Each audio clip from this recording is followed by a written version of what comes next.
The first thing I did after becoming a vampire was to run under the sun to sunbathe. All vampire kin thought I was crazy because it is well known that vampires fear sunlight. However, what they didn't know was that my first talent after becoming a vampire was actually light eating. As long as I kept absorbing sunlight, I could become stronger. I was just an ordinary high school student, but suddenly diagnosed with ALS and sentenced to death. In order to continue living, I had to sell the factory left by my father and by the blood of the third generation of vampires on the black market. When I injected the blood into my body, I only felt my consciousness starting to become heavy, and then my heart slowly stopped beating. When I woke up again, I quickly covered my chest with my hand. After a minute, a smile appeared on my face. My heart stopped beating, which means the transformation into a vampire was successful. It turns out that hundreds of years ago, a mysterious fruit appeared, and any creature that consumed it would gain unparalleled supernatural powers. The progenitor of the vampire clan was transformed into a vampire by consuming the forbidden fruit. Newly transformed vampires will gain an initial talent. The vampire's heart only beats once a year,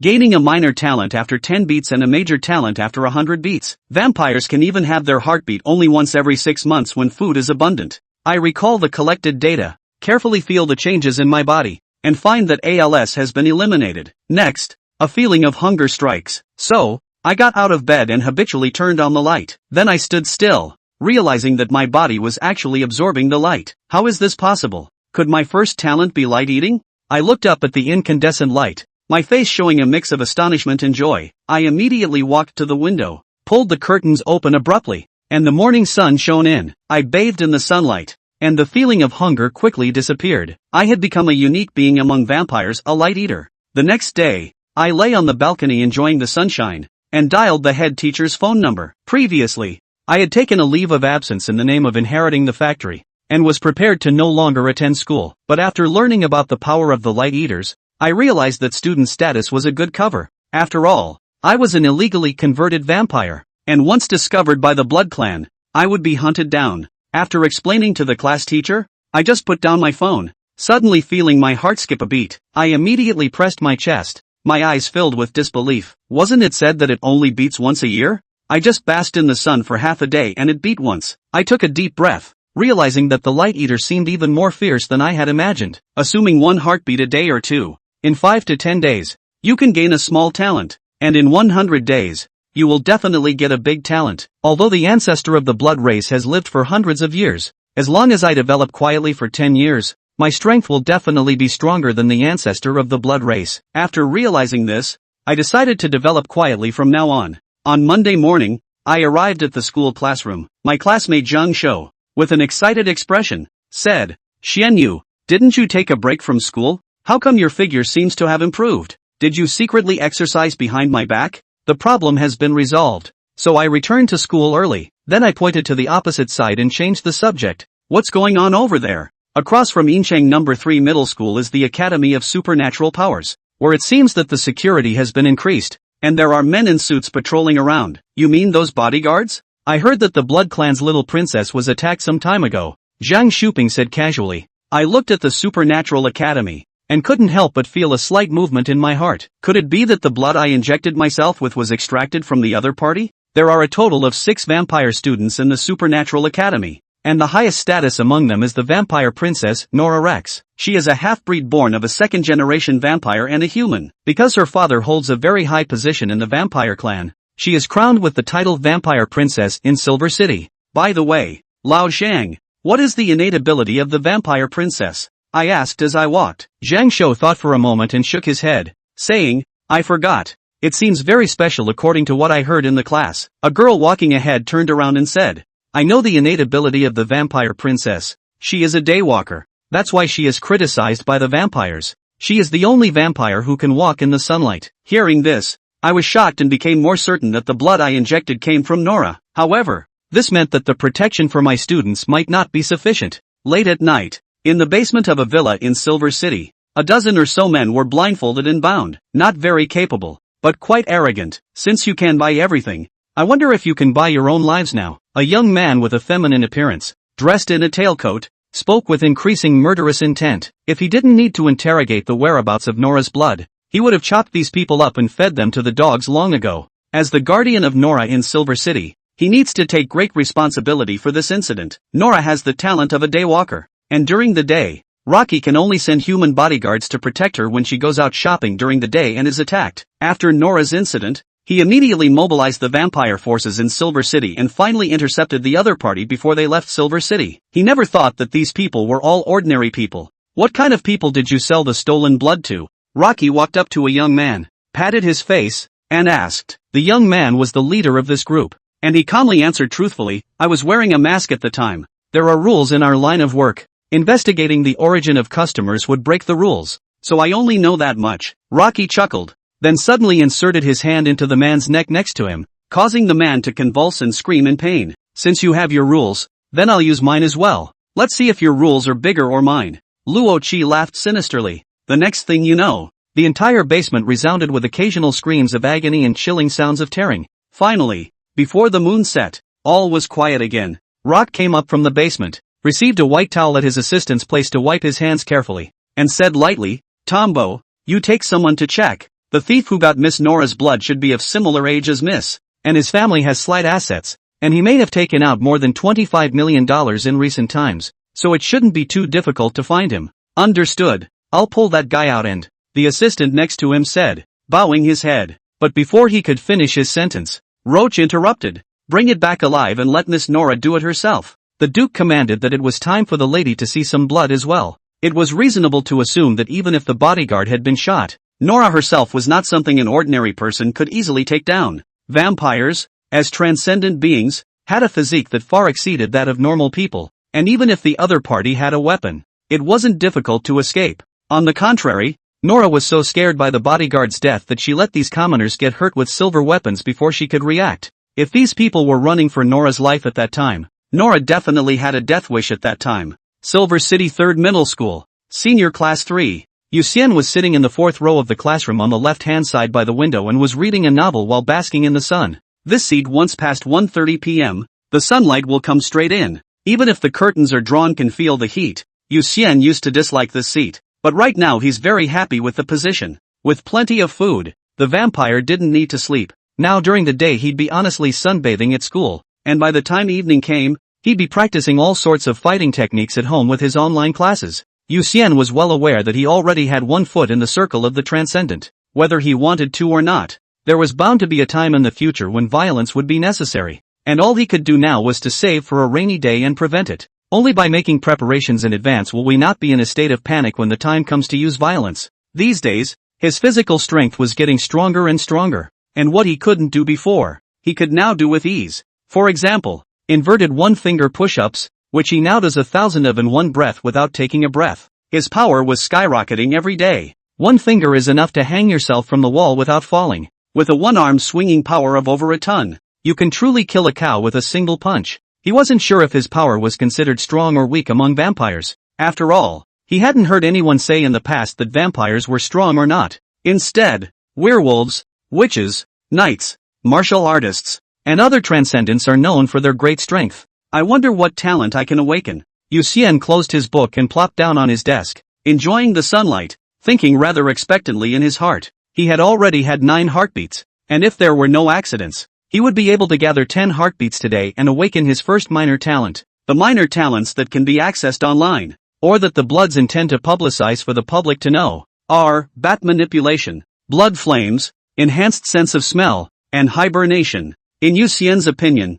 the manipulation of bats and blood flames belonged to the upper sign. The enhanced sense of smell was the middle sign, and hibernation was the lower sign. In fact, hibernation itself isn't that bad. The first minor talent most vampires in the blood race get is hibernation, which allows the vampire to drastically reduce the amount of physical exertion while sleeping and has the ability to maintain injury stability as well as repairing the body. The problem is that when hibernating, vampires are very slow to sense the outside world and can easily be sneaked up on. In the past, there have been ordinary people who have found the safe house of a certain wild vampire, easily taking out the hibernating vampire inside, and gaining entry to the Bloods as a result. So for a wild vampire like Yu Xian, unless there was an absolutely safe place, even if he awakened the hibernation talent, he would never dare to use it indiscriminately. The midday sun was getting fiercer and fiercer. The students in the seats in front of them had already drawn the curtains. Only Yu Xian here pulled back a small piece so that he could continue to bask in the sun. The second class is a history class.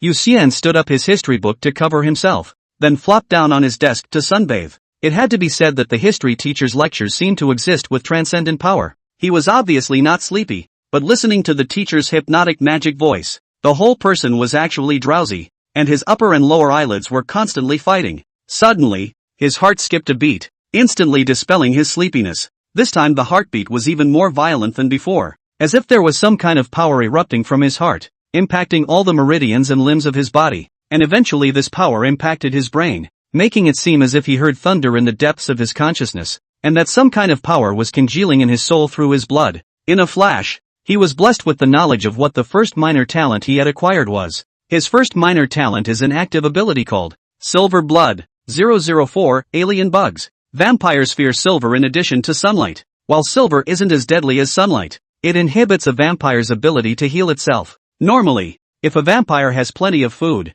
most wounds will heal quickly as long as the heart is not badly damaged. But if the wounds were inflicted by silver, then they can be particularly difficult to heal themselves. Many of the dormant vampires of the Blood Clan were actually hit hard by the silver weapon. Back home after school, Yuxian immediately rummaged through the cabinet and pulled out the silver ring that he had previously used to inspect the goods. It was said that vampires would have a burning sensation on their skin even if they just touched silver, and that prolonged touching would also lead to skin ulcers. But Yuxian did not have such a sensation at all now that he was cupping the silver ring in his hand. Is that even a minor talent? I'm guessing the average vampire with a big talent isn't this outrageous.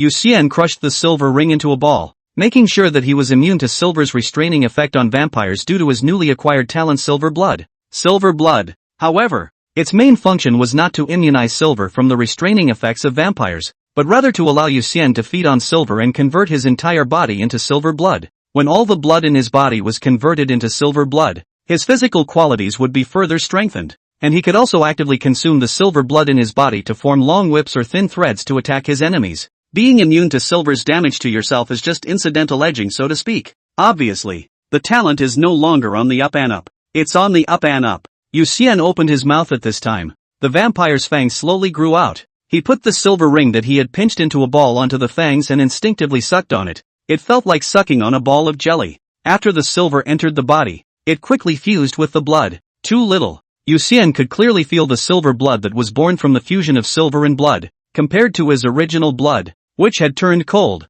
The silver blood was slightly warmer, and it was like a hot current traveling through his body as it flowed through him. It wasn't uncomfortable, but rather a bit cozy. Yuxian acclimatized and became even more eager for silver, but it was hard to buy large amounts of silver now, and he couldn't afford much with the money he had left, mainly because the Bloods have been buying up silver and speculating it to be more expensive than gold, and the Bloods never buy silver in or out. No one knows where the Bloods hide it. It was worth mentioning that the Blood Clan had a rule that anyone who contributed more than 10 tons of silver or more to the Blood Clan could be directly qualified to become a vampire without going through any tests. Although becoming a vampire from this channel could not lead to the core of blood power, immortality was enough to attract the rich people who were afraid of death. The Bloods are wealthy and powerful, in large part because of the group of wealthy people who have joined the Bloods through this route. Yuxian thought hard all night and still had no clue on how to get more silver. He had thought about going to the black store, but the path of that black store was so wild that even the little princess of the blood race, Nora, dared to attack, and now he wouldn't dare to cross paths with the other side again.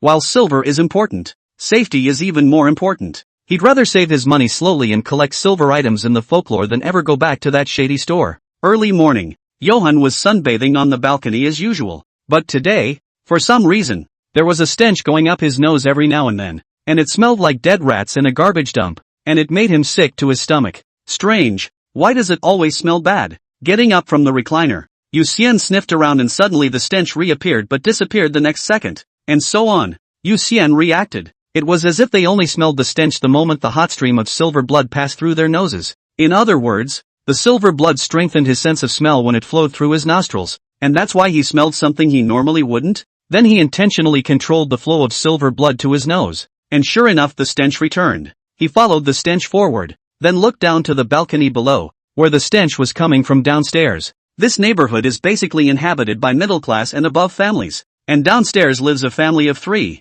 The husband seems to be a lawyer, the wife owns a clothing store, and there is a daughter who is in the 4th grade. It's not like a family died in the house, is it? Yuxian forced himself to endure the stench and muttered silently in his heart, but it was only yesterday that he came across the family out and about, so it was reasonable to assume that even if they were dead, they wouldn't stink that fast. Forget it. Yu Xian didn't like to be nosy and quickly gave up on continuing to think about it, and it was almost time to go to school. He put on his school bag and went out. When he went downstairs, he happened to meet the daughter of the couple downstairs who went out with her school bag on her back. He moved in his heart and controlled the little silver blood to gather in his nose. Instantly a strong stench came from the other side. It stinks. Yu Xian hurriedly transferred the strand of silver blood from his nose to his right eye. The stench is gone. But then he looked through his enhanced right eye and saw what looked like countless red worms entangled and writhing underneath his opponent's skin. Hiss. To die. Yu Xian felt like he was going to have a dense phobia at this moment. Just in time. At that moment,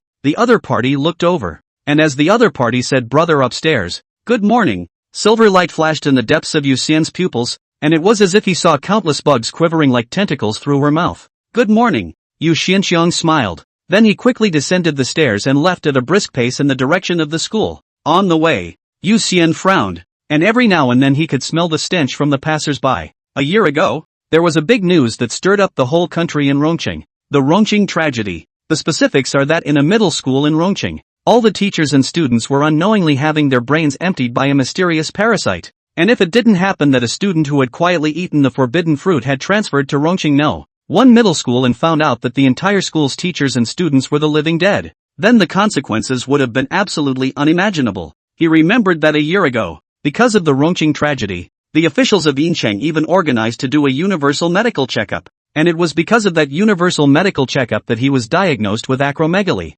Then because of the acromegaly, he lived a whole month behind him in a state of confusion, so it wasn't clear if this medical checkup had turned up anything or not. I didn't realize that the parasites in Rongqing had invaded Silver City without a word. This is big trouble. Want to report it? Yu Xian thought hesitantly in his heart. Once he reported it, surely officials had enough power to eradicate the parasite. The problem was that along with the elimination of the parasite, a second universal medical checkup would surely be conducted. And if he were to undergo a medical checkup, his identity as a wild vampire would surely not be concealed. Salty? Salty, what are you thinking about? So absorbed. At this time, Zhang Shou's voice interrupted Yu Xian's contemplation. Yu Xian looked at Zhang Shou and saw that Zhang Shou was not infected by the parasite. His heart was slightly relieved. Nothing, just didn't sleep well, Yu Xian said lightly. Zhang Shou yawned and asked, I don't suppose you've been reading that forum all night too? What forum? Yu Xian asked back in disbelief. Zhang Shou saw that Yu Xian really didn't understand,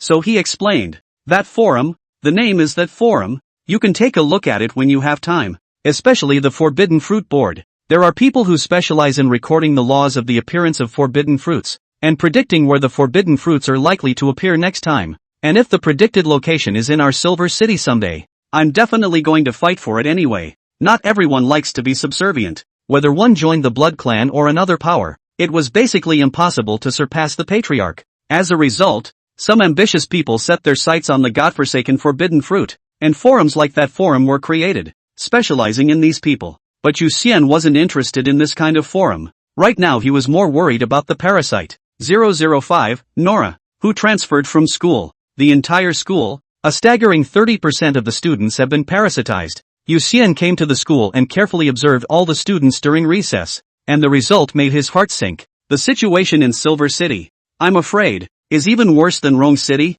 and it's only a matter of time before it's exposed. And once the parasite is exposed, then it's only a matter of time before he's implicated out. This matter is imminent and the problem could be detonated at any time. Something has to be done. Yu Xian returned to the classroom and took out his cell phone to scrutinize the various reports of the Rongqing tragedy. The parasite was officially named heteromorphic worms 6 months ago, but its mode of transmission remains unclear. However, according to research, once the eggs of the heteromorphic worms entered the organism, they would quickly enter the blood circulatory system and eventually take root in the heart area, and the dense whiskers would break out of the shell. These whiskers are capable of releasing a liquid that paralyzes the creature's sense of pain, and then silently eats away at the host's entire body and flesh by following the blood vessels, eventually leaving only the brain of the hosted person. At this stage, the host of the altered bug still retains its self-awareness, but loses all ability to perceive the outside world, and can only fear and despair in the boundless darkness, which is definitely a great mental torture. In the most desperate time of the parasitized person,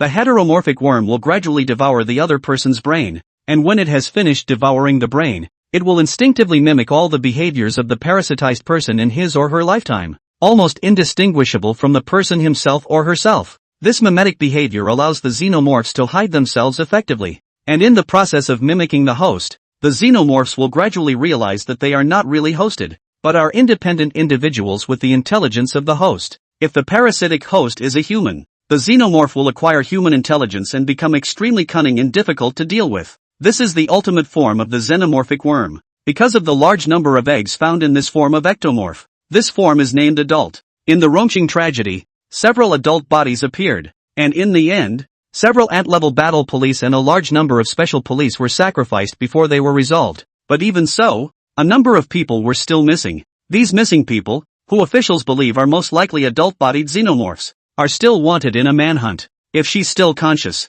After Yu Xian finished reading the various information about the alien bug, the image of the little girl greeting him in the morning inexplicably surfaced in his mind. Subconsciously, his hand gradually exerted force, and many tiny cracks instantly appeared on the cell phone screen. Asterisk. Returning to his senses, Yu Xian realized that his phone had been pinched to the point that it had blacked out, and hurriedly checked it on his hands and knees. After the sale of the factory and store, now his only source of income was a 3-bedroom, 2-bathroom house that was being rented out, and there was no telling when he would be able to come up with enough money to buy silver if he didn't save his money. Noon. Suddenly there was a clamor outside. Then the students in the classroom sniffed and headed out, all looking down the hallway. Salty fish. Big event. That little princess of the blood tribe has transferred to our school. Zhang Shou came in from outside a little while later and said with an excited face. Yu Xian frowned. Our school is just an ordinary school. What can she learn by coming to our school? The Superpower Academy taught the knowledge of the transcendental world. It was completely different from ordinary schools. It couldn't be that he had been exposed and Nora had killed the door. Could it? I don't know. But she's really here. And so pretty. Definitely the prettiest beauty I've ever seen. Zhang Shou said excitedly. At this time, Chen came in from outside the classroom.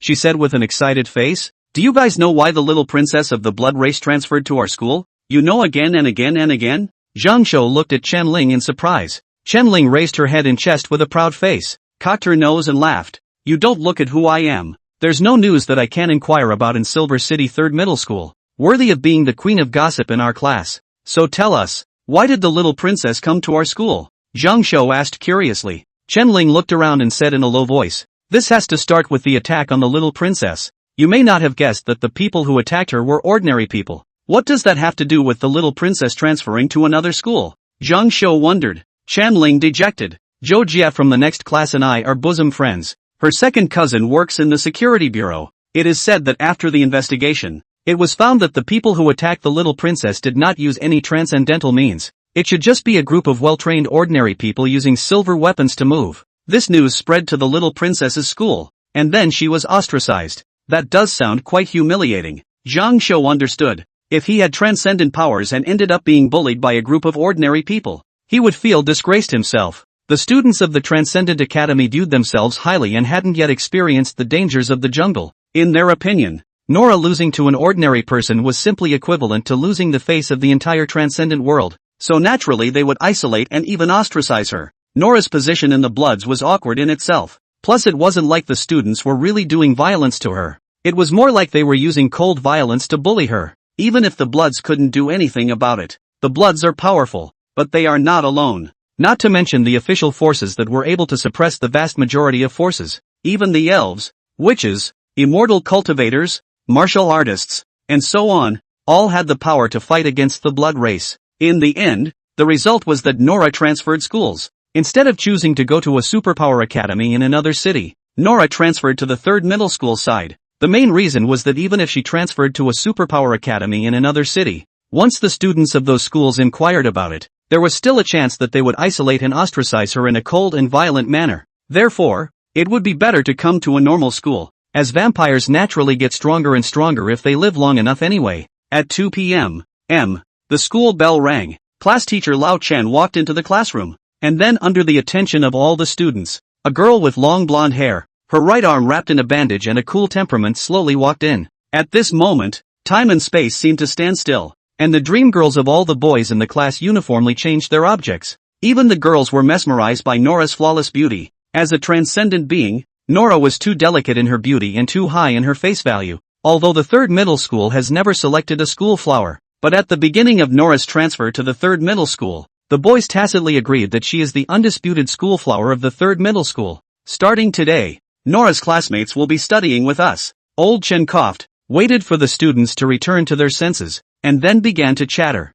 Nora scanned the class and finally gave Yuxian a veiled look. To be honest, 25 million is not $25, so a flow of money that large is really not difficult to check, plus age and gender. So the Blood Clan just used the peripheral forces to quickly lock Yuxian. Originally, according to the plan, it was supposed to be Thompson leading the capture of Yuxian, followed by Nora's move to kill him, but after realizing Yuxian's identity, Nora's father changes his mind and asks Rock and Tombo and the others not to take action against Yuxian. After all, Yuxian had only just been transformed into a vampire and was of a similar age to Nora, so he was definitely a good whetstone. If Nora was able to hunt herself and single-handedly kill Yuxian with her own power, she thought she would grow. At least if you are attacked again, you must never neck like a dumb goose again. Within the Bloods, father's orders were absolute, so Nora had transferred here. What Chen Ling had inquired about was actually both true and false. Some of her classmates at the superpower school did isolate Nora because of it, but Nora didn't care about those people at all. Everyone wasn't supposed to be in the same circle,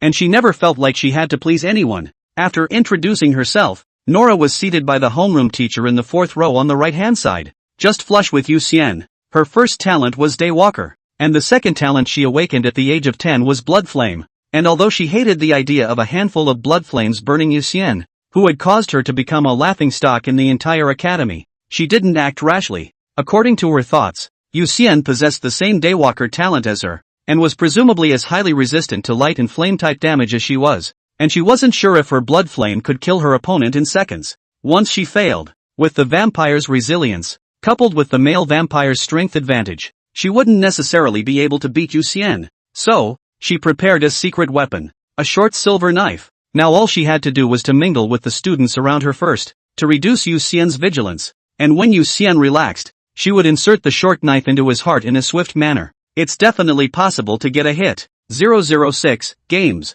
Stay up until the bell rings. Yuxian silently walked out of the classroom and stood in front of the parapet in the corridor, looking out into the distance. A cool breeze blew and he closed his eyes, but before he could breathe in the fresh air that the wind brought, the stench flickered again and his newly relaxed mood turned heavy again. He was terrified of death, especially waiting for it as painfully as his father had, because he handled everything for his father. He understands the pain and despair of not being able to move your entire body when you need a machine to assist you in breathing and swallowing, eaten down to the brains. Yuxian was able to imagine that this was definitely a more horrible way to die than his father. You can empathize because you understand. Call the police. Yuxian took a deep breath and made a decision in his heart. Even though he's not human anymore, he can't be inhuman. A great man has something to do. Though millions of people I will go. Even if he exposed his identity, the big deal was that he would burrow into the deep forest and return to human society when he was invincible. He just didn't believe that a vampire could find him in the deep mountains. After all, he didn't need to suck blood, or even food in general, and as long as the sun rose as usual, he wasn't afraid of any battle of attrition at all. Old Zhang, lend me your cell phone. Yuxian walked to the window and said to Zhang Shou, who was pouting and talking to Chen Ling. Where's yours? Zhang Shou asked in passing as he pulled out his cell phone and handed it to Yuxian after unlocking the screen. Yuxian had to take his shattered cell phone out and said helplessly, the screen is broken, and I don't know if it can be fixed. When he finished, he went back to the guardrail with his cell phone and dialed the sheriff's department's number. Hey, I want to report it. Yuxian was in a somewhat tense mood, and when the call went through, he immediately opened his mouth. May I ask what you are reporting? The person on the other end of the line asked. Yuxian fixed his mind and said, I want to report that the altered bugs have invaded Silver City, and now there are many people who have been parasitized by the altered bugs. The situation is very urgent. Please also hurry, as soon as possible. Oops, exposed. Suddenly, the voice on the other end of the line changed, from a woman's voice to a shrill male voice. Yuxian eyes all of a sudden wide, mouth open speechless. Even if the sun fell on the body cannot dispel the chill of the heart. The phone that is who? Since we're exposed, let's play a game. Thanks for calling, little brother. Don't die, the other party said in a graceful manner, seemingly not caring at all about being exposed. Doodle doodle. The phone was hung up. Yuxian gritted his teeth, and the cell phone in his hand was instantly crushed. Asshole, have the xenomorphs invaded the sheriff's department? Not waiting for him to think of what to do next, the chemical plant in the distance erupted with a blinding light, followed by a loud bang accompanied by violent vibrations from the distance. The school's glass was instantly shattered, and the students all let out terrified screams. At that moment, One student after another who had been parasitized by the xenomorphic worms stood up from their seats with expressionless faces. They seemed to have received orders in unison, and 6 3-meter-long red tentacles sprouted out of their backs. And the students who had just recovered from the shock all stared in disbelief. Zhang Shou was originally talking to Chen Ling about this. When he saw the scene, he immediately rolled the window out of the corridor. A tentacle instantly attacked. Zhang Shou's neck was entangled before he had time to react, and with a flash of silver light in the next second, the tentacle was chopped off on the spot. Yu Xian condensed the not-so-many silver blood onto his fingertips and spoke. "Hide behind me." As he spoke, he rushed to the window and leapt up, air flipping into the classroom, and in the air, he also chopped off the tentacles that were wrapped around Chen Ling's neck. "Thanks." Chen Ling was in shock and gasped for air. Yu Xian peeled her behind himself and spoke. "Stay with Zhang Shou and don't stray too far from me." As he spoke, he severed several of the tentacles that reached out, then picked up a chair with one hand as a weapon and swung one of the xenomorphs that rushed forward to the ground. He stomped heavily on his opponent's head, then swung quickly with the chair, knocking the xenomorphs to the ground wherever he passed. The chair was too light for him to swing with any difficulty at all. With his huge strength of 1 ton in normality, he was not afraid of these alien bugs at all if he had the right weapons. The problem was that he didn't have a suitable weapon on hand, and the chair was deformed after a few smashes, making it hard to be a big player at all. Asterisk asterisk asterisk asterisk. Did the salty fish eat forbidden fruit? Zhang Shou also took a chair for defense and was stunned to see this scene. Chen Ling's 2 eyes sparkled as she whispered, "Why didn't I realize before? Yu Xian is so handsome and manly. Don't just stand there. Save them." Yu Xian glanced at the 2 out of the corner of his eye at this time, and said without a good mood, "Some of the students were knocked to the ground by the xenomorph bugs without reacting, and now they don't know if they're dead or alive. What's even more irritating is that Nora, a vampire, was actually hung in midair by a heteromorphic bug with its tentacles wrapped around her neck, and her long legs, which her school uniform couldn't even hide, were still stomping around." Yu Xian was beginning to suspect that Nora had transferred over to deal with him, but seeing this crappy performance of Nora, the heart directly dispelled all concerns. Just this performance, estimated that ordinary people can easily deal with her. Salty, help! At that moment, Zhang Shou blocked a tentacle with a chair,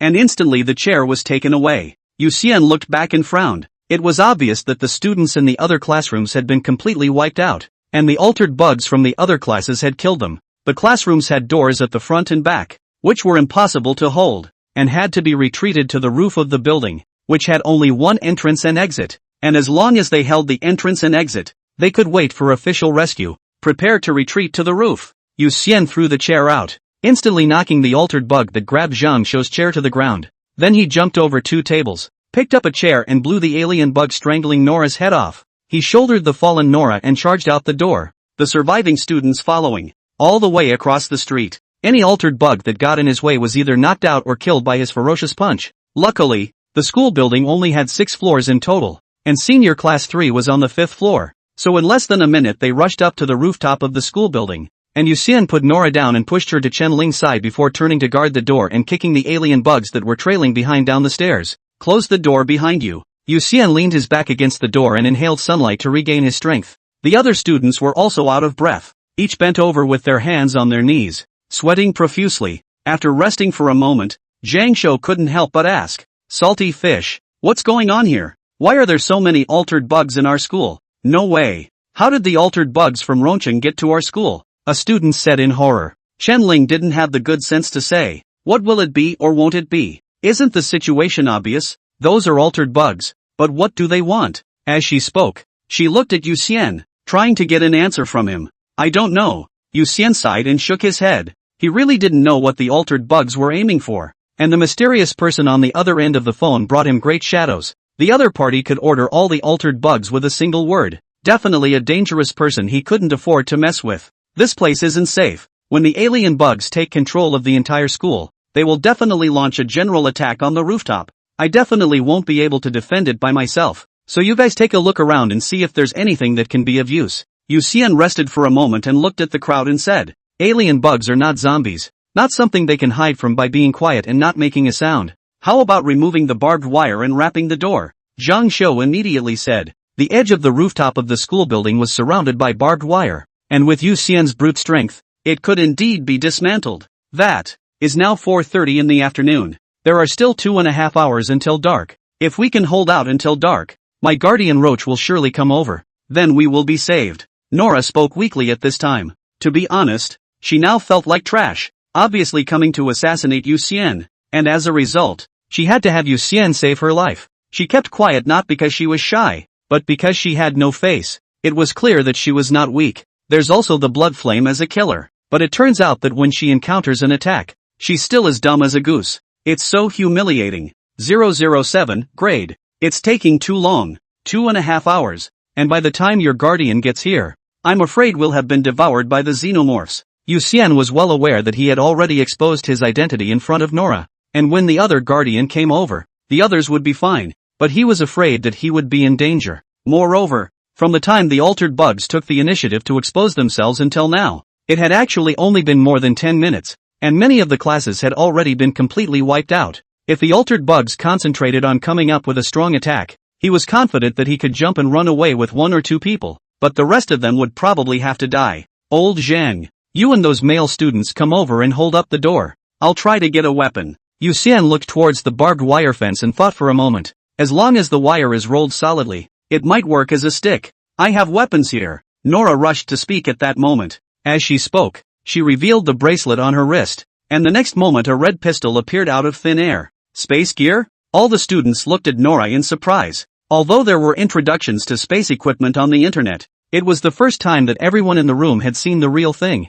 What other weapons? Yu Xian took the pistol and tried to aim it at the distance before finally returning it to Nora, asking in passing. There were only a few dozen rounds of pistol bullets, and he'd never used a gun before, so he guessed that all the bullets wouldn't even kill a single xenomorph bug. Nora was silent for a moment, but still took out a half-meter-long short knife and said, "This is a silver knife. Although it is not particularly sharp, but it has a great restraining effect on vampires, so be careful with it." A silver knife? Yu Xian took the knife and said with a smirk. Nora instantly bowed her head and blushed, knowing that Yu Xian must have guessed something. Thanks, the knife came at a good time. Yu Xian didn't say anything more. Besides, the knife did come at the right time. Then he crushed the short sword into a silver ball equivalent to the size of a lead ball as everyone watched dumbfounded. He opened his mouth and took a bite, smiling, just in time for me to get hungry. Nora looked up at Yu Xian as if she was seeing some incredible monster, not afraid of the sun and using silver as food. Is that still a vampire? Could it be that Roach and the others are mistaken?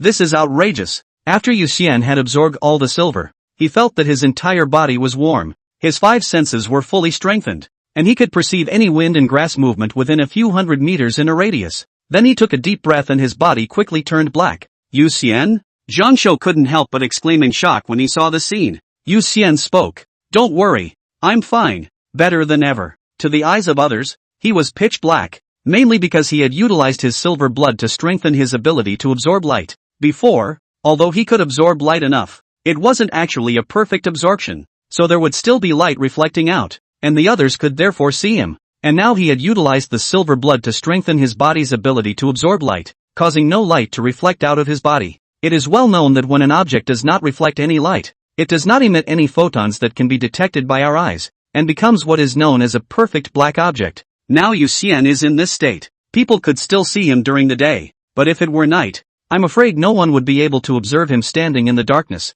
In addition, in this state, his stamina recovered very quickly, and even if he was injured, he could recover in the blink of an eye because the food was just too abundant. I'll go down and take care of the xenomorph bugs. You guys stay here and don't move. After Yu Xian got used to this state, he smiled faintly at the crowd and then turned to leave. Only after Yu Xian went downstairs did Chen-Ling curiously say, Yu Xian must have eaten the forbidden fruit. So guess, what are his powers? I don't think student Yu Xian ate the forbidden fruit. Becoming a transcendent through the forbidden fruit starts at the eagle level. Trying to solve the altered bugs in the school doesn't even need to be that troublesome. Nora couldn't help but say, since the appearance of the forbidden fruit, many lucky people have gained a variety of abilities through the forbidden fruit. Different systems had their own levels and realm divisions, and the division of strength was very confusing. And finally dozens of the strongest transcendents held a meeting together to set a unified division of levels. That is, insects, ants, bees, birds, snakes, eagles, wolves,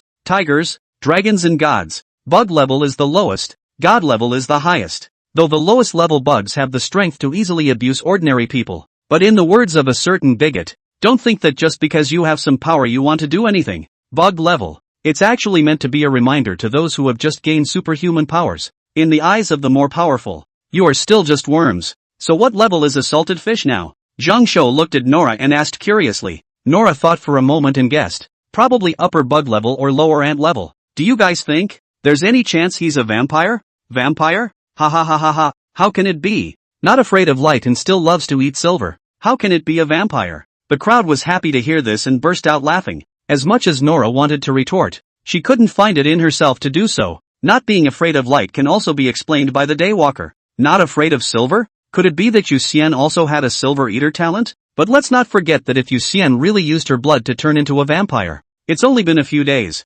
There's no way he could have a second talent. In addition, Yu Xian has the ability to turn black all over his body. That's 3 abilities. Indeed, it was unlikely to be a vampire by any stretch of the imagination. The more Nora thought about it, the more she realized that Roach and the others had made a mistake in their investigation. Although Yu Xian also used a large sum of money, perhaps it was used elsewhere, such as buying silver for food? Silver was speculated by the Bloods to be about the same price as gold, and Yu Xian spending a lot of money could be explained. Nora felt she had to turn around and talk to Roach and the others. Yu Ying cannot be wrongly accused. Downstairs, Yu Xian walked down the corridor on the 6th floor, his fingers dancing like a piano, and the 3 altered bugs were instantly dismantled in large pieces. Although the blood in his body hadn't all been transformed into silver blood, at least 40% of it was already silver blood. With sufficient silver blood, he could unleash incredibly sharp silver threads. This silver thread was not pure silver, but a special metal made from a mixture of his blood and silver, which was soft while also being sharp and tough.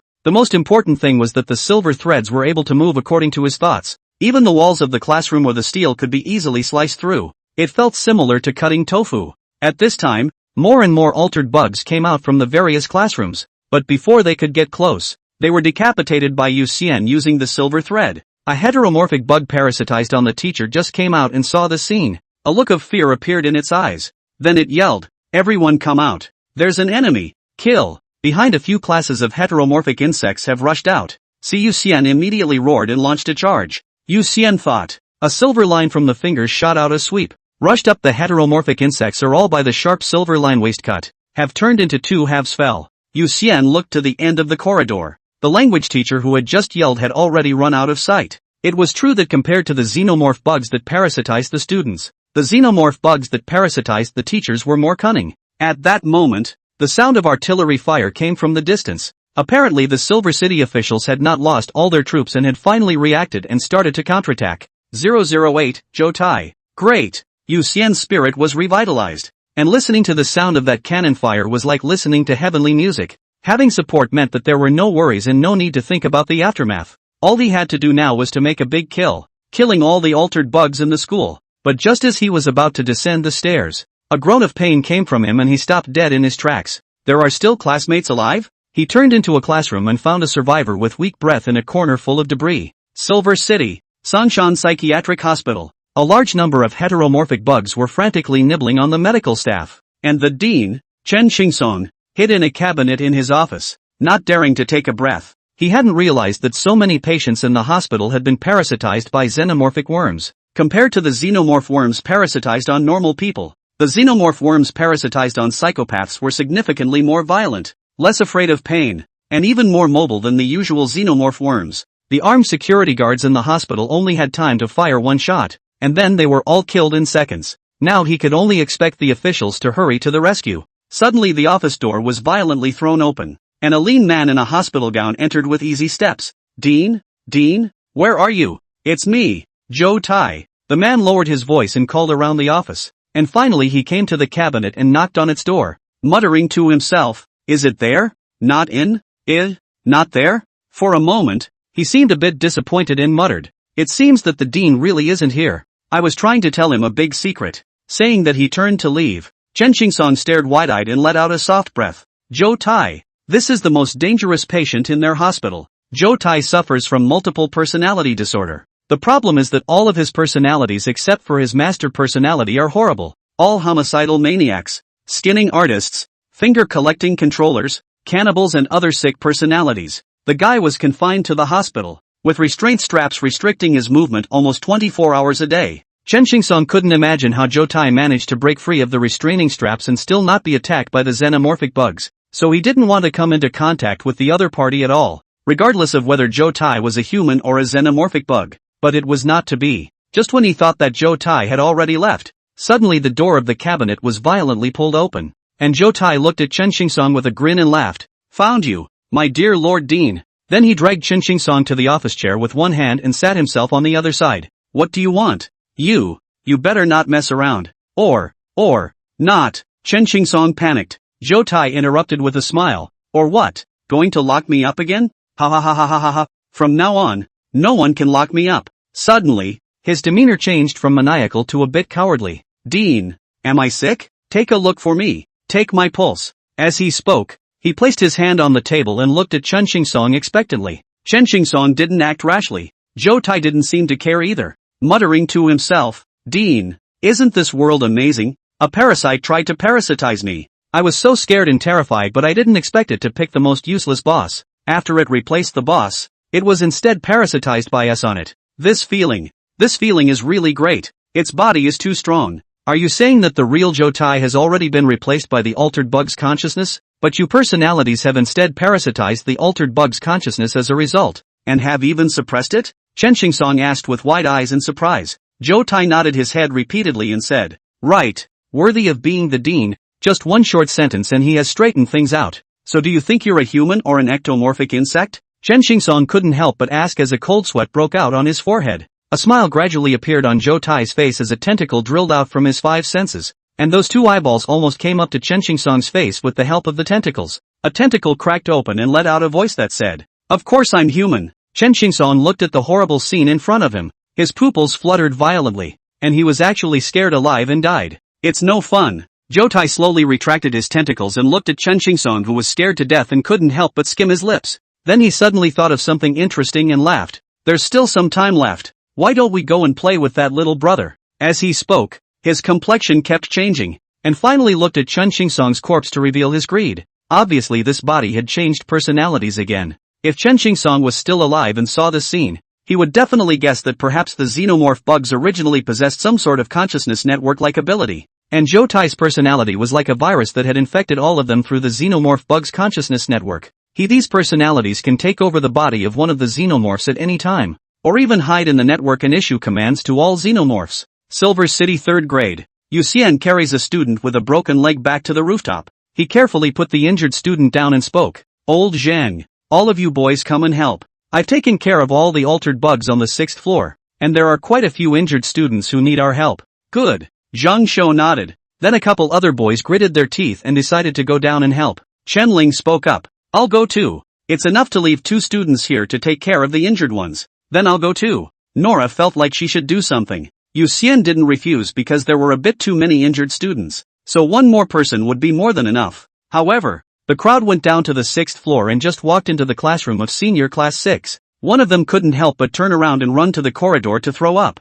The situation in the classroom was too miserable. Some students were eaten by the heteromorphic worms to the point that only half of their bodies were left, and some students were even left with only half of their faces, making it a hell on earth. Zhang Shou and the others, as clear and stupid high school students, where had they seen such horrifying images in the past? "Are they alright?" Nora looked at Chen Ling and the others and asked with some worry. Instead, Yu Xian glanced at Nora with some surprise and laughed. "I had thought that they would be like this, but on the contrary, it's you who didn't spit it out. I'm a vampire. I simply don't have the ability to vomit as such." Nora blankly glanced at Yu Xian and continued. Yu Xian then reacted. No wonder he himself obviously felt that the situation in the classroom was tragic and horrible, but he did not feel any discomfort on a physical level, so it was because he was a vampire. At this time, an altered bug rushed up from the 5th floor steps. Yu Xian immediately flicked his finger and a silver thread instantly sliced the rushing altered bug in half. He dared to let Zhang Shou and the others come down to rescue them, so he naturally had the confidence to protect everyone.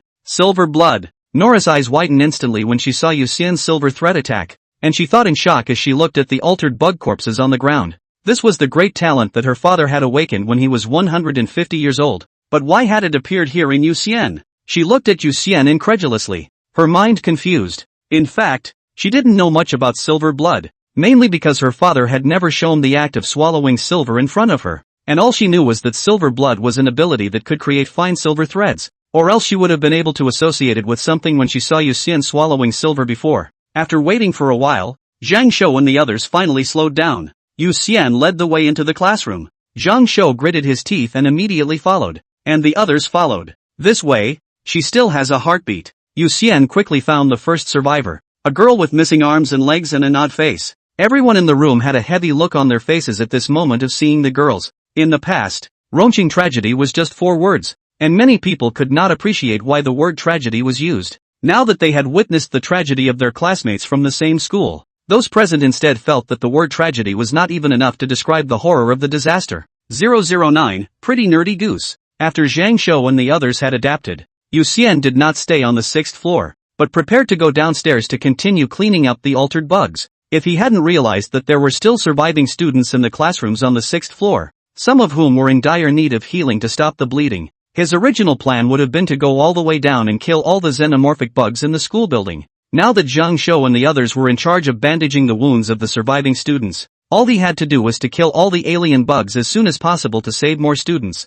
Wait, I'll go with you, Nora said at that moment, gathering her courage. Yu Xian looked at Nora as if he saw a golden, dull goose, and was about to reject her when Nora spoke. If you let me come along, I'll give you 20 pounds of silver next time. Deal. Yu Xian immediately agreed. Silver is old and expensive now, and 20 pounds of it should be enough to last him a long time. The two of them descended to the 5th floor. Yu Xian flicked his finger, and the silver line instantly decapitated several altered bugs standing in the corridor tearing at the students. And Nora didn't stay idle, hurriedly taking out her pistol and aiming at one of the altered bugs in the distance. A gunshot rang out, and the xenomorphic worm was shot out of its body on the spot. Yu Xian was slightly shocked and looked at the gun in Nora's hand. He didn't expect the bullets of this gun to be so powerful. I hit it! I hit it! Nora muttered to herself excitedly as she looked at the fallen alien bug. She proceeded to aim at the xenomorphs that heard the sound and ran out, pulling the trigger in succession. And one xenomorph exploded under the sound of the gun.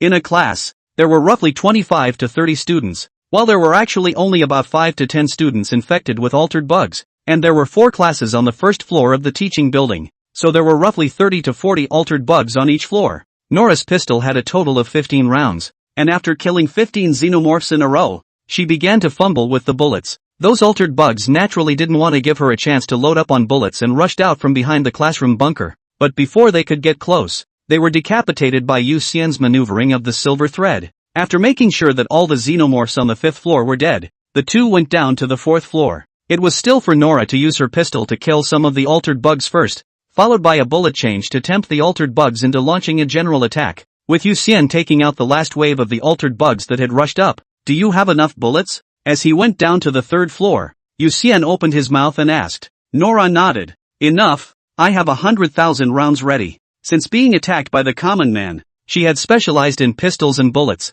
and definitely had plenty of them. On the 3rd floor, the two of them worked together silently, decimating all the altered bugs in just a minute. And after making sure that there were no leaks, the two of them continued down to the 2nd floor. Are you also a vampire? Nora walked behind and gave Yu Xian a complicated look, then asked in a small voice. Yu Xian walked ahead and said frankly, yes, I have acromegaly and will die if I don't become a vampire. And I'm sorry to hear that you were not only attacked by the humans because of me, but also ostracized by the rest of the school. Anyway, he had mentally prepared himself when he called the police that when this disaster was resolved, he would be outlawed and would not return to human society until he was invincible. So that's it. Nora looked at Yu Xian with a complicated expression and muttered in a small voice. The two of them went down to the 2nd floor. Nora immediately discarded her distractions and held the pistol with both hands and kept shooting at the alien bugs. And when the bullets ran out, she took out the bullets and changed them while looking at Yu Xian. The remaining altered bugs have taken the opportunity to launch a general attack.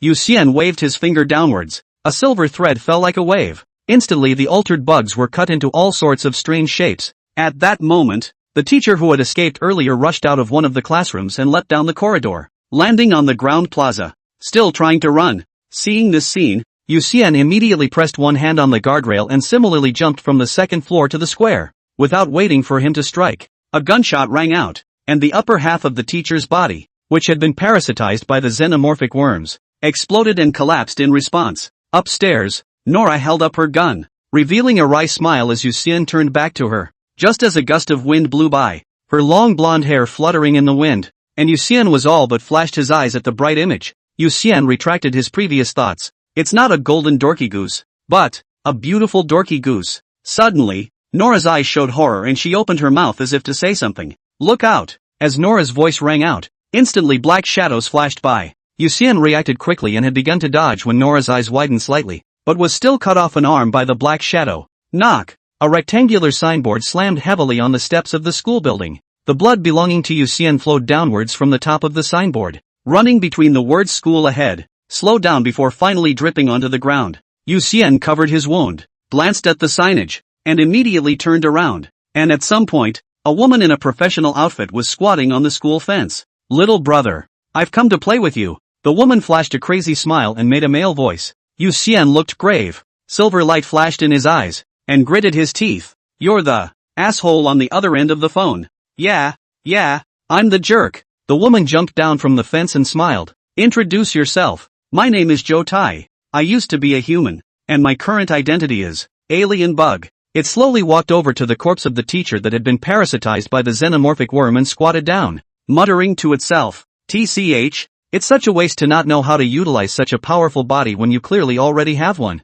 Bang, bang, bang. Upstairs, Nora took advantage of the fact that Zhou Tai was crouching down and not able to dodge well, and immediately fired 3 shots at Zhou Tai. However, the explosion did not sound. Instead, Zhou Tai had 3 more bullets in his hand. He got up and laughed. The speed of the bullets is not fast. In fact, all the altered bugs have the ability to dodge. It's just that the altered bugs have been pretending to be human beings for too long. And even though their consciousness has awakened and cognizantly realized that they are not human beings, they still follow some of the human's vices, whether it be the ability of reflexes or the speed, both of which are constrained by the subconscious mind. Humans have self-protective mechanisms that automatically set a safety threshold when controlling muscle activity to prevent muscle and bone damage from overuse of force. Many xenomorphic bugs are affected, so they can only exert about 50% of their own strength. Zhou Tai's personality was different. He was born not caring about his own body and belonged to the type that was willing to self-harm in order to achieve his goal. So when his personality entered this body,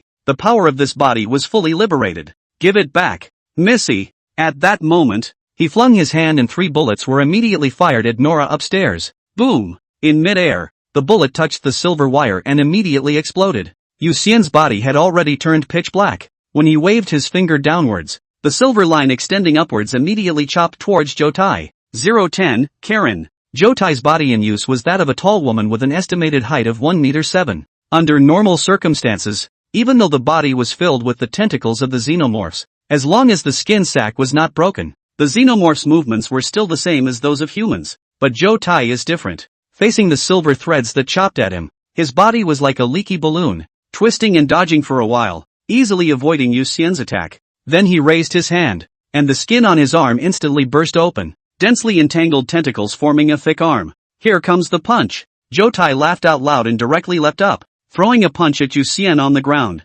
Danger! Yuxian immediately jumped and dodged to the side, landing and quickly rolling away again. It had to be said that the missing arm had a great impact on him. If he still had his right hand, Zhou Tai would have been strangled in minutes if he dared to jump up. Boom! With a loud bang, the ground shook viciously where Yuxian had just stood. The ground in the dust was smashed out a half-meter crater by Zhou Tai's punch. A punch that would probably be able to smash a hole through a person's body alive if it were to hit them. On the other side, Yuxian completed the roll and immediately half-kneeled on the ground, his left hand inserted into the ground, maneuvering the silver threads to penetrate the ground and quickly attacked Zhou Tai. Instantly dense silver threads drilled out from the pit, compiling a large net to cover Zhou Tai and instantly contracted. In the nick of time, Zhou Tai still had a smile on his face. His body burst open and transformed into dense, disgusting tentacles that nimbly threaded their way through one of the grids, even taking the human skin out with them. If anyone has ever seen the image of an octopus traveling through various small holes in the ocean water, they can probably imagine how Zhou Tai got out. Then all the tentacles quickly burrowed back into the human skin, blinking back into the form of a wonderful woman. This micromanipulation, this speed. Yuxian could see Zhou Tai's movements clearly and couldn't help but be shocked in his heart. Although Zhou Tai's ability did not exceed the limits of the altered bug, his control over the altered bug's body was too strong. And this kind of operation was probably something that the vast majority of altered bugs would not be able to do. At that moment, Zhou Tai saw the broken arm belonging to Yuxian on the ground a few meters away. He glanced at Yuxian, and then the broken arm grew a large number of tentacles, directly picking up the broken arm on the ground. One tentacle drilling into the arm. Alien bugs actually have a very sick ability. That is, the tentacles can be used to mimic the flesh, blood, and nerves of other creatures, thus manipulating each other's bodies. This is arguably the most basic ability of the altered bug, otherwise it would have eaten the host's body empty, and the host's brain would have died from lack of oxygen. Little brother, this arm of yours is really good. Let's continue to play, Zhou Tai said with a smile on his face as he maneuvered his tentacles to control his arm to keep flinging it around. As soon as he finished speaking, he quickly rushed towards Yu Xian. So fast. Zhou Tai's running speed was too much faster than the other altered bugs. It was at least 3 to 4 times the size of a normal altered bug, and his route was not a straight line when he ran, making it impossible for Yu Xian to guess his line of travel. With no choice but to frantically back away, Yu Xian could only try to distance himself from Zhou Tai. The two of them chased each other around the playground, and from time to time, Yu Xian blocked Zhou Tai with silver threads, while Zhou Tai danced as if he was dancing, or as if he was playing, easily avoiding the various attacks. At the same time, Zhou Tai would swing Yu Xian's right hand, occasionally suddenly extending it and blasting it with a punch. In fact, Yu Xian's attack was basically no threat to Zhou Tai, although the silver thread was incomparably sharp, and as long as it was able to cut into Zhou Tai's body, it would definitely be able to inflict heavy damage on Zhou Tai. But Zhou Tai was very, very flexible. His body form changed extremely fast. Several times Yu Xian intended to form a big net with silver threads, but Zhou Tai could always easily escape from the mesh. Instead, it was Yu Xian himself who came close to being hit by Zhou Tai's fist several times. Although avoidance was avoided, his body was bruised in several places. Only as a vampire, these small wounds were healed in the blink of an eye, which is why there were no visible scars left behind. Bang! Suddenly a gunshot rang out. Zhou Tai, who was chasing Yu Xian, immediately leaned back to dodge as the bullet flew past his chest and finally hit the ground in the distance, triggering an explosion. Good chance! Yu Xian seized the opportunity at this moment and turned around with a wave of his left hand. A large amount of silver threads waved frantically in midair, cutting at Zhou Tai from different angles. Zhou Tai, facing the silver threads like a heavenly net, immediately repeated his old trick, a large number of tentacles bursting out of his skin and choosing one of the grids to prepare to get away. Bang! Another shot rang out, just coming out of the large net compiled by silver threads. Zhou Tai was hit by a shot from Nora. A large number of tentacles broke apart in the explosion, and the few remaining tentacles quickly burrowed into the woman's skin and tumbled back. Although Nora fired several more shots in pursuit, the remaining bullets all fell short due to Zhou Tai's speed. I'm playing with my little brother. You're being redundant. Zhou Tai did a continuous backflip and landed on the branch of a school tree. He looked up at Nora, his wrinkled face full of resentment. Neither Nora nor Yu Xian opened their mouths. The two of them instead had a surprisingly tacit understanding at this moment, which was to kill you while you're sick. The bullets and silver threads intertwined together, and in an instant, the tree where Zhou Tai landed was blown open by the bullets, and at the same time, it was twisted into pieces by the countless silver threads. However, Zhou Tai quickly jumped back the moment before the attack arrived, and this time, the person was already back on the school's fence. Little brother, next time I will come to play with you, and die you are dead. I will kill you. Will definitely kill you, Zhou Tai first said to Yu Xian with a smile, and the next moment he changed his face and glared at Nora maniacally. After the words were said, the bullets and silver threads killed him again, and he immediately backflipped and disappeared out of the school. In fact, Zhou Tai's original plan was to kill Yu Xian until he killed him or until he played with this body,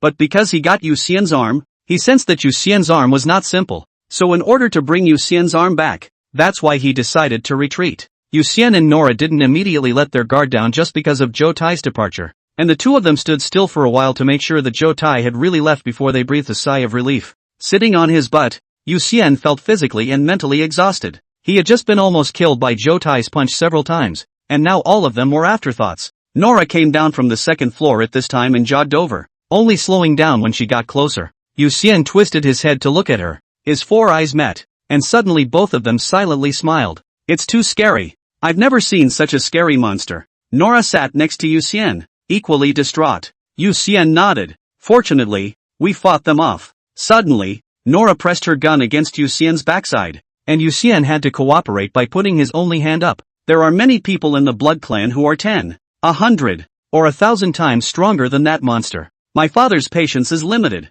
He asked me to come and kill you. If I keep my hands off, he'll send someone stronger, and you're bound to die at that time, Nora said as she looked at Yu Xian. Yu Xian couldn't help but laugh and asked, so you decided to beat me to death first? Humph. Let me give you a piece of advice. You better find a way to join Kirin. Nora retracted her gun and said to Yu Xian. Yu Xian hurriedly pursued, a Qilin? You're not saying that there really is a Qilin divine beast in the world and that I should join its camp, are you? Not at all. The Griffin is the name of the official organization.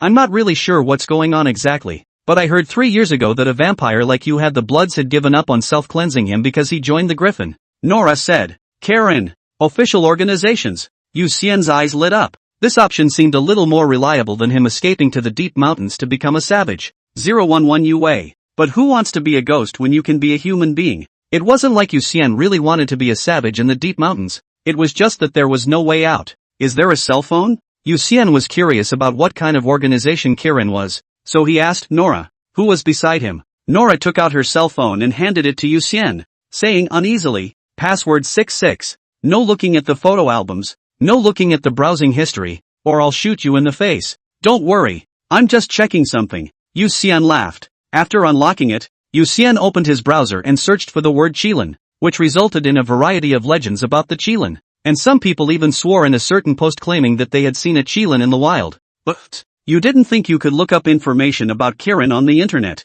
did you? At that moment, Nora couldn't help but snicker. Yu Xian handed the phone back to Nora and said without changing his face, it won't hurt to check, so why not try? At that moment, Nora took out a packet of blood from her bracelet, bit through the blood packet with her sharp teeth, and thought about taking out another packet and handing it to Yu Xian, as if she was sharing a snack. No need. Although I'm a vampire, I don't suck blood. Yu Xian refused. Although his body was already a vampire, since he could feed on light, he felt it would be better if he could not suck blood. Don't worry, I'm not a classicist. These are artificial plasma. Try it. Nora licked her fangs with her little tongue and egged on with a smile. The two pushed and shoved, and in the end, Yu Xian couldn't argue with Nora, so he had to take the blood packet. Okay. He was actually a little curious as to what vampires actually tasted like when they sucked blood. He pierced the blood packet with his fangs, and the next moment he felt a surge of life force being drawn into his body, warming the cells throughout his body. This feels great.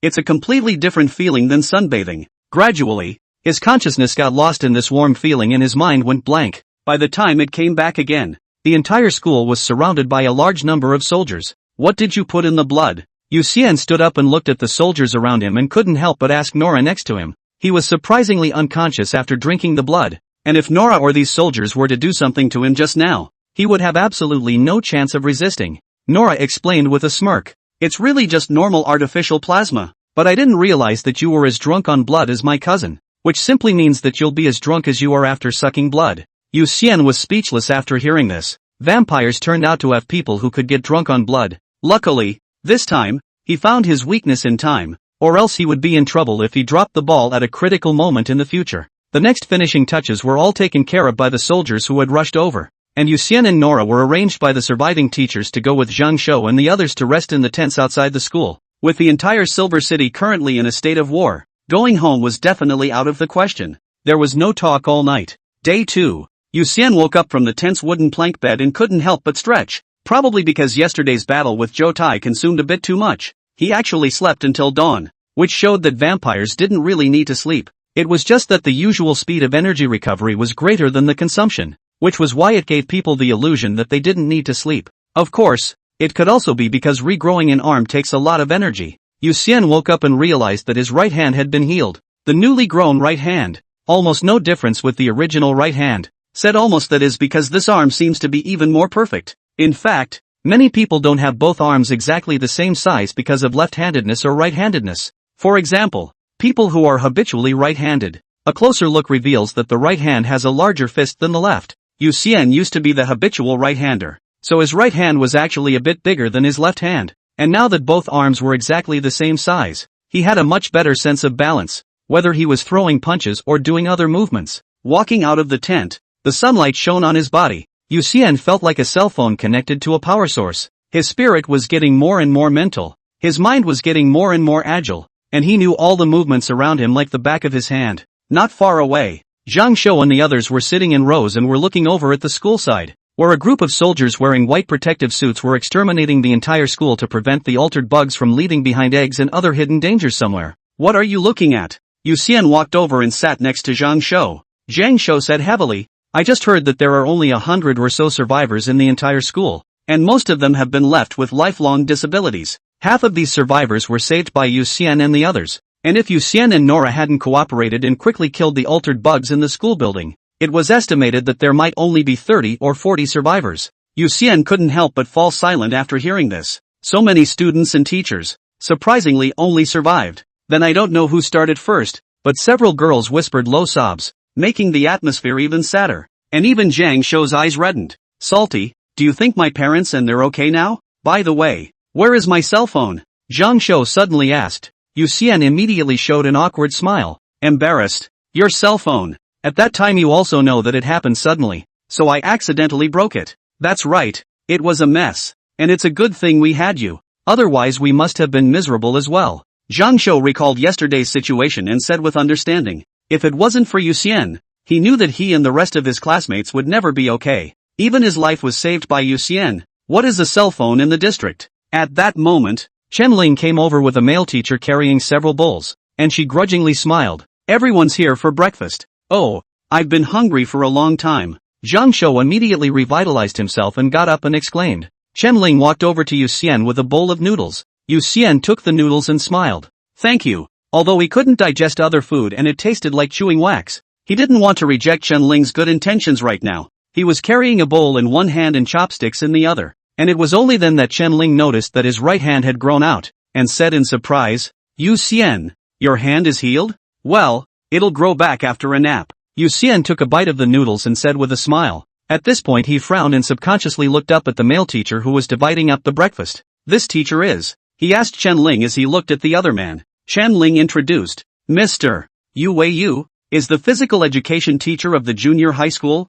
It just so happened that he didn't have classes yesterday, so he slept in the dormitory, which is why he didn't suffer from the poisonous hands of the altered bugs. Oh, Mr. You must have gotten sick yesterday, Zhang Shou said with a smile. Junior year is not as bad as senior year, but it is just as stressful academically, and the gym teacher is just as often sick. Chen Ling glared at Zhang Shou without any good humor, while Yu Xian sized up Yue, always feeling a bit out of place. Although his sense of smell and vision, which had been strengthened by the silver blood, did not detect any problems, for some reason, he just vaguely felt that there was something wrong with this teacher. The problem is that everyone present should have been checked by the officials, so it's not like there's still a leak. It's not right. It's not right. It's not right. Yu Xian bowed his head and ate his noodles. However, it was as if there was always a voice in the back of his mind reminding him that there was something wrong with Yue. 012, Lionlight. For the rest of the day until noon, Yu Xian was observing Yue. However, Yue didn't reveal any cracks.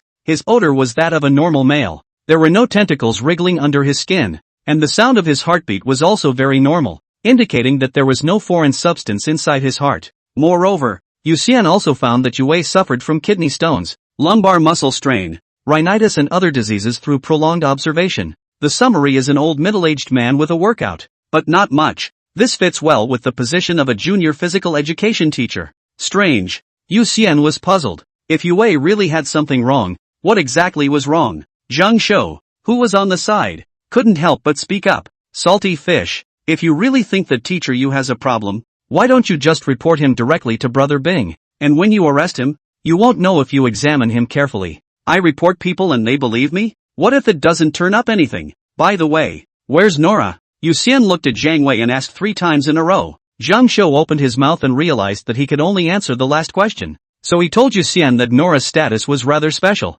Her father was a diplomatic envoy for the Blood Clan, so she was picked up by her bodyguards last night. Okay. Yu Xian was helpless. Originally he wanted to ask Nora's opinion. Although Nora is sometimes dull, like a pretty dull goose, she's actually very thoughtful. Or it's precisely because she's so smart and thoughtful that she seems dull at critical moments. Afternoon. All students were invited to a separate tent to be investigated and questioned. Yu Xian entered one of the tents. The staff was a man and a woman. The 2 first told Yu Xian not to be nervous, followed by routine inquiries. Name?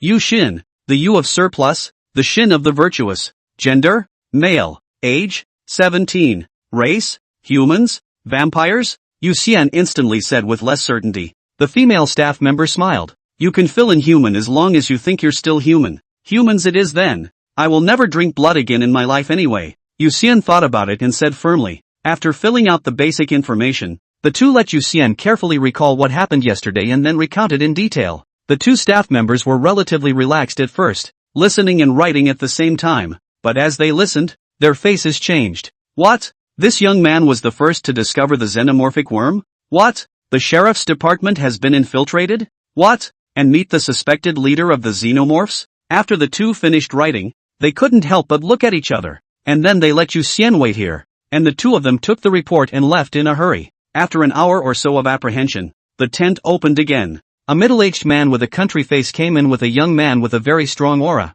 And the two sat in front of Yu Xian. The youth spoke. I'm Jin Shang. And this is Jin Dajuan. We've come over mainly to verify some issues with you. The moment the youth came in, Yu Xian had the illusion of facing the sun directly. And with the other party's heartbeat sounding like a lion roaring, it was obvious that he was no ordinary person. Okay, I'll be honest. Yu Xian took a deep breath and said nervously. Jin Dajuan couldn't help but laugh. Don't be nervous, we've pretty much understood the specifics. Not only did you uncover the conspiracy of the altered bugs, forcing them to have to move ahead, but you also saved so many of your classmates during the disaster. No one here dares to give you a hard time. Student Yu Xian, listen to this voice. Is it Zhou Tai's voice? Jin Shang took out his cell phone and played an audio clip. The audio was noisy, with occasional screams interfering, and as Yu Xian listened carefully, a twingy male voice on the recording said quietly, Dean, isn't this world a wonderful place? Chen Qingsong's office was quietly installed by his wife with listening devices. His wife's intention was to find evidence of Chen Qingsong's affair so that she could divide more property in the divorce. As a result, Chen Qingsong died, and so did his wife. But the listening device recorded very crucial conversations that ended up in Jin Shang's hands. The voice is about 60% similar, but the tone is almost exactly the same. I can be sure it's him, Yu Xian said seriously after listening to the audio. Jin Shang and Jin Dajuan both looked grave. Zhou Tai was very dangerous when he was still an ordinary person. Now those perverted personalities could not only control the altered bugs, they could even parasitize on a certain altered bug. The level of danger had increased drastically, and the consequences were unimaginable if not resolved as soon as possible. Can I ask what the original plan of the altered worm was? Yu Xian couldn't help but ask. Jin Dajuan nodded and said, if you did not reveal the matter of the invasion of the heteromorphic bugs, the heteromorphic bugs will gradually eat up the entire Silver City, and all the ordinary people will become their food, their hosts, until the Silver City is transformed into the lair of the heteromorphic bugs, and when it really comes to that time, I'm afraid that we no longer have the possibility of completely destroying them. Student Yu Xian, is there anything else you want to ask? Jin Shang gave Yu Xian a deep look as if he was hinting at something. In fact, the two came in knowing all about Yu Xian, a good kid who suffered from acromegaly, had to become a wild vampire through illegal means, and clearly had a hard time keeping himself alive, but had a heart of gold and made the right choice in the end. Because of Yu Xian's choice, at least tens of millions of people in Silver City survived, and this credit was too great. With this layer of golden body in place, the country would definitely not leave him alone. Not to mention the blood forces, no forces would want to mess around. That, I want to ask, do I have a chance to join the Qilin? Yu Xian rubbed his hands together and asked with a yearning expression. Jin Shang froze, then glanced at Jin Dajuan, who hurriedly brushed off the relationship. It's not me. I didn't say that. I'm just like you. I've only just met Yu Xian's classmates for the first time. Student Yu Xian, from whom did you hear about the unicorn? Jin Shang asked. Jin Dajuan laughed. There's no need to ask. If I'm not mistaken, it should be Marcus Baby Girl, right? Then he couldn't help but add. Yu Xian student, this question you're asking the right person. This kid is Kirin's person. Ranked 89, codename Lion Light, and I am his old man. Ha ha ha ha ha ha ha. Jin Shang looked at Jin Dajuan breathlessly. The reason why he suspected Jin Dajuan in the first place was because Jin Dajuan's comrades, all of them were flaunted by Jin Dajuan, and the bastard said that his son had joined the Qilin to everyone. Are you sure you want to join Kirin? Jin Shang sighed, then looked at Yu Xian and asked. His original intention was for Yu Xian to request official asylum, and the official only needed to notify the blood tribe. This kid I guarantee, as long as it does not leave the country, the blood tribe absolutely does not dare to put a fart, though folk have been blowing off how big and powerful the Bloods are. But in fact, at the national level, the Blood Clan, which didn't even have any dragon-level powerhouses, was only a second-rate force. Those wild vampires, most of them could be successfully self-cleansed by the blood, mainly because those who became wild vampires were not good people themselves, and there were even cases where they attacked ordinary people in order to suck blood. So the country naturally turned a blind eye. A meritorious person like Yu Xian who was clean and has saved tens of millions of lives in a city. The Bloods are nothing. 013, unconditional trust. Blood, or vampires. It's actually a race with a lot of weaknesses. They are afraid of the sun, silver, garlic, crosses, and the only food is blood. Once a long time without sucking blood will also fall into a deep sleep. The body gradually dries zombie. Until one day there is a blood fell on their body. There is a hint of the possibility of awakening. If becoming a vampire wasn't one of the easiest ways to gain immortality, it was assumed that the Bloods wouldn't even be a second-rate power, or at best a third or fourth-rate one. The reputation of the Bloods among the people was loud and clear. In fact, mainly because the Bloods were rich. Extraordinarily rich. So those rich people who converted into Bloods had been hiring water armies to advocate how powerful,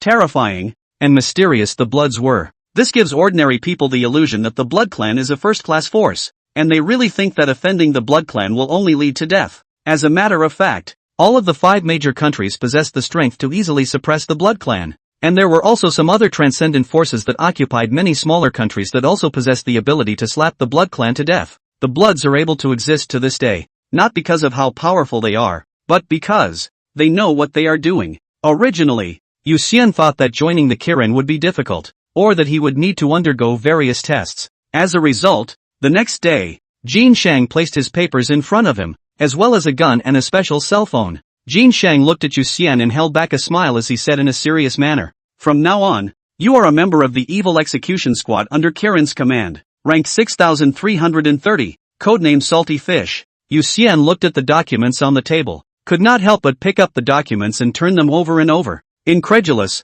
This is, really? Of course it's true. As long as you show your documents, all the security bureaus in the country can check the authenticity and unconditionally cooperate with your actions. Jin Shang laughed. Yu Xian put away his documents and asked, "Then how many people are in the Evil Execution Squad? And who is the captain?" "I'm the captain of the Evil Execution Squad. There were originally 5 people, plus you, that makes 6. But normally the squad doesn't act together. Instead they each take on their own quests, and only for quests that are Finch level or above will we gather as a squad," Jin Shang explained. He then informed Yu Xian of the squad specifics one by one. The squads under the Kirin's command have a very high degree of freedom, mainly because most of the members who are able to join the Kirin are transcendents with great potential. Since every transcendent is different, forcing them to act together may instead lead to stagnation in the strength of certain team members. Generally, team members can freely take on bug-level and ant-level missions, and 2 or more team members can cooperate to take on B-level missions, while Finch-level missions and above must be taken by the entire squad together. Then how many levels is Silver City considered to be now? Yu Xian asked curiously. Jin Shang replied, "The altered bug disaster belongs to his Tiger class, but not because of its strength, but because of its harmfulness. Only by wiping out all the altered bugs can we be considered to have completed the mission. But this mission is destined to be extremely difficult to accomplish. After all, we're not even sure how it spreads and how many there are now. Actually, I have a suspect who I suspect might be an altered bug, but I can't find any evidence." Yu Xian inexplicably remembered Yue and said with some hesitation. Jin Shang immediately got serious and asked, "Who do you suspect?" "Yue, Mr. Yu, even though I observed him for most of the day and he didn't have any breaks. When I saw him again this morning, I still had that feeling that something was definitely not right with him." Yu Xian frowned and said thoughtfully. Jin Shang immediately turned around and walked outside, saying as he did so, "Let's go. Since you think he's suspicious, let's take control and check it out first." The 2 men walked out of the tent. Jin Shang had the soldiers take control of Yue first and put him in a tent, guarded by several soldiers. The whole process Yue did not resist, just some panic on the face. Jin Shang and Yu Xian observed from afar. Both did not see any clues. "Now you still think he's wrong?" Jin Shang asked. Yu Xian nodded. "Well, he definitely has a problem. It's just that with my ability, I can't see it for now." "Then let's take another look. Let's go." Jin Shang thought about it and still decided to trust Yu Xian unconditionally. The 2 entered the tent where Yue was being held together, and when Yue saw the 2 come in, he hurriedly spoke. "This officer, and fellow student Yu Xian, what is it you're looking for me for?" Neither Jin Shang nor Yu Xian opened their mouths. The 2 of them surrounded Yue. Jin Shang's eyes suddenly turned golden, and Yu Xian's pupil depths also flashed with silver light. "What are you guys doing? What's wrong with me?" "Me?" Yue was a bit scared by the 2 people looking at him, and his body kept leaning back. The golden light in Jin Shang's eyes gradually dimmed as he shook his head at Yu Xian. Clearly he did not see a problem. The silver light in the depths of Yu Xian's pupils also gradually returned to its usual appearance, and he didn't notice anything either. "Are you sure?" Jin Shang asked without a clue. Yu Xian knew what he meant and nodded. "Very sure. Especially now. He gives me a very strong sense of dissonance. He didn't talk nonsense. Now the distance between him and Yue was only about 20 centimeters. He had an indescribable sense of difficulty when he looked at Yue. How to look at how incongruous. Then let your hands go and do it. Even if it's wrong, I'll take the responsibility. Jin Shang was silent for a moment, and finally decided to insist on trusting Yu Xian. After all, Yu Xian was now a member of the team under him, and it was part of the captain's responsibility to support his teammate. There was a case in the Kirin archives where a team member noticed a problem but the captain didn't believe it, which resulted in only 2 survivors in the entire team. And since then, every captain of a squad under Kirin's command has chosen to stand firmly on the side of their teammates. Yue seemed to sense the danger and panicked. What do you want? Help! Help! Kill! Shut up and be quiet. Jin Shang immediately glared with his eyes. The next moment, Yue's mouth was covered by a golden light, and he could only let out a whimpering sound. Get started. Do whatever you want. Dissect him or dismember him. Jin Shang said coldly to Yu Xian. Yu Xian nodded and gave Yue a somewhat unforgiving look as he spoke. Teacher Yu, bear with me, I'll try not to hurt you. Then he condensed a thin silver thread from his fingers, and under his control, the silver thread slowly drilled through Yue's neck and traveled bit by bit through his body. Through the battle the day before yesterday, his control over the silver blood was on a higher level, and he operated very carefully in order not to injure Yue. At the same time this time he checked very carefully. Blood vessels, internal organs, bones, nerves all one by one. Suddenly his eyes narrowed slightly. The silver thread seemed to touch some kind of wrong touch. Without waiting for him to react, a sudden change occurred. Oops. Exposed again. Little brother. It's true that you're the bug's greatest enemy. In an instant, Yue's head rotated 90 degrees, his entire face twitching into a crumpled appearance. Zhou Tai's voice coming out of his head, followed by a large number of nerve fibers drilling out of his eye sockets, nostrils, and ears, swiftly stabbing at Yu Xian. However, at this time, Jin Shang's entire body emitted golden light, easily blocking Zhou Tai's attack with one hand and holding the altered bug disguised as Yue's nerve fiber tightly in his hand. So that's how it is. No wonder I can't see any clues. Jin Shang looked at the altered bug in his hand and muttered to himself. Yu Xian also realized the problem at this time and frowned. This level of lurking is too scary. In fact, the heteromorphic worm did not completely control Yue, it was only disguised as a section of Yue's nerve fibers. Because Yue was still alive, Yu Xian couldn't smell the stench, and because the altered bugs mimicked nerve fibers, it was almost impossible to detect unless the person was dissected open. Yu Xian guessed that the reason why he felt that there was something wrong with Yue was more because Zhou Tai was observing himself through Yue, and he instinctively felt that something was wrong. Without Zhou Tai's prying eyes, he was afraid that he would likewise not be able to see that there was something wrong with Yue. In this way, even if the altered bug infiltrated the entire country, no one would probably be able to discover its existence, and their current discovery was definitely a major breakthrough. 014, Blood of Pangu. That night, several top executives from Kirin's headquarters parachuted into Silver City. Yu Xian followed Jin Shang around and met several big brothers whose aura was like that of a demon god. Although these bigwigs were all smiling and very amiable when they saw him, and even shook his hand, touched his head, and complimented him on being a good boy, Yu Xian was so nervous the entire time that his limbs were stiff, and he had the feeling of a chicken cub falling into a pride of lions. It's worth noting that the word airborne is literal. These bigwigs were flown directly from the capital, from the sky. The next day, Yue's body as well as the ectomorph bugs captured by Jin Shang were taken away by one of the bigwigs. It was believed that Kirin HQ would be conducting various studies on them next, and perhaps soon there would be a way to screen victims hidden in the crowd who were being manipulated by the xenomorphic bugs. Noon. The sun exudes a scorching heat, and the soldiers stand under the scorching sun. Even though they are sweating, they still have an upright military posture. Yu Xian sat outside his tent, looking at his cell phone while basking in the sun, which was a special cell phone for Kirin's internal use, which was not only waterproof, dustproof, drop-proof, fireproof, and electricity-proof, but also able to keep the signal open in most environments. In addition, the phone has several official apps, among which the Kirin app has many interesting panels, and Yu Xian's favorite is the archive panel. Primarily, the archive panel records a large number of transcendental events that have been resolved by various Kirin squads. For example, some thugs who have accidentally gained powers, or animals that consume forbidden fruits do evil, and various teams fight against these superhuman beings and finally succeed in solving the problem. Of course, there are cases where teammates don't get along, or the captain doesn't trust his teammates, which ultimately leads to mission failure and team members folding. The main reason why officials publicize these cases internally is that the situation of superpowered crime is grim and complex, and it is only through continuous learning and expanding one's horizons that when one encounters criminals with complex abilities, One will not be confused by the wide variety of abilities and walk into a dead end in one's thinking.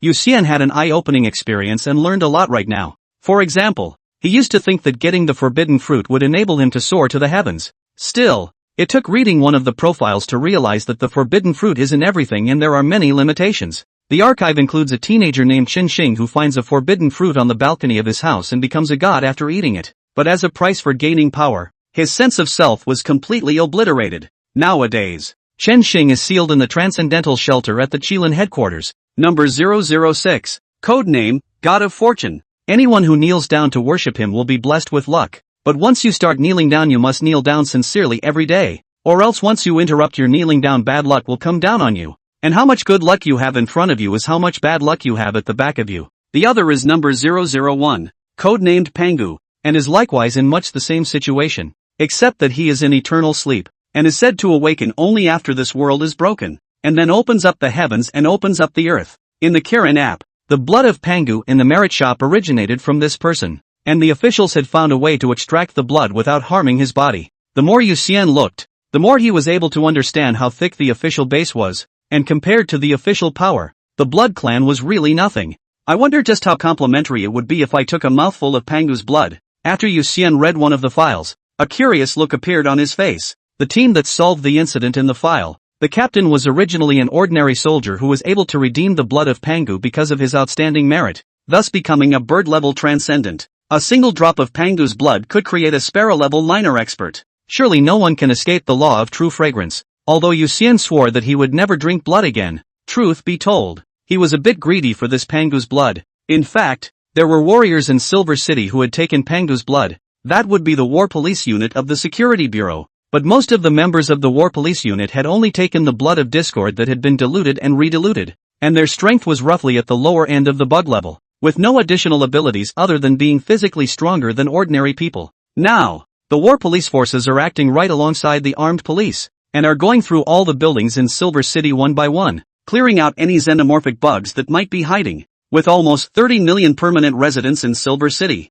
it's not easy to line up. In fact, in the past, the population of Silver City was just over 10 million, and then the Rongqing tragedy broke out in Rongqing, and a large number of people moved over, which led to the population of Silver City skyrocketing. Currently Silver City is the only city in the country with a population of over 30 million residents. Speaking of which, because a large number of residents of Rongqing moved over, the few houses in Yu Xian's hands even increased in value. However, after this incident, it is estimated that the only 2 houses left in the hands of Yu Xian is afraid to depreciate quite a lot. Good thing that he is now joining the evil extermination squad. Not only has a salary and the establishment, that point of loss for him is already a hair's breadth. As Yu Xian opened the next file and prepared to continue reading down, Zhang Shou, Chen Ling, and other students came over together, and Zhang Shou came forward and asked thievishly, "Salty, it's being rumored on the internet that the officials are preparing to popularize transcendental education. Is this really true or not? Popularizing transcendent education?" Yu Xian froze, then shook his head. "I don't know. Never heard of it." As a matter of fact, the whole country was now paying attention to the situation in Silver City, and the major cities had begun their universal medical checkups again, and many people were on edge as if they were on the verge of panic. Then the news of the official popularization of transcendent education came out, and netizens immediately diverted their attention and discussed the pros and cons of popularizing transcendent education. "It would be great if it's true. I'll definitely become an immortal cultivator when the time comes. My destiny is mine but not mine," Zhang Shou said with a longing face. Yu Xian opened the address book in the Kirin app and said, "I'll ask. Maybe the captain knows." In the past 2 days, he finally understood the gold content of the ranking 89, the various meetings of the Qilin headquarters. Jin Shang not only has a seat, but also has the right to vote. A lot of policy news Jin Shang can understand in advance. He clicked on Jin Shang's avatar and crackled with typing. "Salty, Captain, are you busy?"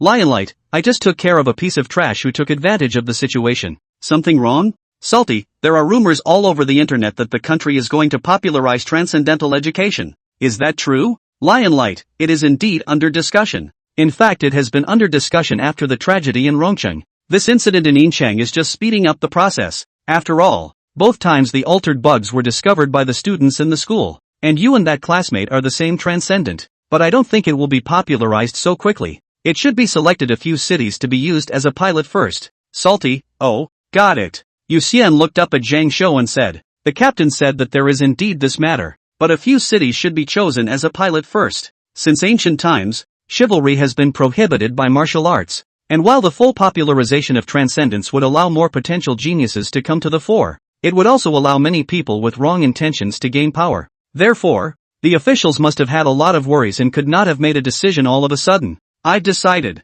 I'll go to whichever city I want to study in when it's officially announced as a pilot." Zhang Shou immediately shouted in excitement. Instead, Chen Ling calmly analyzed, "I think that we, Silver City and also Rongqing, will have a great chance to become one of the pilot cities. After all, we are all victims of the altered bugs, and the country will surely be slightly more concerned about our two cities. If only it were really Silvertown." Another female student sighed. In the past 2 days, not many good news have been inquired about, but instead, bad news has been coming out all over the place. It was said that the casualties in the first and second middle schools were even heavier, and that the alien bugs seemed to be infiltrating the schools as the center, and the first to bear the brunt were the students of each school. Many elementary schools, in particular, don't seem to have even one survivor. There's no telling how many families the sky is going to fall on. Yu Xian looked at the apprehensive and expectant classmates and felt something vaguely in his heart. Speaking of which, before suffering from acromegaly, he was actually like his classmates in that he had more of a vision of superhuman powers,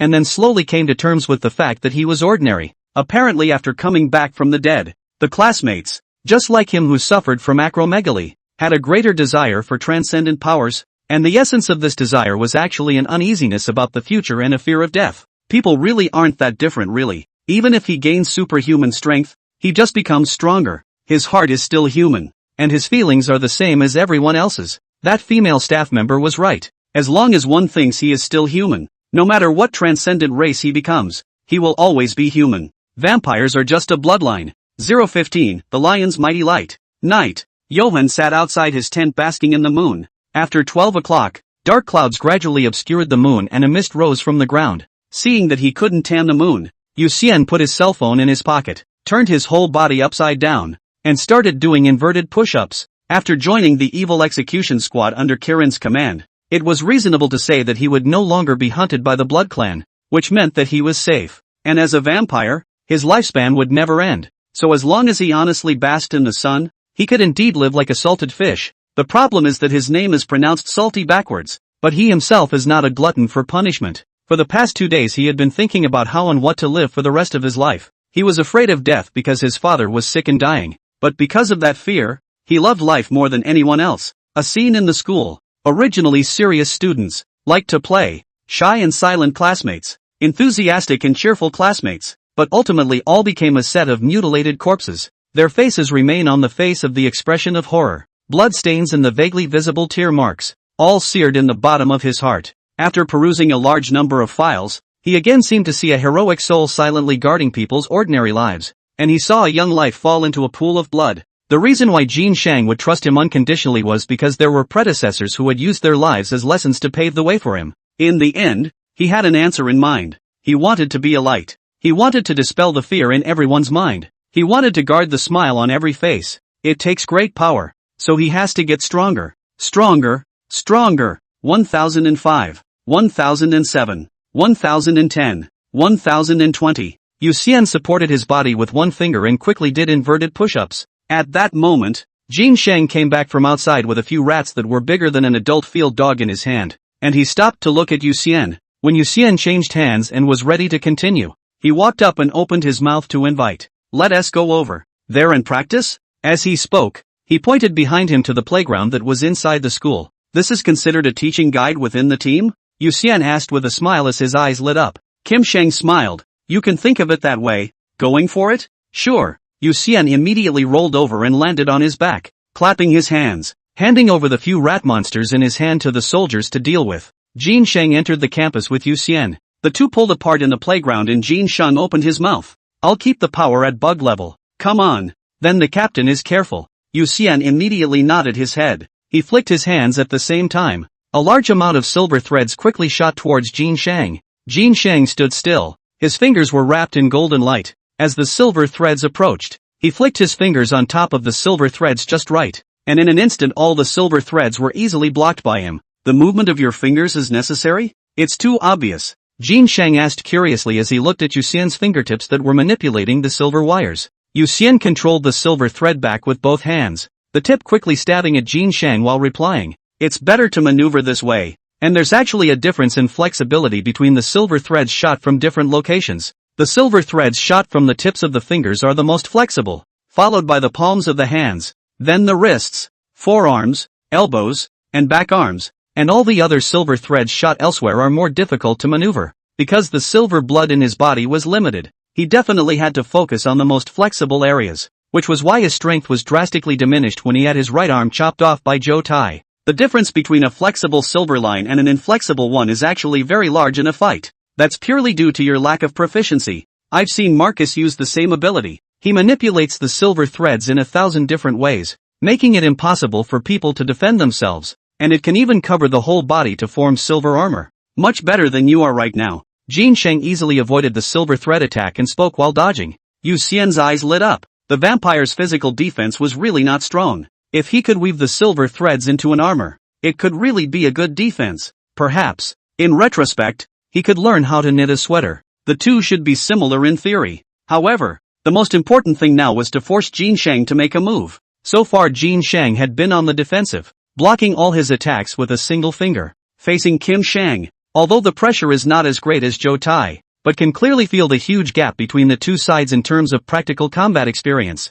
Yu Xian next kept trying to break Jin Shang's defense from different angles, but it was as if Jin Shang had eyes in the back of his head. No matter which angle he attacked from, he was easily blocked. After realizing that continuing the attack would just be a waste of energy, Yu Xian quickly withdrew all the silver threads. After thinking about it, he immediately controlled the silver threads to wrap around his hands, forming a pair of rough silver gloves, and then he rushed towards Jin Shang. Whether it was a long-range attack or close combat, he wanted to learn more from Jin Shang. Not a bad idea. Jin Shang watched Yu Xian rush up and said with a smile on his face. Then he got serious. A faint golden light appeared in the palms of his hands, facing Yu Xian's fists. He easily blocked them with his palms. The two of them kept exchanging punches in the playground, although every time the result ended with Jin Shang pointing one of his fingers at the center of Yu Xian's eyebrow. "You've learned boxing?" Jin Shang asked as he fought. Yu Xian answered truthfully, "I've learned some online, but it doesn't seem to be of much use. The combat techniques on the internet are all used to deal with ordinary people.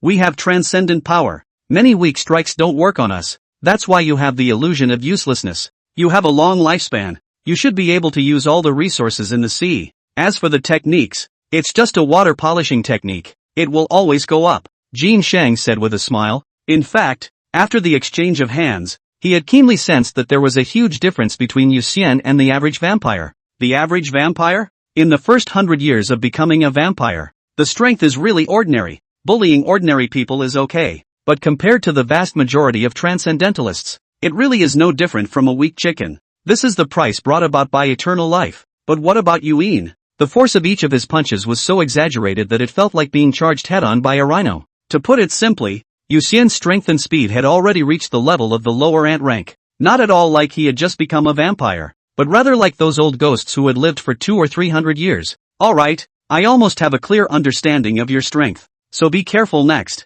Jin Shang blocked Yu Xian's jab, at which point he faintly smiled. Danger! Yu Xian's entire body instantly exploded in sweat and immediately backed away quickly, but it was as if Jin Shang anticipated his every step, and quickly followed him as he retreated, the two of them not pulling away from each other at all. Then Jin Shang threw quick punches with both hands, and Yu Xian clearly saw the punches but couldn't block them at all. Punch after punch. In the end, Jin Shang sent Yu Xian flying into midair with an uppercut and opened his mouth. Tiger Fist Upanishad. Lion Mighty Light. In the air, there were golden particles coming out of Yu Xian's body, forming a huge golden lion in midair, and the lion slapped Yu Xian to the ground with one palm. After a loud bang, Yu Xian smashed heavily on the ground, his whole body's bones broken, unable to move. 016, new ability. The dark clouds gradually lifted and bright moonlight poured down on the earth. Jin Shang slowly walked over to Yu Xian and sat down next to him, poked Yu Xian's hand with his finger and laughed. Still alive? Can't die. Yu Xian groaned and said with difficulty. Although his whole body hurt, Yu Xian knew very well that he wasn't seriously injured, and it was obvious that Jin Shang was quite aware of the characteristics of vampires, and none of the hits were vital. A few minutes later, Yu Xian sat up from the ground, his injuries already healed. TSK, it's true that you're very wrong. I had thought that you'd have to lie down for hours, But it turns out that you were able to get up in less than even 10 minutes. Jin Shang looked at Yu Xian and felt that Yu Xian was more perverted than most of the transcendents he had seen. Is this still a normal vampire? Yu Xian looked up at the moon and laughed. If it was daytime, maybe it wouldn't take a minute. Are you a vampire or a Superman? After hearing this, Jin Shang couldn't help but spit out. Where is a vampire that has a stronger recovery ability during the daytime instead? This is completely reversed, isn't it? Same squad. Trust is mutual. The moment Jin Shang chose to trust Yu Xian unconditionally, Yu Xian had already decided to give Jin Shang the same amount of trust. The two of them just seemed to be chatting idly. But Jin Shang actually had it in his heart that Yu Xian could restore his physical strength by absorbing light, which was the reason why Yu Xian didn't need to absorb blood. Captain, you're an overachiever? What the hell happened to the lion just now? Yu Xian asked curiously at this time. Jin Shang looked up at the sky and replied, I am not a supernatural ability person, but a pure martial artist. I started practicing the Golden Light Child's Kung Fu since I was a child, and I switched to practicing the Voodoo Divine Kung Fu after I was 18 years old when I was successful in the Golden Light Child's Kung Fu. About 5 years ago, I took a drop of Panda's blood, and Voodoo Divine Kung Fu was alienated into Golden Light Lion Divine Kung Fu, which is considered to be my exclusive Kung Fu. And that's from that day onwards, I obtained my current codename, Lion Light. So it's a martial artist. No wonder the melee combat is so strong, Yu Xian said with a sudden realization. When Jin Shang heard this, as if he was a cat that had its tail stepped on, the whole person became agitated, and said in a bad mood, What do you mean that a martial artist is strong in melee combat ability?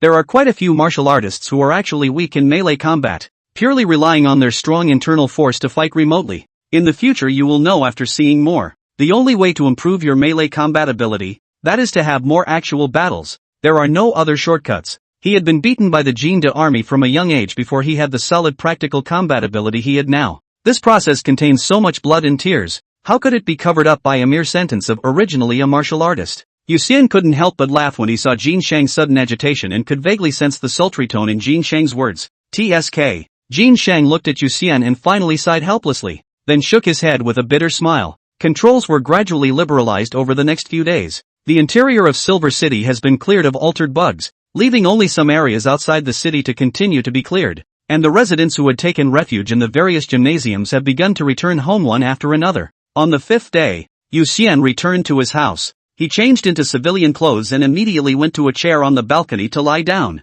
He had been basking in the sun these days, probably due to the fact that the rebirth of his broken arm had consumed quite a bit of energy in his body, so it wasn't until yesterday that he'd been able to put together 9 heartbeats. If there were no accidents, he would be able to awaken his second minor talent today. He opened his phone and clicked into the quest board, and after the Silver City controls were liberalized, he was finally able to take on quests as well. The merit shop actually has quite a lot of goodies, such as discordant blood, silver, storage equipment, transcendent weapons, and transcendent defense. All of this is redeemed with merit badges. Although Jin Shang said that when the Silver City incident was completely over, he should be rewarded with a large amount of merit rewards, but Yu Xian felt that of course the more merit honors the better. Plus idleness is idleness. Maybe before the school year starts, he can gather the merit honors to buy 1 or 2 props just by taking quests. The quest board has a variety of quests, some officially issued, but equally some issued by other team members. Yu Xian limited the quests to the bug and ant levels, and the rest of the high-level quests were immediately blocked, leaving only all the low-level quests. He began to look carefully at the tasks he could do. Bug level quest, capture cold light ferrets, 10 merit per piece. Requirements, 100 pieces. Official bug level quest, collect mutant ghost hand green, 15 merit per pound. Requirement, 1,000 pounds. Ant level quest, collect zombie fangs, 25 merits each. Requirements, 66. Official ant level quest, clean up the zombies that have appeared in Fanshui town, 50 merits each. Requirement, kill all of them. Yu Xian found that as long as the tasks provided by the official, the rewards were higher, but the demand was also higher, and many of the tasks issued by the official and the tasks issued by the private. In fact, the content is overlapping. It is completely possible to pick up the 2 tasks together and receive double rewards. As he was considering whether or not these tasks could be accomplished on his own, his heart suddenly pounded violently, and a stream of heat surged out of his heart and quickly traveled throughout his body. Because of his experience from the last time, Yu Xian didn't panic this time. He took a deep breath, then closed his eyes and quietly waited for his new ability to take shape. After about 10 minutes, he slowly opened his eyes with a slightly odd expression. He opened his hand. A splash of blood-colored energy immediately formed in his palm. which looked like both water and fire. Blood energy. This is arguably the vampire's most classic and important ability. According to the Kirin App Science Board, this ability only vampires who have lived for more than 300 years have a very low probability of awakening, and it belongs to as a great natural ability. And the science suggests that when encountering a vampire who has mastered blood energy, members below Finch level can retreat immediately. Because vampires can learn all kinds of blood spells when they have blood energy, they are no longer the existence of the bottom of many transcendent races, and even among the legal transcendents, vampires who have mastered blood energy are considered to be tougher characters. If ordinary vampires were brittle assassins, then vampires who had mastered blood energy were noble mages, and their status was completely different.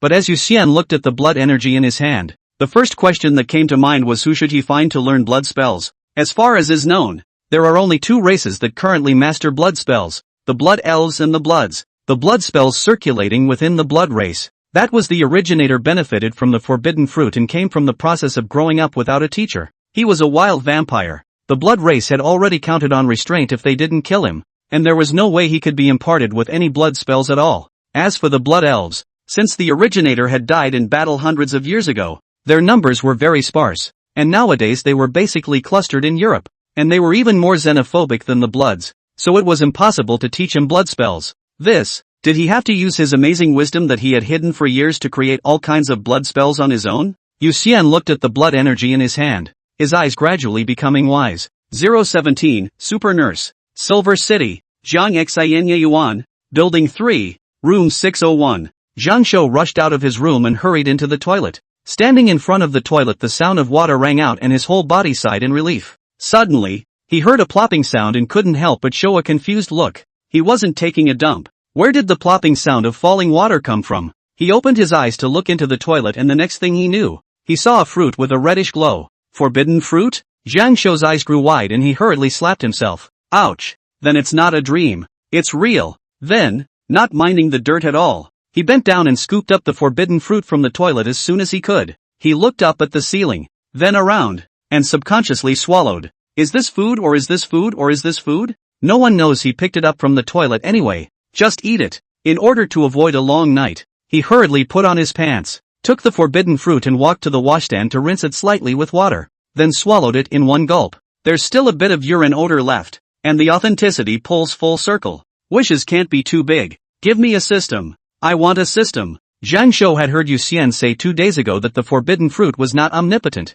and the greater the wish, the greater the cost. He didn't want to become a vegetable, much less sleep for 10,000 years, so he didn't ask for much. A system would be Umitba. Ding! Super Nurse system activated. Zhang Shou was quite excited to hear the ding in his head, but then he was dumbfounded when he heard the name of the system. Wait, that's not right. What he wanted was the Sword Immortal system. How did it become the Super Nurse system? Male mom? Don't Zhang Shou's face cried and laughed for a while, and after a good while of seeing no change in the system, he could only resign himself to his fate with a bitter face. Properties. Zhang Shou opened his mouth in grief. Then a curtain of light appeared in front of him, and his attributes quickly unfolded. Name, Zhang Shou. Sex, male. Age, 17. Occupation, super nurse. Skills, elementary, healing. Consume part of your stamina to gather a ball of light to heal the target. Primary, healing touch. Consume stamina to summon a tentacle with the ability to heal, detoxify, and remove disease,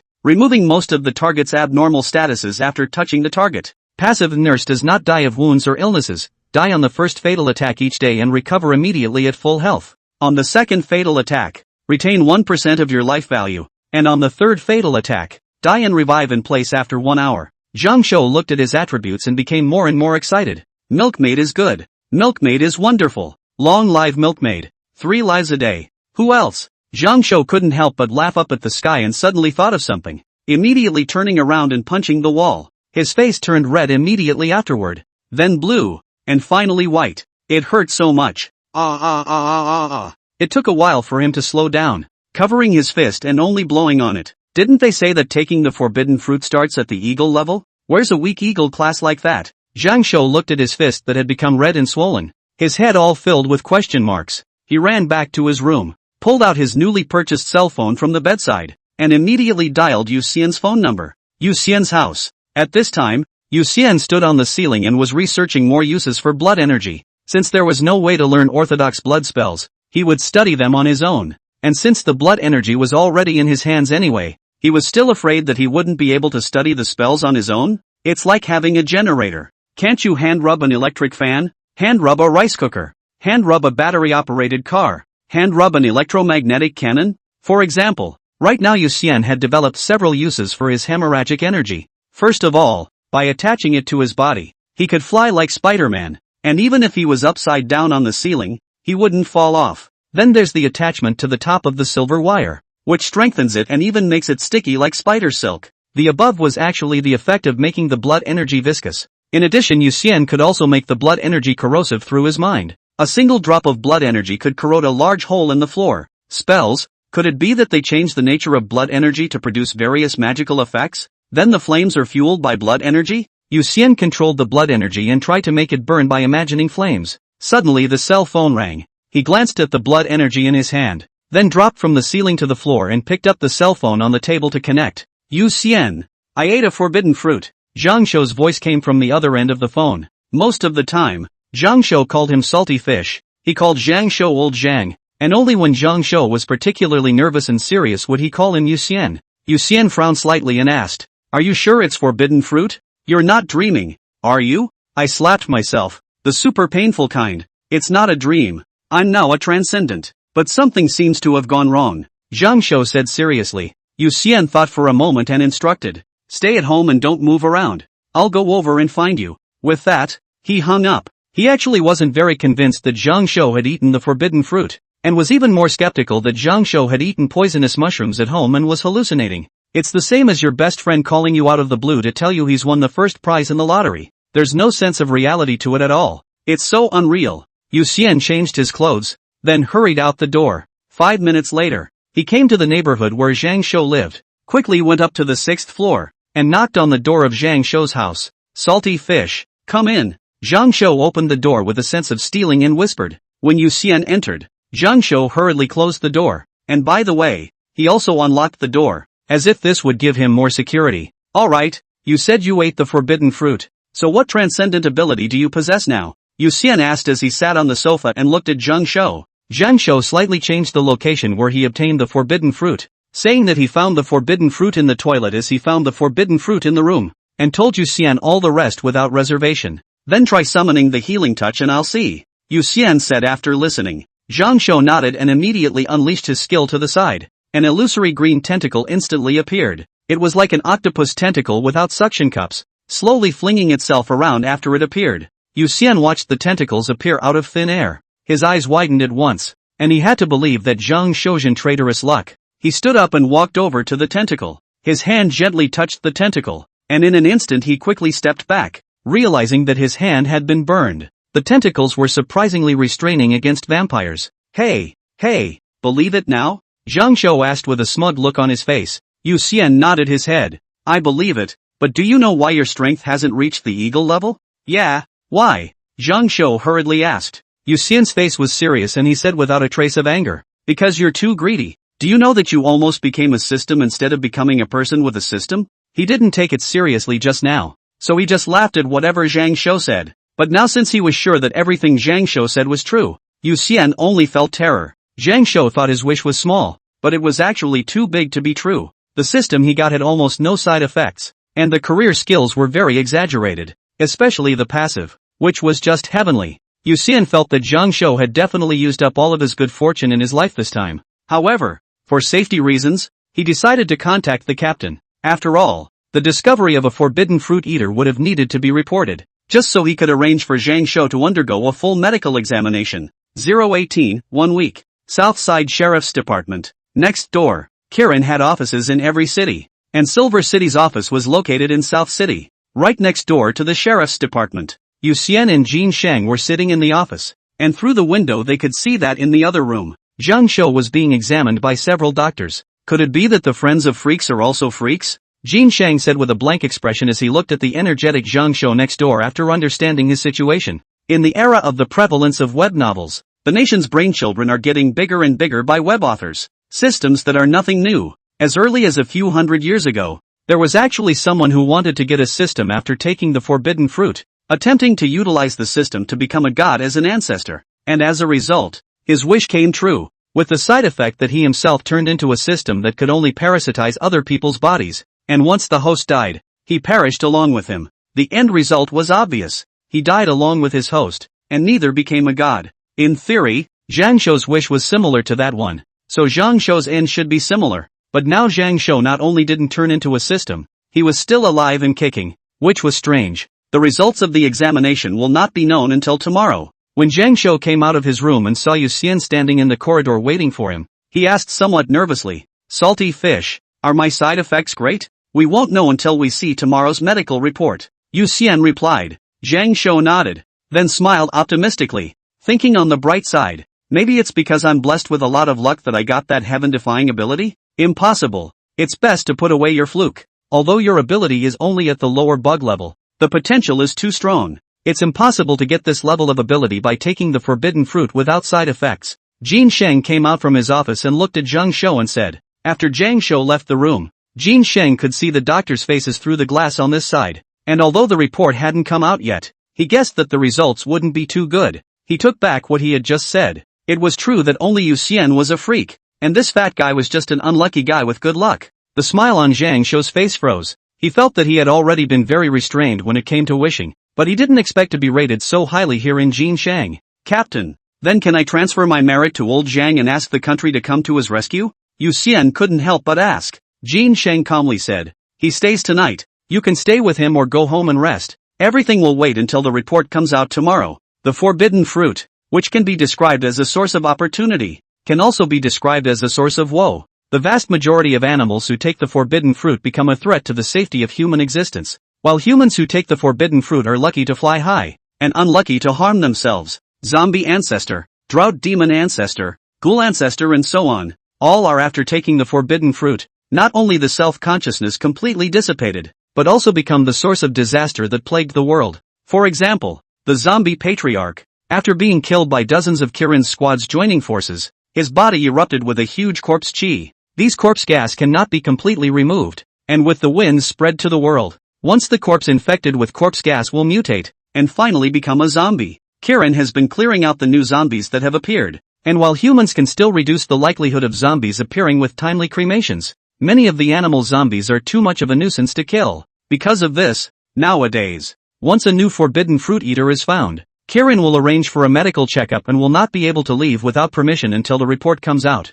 I'll stay and accompany old Zhang, Yu Xian said. Jin Sheng nodded. Well, it's good for you to stay, lest he think too much and end up making irrational choices. In the past, a person who took the forbidden fruit was invited to the office to receive a medical checkup, but he ended up alone at night, caught up in internal conflicts, and the more he thought about it, the more he was afraid of knowing the results of the checkup. Coupled with a lack of trust in the officialdom, he quietly ran away on his own. When he was finally found, he was already dying from the backlash of his powers. Night. Yu Xian and Zhang Shou share a double room. Salty fish. I can't sleep.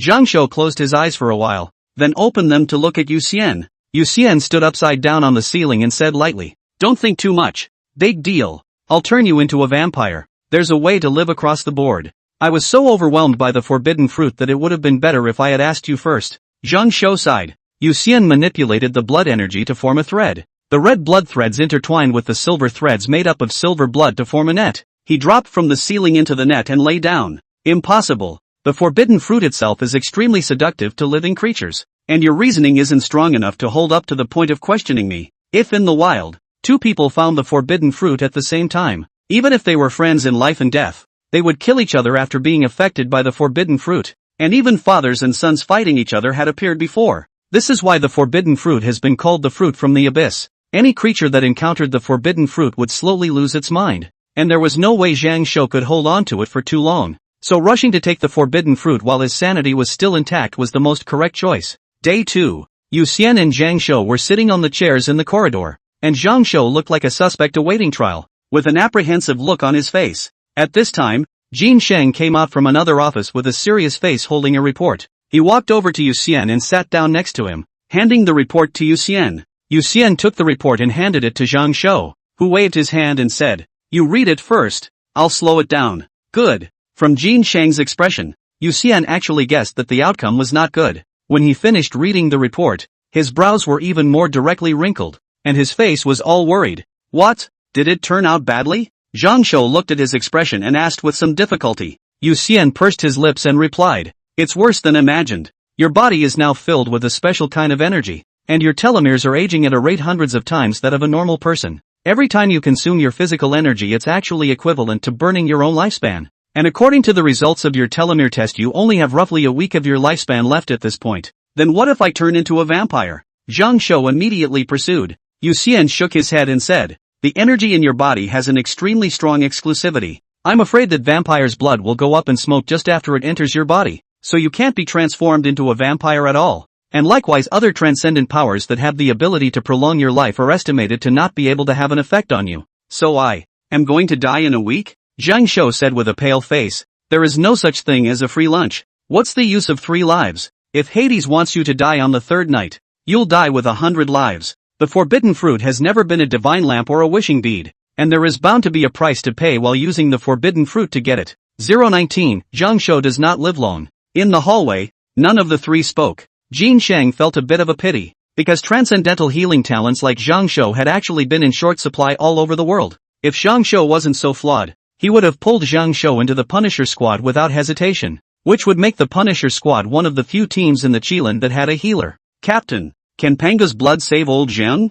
Yu Xian pinched the report and asked undeterred. Jin Sheng shook his head and said, "The blood of Pangu was only a product of the forbidden fruit in the end. Zhang Shou is case, judging from the level of the side effects, the grade is likely to be in line with Pangu, and the level of the exclusionary energy in his body won't be lower than the blood of Pangu." Salty fish. "Thanks, but don't bother. Just let me be alone for the next week." Zhang Shou took a deep breath and gave Yu Xian a forced smile. After saying that, he got up and prepared to leave. Yu Xian couldn't rest assured and stood up to follow, but Jin Sheng got up and pressed his shoulder, shook his head slightly and said, "Give him some personal space." Aha! Yu Xian looked at the fading away Zhang Shou and clenched his hands into fists. He wanted to be stronger, so that no matter what came his way, he would never be as helpless as he was today. Zhang Shou was so muddled that he unknowingly came to a nearby park. He sat in one of the chairs, his head empty as he looked up at the sky, feeling like the world was gray. The park was cold and quiet, and even in the morning there weren't many elderly people to be seen moving around. The aftermath of the alien bug incident had clearly not yet dissipated. "Thought I hit the jackpot, but it turns out, wasn't even a consolation prize." Zhang Shou couldn't help but laugh to himself as he thought of his ecstatic self yesterday. He sat in the park for fully half an hour, then got up and walked out into the street and wandered around for quite a while, and finally he went back to his house and locked himself in his room. After sleeping until dark, he came downstairs hungry and ate at a steamed vegetable restaurant near the neighborhood. When he was almost done eating, suddenly a piercing cry came from the innermost part of the store, and he couldn't help but look back. But it turned out to be a little girl who had been burned on her arm by a waitress who had accidentally scalded her arm with boiling hot tea, and the whole arm was red. The waitress kept apologizing while the young couple had their hands full, the dad trying to coax the little girl and the mom was wiping her burned hand with a towel. Zhang Shou looked at the little girl, and in silence for a moment he got up and walked forward, speaking, "Let me do it." Healing technique. He crossed over the waiter and pointed his finger towards the little girl's burned arm, consuming his stamina to activate the skill. A green ball of light flew from his fingertips towards the little girl's arm. When the ball of light landed on the little girl's arm, the arm that was originally burned red quickly recovered. Thank you, little brother." The little girl's father saw the scene and immediately thanked him. Then the little girl's mother, next to the waiter, also hurriedly opened his mouth to say thank you. Around the original onlookers one by one showed admiration. Zhang Shou suddenly felt as if his mood wasn't that bad. He returned to his seat and took 2 more bites of his meal before suddenly putting down the chopsticks in his hands. In fact, he knew why his system was a milkmaid system. And the fact that the altered bugs had caused such a large number of casualties in the school had not only deeply affected Yu Xian, but likewise deeply affected him. He and Shanling and the others searched for surviving classmates among the countless wreckage of their classmates, trying to find ways to bandage their wounds, trying to find ways to make them feel better and be able to hold on until help arrived. At that time, he didn't want to become a sword immortal in his heart. He wanted to become a doctor. He wanted to save everyone. Do you want to die a coward, or be a hero for once? Zhang Shou looked at the street outside the hotel that was gradually warming up, and muttered a sentence to himself in his heart. He got up and smiled as he walked out of the hotel, his steps growing more determined. "Sir, you haven't paid." At that moment, the waitress came out after him and shouted. Zhang Shou suddenly had a footstep, hurriedly went back to settle the bill, and then fled the restaurant in a grayish manner. Day 2. Yu Xian received a call from Zhang Shou early in the morning. Hanging up the phone, he hurried to the entrance of the food market not far from the school. Tens of meters away, he saw the square in front of the food market pulling a large banner that read, Transcendental Healer. Online free treatment, terminal illnesses, stubborn diseases, and difficult illnesses, healing to the point of elimination. Underneath the banner, Zhang Shou sat on a chair, constantly launching healing spells for those who came forward, and for some special diseases, he used the healing touch directly. Yu Xian quickly stepped forward and interrupted Zhang Shou from continuing to cast spells as he frowned. You're crazy, you forgot what I said. The more skills you unleash the faster you'll die. Salty fish, I called you here because I want you to help me keep the crowd in order. It's still a death anyway, at least I want my death to be worthwhile. Zhang Shou looked at Yu Xian and said seriously. Yu Xian was still trying to persuade. Zhang Shou took a deep breath and said, Yu Xian, don't stop me if you consider me a friend. Life and death have their own destiny. Don't let me die a worthless death. Yes. Yu Xian clenched his teeth and said with red eyes. Next, Zhang Shou continued to treat the people seeking medical treatment, while Yu Xian maintained the order of the queue, and anyone who cut in line or made trouble were all directly taught a lesson by him. The sun gradually rises to the middle of the sky from the east. Zhang Shou was originally the appearance of a teenager. At this time it already looks like middle-aged people. Gray sideburns make people look sad. Yu Xian stood in the sunlight and watched Zhang Shou. A smile appeared on his face after he finished treating each patient, and before he knew it, he was surrounded by people. Some bring parasols,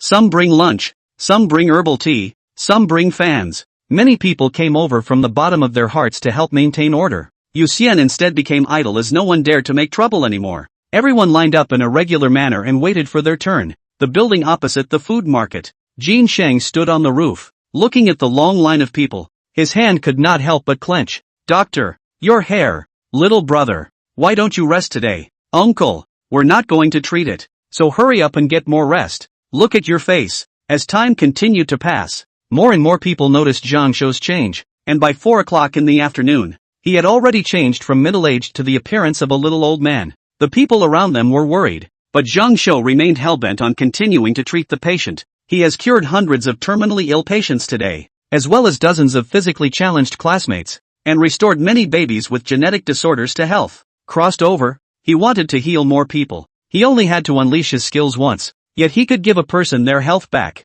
or even change their life, and he felt it was a very good deal. Again and again. Gradually he began to have hazy eyes and could not even see the patient's face clearly. Luckily, he wasn't really a doctor, and healing a patient only required him to activate his skills, so all he had to do was see someone coming and just activate his skills. As night fell, he saw another color change in front of him and immediately raised his hand to activate the skill, but his body went violently limp and his entire body collapsed towards the ground. Those around him immediately held him in place as he unleashed his skills on the patient in front of him with trembling hands. Enough, really. Yu Xian then quickly stepped forward and hugged Zhang Shou, who had already turned into skin and bones, and his hot tears could not be stopped from filling his eyes. As a matter of fact, the people around had already stopped it many times, but Zhang Shou kept refusing and insisting, and many of the emotional people around had already been secretly crying. When they saw this scene, they all burst into tears again. Yu Xian, it's really strange. I obviously don't want to die. I should be scared of death,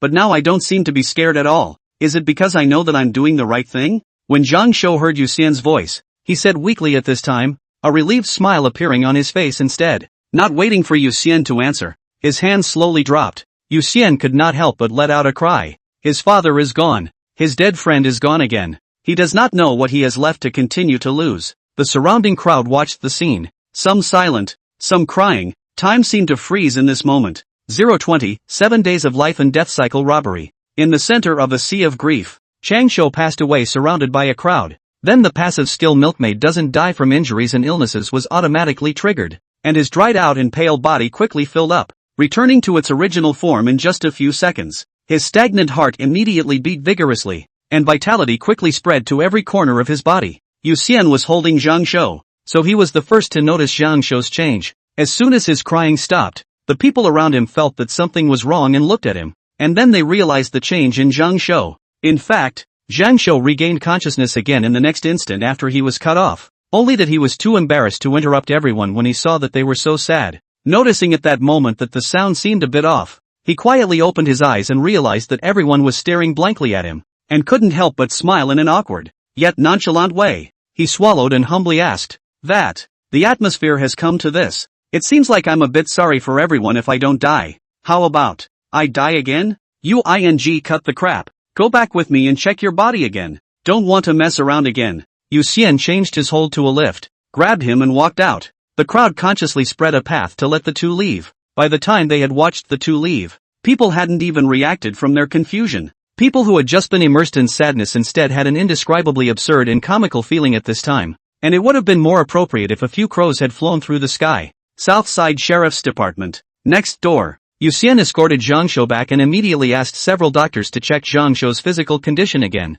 He vaguely felt that something was wrong. As a vampire, although he didn't suck blood, he was actually very sensitive to the qi and blood of living things. For example, he could easily tell whether a person was sick or not through the smell of blood, and he could even tell whether a woman was a virgin or not. Legend has it that vampires like to suck the blood of virgins, presumably because of an oversensitivity to the smell of blood, combined with a psychological effect that led to the development of the quirk. Luckily, Yu Xian didn't like to suck blood, so this had nothing to do with him. However, he was certain that Zhang Shou definitely had problems with his qi and blood after coming back from the dead. Day 2. Yu Xian and Zhang Shou sat in the office in rows. Jin Sheng in the front held the newly released report for a while before he spoke. The latest report found that Zhang Shou's body has completely recovered to the state it was in before the examination, which means that he had a lot of side effects. But again, not as much as we thought. Let's see. Yu Xian immediately spoke. Jin Sheng handed the report to Yu Xian, who quickly skimmed through it. In the report, Zhang Shou's side effect was named 7-day life and death cycle hijacking, which simply meant that Zhang Shou would go through the cycle of life, old age, sickness and death every 7 days without activating his skills, and if he used his skills, it would speed up the cycle. In addition, the report specified that Zhang Shou's passive effects began to be recorded as soon as the system was activated, and that the first time he died each day, his body's state would return to the one recorded when the system was activated. Simply put, Zhang Shou will be stuck in a cycle of 17 to 77 forever as long as he doesn't die. On Monday he's 17, and by the time Sunday rolls around, he'll be a 77-year-old little old man. This was also the reason why Yu Xian felt that there was something wrong with the flavor of Zhang Shou's qi and blood. There must be a huge difference in flavor between a 17-year-old's qi and a 77-year-old's qi and blood. Take a look. Yu Xian finished reading it and handed the report to Zhang Shou. After reading the report, Zhang Shou didn't know whether to laugh or cry for a moment, and couldn't help but ask, so I'm destined to live and die for the rest of my life? Not necessarily. For example, if you die 4 times in a row in one day, I guess even the gods won't be able to save you at that time, Jin Sheng said as he looked at Zhang Shou. Yu Xian looked at Zhang Shou and warned seriously, Old Zhang, do you hear me? Don't think that just because you have several lives you're messing around. I'm not saying that you can't use your skills, but at least have it in your heart. Don't always leave no room for error. Didn't I think yesterday that I was going to die anyway and take a heroic step before I die? Since I can live, I definitely won't mess around. Zhang Shou laughed awkwardly. The thought of yesterday's incendiary images made him want to gouge out 5 rooms in embarrassment. Jin Sheng took out a form at this time, placed it in front of Zhang Shou, and said, Fill out this form. And also, interested in joining us? Captain, may I? Zhang Shou said with glowing eyes. He knew that Yu Xian seemed to have joined some official organization that was very powerful. The problem was that until now he didn't know the name of the organization, and this office really didn't even have a name tag. You've called on the captain. Of course, Jin Sheng said with a smile on his face, a small person already jumping up and down in his heart to celebrate that his squad finally had a healer. He then narrated the situation of the Qilin as well as the evil Punisher squad, and finished by asking, So, do you want to join? Join, I'm in. So can I be on a team with Salty Fish? Zhang Shou nodded his head. Jin Sheng glanced at Yu Xian and laughed. You and Salty Fish were originally on the same team. From now on, you're the healer of the Exorcist squad, ranked 6340, codenamed Dead Doctor. The documents will be given to you in a few days. Dead Doctor. Hey, sounds kind of cool, Zhang Shou said happily. Yu Xian smiled and said, Congratulations, 4th Ant. What 4th Ant? It's a dead doctor. The tone of voice is different. Zhang Shou immediately retorted. Yu Xian nodded repeatedly and smiled. Aha, got it.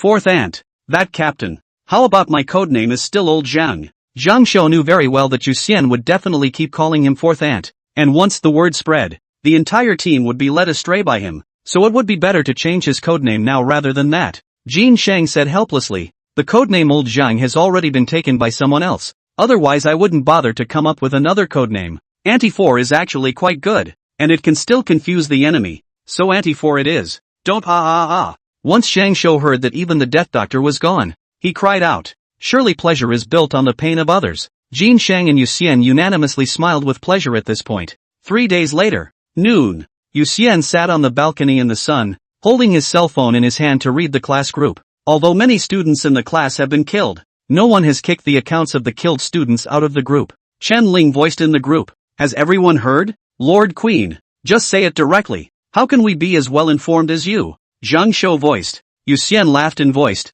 let me guess. School is starting again, right? School is starting, but you'll never guess where we're going to school. Chen Ling voiced. Yu Xian narrowed his eyes and voiced, Superpower Academy? Almost all of the schools in Silver City have been invaded by xenomorphs. And said almost is because the Ultra Academy has not been invaded by xenomorphs. How did you know? Chen Ling was surprised. This was information that she had only been able to find out by asking around for several days. But it turned out that Yu Xian had actually revealed it in a single word. Yu Xian laughed. Not only do I know that we're going to go to school at the Superpower Academy, I also know that all the surviving students in the entire city will be concentrated at the Superpower Academy. He was at least a member of the evil execution squad now, and there was a lot of news that he could learn about beforehand through Jin Shang or the Qilin app. There aren't many surviving students in the city right now, and together they are estimated to have only 2 classes per grade level. However, there are many students who have a psychological shadow and simply dare not go back to their original schools, coupled with the fact that parents are not assured that their children will go to school again. So only by transferring to the Superpower Academy, a victimless school, can the parents be assuaged to a certain extent? 021, Beauty U. Monday. Superpower Academy. Outside the school gates, many of the students stood in front of the fence on one side of the entrance, carrying their backpacks. The great name of the Superpower Academy was something that the vast majority of ordinary students had heard of since they were young, and there were even quite a few who fantasized when they were young that they would one day be able to attend the Superpower Academy. But when it really came down to it, everyone was a little apprehensive instead. They were just ordinary people, while all the students in the Ultra Academy were transcendents. The gap between the two sides was too great. Ordinary people could not even break a brick without exercise, while transcendents could easily hammer a wall to burst, and there were even powerful students who could easily knock down a building. If they were to be slightly bumped by these people, they would be lightly injured or spiral to heaven, which was a bit scary to think about. Salty, this way. At this time, Zhang Shou immediately laughed when he saw Yu Xian come over with his school bag. Yu Xian slowly walked up and asked, I said how come I didn't run into you on the road? You spent the night at the office? Well, Dr. Chen said that although my body is unable to gain growth through exercise, it seems that I still have a data mine attribute panel on my body, and the data of this panel is something that can be boosted through exercise, thus improving my various abilities. Zhang Shou looked around before explaining to Yu Xian in a low voice. Yu Xian nodded and didn't continue the topic as he glanced around and asked, everyone isn't going in? This is the Superpower Academy, yeah. You're not nervous? Chen Ling asked curiously as her godly head sprang out from behind the two and pressed on their shoulders. Yu Xian shook his head. That's not still a school, and it's not like we're in the same class as the students of the Superpower Academy. Let's go. He led the way towards the gates of the Ultra Academy, but at that moment a sedan with a bat license plate pulled up in front of the school and Nora stepped out of the car, and the students who had been whispering around them froze in their tracks, all remaining quiet. The blonde beauty girl's charm is too big. The unusual students can't carry it at all. The students of the third middle school have at least seen Nora. The students of the other schools have never seen it, and for a moment they were all sucked in by this perfect picture. At that moment, a voice brought everyone's souls back again. Morning, dorky goose. Yu Xian saw Nora and greeted her with a smile on his face. Originally, she was quite happy to see Yu Xian and the others, but when she heard Yu Xian's words, Nora's face darkened. She quickly stepped forward and stomped on Yu Xian's shoes, retorting in exasperation, "You're the dorky goose." Click. Many of the boys' hearts broke straight away at the sight of this male and female talent. Nora-san, are you going back to your old class? Or are you in the same class as us? Chen Ling interjected at this time. Nora ruffled her hair a bit, feeling that she was too close to Yu Xian, and took another slight step back, replying, I've already transferred to another school, so of course I'm in the same class as you guys. Then what are you waiting for? Let's go. Yu Xian didn't care about the boot prints on his shoes and said with a smile. Yu Xian walked in front and the crowd followed. The other students saw Yu Xian and the others enter the school and followed from the crowd. They hadn't gone far into the school gate when the trees on both sides suddenly grew wildly. Dense flowers bloomed in the twinkling of an eye, and a dozen or so students flew in the air, their hands releasing colorful flames. forming brilliant fireworks in the sky as lines of characters appeared all around them. Hello, new student. Superpower Academy. Welcome. Adversity is the highest school of refinement. No matter how long the night is, the day will come. Every time you fall down, you stand up better for the next time. The students of the Ultra Academy came out of the dense woods in droves, some offering flowers and trinkets to their classmates. At this time, many students of the Superpower Academy made way, and a tall and beautiful young girl with long silver hair stepped out from it. She smiled and said, "I'm the president of the student council. You beauty. Welcome to all the students enrolled in the Superpower Academy. And if you have any difficulties in the future, you're welcome to come to the student council to look for me." Yu Xian had to politely express his gratitude on behalf of the ordinary students because he was standing at the front of the line. However, when he looked into the eyes of Yu Meiren, he had a strange feeling that there didn't seem to be a reflection of them, the ordinary students, in this guy's eyes. For show? Yu Xian was slightly moved in his heart, but he still maintained a smile on the surface. Next, under the guidance of Yu Meiren, the crowd followed towards the school building. There was already a teacher waiting at the entrance of the building, and all of them came together to the new classroom. At the door of the classroom, Ms. Yu repeatedly emphasized that if there was anything, you could go to her, or to the student council, and any difficulties would be solved for everyone. In the end, Beauty Yu left with all the transcendent students, and only then did Yu Xian and the others begin to divide the classes. The normal class of the Superpower Academy, senior year, was divided into two classes, Senior Class 1 and Senior Class 2. Basically, all the students in the same school are divided into a class, because Yu Xian saved many students in time, so the first class is almost all the students of the third middle school, just not a class before. Because of the alien bug incident, all of them had crossed paths a long time ago, and they quickly became familiar with each other after they took their seats. There were even quite a few students who had brought gifts and came forward to thank Yu Xian for saving their lives, and among them, there were a dozen or so students who had been treated by Zhang Shou, and they were even more respectful of them. Yu Xian, Zhang Shou, Nora, and Chen Ling sat on the left side of the classroom, occupying the first and second positions in the third and fourth rows respectively. I didn't expect the students of the Superpower Academy to be quite warm and friendly. I thought they would look down on us. Chen Ling sat on Nora's right-hand side and said with a smile. Nora took it for granted. They're not stupid. How could they do such a thing?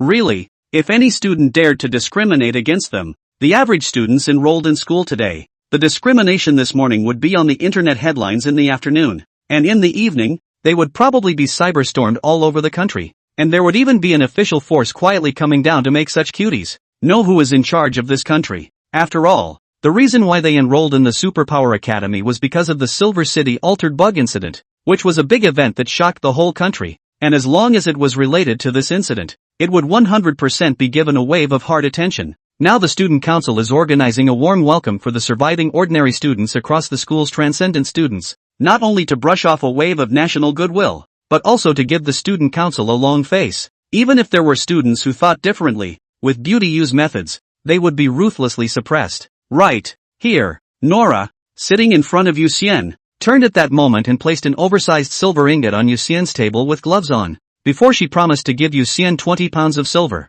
and then was brought back to the manor by Luo Qi has not had the opportunity to give Yu Xian. This finally completed the promise. Wow, such a big piece of silver, Zhang Shou said with wide eyes. Now the price of silver is about the same as gold. Not only the Blood Clan is acquiring silver, the official countries are also acquiring silver, and there are also professions such as sorcerers, Taoist priests and so on, which also need to use silver. It is said that a sorcerer can then refine silver, along with several other metals and substances, into mystical silver through alchemy. Because of all these factors, the price of silver in the international market is rising every year. Thanks. Yu Xian picked up the silver and took a bite to make sure it was pure, then laughed. Rich woman. Hungry, hungry, rice rice rice. Zhang Shou looked at Nora at this time and said with a pleasing face. Nora placed a bullet on Zhang Shou's table and said in disgust, I'm a vampire. I don't need to eat. There's no rice, but the bullets will fill you up. Do you want it? Well done. Chen Ling immediately laughed.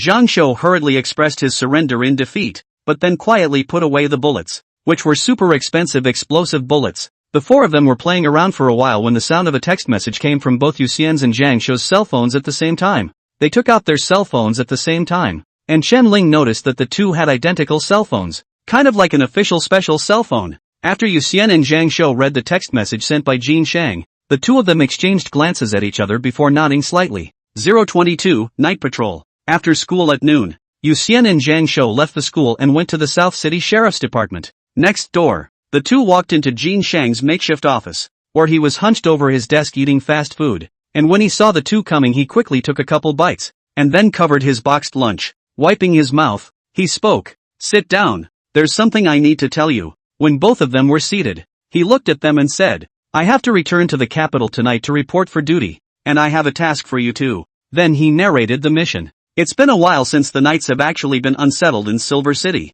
There are all sorts of transcendental animals waiting for a chance to make a move. And there are also some evil devils who fish in troubled waters and take advantage of the opportunity to make trouble. However, after Jin Shang's ruthless suppression some time ago, the vast majority of the high-grade transcendent animals as well as the evil demons and foreigners had already been dealt with. And the ones that were left were small shrimps at the ant or insect level. These little shrimps are not strong, but they are thieves in numbers and still very dangerous to ordinary people. Yu Xian and Zhang Shou's task was to take care of the night patrol during Jin Shang's time away, and to take care of all these little shrimps. In fact, in the past, this kind of mission was under the responsibility of the Security Bureau, and the war police who were scheduled to work the night shift would patrol the whole city at night, except that this time, when they were clearing out the altered bugs, the war police also suffered casualties, and they were now understaffed, so Yu Xian and Zhang Shou would be joining the operation as a supplemental force. I like this mission. As the little prince of staying up late, I can finally stay up late in name only, Zhang Shou said excitedly. Yu Xian smiled without saying anything. He had only slept once so far since he became a vampire. This task was not something he rejected at all, and he was idle at night anyway. This quest also counts for merit. Killing an unearthly transcendental animal counts for 1 point of merit. Killing an insect-level transcendental animal, 5 points of merit. And killing an ant-level transcendental animal, 10 points of merit. You guys take it easy. Don't fight too hard for merit, Jin Shang said with a smile when he saw that both of them had agreed to the mission. Yu Xian and Zhang Shou nodded their heads, and Zhang Shou patted his chest. "Captain, don't worry, Salty Fish and I will definitely not make any mistakes. By the way, this time back to the capital, Silver City. This incident is considered to be over. The headquarters will definitely reward merit, but it's not impossible to exchange it for something else. Do you guys have any rewards that you want? You can take advantage of the present to talk about it, and I'll fight for you at that time," Jin Shang asked. Zhang Shou was surprised. "Captain, me too? All the students who participated in the rescue, but they should be rewarded with bonuses, honors, and extra points in the college entrance exams. You and Salty are one of our own, so the rewards must be switched to merit," Jin Shang explained. Zhang Shou hurriedly spoke. "I want the storage ring, Captain. Can I exchange it for a storage ring?" He had seen the price of the storage equipment in the exchange store, and the storage bag with only 1 cubic meter of space cost around 50,000 merit points, and he felt that it was unlikely that the headquarters would reward 50,000 merit points for any more rewards, so if he could exchange the rewarded merits for storage equipment, he would have earned it. "I'll ask. It shouldn't be a problem," Jin Shang nodded. After saying that, he looked at Yu Xian. Yu Xian was silent for a moment and said, "Storage equipment, silver, and Pangu's blood, can I have them all?" "You're thinking about fart eating," Kim Shang spat. He had joined the Qilin for 5 years to save up his merit badges, and borrowed a lot of merit badges from the Golden Army before finally exchanging them for the blood of Pangu.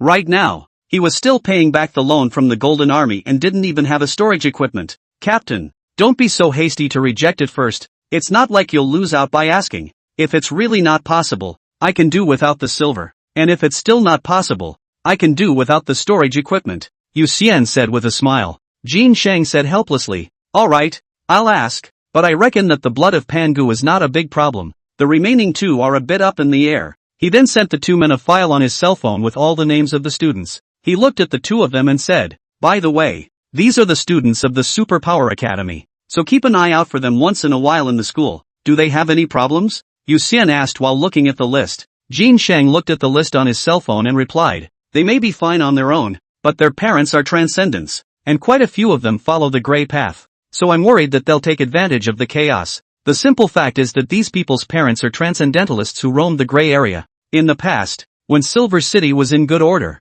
they might not have the guts to do so, but now that 100 things are going wrong, it's not necessarily the case." Yu Xian and Zhang Shou finished reading the information in the office and then got up to go back to school. "Salty Fish, do you think it's better for us to follow the car on our night patrol? Or is it better to go alone? On the road?" Zhang Shou asked excitedly. Yu Xian looked at Zhang Shou and asked, Don't you have a driver's license? It just so happens that my dad's car hasn't been sold yet. Let's go solo. He had been taking care of his father with acromegaly all these years, so he didn't have time to get a driver's license. Instead, it was Zhang Shou, who got a driver's license after getting his ID card at the age of 16. A lot of laws are different now than they were in ancient times, and the age to get a driver's license is one of them. The two returned to the school. Half an hour before classes started, they simply stood in the corridor, observing the students downstairs. The uniforms of the Superpower Academy were not the same as those of a normal school, so it was easy to tell which students were students of the Superpower Academy. The blue and black uniforms,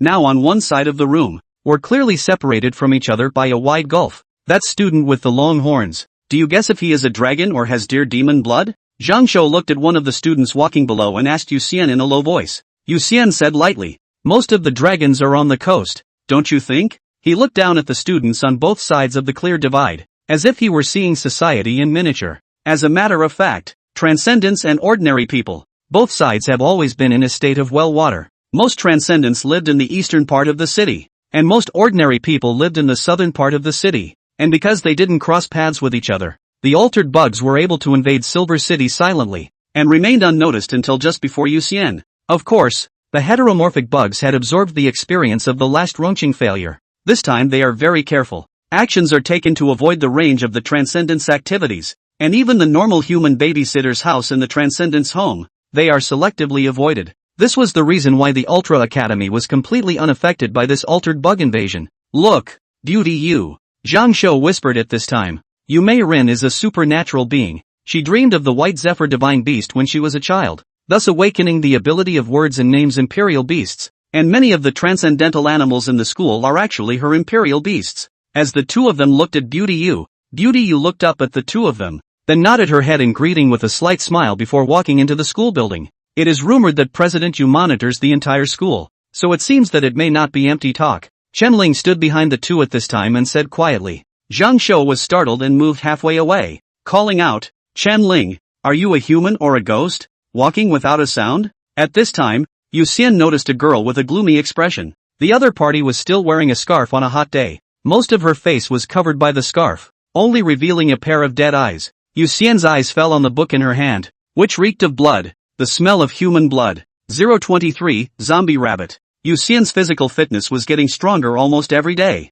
Enhanced together were the five senses. Even if he didn't use the silver blood to strengthen his sense of smell, he could now easily distinguish many odors, especially those related to blood. He was very, very sensitive. The girl downstairs seemed to notice Yu Xian's gaze. Her footsteps suddenly accelerated, and she turned her eyes into the school building. She's Wang Qian, a witch clan member. Seems to be very good at curses. You two don't want to tease her, Chen Ling said at this time. Zhang Shou was shocked. Chen Ling, are you really not a transcendent? How come it seems like there's nothing you don't know? Doggy, you've changed. You don't even call me Lord Queen anymore. Chen Ling, with an inscrutable face, patted Zhang Shou's shoulder and said meaningfully. Zhang Shou immediately changed his face and smiled to curry favor. Then, Lord Queen, are you a transcendent? Guess. Chen Ling laughed mysteriously. In fact, she was purely fond of gossip and had just added a lot of student group communities. Yu Xian could tell if the other party was a transcendent through their odor, and just smiled at Zhang Shou's suspicion,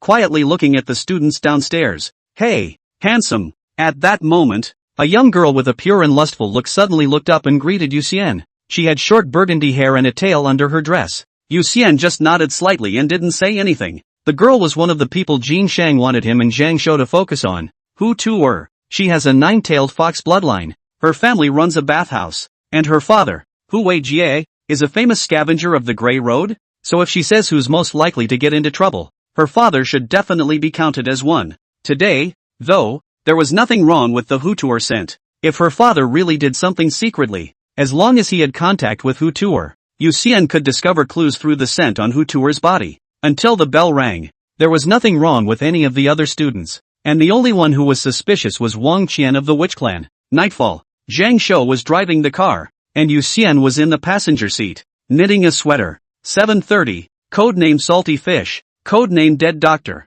Now start patrolling. Zhang Shou clicked his cell phone to open the sheriff's department's patrol software, then focused on driving. The route through Silver City near the city walls had very few vehicles, and the sidewalks on either side didn't even have a single person on them. The car drove for an hour according to the patrol route, not to mention the transcendental animals. Even the ordinary animals did not see a single one. Zhang Shou was a little bored and yawned. Seeing Yu Xian still concentrating on knitting the sweater, spat out, I thought that patrolling the night would be very exciting, but it turned out to be really boring, and I'm afraid that I'll be falling asleep if this goes on any longer. It's fine. When you fall asleep, I'll give you a shot. You shouldn't have died today, right? Yu Xian laughed. Once Zhang Shou's status was refreshed, his day and night routine would be reversed, as it was morning when his skill recorded his status, so after resurrection he'd quite literally just gotten up from a nap, and his spirit would become full again. Of course, staying up until tomorrow morning would probably require him to sleep all day during the day. Wow!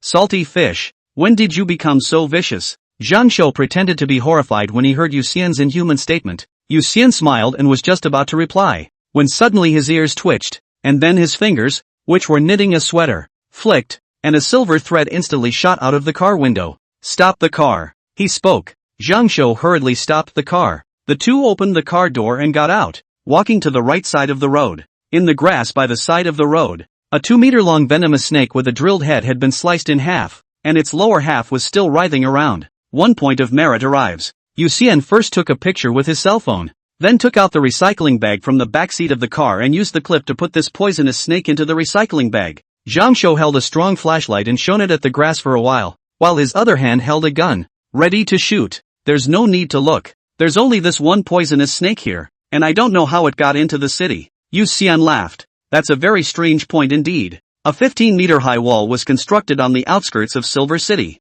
There were also barracks outside the city walls, and it was reasonable to assume that these animals would never be able to bypass both and enter the city. But the reality is that there have been animals appearing out of nowhere. As if out of nowhere. It's not really surprising though. It's as if many people's homes are in dozens of high-rise buildings that are still infested with cockroaches, and who knows where these cockroaches are fighting. Perhaps animals always find a way out of life. The two of them got into the car and continued to drive, and after about half an hour, a black shadow sprang out of the grass, and Zhang Shou braked violently. They burst out of the car at the same time and ran after the dark figure. A rabbit, probably bug level. I'll go first. Yu Xian immediately accelerated after saying that, leaving Zhang Shou behind in the twinkling of an eye. Zhang Shou ran for a while and finally stopped panting and spat. Turn around. I want rabbit meat. Not waiting for him to rest enough, another dark shadow flashed by next to him, and Zhang Shou's eyes widened at once and he turned to look back. On the other side of the road was the grass, which ended in a river, beyond which was a wooded area, and extending further was the city wall. Where did this rabbit come from? Zhang Shou muttered a sentence to himself and proceeded to walk back. He had to find out if there was a hole in the ground somewhere in the grass. On the other side, the rabbit was fast, but Yu Xian was faster. The distance between the two continued to close. A touch of blood energy appeared in Yu Xian's hand, and then with a flick of his finger, the silver line wrapped in blood energy shot out, penetrating the rabbit in front of him in the blink of an eye. And then the silver line quickly stirred, cutting through all of the bones, sinews, and flesh in the rabbit's body. There were so many things that blood energy could do, and he had been having a go at it. Just now, he had utilized the blood energy to increase the kinetic energy of the silver threads, thus making them shoot out faster and more powerful. There's something not quite right about the touch. Just now, Yu Xian frowned slightly as he looked at the still trembling rabbit and slowly walked over to the fallen rabbit, turning it over with a silver thread to see that the rabbit had 2 fangs and was still emitting a strong corpse aura. Zombie rabbit. Yu Xian froze and hurriedly tied it more tightly with silver thread. This thing would be in trouble if it bit an ordinary person. He carried the rabbit back and when he came to the road he saw Zhang Shou rummaging around in the grass. He went forward and asked, "What are you looking for?" "Rabbit hole." How come there's only one? Just now I saw another one running past behind me." "You didn't run into it?" Zhang Shou replied while glancing at the rabbit in Yu Xian's hand and then asked. Yu Xian was stunned. There was another one? He hurriedly walked to the front of the car, took out a corpse collecting bag plastered with charms from the back seat, stuffed the zombie rabbit in his hand into the bag, and after tying it up, he immediately ran back. Normally, he didn't really like to use silver blood to strengthen his sense of smell, mainly because there was too much red dust and stench, and he couldn't carry all sorts of bad odors, but now he had to use it, or else he'd be in trouble if he let the zombie rabbit bite someone, especially some people. The bite is not immediately find a doctor. Always take a chance that they will be able to save themselves, but the result instead of harming themselves and others,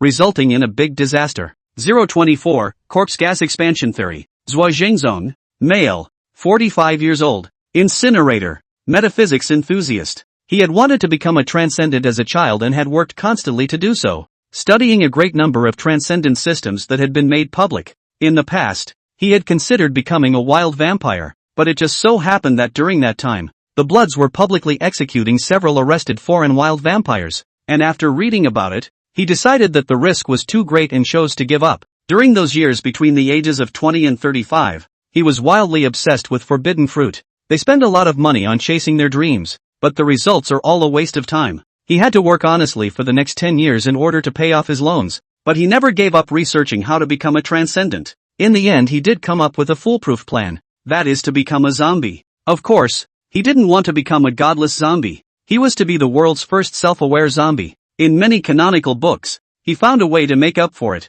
First of all, by the soul-sealing talisman, will be his soul firmly fixed in the flesh above, and then prepare a coffin with the effect of sealing the zombie, and so on infected with zombie venom, looking for a zombie breeding ground, lying in the coffin himself into the zombie breeding ground, because the soul is fixed in the physical body. When the body turns into a zombie, the soul will follow and mutate into a stern spirit. Zombies strong to a certain extent will produce a slight self-awareness, and even become more and more intelligent. Then he took the opportunity to devour the consciousness produced by the body of the zombie, to take over himself, and perfectly integrated with the body of the zombie. In this way, when he comes out of the corpse breeding ground, he will be the only conscious and perfect zombie in the world. The plan is wonderful. He had even spent a year's salary on purchasing real soul-sealing talismans. As soon as he got the zombie teeth containing necrotic poison, he would start preparing to execute his plan. But as an ordinary person, he couldn't find a channel to buy zombie teeth at all, so he was stuck at this step. On this day,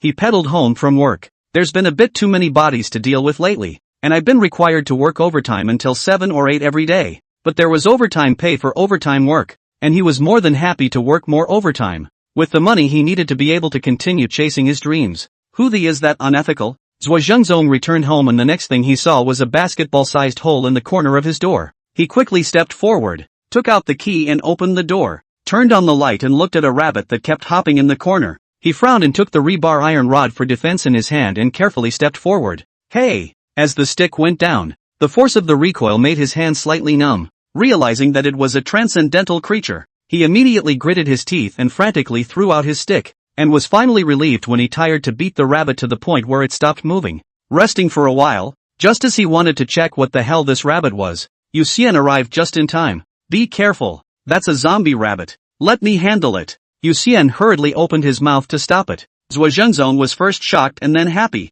then turned around and said angrily, "Who are you? Why are you trespassing on my house? Hurry up and get out, or I'll call the police." "I'm the police. I'm patrolling the night now. All the transcendental creatures. I'm in charge of dealing with them." Yu Xian took out his ID and looked at Zhuo Zhengzong and said. Zhuo Zhengzong stared at the documents in Yu Xian's hand with a deadly stare and had to suppress the unwillingness in his heart and walk to the side to get out of the way. "Thank you for cooperating. And, next time you encounter this kind of situation, it is best to call the police first and let the war police come over to deal with it. Your behavior is very dangerous. In case you are bitten, it will be troublesome." Yu Xian was slightly relieved, stepped forward to bind the zombie rabbit with a silver thread and said to Zhuo Zhengzong before leaving. Zhuo Zhengzong had to smile perfunctorily until he watched Yu Xian leave. He turned around, his smile disappeared and his expression became extremely gloomy. That was the zombie he wanted with all his heart. This was definitely the closest he had gotten to transcendence. Back inside the house, he looked to where the zombie rabbit had fallen, and suddenly he saw something and immediately went up and squatted down, carefully pinching a piece of bone that was smaller than a grain of rice. This would be the bone fragments that came off of the zombie rabbit when he beat it with the crowbar. As he looked at the fragment, a look of ecstasy gradually appeared on his face. According to the research report of the Transcendental Union, since the birth of corpse gas, the size of corpse gas has only increased, and this is the famous corpse gas expansion theory. A tiny bit of corpse chi can create a zombie, and as the zombie gets stronger, more corpse chi will be produced in the body, and when the zombie is destroyed, this corpse chi will not disappear, but will be emitted into the natural world. As a result, the necrophilia will only grow, eventually dragging all of humanity into the world of the dead. When Zhuo Zhengzong first read this theory, he felt like the whole world was going to collapse. He was depressed about it for a long time. Finally, he read online the wisdom left by ancient sages: if you can't beat them, join them. All of a sudden, he felt that his Rendo 2 chakras had been opened, and since this world belonged to the dead sooner or later, wouldn't it be better for him to become the dead in advance? Yu Xian walked on the road. The man just now had a very strong corpse odor that made him a little suspicious. He took out his cell phone and logged into the sheriff's department's app and quickly checked the other person's identity based on the house number. He froze for a moment and then shook his head. It was true that he was overthinking things. Incendiary workers. It's all too normal to have a foul odor. Yu Xian quickly walked back to the road. Saw Zhang Shou still looking for a hole in the ground. First put away the zombie rabbit. Then stood at the edge of the grass. Looked at Zhang Shou and asked, "Old Zhang, have you found it?" "No. This is too weird. Where the hell did they come from?" Zhang Shou stood up with a head full of questions and looked at Yu Xian as he asked. Yu Xian laughed. "This is one of the world's 3 greatest unsolved mysteries. If I can answer it, I'll be famous. There are always many unsolved mysteries in the transcendental world, and animal deities are one of them. Some people think it's a bug in the world. Others think it's some kind of forbidden fruit effect.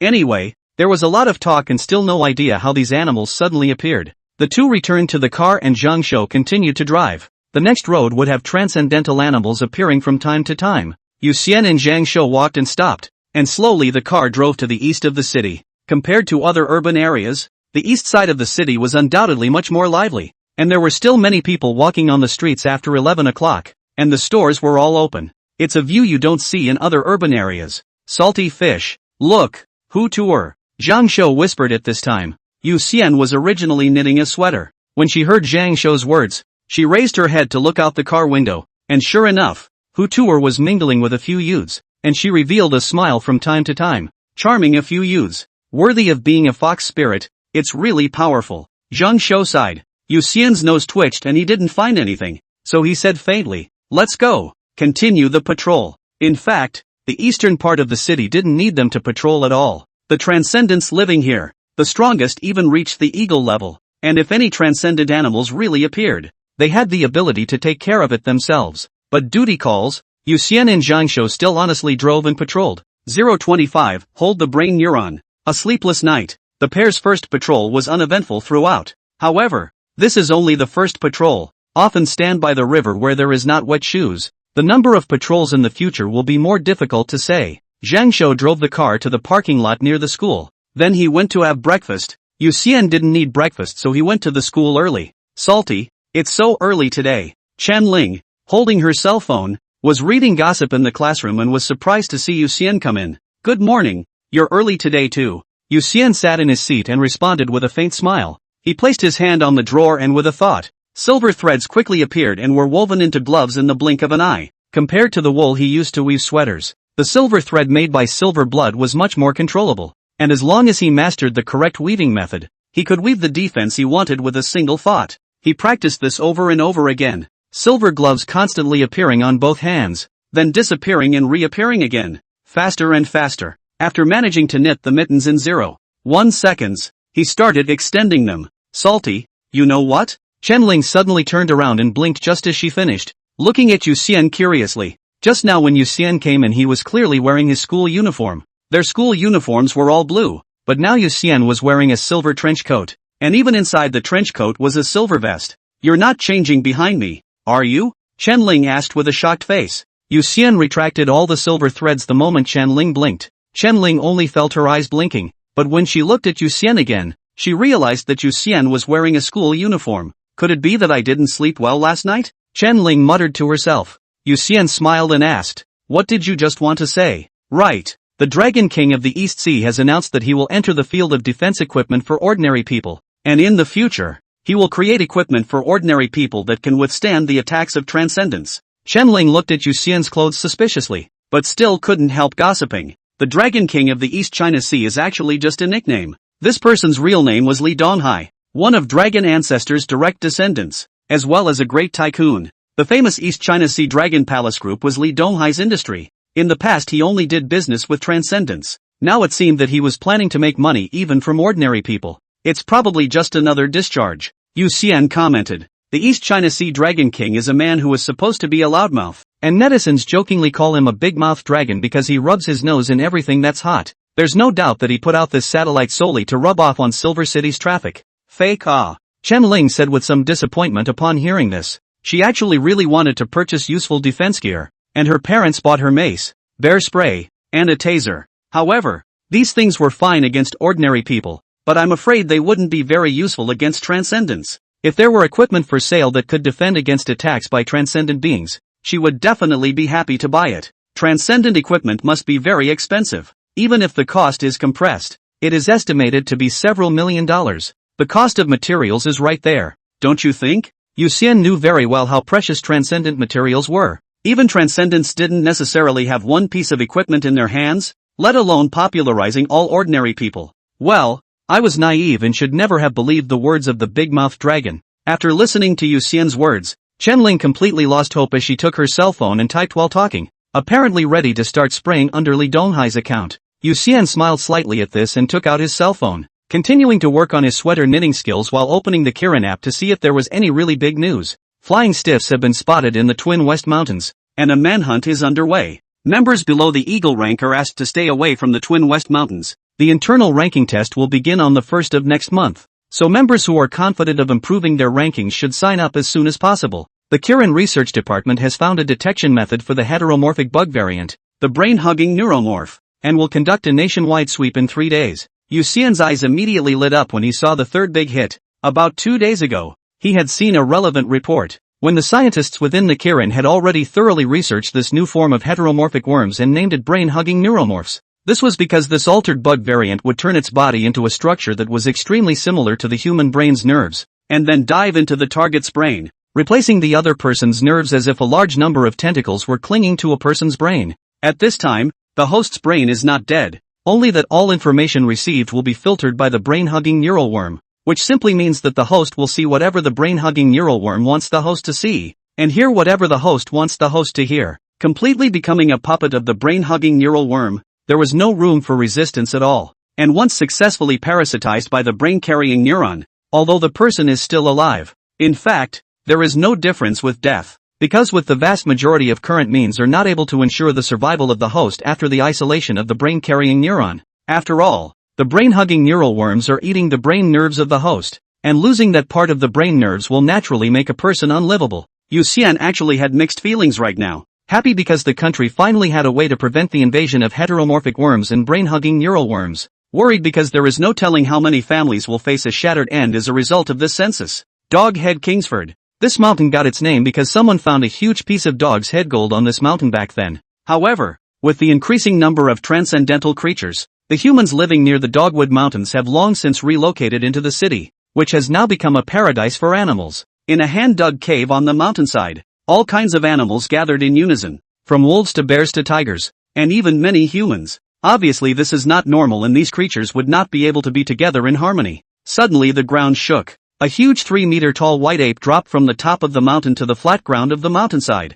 It turned around and tore through one of the walls of the cave and looked at all the creatures and laughed. This body is so strong. It's awesome. Lao San, don't play with this body. It's an important prop for us, Zhou Tai said as he sat on a rock, his legs wobbling. A tiger nodded. Not bad. It's hard to get a transcendent creature. Break it and you're dead. Transcendental creatures are much more sensitive, and any foreign matter invading their bodies will be detected. So it is very difficult for xenomorphic worms to parasitize transcendental creatures. However, after the fiasco in Silver City, Zhou Tai knew very well that by relying on parasitizing ordinary people alone, the altered bugs would not be able to develop in their lifetime. Therefore, after realizing that this great ape was a loner, he sacrificed a large number of heteromorphic worms and exhausted the great ape alive before successfully parasitizing and seizing his body. Alien bugs are actually greedy for life after possessing human intelligence, and it's hard to unite them at all. Now there was Zhou Tai as the leader, but instead, the altered bugs were able to act in unison. Even if they were afraid of death, they still had to go on, finally completing the breakthrough from 0 to 1. When they parasitize more transcendent beings, they may be able to surround the city from the wild and eventually achieve world domination. 026, Uses of Blood Energy, Superpower Academy, another afternoon study session. Teachers have gone over and over what can be taught in senior year countless times. Now, in addition to all kinds of tests and examinations, the rest is study sessions. Of course, the main reason is that the teachers of various schools are dead and disabled, and there are only a few teachers who can still come to the class, and they can't be separated from each other at all. In the classroom, Zhang Shou was lying on his desk and huffing and puffing, his head covered by his books, and you could still hear him snoring. The sun shone in through the window, and Yu Xian, who was sitting next to Zhang Shou, was playing with blood energy. His hands were placed under the desk. Both of his hands condensed a ball of blood energy, And then he controlled the blood energy to bulge out and form two blurry human figures. These two humanoids made up of blood energy just fought against each other with their lances in the palm of his hand. And the two lances clashed continuously. The Blood Clan is composed of two major war powers, one of which is blood energy. And any vampire who awakens the gift of blood energy will be focused on by the Blood Clan. Yu Xian was well aware of the importance of blood energy. Besides, when he was in middle school, he had read a lot of web novels related to the Bloods. What he remembered most was a novel called After Awakening Blood Energy. I Walked to the Peak of Life. In the book, the protagonist accidentally saves the Blood Tribe Big Shot, get the opportunity of the first embrace, but because the first talent is too poor by other vampires' contempt, ridicule, the result of the first big talent is the blood energy, and thus is considered to be the Blood Tribe once in 100 years of the super genius, and finally not only hit the face of the vampire who looked down on him, but also promoted and increased wages, marrying the Blood Tribe of the white rich woman, go on the pinnacle of life. It is worth noting that this novel displays a large number of fictional blood spells. Yu Xian was madly obsessed with this novel during his second year of junior high school, and even fantasized that he was the protagonist. Probably, back then when he was still in his second year of junior high school, he never dreamed that he would one day not only become a vampire, but also his third talent would be blood energy, which is simply more unscientific than a cool novel. I have to say that the gold content of ancient quotes and sayings is still rising. Sometimes truth is more absurd than fiction, because fiction proceeds with a certain logic, while reality often has no logic at all. Ever since awakening his blood energy talent, Yu Xian had been pondering over blood spells. The Kirin app had quite a few image materials of vampires utilizing blood energy, such as the use of blood energy to summon the giant blood sieve, and the blood chains that could block off the environment. In addition to the blood wing technique for flight, the blood cloak used to block out light during the day, and even the red cloud and black sky technique used by the patriarchs in daytime battles. There are so many of these blood spells that it's impossible to understand exactly how they're done just by looking at the effects. Yu Xian finally had to focus on the blood sieve. Although this spell was equally uncomplicated, he felt that he might not be unable to hijack it. His current manipulation of the villain composed of blood energy to fight was actually exercising his ability to manipulate blood energy to shape, while the lance in the villain's hand was exercising the stability of the blood energy after it was constructed into a weapon. Since there was no one to guide him, he wasn't sure if he was right or not, and how far off he was from the blood spells of the Blood Clan. In fact, he developed a use for it, and that was bubbles. After making the blood energy viscous, with a slight increase in air, the blood energy would blow bubbles as easily as chewing gum. If a large number of bubbles are controlled on the soles of his feet, they can create a tremendous amount of elasticity and his speed can become especially exaggerated. On top of that, he also envisioned laying a large number of tiny bubbles as a cushioning layer on the inner layer of the armor woven with silver blood, which should serve as a good defense against those opponents with immense strength. The bell rang for the end of class. Yu Xian took the blood energy back into his body, then took out his cell phone to watch various hot news and relax his spirit a little. Although he doesn't feel tired when the sun is shining, but his spirit keeps concentrating, will also feel another kind of tiredness. Just like going into a factory to work, on the assembly line, even if the physical body doesn't get tired, the person will still get tired. It's best to combine your labor with relaxation and rest when it's time to relax. Salty, are you free tonight? Chen Ling whispered to Nora for a while, then turned to look at Yu Xian and asked. Yu Xian nodded. Free? What for? Night patrols are not every day. He and Zhang Shou were only required to patrol the night twice a week, with the rest of the night patrols being handled by a roster of war police. Since he and Zhang Shou had already performed a night patrol last night, it would definitely not be his and Zhang Shou's turn again today, and he was truly available. The Fighting Beast Arena. There is a finale performance tonight. Nora wants to invite us to go and watch the show together. Do you and Zhang Shou want to go? Chen Ling opened her mouth and asked. Yu Xian glanced at Nora, and when she saw Nora pretending not to care, she couldn't help but laugh. Since the dorky goose is treating me, of course I can't miss it. The Colosseum, in fact, is where transcendentalists capture various transcendental creatures in the wild, and then put these creatures in a cage with the transcendentalists to compete. Somewhat similar to bullfighting, which all ends with killing these transcendental creatures. Yu Xian hadn't seen a live match, but there were quite a few paid videos online, and he had seen many of them before. Those famous fighting warriors are essentially big stars. Not only will they endorse various products, but they also have a huge fan base and can make a few small goals just from the periphery. If he hadn't joined the Qilin, when he was strong enough to be unafraid of the Blood Clan, Yu Xian felt that he would probably become a fighting beast warrior. You're the nerd. Upon hearing this, Nora gave Yu Xian a big blank stare, but the corners of her mouth quietly rose. In fact, during this period of time, Because of Yu Xian's relationship, Nora's status in the Blood Clan not only didn't decline, but instead her status rose extremely fast. If before she was only teased by the Superpower Academy as the little princess of the Blood Clan, then now she was really close to becoming the little princess of the Blood Clan. Yu Xian utilized her blood to become a vampire. Also not afraid of sunlight. This is a huge leap. If all the vampires who were first embraced by her are not afraid of the sunlight, the Bloods will no longer be limited to acting in the darkness of the night. And during the daytime the Bloods can also declare their existence. It could be said that Nora was the new hope of the Blood race, and even the patriarchs had cast their eyes on her, even considering granting her the patriarch's blood. The next class is still a self-study. After the three of them agreed on where they would meet for the night, they kept quiet and did their own thing. Yu Xian still placed his hand underneath the desk, but this time, he coalesced a small blood-colored knife, which he pressed into his palm, feeling the hardness and sharpness of the knife. If the compression of blood energy continues, through his sense of touch, Yu Xian judged that the knife he had made was only at the level of an ordinary iron weapon, so he began to compress the blood energy through his mind. Although most vampires were brittle, Yu Xian he was an exception. Somehow, his body type had indeed been similar to that of a normal vampire, slim and even slightly slim, and just by looking at his face as well as his muscular lines, absolutely no one could have imagined that he could easily lift an object weighing 1 or 2 tons. In order to adapt to his strength and speed, his skin, sinews and bones became very strong, especially after awakening his blood energy.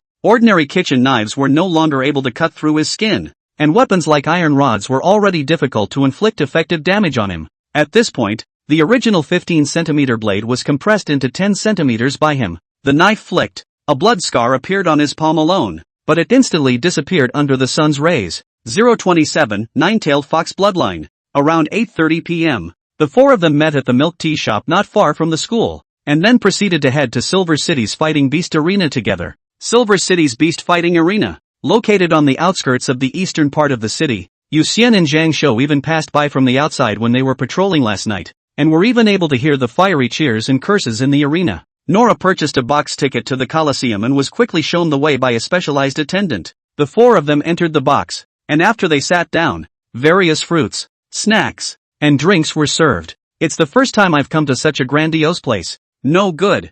Feeling a bit nervous up, Zhang Shou sat next to Yu Xian and looked at the decorative layout of the box, as well as the exquisite and beautiful snacks, and immediately whispered to Yu Xian. Yu Xian transferred his share of fruit snacks to Zhang Shou's side and laughed. It's fine.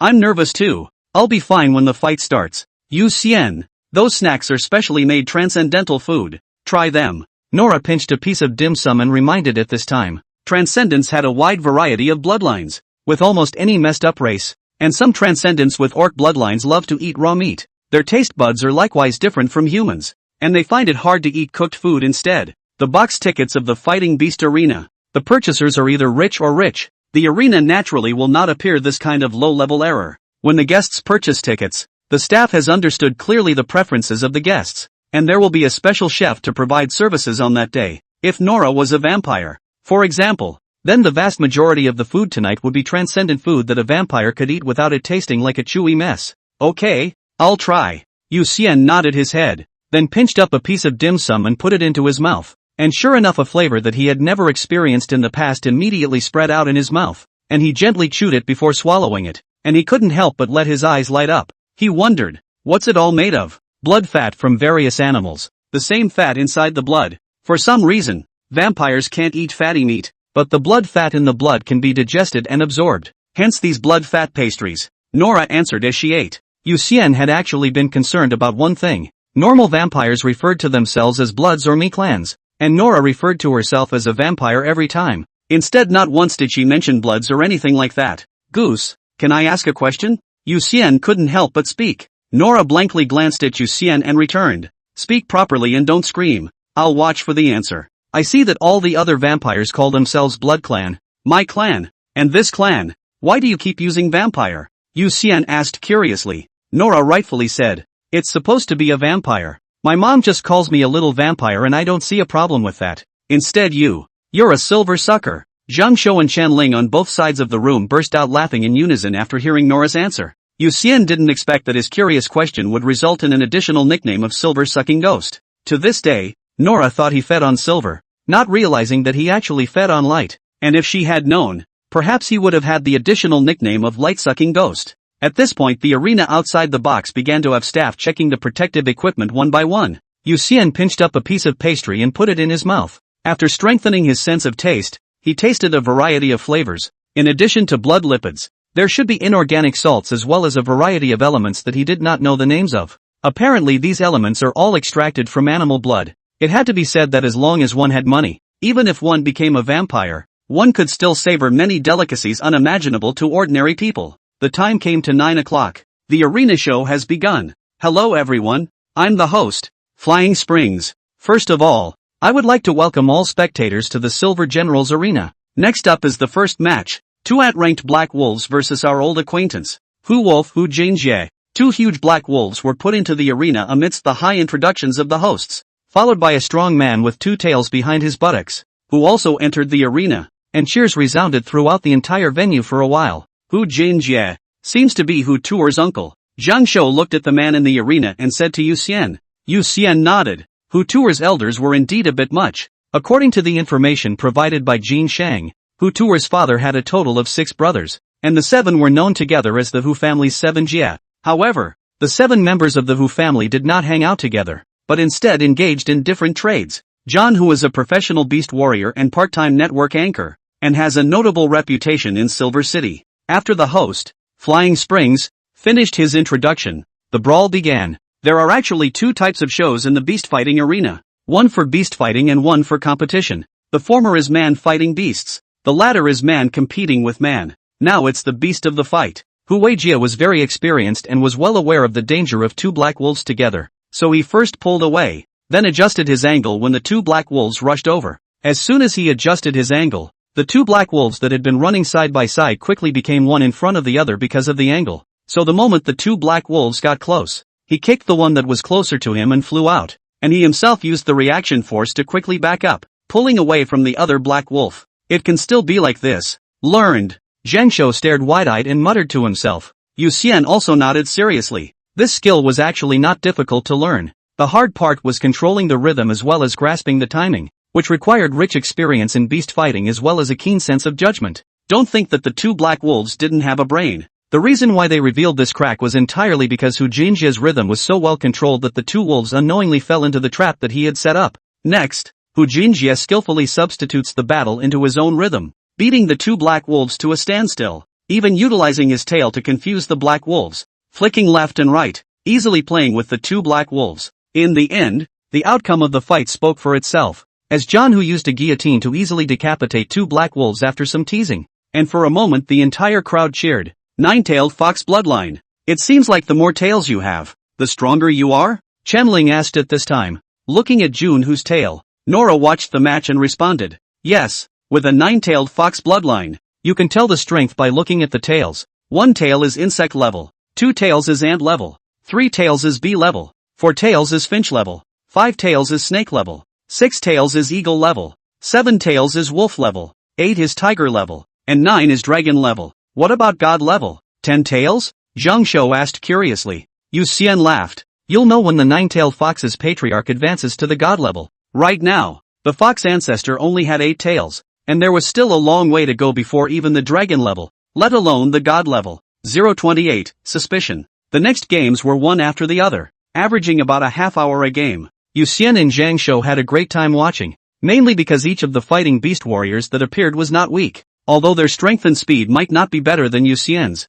they were too experienced. All kinds of positioning, card angle, control the rhythm, prejudgment, the fighting process, wonderful flying, and watching the video is completely 2 different experiences, especially some power details. You do not personally to the scene to see, it is difficult to see the end. Ladies and gentlemen, was that a fine fight just now? Ha ha ha ha ha. Fei Quan also thinks that the matches of all the fighting beast warriors are very exciting and make people's blood boil. But next up is the big finale appearance of the night. This is the super monster that our trapping team captured just today. A transcendent white ape with human intelligence. At the sound of the host's voice, a cage slowly rose, and inside the cage was a 3-meter-tall strong white ape. The white ape lowered its head, its eyes were hidden in the shadows, and its back alone gave the viewer a huge sense of oppression. It was obviously just a transcendent creature of a low grade, but it was something that people did not dare to underestimate. And our contestant is the king of 1,000 victories, the Iron God by Jinlong. On the other side, a 1-meter-9 strong man stepped out.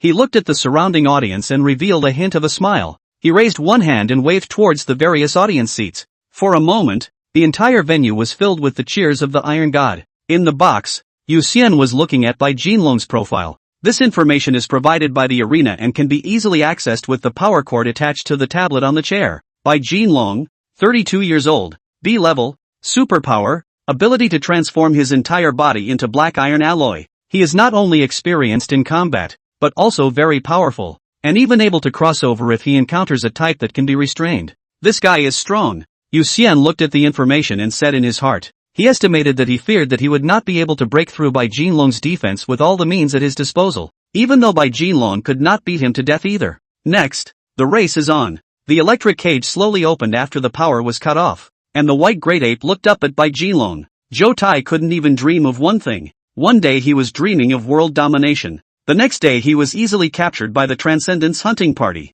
and the other bodies were even more easily killed by these jerks in order to cover his main body's escape. Now his 9 personalities, each hosting a mouse, a rabbit, a nativity, a sparrow, and other weak animals. This body, the most powerful, has instead become a captive of the humans, and now has to perform like a clown. Come, big guy. Bai Jinlong beckoned towards Zhou Tai at this moment and spoke with a smile. Zhou Tai only felt a surge of anger erupt from his chest, itching to tear all humans apart. Among all the personalities, his oldest was the most domineering, dreaming of world domination. Unlike those idiots who only wanted to kill and play games, he knew very well that only by becoming the king of the world would he be able to do whatever he wanted. Whether it was skinning people, killing them, setting them on fire, doing anything, no creature dared to stop him in those days. With a roar, he immediately threw a punch at Bai Jinlong, but Bai Jinlong predicted his movement when he jumped up and easily avoided the attack, and to show his skill, he didn't even use his superpowers while dodging. Zhou Tai's punch shook the ground, and the surrounding spectators immediately let out a burst of cheers, which nevertheless sounded as if they were mocking Zhou Tai. Again, Bai Jinlong smiled at Zhou Tai at this time. It was worth mentioning that what Zhou Tai was controlling wasn't a heteromorphic bug, but a brain-hugging neural bug, so this white ape was actually still alive, only that its every move was completely controlled by Zhou Tai. Human, you have completely angered me. Zhou Tai stared at Bai Jinlong and said in a very substandard voice. Bai Jinlong froze, and in the next second, he was swept by Zhou Tai's arm, and his entire body flew out backwards, smashing heavily on top of the super alloy steel cage, and a mouthful of blood was violently spat out. Die! Zhou Tai took the opportunity to rush forward and quickly blasted out with both hands, wanting to take advantage of Bai Jinlong's injury to kill him in seconds. But soon he felt that the touch was wrong, and stepped back to see that Bai Jinlong had turned into a blackened Iron Man, and his attack just now wasn't even a tickle for Bai Jinlong. To be able to talk is quite unexpected. Bai Jinlong got up from the ground and looked at Zhou Tai's lanky body as he explained to the audience. It is true that a number of transcendental creatures speak human language, such as some parrots, which not only speak, but do so exceptionally well, and the weasels that beg for the seal, which likewise speak human language. Bai Jinlong just didn't expect the white ape to speak human language, and it was only by accident that the white ape succeeded in its sneak attack. Now that he was prepared, there was no way the white ape could pose any threat to him. Box. Yu Xian and the others were actually startled by the white ape opening his mouth, especially Yu Xian. For some reason, he always felt that the white ape gave him a sense of familiarity when he spoke. Nope, it's a bit familiar, but there's a difference. It was probably like two brothers, and he'd heard his brother's voice, so it felt familiar. He frowned, trying to remember where he'd heard the voice before, but the white ape's voice was so coarse and strange that it didn't match up anywhere. It should be more of a gut feeling, and by comparison it doesn't compare at all. Yu Xian, do you have a feeling that its voice seems like you've heard it somewhere before? Nora frowned at this time, her eyes staring at the white ape as she asked Yu Xian. Yu Xian froze and asked, you feel this way too? But I just can't think of where I've heard it before. Nora nodded. Yu Xian looked at the white ape and guessed, Zhou Tai? There were many people he and Nora had met together, but there was only one that was suspicious, so his first thought was Zhou Tai.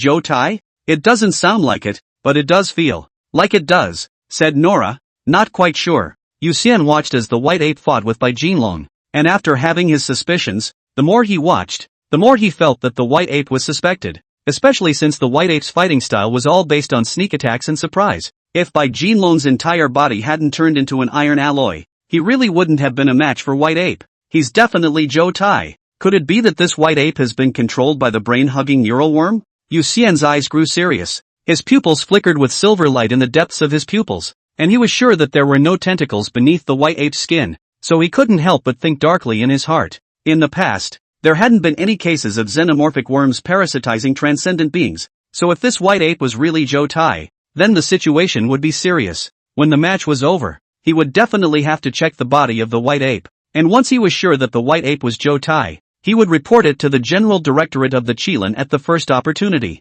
029, Vermilion Anxiety Awakening. Bai Jinlong is in no hurry to end the fight. Instead, he continued to enrage the white giant ape, carrying it hard time and time again as it attacked, showing the audience his strong defense. It was a show in his eyes. He has to constantly steal the show and be the conspicuous package of the entire performance. In fact, he did succeed. The entire auditorium of the arena was chanting his name, and he was very much enjoying this feeling of being worshipped and embraced by countless people, especially since all this adoration and embracement can really be converted into chump change. A weak fist. If that's all you've got, what does it matter if you're provoked or not? Bai Jinlong looked at the giant ape controlled by Zhou Tai. A contemptuous smile appeared on his face as he easily blocked Zhou Tai's fist with one hand and opened his mouth to taunt. Sure enough, as soon as his words came out, the giant ape's fists went faster again. But the great ape was ultimately flesh and blood. Hitting his alloy body didn't hurt at all, and instead, the great ape's fists began to show scars. Damn it, damn it,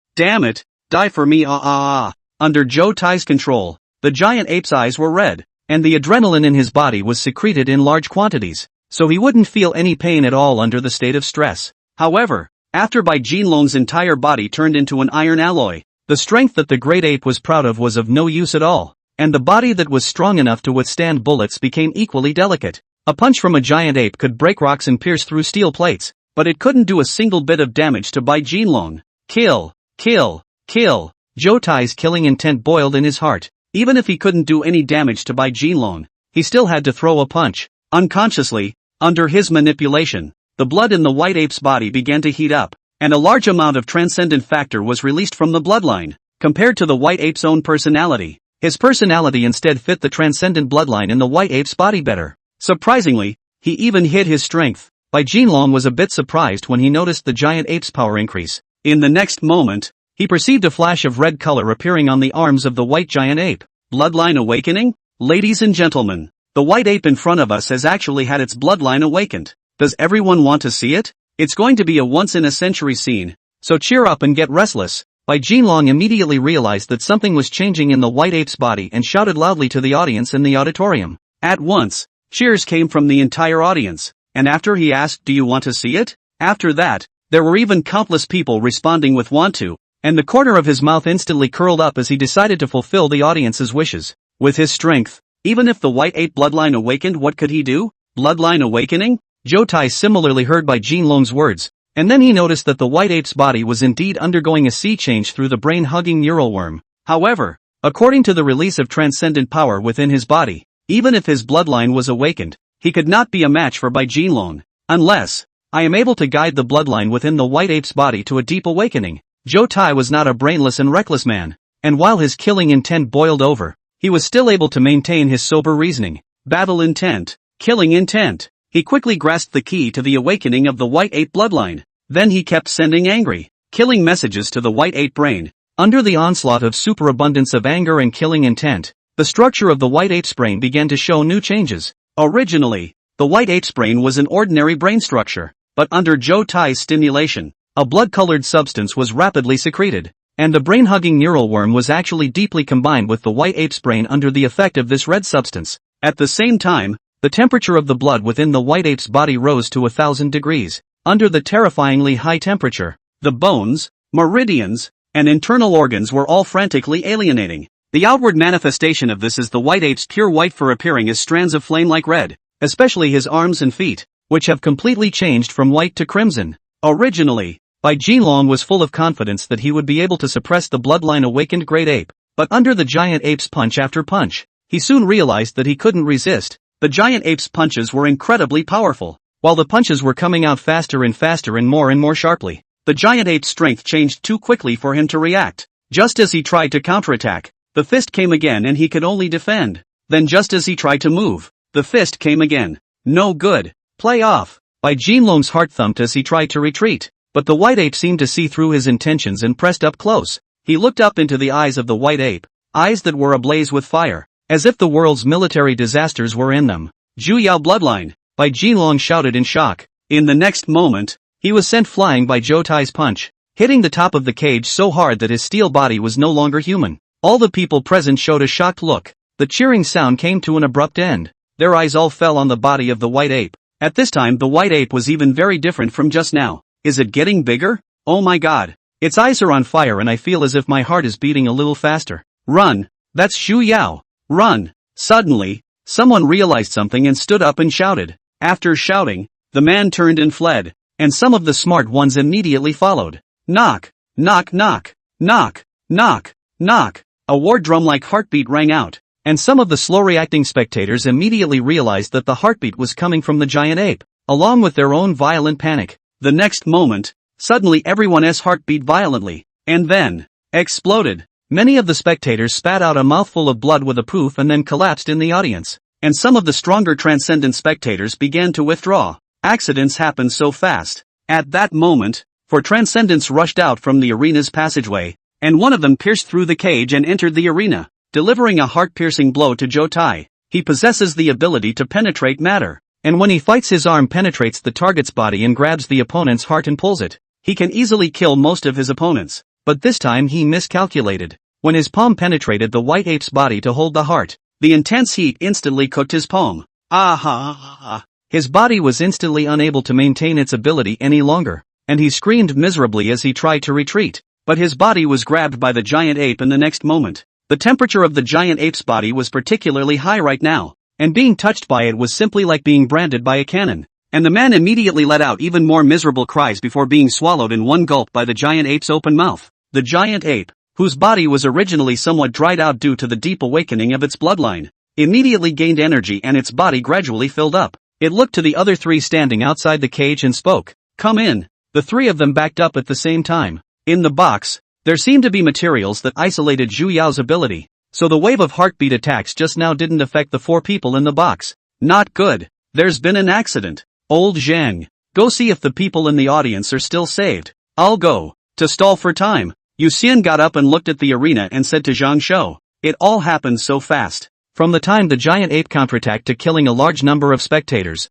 it was actually just over 10 seconds, and by the time Yu Xian realized that it wasn't a performance, the audience was already dead or wounded. Nora got up and said, I'm going too. Don't. You stay with Chen Ling, and if there's really danger, evacuate quickly. Yu Xian refused. The current white ape was clearly not something that could be dealt with by firearms, and if he hadn't practiced his abilities hard during this period of time, he would definitely be running as far away as he could right now. He dared to go on, and that was because he was sure of getting out in one piece. 030, silver armor. Yu Xian didn't think he could beat the current white ape. His purpose was simply to stall for time. Nora glanced at Chen Ling and finally nodded. Okay, then be careful. If she left Chen Ling alone, Nora would never forgive herself in case something happened, so although she wanted to go up and help Yu Xian's favor, she obediently stayed behind. Yu Xian walked out of the box. His body instantly turned red, and then a large number of tiny bubble bumps covered the whole body, enough to make people with intensive phobia scream on the spot when they saw it. The silver threads made up of silver blood then weaved quickly, covering all the bubbles and forming a set of silver armor. This time, the silver threads he created were very, very fine, and after tightly weaving them, the armor was completely unnoticeable as it was woven, and not only was it diamond-shaped, but it was also as smooth as a mirror, giving it an indestructible feeling. Salty, you look awesome in this. Zhang Shou watched Yu Xian transform and looked at the cool armor in front of him and shouted in excitement. This set of armor was definitely a boy's dream, and Zhang Shou felt that if he wore this armor, his courage would immediately increase by 1000%, and he would be able to straighten his back even when he faced the patriarch. Alright, let's go our separate ways. You go save the people. I'll stall the giant ape. Yu Xian clenched his fists to make sure that the armor would not hinder his movements, then said to Zhang Shou, now was not the time for playfulness. So Zhang Shou nodded and immediately turned around, while Yu Xian walked to the other side. In the cage of the arena, Zhou Tai holds the severely injured Bai Jinlong in his hands. He waited and laughed with malice. Thank you very much. You let me find the real path to become stronger. In return, let you feel what it means to have power and speed. When he finished, he threw it with force. Bai Jinlong instantly smashed through the alloy cage and body slammed into the audience. But just as Bai Jinlong was about to hit the ground, A silver shadow flashed and Bai Jinlong was saved. Zhou Tai frowned at the silver-armored man holding Bai Jinlong, unable to see the depth of the other party for a moment, so he did not choose to act rashly. The two sides just quietly faced each other. Yu Xian had already overestimated the power of the giant ape for a while, but he realized that he had still underestimated it the moment he took down Bai Jinlong. The moment he caught Bai Jinlong, the silver threads on his body almost broke. The bubbles made of blood energy underneath the threads burst, and after 2 layers of cushioning, the hands he used to catch Bai Jinlong still broke. Of course, it was only a slight fracture, and with his physique, the injury had healed in the blink of an eye. Luckily, he designed his armor however cool it was,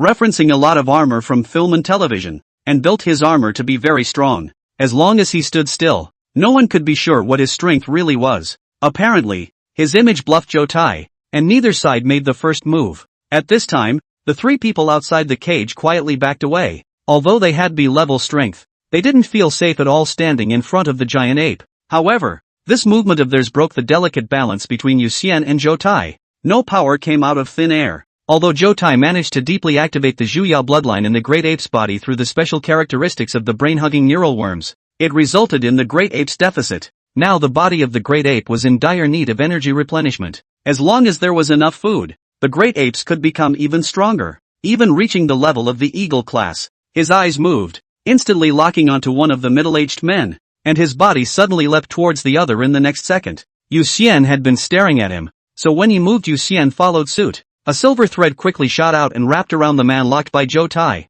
immediately pulling back. The middle-aged man only felt the terrifying fist wind crushing him, and when he was about to be crushed, his body quickly fell backward, and when he came back to his senses, he was already sitting on a chair with his butt. Ho! Hoo! The middle-aged man, with hindsight, realized that he had strolled before the ghost gate, and broke out in a cold sweat, gasping for air. As the giant ape lunged, the other 2 people also smartly ran backward, so by the time Zhou Tai controlled the giant ape's body to get up, there was no one around. Your opponent is me. Don't try to hurt innocent people, Yu Xian said to Zhou Tai after changing his voice through the 2 layers of bubbles in his armor. He was worried that Zhou Tai would hear his voice and thus recognize him, and once Zhou Tai realized that he wasn't actually strong, it would be troublesome. Knock. Knock. Zhou Tai looked at Yu Xian, his eyes narrowed slightly at Zhu Yao's ability, and the sound of war drums immediately sounded. However, Yu Xian didn't feel anything at all. If Zhou Tai could make his heart beat a little bit, he would have to thank Zhou Tai instead, but unfortunately vampires usually don't have a heartbeat at all, so this ability of Zhu Yao's, the vampire was directly immune to it. It didn't work? Zhou Tai thought secretly in his heart and gave Yu Xian another high look. It had to be said that Yu Xian stood there without moving, very much in the style of a master. The smooth, mirror-like armor and the slightly shaking trenchcoat created an aura, and with red lenses blocking his eyes at the eyes of the helmet, Zhou Tai was completely unable to determine Yu Xian's emotions through his eyes. In fact, the red lenses at that eye were made up of blood energy, which not only possessed decent defense, but also strengthened Yu Xian's eyes in passing. Under the dual reinforcement of silver blood and blood energy, his dynamic vision was very strong, which was why he could see Zhou Tai's movements clearly. If there was a different scenario, perhaps Zhou Tai would have been patient enough to confront Yu Xian, but right now he wasn't. First of all, this was an arena, a human territory, and the longer he delayed here the more dangerous it would be. And also the great ape's body was starving and in desperate need of nourishment, so he couldn't afford to spend it. He controlled the white ape to grip the alloy cage and suddenly exerted his strength to fling it violently, and the cage that was originally firmly fixed on the ground was unexpectedly uprooted by him, and the entire huge cage smashed into Yu Xian like this. To be honest, the scene was so exaggerated that Yu Xian was taken aback by Zhou Tai's hand. However, Yu Xian reacted quickly. The blood energy bubble under his feet provided enough elasticity. He bent his legs and leapt up. At the moment the cage smashed, he pressed his hands on the cage and pushed it hard. He himself used the force to step back. A few silver threads instantly wrapped around the ceiling chandelier a pull, thrillingly avoiding the cage's attack. Boom! After a deafening thud, dust rolled in. The entire arena shook with the ground as the cage slammed heavily into the audience. Those places that were hit by the cages were directly dented,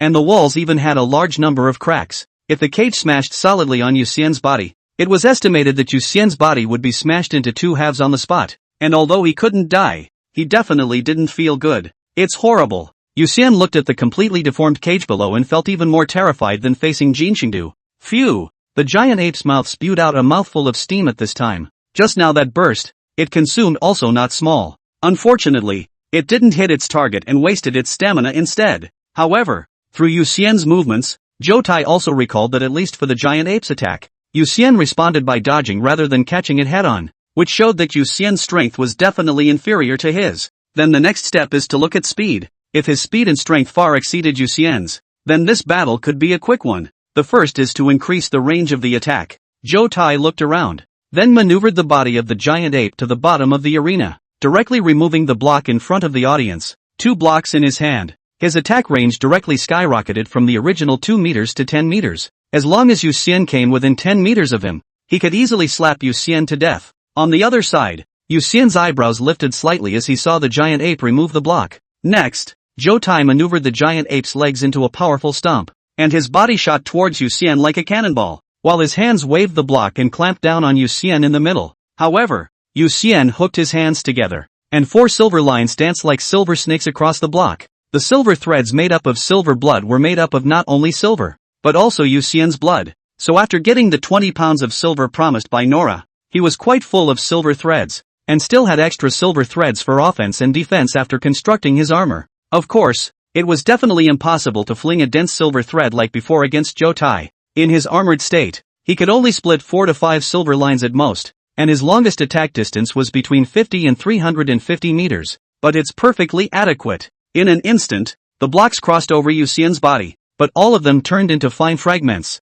and in the midst of the fragments in the sky, the armor on Yu Xian's body was still as shiny as new, and full of bigrams. 031, Powerful Bull King. Seeing that his weapon was instantly destroyed, Zhou Tai immediately growled and simply threw out the block in his hand. Then he was like a cannonball, utilizing his powerful explosive power to charge across the room towards Yu Xian. Have to say, instead, his battle style like this caused Yu Xian to increase the pressure. Now the giant ape is a pure numerical monster. Strength, speed, and explosiveness are all super specification existences. Yu Xian, if he didn't have the silver blood to strengthen his reaction ability, he would probably be smashed to death in a second. The giant ape's body exuded high temperature, like a searing fireball when it was near, and without the protection of armor, even if it didn't touch it would be scalded by the heat. Phew! Yu Xian's hand shot out 2 silver threads wrapping around the chair at the back with a pull, and by the way, a bubble appeared on his toes to provide the elasticity, and he pressed down on his toes, and his body quickly fell back. A huge fist brushed in front of him, and even through his mask he could clearly feel the terrifying heat flow. Boom! A fist slammed into the ground, and the ground took on an extra large crater. Yu Xian did a backflip, and the person landed on the backrest of a chair, and before he had time to catch his breath, the great ape used the strength of that punch, and his body once again came flying, and his other arm opened up to slash horizontally at Yu Xian. This kind of straightforward offense is the most testing of one's overall ability. Yu Xian's nerves are tense, and he doesn't dare to relax for a moment. He stared dead on at Zhou Tai's trajectory and hurriedly used the bouncing force provided by the blood energy bubble to avoid it when Zhou Tai maneuvered the giant ape's arm to smash over. One strike missed. The giant ape's other hand immediately grabbed the chair and threw it. Yu Xian was in midair and immediately utilized the silver thread to pull himself to make movements that he would normally never be able to do, thus thrillingly avoiding the chair's attack. So it's just a little fly. Zhou Tai finally came back after a series of attacks. He realized that Yu Xian was not strong at all, just appearance fooling people and looking mysterious. Once his heart was in the right place, Zhou Tai completely let go of his attacks. He maneuvered the body of the giant ape to get up from the ground, and his muscles powered up like a mountain crashing into Yu Xian, who had just landed on the ground. And as long as he received a hit, Yu Xian would surely be shattered into pieces. Yu Xian retreated back and forth, jumping from the auditorium to the arena, then from the arena to the auditorium, and so on, constantly moving and dodging. Suddenly both sides stopped at the same time, their eyes looking up to the ceiling. Something's falling. Boom! There was a loud bang. The floor exploded open. A 5-meter-tall minotaur unexpectedly descended from the sky, shattering the ceiling like a demon god and landing heavily in the arena. Interesting, to be able to awaken to such a degree. This minotaur glanced at the white ape, and a rough and domineering voice rang out. In an instant, Zhou Tai's heart was in retreat. Compared to the bluffing Yu Xian, this minotaur was really strong. But without waiting for him to make a move, the minotaur looked around the arena, then said in a tone that contained anger, "But, you deserve to die." Boom! A terrifying black demonic flame rose from the minotaur's body, and before Zhou Tai could see the minotaur's movements clearly, his head was chopped off by the minotaur with an axe. Zhou Tai stared with wide eyes, completely unable to believe that he had lost so scribblingly, so powerlessly. After the Minotaur's axe chopped off the white ape's head, it smashed heavily on the ground, and instantly the entire arena shook, with dense cracks spreading from the axe to the surroundings. Hiss! Yuxian couldn't help but suck in a breath of cool air when he saw the scene. The situation turned around too quickly. One moment he was being chased and the next the great ape was dead. That's too strong.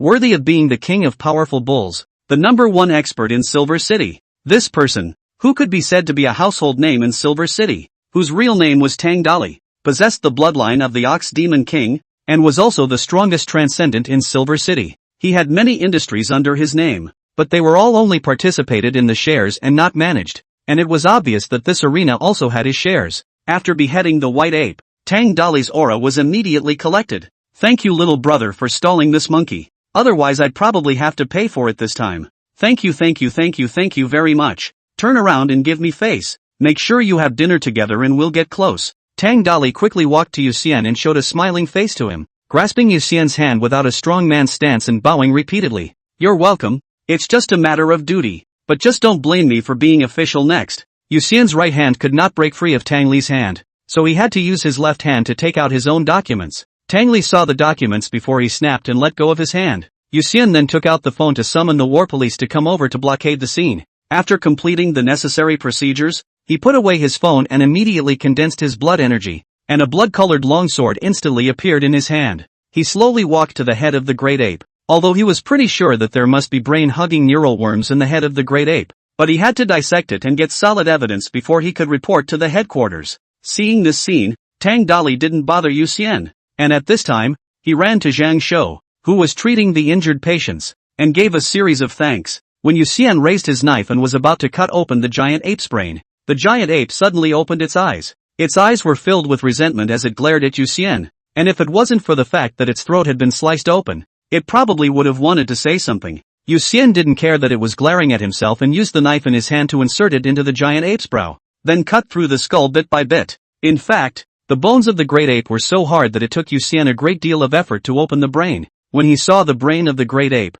his eyes widened at once. Unlike normal brains, the brain pattern of the great ape actually formed ancient words. A pro-soldier fighter? Yuxian tapped the words on his brain and guessed in his heart. Then he stabbed the giant ape's brain with his knife, and the moment he sliced through the outer skin of the brain, a nerve stabbed out violently, but he had prepared for this and immediately controlled these nerve threads with silver threads. Sure enough, it's a brain-hugging neural worm. He took a picture with his cell phone and proceeded to send it to Jin Shang while describing everything that happened in the arena truthfully, and in less than 10 seconds, Jin Shang replied, "Save the bodies and wait for backup." Good. Yuxian looked at his cell phone and responded. In less than a minute, the war police drove up. In fact, from Zhou Tai's outburst to being hacked to death by Tang vigorously, the whole process was only about 3 minutes, and the whole process of everything happened very quickly. Yuxian and Zhou Tai confronted each other, and only delayed for more than 10 seconds. The backer being chased by Zhou Tai, if not Tang vigorously rushed over in time, and then lasted for a few minutes. Yuxian will have to find a way to run away.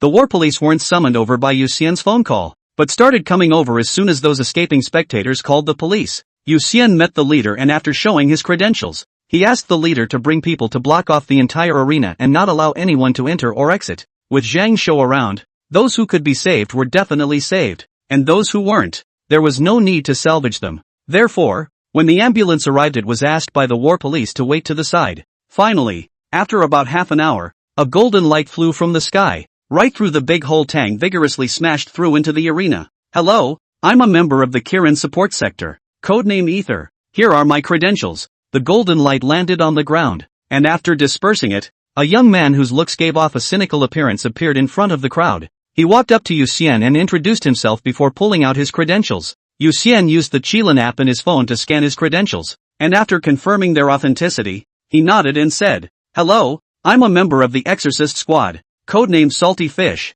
and now this giant ape, as well as the brain-hugging neural worm, is officially transferred to you, so please make sure to send it to the headquarters. Don't worry, nothing can go wrong." Ether patted his chest and laughed. Then he looked at the body of the giant ape, and with a wave of his sleeve, the huge corpse disappeared. And then he took out the box and put the brain-hugging neural worm into the box before finally putting the box into his sleeve. Sleeve? Yuxian asked curiously as he watched Ether's movements. Ether was instantly embarrassed. Sleeving is a great divine ability. I just sewed the storage bag to my sleeve. As he spoke, he raised his sleeve, and sure enough, there were several storage bags sewn inside his sleeve. Well, I should get back to my orders. Bye. Probably feeling embarrassed, Ether rushed to say goodbye, his body covered in golden light, and instantly soared into the sky, quickly disappearing outside the large hole in the ceiling. 032, Dragon Class Crisis. Kirin Headquarters. Ether brings back the corpses of the great ape as well as the brain-hugging neural worm,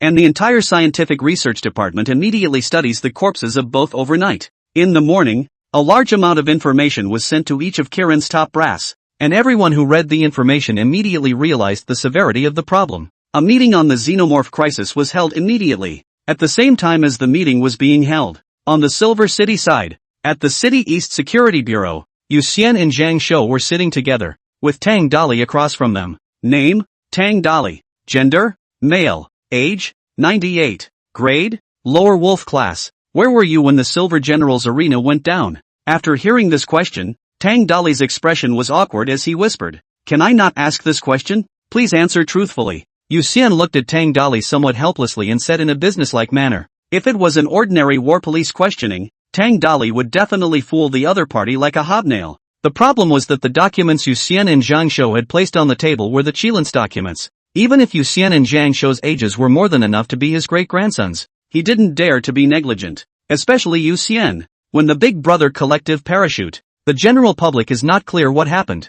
Tang Dali can be too clear. This young man has entered the eyes of the Big Brothers, change into ancient times that is called Jane in the heart of the Emperor. The strength of the weak cannot be taken lightly. At that time, I was washing my feet listening to the rain cuisine. Tang Dali touched the back of his head and laughed sardonically. Yu Xian elbowed the glowing-eyed Zhang Shou and recorded Tang Dali's words, then proceeded to ask a few more basic questions, and after getting the answers, he got up and said, "Alright, if there are any more questions to follow up on, we'll be looking for you to find out. Thanks for your cooperation." In fact, not only was Tang Dali now summoned for questioning, all the shareholders, waiters, and security guards of the arena were summoned over, and it was estimated that there would be issues of recourse, fines, and compensation to be resolved later. Yu Xian and Zhang Shou walked out of the room. The leader of the war police force, Zhang Kaichao, immediately came forward to say thank you, mainly because the war police could not suppress Tang Dali and other strong people, and routine inquiries were likely to be perfunctory,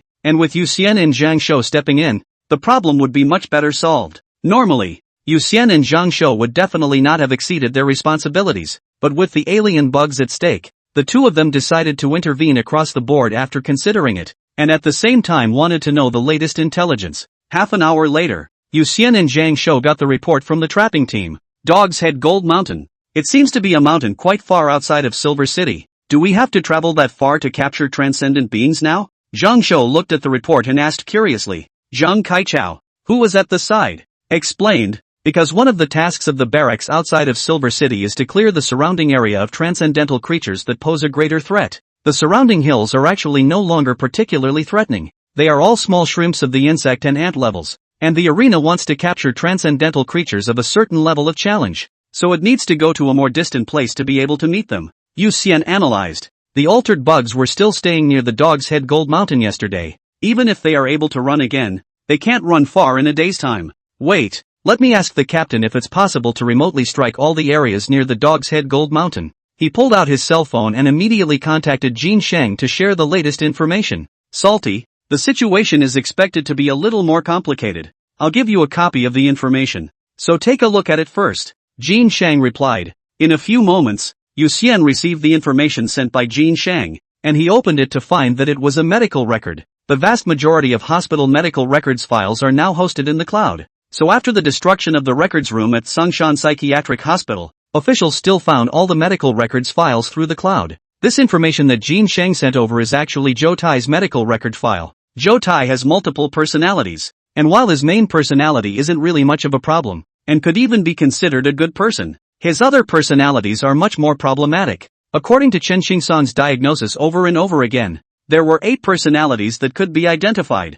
And these personalities were aware of each other's existence, and also referred to each other as the oldest, the second, the third, the fourth, the fifth, the sixth, the seventh, and the eighth, according to the order of their birth. The boss was the master personality, and according to the recording left behind by Chen Xingsan, this personality had already been replaced by the altered bugs, and it was still unclear exactly what the situation was now. The second likes to collect fingers and almost bit off Chen Xingsong's finger during his time in the hospital. And he is quiet, giving people an inscrutable feeling that he may have a more introverted personality. The oldest three character love to play, and the mood is uncertain. Maybe a moment before the great joy after a moment of great sadness. At the same time he is also the most talkative one. Chen Xingsong understand a lot of information. In fact, are the oldest three initiative to provide? The oldest four has a more somber personality, calling himself a skinning artist, and when he sees a beautiful skin, he reveals his obsession, sometimes appearing horny, and sometimes giving off a very lewd vibe. Old Five's personality is insane, completely homicidal. When Zhou Tai's body is controlled by Old Five, his eyes are full of crazy killing intent, and he will even have a strong tendency to self-mutilation. This personality is almost incommunicable, but it seems that he will listen to the orders of other personalities. Old 6, Old 7, and Old 8, because they were born relatively late and Chen Xingsong had not gotten much information. The character and hobbies of these three personalities were still unclear. After reading the information, Yu Xian's brows were furrowed. One Zhou Tai was so troublesome, and it turned out that there were 8 such personalities. So the one he encountered last night was the oldest? In addition, Zhou Tai's personality could move in and out of the altered bugs' bodies and change his body at any time, meaning that unless all the altered bugs were killed, it would be impossible to kill Zhou Tai. According to the information provided by Jin Shang, originally Zhou Tai's danger level was rated as snake level, but because of the latest information provided by Yu Xian last night, Zhou Tai's danger level had now been directly pulled up to dragon level, which was even higher than that of the entire group of altered bugs. If Zhou Tai was able to develop the potential of all transcendent creatures, it was estimated that humanity would soon have to face an army of various advanced monsters. Take a look. Yu Xian handed his cell phone to Zhang Shou. After reading the information, Zhang Shou gruffly said, "In this situation, it's simply impossible to completely eliminate it, right? Xenomorphs can parasitize the body of any living thing, and in the event that they parasitize cockroaches and spread out through cockroaches, rats, and other creatures with incredible reproductive capabilities, it would be impossible for humans to kill all the xenomorphs. Don't be anxious, with the current situation, the higher-ups have definitely noticed," Yu Xian said seriously. "I believe that there will soon be a strong person specialized in resolving Zhou Tai. Let's wait and see." With a dragon-level crisis, the Kirin headquarters would definitely attach great importance to it. Yu Xian was curious as to how many experts HQ would send next to come and finish off Zhou Tai, and it was likely that this time, all the altered bugs would be completely exterminated. After all, if the altered bugs didn't die out, Zhou Tai would definitely not die cleanly. 033, Reward. On the following day, a military airplane landed low in the barracks outside of Silver City. Yu Xian and Zhang Shou received a message from Jin Shang right after school and drove through 2 barriers to get inside the barracks without any problems. "Captain." Yu Xian and Zhang Shou entered a house within the barracks and said in unison when they saw Jin Shang. Jin Shang was the only one in the room, and he was his usual self, giving the impression of facing the sun directly, blazing and majestic, like a lion among men. He looked at the two of them and laughed. "I had thought that I would have to stay in Yanjing for half a year, but it turned out that the two of you had made another great achievement. But this time the witnesses had a complicated composition, so the headquarters hurriedly released me to come back to give you escort."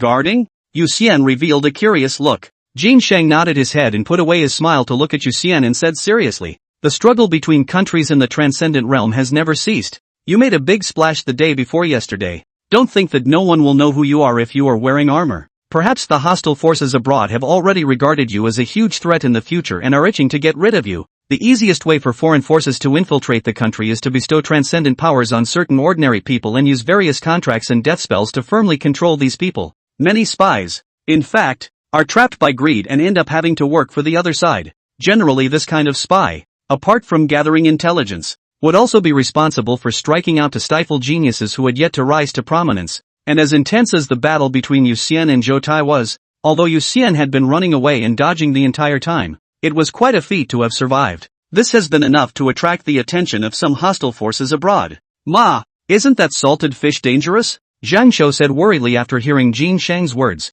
Jin Shang faintly said, "So this is not early back. By the way, what you want? Now, upright." The two hurriedly stood at attention and looked up at Jin Shang. Jin Shang, with a serious expression, took out a box, took out the metals inside, and looked at Yu Xian and said seriously, "After the Qilin headquarters audit and evaluation, Comrade Yu Xian played an important role in the Silver City incident, successfully destroying the altered bug infiltration plan, and played a major role in the altered bug riots. Here, On behalf of the Qilin headquarters, I would like to present you with a medal of the first-class merit in recognition of your outstanding contributions and outstanding achievements. At this moment, Yu Xin's eyes reddened slightly, and he saluted heavily as Kim Sheng pinned the medal to his chest, which he immediately returned with the same salute. Next, Zhang Shou also received a second-class medal. When the medals were handed out, the two men were each given another storage ring, and Yu Xian also discovered that his ring contained 100 pounds of silver. Originally, the commendation ceremony was prepared to wait until you two traveled to the headquarters, but as you know about the current situation, according to the research department's study, it was determined that Zhou Tai has already mastered the ability to activate the bloodline of transcendent beings, and he absolutely cannot be given more time, so we will be very pressed for time in the next few moments. Jin Sheng said to the two. Zhang Shou's eyes widened as he asked, could it be that you, Captain, are in charge of annihilating Zhou Tai? No, this operation is under the personal command of General Zhao Yi from the headquarters. All the barracks in Silver City, Rong City, Xiang City, Jiang City, and Flower City blockade the 13,800 miles of land centered on the Dog's Head Gold Mountain, and then all the members of our evil execution team, as well as the evil destruction team, sin destruction team, and demon slaying team gather and enter the blockade area from different directions to kill all the heteromorphic bugs as well as the suspicious creatures. Jin Sheng replied. Yu Xian and Zhang Shou were both slightly shocked after hearing this. This was definitely a big operation. Alright, dead doctor, go out for a while. I have something to say to Salty Fish. Jin Sheng then glanced at Zhang Shou and spoke. Zhang Shou froze, then nodded and left. Captain, what is it that old Zhang can't hear? Yu Xian asked with some curiosity as he watched Zhang Shou close the door. Jin Sheng revealed a look of envy and spoke. I don't know if you're a traitor lucky that the headquarters actually agreed to your request. With that, he walked over to the table and picked up the alloy suitcase on the tabletop, and after entering a series of passwords and then verifying his identity, the suitcase slowly opened, and the temperature of the entire house instantly dropped. Yu Xian looked inside the suitcase, which was a pen syringe. This is the blood of Pan Gu that you applied for. The Qilin headquarters decided to agree to your application after comprehensive consideration. Now you are injecting it right in front of me. This is a top-level treasure that none of the blood patriarchs could obtain. Jin Sheng introduced. He was truly envious. For a drop of Pangu's blood, he had not only spent all his savings, but also incurred a huge debt. And Yu Xian didn't even need to incur debt to directly own it. That, Captain, can I suck it with my teeth? Yu Xian asked somewhat sheepishly as he looked at the blood of discord in the pen syringe. He was actually just purely curious about what Pangu's blood tasted like, and had no intention of injecting Pangu's blood. Jin Sheng looked at Yu Xian's gluttonous appearance and immediately felt his temples jumping straight up. He pinched the bridge of his nose and said without any good sense of humor, do you know that injecting the blood of Pan Gu will most likely strengthen your bloodline abilities and even reduce the weaknesses in your body? If Yu Xian injected the blood of Pan Gu into his body, the odds were that he would turn from an ordinary vampire into a super vampire, possessing more abilities that vampires did not have. And Yu Xian was now afraid of garlic, crosses, and energies of divine attributes. After injecting the blood of Pan Gu, it was highly likely that one or two weaknesses would be reduced, and at that time, other than leaning on the strong and defeating him with absolute violence, it would be very difficult to inflict damage on him in a tricky way. But I still want to taste what it tastes like. After all, I am a vampire. Yu Xian didn't change his mind after hearing Jin Sheng's words. He awakened his talents so quickly that he couldn't say when he would awaken strange talents such as garlic blood, crucifix eater, sacred energy absorber or something like that. So he didn't care about these few minor weaknesses at all. And he knew very well that if his application was successful this time, it would be difficult for him to apply again in the future. And he could tell from Jin Sheng's current situation that it was too difficult and too hard to apply through meritocracy. So the opportunity would not come again. He must taste it. What was the difference between Pangu's blood and ordinary blood? Seeing that Yu Xian was unwavering, Jin Sheng closed his eyes with a headache for a while before sighing. Alright, after all, the blood of Pangu was rewarded to you by the headquarters. It's up to you how you want to use it. And as long as you don't leave this room, do whatever you want with it. Thank you, Captain. Yu Xian was instantly excited. Jin Sheng hesitated when he saw Yu Xian pick up the pen injector and said, since you've decided, don't ever regret it. Well, never regret it. Yu Xian nodded. He then placed the pen syringe against his fangs, and with a slight push the blood gushed out, and he immediately and instinctively drew on the gushing blood. When the blood of Pangu was absorbed by him, he began to get drunk on blood, while his heart, which was originally not beating,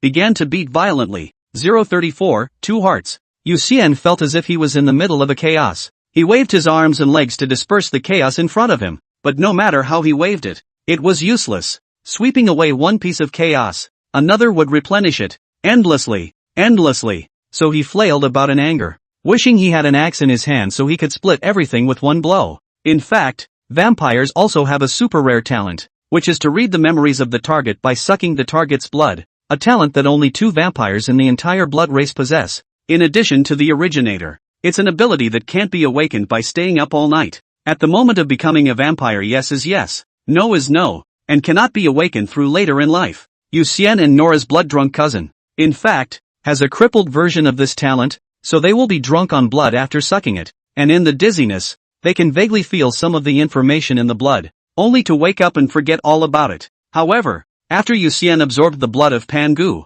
this crippled talent was directly and violently completed, and at the same time, he also received a large amount of information from the blood of Pan Gu, and his body, which was already completely different from that of a normal vampire, was furiously soaring in an even more abnormal direction. In the room, Yu Xian stood still and shook from side to side, when suddenly a blood-colored bubble emerged from his head, which detached from his body and hovered in mid-air. Then one bubble after another kept appearing, all surrounding Yu Xian. Jin Sheng saw the scene and cautiously stepped back. He knew that Yu Xian could get drunk on blood, but the last time he got drunk on blood Yu Xian slept straight through. He had thought that this time would be the same, but it turned out that something seemed to have gone wrong. At that moment, Yu Xian suddenly waved his hands in an unorganized manner, as if trying to expel something away. A bizarre scene appeared. The bubbles around him appeared in all kinds of strange images. As Yu Xian waved his hands, these bubbles gradually turned from pure blood color to colorful, especially the new bubbles emerging from Yu Xian's body.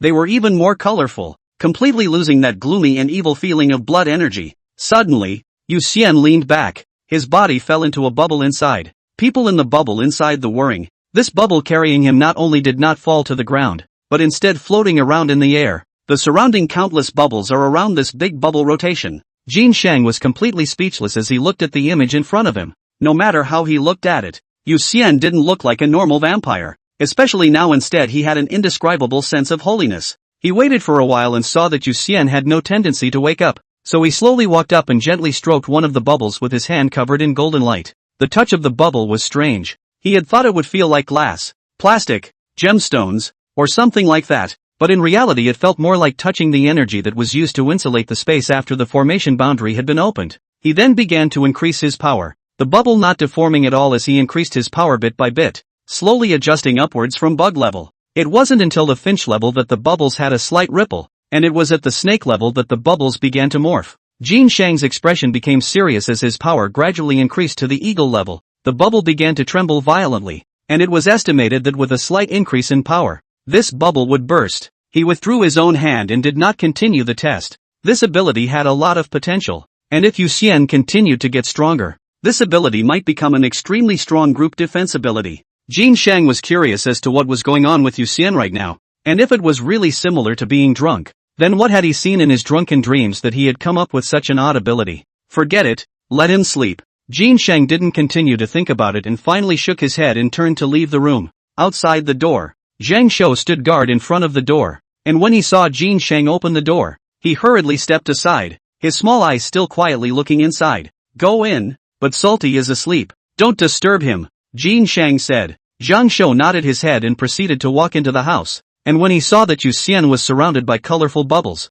and that he himself was sleeping in one, he inexplicably thought of a question: were these bubbles breathable? If it doesn't breathe, Yuan won't suffocate, right? A good night's sleep. Yu Xian woke up feeling relieved all over his body, while generating an indescribably marvelous feeling. He sat up before realizing in hindsight that he was inside a 7-colored bubble, and that the bubble felt familiar to him, kind of like the way he felt when he was manipulating his blood energy. Higher. Yu Xian's heart fluttered, and the bubble really started to rise. Then he controlled the bubbles to go up and down, and finally simply floated around the room. After thoroughly familiarizing himself with the bubble, he controls it to fall to the ground and the person steps out of it. He maneuvered all the bubbles back into his body, then lifted his right hand, and a flash of golden energy immediately appeared on the tip of his index finger. The energy obeyed his mind, quickly generating a large number of tiny bubbles that floated away in the twinkling of an eye, swirling in mid-air as he thought. The blood energy has mutated. This energy seems to have an additional spatial attribute.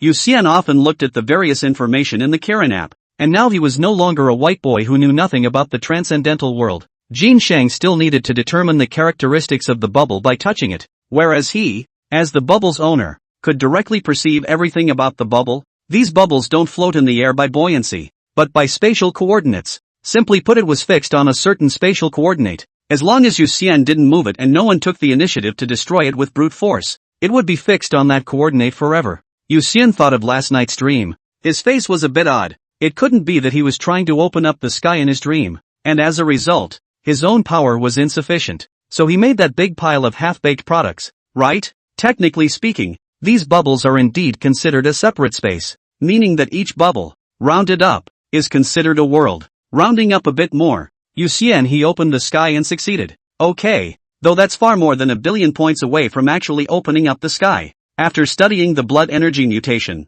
Yu Xian pressed his right hand at his heart. His heart was beating, although it was beating much slower than normal, almost about 30 times a minute. It was indeed beating. So the question is, what about natural abilities? He carefully felt the changes in his body, and as a result, other than realizing that his body had become more powerful, no new innate abilities appeared, until he perceived an additional heart inside his heart through the silver blood. I have 2 hearts? Yu Xian's entire body was dumbfounded when he felt the heart inside his heart. He carefully felt the heart inside the heart, finally figuring out the role of the second heart. A smile gradually appeared on his face, this time taking the blood of Pangu. He was considered to have earned a lot. 035, Pangu's immortality avatar. These 2 hearts, one is the heart of a vampire and the other is the heart of a discarnate. They have the vampire's talent skill tree and discord's talent skill tree respectively. When which heart was not beating, it meant that the nutrients absorbed by Yu Xian would be stored in which heart. For example, right now, if Yu Xian's vampire heart was beating and the heart of Pangu did not beat, then the energy Yu Xian had accumulated would be stored in the heart of Pangu. When there is enough energy, this heart will beat. However, unlike the vampire who awakens a talent with 10 jumps, the heart of Pangu requires 36 jumps to activate an ability that belongs to Pangu. Yu Xian is now free to choose which heart beats and which doesn't. And while before he could only judge when to awaken his talent by the number of heartbeats, now he could judge when he could awaken his talent by sensing the energy stored within his heart. For example, the heart of discord currently stores the equivalent of about 34 heartbeats. It was estimated that it was the energy left over after he took Pangu's blood to transform his body. So if Pangu's heart beat twice more, he should be able to awaken a Pangu skill. I wonder what Pangu is capable of. Yu Xian sat on a bubble and took out his cell phone, ready to check to see if there were any records in the Kirin app. Kirin's research on Pangu was not a day or two old, and many of Pangu's abilities had actually appeared from people who took Pangu's blood, so they were all recorded. Originally, with Yu Xian's authority, it was not enough to view this information,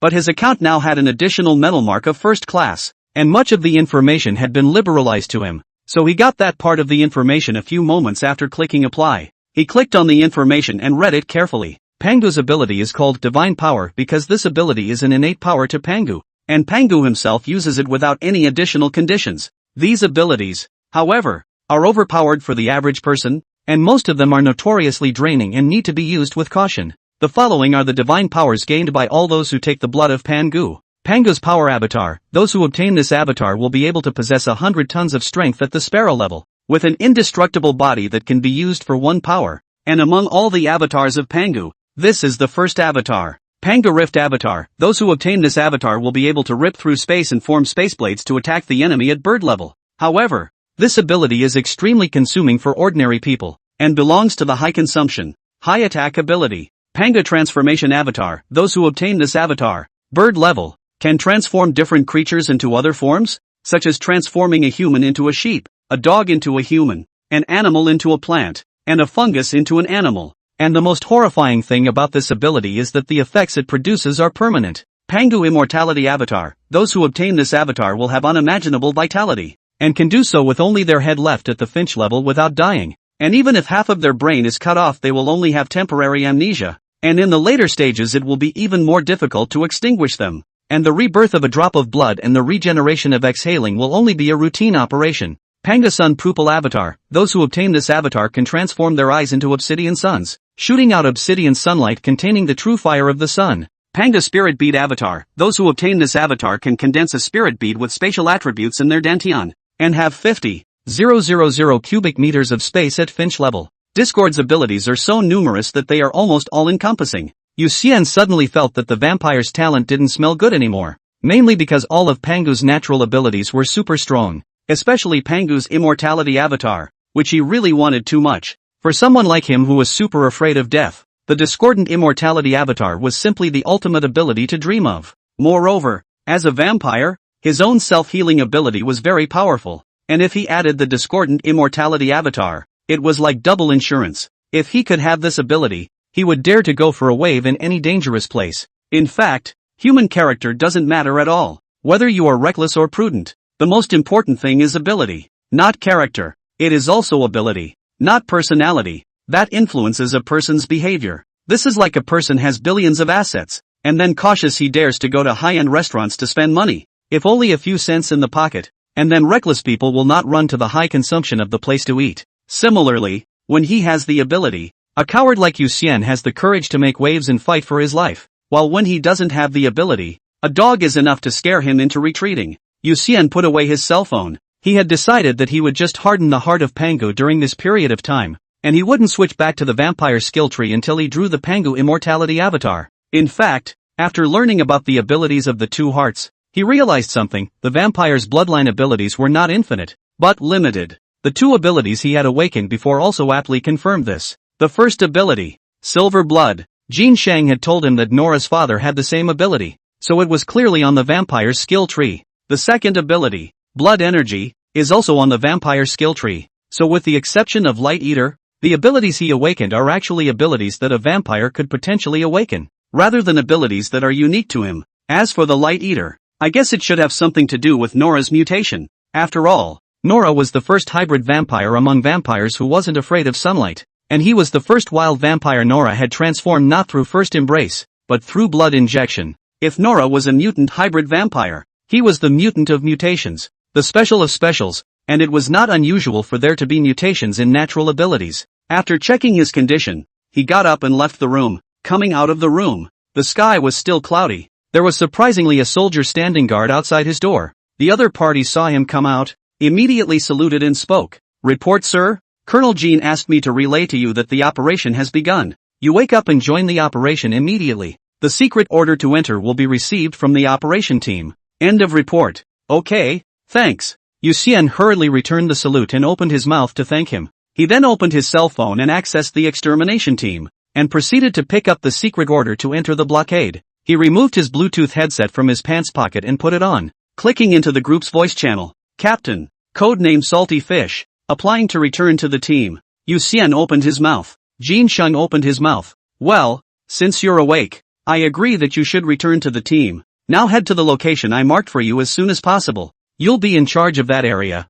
and I'll send Green Bird to provide support." "Yes, sir." Yu Xian didn't say anything nonsense. He then creates a bubble as the soldiers look on in amazement, enters the bubble himself, and then maneuvers it into the air quickly. The password is already in effect on the phone. His cell phone would be automatically located by satellite recognition, which would ensure that he could fly into the blockade without being shot down by his own missiles. 036, Green Bird. Although Yu Xian and Zhang Shou were on good terms, their abilities actually didn't complement each other at all. Zhang Shou possessed extremely powerful healing abilities, favoring the skills he unleashed were harmful to Yu Xian instead, while Yu Xian himself originally possessed extremely strong self-healing abilities. The vast majority of injuries could be recovered in a short period of time, and did not need a doctor at all. Therefore, for this operation, Jin Sheng did not arrange for the two to operate together. Yu Xian floated in the bubble, grabbing his cell phone, floating aside every now and then to glance at the location. In the map software of the action team, there was the location of his own location as well as the location of the destination he needed to go to. It's worth noting that the bubble he creates is itself unaffected by gravity, and the inside of the bubble is actually weightless space. Being inside the bubble is the equivalent of being in the middle of space, so he and the phone are both floating inside the bubble. After flying out of the range of the barracks, he quickly entered the range of the mountains. Beautiful. As the sun rose in the east, Yu Xian hovered in his bubble and looked far into the sky. The sky and the earth were vast, and the clouded sky and the earth met in a jagged black line in the distance. The sun gradually dispersed the last wisp of darkness. The sky is as blue as a wash. A few white clouds slowly drifting past. Rolling hills, layers and layers, concave and convex, but highlights the beauty of nature's ingenious workmanship. Yu Xian closed his eyes and took a deep breath, as if the entire world had merged into his one breath. At this moment, He felt an unprecedented peace and freedom, as if his soul, which had been trapped in a shell for 17 years, was released in this boundless heaven and earth. He had lived in Silver City since he was a child, and to put it mildly, this was the first time he had ever left it. An unspeakable emotion welled up in his heart, and he couldn't help but burst into tears. Inexplicably he thought of the second half of the song of ascending to the terrace of Yuzhou, and although it didn't really fit the scene or the mood, he was able to realize the author's mood at that time. Think of the longevity of heaven and earth, and look down at the bottom of your heart in pathos. Chen Xiang was feeling desolate and shed tears, but Yu Xian was moved by the greatness of heaven and earth and shed tears. Dad, I'm happy now. You didn't drag me down. Thank you for having me. With a thought, Yu Xian landed on the bubble and stood up straight, shouting into the distance. Then he wiped his eyes and a smile appeared on his face, feeling his whole being lighten up. The world is so big. One day he will go to the farther, whiter sky to see, with his eyes to take in all the beauty. Suddenly, a small green bird landed above the bubble. She opened her mouth to make a woman's voice and asked awkwardly, I'm Cygnus. Did I come at a bad time? No, you're just in time. Yu Xian admitted that he was a bit literal just now, but he didn't care if his teammates saw that scene just now. Instead, he now thought it was nice to have someone around. At least he was happy now, and he was willing to share his happiness with those around him. The bubble quickly fell to the ground, and Yu Xian emerged from the bubble, turned to look at Cygnus, and introduced himself. Hello, I'm Salty, the vampire. Please teach me more. Hello, I'm Cybird, a superpowered person. Please teach me more. Cybird opened her wings and landed on the ground. Then she quickly transformed into a woman in a green uniform. The two used their cell phones to identify each other before shaking hands and moving on. It's not far from the coordinates Jin Shang gave. My ability is to transform into a signet that can reach speeds up to 10 times the speed of sound, which is about the speed of a cruise missile, and while in my signet form, my defense increases dramatically, so you should be able to imagine how I fight. Cybird introduced himself. Yu Xian nodded, and the image of the green bird continuously penetrating the enemy like a bullet naturally came to his mind. Then he spoke. Currently I should be at the upper bird level or lower snake level. My current strength is around 10 tons. And my self-healing ability is so strong that the majority of my injuries heal within a few minutes. Also, I can create a thin silver-colored thread. It can be used to cut through targets or woven into armor to protect yourself. Then there's the mutated blood energy, an ability that allows for the creation of bubbles with spatial properties. The originally bland signet got more and more wrong the more he heard, and finally looked at him with an incredulous face. Salty, you can't be kidding, right? Qing Bird couldn't help but interrupt Yu Xian and ask. Yu Xian looked at Qingtiao seriously and asked rhetorically, we're on a mission. Do you think I would joke with you? Okay, go ahead. Cygnus thought about it and nodded, but when she finished listening to all of Yu Xian's abilities, she only had one thought. Where did this monster come from? Within Kirin, there were only a handful of her peers that she had admired in the past, and the vast majority of the team members younger than her still needed her care. This time, Jin Shang placed her as a teammate to Yu Xian. She was actually mentally prepared to be a babysitter. But it turned out that Yu Xian seemed to be a bit of a strong supermodel, and the one who had to be taken care of seemed to be herself. The two quickly arrived at the coordinates Jin Shang had specified, and after determining that they had arrived at the target location, the two immediately reported back to Jin Shang. Okay, you guys just stay there. Jin Shang replied. So the two of them stood at the foot of a mountain in a daze, and Yu Xian simply created a bubble after a while and sat himself on top of it with his butt. Cygnus, do you need it? Yu Xian then asked. Cygnus shook his head and took out a chair from his storage ring and sat himself on it, taking out the table in the process. She then took out her tea set and actually started making tea. Yu Xian looked dumbfounded. You didn't read the battle plan? Qingtiao couldn't help but ask when she saw Yu Xian's wide-eyed look. Yu Xian shook his head, and as an afterthought, he took out his cell phone, entered the evil execution team, clicked on the battle plan, and carefully browsed through it. This battle plan is, to say the least, simple and brutal. The first step was to cordon off the entire area, with all personnel arriving at their designated positions to stand by. At 12 o'clock, General Zhao Yi would launch a devastating strike against the entire center of the area, killing all the higher-ranked transcendental creatures, while the remaining minions would be blocked by each team. The last layer of the blockade was handled by the soldiers of each barracks, and no bug was ever allowed to escape from this area. Doesn't it feel like the battle plan is a bit too simple? Cygnus asked with a smile. Yu Xian shook his head. No. The simpler the plan the more effective it is, as long as General Zhao Yi is strong enough. This plan is instead the most suitable plan. Not bad. Very smart, huh? See the point at once. Cygnus took a sip of tea and continued. Yu Xian looked up at the rising sun in the east. It was only 6 o'clock now. Did they have to wait stupidly until 12 o'clock? In case Weekly Tai sensed their actions and started to fish and die, now what to do? If you have a question, it is natural to ask your seniors. Yu Xian voiced out the confusion in his heart. And Qing Bird laughed. So aren't we already waiting here? Stand by. Not days. If there really were altered bugs that were starting to run right now, that would mean they were right about this operation. 037, forever 17. 7 points. The sun has been quite warm. Yu Xian was idle, so he began practicing on his newly acquired abilities. He turned sideways to the green bird, his eyes looking at a tree not far ahead. Then a bubble appeared on his fingertips. He controlled the bubble to shoot at the large tree, instantly penetrating it. Then with a thought, the bubble circled around and punched a smooth hole in a rock. The bubble wasn't affected by gravity, and at the same time it wouldn't have kinetic energy. Its speed depended entirely on how fast Yu Xian's intention was, and its attack power depended on how much force it could withstand on its own. Yu Xian controlled the bubble, making it faster and faster, and after entering an unknown number of times the speed of sound, the bubble suddenly burst and disappeared. The layer of energy film that made up the bubble could no longer withstand greater wind resistance. So the bubble burst? Yu Xian said thoughtfully. It wasn't that the bubble couldn't go any faster. It was that the energy membrane couldn't withstand the wind resistance. And if the energy membrane had infinite hardness, Yu Xian could have made it move at sublight speed, or even light speed. Then Yu Xian created 2 more bubbles, which he weakened in hardness but increased in elasticity. He pressed the surface of the bubbles and they did become popped, though the popping was very concentrated because the 2 bubbles were fixed in coordinate positions without his manipulation. Simply put, it's very Q-tip, and maybe sometimes it will serve an unexpected purpose. And what if we increase the stickiness? Yu Xian then had a sudden thought that although the blood energy had mutated, the original effects he had developed had not disappeared, but had even been enhanced instead. He created an extremely sticky bubble and pressed his finger on the surface of the bubble, and sure enough the finger was immediately stuck. Then he tried hard to pull out his finger, but with all his strength he couldn't get it free, and unless he was willing to cut off his finger, his whole body was going to be firmly glued to the top of this bubble.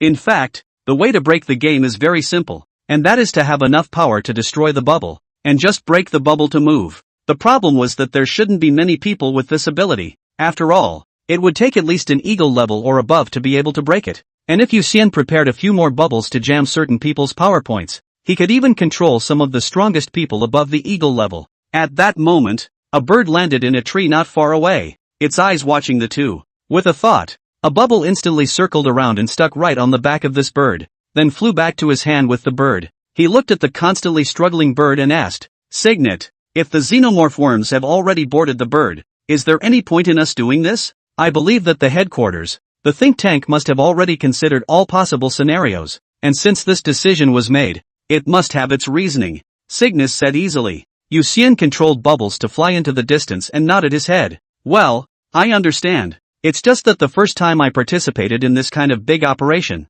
I'm a bit too nervous. Then he continued to work on abilities such as making the bubbles spin or trying to modify the shape of the bubbles. The sun was gradually moving towards the middle of the sky and the temperature of the sunlight was getting higher and higher. Qing Bird simply took out a parasol and opened it, watching Yu Xian exercising his abilities under the sun. Salty, are you really a vampire? Qing Bird couldn't help but ask as he looked at Yu Xian, who was in high spirits under the sun. Yu Xian nodded. Of course. So do you suck blood? Cygnus asked. Yu Xian nodded. Of course I sucked blood. I did it yesterday. Pango's blood was also blood, and since he had sucked it he wouldn't deny it, although the feeling of sucking Pango's blood was actually not good at all. Pango's memories were so painful that he wondered if Pango was still infinitely repeating the dream of opening up the heavens and the earth and the chaos now. Right. Yu Xian suddenly remembered that he still had quite a bit of silver in his storage ring, so he took out a piece of silver and opened his mouth and sucked it into his body as if he were sucking soy milk. Qingtiao always had a sense of unreality as he watched Yu Xian's movements.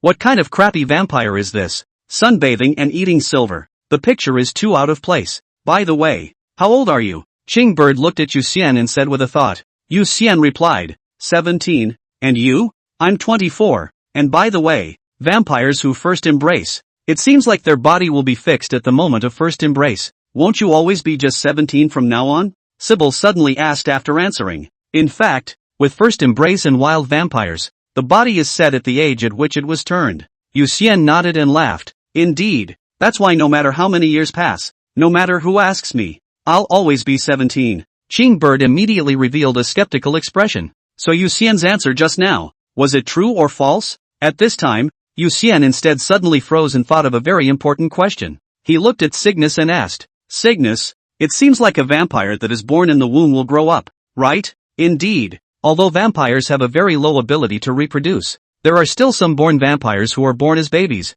They can't always be babies forever. It seems like they stop growing at a certain age. Cygnus nodded. After Yu Xian heard it, his mind had naturally appeared that he was still in his current appearance, while Nora had become a tall and mature big sister appearance. The two stand together like sister and brother, maybe even like mother and son. I wonder what Nora will be like when she grows up. Will it be as dull as it is now? While he was rambling, the Discordian heart within him pulsed. He dispelled the chaotic thoughts in his mind and covered his chest with his hand, thinking expectantly, tomorrow should be the day he awakens the first Pangu's divine ability. It's best to get a shot in the arm and just draw the Discordian immortal avatar. Of course, if he couldn't get a shot in the arm, Pangu vigorous divine power, it wasn't actually unacceptable to him. Okay, if it wasn't the Pangu vigorous avatar, in fact, the Pangu cracking avatar, he also felt that it was quite possible. While he was thinking about the future, in a certain cave deep in the mountain range, Zhou Tai's several personalities manipulating different bodies were sitting together, looking very grave and deliberating. Looks like we're surrounded. The second Zhou Tai spoke up. Number 3 Zhou Tai said in a rare and serious manner. This is indeed troublesome. The other party is afraid that they have guessed our weakness. Then kill them all. Kill them all. No. 5 Zhou Tai excitedly stood up and said in a murderous manner. The second Zhou Tai frowned. The most urgent thing is to find a way to send the main body out. As long as the main body doesn't die, we won't die. Although the boss was replaced by the xenomorphs, their existence stems from the boss's illness. So they actually have a root in the xenomorph version of the boss, and once that xenomorph is killed, they all have to die. Of course, such a big weakness, they naturally wouldn't tell Chen Qingsong, and had never even declared it in the past. Zhou Tai and the others couldn't understand how the humans knew this. 038, the Ancient Sage Society. Ding dong! Suddenly, a golden metal bead fell out of thin air from the cave. The second Zhou Tai immediately stood up and took a defensive stance, and the other Zhou Tai had blocked in front of the second Zhou Tai. Because the body that the second Zhou Tai was using was the main body, the metal beads rolled on the ground, and suddenly many golden threads appeared on the surface, and then the beads opened layer by layer along the golden threads, surprisingly forming a golden lotus flower. Countless golden threads began to spread from the lotus flower, dividing the entire cave into countless small compartments. Good morning, everyone. At this time, a blonde foreign youth appeared behind No. 2 Zhou Tai, put his hand on No. 2 Zhou Tai's shoulder and spoke. Instead, Number 2 Zhou Tai calmed down and spoke. Your Excellency shouldn't be an official, right? If you think we still have a use for you, you might as well say so, and we will definitely cooperate if we can. I like to talk to smart people. Abe Haruaki's Golden Lotus boundary can only last for 5 minutes, so I'll make it short. I'm the 12th seat of the Ancient Sage Society, Plato, and our goal is to become true gods, not to become the kind of pseudo-gods that take on a name in vain. So, are you all interested in joining us? The blonde man asked. Number 2 Zhou Tai laughed. Of course I'm interested, life and death. It's not a hard choice. Very well then, come with me. Plato laughed, seeing that both sides had reached a consensus. No. 3 Zhou Tai reanimated at this point and laughed. Wait, it's fine for No. 2 to go with you, but a few of us have to stay. This game hasn't even started yet. I see. Then it would be good if I give you a little tiny bit of help. It just so happens that the Pangu, Nuwa, Hichu Luo Shu, and the 8 diagrams of the innate heaven of China are the targets of our ancient sage society. So it seems not bad if I can cause them a little bit of trouble. Plato looked at number 3 Zhou Tai and slowly took out a golden cup from the void. He held the cup and gently shook it. The fishy red blood in the cup emitted a faint red light. He introduced, this is the blood of the death spell. The user drinks it willingly, will get extremely terrifying demonic power, but the lifespan will be shortened to only 1 day left. The good news is, it only targets the body and will not cause any harm to the soul consciousness. I wonder if it is suitable for you guys. Number 3, Zhou Tai, looked at the blood in the cup and laughed excitedly. All I can say is that this is fantastic. I love it. Well then, it's about time. Drink up, Plato said with a smile as he looked at the few remaining Shoto. With so many test subjects who willingly drank the blood of the death spell, he was curious as to what kind of surprise he would get next, and risking a slight sojourn was totally worth it. Zhou Tai number 3 took the cup and took a big sip, then passed the cup to Zhou Tai number 4, and in the twinkling of an eye, except for Zhou Tai number 2 who was using his own body, the rest of the several Zhou Tai personalities drank the blood of the death spell. They trust Plato. And that's because they know very well that Plato was able to find them. And it wouldn't be hard to kill them all. Besides, if Plato didn't make a move, they would be in dire straits next, so there was no need to make a fuss at all. Click. The body being used by the third Zhou Tai was formed by the altered worm parasitizing a middle-aged driver, at which point the altered worm tore through the man's skin, densely wrapping its tentacles around each other to form a blurred humanoid form. A large amount of red light glowed in the middle of its tentacles, and then all of its tentacles fused into one, and a pair of large demonic horns grew out of its head, and densely packed chitin scales covered its entire body, transforming it into a sturdy demonic war general. This feels fantastic. My strength, speed, and are too incredible. So this world still has this kind of layered feeling. The third Zhou Tai opened his eyes that emitted a red light, observed everything in the cave, and said excitedly. His eyes are only a shade of red and do not have pupils, but he can see the world in a much more layered way, and sees many images in them that are incomprehensible to normal people. Looks like you got good powers. Plato smiled. The third Zhou Tai looked at Plato. In his line of sight, Plato behind him as if there was an illusory hell, countless grievous souls struggling and wailing in hell. He cracked his mouth to reveal dense and sharp teeth and laughed. Indeed, it is a good ability, but it is a pity that there is only one day. I will continue to perfect the blood of the death spell, and there may be far more than one day in the future as well. So stay tuned. Plato smiled. At this time, several other Zhou Tai also completed their metamorphosis, each in different forms, strong or weak, but all possessing some kind of special ability. It's almost time. Drop a drop of blood here. We should go. Plato glanced at his watch, turned around and picked up the metal lotus flower on the ground, and said to the second Zhou Tai. The second Zhou Tai nodded his head and glanced at the other Zhou Tai before walking towards Plato. After dripping blood, Plato placed the lotus flower on the ground and said to the others, "This lotus flower will replace him to be locked by the official Hichu Luoshu of Huaxia. If you don't want to die that fast, stay away from it." Oh. Then Plato took number 2 Zhou Tai by the arm and led him along into the void. From the perspective of the second Zhou Tai, he only felt as if he had passed through a layer of film, and the person came to a world of birds and flowers. The sky was sunny, surrounded by a beautiful sea of flowers, and there were many elves flying in the air, joyfully playing. Mr. Plato, the members of the ancient virtuous society, all of them are as powerful as you?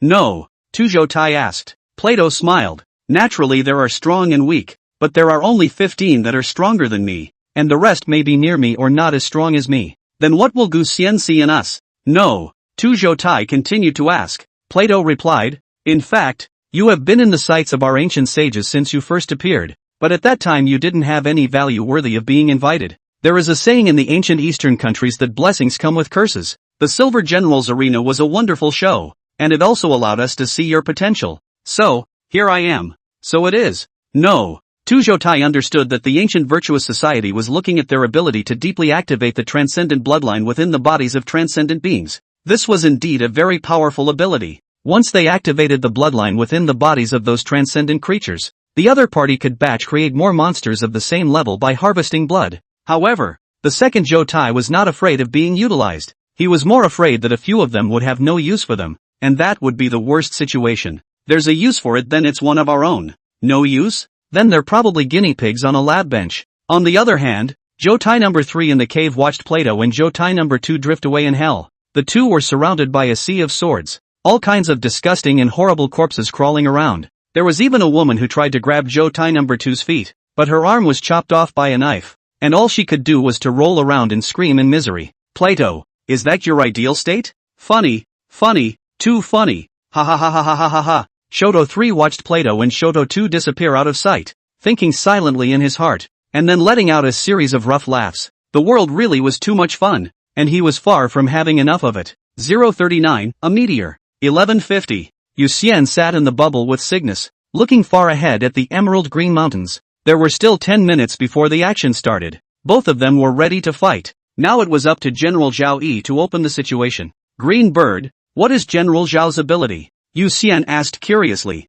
Cygnus shook his head. It's not clear. For the top level above the dragon level, the abilities are all classified matters. Even if they know, they can't say anything. Then she remembered something funny and couldn't help but smile. She looked into the distance and said, it is said that a long time ago, the strong people of the island country especially loved to show off their abilities during battles, and even thoughtfully explained the principles of their abilities to their opponents, and as a result, they were later specifically targeted by various countries for research. and a large number of transcendents died before they learned their lesson and didn't dare to easily divulge their information. Yu Xian's face looked odd after hearing this, and in the end, he couldn't help but laugh out loud. It does get a little funny. The time finally came to 12 o'clock as the two men joked and laughed. Suddenly, both of them realized that there was one more person in the sky, the other standing higher above the heights, his not-so-strong body exuding some kind of indescribable aura. It's finally started, Cygnus muttered as he looked at the tall figure. Yu Xian looked up and asked, "Is he General Zhao?" "Well, watch this, there's not much to see next." Cygnus nodded, then said seriously, "In the distant sky, Zhao Yi stood on top of an atom, quietly looking at the mountains below. His ability was very special, named Micro and Macro Reference. Just as he can step on top of an atom, so he can give certain small things the qualities of the big, as well as the big items the qualities of the small. Essentially, he doesn't make objects bigger or smaller, but can actually give them the qualities of being relatively big or relatively small. A meteor." He flicked the air, and a speck of dust fell toward the ground. The moment the dust hit the ground, the entire world seemed to lose its voice as the earth collapsed layer by layer, followed by a terrifying flash of white light and a shockwave erupting immediately after. The image is like a giant meteorite hitting the earth. The surrounding mountains directly went up in smoke, and countless creatures turned into green smoke in the light, leaving behind only a dark shadow. The mushroom clouds slowly rose up, and not long after Yu Xian saw the light he felt a gale blowing through him, and the bubble's energy membrane rippled slightly. It was important to realize that they were actually far away from each other and were able to see General Zhao Yi solely because both of them had exaggeratedly strong eyesight. After the end of the first wave of impact, the second and third waves of impact came one after another. In just half an hour, the terrain within the entire blockade area was fundamentally changed. Rolling black smoke rose up into the sky. The earth was a mess. The concave and convex ground was filled with boiling magma. There is no doubt that when the magma cools, and then there is a downpour, a mega lake will be born here. Although Yu Xian had prepared himself mentally, he was still shocked by the exaggerated scene in front of him. He didn't even see clearly how Zhao Yi attacked. He was completely confused about General Zhao Yi's ability. Judging from the extent of the ground's indentation, there should be something hitting the ground, but on the contrary, he didn't find anything. What the hell kind of power is that? Yu Xian was certain that this kind of ability that he could not even detect the trajectory of the attack. There was no way to deal with it other than relying on the defensive ability to fight hard. In other words, facing a strong person like Zhao Yi, he definitely had no chance of winning. Is this the dragon class? Yu Xian looked at the image in front of him and muttered. The cyan bird beside him came back to his senses and said, "No, General Zhao Yi didn't use his full strength. After all, this is our home. He actually couldn't bear to cause too much damage." "How do you know?" Yu Xian asked curiously. Sybil smiled. "Confidential matters. Well, it's time for us to get started." Below, many wild animals were frantically running away. Their location was not within the range of Zhao Yi's strikes, so they managed to survive. But after being frightened, they began to instinctively flee. Unfortunately, no survivors could be left behind in this operation, so they were not destined to live. "Let me do it. It just so happens that I have a small idea," Yu Xian said to Cygnus as he looked at the wildlife running over the hill in their direction. His hand stretched out outside the bubble, and then many tiny bubbles kept popping up from his fingertips, which were colorful and very beautiful. And under the sunlight, it was like a dream. After creating a large number of bubbles, he controlled all of them to move quickly towards the ground. On the ground, wild boars, leopards, coyotes, snakes, tigers, squirrels, deer herds, pheasants, bison, rats, all kinds of animals ran frantically, and predators and prey even fled side by side. Suddenly a large number of bubbles fell from the sky and stopped in front of these animals. Many animals fall to the ground in a heap before they realize what is happening, and are then trampled to death by other animals. Yu Xian fixed the vast majority of the bubbles on the paths that the animals would run through, the principle being the same as a motorcyclist driving too fast and encountering a wire rope that would cut his neck. Those fallen animals actually hit themselves on top of the bubble, because the bubble is fixed in that space coordinate. As long as there is no bubble's energy membrane hard, crashing into it can be said to be certain death. However, there are still some relatively small animals, and did not hit the top of these bubbles, so Yu Xian manipulated a bubble constantly in these animals.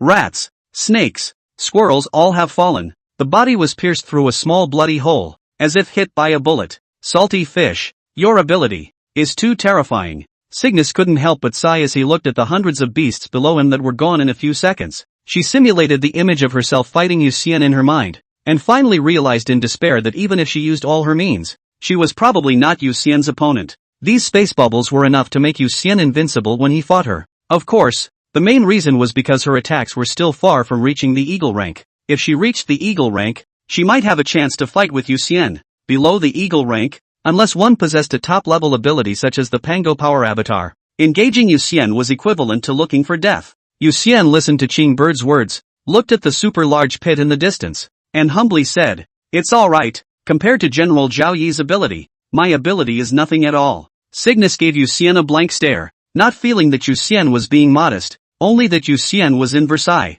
At that moment, a loud noise suddenly erupted not far away, and the two of them looked in the direction from which the sound came. There are teammates fighting. Qing Bird's eyesight was better than Yu Xian's, and he immediately saw a lanky, hideous, red-skinned monster chasing after two of his team members. But those two team members weren't members of the evil execution squad. They should be from other squads. 040, the unreal truth. Without waiting for the two to decide whether or not to go for support, the arm of one of the youths in the distance was chopped off by the monster with its sharp claws. Not good. You stay here. I'll go for support. Seeing this scene, Qing Bird's face changed slightly and she immediately said to Yu Xian, and in the next second she transformed into a green bird and flew out from the bubble. The ability that No. 5 Zhou Tai got after taking the death spell blood was simple and crude, an extremely strong body and a whole body full of bone-sharp blades suitable for killing. Is that all you guys got? So weak. So insouciant. Who gave you the courage to seek death? No. 5 Zhou Tai caught up with one of the dodging youths,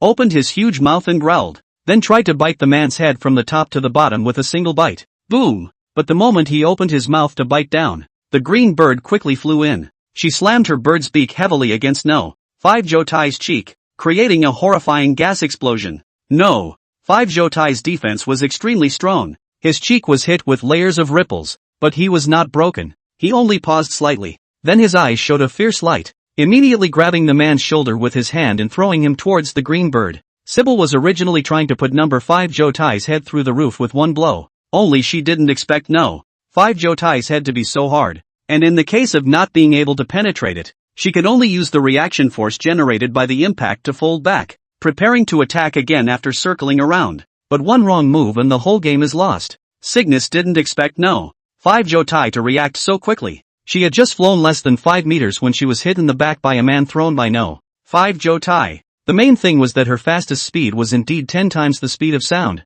but she slowed down instantly after she attacked number 5 Zhou Tai, and needed an acceleration process when she folded back, and now that she was hit by the man, she was even more stagnant. Death to all of you. The 5th Zhou Tai didn't give the green bird any chance to breathe, taking advantage of its declining speed. His legs stumped, and his sharp bone blade chopped at the two. It was obvious that he was preparing to kill the man along with the green bird. Done. Cygnus twisted his head and watched the bone blades coming at him. She didn't expect No. 5 Zhou Tai's seemingly crazy and reckless behavior to be crude and subtle, forcing her to the brink with a single move. In the nick of time, the two bubbles crossed over No. 5 Zhou Tai and directly wrapped up the green bird as well as the man. And when No. 5 Zhou Tai's bone blade chopped on the surface of the bubbles, a large number of ripples appeared. He tried to continue his attack, but the two bubbles quickly rose into the air, and without the ability to fly, he could only watch as they flew away. Saved. Cygnus changed back to his human form and looked down at the number 5 Zhou Tai,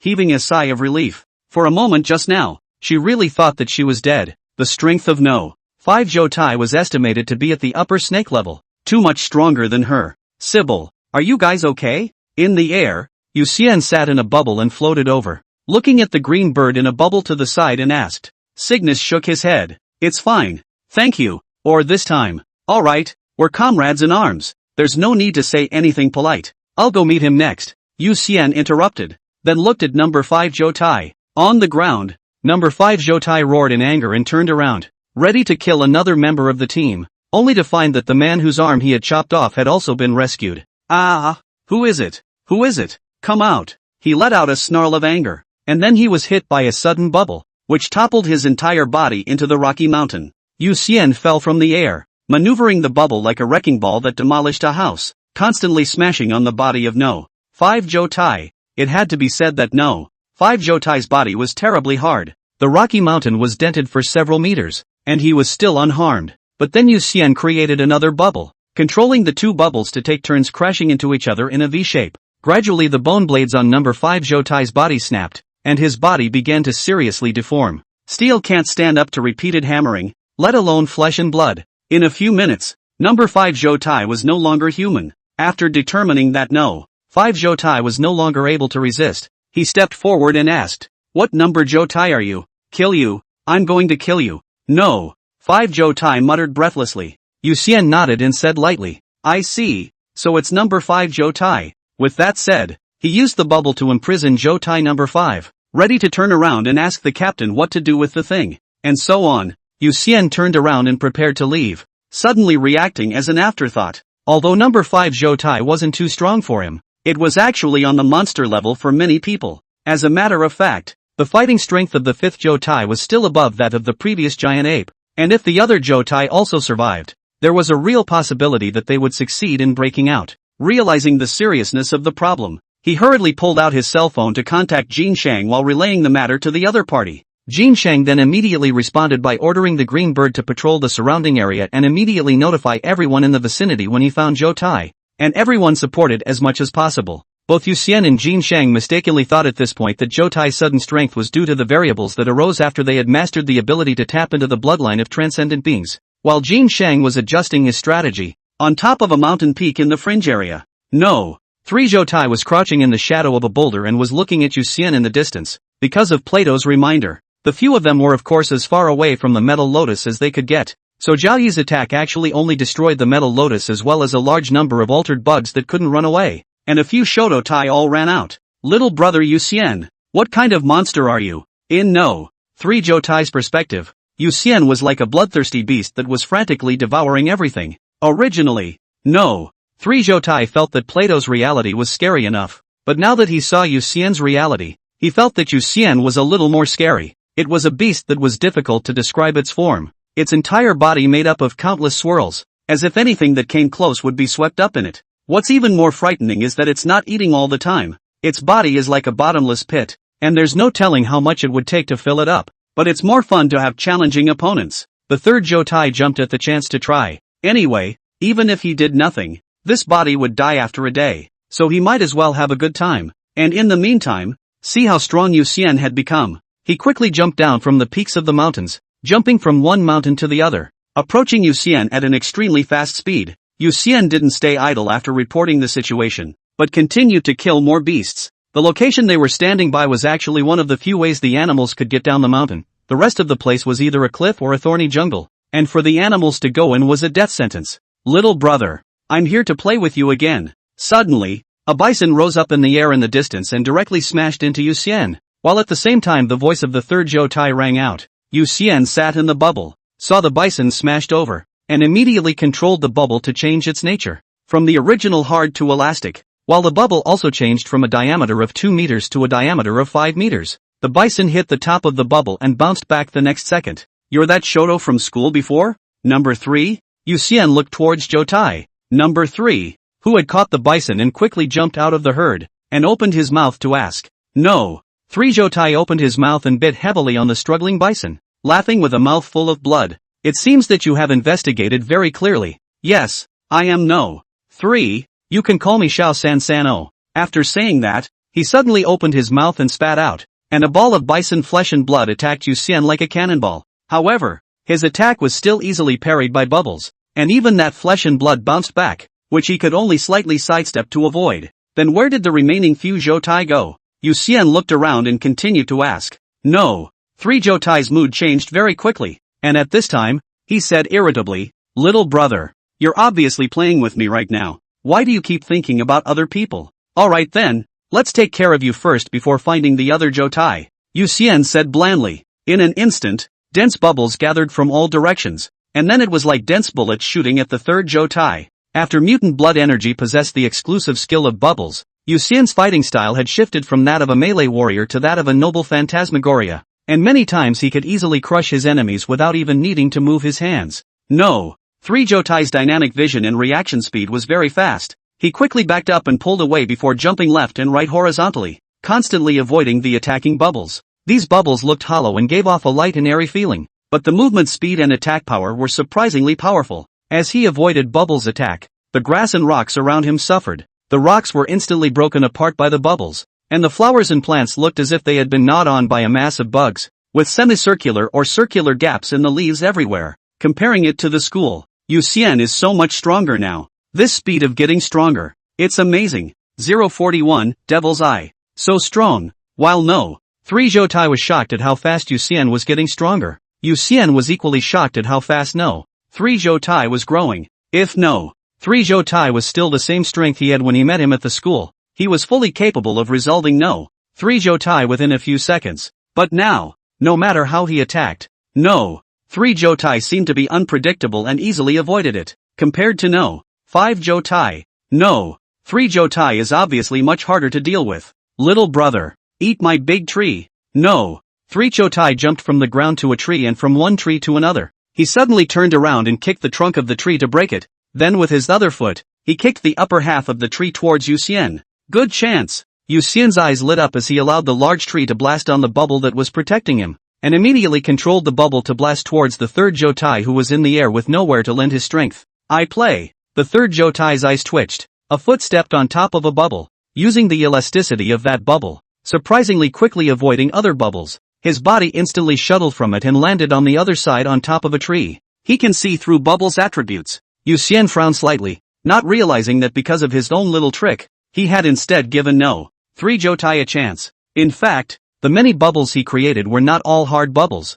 and in a large number of bubbles there were also bubbles with viscous bubbles, bubbles with elasticity, and even bubbles with corrosive properties. Originally, Yuxian wanted to utilize the special characteristics of these bubbles to give a small surprise to no. 3 Zhou Tai, but it turned out that no. 3 Zhou Tai saw through it. It even pinpoints the bubbles with elasticity from these bubbles to utilize. So that's how my eyes, as it turns out, work. Number 3. Zhou Tai stood on top of a tree branch, the corners of his mouth gradually curling up, a bit oblivious with joy. Every bubble was different in his eyes, some reeked of a foul odor, some vibrated constantly, and some were slimy and gooey. Just now, when he kicked off the big tree, it wasn't to attack Yuxian at all, but rather to quietly experiment using leaves and wood shavings to figure out the effects of different bubbles. Stinky bubbles are corrosive. Gooey bubbles are extremely sticky, and if they get stuck they are done for. And bubbles with a vibrating effect are flexible. It's all clear. Devil's Eye. That's the demonic ability he's been given.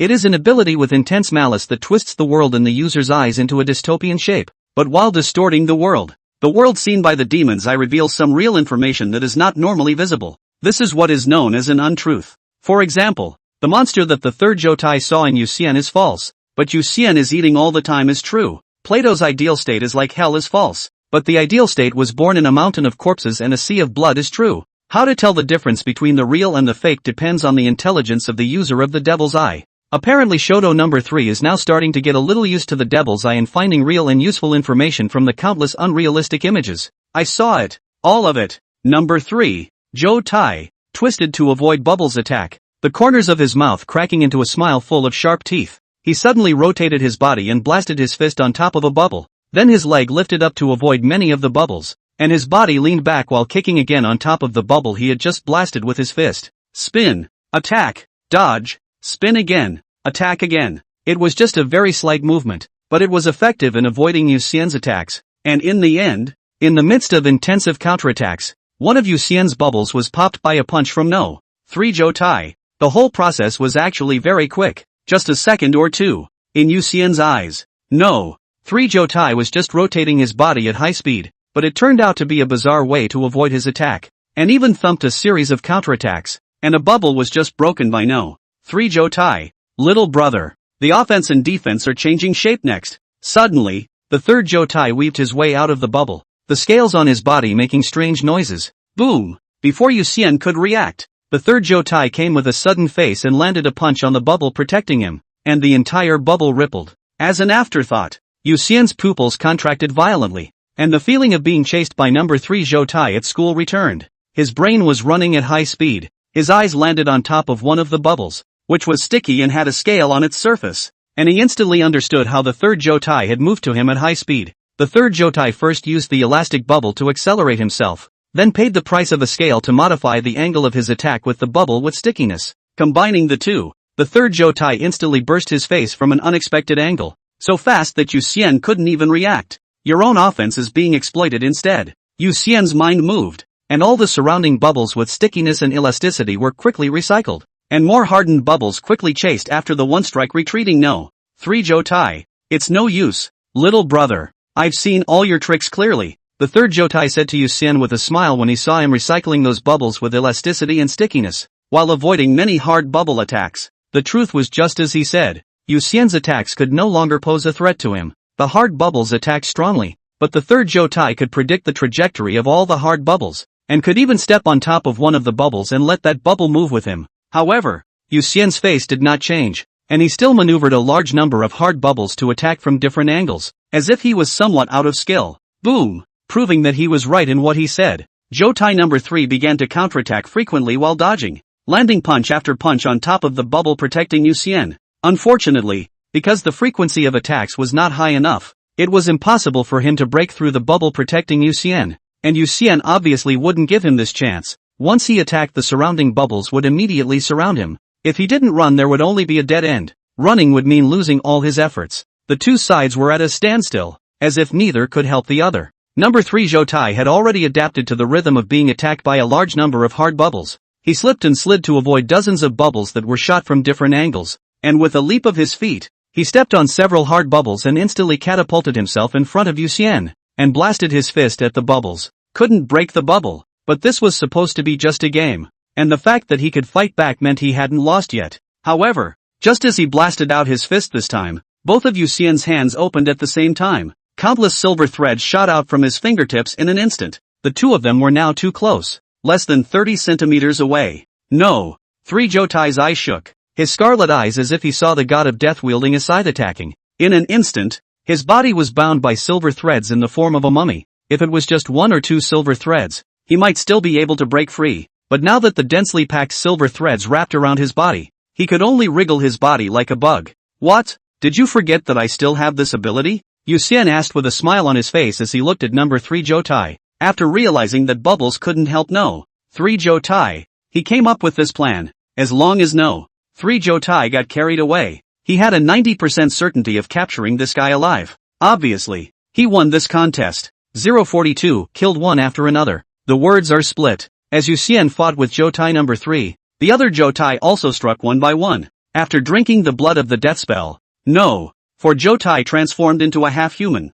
half-spider form, while his hands transformed into scissors, and his 6 legs endowed him with great maneuverability. And after weaving his web in a forest and not waiting for his prey to come to him, he decided to take the initiative to attack. He left the cobwebs he had woven and crossed a wooded area when suddenly he saw a surprisingly bright-eyed young girl crouching on the ground in front of a stream at the bottom of the hill, roasting chicken wings. What a beautiful human skin! The 4th Zhou Tai looked at the little girl, his own whole face deformed. The 6 eyes on his face showed a color of infatuation. Images of himself dancing a duet with this human skin, or even himself wearing this human skin and admiring it in front of a mirror, were already popping into his mind. Beside the stream, Dongqian swallowed and slowly turned the branch, the layer of golden grease on the surface of the chicken wings emitting a charming aroma. It's not even close to being ready to eat. Dongqian closed her eyes and murmured reverently, I'm here to thank Brother Chicken for his selflessness, nature for its gifts, and myself for having been practicing my grilling skills so hard in the past, so I'm going to start eating next.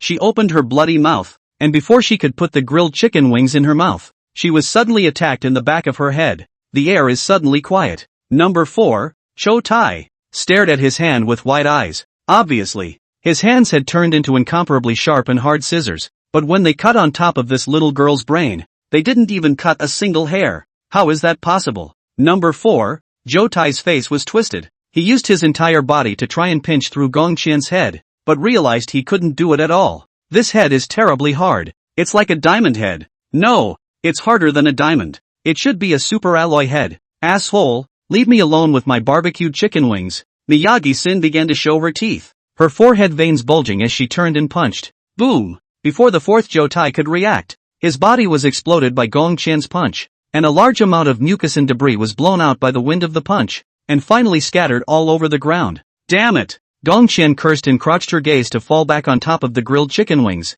ready to savor her supreme masterpiece. She opened her mouth and was about to take a bite out of the chicken wing, but there was the sound of running in the distance, and the next moment she sighed and stood up slowly. Captain, help! A brunette girl ran out of a forest in Pearly Blossom in panic, quickly coming over towards Gongqian's side. Then a black tiger about the size of an elephant chased him out of the forest. This black tiger didn't have anything to do with Zhou Tai and the others. It just ran all the way here after being affected by the waves. And after encountering the brunette girl, it became agitated and directly launched an attack towards the brunette girl. At this point, the black tiger was only a few hundred meters away from the brunette girl, and with its speed it could catch up in a few steps. The brunette looked at Gong Qian as if she was going to live and die in the next second. Seek death. Gong Qian suddenly appeared in front of the black tiger, and with a slap, he smashed most of the black tiger's face, and for a moment, blood and flesh flew everywhere. The picture was ferocious to the extreme. Boom! The black tiger, which had lost most of its head, fell down with a thud, and Gong Qian turned around to be embraced by the brunette girl. The young girl wailed, "Captain, I thought I'd never see you again. It scared me to death." She was 1.7 meters.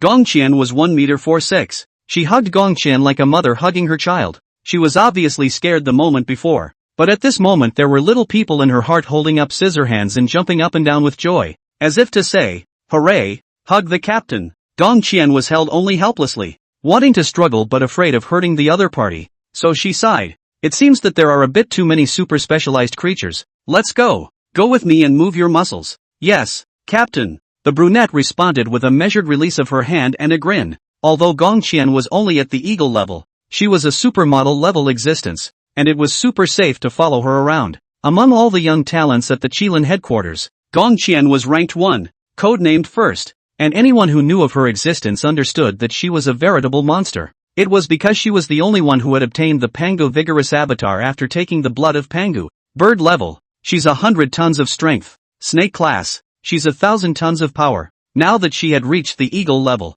she was even more powerful with 10,000 tons of strength. The vast majority of carbon-based creatures in this world couldn't carry a punch from her at full strength, and the vast majority of attacks couldn't leave a mark on her delicate skin. On the other side, no. Zhou Tai was staring at a man and a woman at the bottom of the hill. After drinking the blood of the death spell, the sixth Zhou Tai's body became thinner and grew a tail that could be freely retracted, and the demonic power gained was invisibility. It's a very advanced form of stealth. After using the ability, it completely shields the figure, scent, light, and movement, and does not leave any traces at all when stepping on the ground. Number 6 Zhou Tai was very satisfied with his ability. Now as long as he didn't take the initiative, no one could even detect his existence. Unfortunately, this body is destined to live only one day. In order to thank the tireless pursuit of human beings, the sixth Zhou Tai decided to give everyone a surprise, such as killing all the weak people here. Silently, he descended the hill, his long tail extending over the heads of the man and woman. The end of his tail has a structure similar to a dagger, which is not only hard and sharp, but also coated with poison, so that as long as he hits his target, even if he can't kill him with a single blow, he can make the other party lose their ability to fight very quickly. At this point, he maneuvered his tail to stab the woman in the sky. Ding! The woman was struck by the tail with a crisp metallic clash. Then the woman's figure became illusory, like a puff of smoke contracting to form a sharp sword. Long sword moxie. The man at this point gripped his sword, drew it, made a move, and retracted it. Zhou Tai's body instantly appeared countless tiny blood traces. He looked at the man incredulously. Obviously the other party's breath is very weak. The woman is also very weak. Why? Is suddenly so strong? Unfortunately, the man obviously wasn't going to explain anything to him, and he could only collapse with endless confusion. At this point, Rapier reappeared as a woman, and the two of them took their cell phones and walked over to the body of Zhou Tai. Number 6. To take pictures and upload them.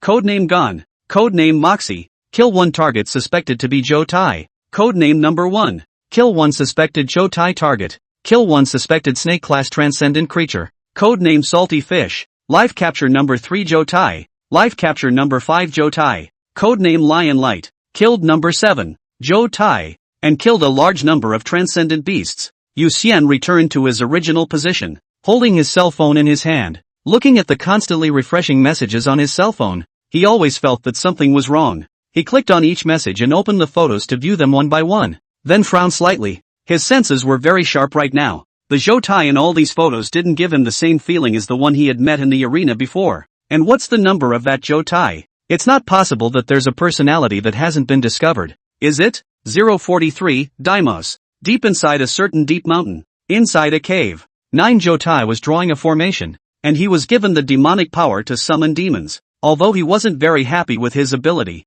but in the end, it was only a one-time ability, and it was gone after today. so he didn't particularly care. Old 3, hurry up and let go of me. I didn't promise to cooperate with you. If you dare to use me as a sacrifice, the others will definitely not let you go. The 8th Zhou Tai was pressed against the formation by the 9th Zhou Tai with a huge rock. At this time, he kept on bullying and baiting. I don't know if it's the personality that determines the direction of the mutation, but the 8th Zhou Tai, because he likes to cheat people, not only didn't become stronger after his mutation, but his body became skinny and weak, and his only demonic power was his big mouth. His mouth turns into a shape similar to a trumpet, and he can make loud noises. Shut up, change your body if you don't want to become a sacrifice. I'll take this body, 9 Zhou Tai said in a domineering manner. He was born to be particularly dominant, and since the oldest was untouchable and the second sounded like a pendant, he decided to take over the position of the third. Luckily, Lao San was also a man who knew what was right and took the initiative to give up his position as the third, otherwise he would have definitely fought Lao San to the death. After drawing the formation to summon the demon, he slit his wrist and let the blood drip on top of the formation. Gradually the formation was filled with blood and gave off a red glow. Old 9, remember this, sooner or later I want you to beg me on your knees. Seeing that the formation had been activated, 8 Zhou Tai roared in annoyance. Then he hurriedly withdrew his consciousness and returned his body to the original ectomorphic worm. No. 9 Zhou Tai skimmed his mouth. Not taking no. 8 Zhou Tai's threat to heart at all, and he was no. 3 Zhou Tai, who was threatening anyone when he even shouted his name wrong. At this time, the red light of the formation enveloped the entire cave. Then the body of the 8th Zhou Tai rapidly dried up. A huge arm stretched out from the formation, and with a gentle slap, it sent the rock that was pressing down on the 8th Zhou Tai's body flying out, and only then did it widen the crack in the formation bit by bit, letting its own head stick out. Speak your wish, worm. It looked at Zhou Tai 9 and spoke a language that Zhou Tai 9 had not heard before but could understand the meaning. 9 Zhou Tai laughed. My wish is simple. Kill everyone here, just anyone you see. A reasonable request. I allow it. Call on my name. My name is Daimos. The demon revealed a smile full of sharp teeth and said to the 9th Zhou Tai, if the request was unreasonable, or if Daimos wasn't interested, then it wouldn't tell 9 Zhou Tai's own name, which meant that not only did it lose sacrifices, but it didn't accomplish anything by summoning the demon this time. Now Daimos tells 9 Zhou Tai his name, meaning a deal is struck. Come out, Daimos. 9 Zhou Tai revealed a smile and immediately shouted out. The spatial crack in the middle of the formation was getting bigger and bigger. Daimos' terrifying body slowly came out from the crack. The roof of the cave was directly smashed by Daimos' head, and even the whole mountain was quickly smashed apart by Daimos' body. Daimos has a head like a combination of a baboon and a crocodile, a body similar to an ape with bat wings on his back, and a cobra for a tail. It was very large, and after it came out, it first let out a long whistle, and then one of its hands held 9 Zhou Tai in its hands. You all save for the end before killing. Daimos looked at number 9 Zhou Tai and said with a smile. 9 Zhou Tai didn't care at all as he laughed in the same way. It doesn't matter, but now I want to see blood flowing, so I hope you'll go on a killing spree. As soon as Daimos came out of the formation, the various squads immediately raised the alarm in their contact groups, as Daimos was simply too big, more majestic than a mountain, and everyone was able to see its presence from afar. Jin Shang was located very close to Daimos, only separated by 3 mountains. He held his cell phone and sent a message while observing Daimos, his eyes staring. Tiger level? Dragon level? Evacuate. There has been a major change in the situation. All members below the snake rank should evacuate as soon as possible. The green bird quickly flew through the mountains and immediately shouted when it encountered the members of each squad. Many people have packed up and started to pull out of the blockade. Yu Xian sat on top of a bubble and looked at Daimos, who was emitting a terrifying aura in the distance, and said in surprise, how many Zhou Tais is he again? Ha ha ha ha ha, he's the real no.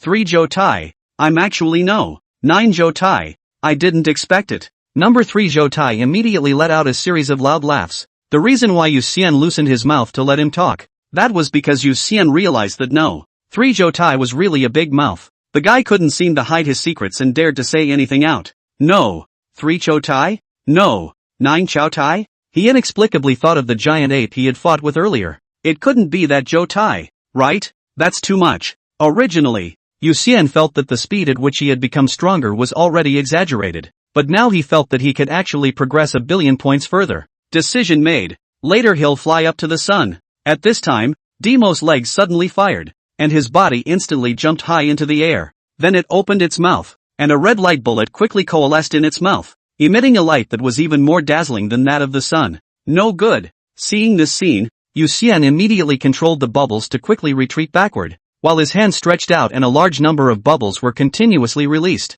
His bubble could withstand roughly 5 times the speed of sound, and at this point he maximized his speed. And many of the team members who hadn't had time to evacuate were instantly wrapped in the bubble and carried away by it. At first there were some who didn't react, thinking they were under attack, and only realized it was a friendly party when they realized the bubble was moving away from the center. Boom! The red light bullets coalesced extremely fast, and the speed at which they fell was equally fast. In an instant, a pillar of red light shot up from the ground, followed by more and more pillars of light jetting out from the ground, which was nothing like the explosion Yu Xian had imagined, but the power was just as terrifying. As each pillar of light appeared, the terrifying high temperatures and shockwaves caused great damage to the surrounding area, and some of the people that Yu Xian didn't have the time to protect and didn't react himself instantly went up in smoke. Bastard! Suffer! At that moment, a petite silhouette flew swiftly from a mountain towards Daimos, and proceeded to blast Daimos with a punch on top of his cheek. Boom! The flesh of Daimos' cheeks quivered wildly, and his eyes kept rolling upward,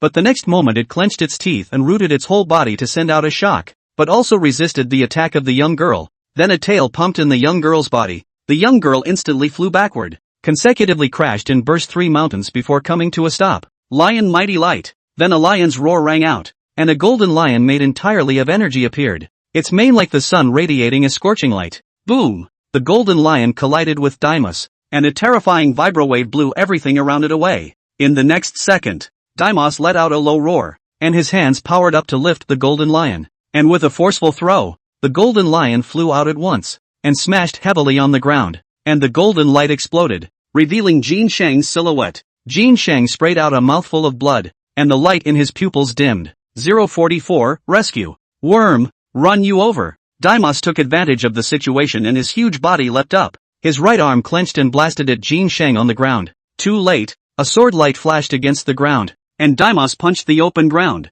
which was hammered directly into a huge crater. Immediately, Daimos looked to his left, where Dryad, holding Moxie in one hand and Jin Shang in the other, was backing up fast. Little bug, looking for death. Daimos' right hand violently grasped the ground with force, and a large amount of dirt instantly transformed into hard rock, and then it raised its hand and threw the huge rock in its hand in the direction that the trio was moving. The Dryad, who was making a quick getaway, was enveloped in a huge shadow the next second, and he looked up to see rocks crashing down from above. Long sword Moxie, not caring that much, he let go of Jin Shang with his hand, and was himself carried up by the long sword as he flew up and chopped the sword on the rock. So hard, it wasn't just any rock, but one that had some sort of magic attached to it. Dryad chopped out with a sword. His body immediately rotated, and when he was on top and Moxie was on the bottom, he instantly transformed into a broadsword, and Moxie instead turned from a sword into a human being, and she held a broadsword in her hand as Dryad chopped the rock. A sword mark appeared on top of the rock,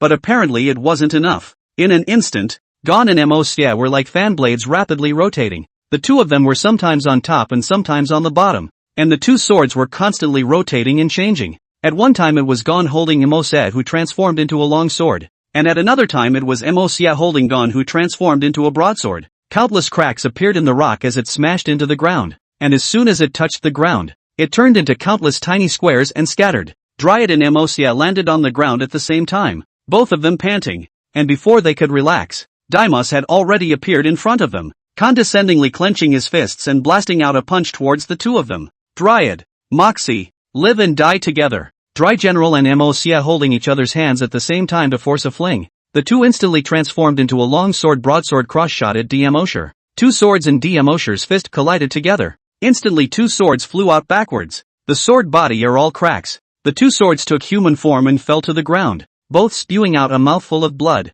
Daimos was too strong, and with just a slight collision, the two were already seriously injured. Quick, kill them all. Ninth Zhou Tai shouted excitedly when he saw this scene. Demos did not care about the words of Zhou Tai of the Ninth. It disliked Jin Shang even more than Dryad and Moxie, because the light that Jin Shang emitted when he transformed into a golden lion was vaguely restraining to it. The two are incompatible, which is why Jin Shang is its first kill. It looked towards Jin Shang on the ground and revealed a ferocious smile. It felt too good to snuff out such a potential threat that hadn't grown up yet, but just as it raised its hand, a golden thread quickly wrapped around it, instantly immobilizing it in place. At the other end of these golden threads, a group of men and women in Taoist robes made seals with their hands. each of them looking grave as they clenched their teeth and insisted on outputting their spiritual energy. Luckily we made it in time. Captain Dryad, Captain Jin Shang, can you still move? One of the Taoist priests shouted at this time to Jin Shang as well as the two Dryads, but neither of them responded. This Taoist priest's expression was suddenly grave. This was a big trouble. They couldn't confine Deimos for much longer. Currently, of the 4 squads involved in the operation, 2 of the captains were seriously injured, and one captain's life and death were unknown, leaving only his demon-killing squad to continue fighting. The problem was that what the demon-killing squad was really good at was killing and catching demons, and dealing with creatures like Deimos that didn't have a demonic aura was rather unprofessional. Of the 4 squads assembled this time, the Evil Execution Squad specialized in resolving zombies and stern ghosts and spirits, and Jin Shang's Lion's Mighty Light possessed the ultimate restraining power over this type of creatures, and it could be said that when he glowed, the demons and ghosts would go up in smoke. The Evil Slaying Squad was more adept at dealing with all kinds of large monsters, and those giganticized creatures were often just like livestock to be slaughtered when faced with a Dryad, and would be dismantled in a few strokes. The leader of the crime squad is Miyagi-Sen, who is particularly good at dealing with all sorts of evil, criminal transcendentals, punching a little Kalami in the face. Lastly, there is the Demon Killing Squad, which normally manages and resolves demons hidden in the city, such as fox spirits and other beings that have been cultivated into adults from animals. Incidentally, although Hutor had a 9-tailed fox bloodline, she was a human, not a true fox spirit. Click. At that moment, Deimos' body shook slightly, and many of the golden threads immediately cracked. Not good. Tian Xian, hurry up and take the 2 captains and Mosia out of here. I'm afraid we won't be able to hold out for long. The Taoist priest in the lead opened his mouth. There were 7 people in the demon killing squad, and their code names happened to be the 7 stars of the Big Dipper. The captain, Tian Shu, and the rest of the team are Tian Xian, Tian Gui, Tian Quan, Yu Hong, Kai Yang, and Yao Guang. Captain, can you guys hold up? Tian Xian hesitated. It was only now that the 7 of them were working together that they were barely able to imprison Deimos' mind, and even then, Deimos' body's instincts were still fighting back, and if she left, Deimos only had to have his mind working a little bit, and the remaining 6 were afraid that they would be in for a rough ride. At least now we're standing and they're lying down. How can we see death? Go! Tianshu looked determined and said seriously. He had actually prepared himself mentally. If there was a real possibility that Deimos would break free of its bonds, he would burn his essence to imprison it, and definitely not give it any chance to attack. The demon binding rope, itself a dragon-level prop, was crafted from a large amount of precious materials, and was unbeatable in the past demon-killing operations, and if it wasn't for his specialty being out of place, Deimos would have had to obediently submit to it. Tian Xian gritted her teeth and nodded her head, immediately stopping her spirit power delivery, but as soon as she stopped, Deimos' body shook, and the golden threads that made up the demon-binding rope kept bursting and breaking. The spirit light shakes the pillars of heaven. The red dragon stirs the essence gate. With this breath, the 5 fires burn the navel chakra. At this time, Tianshu made a quick seal with both hands, and then tapped on his abdomen as he mouthed the words. Several other members of the team had their faces changed,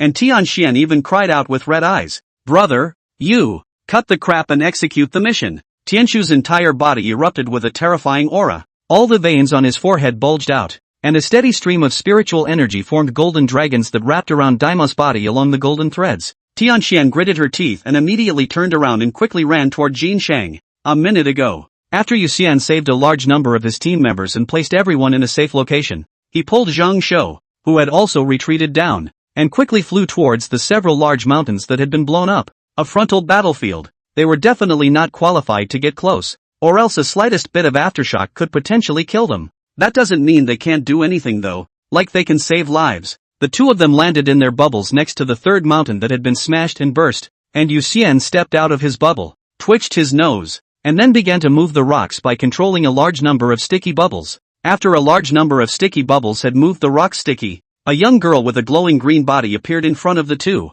045, first hearing of the abyss. Old Chang, is she still saved? Yu Xian looked at the young girl whose eyes were tightly closed and immediately asked Zhang Shou. This time Zhang Shou didn't dare to pack his bags. He gritted his teeth and said, I don't know. I'll try my best to try. After saying that, he summoned the healing touch to roll the young girl up, and as the healing touch touched the young girl, the healing touch made a nuisance sound, and a large amount of white smoke emerged from the healing touch. Hiss, what a horrible poison. Salty fish. You'd better stay away. All that smoke is poisonous. Zhang Shou sucked in a breath of cool air and hurriedly said to Yu Xian, Yu Xian nodded and stepped back, then proceeded to protect himself with bubbles. In the past, when Zhang Shou used the healing touch, even terminal illnesses could be cured lightly, and it was the first time he had seen Zhang Shou's skill produce such an exaggerated effect, which meant that the poison on the young girl was very, very scary. Eventually, the healing touch was like ice on a red-hot iron plate, melting away in just a few moments. Seeing this,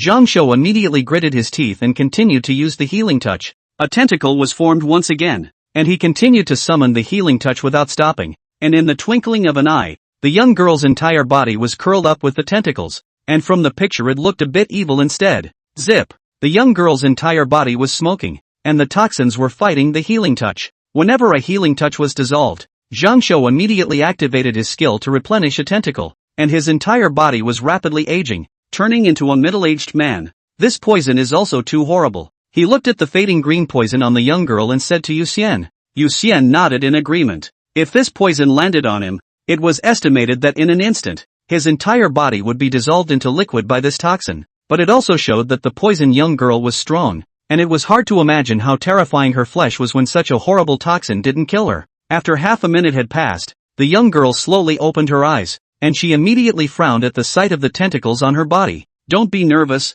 we are members of the evil execution squad. We are detoxifying you. Yu Xian had been watching the young girl and immediately spoke when he saw her wake up. Gongqian forced herself to hold back the uncomfortable feeling and asked, "How long have I been unconscious?" "Almost 5 minutes or so," Yu Xian replied. Gongqian immediately wanted to get up, and Zhang Shou spoke, "The poison in your body hasn't been completely lifted yet, so bear with it for a little longer." "No, that monster is too strong. The others can't stop it. I must hurry back." Gongqian gritted her teeth and said firmly, a creature she couldn't even punch out with a single blow. The 3 remaining captains were surely no match. She knew that all too well. "Where is that? General Zhao Yi?" Zhang Shou couldn't help but ask. Gongqian sat up and replied, "General Zhao Yi was directly teleported here by a teleportation array. He himself needed to guard an abyssal rift, so he was teleported back after launching the attack." "The abyssal rift? Then can't we teleport over again now?" Zhang Shou unleashed his skill once more, and the man looked even older.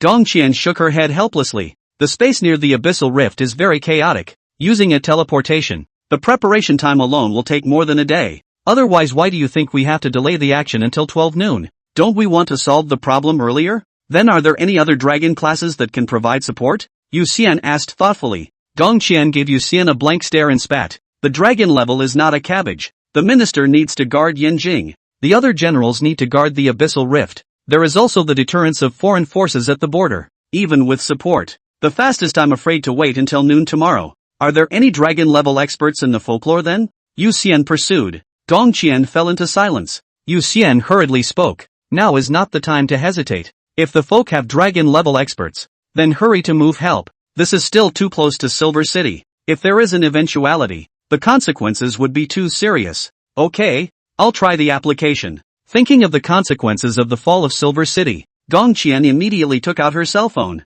and then her phone was dissolved by the toxin contained in her palm. Both she and Yu Xian fell into silence, and when Zhang Shou saw this scene, he couldn't help but ask, "With that horrible toxin, how come your clothes are fine? Pervert, you're eager to see my clothes being dissolved off?" Gongqian blushed and glared at Zhang Shou as she asked. Zhang Shou looked old, but ultimately clear high school students. He looked embarrassed and hurriedly explained, I am not curious. My clothes are dragon-level materials. How can they be dissolved so easily?" Gongqian explained in a good-natured manner. She was all about brute strength. Ordinary clothes simply couldn't withstand her tossing and turning. Casually moving ordinary clothes would have to be turned into rags, so the Qilin headquarters had spent a lot of resources to make the current clothes specifically for her. Not only could this set of clothes perfectly withstand her immense strength and not be damaged while she was moving around, but it also possessed a variety of resistances. So how could the toxins in the area dissolve such a treasure? Then what to do now? Yu Xian looked at Gongqian, still more concerned about asking for support. Gongqian pressed her palm onto the tentacle and said, "Fear not. Because I can easily break things, so I have hundreds of cell phones, so I can call for immediate backup when my palm runs out of poison." She pressed her palms against the tentacles, and the sound of nuisance continued to resonate. "Doesn't it hurt?" Zhang Shou wondered. Gongqian calmly said, "This kind of toxin is indeed strange. Surprisingly, even I have difficulty immunizing myself, but the pain is not painful. It just makes it a little difficult for me to move. It's probably just that you don't hurt." Yu Xian spat. Deimos toxin instantly dissolved even cell phones. How could an infected person not be in pain? And the average person would probably melt their entire body into liquid in agony if they touched it. Finally, with Gong Qian's active cooperation, the toxins in her palm were removed. And after making sure there were no residual toxins in her palm, she hurriedly took out her cell phone and opened it. After some contact, her face flushed red as she cursed. Bastard! Not going earlier or later, going to the abyss at this time of the day. Damn it! What do you mean? Yu Xian asked. Gong Qian said with an exasperated face, dragon level is already the top most powerful person. Even the official is not good to offend. Among all the unofficial dragon level powerhouses, only Qi Tian de Shang is the best to talk. As long as you give enough benefits you can invite to help. But, he went to the abyss. What is the abyss? Zhang Shou had just been curious, so he hurriedly asked at this time. Gong Qian was distracted and said, the abyss is the abyss. No one knows how the abyss appeared, but it's certain that all the forbidden fruits came from the abyss because the space near the abyssal rift is very chaotic, so the forbidden fruits will be randomly teleported to all corners of the world once they appear near the abyssal rift. Then what is Qi Tian de Shang doing in the abyss? Yu Xian asked. Gong Qian replied back, of course it's to look for treasures. The vast majority of materials above the dragon rank come from the abyss. When you reach the eagle rank you'll be qualified to apply to the headquarters to travel to the abyss. So what now? Zhang Shou asked. Gong Qian and Yu Xian are silent. At least the three of them can only cool. 046, the great demon of the upper level. When Gong Qian woke up, she did want to go forward to support, but when she sat up, she realized that the lower half of her body was completely unconscious. Because of this, she obediently accepted Zhang Shou's treatment. Otherwise, she would have run off and assaulted Deimos. When all three were at a loss, Gong Qian's phone rang. Gong Qian took a look and immediately picked up the phone and spoke. Minister, little one, are you alright? On the other side of the phone, Yu Lai immediately asked with concern. Gong Qian hurriedly replied, I'm not in any serious trouble. I'm receiving treatment now, and I'll be able to return to action soon. Good, good, good. Then you can receive treatment at ease. The support will be there soon. On the other end of the phone, Yu Lai soothed. Gong Qian asked, Minister, what kind of monster is that? Although he knew that Zhou Tai possessed the special ability to tap into the potential of transcendent beings, that monster was too strong. That's the abyssal upper level archdemon Deimos, ranked at dragon level upper. If it wasn't summoned but encountered in the abyss, the vast majority of dragon levels wouldn't be its match. It seems that an external force has intervened this time. Yu Lai replied. Yu Xian and the three of them were shocked after hearing this. They had thought that it was Zhou Tai until just now, but now they realized that the enemy had long since stopped being Zhou Tai, but rather, it was Deimos. Damn it! Gong Qian clenched her fists and clenched her teeth. Her father was killed by an outside force, and it was only as a martyr that she was given a drop of Pangu's blood. Therefore, what she hated the most were the forces that had infiltrated from abroad. And the ones that the crime suppression squad fought against the most were also the dogs that these forces had cultivated. Alright, rest at ease. Just be fine, Yu Lai admonished. After hanging up the phone, Gong Qian put the cell phone away and punched the ground under the depression of her heart. The earth shook and a stone flew past Zhang Shou's cheek, instantly leaving a trail of blood. Gong Qian reacted and hurriedly apologized. Zhang Shou wiped the blood on his face, swallowed, and reluctantly laughed. It's okay, my skin is thick and my flesh is thick. This small injury won't bother me. He was already thinking in his heart, whoever marries this in the future, in case he unintentionally gets hit while sleeping, won't he meet his great-grandmother in minutes? Hiss, can't mess with it, can't mess with it. On the other side, Tian Xian was carrying Xia on her back, carrying Jin Sheng and Gan Zhang in each hand, and moving quickly towards the periphery. Her heart raced, knowing that the longer she delayed, the more intense the backlash that Tenshu would have to endure, and that she had to find a doctor to place the three as soon as possible and then return to the group. Although on the surface, it looked as if Dryad and Moxie were more heavily injured, the reality was that Jin Sheng's injuries were more severe. It was mainly because Jin Sheng's power happened to be incompatible with Deimos's demonic power, and when Deimos lifted the golden lion that Jin Sheng had transformed into, the demonic power stabbed into Jin Sheng's body as if it were lightning, which was why Jin Sheng was heavily injured in one blow. Tian Xian quickly went up and down the mountain when suddenly she saw a middle-aged man in a military uniform approaching. Uncle! Tian Xian's eyes lit up as she immediately shouted. Jin Dajuan walked forward, glanced at Jin Sheng and Tian Xian's hands, and laughed. This brat seems to have suffered a big loss this time. Tian Xian, you take them to be treated first, and next I'll go and meet the great demon from the abyss for a while. He was only at the upper tiger level, but this was Earth, and he was able to stall for time even if he couldn't beat Deimos. The Qilin HQ's plan was very simple, and that was for him to delay as long as possible, and once it reached noon tomorrow, Zhao Yi would be teleported over again. And there are several other generals who will be teleported here this time, joining forces together to kill Deimos. This was a good opportunity to kill the abyssal archdemon. Once he killed Deimos, his entire body was a treasure, and it was estimated that he would be able to create a lot of dragon-level equipment, and his blood could be used for various researches, and even develop a new transcendent system. Jin Dejun bid farewell to Tian Xian and continued on his way. He craned his neck with a clicking crunch, then squeezed his fist. Although he looked breezy, as if he didn't feel sorry for his son, the anger in his heart had begun to burn. Deimos. Ha! Jin Dajuan gave a low chuckle and took off the uniform he was wearing and put it into his ring. He then proceeded to take his shirt off and put it away, revealing his muscular upper body, and then his skin faded to red, his hair burning with it, and his eyes glowing gold. Fiery Vajra Kung Fu. This is a horizontal training technique, practiced to great completion. The whole body is invulnerable to Vajra, invulnerable to all poisons, difficult to be injured by water and fire, and has infinite strength. And Jin Dajuan not only cultivated to a great success, but also took the blood of Panga to get strengthened. The power is even more on a higher level. He stomped with power under his feet. His figure suddenly turned into a red light quickly approaching the battlefield. The battlefield ahead. Although Deimos couldn't move, the 9 Zhou Tai standing on its shoulder could still move, except that he happened to be wrapped around his paws by a golden thread, making it difficult for him to pull out for a while. He kept pulling harder and harder, but no matter how much force he exerted he couldn't pull himself off his feet. After struggling for a while, he instead stopped struggling as he took out the knife he had used to slit his wrists and simply sliced off his paws. It's useless. It turns out that I still have to make the move. Shoto 9 first despises Deimos, then slides quickly along Deimos back to the ground. He landed on one foot and twisted his head to look at Tianshu and the others, while the people from the demon killing squad also found no 9 Zhou Tai, and many of them changed their faces slightly, realizing that something big was not good. Right now, they had gone all out just to imprison Deimos, and even Tianshu had burned his essence. They couldn't move now. Once whoever disconnected the supply of spiritual energy, Deimos broke free from his bonds in minutes, but not disconnecting the supply meant that they couldn't move, and became lambs to the slaughter in front of 9 Zhou Tai. Fear, tremble. Who shall I kill first? 9 Zhou Tai limped towards the crowd and said grimly.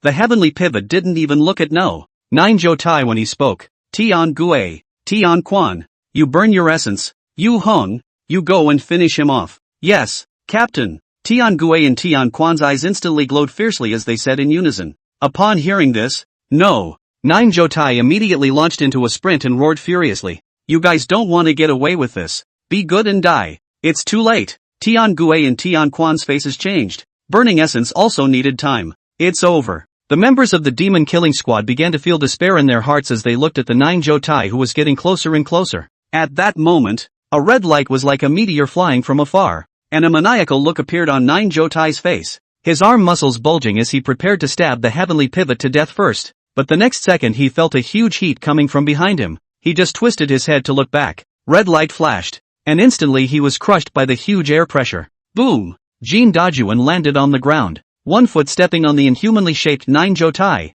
and opened his mouth to laugh. Ha ha ha ha ha. Okay, it's not too late. You guys hurry up and retreat. This place will be handed over to me next. Yes, sir. The crowd of the demon killing squad breathed a sigh of relief and immediately carried the heavenly pivot and ran. As soon as they ran, the golden threads on Deimos' body snapped, and Deimos instantly let out a growl. 047, Raw Violence. How do you provoke a great evil? The answer is very simple. Destroy its evil plans. Compared to the cunning and bullying of the imp, the archfiend is a very belligerent and cruel creature, as well as having an extremely frightening execution. Once an archdemon made a certain decision, even if it died, it would die on the charge rather than choose to give up. After being summoned out by the 9th Zhou Tai, Deimos already had a plan, which was to kill all the creatures as far as the eye could see before pinching the 9th Zhou Tai who had summoned himself out bit by bit, to see if the 9th Zhou Tai wasn't really afraid of death. But now its plans have been derailed by the Jin hordes, with the early death of Zhou Tai the 9th. Griffin,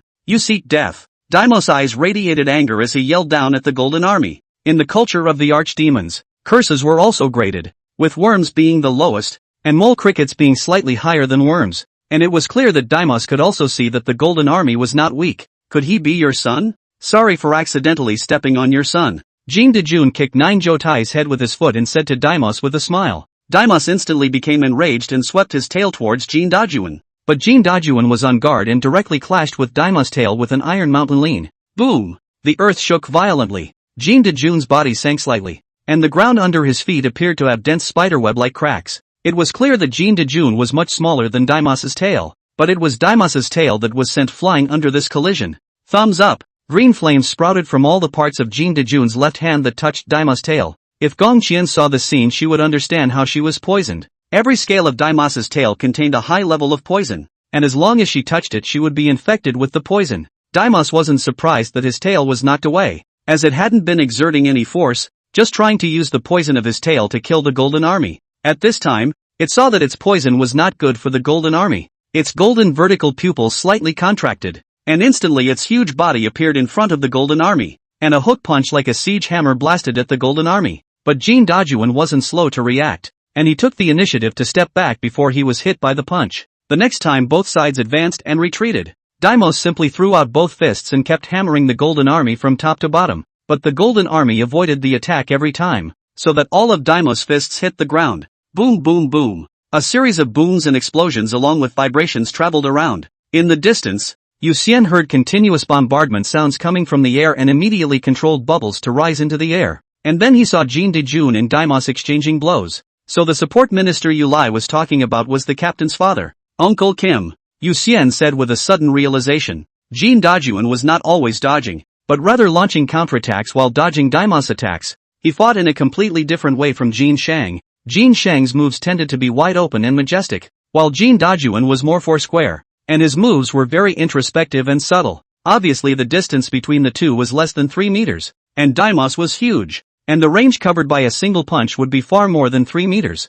but it happened that between the flashes, it didn't even touch Jin Dajuan's hair, but instead, it was hit by Jin Dajuan's fists many times on the wrist, and the one that was hit was still in the same position. Under the intense pain in his wrist, Daimos simply opened his mouth and instantly sprayed a red energy bullet towards the ground, while the cobra at the end of his tail also opened its mouth and a green energy bullet shot high into the air. The devil's cage. The green energy projectile in the sky exploded and turned into countless green lines falling down, and the ground simultaneously exploded apart as a red pillar of light rose up. In the blink of an eye, a cage made of green wires and red pillars enveloped and sealed off the entire surrounding area. Jin Dajuan decisively pulled away and looked around for a while, not finding any openings to be able to escape from this cage. It was obvious that Daimos was preparing to make some kind of tactics, and this cage was to prevent him from escaping. Erosive swamp. The cobra at the end of Daimos' tail lowered its head and opened its mouth before spraying a large amount of green venom onto the ground, the entire venue quickly turning into swampy terrain,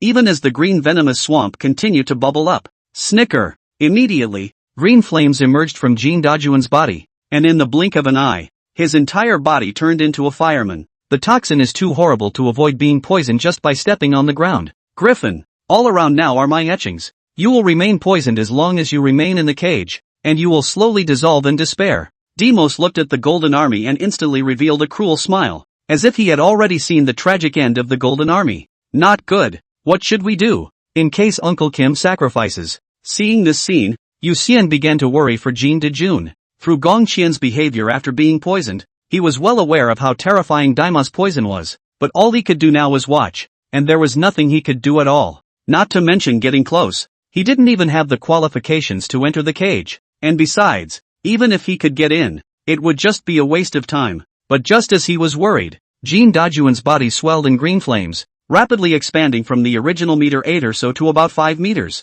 Strong enough. This toxin is really hurting me a bit. Jin Dajuan's veins bulged out all over his body, and a hideous smile appeared on his face as he looked at Daimos and said. When Daimos saw the scene, he immediately roared in anger and raised his hand to punch at Jin Dajuan, but Jin Dajuan blasted out with the same punch. The big fist collided with the small fist, neither one of them took a step back, and the two sides were surprisingly evenly matched. You're the first guy who can make me enter my raging fire Vajra form that quickly, so enjoy my fists next. Jin Dajuan laughed and took the initiative to attack. His fighting style changed. Originally, he made all 4 of his moves and acted quite introspective, but now it was starting to open wide, each punch carrying the ultimate in violence. Deimos let out a low roar and immediately counterattacked defiantly, both sides bombarding each other frantically, uncharacteristically abandoning chapters and routines, punching and punching in the cage. The impact of this image was so great that Yu Xian swallowed his saliva. as if he was seeing two ancient ferocious beasts fighting each other in a physical battle.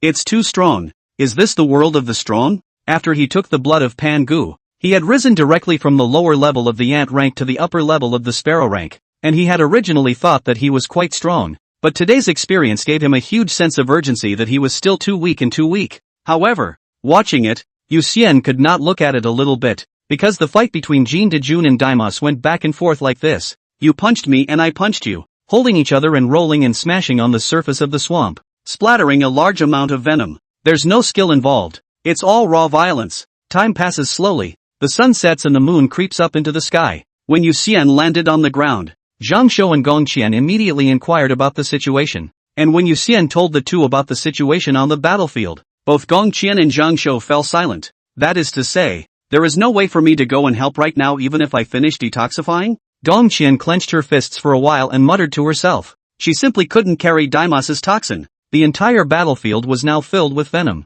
Although she couldn't die if she went in, she would be 100% paralyzed, and she would become a burden to Jin's army if she went instead. 048 Superior Sign. Things have come to a head. We can only build up our strength and wait and see what happens. Yu Xian has no other way. Some things can be done as can be done. Cannot be cannot. He knows better than anyone how cruel the reality is. So he did not say comforting words. He simply took out his cell phone and sat down in the bubble to continue reading the various files within the Kirin. Strength could be categorized into hard and soft power, and enriching his brain was equally a way to become stronger, and he couldn't wait to become stronger now. Suddenly, a thought occurred to him. Since he could fly now, he could totally run after the sun, and perhaps he could awaken Pangu's divine ability ahead of time. However, when he told Zhang Shou and Gong Qian about his idea, Gong Qian rolled her eyes and said, "Running after the sun? I don't know what you're trying to do, but I must tell you that as long as you fly out of the country's borders into other countries, you could be shot down in minutes by other countries with strange abilities.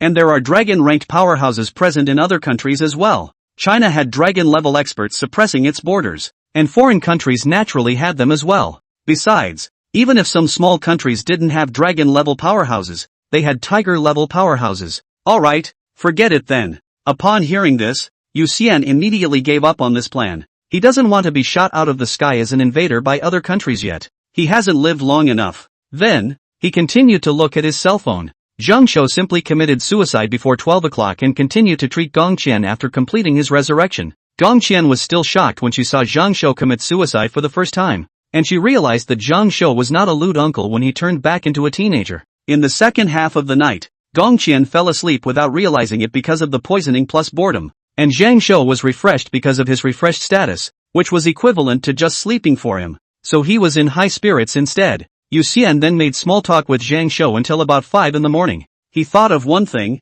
In fact, even in China, because we'll be a vast territory, the same time difference exists. Some places out of the sun. Some places are not yet. It's after 5 now, and he could still be a step ahead of the sun. He spoke to Zhang Shou, then quickly flew high into the sky while heading towards the east, and after about 10 minutes of flying, he saw the image of the sun gradually rising from the distant sky. He closed his eyes comfortably as the sunlight shone on him, the silver blood intensifying its ability to absorb the sunlight, and in an instant his entire body turned into a blackened form. As the sun got closer to the center of the sky, Yu Xian absorbed more and more sunlight. When the time came to around 10:30 a.m., the temperature of the Pangu heart in Yu Xian's heart rose rapidly. Yesterday he had stored the equivalent of 35 heartbeats of energy, and now he had finally gathered enough energy for 36 heartbeats. The blood of Pangu contracted violently, then pulsed vigorously, completely detonating the energy that had built up in the heart. Fortunately, with the improvement of his physique, Yu Xian's tolerance was much stronger now, and he was able to keep his face unchanged even when the huge amount of energy was rushing through his body. This energy burst incidentally cleansed his tendons and bones, improving his physique. Then this energy gradually transformed into a light and transparent energy that quickly condensed towards the location of the Dantian. Yu Xian immediately knew what the talent he had awakened was. Pangu's Spirit Bead Avatar. This ability could condense a spirit pearl in his Dantian and open up a huge space. Surprisingly, it's the next best thing. What Yu Xian wanted the most was the Pangu Immortality Avatar, followed by the Pangu Vigorous Avatar, and the last thing he wanted was the Pangu Spirit Bead Avatar. After all, he already had a storage ring, and he simply didn't need another bigger storage ring. While he was somewhat disappointed, this energy used to condense spirit beads and open up space suddenly collided with another energy in his Dantian. Previously, The blood energy was flowing in the blood vessels, taking the blood of Pangu. The mutated blood energy was coiled in the dantian for some reason, but the mobilization speed was instead accelerated, so Yu Xian didn't care. But he didn't expect the two energies to collide. He could only observe silently, not daring to intervene at all, for fear that he would make a mistake. The two streams of energy continued to collide and mingle in his dantian, gradually turning into a pure white energy. Perhaps because the mutation of the blood energy was related to the blood of Pangu, the whole process was unexpectedly silky smooth, and even when the energies collided, the waves were not shocking. When the mutation was over, calm was restored to the dantian, and so on. Yu Xian was dumbfounded and couldn't help but murmur, "That's not right. Where's my spirit bead?" He carefully sensed his dantian, not sparing any corner. In the end, he had to admit that although he had awakened the Panga spirit bead avatar, he really didn't have a spirit bead because the energy that was used to condense the spirit bead as well as to open up space had fused with the mutated blood energy. The Panga spirit bead avatar without the spirit bead. It is estimated that he is the only one in all of China. Forget it. If you don't have it, you don't have it. Yu Xian sighed and consoled himself. This divine ability was not his goal in the first place anyway. Then he tried to mobilize the energy in his dantian and found that it was even silkier than the mutated blood energy, and in an instant this energy was transferred to his hands. With a thought, a bubble was quickly generated. There doesn't seem to be any other change except for the color changing from colorful to transparent. Yu Xian scrutinized the new bubble and didn't see anything from its appearance. So he put his hand into the bubble, and in the next second his eyes widened slightly, and in the world of his perception, he could clearly feel the presence of the hand. He pulled out his hand, then slipped it back into the bubble and kept maneuvering it back and forth to make sure the sensation wasn't a hallucination. But the question arises, what's the point? He controlled the bubble and spun it around, then released it to test its various attributes. First of all, Bubble's spatial barrier was more stable and could withstand 20 times the speed of sound, and the other thing was that none of the original abilities had disappeared, but instead, the attack power had been drastically increased. Is it just strengthening? Yu Xian was a bit disappointed. He maneuvered the bubble back to his right hand. Then out of habit he coalesced another bubble in his left hand, two basketball-sized bubbles swirling in his palm, and he simply put both hands into the bubble. In the next second, he showed an incredulous expression and looked down at the two bubbles. His hand slowly reached forward, and in an instant, his left hand and right hand exchanged with each other, with his left hand appearing in his right hand's bubble while his right hand appeared in his left hand's bubble. The inner spaces of the two bubbles were, surprisingly, connected. He immediately expands both bubbles and burrows himself into one of them, recycling the old one in the process. Then with a thought, his person appeared in another bubble. Sure enough, the space within the two bubbles can really teleport each other. Yu Xian sat in the bubble and looked at the opposite bubble, thinking in his heart with a million surprises. Compared to the Panga Spirit Bead avatar, which was just one more storage ability, this mutated ability was definitely a life-preserving divine skill. So it's up. Yu Xian couldn't help but be happy and couldn't help but laugh out loud. This ability was fantastic, and he would definitely not even change it if he was given the genuine Panga Spirit Bead avatar. Next, he kept creating bubbles, and there were more and more bubbles in the sky. Originally, the mutated blood energy in his body could only support him to create 100 bubbles with a diameter of 2 meters, but now the newly generated energy in his body could support him to create 500 such bubbles. In addition, mutated blood energy creates bubbles. If the bubbles are not recycled, the mutated blood energy in his body recovers slowly, and with the newly generated energy, the recovery speed is almost 10 times that of the previous one. And even if these bubbles are not recycled, and they are fixed in certain places by him, he will be able to recover in a short period of time. It's time to go back. Yu Xian's figure kept flickering in different bubbles, and because the teleportation speed was so fast, it looked as if there was him inside every bubble. After practicing proficiently, he looked at the vaguely visible battlefield in the distance and felt as if it wasn't so scary anymore. 049, the best support. Flying all the way, Yu Xian returned to the sky above the large mountain outside the battlefield that had been smashed by Gong Qian. On the ground, Zhang Shou and Gong Qian were staring at each other wide-eyed as Yu Xian fell from the air and looked at the two curiously. Salty fish, you're finally back. Persuade her. She even wanted to go and help. Zhang Shou immediately said to Yu Xian when he saw him return. Gong Qian was unconvinced. What do you mean by helping? I'm not getting close. I just want to try to see if I can smash the cage open outside. That's a solution. Yu Xian nodded, then looked at Zhang Shou to see what he had to say. Zhang Shou frowned. What if she's poisoned again? Yesterday was definitely the most tired he'd ever been, more so than when he died in the food market. Because of the detoxification of Gong Qian, the healing touch was consumed especially fast, and he had to keep replenishing it. And one afternoon was busier than that whole day. Although Deimos couldn't get out of the physical fight with Jean de June right now, he had just climbed up high to see Deimos attack remotely with his tail, and he really didn't want to detoxify Gongqian again. Both of you have a point, but I have an idea that I might be able to try. Yu Xian smiled slightly. When he had just returned, he had simulated many uses of his new ability in his mind, the simplest being to travel between different bubbles on his own, but there were actually many more subtle maneuvers that could be used in combat. A flying dagger, for example, shoots inside a bubble, then teleports to another bubble, thus changing the angle of the shot. You can even use multiple bubbles in conjunction with silver lines made of silver blood to form a godawful guillotine. Yu Xian reached out his hand and a bubble was quickly created. Then he moved it into the sky and formed a circle around Daimos' cage. He created another bubble and looked at Gongqian and smiled. Now try picking up a stone and throwing it into the bubble with all your might. Although confused, Gongqian picked up a rock and threw it hard at the bubble. Boom! A sonic boom sounded and the rock flew into the bubble momentarily before a loud bang came from the distance. Zhang Shou and Gongqian both froze, and ran to high ground to look in the direction the sound came from. And within the cage created by Daimos, there was an additional large pit in the ground. The first time I was inexperienced, it wasn't very accurate. Then we'll do it again, Yu Xian said with a smile. Zhang Shou was surprised. Salty fish, these bubbles of yours still have this function. It's also too powerful. Spatial ability. There aren't many in the whole country,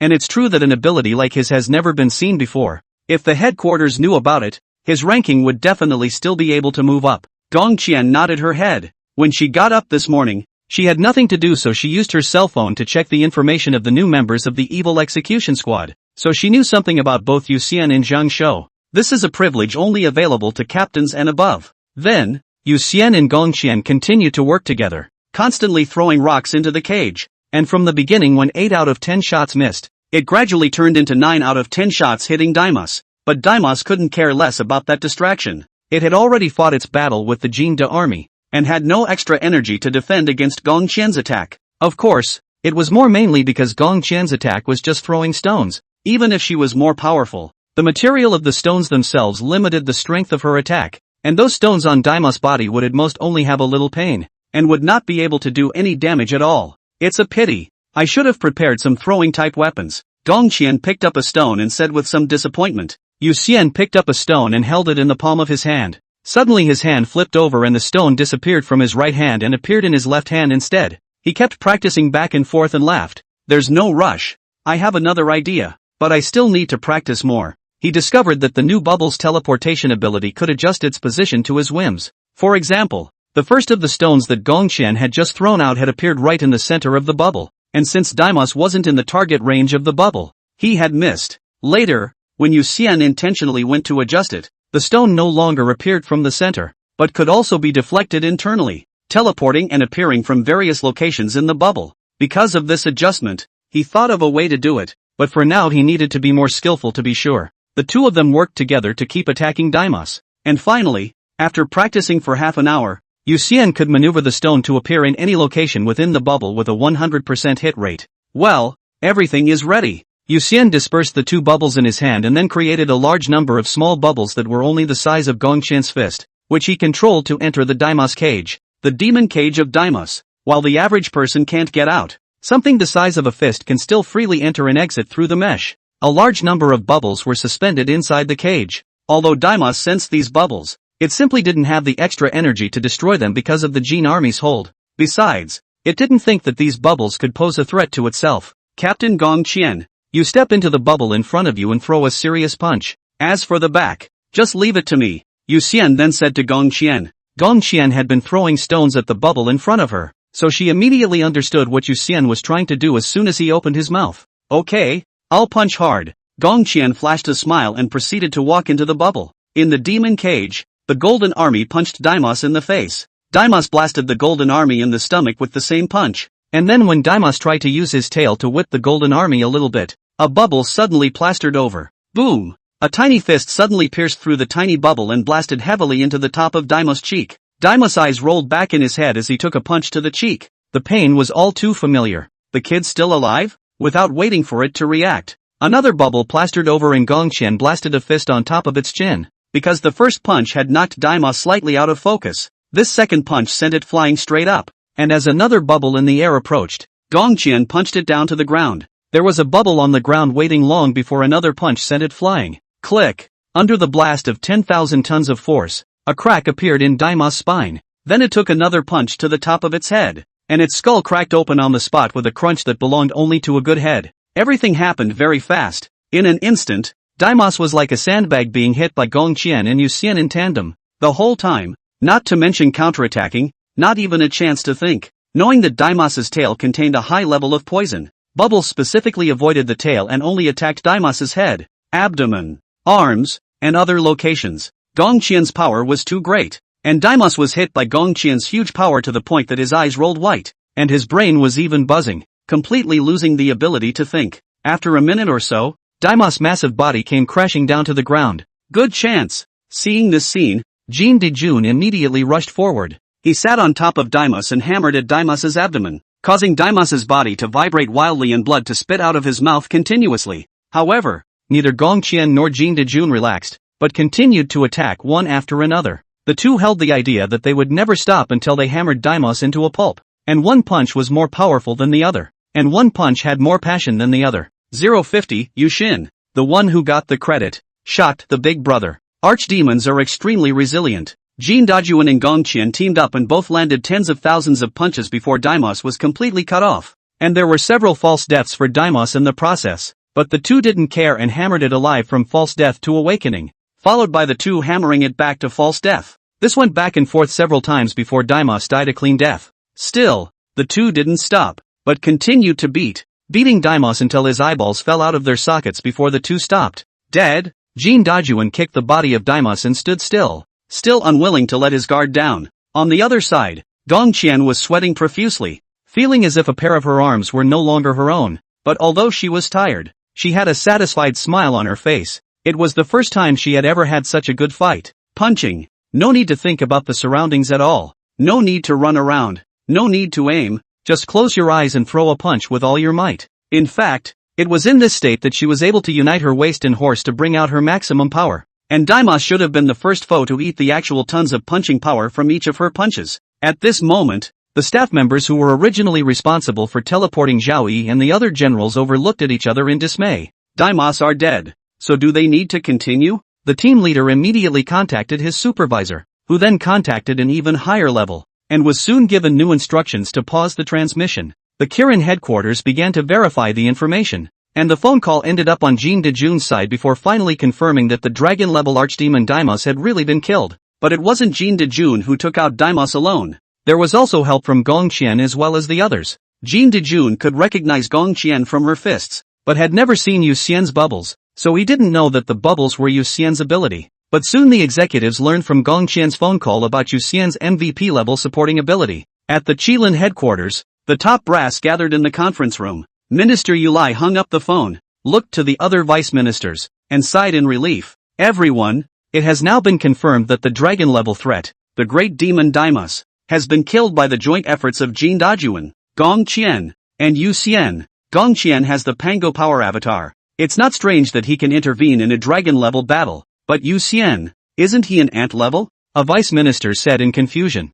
When he first descended into Silver City, he had also specifically touched Yu Xian's head to confirm his rank. Not only did he make a move, but he was also the key to being able to kill Daimos this time. So let's discuss how we should reward him. Yulai laughed bitterly with some headache. Yu Xian had rewarded what he could for destroying the alien bugs plan and saving tens of millions of people in Silver City. 2 days ago, Yu Xian had discovered in advance that Zhou Tai possessed the ability to tap into the bloodline potential of transcendent beings and had reported it in time, putting the potential dragon-level crisis out in the open. And now they were still discussing whether it was a first-class merit or a second-class merit. Who knew that before they could discuss the results? Yu Xian had made another great achievement. All of you look at me and I look at you. In the end they all show a bitter smile. The blood of Pangu has a limited share each year. The Qilin internal to be divided. Outside there is still the green dragon, vermilion bird, white tiger, Xuanwu and other fraternal departments to be divided. The headquarters really cannot be squeezed out. If you really can't do it, let's reward the weapon and build him a dragon-level weapon, a vice minister said with a meaty face. Yu Lai pondered. Let's ask Jin Sheng to ask Yu Xian what he wants later and decide then. Although everyone had a headache about how to reward Yu Xian, Everyone actually knew in their hearts how many resources had been saved this time because of Yu Xian. If it wasn't for Yu Xian, they would still need to pay a large amount of resources and risk a great deal to teleport a few generals over. And in case any monsters with unknown abilities slipped into the planet through the abyssal rift, it would be another xenomorphic bug crisis in a matter of minutes. Therefore, if the blood of Pangu was not really in short supply, it would not be impossible to reward Yu Xian once more. Transcendentals have all the greatness attributed to themselves, and they can't keep talent by fooling around and painting cakes. Kirin internal has always been clear-cut reward in punishment. There is merit must be rewarded. How much merit will give how much reward? Only then can we retain the hearts and minds of the people up and down. After the death of Deimos, the devil's cage gradually crumbled, though the ground was permanently transformed into a swamp containing a highly toxic poison. Currently, there was no one who could enter the swamp except for the Golden Army. So the task of dismembering Deimos fell on the Golden Army, and the entire blockade area was estimated to be blocked for a long time,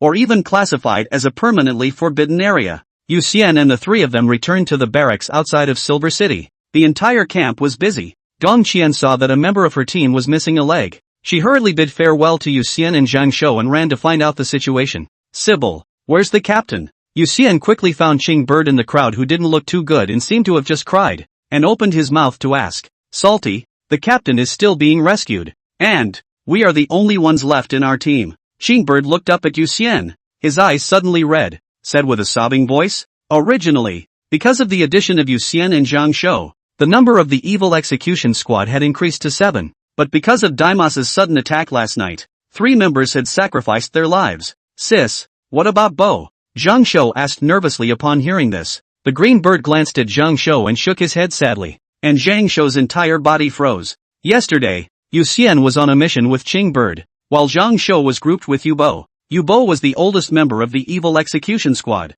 with a smooth but not worldly character, leading Zhang Shou on the way to talk and laugh, and imparting many experiences to Zhang Shou. After Deimos appeared, Yu Bo told Zhang Shou to hurry up and evacuate while he himself went to find the captain. As it turned out, this separation between the two turned out to be goodbye forever. The image of Yu Bo turning away with a smile on his face came to Zhang Shou's mind. Obviously said it would be fine. Didn't he say he's experienced? He's seen 8,000 dangers like this before? Zhang Shou clenched his fists and his eyes turned red as he wiped his eyes and asked, what about the captain? I'm the healer of our team. Follow me. Upon hearing this, Cygnus got up and led the way. Yu Xian followed the two with a heavy heart, and when he arrived at the military doctor's office, many people were waiting anxiously. 4 or 5 men and women carrying swords and knives immediately came forward to thank Yu Xian when they saw him. They were some of the people who had been saved by Yu Xian bubbles. Yu Xian chatted with them for a bit before realizing that they were all members of the evil beheading squad, and the reason why they were here was because their captain,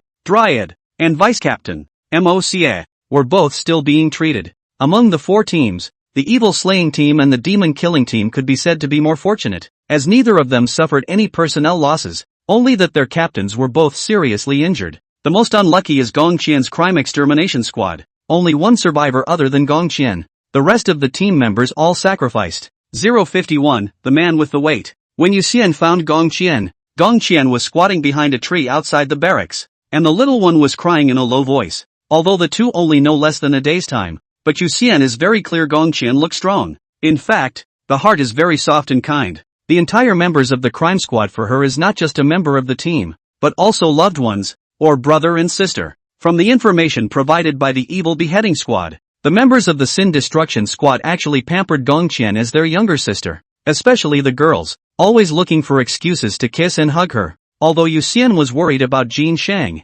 Jin Shang's side had Zhang Shou treating him and shouldn't be in any serious trouble, so he hesitated and decided to come to Gong Qian. Now Gong Qian needs company more than ever. He squatted next to Gong Qian and stayed with her quietly. I clearly told them to retreat. I told them not to turn back, Gong Qian said with a sobbing voice as she hid her face in her knees and covered her forehead with her hands. As a result, when the members of the crime suppression squad saw her being jerked out by Deimos, they all changed direction, intending to go around Deimos to look for her, and in the end, they were killed halfway by a pillar of fire that suddenly appeared from the ground, and only one of the girls, who was pushed out of the range of the pillar of fire by the teammates who were assisting her because of being smashed by the rocks on her legs, survived instead. Yu Xian listened silently. He could not say words of comfort, nor did he want to say words of comfort. He just quietly listened and accompanied. After an hour, Gong Qian got up, sniffled, and whispered, "Thank you, I'm going to see Sister Funfun. With that, she headed out the door. Yu Xian waited for her to leave for a moment before he got up.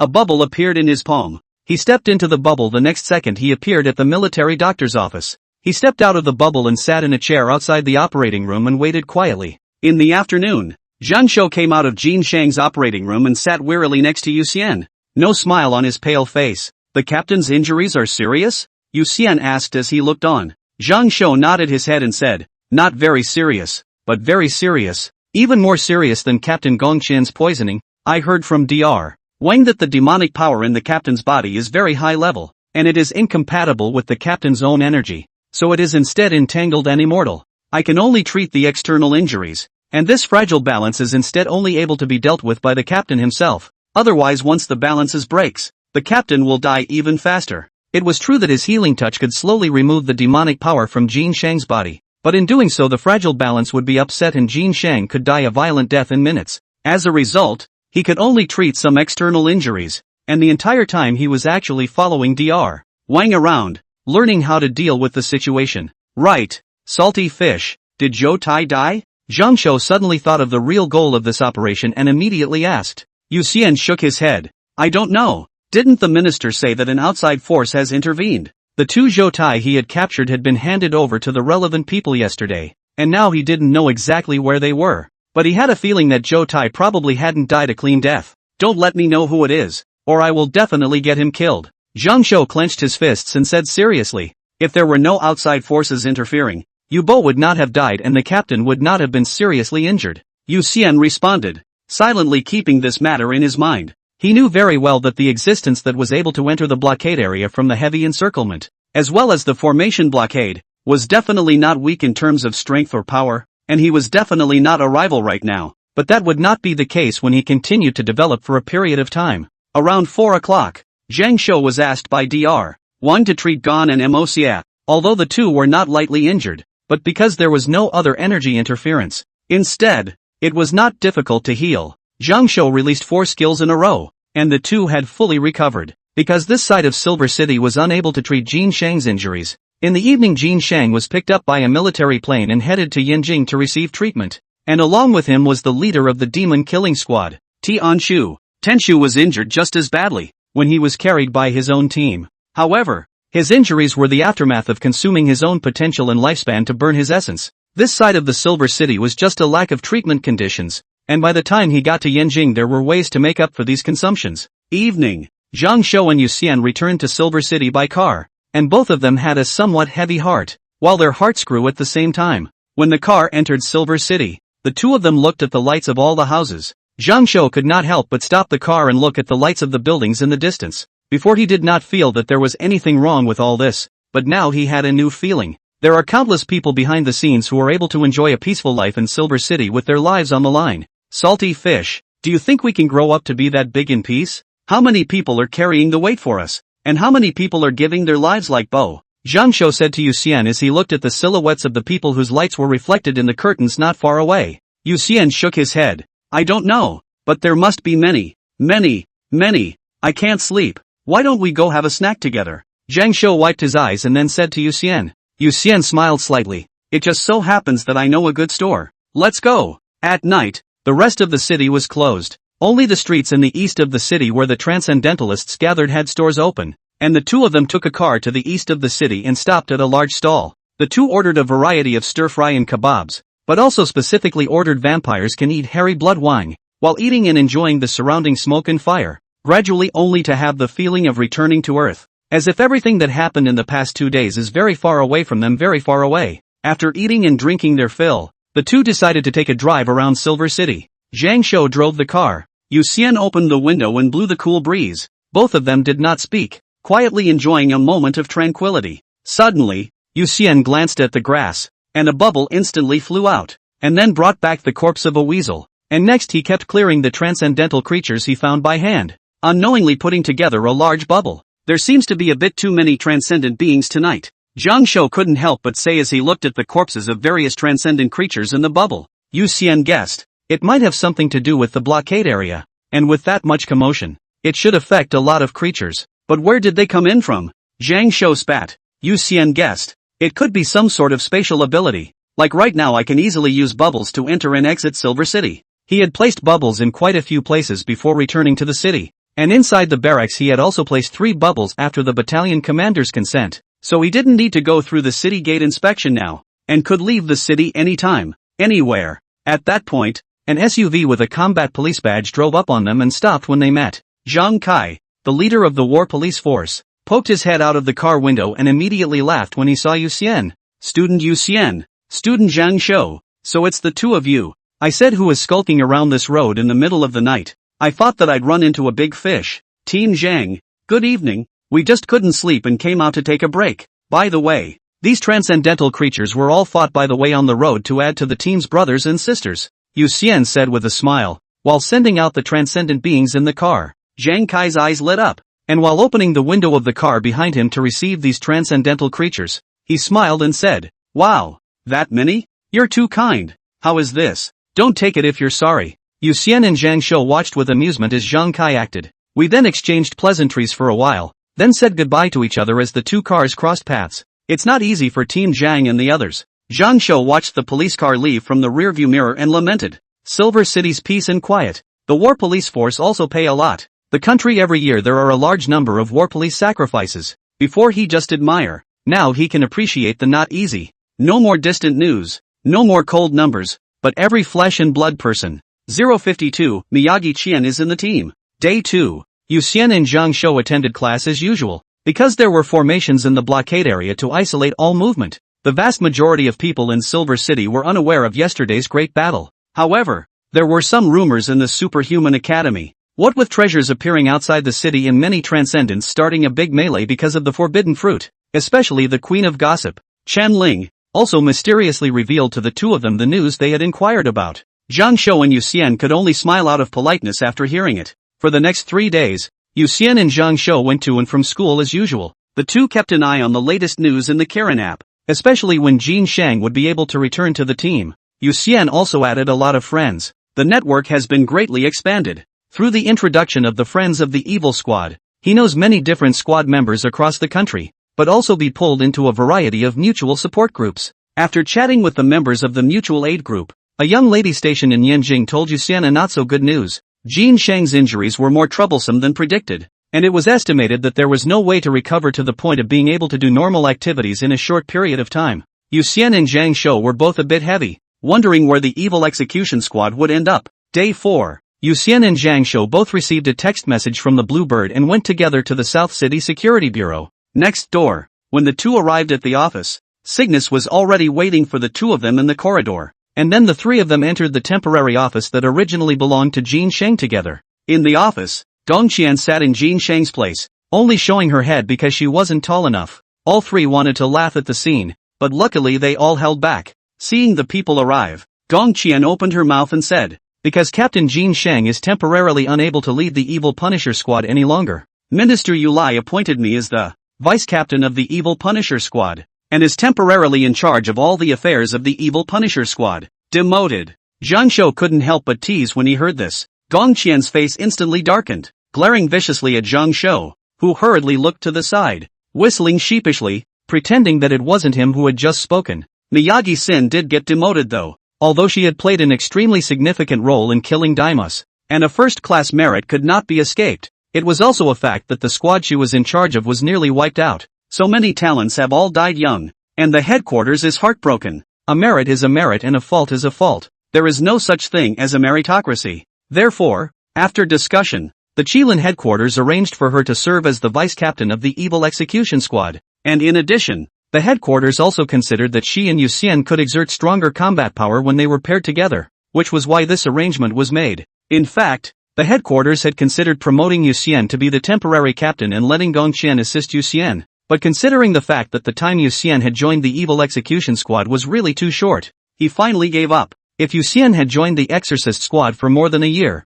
the person sitting in Jin Shang's position right now would definitely be Yu Xian, not Gong Qian. Then what is our squad's mission now? Yu Xian saw Gong Qian glaring at Zhang Shou and took the initiative to ask. Gong Qian retracted her gaze and replied, "There's no collective mission for the time being. The minister's intention is to let us break in first, as well as familiarize ourselves with each other's abilities." In fact, Yu Lai also told her in a serious tone that when it comes to things, Listen more to Yu Xian's opinion and don't be impulsive in everything. Although Yu Xian had joined Kirin for a short period of time, Yu Xian's performance during this period of time was very bright. His ability was strong and he had the courage and resourcefulness to not fall off the wagon at critical moments. Instead, he was quite dependable. After the memorial service, Yu Xian will not only be ranked higher, but also have all kinds of rewards and benefits. So does the vice squad have any plans? Yu Xian asked as he looked at Gong Qian. Gong Qian shook her head, and Yu Xian immediately smiled. Since we don't have a plan, why don't we go catch rats tonight? Catching rats?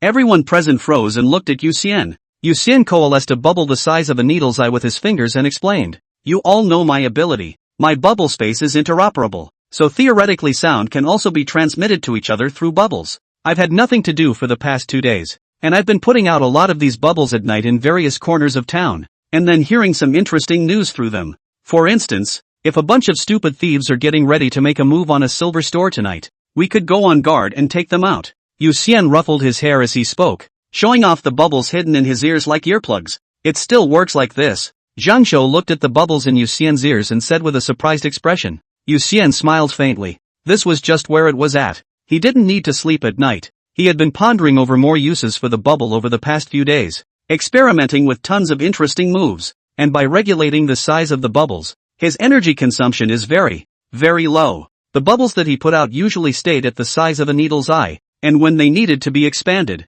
they would then transmit energy towards the tiny bubbles through the principle of spatial interconnection, and in an instant the needle's eye-sized bubbles would turn into large bubbles with a diameter of 2 meters. In this way, each of his teleportation points was not only super energy saving, but also quite secretive, and could be used as a way of prying for information if necessary. Additionally, the bubble no longer needed him to control movement with his mind all the time, and he could attach the bubble to a coordinate object, and when that object moved, the bubble would be carried along with it. The bubbles in his ears were just that. Otherwise he'd have to bother controlling the bubbles in his ears to move with him when he took a step, and that would be too much effort. Next, Yu Xian attached a bubble to each of the 3 people's ears so that they could communicate anytime, anywhere. Can you hear me? Zhang Shou ran outside the office and asked in a low voice. In the room, all 3 could clearly hear Zhang Shou's words, and Qing Bird curiously asked, Salty, obviously the dead doctor's voice is not loud. Why can we hear it so clearly? Because the bubble in our ears is an elastic bubble, which has a stronger ability to resonate in its internal space. Once the sound exit of the bubble is set inward, the sound we hear will be very clear and loud, Yu Xian explained. In fact, at first he hadn't given it much thought, because his hearing was very strong after being strengthened by the silver blood. Even if it was very, very small, he could hear it clearly. It was only later in school, when Zhang Shou didn't hear him clearly several times because it was too noisy around him, that made him realize that not everyone's hearing was as strong as his. So he made many more adjustments after his research. Another thing he didn't mention is that he can set what sounds are allowed into the bubble. These bubbles were meant to be used for both offense and defense, and without his permission, other creatures crashing to their deaths on the surface of the bubbles would never be able to enter them, and even if they had the ability to break the bubble's barriers, the result would only result in the bubble bursting. By developing this function in depth, Yu Xian would be able to designate whose voices could enter the bubble and isolate the rest of the voices from the bubble, and thus be able to obtain a pure sound without any noise. When Zhang Shou returned from outside, the 4 of them discussed the time of tonight's gathering and then adjourned. Yu Xian walked out of the temporary office. A bubble appeared out of thin air in front of him. He entered the bubble the next second to return home. The office of the bubble quickly became smaller, fell back to the ground in a small depression. Not at all inconspicuous. Abilities can be developed in a big direction. It is equally possible to develop in the direction of small, and sometimes small may not be as good as big, especially when you are skilled in micromanipulation. You can beat the strong with the weak by virtue of your skills and turn the situation around in minutes. As Yu Xian continued to practice, his use of the energy in his body became more and more comfortable, and his control over the bubbles became stronger and stronger. He could do many unimaginable maneuvers through the ultra-small bubbles hidden in the recesses of his fingerprints, and the space bubbles were played with by him to create a variety of effects. For example, by placing a bubble in space, he can even banish enemies right into space. He even thought of a super damaging tactic, which was to put a teleportation point in the Kirin HQ, and when he encountered an enemy that he couldn't defeat, he would send it to the Kirin HQ, so that the enemy could enjoy a bit of a swarm of beatings from justice. However, thinking that if he did this, the bigwigs who parachuted into Silver City that day would 100% come after him, he again strangled this death-defying idea straight into his belly. 053 bottom card. 2 a.m. East side of the city. Secret Silverado. Secret Manhwa is a store that specializes in purchasing silver and then refining it into secret silver, Dan's silver, and pill silver before selling it to customers. Because of its 3 years without opening, open and eat for 3 years. The store was opened on the second floor of an equipment store. The store was very small, but the interior was very claustrophobic. The Sparrow was small, but it had all the essentials. Not only did it have an alchemy room, but it also had a huge silver storage vault. Tonight, a group of transcendentalists who had roamed from Rongqing had set their sights on the silver storage vault of the secret word Silver China. Speaking of which, this group of people are all really talented. They originally had a case on them. Because of the alien bug incident in Silver City, the Rongqing side has started a universal medical checkup. They fled outside the city for fear of being exposed. A few of them agreed that the most dangerous place was the safest place, so they infiltrated Silver City when its control was over. If they were allowed to succeed in stealing a large amount of silver from the secret word silverwares here, and then sneak out of the city in the night, this wave of earning would be enough for them to get away with it for a long time. Most of these roving crimes are very difficult to investigate, and without Yu Xian, the probability of this group getting it is very high. But right now, Yu Xian was sitting on guard over the secret word Manhwa. His entire body was dark, completely non-reflective, and anyone who looked up couldn't spot him. On the other hand, in a high building 1,000 meters away from the secret word Silver China, Zhang Shou and Gong Qian were holding binoculars, similarly observing the movements on the side of the secret word Silver China. Also on the power pole to the right of the cryptic Jinhua, Cygnus crouched at the top of the pole in the form of a bird, equally unobtrusive. At that moment, a van drove up ahead and stopped by a utility pole, and after 5 minutes, 5 men got out of the van and walked furtively toward the alley next to the outfitter's store. At the end of the alley on the right is a gate. One of the men pressed his hand on top of the door, which immediately warped, and a hole large enough for an adult to enter and exit appeared in the center. "You can do it now." Yu Xian saw this scene and said with a smile. The fact that the other party had made a move to destroy the door was already considered evidence in the world of transcendence, so there was no need for Yu Xian and the others to wait for them to enter the store before making a move. In fact, all countries have different attitudes towards transcendental criminals, and in some countries transcendentalists are so rare that even criminals are treated leniently, such as being dragged off to be mated. However, since the emergence of transcendentalists in China, the attitude towards transcendental crimes has never changed. That is, from the strictest to the heaviest. In the face of well-documented transcendental criminals, the war police force has the power to use unlimited force. In simple terms, it is deserved to be killed. It was because the domestic laws were harsher on transcendence that Yu Xian, Zhang Shou and the others had never been infested or bullied by transcendence when they were still ordinary people. At this moment, the green bird took the lead when it heard Yu Xian's words. She swooped down from the top of the utility pole, then took human form the moment she entered the alley, and kicked one of the criminals in the body at 3 times the speed of sound, and the criminal's ribs let out a crunching sound on the spot, and the whole person flew backward and crashed into the wall at the end of the alley. "No good, there's a cop.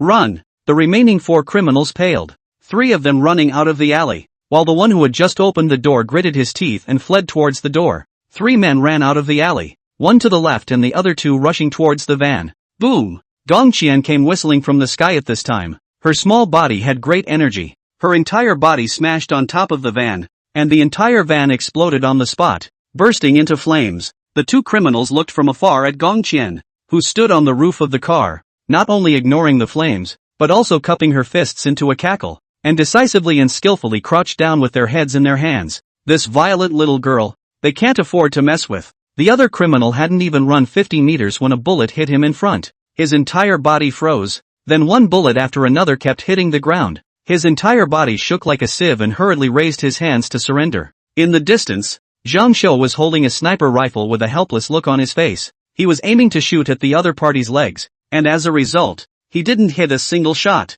Inside the secret word Silver Wash House, the masked criminal frantically rushes forward while searching for a window from which he can escape. Suddenly, he saw someone in front of him upside down on the ceiling, not waiting for him to react to the tightness of the neck behind him. The whole person heavenly rotation, back to his senses, has appeared in the road outside of the secret Silver China. He was still on the ground with his head on a foot. Better not move or suffer the consequences. Yu Xian stepped on the other party and opened his mouth to warn. He appeared on the ceiling not so much for the sake of pretending, but because the bubble he had placed ahead of time in the crypto silver was on the ceiling, and if he had come out of that bubble without wanting to fall to the ground, he would have had to attach his energy to the soles of his feet, so that he could stick to the top of the ceiling. Then the battle process is simple. Control a super small bubble to fly behind the criminal. Then others teleport over and pinch the criminal's neck before teleporting to the street. The criminal would feel the sky spinning. That was caused by the lack of gravity inside the bubble and the lack of oxygen in his neck being pinched by Yuxian. Next, handcuffing the 5 people to the super alloy handcuffs, Yuxian contacted Zhou Tai to come over and take the people away. The 5 criminals crouched against the wall as Yuxian and the others gathered together. And Zhang Shou spat. That's it. I thought it was going to be some kind of vicious guy. Since the person has been captured, I'll go back to sleep first. Gong Qian yawned and continued. Yuxian nodded and said, good. The vice squad worked hard. Well, you worked hard too. Bye. Gong Qian said in a daze as her eyes started to fight. She actually rarely stayed up late. And to be able to grow, she used to have a regular routine, and it was rare for her to be up past 2 a.m. Xingtiao was a little uneasy about Gong Qian, so she spoke to Yuxian and Zhang Shou and went back to the office's dormitory with Gong Qian. Neither of them had a house in Yinchang, so they were currently living in the office's dormitories, the same ones that Yuxian had accompanied Zhang Shou to in the first place. After Gong Qian and Cygnus left, a few criminals' eyes quietly began to exchange. In fact, they are most afraid of Gong Qian. That a butt to smash the van burst, their own still unharmed strength. They think about it, even if they use the bottom of the box means, they will not be Gong Qian's opponent. But apart from Gong Qian then, the remaining Yuxian as well as Zhang Shou, didn't feel particularly strong, and they might not be unable to solve it if they used their bottom cards, 5 against 2, with a good chance of winning. Are you in or out? It's dry. The 5 men reached a consensus with their eyes, and then one of the big-bodied criminals let out a yell and got up to slam his hands into Yuxian, who was on the side, because the crowd's backs were against the wall. After Yuxian avoided it, his handcuffed hands directly hammered the wall to burst. The other criminal quickly came up behind the lanky criminal, removed a syringe from a fanny pack behind him, and inserted it into the lanky criminal's back. After being injected with the unknown drug, all the muscles on the lanky criminal's body turned red, and then his body size rapidly expanded, and the alloy handcuffs were broken on the spot. 054, Big Fish. Ha ha ha, I'm invincible. The lanky criminal felt like he was filled with explosive levels of power,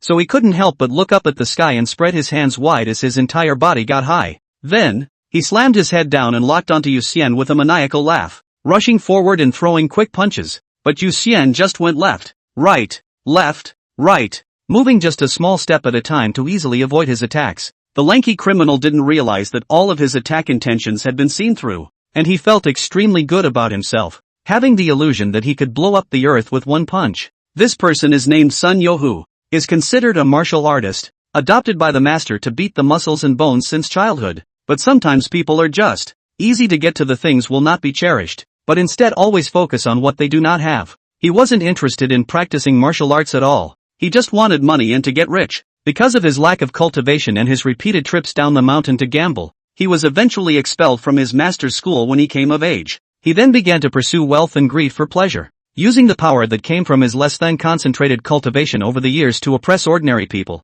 trying to enrich himself in this way, only to be reported and ruthlessly suppressed by the war police and sentenced to 20 years for robbing $10. In jail he met these now smelly friends, so after his release, the 5 of them hit it off and started roaming around various cities committing crimes. 38 years old, with only bug-level strength, he was actually a weakling. However, after injecting the mysterious potion, he felt like he could kill a cow with one punch, and this feeling was too good. Die. Sun Youhu saw that he never hit Yuxian, and instinctively began to fight the tiger fist that he had practiced for decades and had not practiced anything. In the face of Sun Youhu's sudden change of tactics, Yuxian simply lay down on the ground, a small space bubble on the ground rapidly expanding. His body through the space bubble appeared in the bubble in the air, and then a leg stepped on top of Sun Youhu's head. What are you injecting? Yuxian looked at Sun Youhu at his feet and opened his mouth to inquire. If he wasn't curious about what Sun Youhu had injected, he would have the ability to kick Sun Youhu to death right now. But how could Sun Youhu answer Yuxian's question? He immediately grabbed at his head with both hands, but Yuxian disappeared into the air with a light stomp, and then before Sun Youhu could react, he was kicked in the cheek, and his entire body suddenly slammed heavily against the wall. In the next moment, Yuxian looked at the several criminals who had been injected with potions. A short criminal immediately stomped on the wall and lunged over. Yuxian frowned slightly before creating a large number of bubbles, one of which collided with the lunging criminal. Instantly the criminal lost consciousness with both eyes rolled back. Space bubbles in the darkness of the night were almost equivalent to invisibility. and the 3 remaining criminals were hit by the bubbles before they could react, and they all lost their combat power in less than 5 seconds. Sun Yohu got up from the collapsed wall and grabbed a large number of broken stone bricks and threw them at Yu Xian. But Yu Xian disappeared in an instant and then appeared behind Sun Yohu and kicked the back of Sun Yohu's head, and Sun Yohu's eyes rolled over and he fell unconscious on the spot. During the battle, Yu Xian had attached the bubble to the back of Sun Yohu's head, so as long as he wanted to attack Sun Yohu, he could actually kill him in seconds at any time. However, Yu Xian had been practicing how to teleport quickly all this time, so it was a good time to practice with them. Currently, he could compress the time of the entire teleportation operation within 1 second, and his goal was to complete this operation within 0.01 seconds, at which time he would move more swiftly and freely, and be able to accomplish more magical tricks. After about 10 minutes, a police car from the war police arrived. After Zhang Kai got off the bus, he first asked the war police under his hand to bring the unconscious few criminals to the bus. Then he walked over to Yu Xian and Zhang Shou and curiously said, "Don't you all need to sleep at night? Team Zhang, look at your dark circles under your eyes. Do you have the nerve to talk about us?" Zhang Shou laughed in high spirits. Over the past few days, he'd wheedled the doctor at the Kirin office into preparing some painless refreshing passive medication for him, and every time it got close to 12 o'clock he'd actively refresh his state, and theoretically he wouldn't start to feel sleepy until 12 o'clock in the middle of the day. Yu Xian explained, "I just happened to notice the movement of these stupid thieves, so I came over to guard a wave, but it seems like I really caught a big fish." With that, he told Zhang Kai about Sun Yohu and the others injecting the potion and increasing their strength tenfold. 10 times? Are you sure? Zhang Kai's eyes stared at the avenue. Yu Xian nodded. It was specifically tested. Otherwise I would have kicked that big guy to death long ago. With his current strength, not to mention Sun Yohu boosting his strength by 10 times, even if he boosted it by 20 times, he would still be able to kick him to death. Then there's really a need to dig deeper, Zhang Kai said seriously. Then the 3 of them decided to go back to the security bureau together, wait for Sun Yohu and the others to wake up, and interrogate them properly to find out where this medicine actually came from. 10 times? That's too much. If any level is valid. Zhang Kai drove while still feeling incredulous. Yu Xian sat in the back seat and said calmly, "It should be unlikely to be effective for any class. Otherwise it would be too counterintuitive. It was fine at low levels, but if it was effective against tiger and dragon levels, it would be too terrifying." The crowd returned to the sheriff's office, and the next thing they knew, all 5 men were sent to their respective interrogation rooms. Yu Xian followed Zhang Kai into Sun Yohu's interrogation room. "Wake him up," Zhang Kai said to the young battle police officer beside him. Then the young war police slapped Sun Yohu several times, directly swollen Sun Yohu's face, but at the same time Sun Yohu really woke up ghostly. Sun Yohu, 38 years old, released from prison half a year ago, came out and ganged up with his cellmates Zhong Fei, Kong Jimao, Wang Hao, and Su Long to commit multiple robberies and thefts, as well as injuring and maiming 15 eyewitnesses. Am I wrong? Zhang Kai opened the folder and read Sun Yohu's file selectively. Sun Yohu felt a hot pain in his cheeks. He glanced at Yu Xian and coldly grunted. "Since you all understand it so clearly, if you want to kill or kill, as you please. Let me ask you, the potions you guys injected today, where did they come from?" Zhang Kai turned his words around and opened his mouth to ask. Sun Yohu stalked his neck and didn't say anything. Only his eyes glared viciously at Yu Xian. "With the economic situation of a few of you scum, it is definitely impossible to buy. Say, where did you steal it from?" Yu Xian looked at Sun Yohu at this time and asked with a smile. Zhang Kai said sternly, "Confession is lenient. You should know that we are never soft on transcendental criminals. If you don't want us to resort to means, you'd better answer the questions honestly." For a moment, Sun Yohu remembered when he first entered the security bureau and played a rogue to deny his guilt. He originally thought that the armed police could not get no evidence to take him, but the result was that they did not intend to tell him about the evidence, and the experience behind him. He now feels his legs involuntarily shaking when he remembers it. It's at the Cloud Warehouse on the north side of town. How many warehouses? 35. No, it's warehouse 32. We just wanted to steal some food. We didn't realize that there was a lot of high-end looking equipment in there. We didn't dare to touch it. We grabbed a suitcase and ran. And in the suitcase were these potions. Where's the suitcase? Throw it away. Throw it where? A dumpster on an outlying street south of town. How do you know about the potency? Chicken feathers. No, it's Kanjimo who gave injections to a dog and found that the dog got stronger. And the aftermath was just shriveled up for 2 days. Yu Xian and Zhang Kai finished asking the questions they wanted to ask, exchanged glances with each other, and then quickly left the interrogation room after warning Sun Yohu. 055, extermination. North of the city. Cloud Warehouse. Warehouse 32. 3 police cars stopped in front of the warehouse. Zhang Kai, Yu Xian, and Zhang Shou got down from the cars, and many war police quickly surrounded the warehouse. Several battle police officers holding super alloy shields almost 10 centimeters thick formed a shield formation and cautiously moved forward, while one of the battle police officers holding a door-breaking hammer stood behind the shield formation. They came to the door of the warehouse and waited for the order to break in. As Yu Xian watched their movements, his head suddenly buzzed and his vampire heart couldn't help but beat faster. Wait, Team Zhang, it's better to let me do it. I have a not-so-good feeling. Yu Xian grabbed Zhang Kai's hand holding the communicator and said seriously. Zhang Kai saw that Yu Xian looked serious, so he immediately ordered the war police to retreat. After everyone had retreated to a certain distance, a basketball-sized bubble appeared in Yu Xian's hand, and he controlled it to float to the door and push it open bit by bit. Click! Some sort of crash sounded as the door cracked open.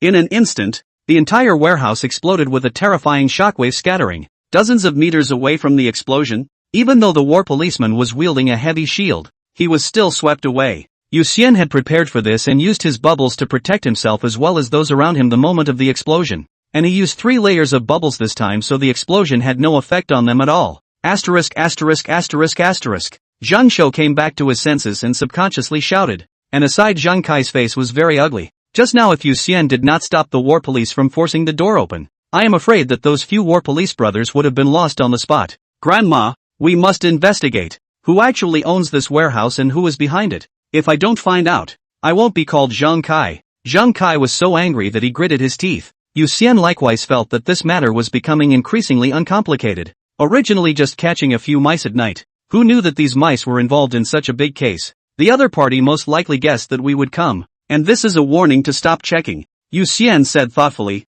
After Sun Youhu they stole the suitcase. The other side has expected this scene. After all, Sun Youhu they are roving crimes into the warehouse when the head are wearing a hat mask. The other side is difficult to find out who is, but as long as Sun Youhu and the others are still thieving, it is highly likely that they will fall into the hands of the security bureau, and once the syringes are discovered, it will only be a matter of time before the warehouse is exposed. Many people may think that the dark forces or criminals are more likely to find Sun Youhu them. The actual situation is actually the opposite. Sun Youhu they are a team of crime, and has been roaming in different cities. They simply will not trust anyone, and even the local snakes may not know that there is such a group of people exist, and after they get it in one city, they are not going to get out the loot in that city, but they are going to go to the next city, or even the next city before they get out the loot that they got, and they are not going to get out the loot again in the city where they got out the loot. This meant that it would be very difficult for the general forces to catch them, unless they were able to do a citywide search before they strayed to another city.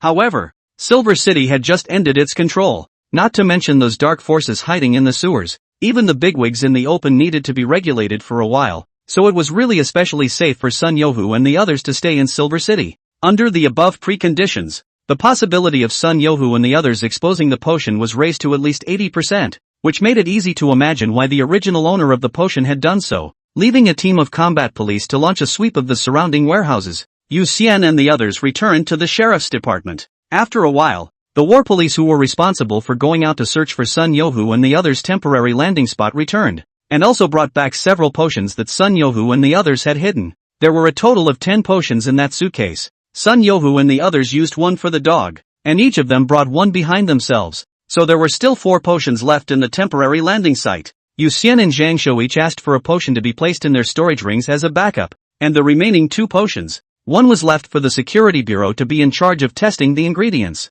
and the other was taken by Yu Xian to the office next door for Kirin's people to be in charge of testing the ingredients. The 2 of them came out of the office. Yu Xian sat down in the green belt between the security bureau and the office, and Zhang Shou followed along and asked, "Salty fish, are you waiting for the other side to make a move?" Well, with the warehouse explosion, the other party must have already known that the thief who stole the suitcase has been caught. With their bold style, do you think they will choose to silence them? Yu Xian nodded and asked seriously. If it was just the sheriff's department that had caught Sun Youhu, the other side would probably have done so. Now it's up to the other side to see how much they really know. If someone shows up tonight, then the sheriff's department is fine. If no one shows up, then the sheriff's department has a strong need to screen again. However, Yu Xian still believed in Jin Shang's ability. Before the security bureau was infiltrated by alien bugs, Jin Shang had already turned over the entire Silver City's security bureau, and if there was still someone with a problem in this situation, it would be a really big problem.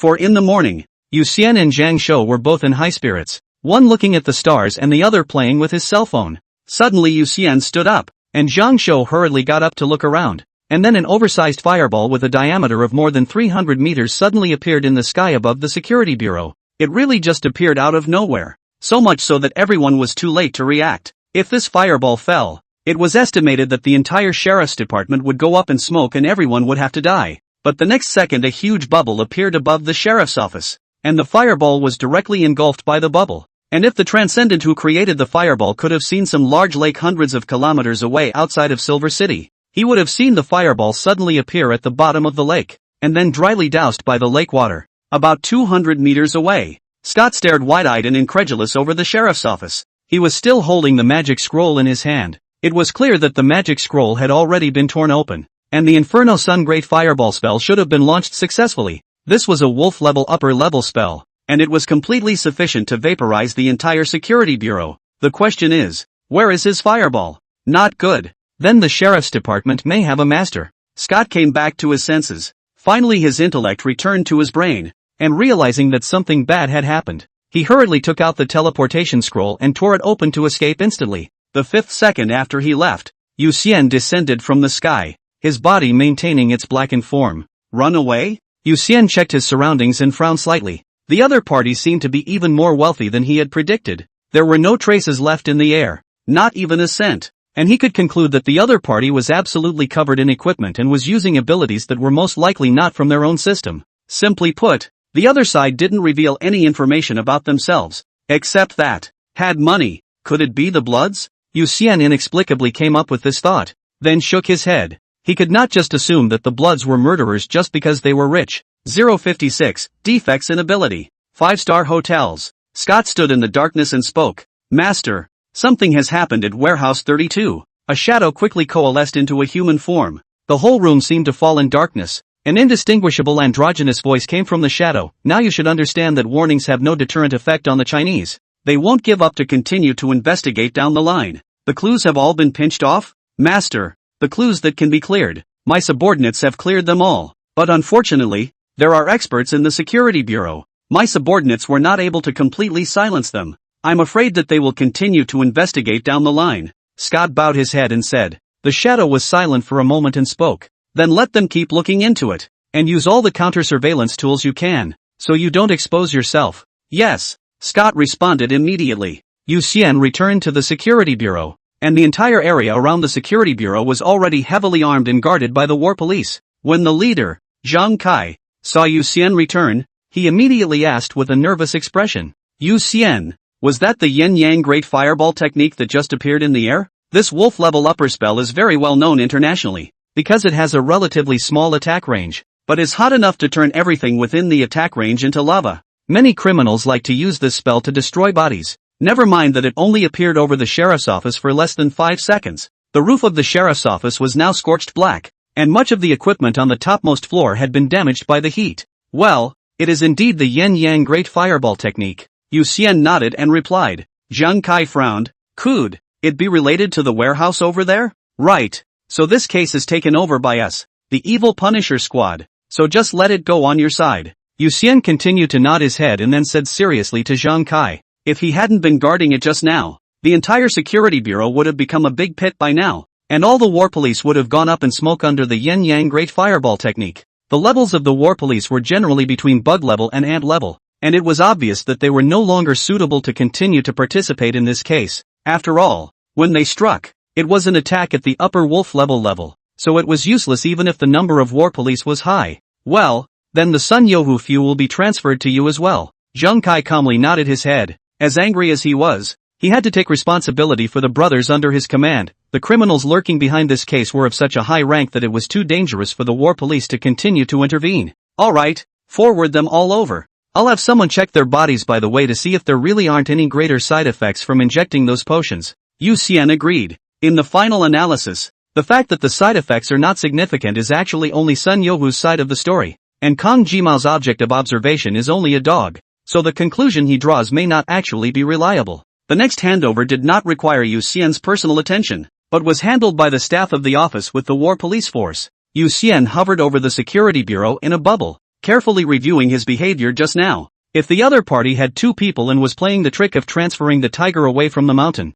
then he rashly left the security bureau to pursue the enemy. And when he came back, I'm afraid that the entire security bureau would be gone. He's still too impulsive. Salty fish. Should we wake up Sister Aoshi and the Vice Squad? Zhang Shou's voice came from the bubble in his right ear this time. Yu Xian replied, there's no need to. Talk to them tomorrow. Everything will wait for the test results to come out before making any plans. By the way, let Brotherly check who owns the 32nd warehouse of the Cloud Warehouse, and what people it's rented to during this period of time. Originally, the War Police had already been investigating the attribution of the Cloud Warehouse, but now that it was all handed over to the Kirin, it was natural for the Kirin side to investigate. There were many clerks in the office. In fact, they were staff members who specialized in working for the various squads, and the Brotherly that Yu Xian referred to was one of the clerks who was more familiar with them. Got it. Zhang Shou responded. Next, Yu Xian continued to exercise his abilities while policing the surrounding area. He remotely maneuvered the 2 bubbles outside of Silver City to constantly swap underwater rocks and river water, and even fish entering the bubbles were directly swapped over by him. These 2 bubbles, one in the river and the other in the lake, are miles apart from each other, and a number of fish have been lucky enough to take a trip to say goodbye. He knew the space inside the bubble like the back of his hand, but what was outside of it? He didn't really know. Maneuvering the bubbles to move in the distance was like groping his way forward with his eyes closed, and it was only by encompassing the contents of the water into the bubbles that he realized what he had encountered. Whenever he had time now, he wondered how he could see outside the bubble located in the distance. The next day, Yu Xian and Zhang Shou took another vacation. Luckily, several of the teachers at the Ultra Academy were aware of their affiliation with the Sheriff's Department, so they didn't make things difficult for the 2. At 8:30 in the morning, Gong Qian and Cheng Bird came out of their rooms. In fact, the 2 of them woke up once when the Yin-Yang Great Fireball technique appeared, but the Yin-Yang Great Fireball technique disappeared too quickly, and there was no other movement behind it, coupled with the fact that Yu Xian and Zhang Shou didn't notify them of this, so much so that they mistakenly thought that there was no big deal, and the 2 of them went back to sleep with a big heart. Office. Gong Qian and Cheng Bird ate the breakfast bought by Zhang Shou while listening to Yu Xian tell the events of last night. Both of them did not expect that a case of catching a thief would involve such a big case. A wolf-class spell attacking the sheriff's department is a capital offense, or the non-negotiable kind, and there's a reward for killing the attacker if you find him. So how many clues do we have now? After listening to Yu Xian, Cheng Bird swallowed a mouthful of skinny meat porridge with eggs and then asked. Yu Xian took his cell phone and said while reading the message sent by Li, for the agent in the syringe, the test results will have to wait until the afternoon to get it, but the owner of Warehouse 32, as well as the tenant, have been investigated clearly. The owner of Warehouse 32 is LV Ingshur, the head of the lion sect in the eastern part of the city, a snake-ranked martial artist. We have already sent someone to ask him to come back to be investigated. The tenant is Hu Weijie, one of the 7 masters of the Hu family. This person was originally a famous scavenger on the Grey Road. We have likewise sent someone to invite him over to be investigated. Then let's wait for LV Ingshur and Hu Weijie to come, and then we'll continue to follow the clues and investigate, Gong Qian said after listening. Iori said while cleaning up the breakfast trash, but Salty, I must criticize you. Next time something like this happens, you should wake up me and the vice team at the first opportunity, just in case the other side has some kind of backhanded plan. Just because we're girls doesn't mean we need to be taken care of. We've been through a lot too. Okay, right.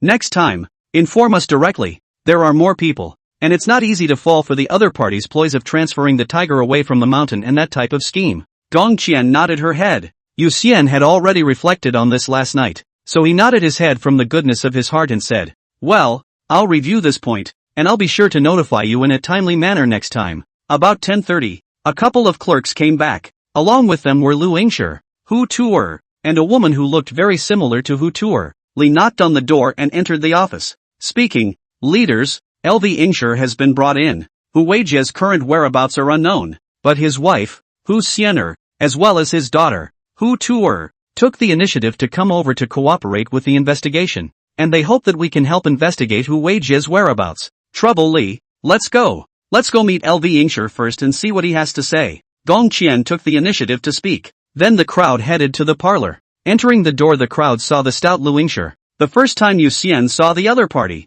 he inexplicably had a familiar feeling. Then he realized that Lu Ingshur's temperament was very similar to Jin Shang's. Both were like a lion. But there is a difference between the two. Jin Shang is more like a shining lion, while Lving lion is more like an old lion that has its own turf and just wants to guard its own acre of land. Lu Yingshi was already 98 years old this year, but because he was a snake-ranked martial artist, his body was very well maintained, so he looked almost like a middle-aged man in his 50s. I guess in a few years, if there was no way to break through the eagle rank and he didn't want to die, he was afraid that he would have to consider becoming a vampire or some other kind of long-lived species. 057, Hichu Luoshu. I don't know if I asked for it or if I was prepared for it. Lu Yingshi showed great cooperation and knew everything about Warehouse 32. The problem was that he didn't actually manage much of the property under his name. Warehouse 32 was just a gift from a wealthy businessman on his 90th birthday, and had always been managed by his eldest apprentice, Wang Xiaohu. Fortunately, this time when they came over to be investigated, Wang Xiaohu also accompanied them, so Yu Xian and the others met Wang Xiaohu again. Unfortunately, Wang Xiaohu also did not provide any valuable clues, and now the warehouse rentals are hanging on an app called Bao Tenant Can Be. There is no need to meet the tenant in person. After sending the two away, Zhang Shou spoke. Do you think what they said is fidelity? There shouldn't be any problem. Although the Lion sect isn't a particularly strong sect, there are quite a few industries under its name. The warehouses that other people give as gifts. Lving Lion isn't up to it yet. Qing Bird analyzed. Yu Xian faded at this time. Alright, let's go meet Hu Weijia's family and see if they can provide any clues. If Hu Xianer and the girls asked the same questions as Lu Yingshi and the others,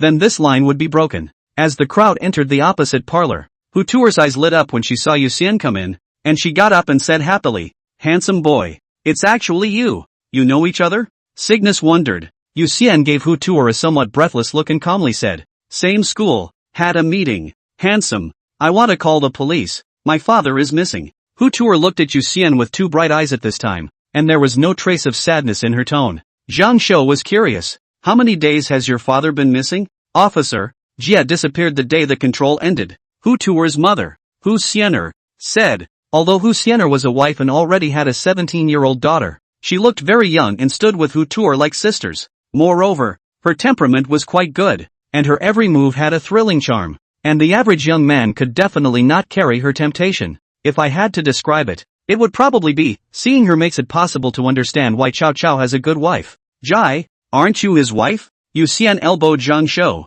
who was looking stunned, and looked at Hu Xianer and asked. Hu Tuer probably didn't want Yu Xian's gaze to rest on her mother and snatched the answer. "Handsome. From what I've heard since I was a kid, my mom has always called my dad this way." "Okay, can you tell us what Hu Vijay was doing before he disappeared? For example, the more abnormal behavior." Yu Xian did not dwell on this question. After all, this might be a small love affair between people's couples or not. Hu Tuer shook her head and said, "No, my father, he's more reticent. His presence in the family is very low, and he used to disappear without seeing anyone, and then he would come back again after a while." "Then why do you think he's missing this time?" Sybil asked in disbelief. Hu Tuer gave Yu Xian and the others a confused look and asked rhetorically, "Because you guys are looking for him, ah? In the past, even though Mom and I didn't know where he went. You guys are police officers, you should know, right? But now you are all looking for him, so he must have disappeared, ah? Good point. Totally irrefutable." Dong Qian and the others were silent, not expecting Hu Tuer's answer to be so simple.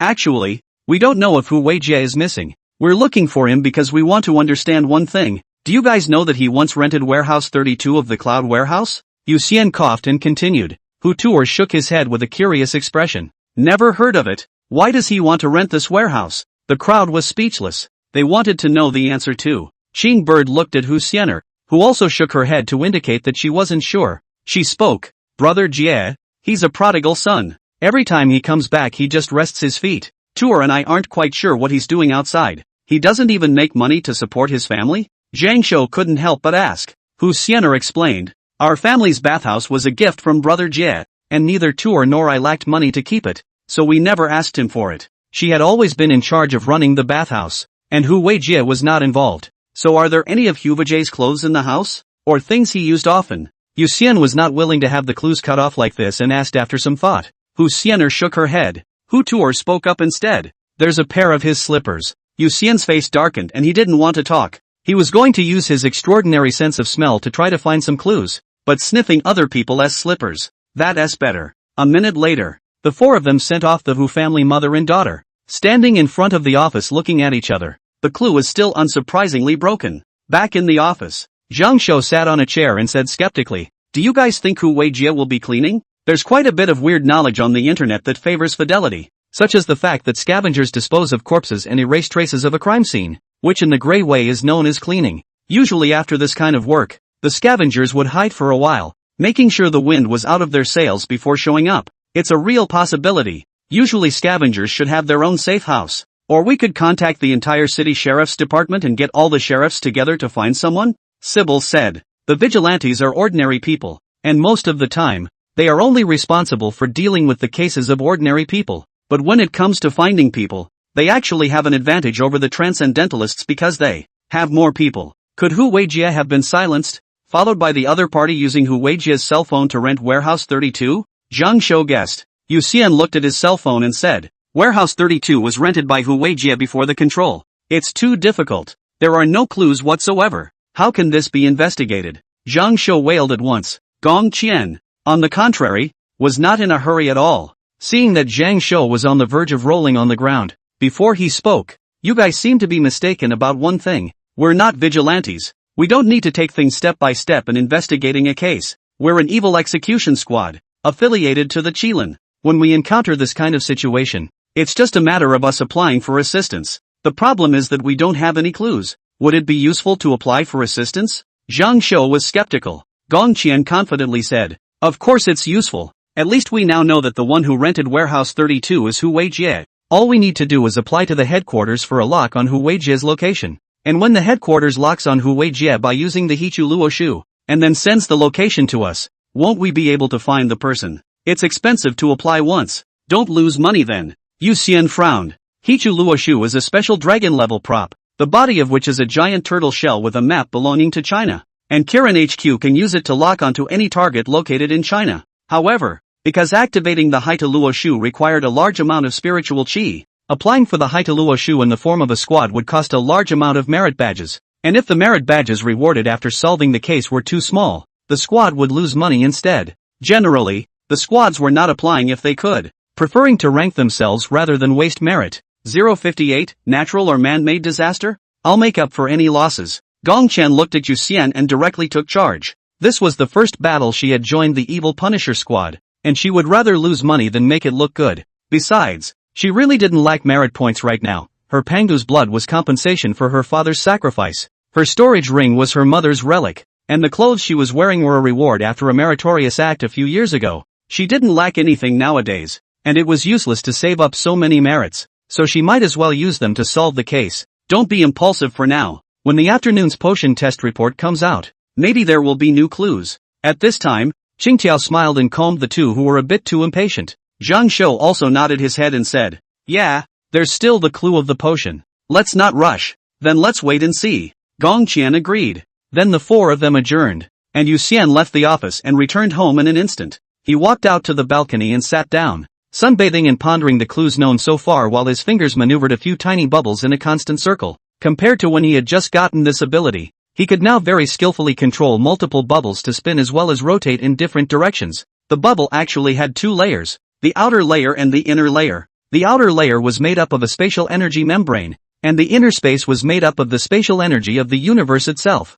both of which had a spatial nature. But while the former definitely belonged to Yu Xian, the latter was not absolute. Yu Xian could perceive the difference between the two, but while the former was good to control, the latter could not be directly manipulated at all, and could only affect it through indirect means. It wasn't easy, but with his tireless efforts, he made progress. From the beginning there was no gravity inside the bubble to later being able to have gravity, to having gravity reversed, and even realizing internal object control. His goal of practicing this ability was to have absolute control over the inner space of the bubble, although it was not very useful at the moment. But if in the future he could create a super huge bubble that swallowed the entire Earth, then the Earth would be under his complete control, and that was the value of exercising this ability. After noon, Yu Xian was called back to the office by Zhang Shou. He entered the office, and in the room, besides Gong Qian, Qing Bird, and Zhang Shou, there was also a young man in a white coat. Sirs, I am Lin Yun, a level 3 researcher. This time I will be the one to report the results of the tests for you sirs.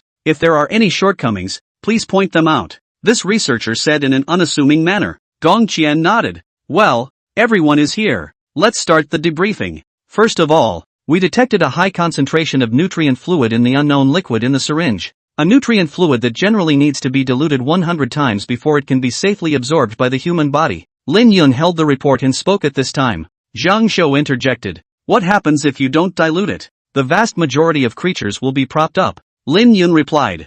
Zhang Shou frowned. That's not right. Last night Sun Youhu and the others injected it directly. It didn't explode. Old Zhang. Listen to researcher Lin continue on. Yu Xian said lightly. Lin Yun received a gesture from Yu Xian and continued. At the same time, this liquid also contains 3 unknown elements. Because it was the first time it was discovered, it was temporarily named Q1, Q2, and Q3, and in addition, we also found that this liquid contains almost 1/10 of the altered bug clear liquid. Altered bug clear liquid. What does it have to do with altered bugs? Yu Xian couldn't help but ask after listening. Lin Yun replied. The altered bug clear liquid only exists within the altered bug eggs. It's a liquid with a rather peculiar nature. Currently the professors in Yanjing are still in the process of researching it. The exact role is unknown. What do you guys think? Yu Xian looked at Gong Qian and the others and opened his mouth to ask. Greenbird keenly sensed the anger hidden under Yu Xian's calm expression and immediately guessed. Salty fish. Are you suspecting that the reason there are so many alien bugs in Silver City is because someone is deliberately stocking them?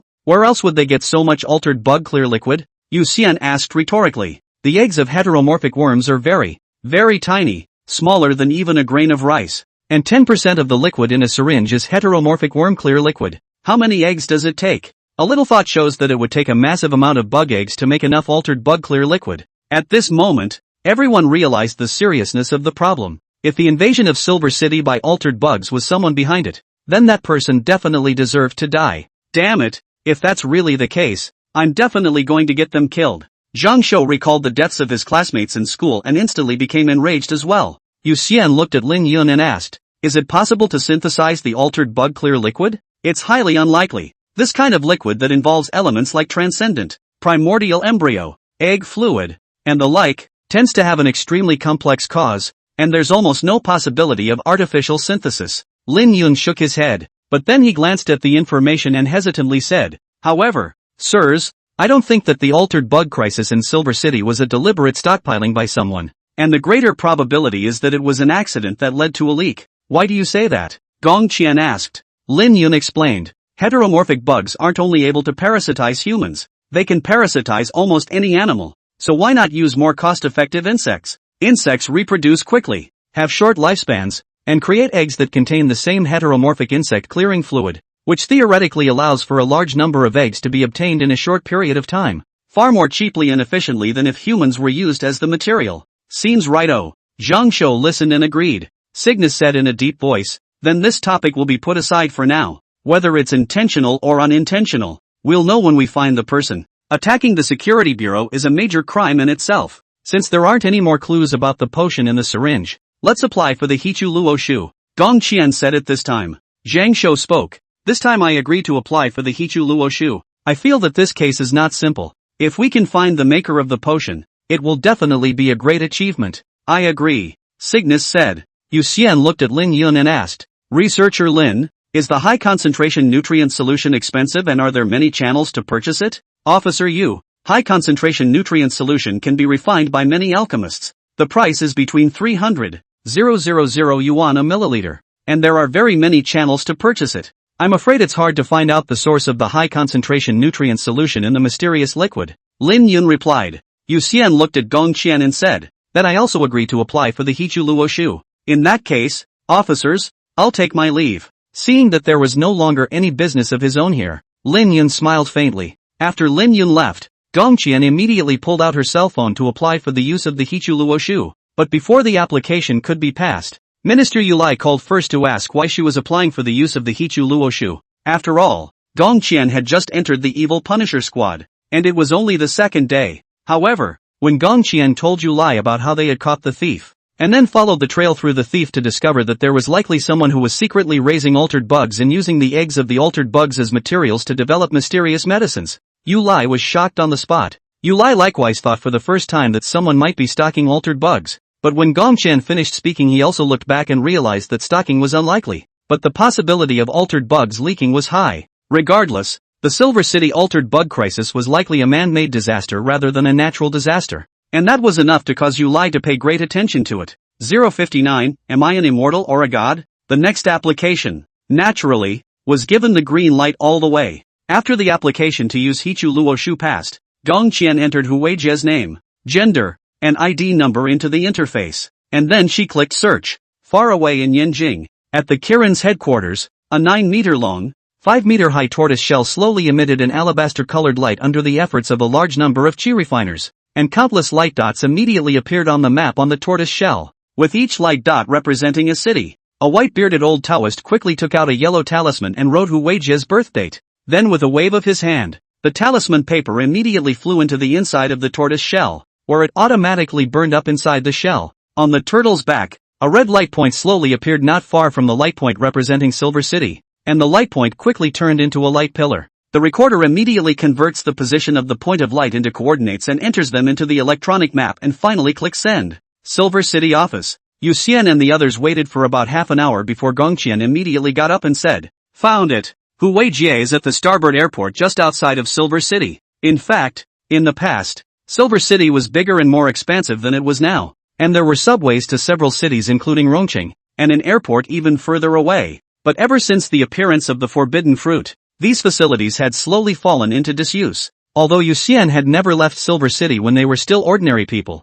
history class had ancient maps, so they roughly knew where this airport was. "Then what are you waiting for? Set off." Zhang Shou got up and said. Yu Xian was playing with two bubbles in his hands as if he was coiling walnuts, when he took the initiative to speak. "There is a teleportation point I placed not far from the starboard airport, so we can teleport there directly." "Wait, I'm going to the equipment room to get some weapons and ammo," Cygnus said hurriedly. Zhang Shou also reacted, stating that he was also going to apply for a weapon. He was even weaker than Cyan Bird, and without a weapon, he would be a pure milkmaid with almost negligible killing power. "Come along, then, and leave as soon as you've collected your weapons." Yu Xian got up from his chair. He hadn't been to the equipment room yet, so he was just in time to go and open his eyes. In the end, the four of them went to the equipment room together, and when the staff responsible for managing the equipment saw the four of them coming over, they immediately opened the warehouse door and allowed the people to enter and pick, only that they needed to sign and register after picking. In fact,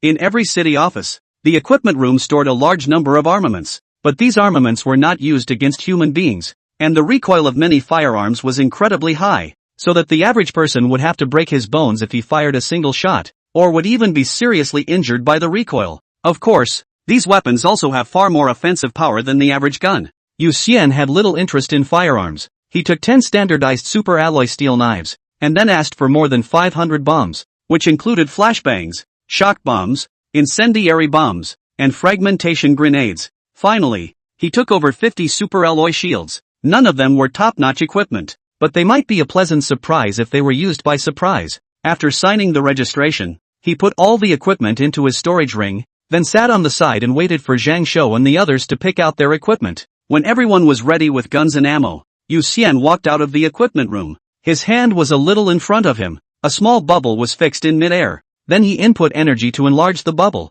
and walked into the bubble himself again. The next second, he appeared on top of a mountain. From the top of the hill, you can still see Ho ******* Ori Airport, which has been reduced to wreckage. In the distance to your right, salty fish. Your ability is so convenient. I'm envious. Zhang Shou came out of the bubble, looked around and couldn't help but sigh. Cygnus and Gongqian came out of the space bubble, and Cygnus exclaimed, "Right now, our squad is probably the strongest squad ever, and also the most functional and perfect squad." For teleportation, Yu Xian had teleportation. For a doctor, Zhang Shou could raise the dead in minutes. For scouting, she was there. And lastly, there was Gong Qian, the #1 attacker who could even beat up dragon-level powerhouses. She couldn't imagine what monster would be able to pose a threat to them. Actually, the captain's functionality would be even better if he was there. Gong Qian added, she was strong in power, but she wasn't without weaknesses. For example, she didn't have much to offer against monsters that didn't eat physical attacks too well,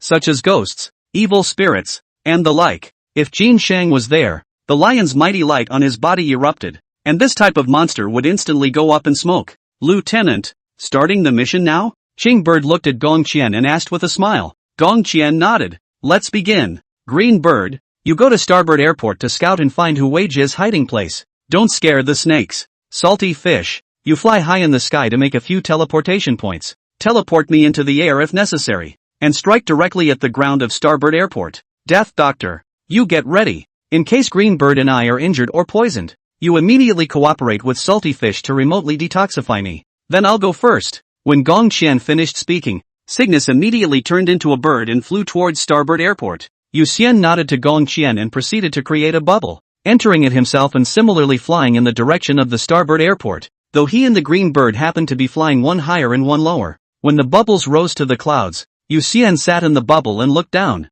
Then, like playing Go, he shot one space bubble after another to the ground, centering on the Starboard Airport, and the bubbles were soon staring at each other. Then he closed his eyes and listened carefully to the sounds coming from Cygnus' side. It was true that he hadn't yet found a way to see the picture outside the bubble, but he had thought of a way to use the principle of sonar to determine what was going on outside the bubble by sound. It's not quite accurate yet, but at least it's that much better than not knowing anything at all. Starboard Airport, when viewed from the sky, was shaped similar to a Y and an H put together, and because no one had come to maintain it for 700 or 800 years, the entire airport was overgrown with weeds everywhere, and there was even a tree growing out of the airport, forming a huge canopy. Cygnus flew to a stop on a tree branch and realized that the airport was a little eerily quiet. Past experience made her immediately realize that something was wrong with this place, and that some kind of horrible danger was likely lurking. Surprisingly, not a single animal. It's so counterintuitive. The cygnet spread its wings slightly and quickly landed on a broken spot in the airport's roof, where a broken glass window provided a view of the interior of the airport. It was now after 4 in the afternoon, and the sky was still bright, but the airport glass was so dirty that it barely let in any light, so the interior of the airport was rather dim instead, and many animal skeletons could be seen faintly, as well as some broken syringes. Sybil jumped through the broken window into the airport and landed on top of a vaguely visible baggage packing sign. She looked around for a second and didn't notice any creatures, but the smell of the entire interior of the airport was off-putting to her. It stinks, and that stench is mixed with the smell of urine that is only found in many canines. There were many cages on the ground, but they had all been violently ripped open, and in addition to the mountainous pile of skeletons, there were many canine bones scattered on the ground around them, which Cygnus estimated to be either dogs or foxes. Suddenly, the green bird's body stiffened, a chill in her back slowly rose to the top of her head. She didn't dare to move at all, sensing that behind her at an unknown time, there was a pair of huge eyes staring at the tiny her. Her pupils were constantly trembling, and the gray glass next to her reflected in a haze of fox that was about 10 meters tall with a full tail behind it. 9 tails? Hu Weijie? Cygnet's eyes showed disbelief. The problem was that although Hu Weijie possessed the bloodline of the 9-tailed fox, he wasn't a demon at all, so how could he become a monster? At this time, the monster behind Cygnus stared at Cygnus tightly and opened his mouth word by word, asking, "You say, am I an immortal, or a god?" Its voice possessed the power to shake the soul, and the green bird's body instantly stiffened and was unable to move, its mouth trembling and opening a little. To ask for a seal of approval? How could it possibly be begging for a seal? Hu Weijie himself was a human, not a real fox, so how did he need to beg for the seal? However, Sybil was unable to control her body at all right now, and she knew very well that once she answered, the consequences would be absolutely unimaginable. You look like yourself. All demons under heaven originate from the demon ancestor. The demon ancestor was a human traitor that everyone spat on in the folklore, and everyone referred to her as a dog, mainly because the demon ancestor was cold and cruel to her kind, but kind to animals, especially dogs, as if they were her children. She became the world's first human demon after being lucky enough to eat the forbidden fruit. She could transmit her demonic aura to other creatures, opening up the spiritual intelligence of other creatures, thus embarking on the path of demonic cultivation. As a result, she cultivated hundreds of great demons, and in order to help these great demons pass through the heavenly tribulation to take on human form, she even took the initiative to attack human towns and capture a large number of ordinary people, so that these people could become consumables for the great demons when they begged for the seal. In the end, the demon ancestor's fate was predictable. She was expelled from the people and later killed and thwarted by a combination of powerful people. Unfortunately, after the birth of the demon ancestor, demonic chi had been born, and from then on, creatures that were lucky enough to obtain demonic chi had the chance to open up their spiritual wisdom and embark on the path of cultivation, becoming terrifying great demons. It's over. It's over. It's over. The green bird knew very well in his heart that the demon race's plea for sealing was actually extracting everything from the target to complement the demon race itself, thus sublimating its intelligence and strengthening its underpinnings, in order to achieve the goal of taking on a human form. After she answers the question, her body is instantly emptied and she dies violently on the spot. But just as her body involuntarily opened its mouth, The bubble in her ear that was supposed to serve as a headset suddenly grew larger, wrapping her body in it, and in the next second the scenery around her shifted. And the person had already been teleported back to the initial mountaintop by Yu Xian. She felt relieved and immediately gasped for air with a sense of having come back from the dead. Sybil, are you okay? Yu Xian teleported back and looked at Cyan Bird and asked. At first he didn't notice that the green bird was in danger, or that the monster suspected to be Hu Weijie begged for a seal and asked the green bird if it was like an immortal or like a god. Then he realized that the green bird was most likely controlled or captured. So, he decisively utilized the bubble in the green bird's ear to teleport it back.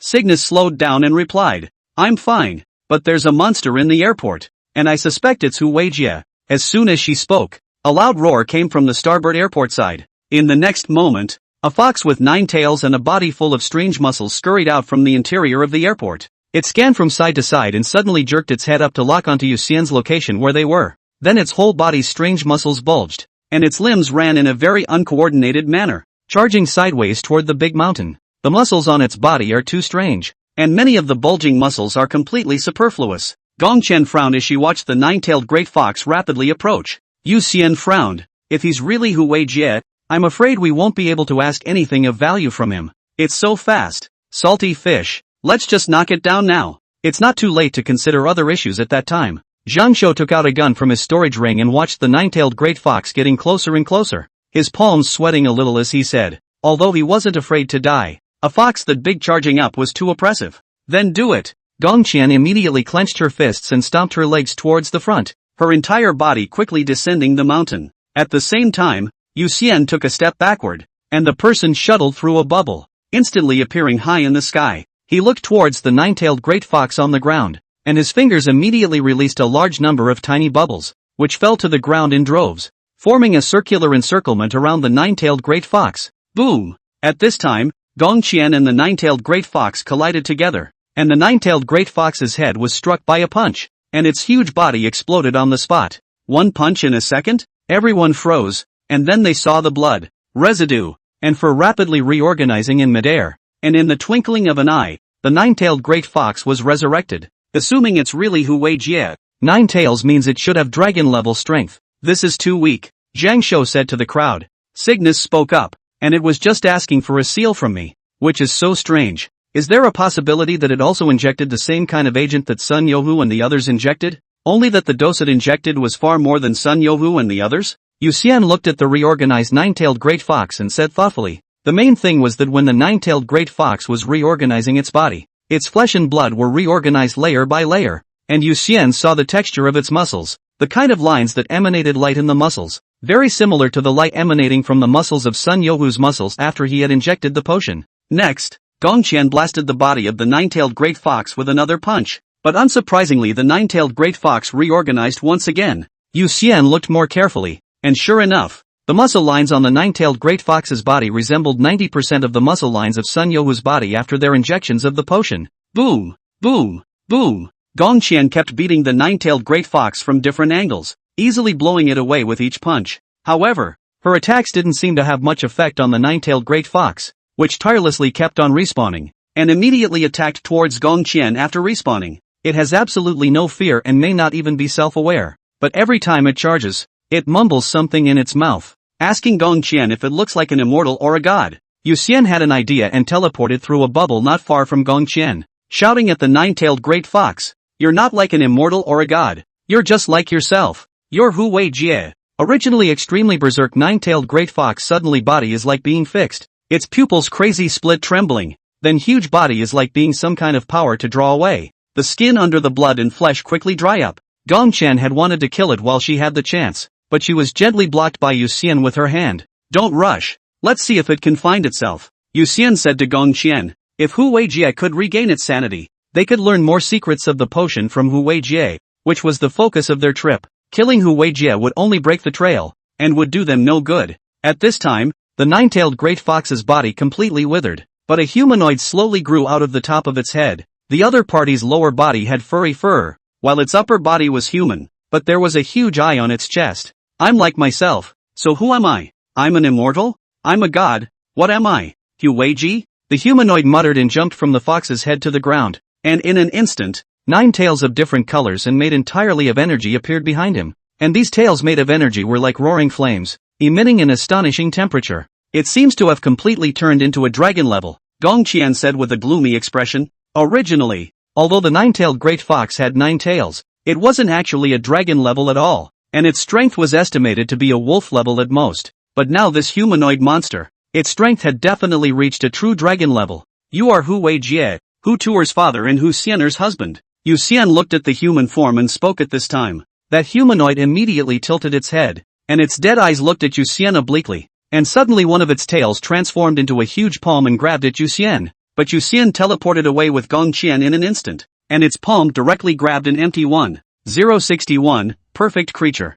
Miscalculation. Yu Xian originally thought that this would awaken Hu Weijie's sanity, but it ended up accidentally strengthening the other party. At this time, Hu Weijie could not find Yu Xian, constantly searching the surrounding area. Gradually its head grows 4 more eyes. The back of the head grows a human face, another 6 eyes. Eyes continue to grow on his entire body, and eventually one of the eyes on top of his head locked onto Yu Xian, who was located in the air. Boom! In an instant, he stomped his legs with power and his body appeared outside the bubble, shattering it with every punch. However, the moment he jumped, Yu Xian noticed it was coming, so he teleported away first. It looked down at the bubble in the distance, and with a flap of its tail transforming into wings behind its back, it instantly appeared in front of the bubble with another punch. The bubble burst on the spot, and Yu Xian teleported away again with Gongqian. This time, Hu Weijie seemed to have adapted to Yu Xian's fighting style, and with the densely packed eyes on its body, it could very quickly find Yu Xian who appeared in other directions.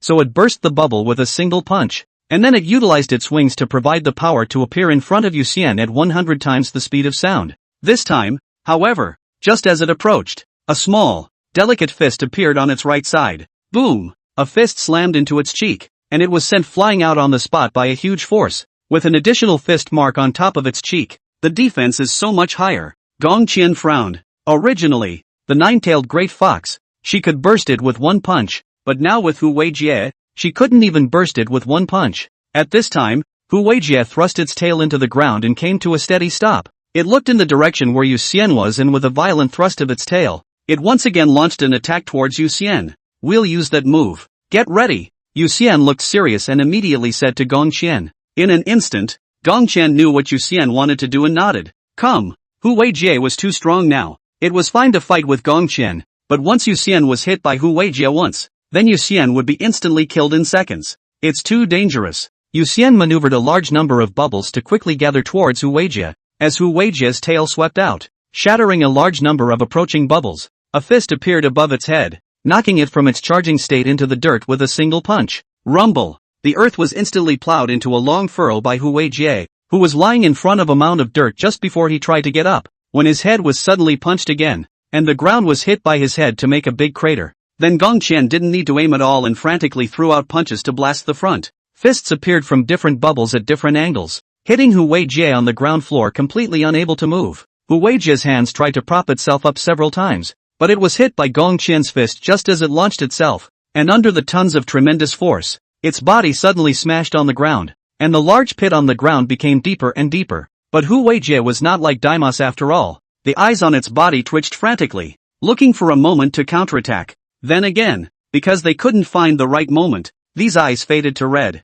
Suddenly, a red light shot out from these red eyes. Many bubbles were shattered on the spot by the red light. Yu Xian frowned slightly and immediately created more bubbles to fill the void. With a thought, he transmitted his voice to Hu Weijie through one of the bubbles. You are Hu Weijie. You are Hu Tuer's father. You are Hu Xianer's husband. Wake up! Hu Weijie immediately grabbed that bubble with his hand, and because he resisted too fiercely, a new arm grew from his elbow and kept picking at the front. Wake up! You're Hu Weijie! Yu Xian's eyes lit up slightly when he saw it reacting to this, and he immediately repeated the words over and over again. Suddenly, Hu Weijie no longer struggled to get up. It seemed to fall into a state of stasis, lying motionless on the ground. Yu Xian and Gongqian exchanged glances, both stopping without interfering or attacking it. After all, neither of them actually wanted to kill Hu Weijie, but wanted to learn more secrets of the potion from it. A reputation that doesn't match the ability is like an overly heavy crown that can weigh a person down. Hu Weijie, as one of the famous 7 masters of the Hu family in Silver City,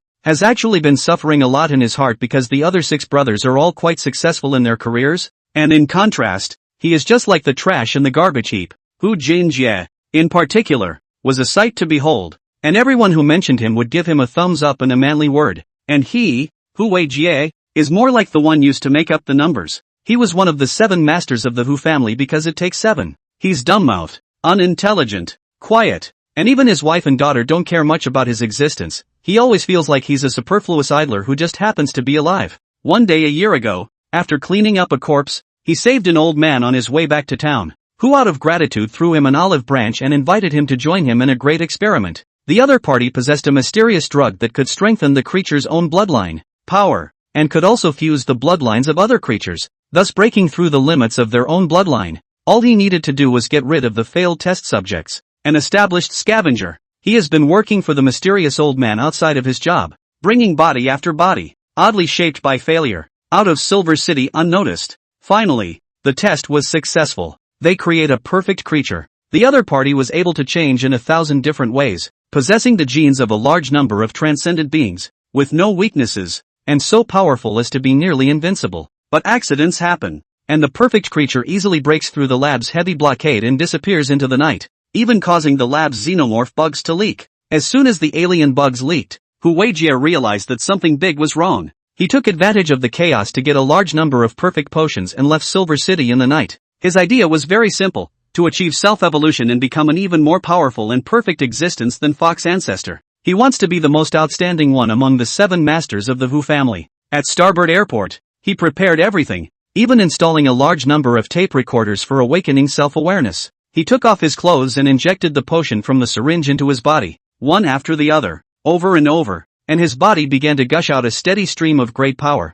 And where he had only had 2 tails, this time one after the other grew. The recorders around the room kept playing his name, and the fox in the cage let out a yelp in fear. Whenever he starts to lose himself because of his overwhelming power, these voices always pull him back and make him realize he's in the midst of a great evolution. Boom! As he felt himself about to grow his 9th tail, a loud bang came from outside Starboard Airport, and then he saw the fleeing perfect creature actually appear outside the door. The way the other man looked at him sent shivers down his spine. 062, to guard them. Please kill me. Hu Weijie, think of your wife. Think of your daughter. Wake up. Yu Xian stood behind Gong Qian and called out loudly to Hu Weijie, who was motionless on the ground. His nose moved. The smell of Hu Weijie's body changed dramatically. If just now Hu Weijie smelled like a wild beast, then now it was like a person who had just been revived. Hu Weijie, Hu Weijie, Hu Weijie. His eyes lit up as he continued to call out the other party's name. Hu Weijie moved at this time. He slowly got up from the ground. His body was like a model that had undergone a bug. His flesh and blood constantly flickered and changed. Sometimes a fox head grew on one side. Sometimes his mouth turned into a bird's beak. Sometimes his arm turned into a snake. Instead, though, that face started to look a bit like Hu Weijie. He looked at Yu Xian and said, I'm Hu Weijie, but I'm dead. Dead? Yu Xian and Gong Qian both froze, unable to understand the meaning of Hu Weijie's words. Obviously now Hu Weijie had woken up. Why did he himself say he was dead instead? Hu Weijie looked at the 2 men and said without sadness or joy, You are here to investigate Peng Zhu. Right. I am sorry. I only know that his nickname is Peng Zhu, and I don't know the rest of anything. Although there is this reason. But your wife and daughter are very worried now. They called the police hoping that we can find you. Yu Xian looked at Hu Weijie and said seriously. He could sense a death wish in Hu Weijie's tone, which was the same as his father's attitude when he was bent on death. It was probably because he could empathize, so he subconsciously comforted the other party, trying to inspire his will to live.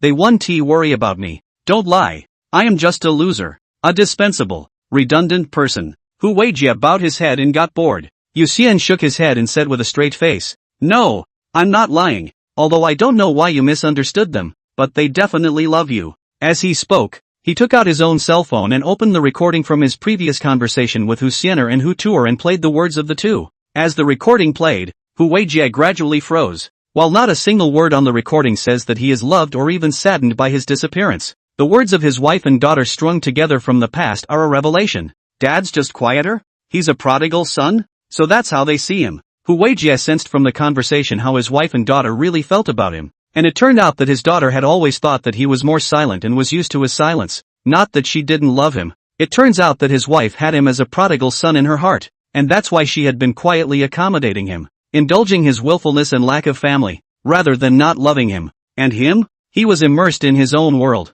and he was haunted by the name of the 7. In order to prove that he can match the reputation of the seven, he does one stupid thing after another at any cost, and in the end, he even makes himself disappear. But it's too late. Everything is understood too late. Hu Weijie's eyes shed black tears. His body suddenly went berserk. A large number of messy organs grew out of his lower body. He looked at Yu Xian and said in sadness and despair, "Kill me. This body is a monster. We can't let it continue to exist in the world." As he said, he's actually dead. The body now was not his body, but a perfect creature created by that Pengzu. He was approached by the perfect creature the day he was injected with the potion. He was completely defenseless and was eventually eaten alive. Because he had been injected with a large number of agents which contained a large amount of highly concentrated nutrient solutions, even perfect creatures would have difficulty digesting him in a short period of time. During that time, the perfect creature devoured a large number of foxes he had prepared for himself, and as a result, it became infected with demonic aura,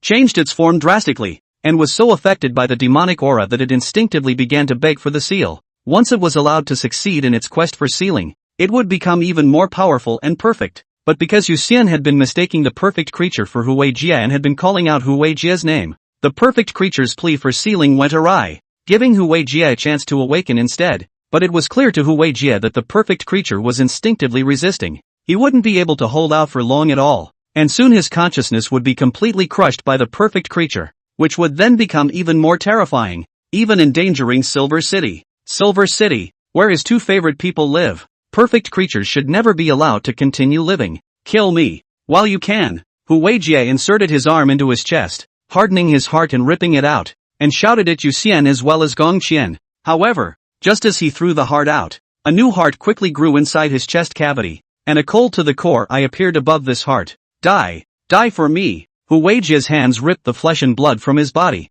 throwing it everywhere, but his body was recovering rapidly no matter how much he ripped it. 100 meters away, Yu Xian and Gong Qian both looked dumbfounded. Gong Qian said with a shocked face, "Why did he hurt himself?" "I don't know, but it seems like he is trying to guard something important. I can feel his mood." Yu Xian looked at Hu Weijie and said in a complicated tone. Hu Weijie's eyes were exactly the same as his father's when he had tachyphylaxis and was quietly seeking death. Is there someone he doesn't want to drag down? Subconsciously, Yu Xian's fists clenched and his eyes reddened slightly. Gong Qian hesitated. Then should we stop him? The Pengzu he just mentioned should be the person we're trying to find. If he can draw down the other person's appearance, our chances of finding them will be higher. Kill me. This body isn't mine. I was eaten by a monster. This is the monster's body. It's about to awaken. Hu Weijie yelled at this time. An arm grew out of his back uncontrollably, grabbing the hand that he wanted to pull out his heart. In fact, from Hu Weijie's self-mutilation to the present is only after about half a minute. Gong Qian and Yu Xian heard his words are shocked. This body is not Hu Weijie's body, but another owner? In a flash of lightning, Yu Xian's brain felt as if it had been punched through a gateway, and he yelled, "Lieutenant, do it, cover me." After saying that, he manipulated a large number of silver threads to quickly weave into armor to cover his entire body, and then flashed to Hu Weijie's right side through the spatial bubble as he shouted, "Hu Weijie, don't let it interfere with me, help me." One arm immediately slapped at Yu Xian, but Hu Weijie used his other arm to grab the uncontrolled arm. Yu Xian immediately opened the helmet's visor and bared his fangs at Hu Weijie's neck. He bit down hard on Hu Weijie's neck, who hurriedly cooperated by making that piece of skin soft. Otherwise, with the hardness of Yu Xian's teeth, he wouldn't be able to bite through its skin. Hu Weijie wasn't clear about Yu Xian's purpose for doing this, but right now, the only people he could trust were Yu Xian and Gong Qian in front of him. So while being bitten and sucked blood by Yu Xian and eating the pain, he still gritted his teeth and continued to help Yu Xian deflect the limbs around him that were intent on attacking. After taking the blood of Pangu, Yu Xian gained the rarest ability of vampires, acquiring the memories of the target through bloodsucking. He now had to get Hu Weijie's memories before he died so that he could understand Pengzu. If he didn't take out Pengzu, tragedies like this would only keep happening. At this time, a huge arm transformed into a big snake with its mouth open and biting at Yu Xian. But before it could touch Yu Xian, it was punched to the ground by Gong Qian. And then Gong Qian landed on the ground and kept bouncing and rising and falling around Hu Weijie, breaking, bursting, and fracturing all the limbs that were not under Hu Weijie's control. 063, Skill Tree of the Perfect Creature. Alright, I can't hold on much longer. A minute later, Hu Weijie's face twitched, and his cheeks grew an even tinier face, and he couldn't help but slap his cheeks while shouting. Yu Xian immediately exerted all his strength and sucked in large gulps of blood. Suddenly a pale face appeared in his mind. The other was bald, but had a white curly beard. His features were a little like those of a half-breed, and his eyes were wild in their vicissitudes. "That's Pine Zhu." Yu Xian immediately let go of his mouth and jumped back. A bubble appeared on his back and in an instant he was transported 100 meters away. "No! Do it! Kill me!" When Hu Weijie saw Yu Xian retreating, he thought that Yu Xian wanted to run and roared angrily, but then he saw Yu Xian take out a large number of bombs from his storage ring and put them all inside a bubble. Then Zhang Shou and Qing Bird were also teleported over. The two of them had taken more bombs than Yu Xian in the equipment room at that time, and at this time, they had all taken out a shocking number of bombs from their storage rings. Technology isn't useless. It's just that under normal circumstances even bug-level monsters wouldn't be stupid enough to stand still and get blown up. In fact, if the transcendental creatures didn't dodge or avoid, several thousand power-enhanced bombs exploding at the same time would be enough to seriously injure or even kill most of the transcendental creatures. "Quick! Quick! It senses danger. I can't suppress it anymore." Hu Weijie roared with an anxious heart. After Yu Xian was ready, he nodded to Hu Weijie, and in the next moment,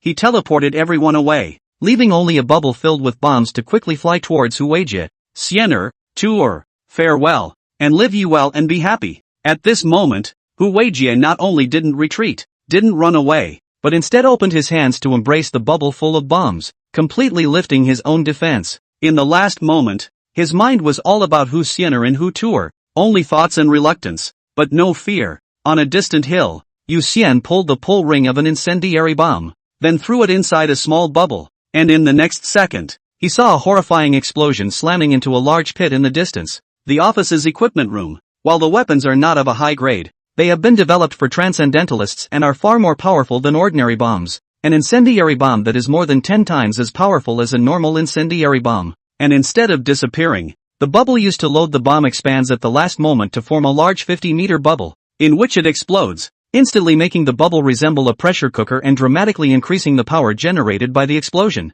Although the bubble lasted less than a second before it shattered, the high pressure generated at the moment of the explosion was enough to raise the power of the entire blast. At the center of the explosion, flames were burning. Suddenly a monster covered in charred black burst out of the flames and fled in the direction of Starboard Airport at great speed. "It's not even dead?" Yu Xian and the others were startled. Then Yu Xian teleported Gongqian high into the sky. The perfect creature ran and suddenly felt a strange sound coming from the air. Looking up it saw Gongqian's fist falling from the sky, and the next moment it was hit in the head by Gongqian's punch. Boom! The earth shook as the perfect creature was flattened by Gongqian's punch and lay in the center of the large pit like a lump of mud. Then Gongqian threw punches at the perfect creature over and over again, and this time she would never stop until the perfect creature's flesh and blood were completely beaten to a pulp. Yu Xian stood on top of a rock at the top of the mountain. Seeing that Gongqian had already suppressed the other party, he was in no hurry to make a move. After absorbing a large amount of perfect creature's blood, he not only got part of Hu Weijie's memories,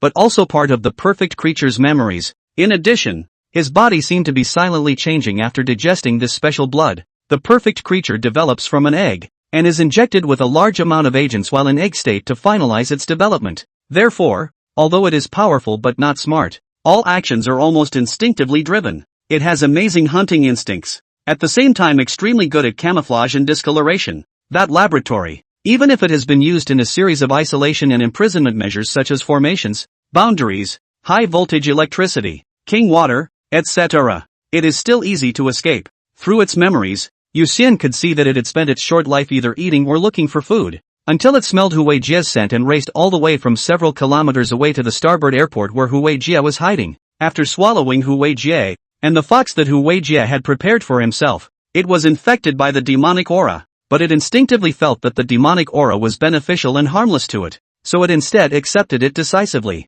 In fact, if it was allowed to succeed in its quest to be sealed, it would become extremely intelligent in a short period of time, and at that time it would become a true heartbreaking danger to mankind. Unfortunately, because Hu Weijie nutrition is too rich, under the hunger stay full of sleep, its desire to hunt declined dramatically, so it simply entrenched in the Starboard Airport, ready to wait to digest Hu Weijie, and then go to look for human beings to complete the discussion seal. This one waited for the evil extermination squad. Yu Xian was a little thankful in his heart. It was fortunate that they discovered it early and didn't give the perfect creature a chance to continue developing, otherwise it would definitely be humanity's greatest enemy. The potential is endless and ever-changing, and the only weakness is probably not being smart. If Hu Weijie hadn't taken the bomb hard, with the perfect creature's ability, it actually had a complete way to defend itself. It was only that Hu Weijie completely disarmed this body's defense ability at the last moment with an unimaginable will. So much so that the perfect creature's main body was also blown up into serious injuries. Puff! Flop flop! Yu Xian pressed his chest as his heart mutated. The blood of perfect creatures contained a large number of genes of transcendent beings, and under the strong stimulation of these genes, both the vampire heart and the Discordian heart were affected. And now a new heart was growing out of the intersection of the two hearts. Hu Weijie's memories and the memories of perfect creatures were really just giveaways. The most important thing for vampires was to suck the nutrients from the blood. And Yu Xian, as a vampire who had mutated and mutated and mutated again, had long been different from ordinary vampires, and his body's absorption ability was even more powerful than that of the blood patriarchs. When the new heart grew, Yu Xian closed his eyes and it was like a skill tree was thriving in his mind, with each branch of this tree representing a skill. If the skill trees of Pangu's heart and Vampire's heart were all filled with question marks and were only able to randomly activate innate abilities, then with this newly appeared skill tree, all skills were open and transparent, and Yu Xian could freely choose to activate the abilities on the skill tree. Perfect skill tree. The ability represented by the first branch is the super stomach pouch, which grants the host powerful digestive abilities, and any food swallowed into the stomach will be quickly digested and absorbed by the super stomach liquid. The ability represented by the second branch was super self-healing. As long as the body had enough energy, every cell could divide infinitely, thus achieving the effect of repairing all injuries in a short period of time. The ability represented by the third branch was super sense of smell, which was no longer an ordinary sense of smell, but a metaphysical superpower that was able to smell far away from several kilometers, even if the smell didn't spread that far at all. Yu Xian kept checking the abilities represented by each branch, and the more he looked, the more he was shocked, while at the same time, he understood even more why both Hu Weijie and Pang Zhu thought that perfect creatures were truly perfect, because it's so well-rounded that it has no real weaknesses. 064, the future heart is like a bunch of grapes. The perfect creature's skill tree, like the vampires, allows you to activate a talent skill every 10 days. The problem was that there were hundreds of thousands of skills on this skill tree, and it was impossible for him to activate them all in a short period of time, so he had to be selective and activate some of the more important abilities first. For example, the super stomach pouch, which is an ability that will most likely stop him from eating undigested food, and the super taste sense, which should stop him from eating food that tastes like chewing wax. At the end of the day, he was only 17 years old now, and there were still many delicacies in the world waiting for him to taste. Losing his sense of taste and digestion could be said that a large portion of life's pleasure was directly missing, and now that he had the opportunity to make up for it, he naturally wouldn't miss it. It's only 20 days. He can afford it. After checking out the changes in his body, he looked up at the battle in the distance. It was hard, if not impossible, to kill a perfect creature with just his fists, because the perfect creature possessed an ability called photosynthesis, which was very similar to his light eater. As long as there was light around, it would continue to regain its stamina, except that this ability didn't allow it to have a sense of satiety, although it had been dragged down by Hu Weijie and seriously injured in the explosion. As long as this ability was still functioning, the frequency of Gong Qian's attacks was not enough to completely kill it. On the contrary, although Gong Qian was physically energetic and very powerful, it was impossible for Gong Qian to explode into full strength all the time. Once Gong Qian felt tired and her attacks slowed down, it would be the perfect creature's turn to counterattack. Yu Xian knew very well that if there was no external interference and Gong Qian and the perfect creature were allowed to fight one-on-one, even if the perfect creature was now in a state of serious injury, the end result would be that the perfect creature would kill Gong Qian in return, rather than Gong Qian killing the perfect creature. This thing is that horrible. It's like the king of legendary kill resistance. Yu Xian took out his cell phone and dialed the Kirin HQ minister's phone number. He had always been able to contact Yu Lai and got the minister's phone number during their first meeting, but he wouldn't cross the two to contact the minister without a major issue, or when there was a captain or co-captain in front of him. Now contacting that was because it was necessary. Just by relying on Gong Qian and the few shrimps of theirs whose killing power was still less than wolf level, it was estimated that they wouldn't be able to solve the perfect creatures even if they fought until the end of time. Little fish? Yu Lai picked up the phone and then asked. Yu Xian stood up straight and said, "Minister, it's me. Now I have something important to report." Then after Yu Lai agreed, he reported the process of this operation, as well as the encounter with the perfect creature that had devoured Hu Weijie, and then by awakening Hu Weijie's consciousness, with the cooperation of the other party, he succeeded in sucking the blood to get the perfect creature's memories, and so on, all of which he reported to the other party in a concise manner. A perfect creature? The actions of the evil execution squad that was really a lot of twists and turns. Yulai was speechless for a moment after listening to Yu Xian's report on their situation. But after understanding the terrifying nature of the perfect creature, he immediately realized how much of a threat this creature would pose to the country. This time it only created one. What about the next time? Once such monsters can be mass-produced, the consequences will be unimaginable. Silver City, 5-star hotel. Scott was still sleeping when suddenly darkness spread around him, sinking the entire room into a pitch-black abyss. Scott immediately opened his eyes, got up and knelt on the floor, and respectfully said, "Master, what is your order?" The perfect creature was found first by Kirin's people. They must not be allowed to kill the perfect creature. A cold voice came from the shadows in the darkness. Scott frowned. "But Master, I'm afraid that my power alone is not enough to recover the perfect creature. In 10 minutes, Nightwing will back you up. Remember to fight quickly and retreat immediately after recapturing the perfect creature," Shade said in a deep voice. "To fight Kirin's men head-on?" Scott took a deep breath and bowed his head. "Yes, my lord." In fact, the news could be spread so fast, mainly because the dragon-level exchanges were all moving very loudly, and this time, Yu Xian and the others didn't set up a formation like the blockade area, and the outskirts of the Silver City were now able to feel the ground shaking slightly. The sound of every punch that Gongqian landed was able to travel far, and Scott would have probably noticed the commotion of the exchange if he hadn't been sleeping. The darkness around them dissipated and Scott returned to the hotel. He got up from the floor, immediately put on his trench coat, wrapped himself tightly in black bandages, and then quickly left through the window. When he left Silver City to an abandoned village outside the city, a man wearing a mask and carrying 2 machetes stepped out of the house. Departure. The man gave Scott a look, then said coldly, "On the other side." Yu Xian hung up the phone and waited for the follow-up support with peace of mind. Since Gongqian couldn't solve the perfect creature by herself, the easiest way was to get more people over to help. For example, the Jin Dajuan who was still disposing of the body of Daimos, the Tiger-class Navy commander stationed at the coast, in addition to the evil beheading squad that had just arrived in Rongcheng. All of them were summoned over. Having these people over for support was enough to take care of the perfect creature. Since the odds were that there was no longer anything for him to do over here, he could mull over his own business in peace. He created a bubble and laid himself into it and began to take stock of himself. He had taken blood 3 times so far. The first time was when Nora had egged him on and he had taken artificial blood. That time he just got drunk on blood and didn't get any skill trees. The second time was the blood of Pangu, who not only complemented the vampire's special abilities, but also gained Pangu's skill tree and possessed a second heart. Now it's the third sucker. He gets the perfect creature's skill tree and grows a third heart. That is, he sucks blood to gain access to the target's skill tree with a high probability. This was obviously not an ability that vampires already had, but he couldn't figure out if it was an ability he already had after becoming a vampire, or a special ability derived from absorbing the blood of discord. Also, does this ability work on all creatures? If it all works, then can he just get the powers of all creatures by sucking their blood? For example, Cygnus, can't he also turn into a bird when he draws blood? There's also the question of whether his heart will grow. Right now he had 3 hearts, 2 of which were fluttering. Should he grow a whole bunch of them at this rate? He even had a picture in his mind of his heart looking like a bunch of grapes, each grape being a heart. Suddenly, he frowned slightly as his attention shifted to a certain bubble,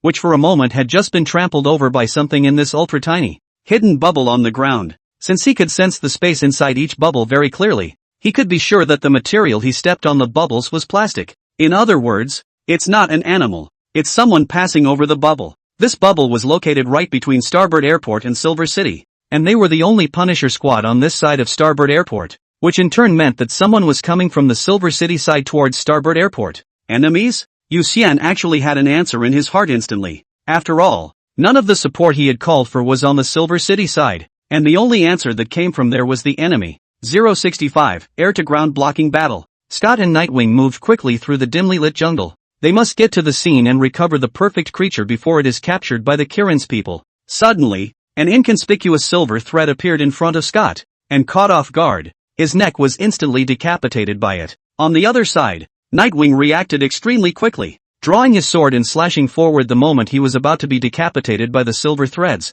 The silver threads located in front of him suddenly split into 2. Watch out! There's an ambush! Scott's body was separated from his head, but the blood spewing from the severance was linked to the head like a rope. One of his abilities, blood manipulation. He manipulated the blood to spin his head, and with intentional observation, he realized that the jungle was littered with silver threads. These silver threads have a very tiny bubble attached to the head and tail. They look like miniature versions of meteor cords. And the scariest part is that they can move. Before he could think of a way to break it, two bubbles connected to a silver thread instantly severed one of his arms from the blind spot of his vision, and he had to link his arm with his blood, but with the nerves in his hand disconnected, the arm wouldn't be able to be used until he got it back. Shoo, shoo, shoo. The densely packed silver threads were moving as bubbles moved, constantly attacking from all angles, giving Scott and Nightwing absolutely no time to catch their breath. What the hell kind of ability is this? And where is the enemy? Scott's body was gradually chopped into many pieces,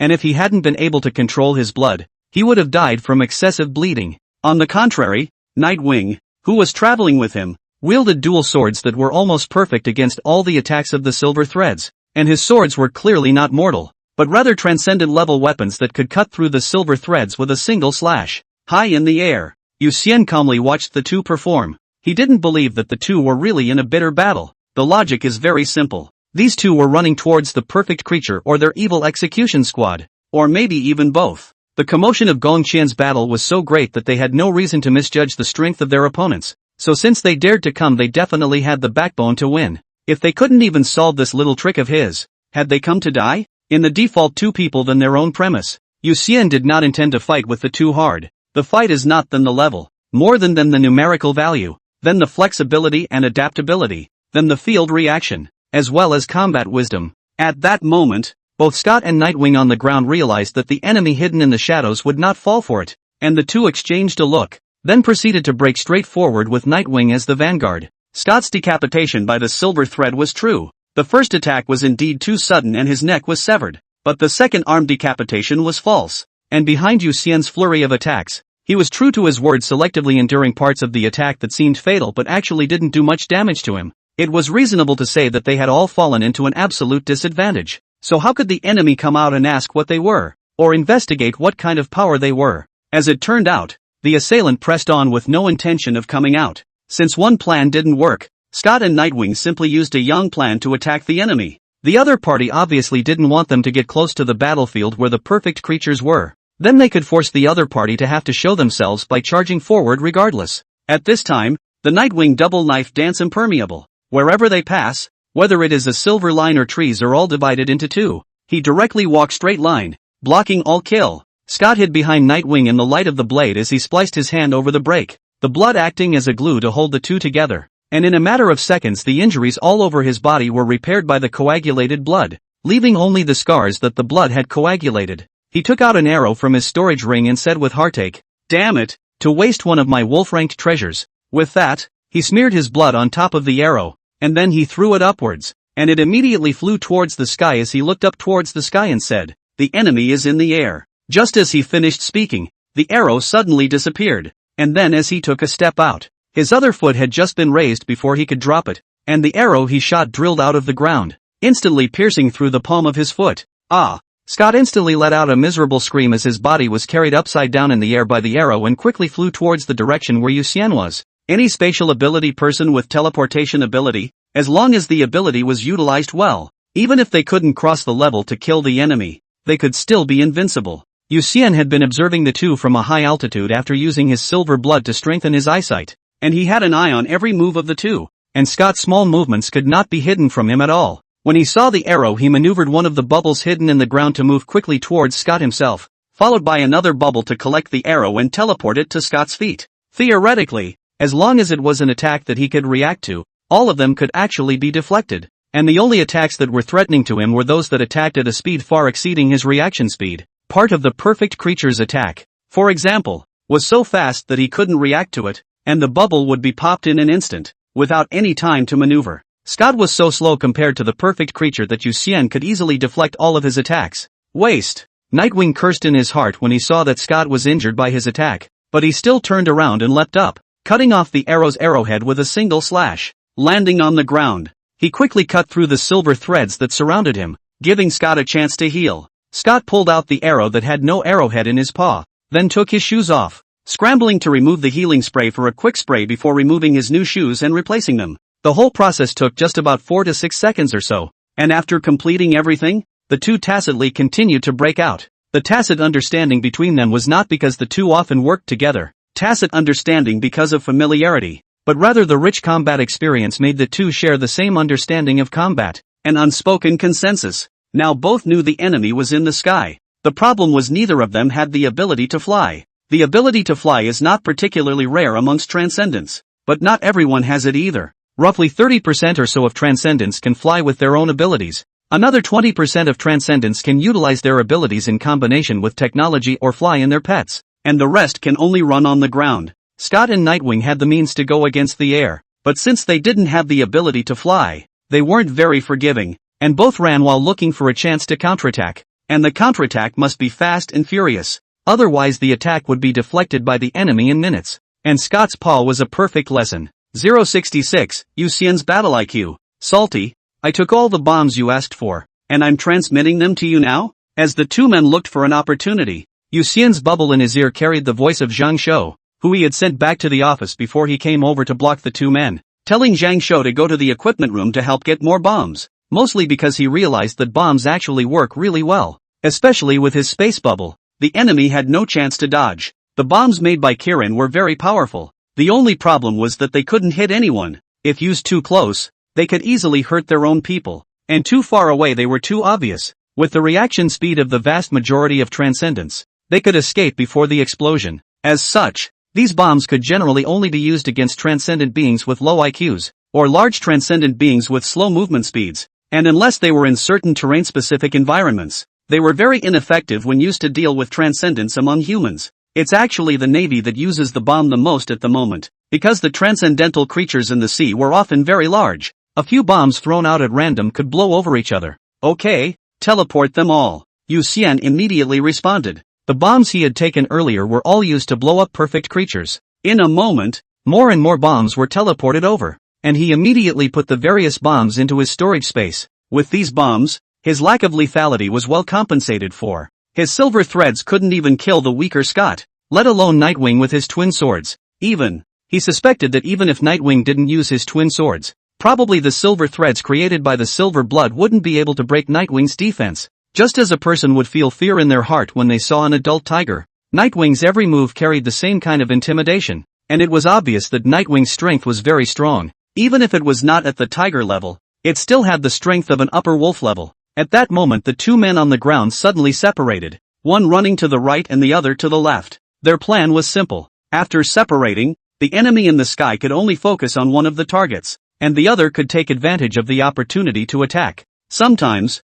the simpler the plan, the more effective it was, and unless Yu Xian possessed a wide range of sensory abilities, he could really only keep an eye on one of them. Normally, he would have been staring at the more threatening Nightwing, but he had a gut feeling that Scott was actually more dangerous. So after the two were separated, he set his sights on Scott and maneuvered the silver threads around him to quickly encircle his opponent. Damn, it's even staring me in the face. Could it be because I used the killing intent tracking arrow, so it caused the other party to be alerted? On the ground, Scott avoided a silver line of attack and frowned slightly, just as Yu Xian's judgment. Although Scott's strength was not as good as Nightwing's, the equipment and props he possessed far exceeded Nightwing's, and as long as he was given a chance, he could utilize a killing power that far surpassed Nightwing's. The problem was that Yu Xian was locking onto him. He didn't have the chance to use those props and equipment. Even if he did, Yu Xian had enough time to react and transfer the attack to him through his spatial ability. Now he could only hope for Nightwing. Suddenly, a silver-armored man appeared in front of him,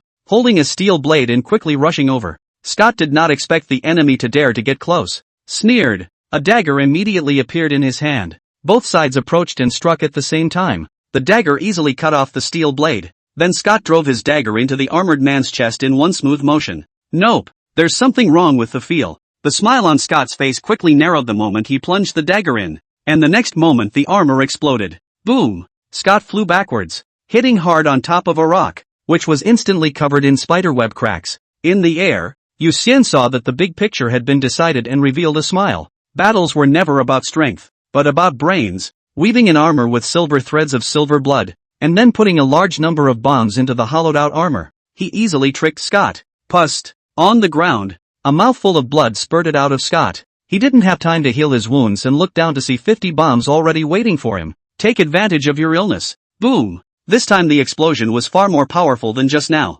Instantly, Scott's body was like a broken sack in the explosion, quivering with blood and flesh. It's amazing how spatial abilities coupled with technology can kill so much. Scott thought inexplicably in his head at the last moment. and then lost consciousness in both eyes. After the explosion ended, a large number of silver threads quickly reached out from many tiny bubbles, and after dismantling Scott in a big way, only then did one of the silver threads carefully remove the storage ring from Scott's finger. And at the same time there was also a silver thread that found the dagger that had been blown away, which was definitely a transcendent equipment, and wouldn't be too low in value. After collecting the loot, Yu Xian then once again dropped 100 bombs, completely blowing Scott's body into pieces. The life force of most transcendents is far beyond that of normal people, especially vampires, werewolves, or the lucky ones with abilities like the Discordian Immortality Avatar. And when the rank is high, even if only one head is left, they can survive. There is a great deal of information within the Kirin that proves that the grass must be cut and the evil must be eliminated, and these enemies must not be given any chance to start all over again. Otherwise, it will surely be regretted. After confirming that Scott was dead for good, Yu Xian looked in the direction to his right, and it was the other's turn next. He instantly disappeared from the bubble and reappeared in another bubble. While he didn't have the extra energy to monitor another enemy, he was able to control a bubble to fly in the direction the other had left. As long as the opponent doesn't mess up his change of direction, then his bubble shouldn't be too far away from the enemy. Where are the people? The enemy is clear, and we are clear. One by one, enemies in the dark. Proceed with caution. Yu Xian sat in the bubble overlooking the ground, but there was no sign of Nightwing, and he immediately smelled the danger signal keenly and immediately shifted his position, teleporting himself into a space bubble closest to the perfect creature. Whatever the other side had planned, he just wouldn't take it. Anyway, the other party's ultimate goal was either the evil execution squad or the perfect creature, hidden again and again. Round and round he still had to come over. Yu Xian simply didn't need to play hide-and-seek with his opponent and put himself in danger. On the other side, Nightwing, who was disguised as a rock, had been observing the sky. Because of Scott's arrow, Yu Xian had just actually changed his position once, so it would take some time for him to find Yu Xian high in the air. He believed in Scott's strength, and thought that if Scott couldn't do anything with the enemy, at least he wouldn't die at the hands of the enemy, and that he would have enough time to find the enemy in the air. The other side is so well hidden. Nightwing's expression was gloomy as he kept scanning the sky. As long as he locked onto his target, he was certain that he would be able to kill this troublesome and powerful enemy with a single slash. 067, it's great to have a big brother as a backer. In fact, both Scott, who was at the eagle level up, and Nightwing, who was at the wolf level up, belonged to the kind of strong people who had fought many battles. In the past, there were 800 transcendents who had died in the hands of the two, and the two were able to work together silently because of this rich experience in killing. The main reason why they were played by Yu Xian was because Yu Xian was in the dark and they were in the light. Right now, Nightwing was trying to reverse the situation, hiding himself in the shadows and waiting for Yu Xian to be exposed in the open. Once he locked onto the enemy, with his rich experience in killing, he had 1,000 ways to get the other party killed. Half an hour passes in a flash. Nightwing failed to find Yu Xian, who was hiding in the air, and at the same time realized that the enemy didn't seem to be coming for him at all. Strong killing intent immediately surged in his heart, and his hands holding the knife gripped the hilt in a death grip. But just as he was about to give up his disguise and come out, a powerful aura swiftly flew through the air. Jean de June. Nightwing's heart flinched, and he immediately retracted his disguise, not daring to move. Although he was confident in his own strength, and even possessed weapons that were powerful enough to cause great damage to the dragon class, those were props used against perfect creatures, and the props used against the Kirin side were on Scott's body. He hibernated for a full 10 minutes after the Golden Army left, and when he got up and tried to leave again, a huge seagull flew through the sky. Nightwing retracted once again. That seagull was Navy First Commander Ohuchin. This guy was an equally strong enemy with tiger-level strength. Now, Nightwing began to worry about Scott's side. In case Scott was encountered by the strong men mobilized by the Qilin, unless Scott used his bottom card in advance, he would surely die. He felt the likelihood of completing the mission was getting lower and lower. Originally, according to the plan, he and Scott raided the other party. Scott unfolded the treasures capable of suppressing the dragon level, while he used the dragon level weapons capable of inflicting great damage to the perfect creatures. After paralyzing the perfect creatures, the two of them killed the Kirin's people as fast as they could, and then retreated with the perfect creatures. As a result, before they arrived at the target location, they encountered an attack first, and they were also stuck in a position where they were not up or down. If they opened the treasure, the mission would fail. If they didn't open it, it would be difficult to take down the enemy for a while. In the end, the whole plan was all messed up. 5 more minutes passed, and upon confirming that Kirin should have no more support coming, Nightwing prepared to come out of his disguise. At that moment, a huge seagull flew back, and his entire body froze once again. Not waiting for him to react, a fist fell from the sky, instantly smashing his entire body into the ground. Then a water arrow penetrated his body and nailed him to the ground. And the whole process was so fast that he didn't even have a chance to draw his sword. A bubble appeared next to the seagull. Yu Xian looked at Nightwing on the ground and spoke. That's right, Major Jean. Major O, this is the man. Don't let him die easily. Don't worry, Old Europe and I are both professionals in this regard. Jean Dejun laughed. The two then worked together and directed some output at Nightwing, dryly breaking his spine, pelvis, and various joints, leaving him completely defenseless. After determining that Nightwing's recovery ability wasn't particularly strong, and that it would be fine to break various bones again every hour, Yu Xian slowly dropped to the ground. Nightwing stared at Yu Xian with a deadly stare, itching to eat Yu Xian. He didn't expect that he would fold in the hands of a brat. However, Yu Xian only revealed a happy smile in response to Nightwing's furious glare. He had wanted to wait for a rabbit, but it turned out that Jean Dejun and Oh Huchen rushed over one after the other. With the big man as his backer, he immediately told the two men about the enemy's intelligence. As it happened, Oh Huchen actually noticed Nightwing's presence when he flew across the sky in the form of a seagull. Only at that time he thought it was one of his own people, and after realizing that it might be an enemy, he came back with his golden army. I have to say, it's good to have your back against the wall. The enemies that Yu Xian needed to deal with carefully. Jean Dajuan and Oh Huchen stepped in and resolved the battle in 2 hits. Where's Scott? Nightwing asked hoarsely. Yu Xian moved closer to Nightwing and laughed. If you're talking about the other one, of course he's dead. You don't think he's still alive, do you? Although he was close, he was actually ready to teleport at any time, and walked up just to find out if Nightwing still had the ability to resist. After confirming that Nightwing was no longer able to move, Yu Xian bared his fangs, bit Nightwing's neck under his incredulous gaze, and began to suck blood in large gulps. This kid, he's finally a bit of a vampire now. Jean Dejun couldn't help but laugh. The main reason was that the few times they had met before, Yuan was either sunbathing or sunbathing, more like Superman who could become stronger by sunbathing than a vampire. At this time, Yu Xian took the initiative to let go of Nightwing and frowned. Nightwing, it seems that on top of the Kirin's bounty list, capturing his headquarters rewards 100,000 merit honors. He's Killer Nightwing? Jean Dejun said with some surprise. Although the three of them had captured Nightwing, they didn't actually know who he was, only that he was an enemy who had come to sabotage the operation. However, now that Yu Xian had found a great deal of information from Nightwing's memories, he already knew this person's identity like the back of his hand. Nightwing was originally a martial artist, but not a transcendent martial artist, just an ordinary person who had practiced a sword technique to an extremely high degree.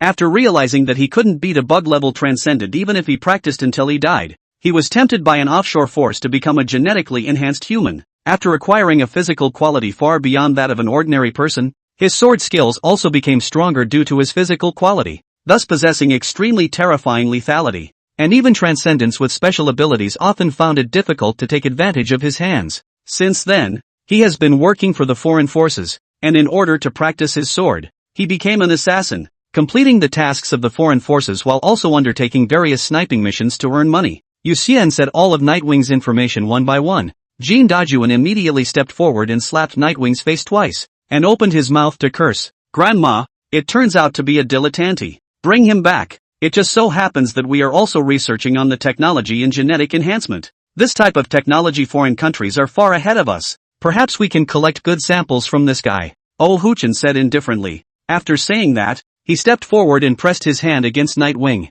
and the next moment his ability was unleashed. Nightwing's body slowly contracted, slowly turning into a pig in a burst of green light. He revealed a look of horror, but opened his mouth in a grunt and snort. This is the Panga transformation avatar. Yu Xian was surprised. Jean Dajuan nodded his head and said, yes, Old O is one of the lucky ones who awakened the Panga transformation avatar. This ability is truly enviable. This divine ability is not as powerful as you think. Even turning objects weaker than yourself into other animals requires a lot of physical strength. In fact, the real use of this divine ability is to change your own form, so that you can change in 1,000 different ways. And the most important thing is to change yourself. The consumption is very, very small. Oh Huchen lifted Nightwing's pig's tail and laughed at the two. His usual transformation into a giant seagull actually utilizes this ability. 068. No man is rich without a fortune. After taking care of Nightwing, the trio rejoined the frontal battlefield. Jean Dejun greeted and immediately stepped forward to suppress the perfect creature along with Gong Qian.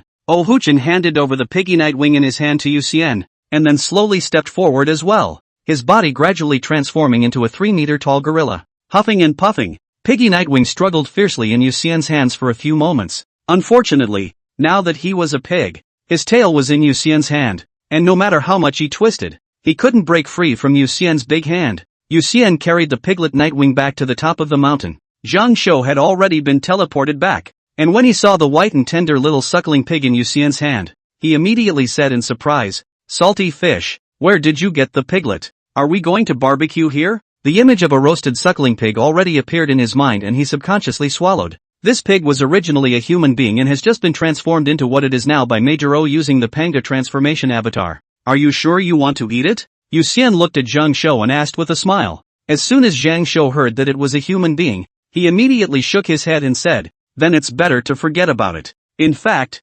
theoretically, a creature that has been changed by Panga's transformation avatar has already been transformed from the cellular level, and it is indeed a pig right now. This will not be false. Cyan Bird stifled a laugh and said. Zhang Shou looked at Qingdao and spat. Then, "Sister Qingdao, do you dare to eat it?" "I don't like meat," Cygnus said immediately. Yuxian created a bubble and threw Piggy Nightwing into it, laughing, "Even if you guys dare to eat it, you can't eat it now. His body still has research value, so you guys can reconsider after the research is done." "Who would consider it?" Zhang Shou spat. Cygnus watched the trio work together to beat up the perfect creature in the distance and asked, "Salty, now we just wait and do it? Or what?" Yuxian took out a storage ring from his pants pocket and looked up at the green bird and asked. Now that they really dared to go up, they would be shocked to death by the aftershocks of the three people's attacks in minutes. So be self-aware. Brittle mages don't keep thinking about charging in the front line. For example, when Yuxian fought Scott and Nightwing, he didn't dare to appear in front of the two from the beginning to the end.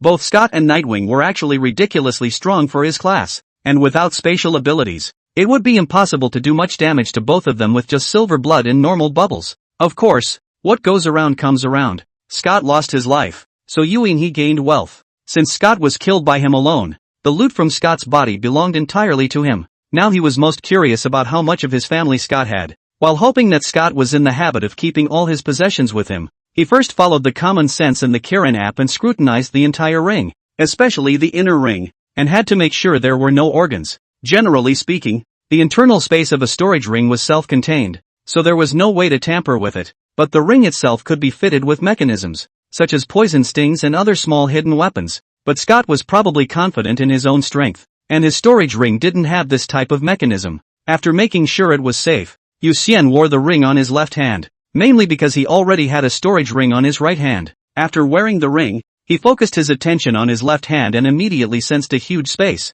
The space of this storage ring was surprisingly bigger than his storage ring. This is too much. Yuxian first saw stacks and stacks of money in the space. He roughly estimated that it was at least $10 million.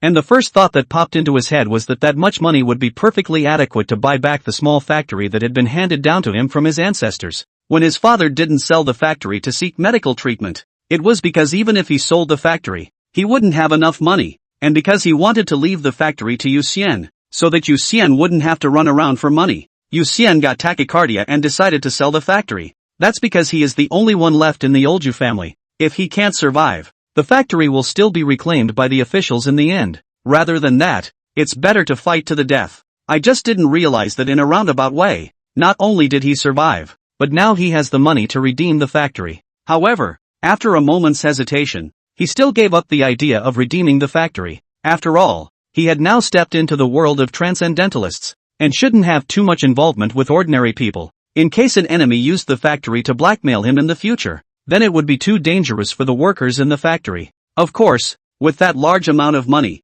he certainly won't be short of money in the future. When he activated the super stomach pouch and super taste sense on the perfect skill tree, he would be able to eat and enjoy life every day. He figured out what to do with the money, then proceeded to look through the contents of the space. First he saw a large pile of potions, all of which were in delicate bottles with the name of the potion written on the top of each bottle. So much healing medicine. Yuxian checked and found that there were more than 50 bottles of potions used to heal injuries alone, as well as similar ones to increase defense and enhance reaction ability. But Scott was being backstabbed by him at the time, with intent to kill. It's a complete spike, so there's no time to use these drugs at all. Read the potion. Yuxian continued to look down Scott's storage ring. There were so many good things. Next to the potions was a wide array of weapons, and they weren't even standardized ordinary weapons. Just by looking at the shape you could tell that each one was carefully crafted, and at worst they should all be eagle-ranked. Yu Xian took out his staff, and instantly there was an extended feeling between his hand and the staff, as if the staff and his body were one being.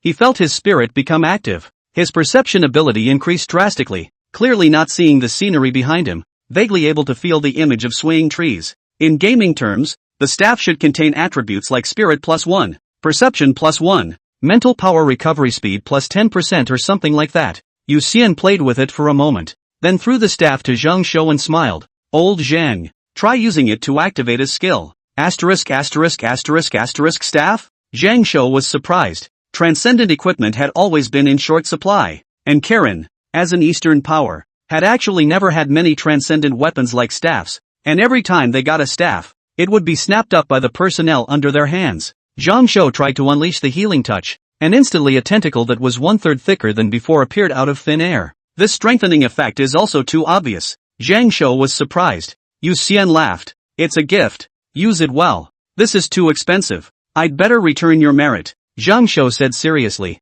Normally, it's fine to treat yourself to food and drink. It wouldn't cost you much anyway, but this staff is worth too much. He also had a daily brush with the Qilin app to learn about various transcendental worlds, so he knew very well that if this staff was put up for sale in the Qilin, 100 million might not be reached, but at least 70 to 80 million could be sold. Although that price is certainly a premium. You can use it first, when you have a loose hand at some point, Yu Xian casually said. Then he continued to look at Scott's storage ring, even had a feeling that he was exploring a treasure. This guy had too many good things. 069, several small goals. It's true that a horse can't get fat without night grass, and a man can't get rich without a fortune. Yu Xian then found a large amount of gold in Scott's storage ring, estimated to be at least 100 pounds. The price of gold has been rising now, and is tied with silver as the most expensive metal, though silver is intentionally speculated up by blood capital, while gold is truly rare. Gold was the most important medium for alchemy, and alchemy products like the magic stone and the sage's stone all required the use of large amounts of gold.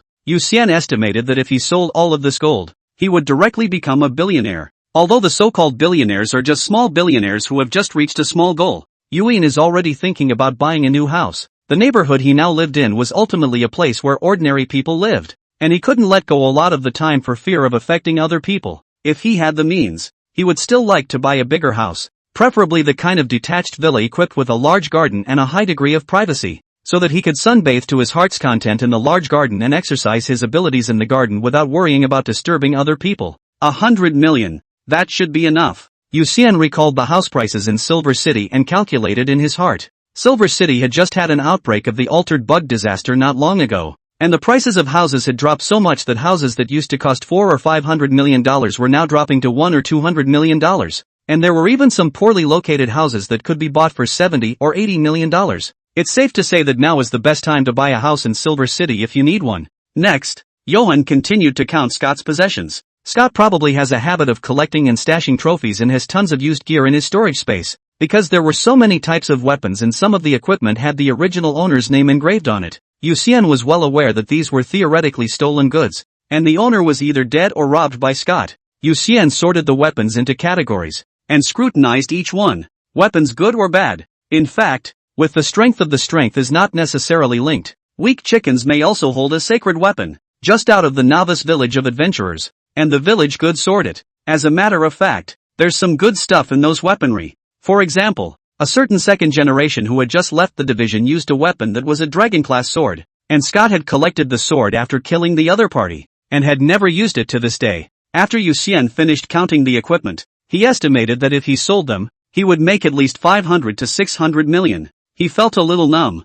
Killing one Scott was that rich. If he killed a few more in the future, wouldn't he become the richest man in Silver City in minutes? The gold belt of murder and arson. Yu Xian decided to keep the gold, not to sell. These equipment cannot be used, all sold to the headquarters. Kirin had been recycling all sorts of transcendent equipment, mainly because the various squads were in short supply of transcendent level weaponry. According to the process, the weapons and equipment seized from criminals, Kirin will first publicize and disclose them to the transcendentalists. And by the way, contact the owner or the victim's parents and relatives, informing the other party that the murderer has been put to death, and asking the other party whether to redeem these weapons and equipments. If the other party doesn't want to pay to redeem it, Then the weapon will go into the official mall where members of each squad can buy it. In the world of the Transcendence, the law is limited to the city. Once you leave the city, it's the law of the jungle. The law of the jungle. The law of the jungle is the law of the jungle. This is the reason why transcendentalists must pay to redeem their equipment. Kirin killing the murderer was considered helping to avenge the murder,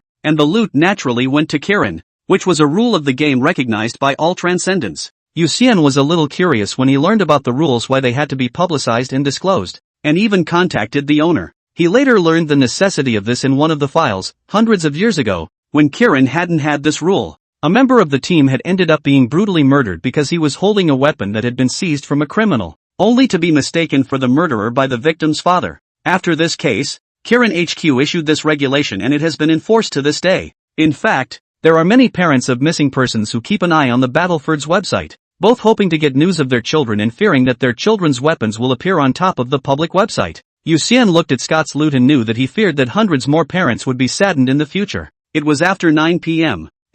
when the perfect creature finally died, probably unable to continue photosynthesis at night. The energy in its body was not enough to continue repairing its own injuries, and it eventually died of withered flesh and blood, its body resembling stalks that had been dried in the sun at the time of its death. After confirming that the perfect creature was dead, Jin Dajuan and Oh Huchin left on their own. Both of them had taken time out of their busy schedules to come over to assist, and now that it was over, they naturally had to go back and continue with their own business. With the corpse of the perfect creature, the evil extermination team went through a bubble and returned to the office. The corpse of the perfect creature would be transferred to the headquarters for research. Yu Xian, Zhang Shou, Gong Qian, and Qing Bird discussed and decided to take a rest for the night, and anything would be discussed tomorrow. The clues about the potion were all in Yu Xian's mind now. And Pang Zhu was definitely hiding. Even the Pang Zhu that Hu Weijia had been seeing in the past was just a disguise, so even if he was in a hurry, he couldn't be in a hurry. Yu Xin returned home. He fought the perfect creature first,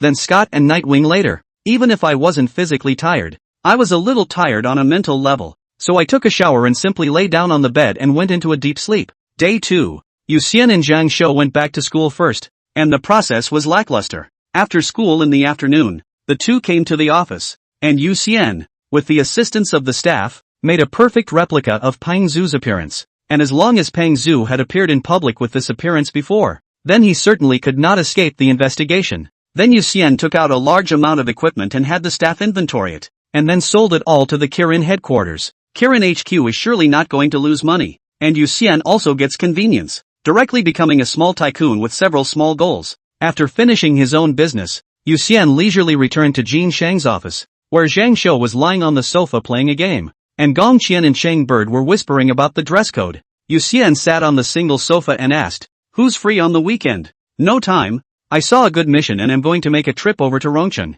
Sheng Bird immediately said. Under normal circumstances, the members of the squad didn't really get together much. Everyone was looking for their own quests that suited them and trying to earn merits to become stronger. This time, they had gathered for so long because of a series of events such as the alien bugs, Zhou Tai, Daimos, and the perfect creature, and now that all sorts of things had come to an end, Pang Zhu wasn't going to be able to be found anytime soon. So when Saturday's memorial service was over, Signet would leave. "Sister Qingtiao and I will go together." Zhang Shou raised his hand at this time. Yu Xian was surprised. "You're going to Rongcheng?" "Well, I have to work hard to become stronger as well. I can't always be a spectator." Zhang Shou nodded his head in rare seriousness. This mission had hit Sybil as well as Zhang Shou hard. Both of them were completely ineffective. And if it wasn't for Yu Xian, Sybil would be dead by now. Zhang Shou, on the other hand, watched the show from beginning to end, as if everything had nothing to do with him. When Yu Xian went to block Scott with Nightwing, Qing Bird and Zhang Shou came to a consensus that they had to rise to the occasion, or at least not be the ones dragging their feet in the squad, since the two of them really had something to do. Yu Xian had no choice but to look at Gong Qian, but Gong Qian also said that she had personal matters to attend to. Yu Xian was helpless. The look of a golden dorky goose popped into his head. Since no one was available, why don't we try asking Nora? 070, HQ's underbelly is as terrifying as it is. Saturday, the memorial service was held at the barracks outside of Silver City. Because there were no bodies left of those who died under the attack of Daimos, they were all clothed. The memorial service was presided over by Vice Minister Xiaopun, who had arrived from the headquarters. Gong Qian cried very hard when she heard the names of past members of her team. Xing Bird had been consoling her, but in the end even Xing Bird herself was infected by the sadness and cried in a small voice. When he heard Yu Bo's name, Zhang Shou couldn't help but cry as well. As a result, the more he cried, the louder he cried. Directly overshadowing everyone, Gong Qian looked at Zhang Shou bawling, but instead, he was a bit unable to cry. After the memorial service was over,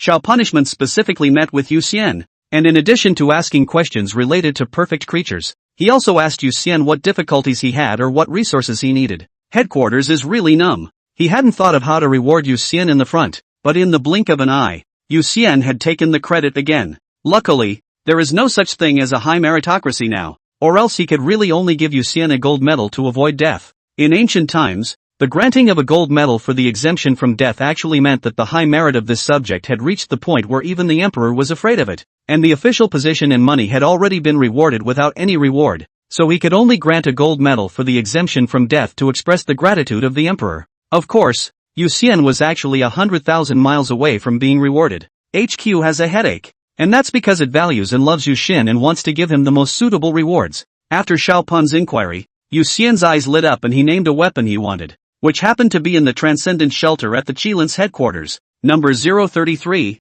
codename, Great Fire Inferno Amazing Burning Heavenly Blade. This is a mysterious weapon from the abyss. Once the user unsheathes it, it will continue to burn its own lifespan. However, the power of this sword is extremely terrifying. Slightly burning the lifespan will be able to erupt into a high temperature that is difficult to resist even at the dragon level, and if it burns its lifespan as if it were dying, it will even be able to erupt into a power that surpasses the dragon level. No! Great Fire Amazing Burning Sky Blade, you can't use it. Xiao Punishment immediately vetoed after hearing Yu Xian's words. Yu Xian frowned. Minister, that's not right. I'm a vampire with an unlimited lifespan. Why can't I use it? Who says vampires have unlimited lifespans? Xiao Pan asked rhetorically. Yu Xian froze, then said incredulously, could vampires also die of old age? Vampires just don't die of old age, but they don't have an unlimited lifespan. And in case you didn't know, lifespan is actually a concept. If you possess the Eye of Data or the Eye of Truth type of ability, you will realize that vampires also exist with a limited lifespan.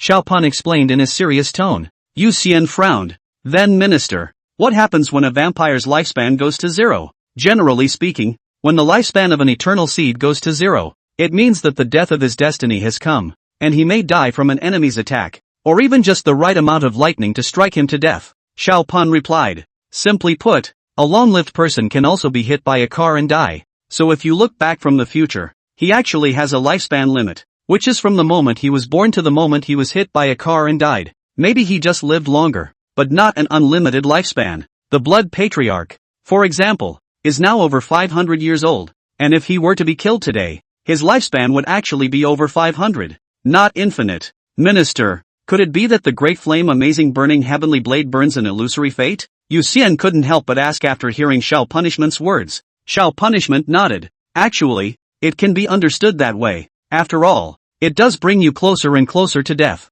Then Minister, does the headquarters have special blood for abilities like the Eye of Data or the Eye of Truth? Yu Xian immediately decided to change his target, and now that he had been given the Great Fire Amazing Burning Heavenly Blade, he wouldn't dare to use it. But he looked to the Eye of Data or the Eye of Truth, and if he could see his own lifespan, he might be able to find a way to extend it. He is very afraid of death, very afraid of death. It was thought that by becoming a vampire you would never die, but it turns out that vampires aren't really immortal. Heart-stopping. The Eye of Data and the Eye of Truth don't have it, but there is a dragon-level general appraisal technique skill book that can see the lifespan as well. I can apply for it for you if you want. Xiao Pan replied. Yu Xian's eyes lit up and he nodded. Thank you, Minister. I'll take this skill book. Alright, on Monday, the skill books will be sent over from the headquarters. Xiao Pan laughed. Yu Xian then went on to ask about skill books, mainly curious about where they came from and whether there were any other skill books. Not to mention, there were quite a few skill books in the headquarters, which originated from number 023,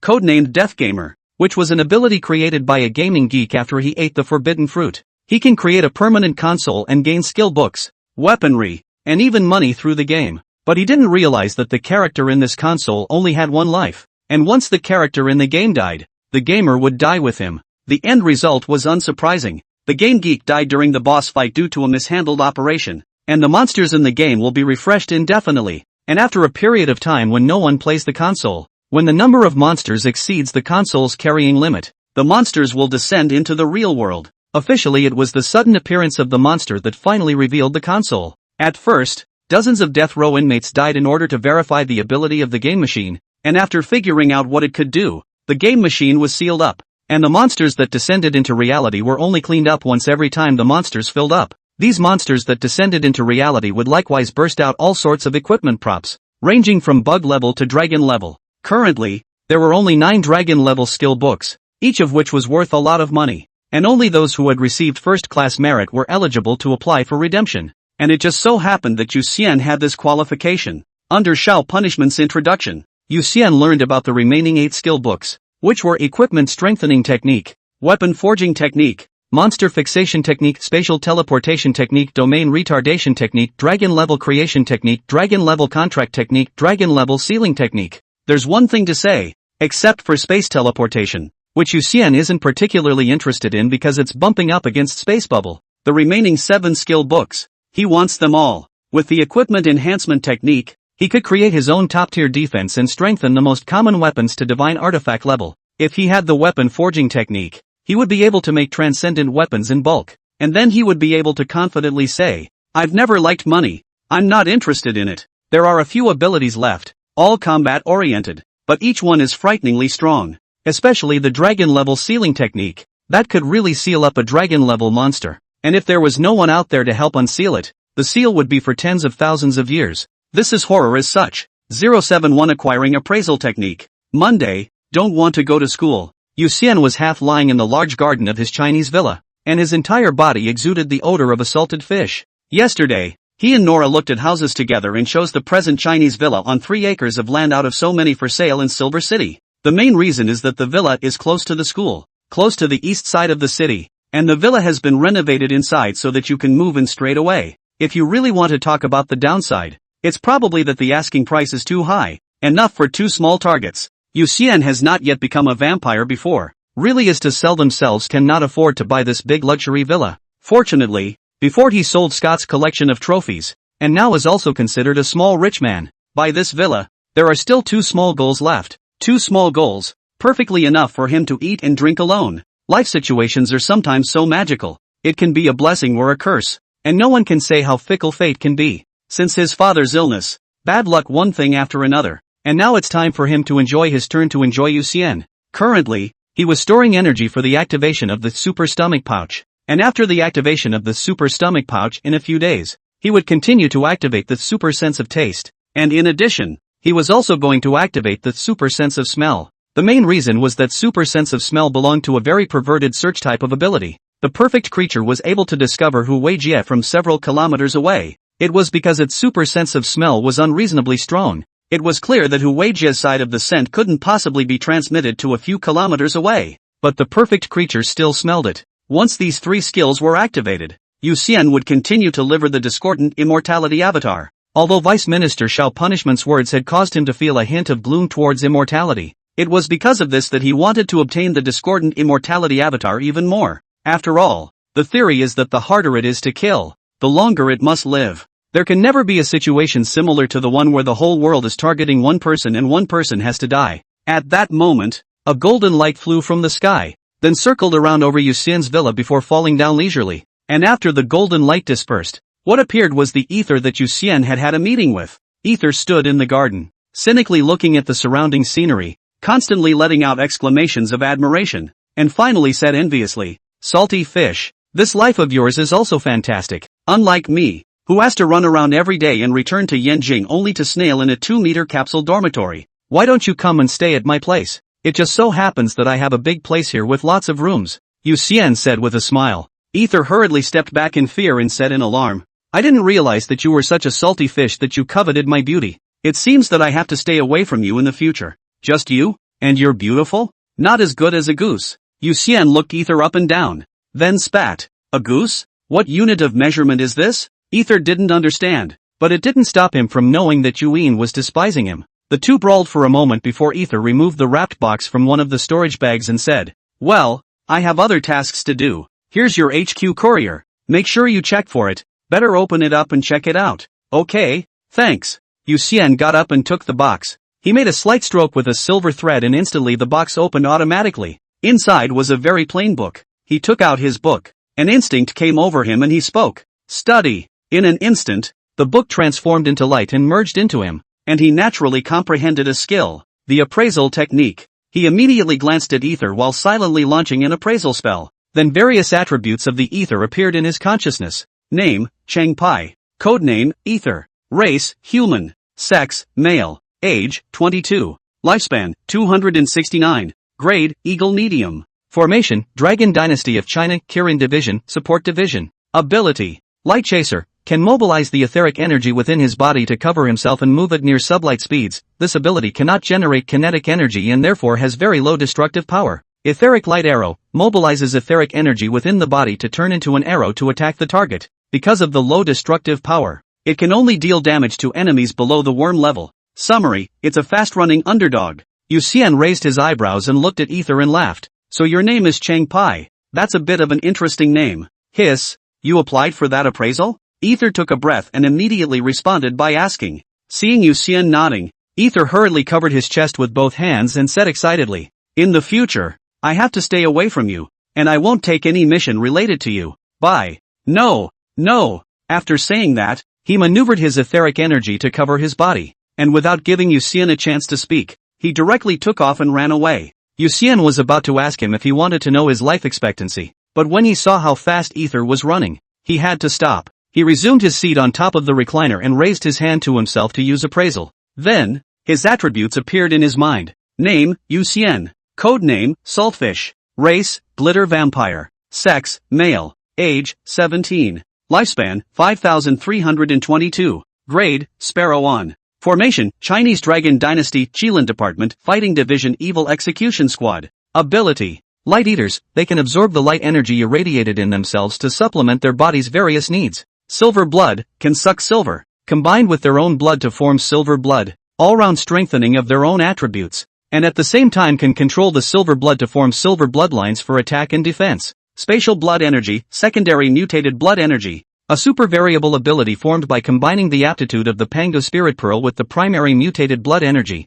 which can create spatially connected space bubbles. Appraisal Technique, can consume mental energy to perform an appraisal technique on the target, thus creating an attribute panel to easily understand the target. Summary, elves who are different are called glitter elves, and you are the glitter vampire. After Yu Xian finished understanding his attributes, his eyes finally fell on the longevity column. While 5,000 years is actually a long time, he just wanted to be Versalian enough to come up with, I've only got a 5,000 year lifespan? That's short. That means that after 5,000 years, he'll die in some kind of accident? The thought of being killed in the distant future puts him in a bit of a bad mood, and a bad mood doesn't make him want to go to school. But just as he was planning on a lazy day, the bubble at the front door was tapped twice and he sighed helplessly. Nora was here. Since Nora was accompanying him yesterday to look at the house, she knew that he had bought the villa and moved in overnight with a bag. The nerdy goose had wanted to try walking to school with his classmates a long time ago, so the two had made a date yesterday to walk to class together today. Yu Xian was teleported back to the master room by Bubbles, and after changing into his school uniform, he appeared at the front door the next moment. Because this villa covered a large area, he had specifically placed bubbles everywhere, and when he didn't want to go the wrong way, he could just teleport to each place. He opened the door and sure enough Nora stood playfully outside, her long blonde hair shining brightly in the sunlight. When Nora saw him, she was immediately happy. Good morning. Yu Xian subconsciously laughed. One moment he didn't want to go to school. It's another moment where it seems like there's nothing wrong with going to school, and that men can be fickle sometimes. 072, Forbidden Fruit and Forbidden Fruit. The sun is just right. The wind is gentle, and everything is lovely. Yu Xian and Nora walked side by side on the street leading to the Superpower Academy. Passers-by passed by the two of them with the unspoken anti-smile of seeing the good in the world. The two are handsome and youthful, walking together like a prince and princess in a fairy tale, which can be said to be a natural pair. I've always wanted to try this before. It's so nice, Nora said with a smile as she saw students not far away who were also going to school. She grew up. School and school have a special car transportation. Or elementary school students when she was very envious of the car window a few small friends noisy walked together to school classmates. Now that she finally has friends who are willing to go to school with her, she's really happy. Yu Xian just smiled while his attention was on appraising Nora's attribute panel. Name, Nora Rex. Codename, Nerd Goose. Race, Hybrid Mutant Vampire. Sex, female. Age, 17. Lifespan, 5322. Grade, Under Ant. Formation, daughter of Duke Marcus Rex. Ability, Sunwalker, immune to damage from sunlight, and boosts resistance to various light attribute attacks. Blood Flame, can manipulate blood to burn to form a 1,500-degree high-temperature blood-colored flame, with extremely strong killing power. Summary, it's a beautiful underdog. Nora wasn't strong, which Yu Xian knew in his heart. What really surprised him was that Nora's lifespan was exactly the same as his. Could it be that he would die in the same year and on the same day as Nora? It's too much of a coincidence that everyone is 17 years old and everyone has a life expectancy of 5,322. Inexplicably, the comic strip appeared in Yu Xian's mind. He and Nora graduated together, went on to enter into marriage, and the two of them raised their children together, and as they grew older, eventually holding hands in the hospital with contented smiles on their faces, and spilling out of the hospital on the same day, with their children weeping with sadness, and so on. That's not the right script. He and Nora were both vampires, and even if they could have children, he and Nora would never die of old age. What's wrong? Nora, who was beside him, noticed Yu Xian going off on a tangent and asked with a confused face. Yu Xian looked at Nora and asked, "You said that if you and I would die in the future in the same year, on the same day, you think it would be?" Before he finished his words, Nora's fair face directly blushed into a red apple, and her eyes were even more watery as she looked at him. A picture so beautiful that he forgot what he wanted to say next. The atmosphere suddenly became a little ambiguous, and the two walked forward in silence. For the next half of the month, Yu Xian went to and from school normally, and occasionally patrolled the night with Zhou Tai. He lit up the super stomach pouch and then the super taste, and just as he thought, he regained the ability to eat normal food. It's not without its flaws, though, that is, the super sense of taste is too sharp, which causes him to be very demanding of food, and food that has a lot of additives put in it, or ingredients that are not processed well. He will spit it out after one bite because it is too hard to eat. At night, Yu Xian sat in a police car as Zhou Tai drove and looked at the fishballs in Yu Xian's hand and asked, "Yu Xian, I've realized that you really like eating fishballs." He had seen Yu Xian holding the small cardboard box containing the fishballs for 2 days in a row. "This fishball is delicious," Yu Xian replied. Of all the superb food stores in the east side of the city, there is only one fishball store that is not only authentic, but also treats its ingredients with near perfection and is so good that you can't get enough of it. Of course, delicious and naturally expensive. A small box with only 6 fish balls costs $320. Yuan isn't bad, that's why he eats every day. In fact, he originally had another layer of expectation for the super stomach pouch, which was to replenish his energy through eating, thus awakening his natural ability faster. But after actually activating this ability, he realized that the super stomach pouch could only digest food to replenish his stamina, but not like the light eater, which allowed him to build up the energy for his heartbeat. Because of this, he understood the gold content of replenishing the body's various needs in the light eater's introduction. Apparently the energy needed for the heartbeat was a different kind of energy, which the blood clan could only slowly accumulate by sucking blood and simmering for time, whereas he had the innate ability of light eater, which could directly and quickly replenish this special kind of energy, and that was why the awakening of the innate ability was particularly fast. The two of them chatted, stopping every now and then to tackle the invading transcendental creatures, and thought that the night would pass peacefully as well. But when the car drove to the west of the city, a red pillar of light suddenly appeared in the direction of the south of the city. This pillar of light was rising from a 20-story residential building, and the entire sky turned crimson. Yu Xian immediately created a bubble in front of the police car, and Zhang Kai, having seen his ability, hurriedly put his foot on the gas and drove the car into the bubble, and in the next second, he appeared in a park in the south of the city. Go! The two of them got out of the car and immediately ran in the direction where the light pillar was. It wasn't far from the park over there, so Yu Xian didn't place a bubble, and by the time the two arrived at the scene, a large number of residents had already come out of the building. The red light is coming from the 16th floor. It must be Zhang Heng's house. My house is just downstairs from Zhang Heng's house, and I just heard him laughing out loud, as if he had discovered forbidden fruit at home. Forbidden fruit? Then won't Zhang Heng become a transcendent? The surrounding residents were talking. Yu Xian and Zhang Kai looked at each other. Then Yu Xian created a bubble to wrap the two of them up and quickly flew towards the 16th floor. Forbidden fruits are never only good, and the Kirin app's archives are filled with far too many examples of tragedy due to the consumption of forbidden fruits. Sitting in the bubble, Zhang Kai kept giving orders through his cell phone for the arriving war police to evacuate the crowd and to cordon off the entire area to avoid any possible major casualties. On the 16th floor, at the location of the kitchen, a man was suspended in mid-air, his entire body emitting a red light. The piercing red light penetrated through all matter, forming a thick pillar of light directly in the sky. He doesn't know what his wish is, This is too much, Zhang Kai couldn't help but say as he watched. Yu Xian frowned.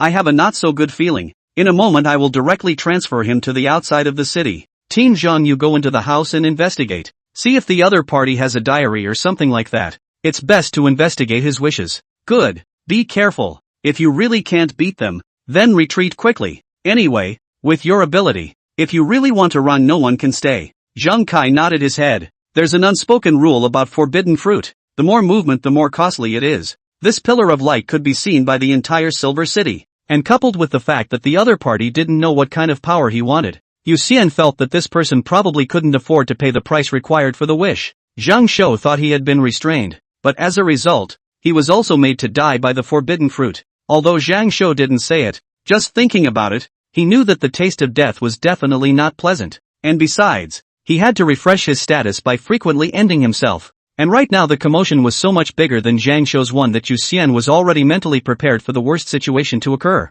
073, Alien Bug Hunter. At this time, the war police force had already investigated the information of the homeowner and sent it to Zhang Kai's cell phone. Zhang Kai looked at the cell phone and frowned. The house advocate Hang, 38 years old, divorced and living alone, has a son Zhang Lei, who was awarded to his ex-wife during the divorce. A month or so ago, Zhang Heng's parents, his sister Zhang Ling's family, his brother Zhang Chang's family, as well as his ex-wife and son all died in the alien bug disaster. He seems to have been greatly shocked. His whole person has become delirious. His neighbors have seen him wandering around the rooftop on many occasions, and they suspect him of having suicidal tendencies. So tragic. The whole family was left alone. Yu Xian had a very bad feeling after hearing this. It was even if this Zhang Heng didn't have power, but now he was even taking forbidden fruit. Definitely a super unstable factor. Suddenly, the pillar of light began to gradually shrink, and Zhang Heng's body located in the pillar of light was gradually covered by a red substance, and he was clearly in pain to the point where his expression was distorted, but he let out a crazy laughter. As he laughed, he gradually transformed into a blood-red 2-meter monster. He landed on the ground and twisted his neck, then reached out and pulled out a huge blood-colored scythe from his abdomen, his eyes looking towards Yu Xian as well as Zhang Kai outside the house. At this point, his eyes no longer had any emotions that a normal person should have, giving off the feeling of an icy hunter. Just looking at it, then he withdrew his gaze, seemingly not showing any interest in Yu Xian as well as Zhang Kai. Yu Xian was very calm, and at this time, he immediately used the appraisal technique on Zhang Heng. Name, Zhang Heng. Codename, Alien Bug Hunter. Race, Ghostman. Sex, male. Age, 38. Lifespan, 0. Rank, Wolf On. Formation, Order Keeping Neutral. Ability, Insect Killer. When the enemy is an insectoid, the desire to fight is increased by 200%, and for every insectoid creature killed, the strength is increased by 1%. Bug Hunting Scent, it can smell odors that make it angry and excited, and keep hunting its target until it dies.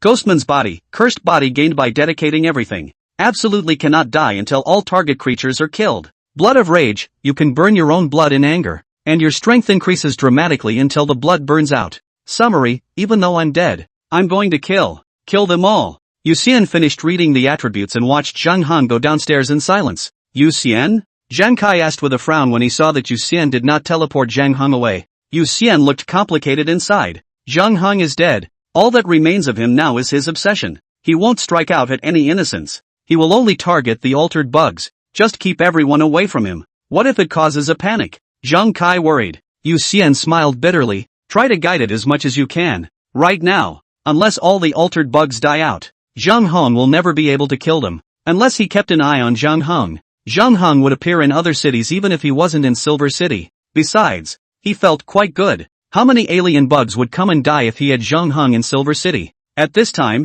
Zhang Heng had already descended to the ground. He swept a glance at the surrounding crowd and suddenly his eyes glowed as he quickly rushed towards one of the youths. The war police in charge of guarding the area saw the scene and immediately fired at Zhang Heng. However, Zhang Heng did not care at all about the bullets that landed on him as he crossed over to one of the combat police officers and his hand rose up. Instantly the youth's head was split in two by the scythe. A brain-hugging neural worm drilled out from the youth's head and opened its tentacles to attack Zhang Heng. But in the next second, it was held by Zhang Heng with his hand. And then the blood-colored flames covered the brain-hugging neural worm, which burned the brain-hugging neural worm into ashes in a matter of moments. Under the gazes of countless people who were horrified and amazed, he turned around and scanned the distance, then seemed to lock onto something and began to move in the set direction. His hatred for the altered bugs is really this hatred that will never end. Zhou Tai couldn't help but sigh as he watched the entire process. Yu Xian sighed. In the end, he's a poor man. Zhou Tai was unable to refute this, and then he took out his cell phone and told the war police not to attack Zheng Heng. However, for safety's sake, he still ordered the 3 battle police to follow Zheng Heng together to ensure that Zheng Heng did not indiscriminately kill any innocent people. Next, the 2 returned to the police car. Zheng Kai didn't rush to drive. He blamed himself for a while. Zheng Heng's tragedy, in fact, it's still caused by the fact that we, the war police, didn't do enough to cause it. If we could have found it and cleaned it up earlier, perhaps his family wouldn't have died. Don't blame the war police, not to mention the country. The one who really deserves to die is. Yu Xian took out a soda from his storage ring and handed it to Zhang Kai, then took out another one for himself. He unscrewed the cap, and when he heard Zhang Kai's words, he stopped his movement and slowly opened his mouth and said, the words were not finished, but Zhang Kai knew that he was talking about Pingzhu, about that mysterious force. Now the whole country is on the lookout for Pingzhu. The problem is that Pingzhu's appearance is likely to have been disguised, so there are no clues so far. The 2 men finished their sodas and proceeded to continue their nightly rounds. And when they passed a trash can, they even stopped the car and competed to see who could throw a soda bottle more accurately. Not surprisingly, the result was a tie with both men throwing their soda bottles into the trash. A man's joy is sometimes that simple. The 2 were in a much better mood because of this little game. The next morning, Yu Xian returned to his house. He showered and put on his school uniform. The next moment he appeared in the doorway. And sure enough, Nora came bouncing over. Good morning. Nora saw him and immediately smiled brightly. Yu Xian responded and then went to school with Nora. As the 2 of them walked, Yu Xian had a box of xiaolongbao in his hand. He ate it as he walked. Nora was craved and simply took out all kinds of pastries that vampires could eat from her storage ring. She'd never eaten on the road before because it was so unladylike, but ever since Yu Xian was allowed to eat, she'd been brought up short. Nora, ask you a question. Yu Xian swallowed the xiaolongbao, at which point he snatched a piece of Nora's pastry with a bamboo stick and hurriedly changed the subject without waiting for Nora to look at herself angrily. Nora pouted and said, you asked, what do you usually do when you don't sleep at night? Yu Xian asked curiously. Vampires didn't have to sleep, and he was kind of curious how other vampires passed the time. I sleep, Nora replied with a wink. Rightfully so. Yu Xian froze for a moment and pursued, but don't vampires not need to sleep? That's a vampire that first embraced, and a wild vampire like you that doesn't need to sleep. I'm a mom-born vampire that's still growing, Nora said with a smile. Although she can also stay awake, she usually sleeps out of habit. This, presumably, will continue until she stops growing, which simply means she won't have to sleep anymore when she stops growing. Suddenly, Nora realized something. She would continue to grow up. But what about Yu Xian? 074, the bat's way of making friends. Study session. Nora was lying on the table absent-mindedly. She peeked back every now and then. Although the current Yu Xian was also good-looking, she still wanted to see the mature and handsome future Yu Xian. Why do you keep looking at me? Do I have something on my face? Yu Xian couldn't help but open his mouth to ask as he was a little numb from looking at him. Nora shook her head in disbelief, then twisted her head to lie down on her back and sleep. Yu Xian blinked and had to look at Chen Ling for help, her eyes sending a message. Queen Sama, quickly use your invincible gossiping ability to help me. Salty fish, are you never going to grow up again? Chen Ling blinked, receiving a distress signal and opened her mouth to ask. Yu Xian's eyes widened for a moment and he looked at Chen Ling gratefully. He finally realized why Nora was in a little mood. He wouldn't grow anymore while Nora would continue to grow. Something he'd known for a long time, but Nora had only seemed to notice the incident this morning. No wonder Nora was moping. He immediately replied, intentionally slightly louder. Theoretically, it won't grow again. But, I should be able to adjust my appearance as I wish in the future, and become as old as I want. Is it with spells? Nora asked in a whisper as she couldn't help but look back. Yu Xian shook his head. It's not a spell, but the ability needs to be kept secret. Anyway, that's a real physical change. Not a blindfold or a temporary spell, but a permanent change in appearance. What he was talking about was actually the Pango transformation avatar. All of the abilities in the Discordian series need to be kept secret, so no specific information can be revealed, but a slight rubbing of the edges can still be mentioned. After all, when other people use their abilities, they can't just kill all the witnesses. Theoretically, the Pango transformation avatar was able to permanently change its form, as long as he mentally deduced his appearance as he continued to grow, followed by a change using the Pango transformation avatar. He would be equivalent to becoming as old as he wanted to be, and every change, as long as it was no longer adjusted using the Discordian transformation avatar, It was a permanent change. Then can you still turn into an old grandpa? Nora's brain circuits were different from normal, her eyes shining brightly as she looked at Yu Xian, her head already imagining what Yu Xian would look like when he was old. Yu Xian propped his cheek with one hand, relieved in his heart, and smiled. Maybe. Salty fish, can you do me a favor? Chen Ling opened her mouth at this time, and winked when she finished. This was to ask for a debt. Yu Xian immediately made a please speak gesture, and Chen Ling said, I found a Qigong secret book in the antique street, and when I went to several appraisal offices, the appraisers all said that it was the real thing, so help me see if it's real or not. With that, she took a somewhat ancient book out of her book bag. Yu Xian took the book and opened it to read 2 pages, not understanding the contents. After getting Chen Ling's consent, then he took a picture with his cell phone and sent the photo to the discussion board of the Kirin app. In a few moments, someone replied that this Qigong secret book was the real deal, and it was a lousy one at that. This secret book is called Mixed Yuan Yi Qigong. There is not much requirement for the cultivator's natural talent, but the cultivation progress is very, very slow, belonging to the garbage gong method that may not be able to break through the worm level even after cultivating to old age. Yu Xian scanned the entire book, and after making sure that there were no omissions in the book, he returned it to Chen Ling and said, the Qigong secret book is indeed the real deal, but if an ordinary person cultivates this gong method for the rest of his life, it will probably only have the effect of prolonging his life, and unless he is a super genius, if he wants to become a transcendentalist by relying on it, it can be said that it's just a pie in the sky. Then what if you vampires cultivate? Chen Ling first asked with some disappointment, then curiosity. Yu Xian hurriedly shook his head to express his disinterest. He was now of Pango blood and vampire blood, and then another Qigong. What kind of thing would it become? It's too scary to imagine. It feels like it could explode in a minute. Nora, why don't you try? Chen Ling then looked at Nora. Nora hesitated. Can vampires practice chakra? I don't know. Don't look at me. Yu Xian saw Nora subconsciously look at herself and hurriedly spoke. He really didn't know if vampires could cultivate Qigong, but after he finished, he was a little worried that Nora would really try to make a death wish, so he hurriedly asked the general comrades of the Kirin on his cell phone for information in this regard. It's true that vampires can cultivate Qigong, but most vampires can only cultivate Qigong techniques that move the capillary chakra such as cold ice and Taiyin,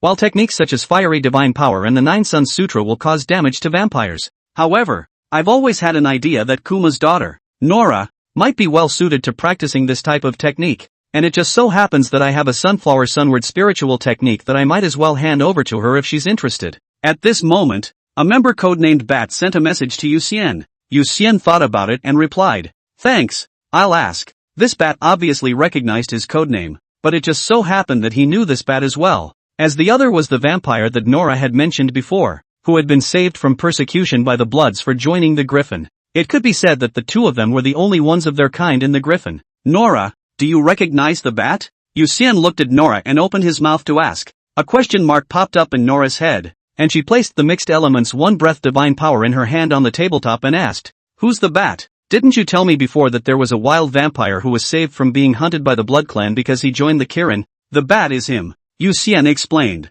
Nora came to a realization, then shook her head. Oh, you mean him? No. Then why did he ask me to give you a divine skill secret book? Yu Xian muttered to himself with some confusion, but then he didn't bother guessing and asked the other party directly on his phone. And the answer was very simple. Out of curiosity. I'm a scientific researcher specializing in the development and research of Kung Fu, and Nora and you are both very rare individuals. Then why didn't you look for me? Yu Xian continued to ask. The Bat replied, you're too unstable. I've never heard of a vampire being able to skyrocket from bug level to sparrow level in just a few dozen days, and while it's a credit to the Discordian blood, I don't think it's appropriate for you to continue to add more instability, whereas Nora's situation is obviously much more stable than yours, and stability means safety. Although Bat had spoken very subtly, Yu Xian understood what he meant, which simply meant that Bat thought he was like a bomb that could explode at any time, so he didn't dare to mess around anymore. Therefore, he sets his sights on Nora, hoping to reach Nora through him, Yu Xian, so he can conduct his own experiments. The Qigong in Chen Ling's hand. You gave it to her? Yu Xian's eyes narrowed slightly as he asked in his cell phone. The Bat replied, nice. That's kind of a gift. I hope you'll like it. I'm a rather straight person, so let's just be blunt. I don't really like the way you're acting, and the next time you dare to count my friends like that, I'll go straight to beat you up. Yu Xian inputted nonchalantly. He was still a bit strange before. Even if the mixed elements one Qigong was even more rotten, It wouldn't be so bad that it would be casually plucked into the hands of ordinary people, or else there would be thousands of middle-aged teenagers, and this type of technique would have long since been spreading among the ordinary people. Apparently, the bat knew his relationships well and knew that he was in school during this time. By giving Chen-Ling a Qigong secret book without a title, he simply drove Yu Xian to inquire about Qigong and the Qilin, and then he took the opportunity to make contact, thus throwing out the sunflower to the sun divine power. Not next time, after all, don't we already know each other? The bat seemed to anticipate Yu Xian's displeasure and sent a grinning bat KTU emoji, then assured him, 075, extension of spatial perception. Although Yu Xian was a bit upset, he hadn't actually reached the level of anger and shouting. After all, the bat was honest and didn't hide it after his questioning, but instead admitted in a big way that he had used a ruse, so now it would have to be the next best thing. Next up is Nora's choice. Nora was actually still motivated, and after discussing with Chen-Ling, she decided to try practicing the sunflower divine power. Many vampires of the Blood Clan have the power to practice other systems on the side, but most of them are rather mediocre, such as chakra, which most vampires find difficult to practice to completion, and magic, which can only unleash a few tricks at best. The main thing is that these systems are offered to the living to practice, and vampires aren't technically living, leaning more towards the undead, or towards darker creatures. The biggest difference between Nora and these vampires is that she was born to her mom. Simply put, she had a living human side as a hybrid vampire, which was the fundamental reason why she would continue to grow up. So there was a real possibility that she could be a genius who practiced other systems. Of course, all of the above is Bat's family opinion, and there are no reliable cases to back up his conjecture. None of the other mothered vampires in the Bloods currently except for Nora are hybrids. Their mothers are likewise vampires. So Nora is really just a scorpion ting her pants all by herself. Besides, other than Nora, all the other vampires who normally give birth down the line are treated like princesses and princes by the Bloods. And these frogs at the bottom of the well think so highly of themselves that they can't see the power of other systems. Yu Xian downloaded the sunflower to the sun divine power and proceeded to forward it to Nora, who immediately opened her phone and read it carefully. Superpower Academy is still something. At least in elementary school there is teaching knowledge such as the 8 meridians. Yu Xian cannot understand the Gung Fu, Nora as half a small foreigner, but all understand. Yu Xian saw that both Nora and Chen-Ling were studying the Gung Fu, so he continued to sunbathe. Every now and then,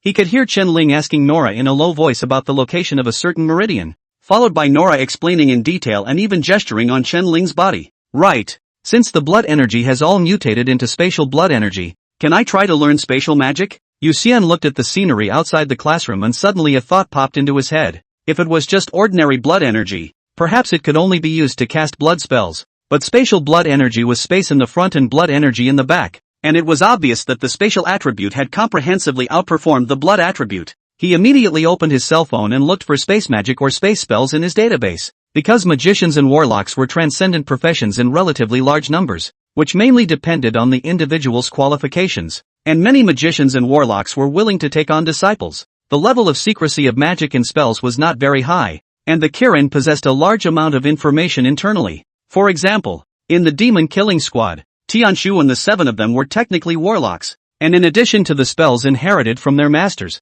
they would also look in the Qilin's databanks to find spells that suited them to learn. Yu Xian typed the word space into the search interface, and then a bunch of sorcery, magic, spells, immortality, and martial arts came out. He perused each skill carefully, looking for abilities that suited him. Although the merit required to redeem these skills wasn't high, he wasn't sure how good his learning ability was, so he was prepared to find the skill he needed most urgently and try the waters first. After a few minutes, his gaze settled on the spatial perception technique. This is a serpent-level spell that allows the caster to designate a certain spatial coordinate and use it as the center to perceive all information around them. Theoretically, the stronger the mental power, the greater the range of perception and the more comprehensive the information perceived. Yu Xian decisively redeemed this spell and proceeded to open it to learn it. First, meditate on an invisible space seed in your mind. Then sense the coordinates of the space where you need to place it. Release the space seed to the coordinates, and let it take root and blossom into the flower of space that is able to perceive everything. Yu Xian frowned,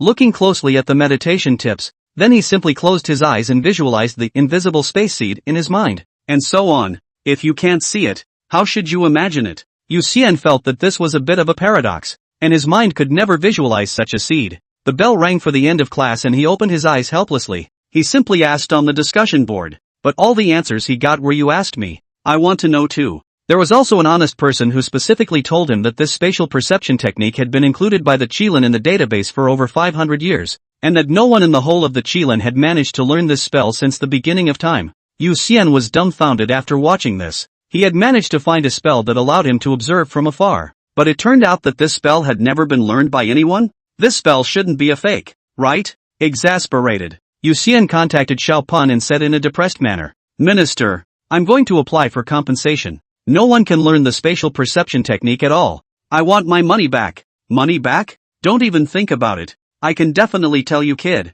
This spell is a genuine dragon level spell. The real name is The Other Side of the Other Place Cave View Divine Art. From 500 years ago, the land fairy empty real person. You guys can't learn that, is definitely not enough realm. Xiao Punishment said bluntly. After saying that, he just hung up the phone, and Yu Xian looked at the phone with a helpless face. Although the merit of redeeming the spell was not a lot, but not being able to learn it just felt like a big loss. Yu Xian thought about it and simply opened the cultivation method of the spatial perception technique and read it word by word, but after reading it he was still full of questions. Nora, Chen-Ling, let me ask you a question. How can I visualize an invisible seed? Yu Xian couldn't help himself and looked at the two people at the front table and opened his mouth to ask. Chen-Ling shook her head. I don't know. It's simply contradictory. Does it have to be invisible? If you really can't do it, then just imagine a visible one, won't it? Nora asked back with a confused look on her face. Yu Xian froze. Right, oh. Since he couldn't do meditate on an invisible seed, let's just try meditating on a visible one.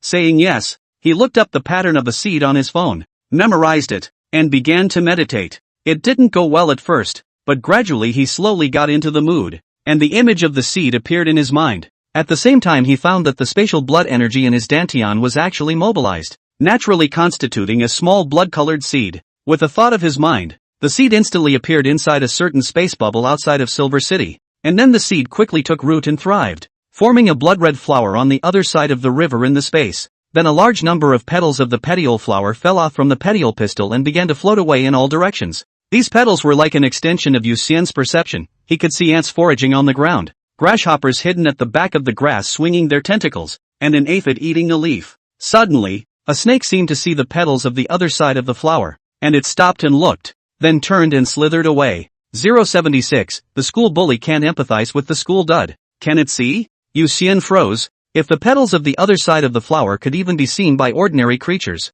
then the point of quietly scouting would be lost. He immediately meditated another seed and then created a space bubble in his index finger condensation. He put the seed into the bubble and soon a flower of the other side appeared inside the bubble. He maneuvered the petals of the petiole flower to float out of the bubble, looked up at Nora and Chen-Ling's backs, and spoke. Nora, Chen-Ling, turn around and look. The two women turned around at the same time, and then they both said in surprise, wow, it's beautiful. Yu Xian's complexion collapsed. It was really visible. It was normal to see it though. After all, the seed he meditated on was the visible seed, not the original invisible one. Salty fish, is this your new superpower? Chen-Ling asked curiously. As she spoke, she also tried to touch the petals floating in the air with her hands, but her fingers passed through the petals, so it was clear that these petals were not physical beings. What are these petals good for? Nora was clearly more focused on practicality. Yu Xian sighed. These petals are like my eyes. Wherever they float, I can see the scenery. Then you're still controlling them to float down. Pervert. Nora hurriedly covered her skirt and blushed. Yu Xian hastened to sophistry. I swear, I didn't control these petals just now. They had their own ideas and drifted around. Poof. Nora blankly glanced at Yu Xian and turned around to continue studying the sunflower divine skill. It's true that only the non-innocent know how non-innocent they are. Yu Xian sighed, lying on the table and opening his cell phone. Since he had already learned the spatial perception technique and was idle, he decided to learn a few more spells, which seemed to be quite simple anyway. The class bell rang, and Yu Xian was immersed in the vastness of space spells. Spatial jumping technique, can jump and shift back and forth between two coordinates within a short distance using mental energy as an anchor point. Spatial subdivision gate, constructs a stable spatial gate between two coordinates that can be accessed by more than one person. Space vortex jutsu, churns up space within a certain range, strangling all matter located in that space. Space folding, folds two spaces together to form an infinite loop. Spatial labyrinth, based on the spatial folding technique, it folds space on a wide scale to form a complex spatial labyrinth with no exit, trapping the enemy. Space expansion technique, can expand part of the space to form a larger space. One of the basic skills for making storage bags. Shrinking, compressing space under your feet, a step of 1,000 miles. the end of the world. All within reach. Sleeve Qiankuan, you can widen the space permanently, forming an independent small world. Qiankuan, the sun and the moon are all in it. Yu Xian decided to start with the easy before the hard, and he exchanged a space jumping technique, mainly because he now had to return to the space bubble first, followed by spatial teleportation. Don't look at it as just one more step. In fact, in battle, just one more step was often the distance between life and death. The space jumping technique made up for this shortcoming of his, as he could preset anchor points in many space bubbles, and even if the person was not inside the bubble, he could return to the bubble at any time, thus avoiding the majority of attacks. 10 minutes later, his body shimmered in its original position, and in a matter of seconds, he traveled through dozens of bubbles before finally returning to the classroom. A look of disbelief still lingered on his face. The spell seemed a little too easy. Could I be a spell genius? Yu Xian stroked his chin and guessed with some happiness in his heart. After all, it was too easy. Anchors could be formed with a casual use of a bit of mental energy, especially those located inside bubbles. Constructing them was as simple as eating with your mouth open. He couldn't help but ask on the discussion board if space spells were difficult to learn, and as a result, in just a few minutes, a whole bunch of complainers appeared underneath his question. Codename Tianquan, are space spells hard? Difficult. Too damn difficult. I learned the simplest space expansion spell. Do you know how long it took me to learn it? Do you know how long it took me to learn the simplest space expansion technique? 10 years. 15 years. A whole 15 years. And I still haven't learned it. Codename Goblin. Let's put it this way. Learning spatial spells without spatial talent is like a fish trying to learn to run on land, or someone without wings trying to soar in the sky.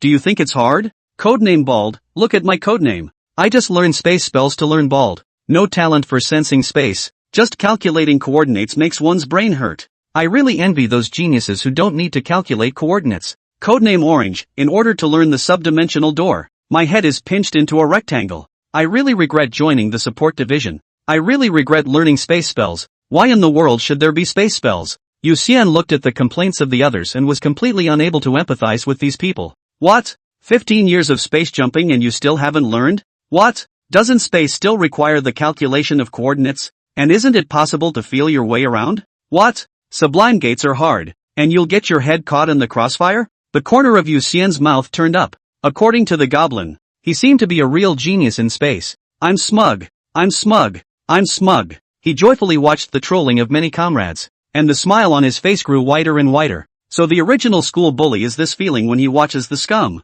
It seems to be a bit cool. Then he redeemed the space expansion technique, and sure enough it was easy too, easily expanding the desk cabinet to the size of a classroom. And if he was willing to waste more space blood energy, he could even expand the desk cabinet to be wider than the entire school. It's not that simple. Yu Xian smiled and muttered to himself. As soon as he thought that Tianquan would actually take 10 years to learn, he had a dark feeling of pleasure. Open a moment of pleasure. Always open a straight pleasure. He held his cell phone and his eyes fell on the shrinking earth, which was a spell at the level of Great Avatar. Just like the sleeve. After spending a large amount of merit, he managed to redeem the spell, but he was dumbfounded when he opened it, because the spell was all Taoist and I Ching terminology, and he recognized every word on it, but he didn't recognize all of them when they were put together. I didn't realize that I couldn't learn to shrink because I'm uneducated. Yu Xian studied for half a day, opened the I Ching and compared it word by word, and finally gave up with a headache. This shrinking earth is too difficult. Sure enough, people can have no strength, but absolutely cannot have no culture. Otherwise, even if the secret books of divine power in front of cannot understand to learn, as usual, no use at all. He reluctantly flipped through other people's cultivation tips again, only to find out that not only did shrinking the earth need to be cultured, it also needed to have a realm. Can't learn. Can't really learn this one. What Taoism and nature. What unity of heaven and man. What emptiness of mind. He was only 17 years old. He could have a realm. He hadn't even fallen in love yet. The realm thing was too far away from him. 077, the gift of parochialism. Night. Yu Xian was sitting in the hexagonal gazebo in his garden, and was constantly trying to meditate, building a not-so-complex magic circuit in his consciousness. Constructing circuits for magic was obviously a little bit harder compared to meditating on spells, and the magic circuit he was trying to construct this time wasn't space magic, but light and shadow magic, whereas spells are centered on meditation, and the channeling of spatial blood energy is instead simpler. Magic is the opposite, focusing more on the channeling of spatial blood energy, with meditation more to aid in the construction of circuits. Mirage light splitting technique. When Yu Xian managed to construct the magic circuit in his consciousness, he immediately drank loudly. Magic is very much about a sense of conviction, and when the caster shouts the name of the magic out loud, it is a huge bonus to the magic, boosting its power by almost a third. Although Yu Xian felt that this was stupid, and that it was a complete reminder to his opponent of what move he was going to make, he honestly did as he was told in order to be able to successfully release his magic. After waiting a while, though, a cool breeze blew by and nothing moved around him. Failed? Obviously there was nothing wrong with the magic circuit I constructed. Yu Xian do not die to carefully check the surrounding hexagonal gazebo, goldfish pond, next to the flowers and plants all looked for, not to mention the split. Even the ghosts have not seen a shadow. During the day, he still thought he was a spell genius, and at night, he was directly slapped in the face by himself. What spell genius? No such thing. Mirage Split is the simplest of light magic. It was actually utilizing the principle of mirage to create a large number of their own light and shadow doppelgangers around them. Yu Xian had planned to learn this magic in 10 minutes, but it turned out that 3 hours had now passed and he still hadn't learned it. Identification. Yu Xian raised his own hand and immediately gave himself a shot of appraisal. He couldn't believe that he hadn't learned the mirage splitting technique. Name, Yu Xian. Codename, Saltfish. Race, Glitter Vampire. Sex, male. Age, 17. Lifespan, 5322. Grade, Under the Snake. Formation, Chinese Dragon Dynasty, Qilin Department, Fighting Division Evil Execution Squad. Ability, Light Eater, Silver Blood, Space Blood Energy. Appraisal, the divine art of insight from the other side, consuming spiritual energy and spatial blood energy. Create a visible seed of the flower of the other side of the shore and drop it into the designated spatial coordinates, when the flower of the other side of the shore is in full bloom. All things can be seen with insight wherever its petals go. Space jumping technique, using mental power as an anchor point, can jump and move back and forth in different spatial coordinates. Spatial expansion technique, can consume spatial blood energy to expand and stretch a portion of space to form a more massive space. Spatial vortex technique, can consume spatial blood energy to stir up space, forming a red spatial vortex that strangles all matter within this space. Spatial folding, can consume spatial blood energy to fold and rejoin two spatial coordinates to form a ring in space. Spatial labyrinth technique, can consume a large amount of spatial blood energy to fold space on a large scale, forming a piece of misplaced space with no exit, thus trapping the target. Summary, elves who are different are called glitter elves, and you are the glitter vampire. Not really. Yu Xian looked at his attributes and his entire body was bad, because spatial spells were so easy to learn. He had the illusion that perhaps he didn't even need to wait for the natural skills that awakened every 10 days, and that he would be able to master a large number of skills just by teaching himself. But there's no point in fooling yourself. After this failure, Yu Xian was basically certain that he was able to easily learn space spells not because he was a genius, but because the spatial attribute of spatial blood energy was too strong. Of course, spatial blood energy was supposed to be his ability, so technically, he was considered a partial genius. He was lying on the seat bench of the hexagonal gazebo, and although he was a bit devastated, he was actually not in a sad mood. After all, he had actually earned a lot by being able to learn so many space spells. Moreover, being in a luxurious villa, the thought of a whole 3 acres of land, all of which is his home. Want to be in a bad mood cannot be bad, even if you are really in a bad mood. Take a look at the goldfish pond outside the hexagonal gazebo.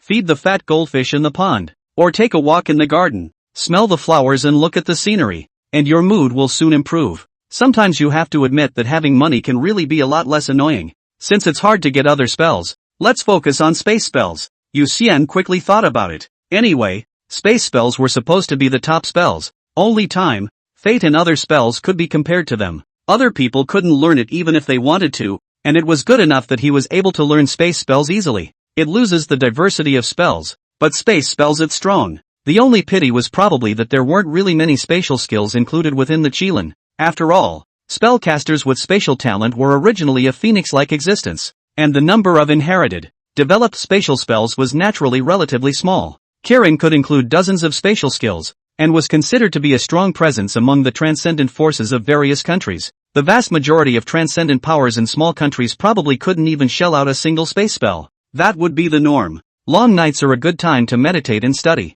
Yu Xian took his cell phone and opened the Kirin app, and began to bitterly gnaw on the Fushi 64 hexagrams. He had to make up for the missing cultural knowledge first, otherwise even if there was really a secret book of divine power placed in front of him, he would miss it because he couldn't understand it. As he was rote memorizing, Nora's guardian, Roach, appeared outside his house. Roach, as Nora's guardian, has very mixed feelings about Nora. He has a bit of the illusion of being a father and a bit of the illusion of being an older brother. and even occasionally sees Nora as forbidden. He has been Nora's guardian since Nora was 6 years old, going from clueless, cute, innocent baby to the cheerful, lively, sunny teenager she is now. As a vampire unable to see the sun, Nora could be considered the sun of his heart. During this period of time, Nora began to refuse special car transportation. He initially did not realize the problem. He just thought that Nora wanted to exercise himself. After all, the wild seed that stole Nora's blood has now become the official people of China. The Duke's mission to miss Nora naturally ended in failure.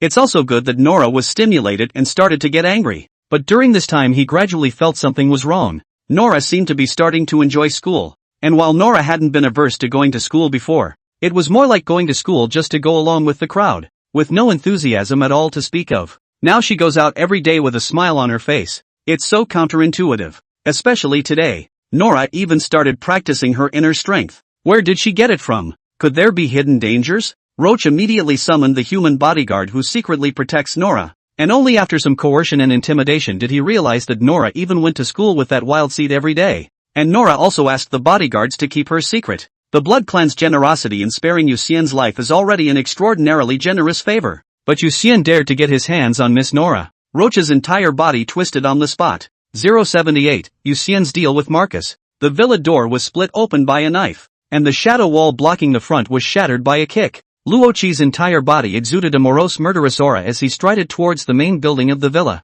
At which time Yu Xian appeared out of thin air in front of the door of the building and frowned after seeing Luoqi. Vampire? Bastard. I'm warning you, stay away from MS. Nora. In the future. Rock saw Yu Xian, forced his anger and opened his mouth to try to give Yu Xian a warning. However, before he finished speaking, Yu Xian snatched his mouth and said, according to Chinese laws, transcendentalists who violently break the door to trespass and threaten the homeowner with words can be sentenced to 100 years of imprisonment at the least, and at the most, to kill without amnesty. You miscellaneous. Roach's eyes glared. Yu Xian pulled out the Kirin's credentials and interrupted again. I am an official member of the Kirin Department of the Fighting Warfare Division's Evil Extermination Squad. In accordance with our country's laws and regulations, I am now formally warning you to kneel on the ground with your hands raised above your head, and immediately tie up your hands, or else I have the right to shoot you on the spot. Do not say anything that is not foreseen. He looked at Roach rather coldly, because Nora had mentioned Rocky to him and had expressed her dislike of Rocky's interference in whatever she was doing.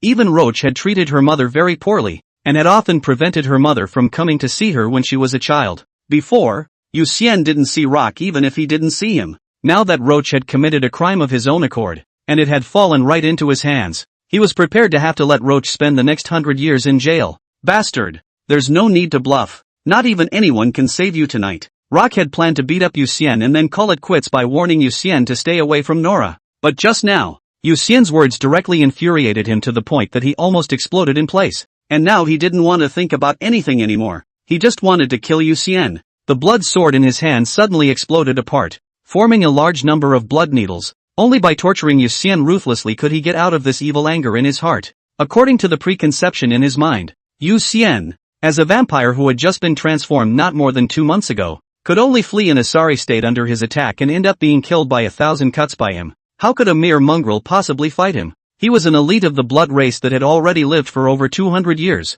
When he shot the blood needles at Yu Xian, he realized that Yu Xian's expression did not change from the beginning to the end. Then his eyes blinked and Yu Xian had appeared in front of him. Boom! Yu Xian raised his hand and directly smashed half of Roach's head with a slap. The vampire's strong life force managed to keep Roach alive as he fell heavily to the ground with an incredulous expression on the other half of his face. This is really a wild vampire that's been transformed for less than 2 months. How can it be that strong? Bastard? Where's your mom? Remember, in your next life, don't mess with me. Yu Xian looked at Luoqi on the ground and said with contemptuous eyes. Then a space bubble appeared in his hand. The space inside the bubble was very chaotic, as if it contained the power to strangle everything. The slap he had just given was purely impulsive, and it resulted in Roach's blood spilling all over the floor, which was so dirty. It's true that humans can do anything but math when pushed. He then had a flash of inspiration. The space bubble plus space vortex technique, to create a combo technique that destroys the body and doesn't leave a drop of blood behind. When he strangled Roach to a pulp,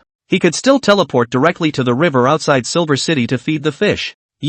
Before Roach could react, his consciousness suddenly went black and his body was taken over by Nora's father. Marcus. Yu Xian. Please wait, I am Nora's father. The half of Roche's face lifted up and watched the bubbles fall as he hurriedly spoke. Yu Xian controlled the space bubble to freeze in midair as he looked at Marcus and asked, Duke Rex, do you want to harbor this criminal? Knowing the law and breaking it is dealt with severely in our country.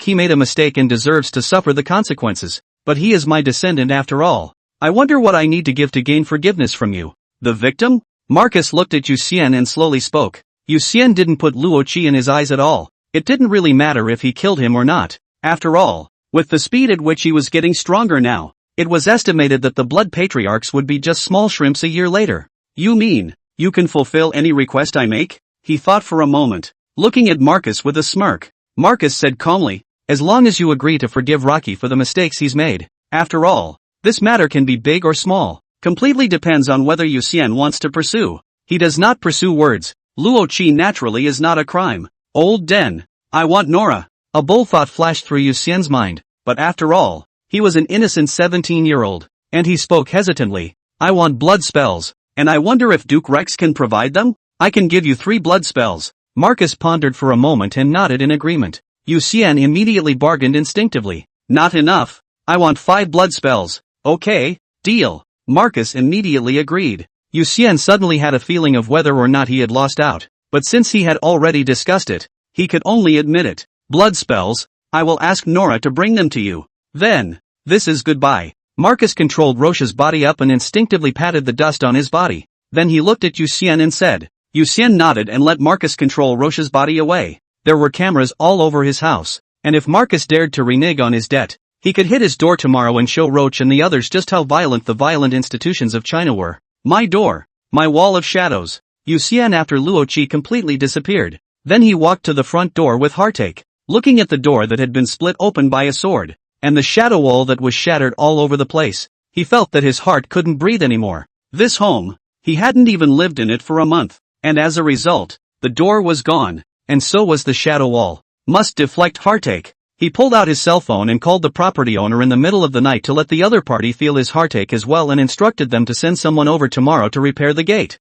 As for the shadow wall, he was going to specialize in ordering his favorite style and arrange it later. Day 2. A worker came to the house early in the morning to repair the gate. When these workers saw the gate that was split open by a sword, they whispered and discussed how strong the person who split the gate was. Yu Xian's mouth twitched slightly as he listened to the worker masters all blowing up Luo Qi as a sword immortal, wanting to tell them that Luo Qi was just a small snake-level Karamaika. Of course, the fact was that the snake rank was considered the mainstay of any force, while the eagle rank was the elite of the elite, and by the time one reached the tiger rank that was the top tier. Transcendentals don't generally advance too quickly. They all rely on years and years of cultivation to become stronger step by step. A pervert like Yu Xian who was already snake-leveled in less than 2 short months was actually very rare. The most important thing was that he hadn't eaten the forbidden fruit, and there were no side effects on him that couldn't be erased. The side effects of the forbidden fruit cannot be eliminated. This is a consensus that all transcendentalists understand. So although forbidden fruits could make one step to heaven,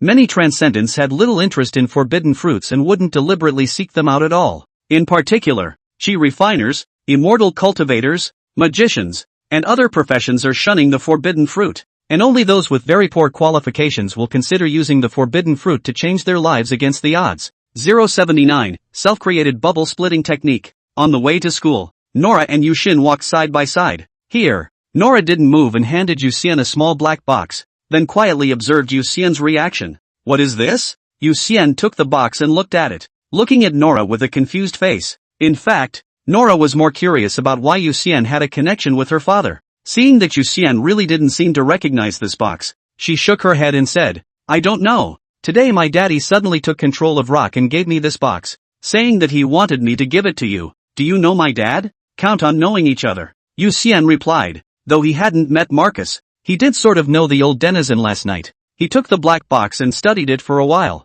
realizing that one of the sides could be opened. But when it was opened, there were 2 strange ports, which should be an electronic product that required some specific type of connecting cable to be able to be used. What an oldie. Yu Xian pulled out his cell phone and snapped a picture, and a little searching figured it out. The black box is a solid-state drive that was phased out hundreds of years ago and is still really old. Apparently, the solid-state drive was supposed to store the 5 blood spells that were promised last night, but now he had to go ahead and get a connecting cable that could read the information on the solid-state drive. Come on, do some shopping with me? Yu Xian put his cell phone back in his pocket. held Nora's hand and headed in the direction of Electronic City. Originally, Nora wanted to ask Yu Xian where he was going, but the moment her hand was held by Yu Xian, all that was left in her head was a gaga gaga goose call, and she would only follow Yu Xian's steps closely. 9 o'clock in the morning. Yu Xian put his hands on the desk cabinet and looked at the contents read from the SSD. His face a little worse. He had underestimated the thickness of Marcus Olden's skin, and at the same time felt that he was still too young. At the time, he should have asked what blood spells were available first, and it should have been up to him to pick out what spells he wanted. The 5 blood spells that Marcus sent were Blood Shield, Blood Barrier, Blood Regeneration, Blood Guardian, and Blood Healing. It's so shameless. Surprisingly, all of the spells given were defense-type spells, Blood Shield and Blood Barrier spells. What's he doing here? As a spatial ability person, the vast majority of attacks, he could dodge through instantaneous movement. The effect of these 2 spells on him could be said to be very, very small. And the Blood Regeneration technique. Who is this looking down on? Even if he broke his arm, he could grow it back after a nap. This regeneration technique he couldn't use at all. Luckily, Marcus didn't take things too far, and at least gave the Blood Guardian and Blood Healing spells, which were still useful. The Blood Guardian spell, in fact, is a spell used to defend against mental damage, such as stealing memories, hypnotism, and other mental attacks, which the Blood Guardian spell can defend against. There was also the Blood Healing technique. The effect was similar to Zhang Shou's Healing Touch. Both belonged to the category of spells that lifted negative statuses. With this ability, he could not be afraid of the majority of toxin damage. Although, he was not supposed to be afraid of the vast majority of toxins. Even the toxins can be absorbed all as nutrition because of the super stomach pouch. On the podium, the balding math teacher was explaining a new type of problem that might be tested on the college entrance exam, and the students were listening attentively, occasionally looking down to take notes. Yu Xian listened to the lesson while distractedly practicing his spells. He had his hands in the space-expanded desk cabinet and was practicing the simplest of blood shield techniques. This blood spell could be considered an entry-level spell, but for the vast majority of brittle vampires, this spell is instead one of the most important. The blood shield technique allows you to form a hovering shield around your body, with a minimum of 1 shield and a maximum of an uncapped number of shields, depending on the amount of blood energy consumed. With the protection of the blood shield, the brittle vampire can output without fear of being killed by various physical attacks. Yu Xian whispered an incantation, building the spell circuit in his head. Blood spells were a bit like spells, but a bit like magic, and immediately after he recited the last syllable of the spell, a blood shield appeared in front of his fingers. Luckily, he had extended the space of the desk cabinet, so the shield, which was almost a meter long and half a meter wide, didn't burst the desk. It was easier than expected. Yu Xian was slightly relieved when he saw that the blood shield technique was successfully released. He was truly frightened by light and shadow magic, and worried that he wouldn't be able to learn any other spells besides space spells. Fortunately, blood spells could still be learned normally, and he had several more means at his disposal. Next, he began practicing the blood barrier technique. If the blood shield technique was used to defend against physical attacks, the blood barrier technique was used to defend against energy-based attacks. For example, if the enemy uses weapons such as swords and arrows, the blood mage must use the blood shield technique, while if the enemy uses attacks such as fire, lightning, or frost, it is the blood barrier technique that is used. Of course, if you have enough blood energy, it's best to use both together for more safety. Yu Xian soon realized that his blood spell talent was equally strong and terrifying, and he mastered all 5 spells in just half an hour. He came back to his senses at this point. Maybe he's not biased, but specialized. Since his spatial blood energy only had the attributes of space and blood energy, he could learn the spells of these 2 attributes very quickly. The rest of the spells, he couldn't learn them not because he was poorly qualified, but because he simply didn't have that attribute. It's completely ingenious. He didn't even have the energy for that attribute, so how could he successfully release the spell? But, can you alter it to change the mirage split from light magic to space magic? Yu Xian had a sudden thought the next second. Although there were many spells in magic that were the product of other people taking the forbidden fruit, there were also many that were created by later generations themselves on top of these spells. For example,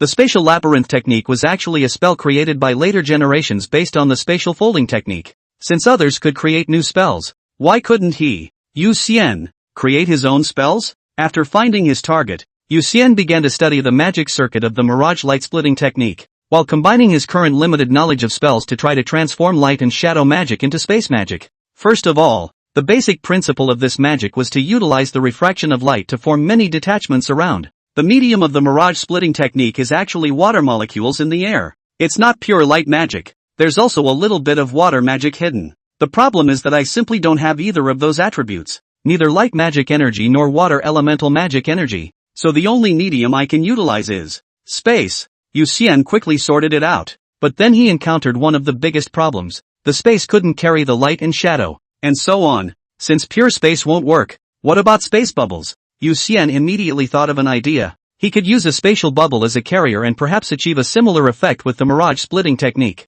He immediately tried to follow the magical circuitry of the mirage split spell and proceeded to use a space bubble as a spellcasting vehicle. Boo! The first time, it failed. Then Yu Xian adjusted the circuits. He didn't actually know what each circuit did, so he used the stupidest but most suitable method for him, removing them one by one before casting a spell to test them. While most loop removals result in failed spell casting, there are occasional instances where the space bubble is affected by the spell's effects and ruptures. It took until just after 3 p.m. when he created a chubby split. After he removed several circuits, the space bubble was affected by the spell casting, resulting in a humanoid that resembled a balloon tied up to look like a fat man. There was also his expression on the surface of the space bubble, only it didn't look like him at all after being stretched by the bubble. This was obviously a very good start though, and he immediately kept adjusting his magic circuits, but failed to replicate the effect he had just had again, and after trying all possibilities, he had to go back to his previous circuits once more. It seems that the magic circuits can no longer be adjusted, so can we adjust the space bubble? Yu Xian looked at the cabinet and created a large pile of chubby self, the heart searching half a day. Since it cannot change the circuit, then change the bubble. He tries to change the shape of the bubble, which does somewhat produce a slim doppelganger, but the surface is so smooth that it looks funny and is instantly recognizable as a balloon man. Then he simply created tons of super tiny bubbles, using them as pixel dots, and proceeded to cast the spell again, this time creating a dot split that would make a dense phobic pass out on the spot if they saw it.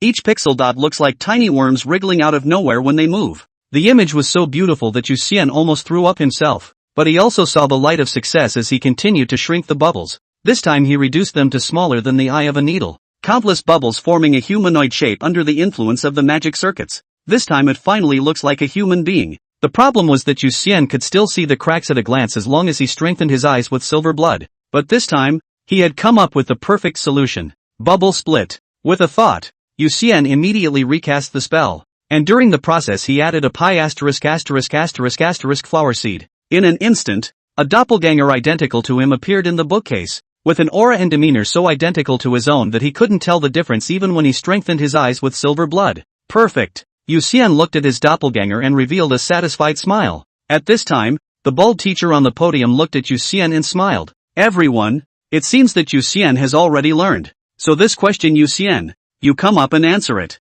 Ah! Yu Xian looked up and stared blankly at the complex math problems on the blackboard. It's too hard a question. He can't do it. Nora snickered at the front table. 080, the rich woman's wealth is unfathomable. In the evening, at the end of the school day, the sky clouded over and a sudden downpour started. Neither Yu Xian nor Nora had brought an umbrella, so the two stood at the corner of the school entrance, shoulder to shoulder, watching the sky together, while Yu Xian could teleport home or create a space bubble to block the rain. He'd come down with an illness that didn't want him to use his transcendent powers today, and while Nora could have her bodyguard send an umbrella with a single phone call, she'd also appropriately forgotten the bodyguard's cell phone number. It's great that it's raining. Yu Xian looked at the raindrops pattering down in the sky and suddenly said without a clue, well, it seems like it hasn't rained in Silver City in a long time. Nora smiled softly and looked up at the sky in the same way. Obviously the sky was cloudy, but the sun was shining brightly in her heart. The two of them just quietly looked at the sky, looking at each other from time to time,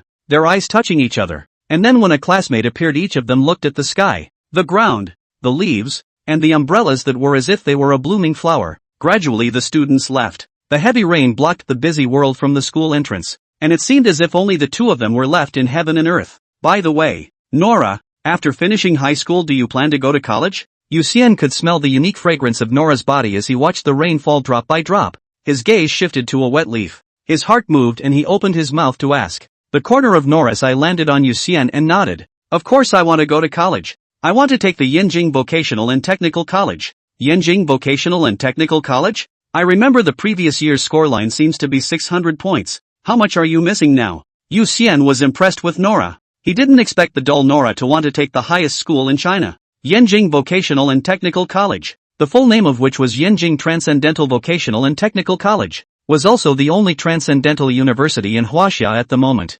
Moreover, the dean, Zhang Daoqin, is also the strongest dragon level in China. Not only is he the highest segmented qi refiner, but he also practiced martial artists, immortal cultivators, alchemists, array masters, and other professions. He is proficient in all kinds of transcendental systems of cultivation. His strength is unfathomable, and he was called by foreign countries as one of the 3 pillars of the country in China. The reason why Yu Xian was so clear about it was because Yu Lai, the minister of the Qilin department, was one of Zhang Daoqin's disciples, and a little look at Yu Lai's resume showed that his teacher was Zhang Daoqin. With a total cultural score of 360, I can get about 330, and the practical classes are still a bit short. Nora was a little less confident when she heard about the grades. Her cultural classes weren't really that bad, especially amongst the transcendents, but she had never passed a practical class. The practical classes are divided into 3 courses: the individual competitive class, the team competitive class, and finally the strength test class. Individual competition, total score 100. Nora was always at the bottom, never scoring more than 20 points. Team competition, total score 100, because no one wants to team up with Nora. The score stays at 0. Strength test with a total score of 100. Nora was able to get 90 points each time because she awakened the blood flame and her attacks were high enough. Yu Xian listened to Nora's words and did a little calculation. Then he cried and laughed a little. Nora's total score was only about 440, 160 points away from the scoreline, which was too much. You scored so poorly in the practical class. You shouldn't be able to take the test. Yu Xian looked at Nora and couldn't help but point it out. Nora nodded her head and said, "Well, it's more than 100 points short. Luckily I've saved up a lot of pocket money. According to the rules of Yanjing Vocational and Technical College, you can buy a point by spending $10 million. I'll have to spend about $14 billion to pass." Yu Xian was speechless. What did he actually want to say just now? Right. He was going to say that he could tutor Nora. Individual competition is nothing more than a lot of hitting and practicing, and he's confident that he can help Nora improve her score. In addition, team competition was actually not difficult. He had previously worked with Nora to solve the alien bugs in the school, and the two of them had cooperated quite well at that time. The big thing was that by the time he took the exams with Nora, the team competition would be teamwork with Nora, and he should be able to at least capture more than 90 points. Once these two scores came up, coupled with Nora's not-so-low cultural scores, there should be a high probability that she would be able to get into Yanjing Vocational and Technical College. But he completely did not expect Nora to be prepared to spend $1.4 billion to buy points into Yanjing Vocational and Technical College. Surely the world of rich women was too far away from him. Nora completely failed to notice how much of a shock her words had caused Yu Xian. Her eyes had a light in them as she said with anticipation, "If I can enroll in Yanjing Vocational and Technical College, I will definitely be able to become a snake-ranked expert after graduation." If she simmered her time step by step, it would take her at least 200 years to advance to the snake level. She couldn't wait that long. That's why she's going to try to get into Yanjing Vocational and Technical College, where she'll be able to grow up faster. "You're eager to get stronger?" Yu Xian came back from the shock and looked at the combative Nora and asked curiously. To be honest, Nora hadn't really told him about this aspect before, and he still didn't know about Nora's short-term life goals until now. "Well, because my dad said that when I got to serpent level he would stop interfering in my personal life and sending guardians and bodyguards after me. That's when I was truly free. I can go see my mom when I want, travel wherever I want, and see whoever I want." Nora nodded, then said seriously, "Her mother was Chinese and wasn't married to Marcus. Her appearance was a complete accident." "Your mom is in the country now?" Yu Xian asked. Nora glanced at Yu Xian and replied, "Well, my mom she should be working in Ice City right now." "Ice City? That's in Heilongjiang. It's so far away." Yu Xian thought about it and couldn't help but sigh in his heart. No wonder it was hard for Nora and her mother to want to see each other. In ancient times, when there were no transcendental creatures infesting the city, one would easily be able to travel between Silver City and Ice City by airplane. But nowadays there were very few airplane flights, and every flight required the escort of a tiger-level powerhouse, and the price was ridiculously high. Also the airplanes were not the ancient airliners that could take hundreds of people, but smaller planes that could only take 20 to 30 passengers. So it wasn't easy for Nora's mother to come and see Nora once. Damn roach. Yuan finally understood why Nora didn't like rock. If it were him, he would try to kill anyone who dared to obstruct his mother from coming to see him. At that point, the rain stopped. Both stood still and didn't want to go. Yu Xian looked at the water stains on the floor and invited, "Do you want to go get something to eat? I know a store where vampires can eat too." Nora immediately agreed. "Well, just as well I'm hungry."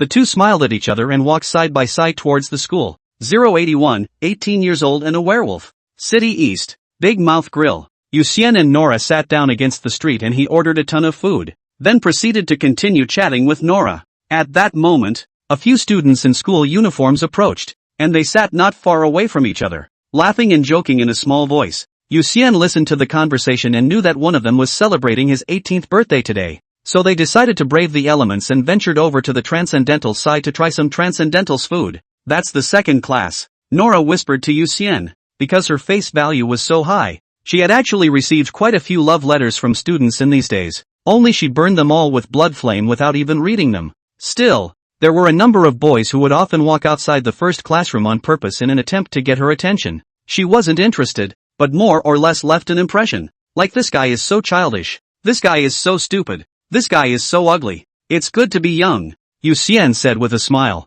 Nora instantly gave him a blank stare. People were celebrating their 18th birthday and Yuxian was only 17 months away from his 18th birthday. At this time, the students at that table also noticed Yuxian and Nora, and spoke in much lower voices. Old Zhao, the girl of your dreams, but she's obviously taken up with the fish god, a fat man whispered. Fish god? The corner of Yuxian's mouth twitched slightly. When did this nickname appear? How did he not know? In fact, this nickname was spread by those students of the first class who were saved by him. After all, when he went on a killing spree in the school, the heteromorphic bugs were instantly cut into pieces by the silver threads before they even got close. The picture was too impactful, horrifying and disgusting while at the same time being too relieving and handsome. Plus, Zhang Shou, Chen Ling, and some of his old classmates knew him by the nickname Salty Fish. As a result, many of his classmates at school actually quietly called him the fish god, only that he was kept in the dark because he took too many vacations and usually just played with Zhang Shou, Chen Ling,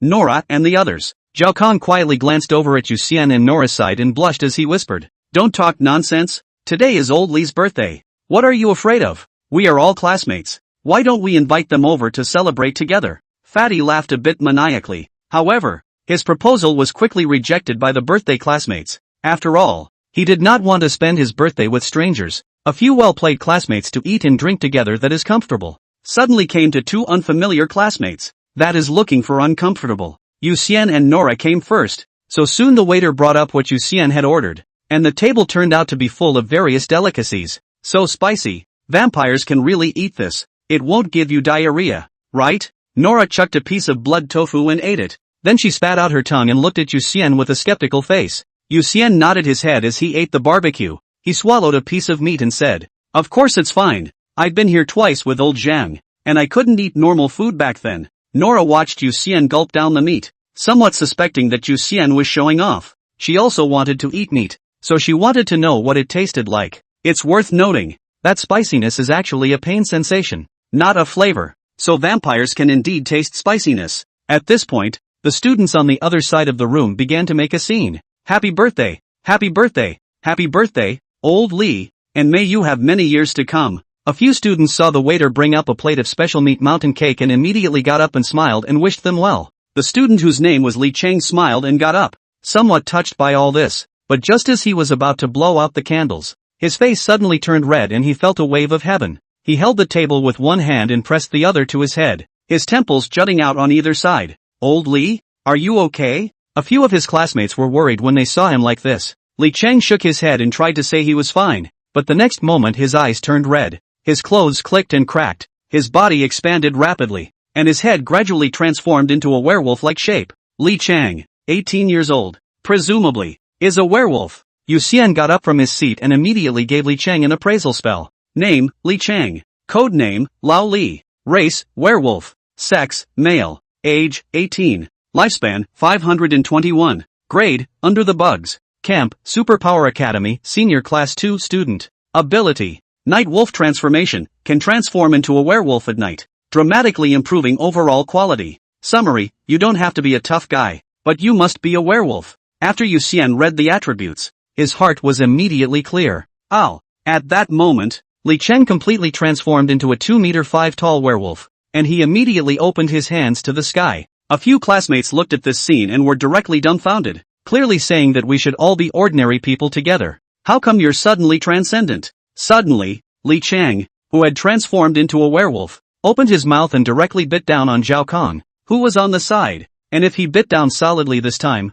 Zhao Kang's head would definitely be bitten off by him in one bite. But just in the nick of time, a bubble wrapped Zhao Kong up, and Li Cheng bit down on top of it, and because the bubble was so big, its canine teeth only scratched across the surface, and not even ripples appeared. Yu Xian, don't hit him too hard. He should have awakened his werewolf bloodline, Nora warned in a low voice. Yu Xian nodded. Then he used the space jump technique to appear behind Li Cheng. He put Li Cheng down with a light hand slash and laughed. Alright everyone, continue eating, it's alright. He wrapped Li Cheng in bubbles, and in the meantime, he took out his cell phone and dialed Zhang Kai to come over and take Li Cheng away. Fish god, thanks. Zhao Kang's legs were still shaking, and he sat on his butt in the chair as the bubble lifted, reacting and hurrying to open his mouth. Minor thing, you guys carry on. Yu Xian waved his hand, then returned to his original position and sat down. He, a snake rank that was able to kill his enemies across levels, would not be under any pressure at all against the tiny bug rank. Many diners laughed at this time. Some were sighing at Li Cheng's good luck, while others were discussing Yu Xian's strength. On the contrary, Zhao Kong and the others had lost their appetites, which would fall into silence as they sat in their seats. The birthday boy is unconscious. What are they supposed to do now? And if Li Cheng suddenly turns into a werewolf, does that make him a transcendent in the future? This is the first time I've seen a bloodline awakening, Nora said to Yu Xian while eating. Yu Xian laughed. Me too. In fact, I used to fantasize whether my ancestors would have some special bloodline that has awakened again in my generation. What if there really is? Nora laughed. Yu Xian shrugged his shoulders. This kind of thing was really impossible to say. After all, many transcendent bloodline because of the difficulty of awakening, gradually all died out. 082 Junior Trip. According to Kirin's statistics, roughly 20% or so of the people in China possessed hidden transcendent bloodlines. That was very close to a third, but out of those people, probably only 1 in 10 million would be able to successfully activate the power of the bloodline and turn from an ordinary person into a transcendent. One of the most awakened is the werewolf bloodline. Transcendent bloodlines are divided into dominant and recessive. For example, Hu Wei Jie, Hu Tuer and their nine-tailed fox bloodline belongs to the dominant bloodline that is very stable, and their offspring have the power of the nine-tailed fox at birth. However, there are many bloodlines that are hidden bloodlines, born as ordinary people and requiring specific conditions to activate the power in the bloodline. For example, the werewolf bloodline is a hidden bloodline. The offspring of a werewolf is not necessarily a werewolf, and if the bloodline is not activated at age 18, then the offspring of a werewolf is likewise only normal for the rest of their lives. Moreover, due to the low activation rate of the werewolf's hidden bloodline, many people would not even know that they had a werewolf bloodline if they were ordinary people for several generations in a row. The main reason why werewolves are the most awakened race is because they are so fertile. Not like vampires. Werewolves are notorious among the transcendent races for being able to have 5 or 6 children in a single birth. Even because werewolves can have pups is so famous that if anyone in the general population has triplets or quadruplets at once, they are often suspected of having werewolf blood. Ewing wondered if Li Cheng's mom had ever been suspected, but he was 100% certain that one of Li Cheng's ancestors was definitely a werewolf, and as evidenced by the fact that Li Cheng completely treats himself as an ordinary person, it's probably still many generations away, with his parents, grandparents, and even older generations not knowing he has werewolf blood. A few minutes later, Zhang Kai drove over in a hurry. After he saw the unconscious Li Cheng, he said happily, "Good boy, so big just after awakening. How tall was he originally?" "Old Li. No. Li Cheng he's like 1 meter 8.5 tall." Li Cheng's fat classmate grabbed the answer. Zhang Kai nodded, then said to Yu Xian, "I'll take this kid, don't try to rob people on your side. Our troop is really short of people right now." The number of naturally awakened transcendents in Silver City was not large. Most transcendents had an orderly heritage, either having transcendent parents or a master. They wouldn't join the war police at all, and it was only if it was Kirin that these people would seriously consider it. Zhang Kai counted. Now the war police force is too short of manpower. He wants to recruit Li Cheng into the war police force. In time will certainly be a trump card of the war police force. While werewolves aren't exactly a powerful race, they're at least stronger than the average warjack. And on top of that, werewolves can evolve. The first stage of a werewolf is the night wolf. Further evolution is the silver wolf. And further up is the very rare war wolf, the magic wolf, and the wolf king. And with each evolution, the strength of the werewolf will increase dramatically. As long as they could let Li Cheng evolve a few more times, Silver City's battle police force would definitely be able to squeeze into the top 10 in the country in terms of overall strength. Team Zhang, I can't say anything about this. The Qilin has the duty of registering transcendence. so you definitely won't be able to hide it anyway. Yu Xian smiled faintly, taking himself off the hook. I don't care. I'll take this kid. Zhang Kai simply played rogue and carried Li Cheng to the car and left. Be careful on the road. Don't let him wake up. Yu Xian looked at the agitated Zhang Kai and helplessly reminded him. Normally, an ordinary person awakening a werewolf bloodline would have a 24-hour revert period due to the bloodline surging, which simply means being dominated by bestiality and turning into a beast that would only go around attacking and destroying. This was also the reason why Li Cheng attacked Zhao Kong in the first place after he awakened his bloodline. At that time, he was already dominated by his animalistic nature and had completely lost his mind. Only when the bloodline surge gradually subsided would Li Cheng gradually find himself and slowly master the werewolf's extraordinary power. Yu Xian wasn't quite sure how long his hand knife would keep Li Cheng asleep. In case Li Cheng awoke on the way back from Shikai, then there would be a good show. He wants to recruit werewolves. Can he afford to raise them? Nora saw Zhang Kai drive away, and only then did she ask Yu Xian in a low voice. Yu Xian snorted and laughed. Brother Zhang. He definitely can't afford to support him, and if he really recruited Li Cheng, I guess he would cry poor every day. Werewolves are very burnt out on their first evolution. This was because the night wolves needed to eat a lot of silver if they wanted to evolve into silver wolves. The silver wolf's silver-colored fur all contained the element of silver, so it was very restraining against vampires. But since the Bloods have inflated the price of silver so high that it costs a werewolf many dollars to advance to become a silver wolf, werewolves hate vampires. Most werewolves won't turn down any opportunity to screw over a vampire. Next, Yu Xian and Nora stayed in the store for a while longer, waiting for Zhao Kong and the others to check out before they checked out and left. The bright moon is high in the sky and the stars are shining brightly. After the rain, the sky is as gorgeous as a wash, but also for the earth a layer of warm silver veil, gentle and quiet. Yu Xian and Nora walked slowly, but finally arrived at Nora's door. The two of them looked at each other and smiled. Nora spoke. I'm going back. Take care on your way. Well, go ahead and go to bed early. Yu Xian nodded and smiled. He watched Nora enter the door before he turned around and took a step, instantly teleporting the person back to the villa. After taking a shower, he sat on a chair on the balcony. He took out his cell phone and opened the photo album. On the way he quietly took quite a few pictures of Nora,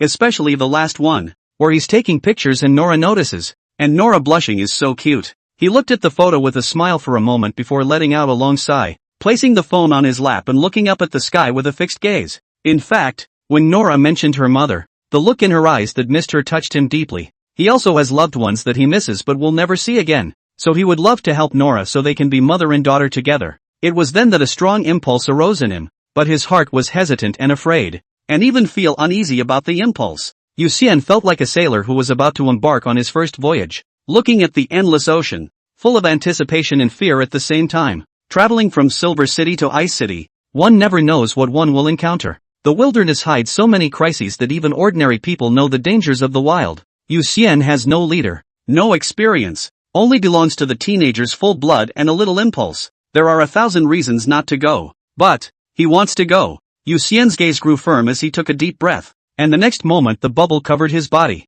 and in the twinkling of an eye, he had teleported to the outside of the city. He sat in the bubble and maneuvered it in the direction of Ice City, while his phone opened the Kirin's navigation software and used the satellite to locate the city to make sure he wasn't flying in the wrong direction. The long night is a long way to go. Teenager, first time alone on a journey full of unknowns. 083, a strange encounter on a moonlit night. There were no dark clouds in the night sky, only moonlight, starlight, and wind. The earth was like a clear lake, and the trees rippled as the wind blew by. A transparent bubble hung high in the air, and the teenager sat perched inside it, taking in the beauty of the ground. Yu Xian could see the huge silver horse king running on the ground. See the winged dragon white wolves hunting the flat sky bull herd in packs. See the Boeing hunting bats swooping back and forth in a V formation. And see the huge cobra chasing the 7-colored python. At this time, a giant eagle with a wingspan of 12 meters swooped down from the sky. The earth shook with a bang, and a tiger spitting out its tongue was crushed under the eagle's claws, its body unable to move.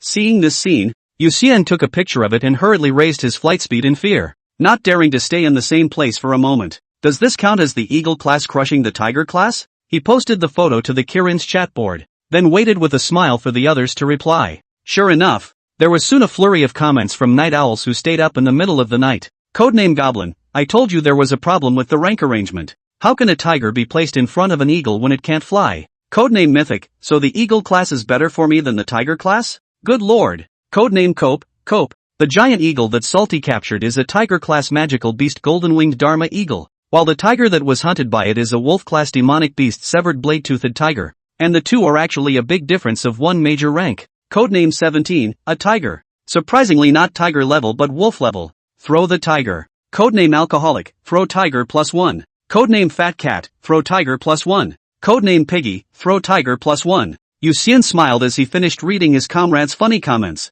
then saw that the rest were all throw the tiger a +1, and no one had crooked the building yet, so he put away his cell phone and continued to fly. In fact, people are just busy trying to have fun, not to mention wolf-level tigers, those tigers without transcendent powers, even more so, could not even be rated at the bug level, and that would not be even more of a disgrace to tigers. Yu Xian saw the lights in the distance at this time. His heart was slightly relieved. He finally encountered the first other city after leaving Silver City. He glanced down at his cell phone's navigation and knew that the city in front of him was Bamboo City. Bamboo City is a small city with a population of less than 10 million. Known for its bamboo products and the fact that every household grows bamboo and lives in symbiosis with iron-eating beasts. In short, they have pandas in their homes. And these pandas are not ordinary pandas. All of them are transcendent-level existences. Among them, the city owner even raised a tiger-level giant panda, whose combat power was not even weaker than that of the dragon level. So although Bamboo City was small, it was extremely peaceful and stable.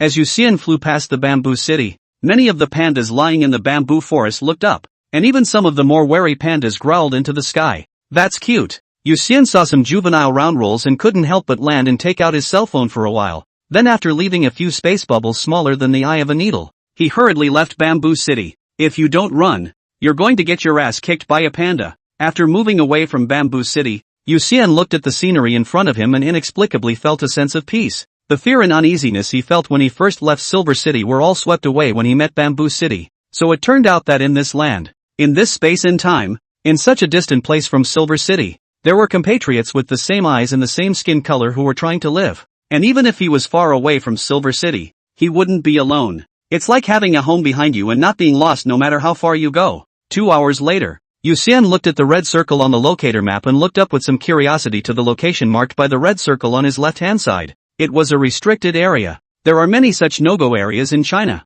formed for a variety of reasons. For example, the mess that Deimos left behind. If the poison doesn't end up being cleaned up, then that area will be marked as off-limits. There were also various tiger-level or higher transcendent creatures that had overrun a certain area, which would also be marked as off-limits for safety reasons. On top of that, some ancient battlefields and tombs of dragon-level powerhouses would also be marked as forbidden areas. And finally, the abyss. Any area where an abyssal rift existed was a forbidden area with the highest level of security. Not only would there be a garrison, but there would also be dragon-level powerhouses guarding it. Yu Xian tried to strengthen his eyes to see what was inside the restricted area. With his enhanced vision, looking down on the forbidden zone from the air, he saw a 100-meter-tall three-legged golden toad from a long distance away. And no, it wasn't a golden toad. The huge dragon horns on its head, as well as the huge yuanbao on its forehead, were clearly different from the three-legged golden toad. Yu Xian frowned slightly and tried to use the appraisal technique. Name Dragon King Golden Toad.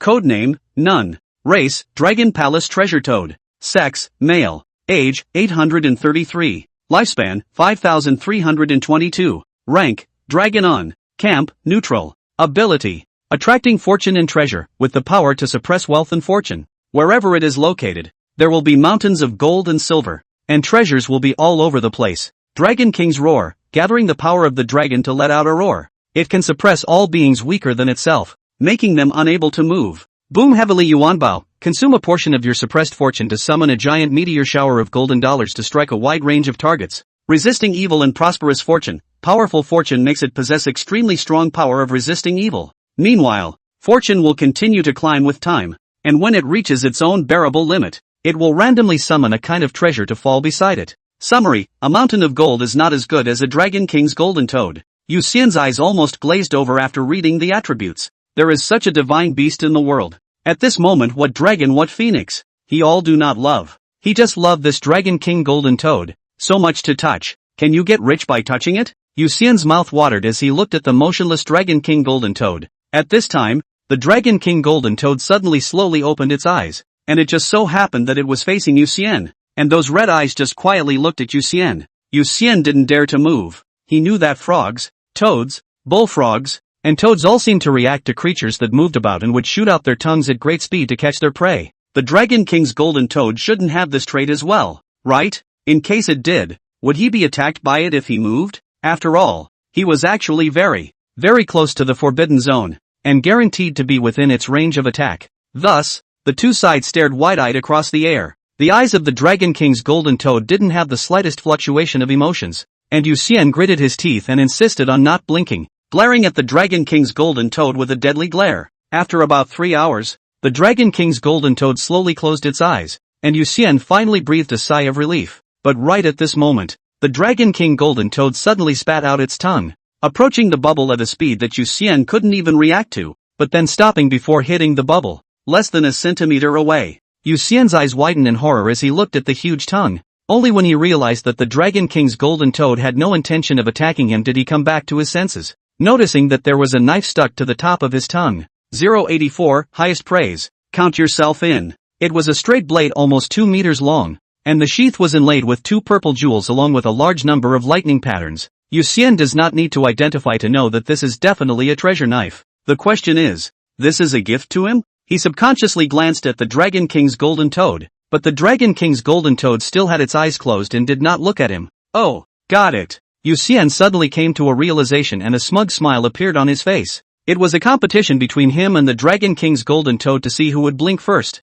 The Dragon King's golden toad admitted that he had lost because he blinked first, so he gave him a treasure to show that he counted him as good. Thanks. Next time we'll compete again. Yu Xian reached out to hold the precious sword and laughed at the Dragon King's golden toad. However, after the Dragon King's golden toad retracted his tongue, he even slowly turned his back to him, obviously not wanting to compare blinks with him anymore. When Yu Xian saw this scene, he cried and laughed, but his mood was good. The forbidden zone is not so dangerous. At least some transcendental creatures are quite friendly. Seeing that the Dragon King's golden toad really didn't want to take care of him, he simply left a bubble on the ground, told the Dragon King's golden toad that he'd come back to see him next time, and then continued on his journey. On the way, he sat in the bubble, constantly surveying the precious sword in his hand. The weight of this knife was not light, almost half a ton or so. An ordinary person would not be able to hold it at all, but it was just right for him instead. Probably the Dragon King's golden toad had already seen through his strength when he gave up the gift. That's why the gift was so suitable. He gripped the hilt of the blade and slowly pulled it out, and instantly a trace of electricity wrapped around the blade, emitting a white light. Zip, zip, zip, zip, zip, zip, zip, zip, zip, zip, zip. When he pulled the knife out completely, the sound of electricity kept coming from the blade. Then both the electric aura and the sound of electricity gradually disappeared. Instead, the blade seemed to have an additional flash of flowing lightning. It's an absolute treasure. Yu Xian looked at the knife and immediately gave it an appraisal spell. 10,000 words and a flash of thunder. Class, Dragon. Ability, each time this blade is wielded, the body will be strengthened by lightning. The next time this blade is wielded the speed will be increased by 1% up to a maximum of 2500% and the blade will become sharper. Summary, too slow, too slow, too slow, too slow, too slow. Chop chop chop chop. Can't live without going crazy. Worthy of the Dragon King's golden toad. The treasures given away are just extraordinary, and this is too strong. Although the attribute of the 10,000 character one flash thunder blade was very singular, it was extremely powerful, and once the speed was stacked, the frequency of the attacks would be increased to a very terrifying level. Moreover, Yu Xian also possessed spatial abilities, and once he cooperated with them, he would absolutely slice a small shrimp in one slash. He put away his thunderblade and leaned on the bubble to look at the sky, but his mind couldn't help but flash back to the image of the tongue attack. That scene just now was so close. What if the Dragon King's golden toad was trying to attack him? Spatial abilities weren't 100% safe, as evidenced by the Dragon King's golden toad's sudden tongue. The first thing he thought of was his bubble split technique, and he created another bubble outside of it while releasing his bubble split technique inside of that bubble. He then used his silver blood to strengthen his ability to absorb light, his body instantly becoming pitch black, before adjusting the bubble that carried him so that it became completely transparent in color. In the blink of an eye, there was only one bubble left in the air, and inside it was his doppelganger. That should mislead some of the creatures. Yu Xian sat in the bubble and looked at his doppelganger from afar, thinking darkly in his heart. The rest of the journey was uneventful. Probably humans were not within the recipes of many animals in the first place, and he was flying high in the sky, so none of the transcendental creatures on the ground had any intention of attacking him. It was not until dawn that he stopped and watched from afar as the sun rose gradually from the east, because there were many forbidden zones that needed to be bypassed, and some of them were particularly large in scope, so he wasn't flying in a straight line this way, and he couldn't fly too fast, or else he wouldn't have enough time to respond once he encountered an accident. The result was that throughout the night, he had only flown a third of the way, and was still far from Ice City. He wanted to surprise Nora, so after watching the sunrise, he left several space bubbles at different coordinates from where he was, then teleported home. What a long night. The lounge chair on the balcony. Yu Xian appeared out of thin air. He laid down smoothly, and the whole person became lazy. A few minutes later,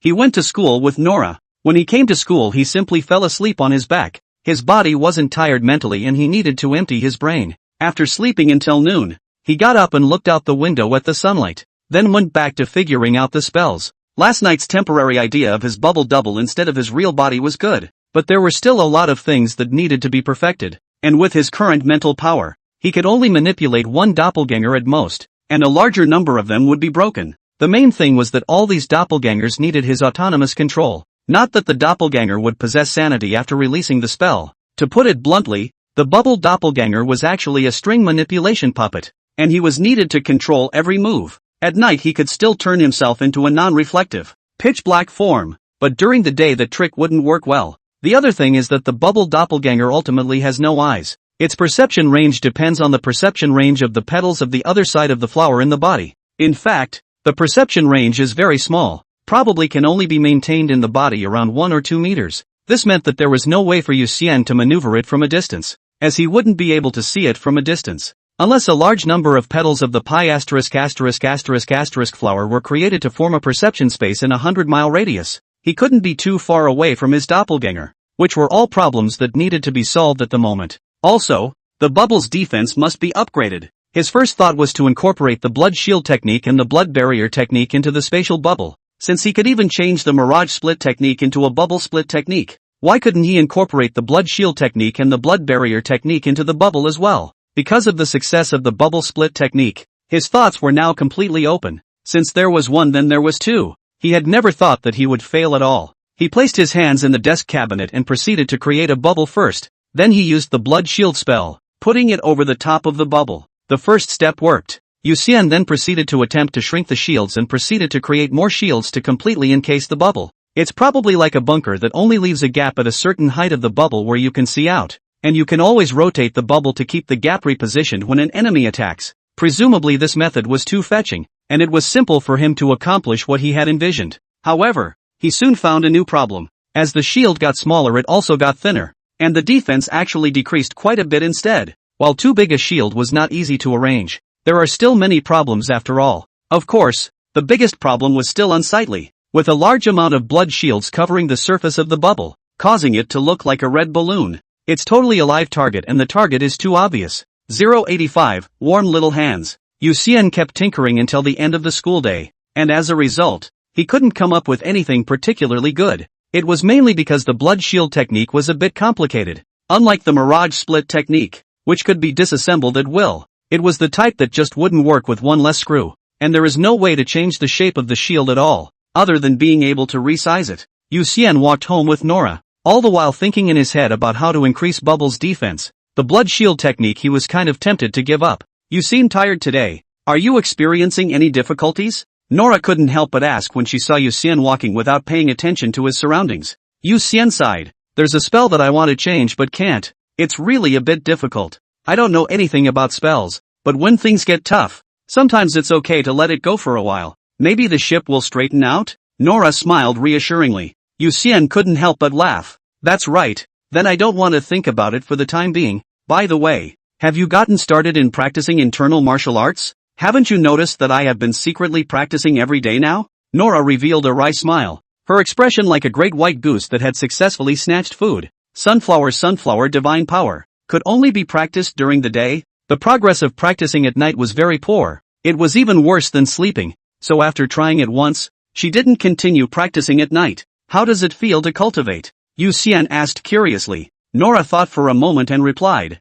it feels like a hot spring, and the body temperature is about 10 degrees higher than it used to be. Other than that, I haven't found anything special yet. Temperature rising? That should be good. Yu Xian thought of his own situation and immediately said. His body temperature had risen after taking a large amount of silver blood, and after it had risen, his physical fitness had followed suit, and he guessed that Nora was in a similar situation. It shows that Nora is indeed getting stronger. Nora put her hand on Yu Xian's face at this time and asked with a wink, "Is my hand hot right now?" "It's not hot. It's a little warm." Yu Xian felt the soft touch on his face and couldn't help but laugh at Nora's smile. Then in a heartbeat, he reached out and pressed his hand against Nora's cheek and asked, "Where's my hand? Is it warm?" "It's cold." Nora hurriedly pulled away, pretending to be disgusted. Yu Xian used the silver blood to strengthen the temperature of his palms and once again chased after the paste and laughed. "Now what?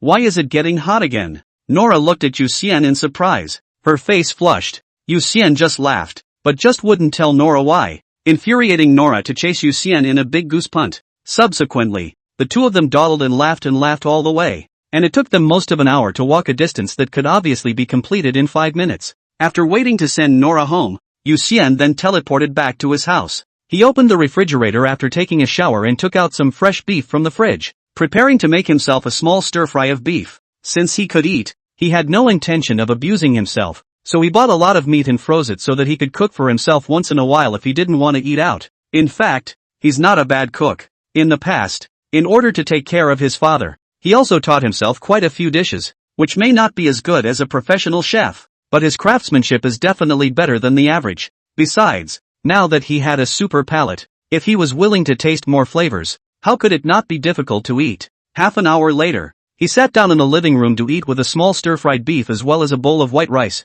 Probably feeling a bit too quiet, he turned on the TV again to connect to the Kirin app, ready to see what the big news was on the inside. Flying stiffs have reappeared in Twin West Mountain and are currently being searched for again. All team members below the Eagle level are asked to stay away from Twin West Mountain. The fighting division has once again added 6 captains, and the ordination ceremony will be held in Yanjing. The nationwide investigation of the brain-hugging neural worm has been completed, and all victims controlled by the brain-hugging neural worm are currently under surveillance. And the Ministry of Scientific Research will develop drugs as soon as possible to save every victim as much as possible. Regarding the rules for applying for weapons, any member who meets the eligibility criteria may apply.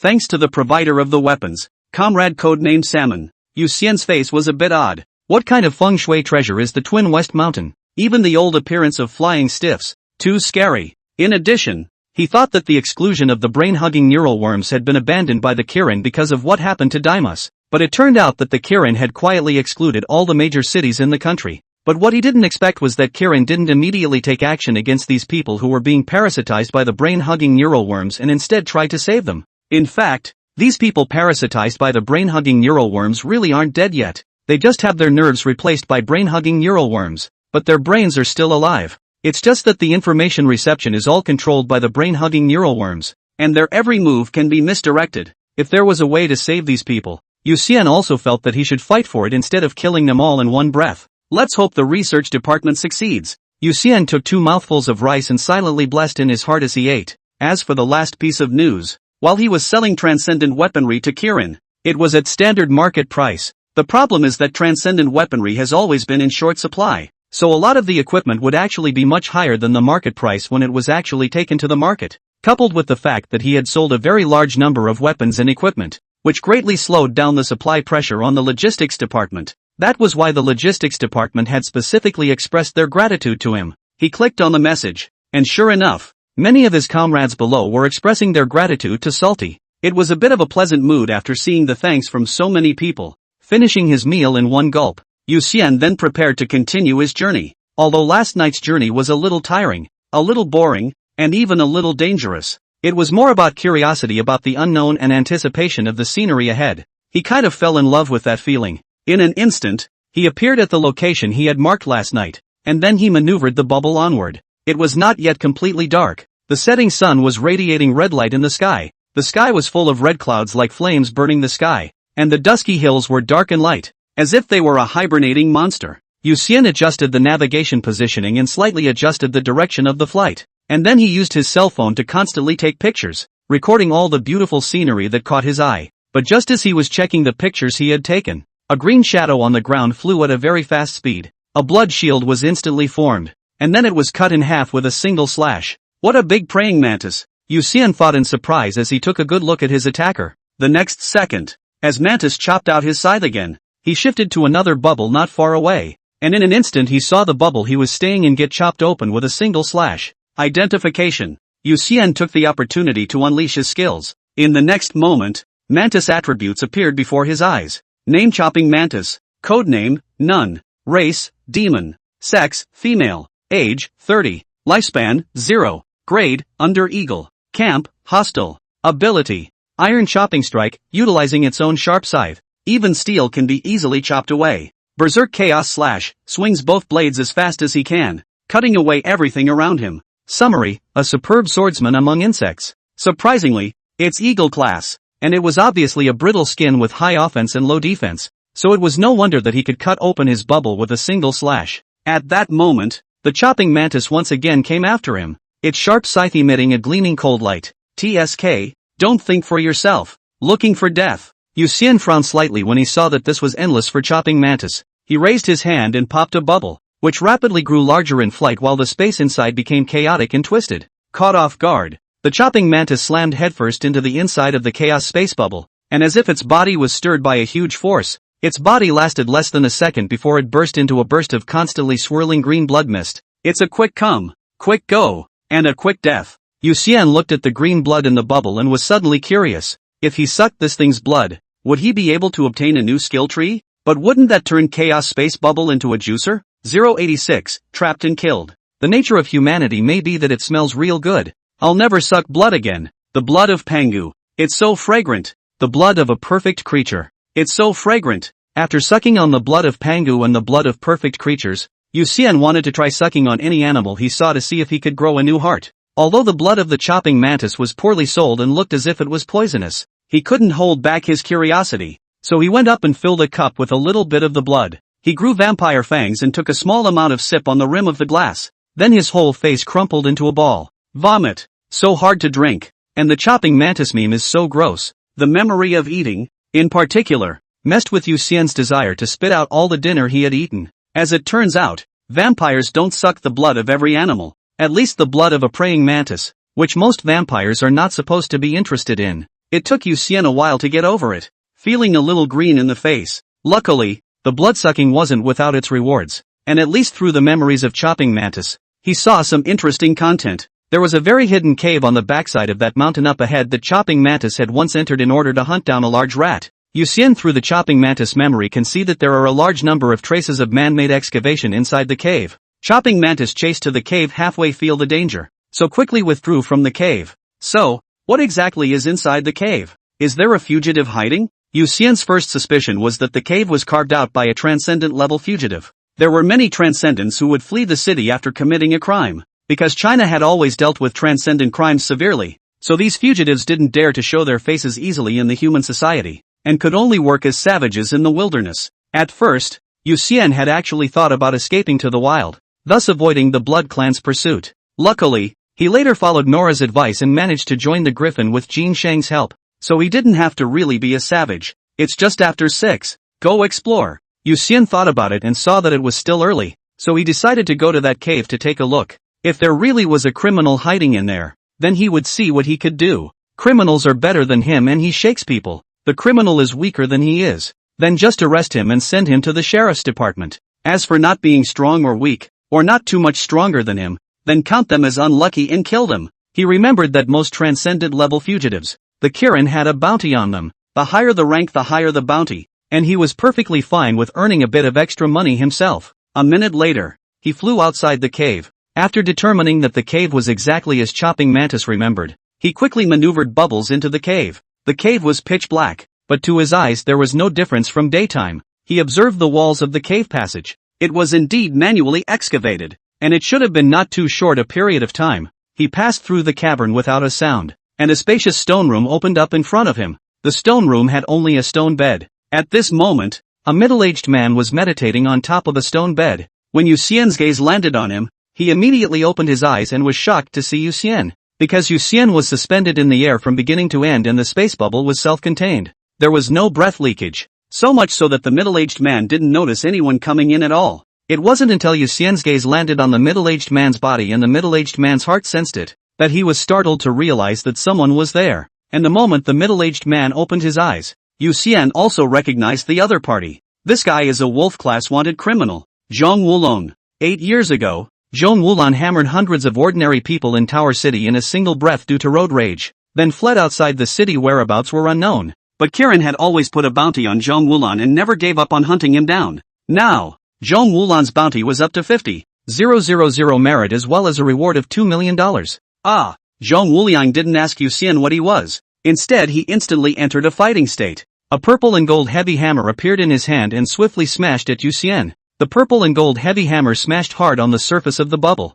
Boom! The bubble burst on the spot, but Yu Xian had already teleported away, and only several bombs fell from the bubble to the ground. Rumble! The entire stone room shook violently at once, and Zhong Wulong was smoked into black charcoal. Zhong Wuliang was a horizontal martial artist. The 8 treasures elephant suppressing kung fu had been cultivated to the 7th layer and possessed wolf-level strength. Although the bomb was powerful, it was blocked by him with another purple and gold-weighted hammer to block most of the frontal damage, and the remaining bit of the aftermath couldn't break the defense at all for him. He carried 2 purple and gold heavy hammers in his hand, knowing that he could not stay here for long, and immediately ran quickly towards the outside of the cave. Knock! Knock! Suddenly, there were 2 simultaneous sounds of groundhogs hitting the ground, front and back. Zhong Wulong's pupils contracted violently, and he hurriedly shielded himself with the purple gold heavy hammer one after the other, and in an instant 2 explosions rang out at the same time, and the entire hole in the ground shook, and even stones had begun to fall from the top.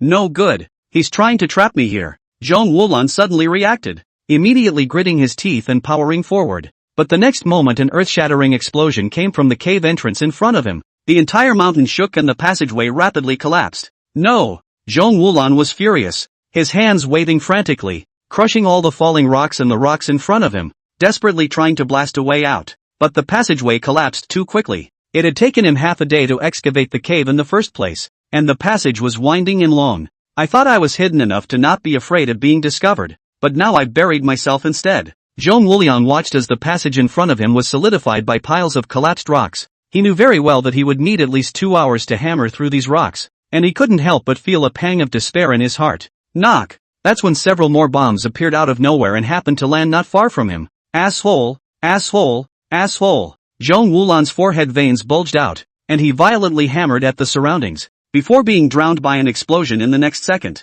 This environment, this terrain, was really too suitable for bombs. Zhong Wulong guessed that when he excavated the hole in the ground, he didn't think that the enemy would be an ultra-rare spatial ability, and as a result, caution had harmed himself instead. But that's normal. Spatial ability is originally a super rare existence. The world is estimated to add up to not more than half 100. Who would have thought that he was so unlucky? After the explosion, Zhong Wulong's entire body was bruised and battered, but all of them were superficial wounds. The body of a horizontal practicing martial artist is just as strong, and it is difficult for a powerful and enhanced version of the bomb to cause too much damage to him. But Yu Xian doesn't have much else, and the bombs are definitely big enough to fill him up. Zhong Wuliang gasped for air, realizing that Yu Xian would not let himself go, and regardless, he cut into the surrounding rocks, trying to fight for time to kill a way out. Knock! Knock knock! More and more bombs fell, and all of them failed to explode. Zhong Wuliang glanced at the bomb on the ground out of the corner of his eye. His forehead was all in a cold sweat, and his hand swung the purple and gold heavy hammer even faster. If it was 1 bomb or more than 10 bombs, he really wasn't afraid of being blown up, but with hundreds of bombs, even if he was a horizontal martial artist, he wouldn't be able to carry it, especially in this confined environment. The power of the bombs would be increased a lot more, and he felt a tingle in his head when he thought about so many bombs exploding at the same time. 087, Yu Xian's obscene tactics. It wasn't that Zhong Wulong hadn't thought of running back and escaping back to the stone room. The problem was that the way back had just collapsed, and now he was left with so little range of motion that there was no room to dodge. In addition, it was very difficult to excavate after the tunnel collapsed. It is actually very inefficient to just hammer away some rock and dirt and have new rock and dirt fall on top of it. Even though Zhong Wuliang's strength was amazing and his potential exploded between life and death, he still couldn't get up to speed, especially when he didn't dig out much farther and a super huge rock fell down, directly becoming the last straw that crushed his heart. I surrender. I bind my hands. Zhong Wulong looked back at the increasing number of bombs and finally felt fear. He placed the heavy purple and gold hammer in his hand on the ground and hurriedly knelt down and raised his hands, shouting to the surroundings. Knock! Knock! Knock! Bombs still keep appearing out of thin air. Zhong Wuliang was getting more and more pressurized. His eyes were all bloodshot, Looking at the bombs gradually piling up into a small mountain, he yelled, "I've already surrendered. What else do you want? What's in it for you to rush to the end?" Knock, knock, knock. The bombs still keep falling. Zhong Wuliang knelt on the ground and cried bitterly, "Big brother, big master, I really surrendered. Or I'll break my arms and legs, so you should always believe it, right?" High above the ground outside the hole in the ground, Yu Xian didn't even know that Zhong Wulan had surrendered. He planned to put enough 500 bombs to directly blow Zhong Wulan into the sky just to be on the safe side. The first time he dealt with a horizontal martial artist, he had no experience at all, so he felt that he should be conservative and not take risks so easily. When he'd put enough bombs in, he pulled the safety pin on the last one and casually tossed it into the space bubble, the grenade simply disappearing the next second. Rumble. In an instant, the entire mountain below shook, and the location where the hole in the ground was located was like a volcano erupting, with large amounts of rock, dirt, and dust being ejected high into the air. In a confined space, the power of the bomb is really enhanced tremendously. Yu Xian looked at the ground just in time to see an arm being blown out and ending up on top of a rock, with blood flowing out of the break. Suddenly, a black shadow quickly jumped out of the exploding crater and fled towards the distance at an extremely fast speed. This doesn't even die? Yu Xian's eyes widened in genuine shock. In fact, the main reason why Zhong Wulan wasn't blown up was because in desperation, he simply curled himself up and blocked himself with many rocks in front of him, followed by a purple gold heavy hammer in front of himself. As a result, he still underestimated the power of the bomb that Yu Xian had dropped, and the arm that was holding the purple and gold heavy hammer in front of him was blown away, and the other arm was fractured. Run! Must run quickly. It wasn't that Zhong Wulan hadn't thought of hiding in the big pit to sneak up on Yu Xian.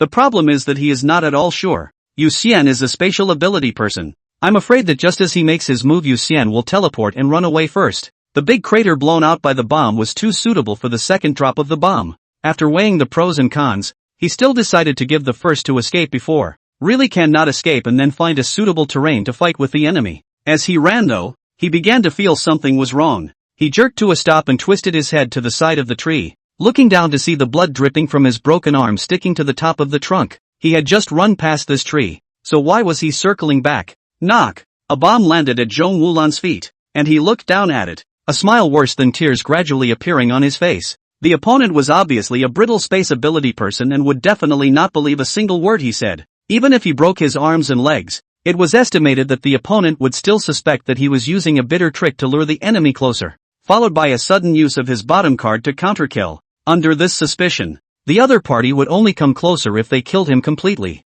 From the beginning, he was condemned to death. Yu Xian's storage ring was now a constant supply of over 5,000 bombs. A few days ago, the office had made a special request to headquarters for more bombs that were needed, and when the next supply was delivered to the office, a conservative estimate was that he would be able to pick up more than 10,000 more bombs. With a loud explosion, Zhong Wulan was finally killed after all. From beginning to end he hadn't posed any threat to Yu Xian, clearly higher in level than Yu Xian and stronger in all attributes, but just suffocated and died in Yu Xian's hands, not even having a chance to resist. Yu Xin continues to drop bombs even after Zhang Wuyang is dead, until he confirms that Zhang Wuyang is dead through and through. In an instant, he appeared next to Zhong Wulan's corpse. At this time, Zhong Wulan's arms and legs were fractured and bent, and his torso was twisted and deformed by the explosion, and there was not a single piece of good skin on his entire face. He took his cell phone and shot at Zhong Wuming for a while, then a silver thread reached out from his finger and instantly removed the 2 rings from Zhong Wuming's finger,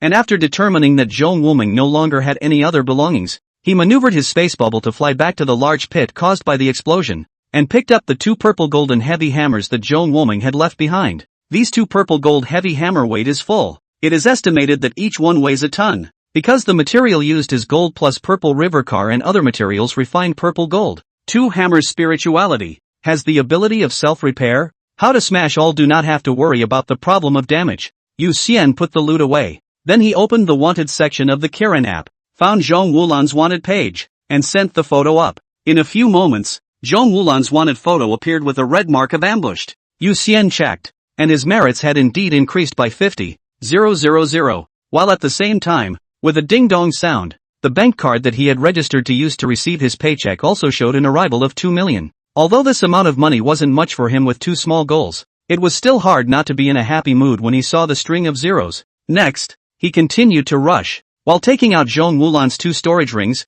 and before that, Scott's storage ring. which he had directly packaged and sold to the headquarters. This time he was going to keep one of Zhong Wulan's 2 rings as a backup. He took the first ring, and after making sure it had no hidden traps, he put it on to see what was in the storage space. Meat. Lots of meat. The first thing Yu Xian saw was a large pile of processed meat, and next to the meat were 2 knives used to cut the meat. These meats were probably Zhong Wulong's food. Apparently Zhong Wulong was really very low-key in order to avoid the official Chinese wanted. Nothing was expected to dare not to go out of the cave. It's really no different than going to jail. But when he thought of the people he hammered to death, Yu Xian felt that he deserved it. Huaxia is not bent on suppressing transcendence. Otherwise it will only lead to centrifugal separation of all transcendence. In fact, as long as transcendents are reasonable, they are equally capable of defending their own rights and interests. Otherwise wouldn't transcendence be touched by ordinary people every day? Although the law was stricter for the transcendents, it ultimately had to be fair and just enough to be able to convince everyone while protecting the weak.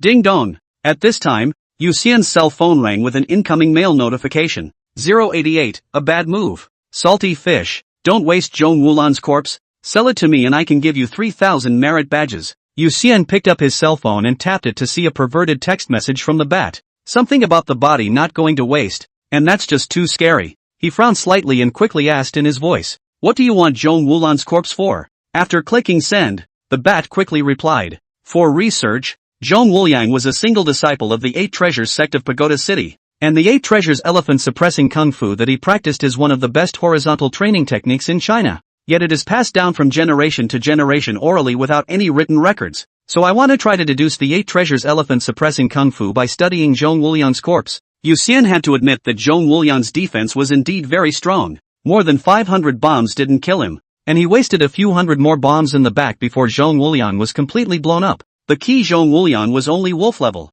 If it was tiger level, it was estimated that he might not be able to help the other party even if he used up all his bombs. Study it and remember to share it with me. Yu Xian immediately said back. Codename Bat, no problem. Yu Xian's mind moved, and the space bubble immediately turned around and flew back. Luckily, because of the smoke from the explosion, in just a few minutes, no animal dared to approach Zhong Wulan's corpse. Yu Xian vacated the ring that Zhong Wulan had been loading with meat and proceeded to load Zhong Wulan's corpse into this ring. One of his arms is broken. Does the broken arm need to be recovered? Yu Xian thought of the fact that Zhong Wulan still had an arm in the big pit, so he took his cell phone and inquired. Codename Bat immediately replied, "B, the body of a horizontal martial artist definitely has traces of his cultivation, and a missing arm means that the research technique might not be complete. Okay, I'll go recycle." Yu Xian said back. He quickly returned to the large pit. He remembered that Zhong Wulan's severed hand had landed on top of a rock and was still bleeding heavily, but when he found the rock, there was only a pool of blood,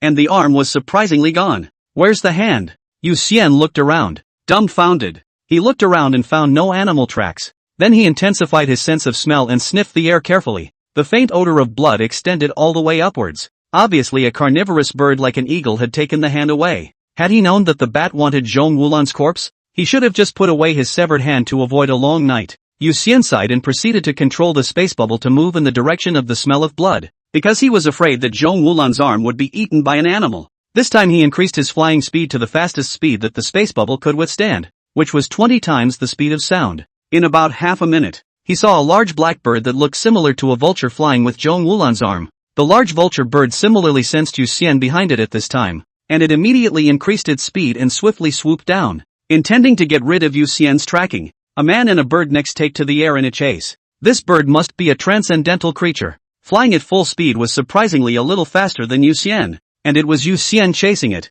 not it chasing Yu Xian, so Yu Xian was being led by the nose by it. Every time whenever this bird changed direction, it could pull away a large distance, so much so that Yu Xian could never catch up with it. Yu Xian stretched out his hand. A large number of silver threads quickly shot out from the tips of his fingers. The big bird sensed the danger. The speed of flapping its wings accelerated again. At the same time, its body made a rotation. The direction of flight turned to the left-hand side, and by the time Yu Xian followed the turn, it had already flown out a distance of several hundred meters. Nice guy, and a burst of potential. Yu Xian gritted his teeth and tried to fold the space around him, but the big bird flew so fast that he had just locked a coordinate in place, and before he could fold it, the big bird had already flown out of the distance he was able to bend. In the end, he simply gave up on interceptions and superfluous means, as long as he didn't lose them in pursuit. Anyway, he had never been afraid of anyone more than physical strength. When this bird got tired of flying, it would naturally stop. He didn't believe that this bird possessed unlimited physical strength. Sure enough, after he continued to chase for a few more minutes, the big bird's stamina began to run out, and it decisively let go of Zhong Wulan's arm as a way to reduce its own weight. Yu Xian hurriedly swooped down and bound Zhong Wulan's arm with a silver thread. Finally got it back. Yu Xian let out a slight sigh of relief and put this arm into his storage ring. Then he looked at his surroundings and hurriedly pulled out his cell phone to check the positioning. Just now, he only focused on chasing the bird, and he chased the bird however it flew, and as a result, he realized that he seemed to have lost his way. When he tapped on the map, the entire map glowed red, along with the word warning, the penalty box. Yu Xian's face changed, not realizing that he had chased himself inside some forbidden area. He couldn't really be blamed. After all, he was flying after Big Bird, and to Big Bird, presumably there were no no-go zones in this world. In the next moment when he wanted to teleport away, a huge lake not far away suddenly had a flash of blue shadows. Then a huge blue dragon revealed its head from the water, and those eyes looked straight at Yu Xian. This giant dragon's head alone was as big as the Bird's Nest Stadium, an ancient building in Yanjing, and those eyes were emitting a terrifying dragon's might, and Yu Xian's entire being seemed to be frozen when he was given this look by it. Gollum! The pango heart inside Yu Xian's body pounded, and his almost stagnant mind recovered a little, immediately subconsciously swallowing. Inexplicably, he moved in his heart and unleashed an appraisal spell on the blue dragon, quickly teleporting away in the next second. The giant dragon that was originally just staring at Yu Xian flashed a hint of anger in its eyes the moment Yu Xian used the appraisal technique, and then a pale blue, thick beam of light shot out from the gemstone on its forehead. The beam swept through the air, and the bubble left behind by Yu Xian burst on the spot, and even the clouds higher up were affected by the ripple effect, cutting a huge trail. On the other hand, Yu Xian returned to one of the bubbles he had previously located, and his entire body breathed a sigh of relief. That dragon was terrifying, and the wilderness was truly a crisis. At this time, Yu Xian's attention shifted to the attributes that had just been identified, and then he was dumbfounded once again. Name, Extreme Dragon. Codename, None. Race, Dragon. Gender, None. Age, Lifespan, Grade, Camp, Ability. Summarizing? It was the first time that Yu Xian had ever identified a situation where there were all question marks. His first suspicion was that his appraisal technique level wasn't high enough, so he couldn't appraise the attributes of the extreme dragon. Since his appraisal technique was only a dragon-level appraisal technique, he could really only theoretically appraise the attributes of creatures below the dragon level. Could it be that that giant dragon's strength has already broken through the dragon level and reached the legendary god level? At this moment, he was once again in awe of the Forbidden Zone. Although friendly transcendent creatures like the Dragon King's golden toad existed in the Forbidden Zone, there were also monsters like the extreme dragon that were terrifyingly powerful and not necessarily friendly yet. Luckily, he can't do anything else, but his running speed is top-notch. Otherwise it's really too dangerous to mistakenly enter the penalty area. That's when a bold idea struck him.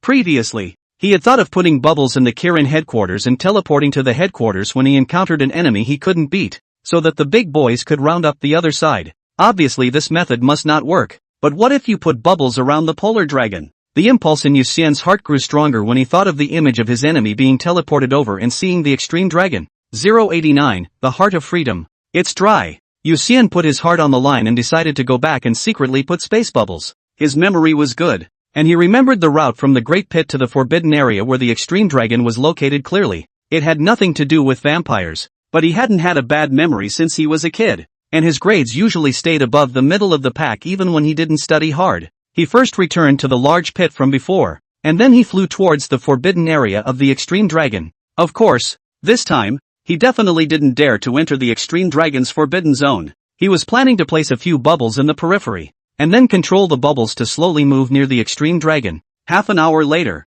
Yu Xian returned to the edge of the restricted area. It's really marginal. The location where he was couldn't even see the lake where the extreme dragon was inhabiting. He could only see the layers of mountain peaks, and it was estimated that he would have to go a few thousand meters deeper to be able to see the lake. But that was enough. He was truly afraid to come any closer. Begin! Yu Xian stretched out his hand, and a tiny bubble quickly coalesced in his palm, and then he maneuvered these bubbles to quickly move towards where the extreme dragon was. Move close to the ground. At first he could see the bubbles, but when he got to the back and couldn't even see them, he could only condense the seeds of the piston flower and drop them into one of the bubbles. When the petals spread out towards the front after the other side of the flower had blossomed, he maneuvered the space bubble to move at an extremely slow speed with his limited perception. He was very careful throughout the entire process. for fear of startling the extreme dragon in the water. Luckily, there was a scare at the end, and Bubbles finally moved very close to the lake, and as soon as the petals of the pigeon flowers touched the water, he immediately controlled all of them to dissipate.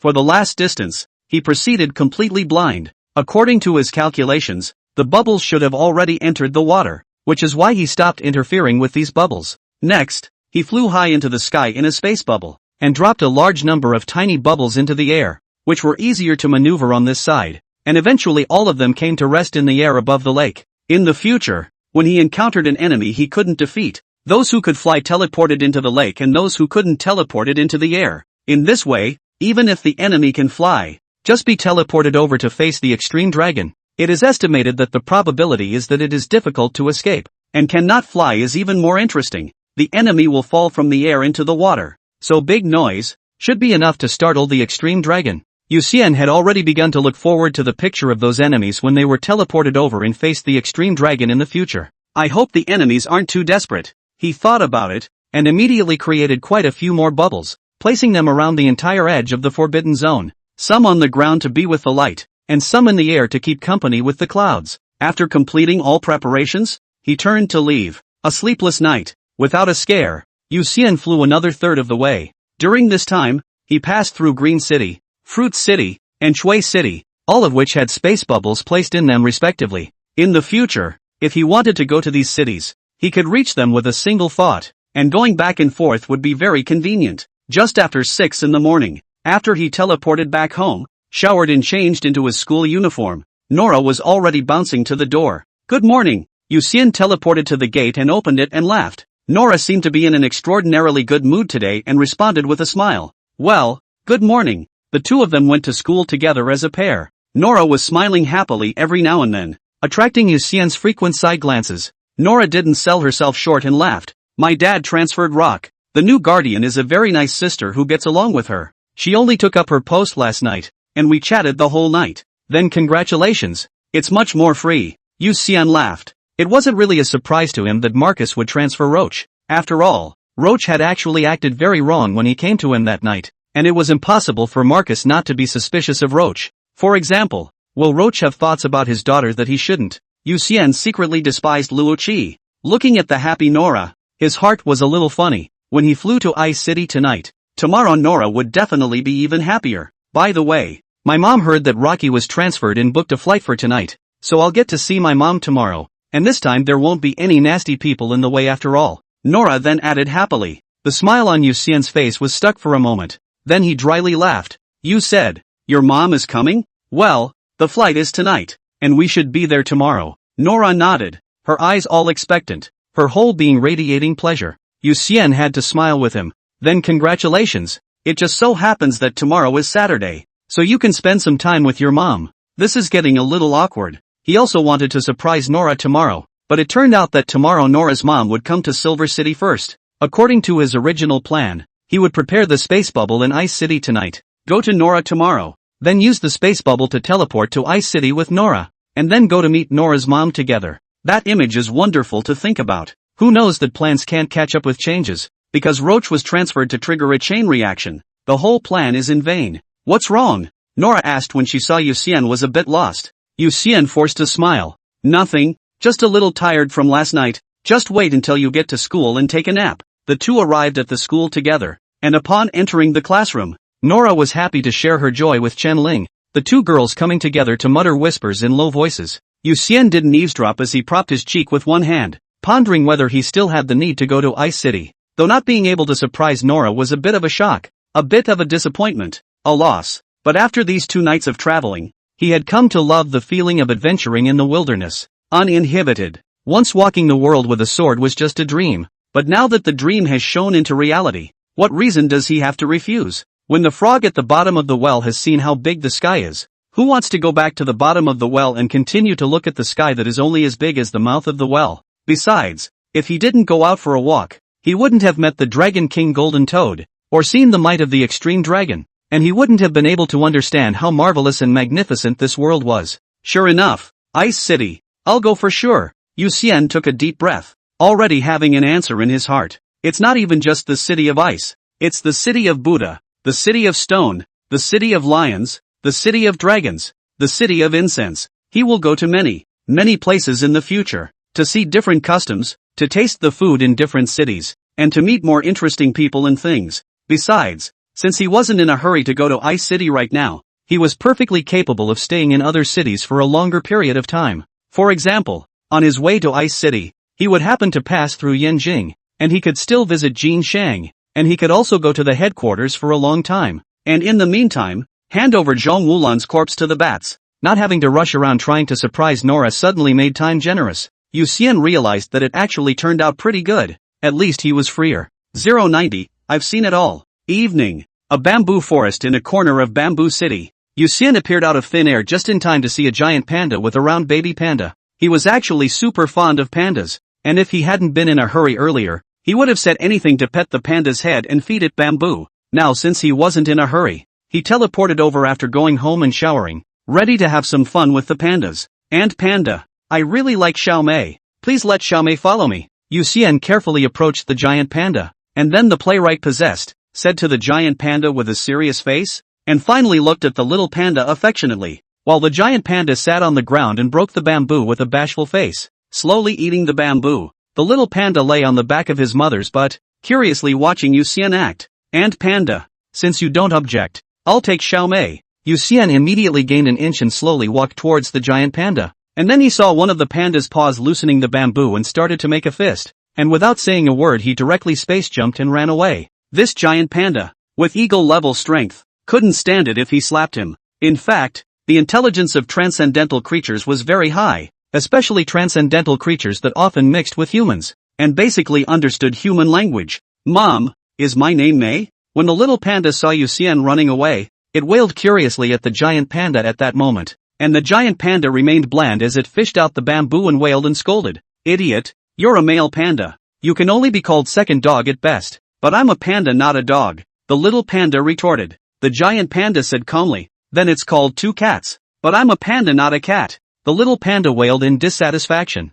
The giant panda slapped the little panda and rolled him around, wailing and cursing. Itchy ass, you're the one who's full of. There's no doubt about it. This is definitely a real mom. And there's no mistaking it when it's time to do something. On the other hand, Yu Xian didn't know that the little panda was getting beaten up because of his improvisation. He was sitting by the window of a small noodle shop, and he was shivering down a big mouthful of bamboo-scented noodles in old chicken soup. This kind of noodle is a specialty of Bamboo City. The noodle has a strong aroma of bamboo. The flavor is very special. Those who like it will probably like it very much, while those who don't like it will probably not be able to eat it after one bite. Yu Xian felt that he should like it, and with the superb sense of taste, he could taste that these noodles were made with a very good bamboo leaf juice with flour, and were cooked with a sweet and clear chicken broth as a base, and with a variety of good auxiliary ingredients. The flavors were superb. After eating 8 bowls of noodles in one sitting, Yu Xian walked out of the noodle shop with a satisfied face. Speaking of which, vampires actually hate the smell of garlic so much that they can even pass out after spending long periods of time in confined spaces filled with it.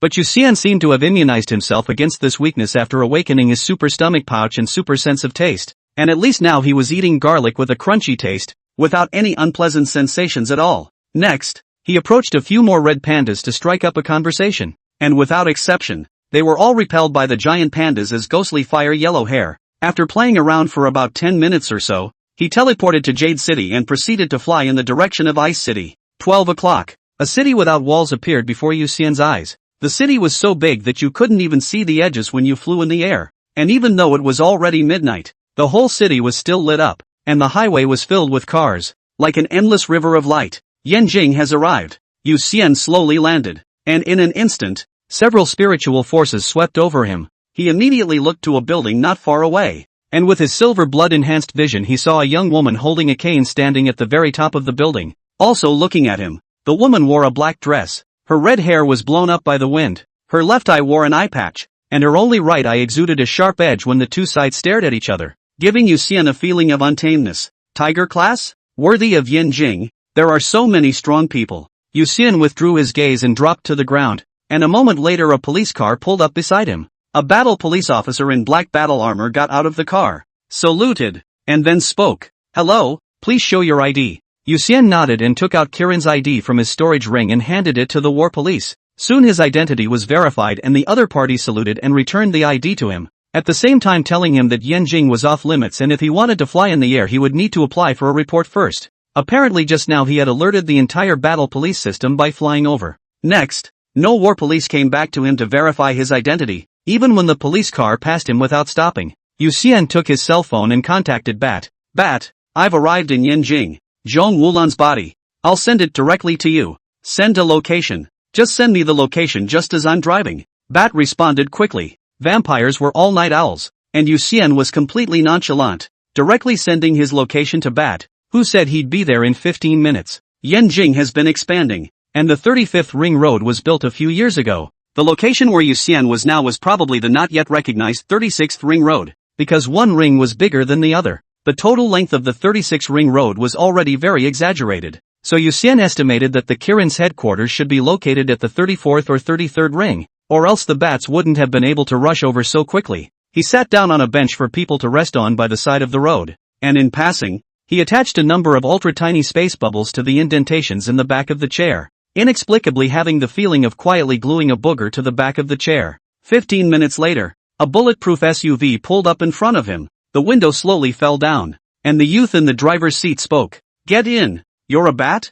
Yu Xian asked as he got up, pulled open the passenger side door, got in and closed the door behind him. Bat's aura was very similar to his, though Bat's complexion was much paler, even a little blue in his paleness, more like a dead person, and because he had two hearts beating, instead his complexion was very close to normal, only his skin was whiter, closer to the so-called cold white skin. First time meeting, I'm codename Bat. Bat introduced himself as he drove. Yu Xian laughed. Hello, I'm Salty Fish. Are we going to the headquarters now? Aha. Bat answered and kept driving, realizing that the bat was not actually talkative. Yu Xian lowered his head and continued to play with his phone. He was looking at Yanjing's food guide, and when he got to Ice City to place his space bubble, he would come back to feast. After half an hour had passed, Bat pulled into a mediocre building, and after parking in the parking lot, he took Yu Xian and swiped his card to enter the building. The moment Yu Xian stepped into the building, his entire body was shocked. The exterior of the building is mediocre,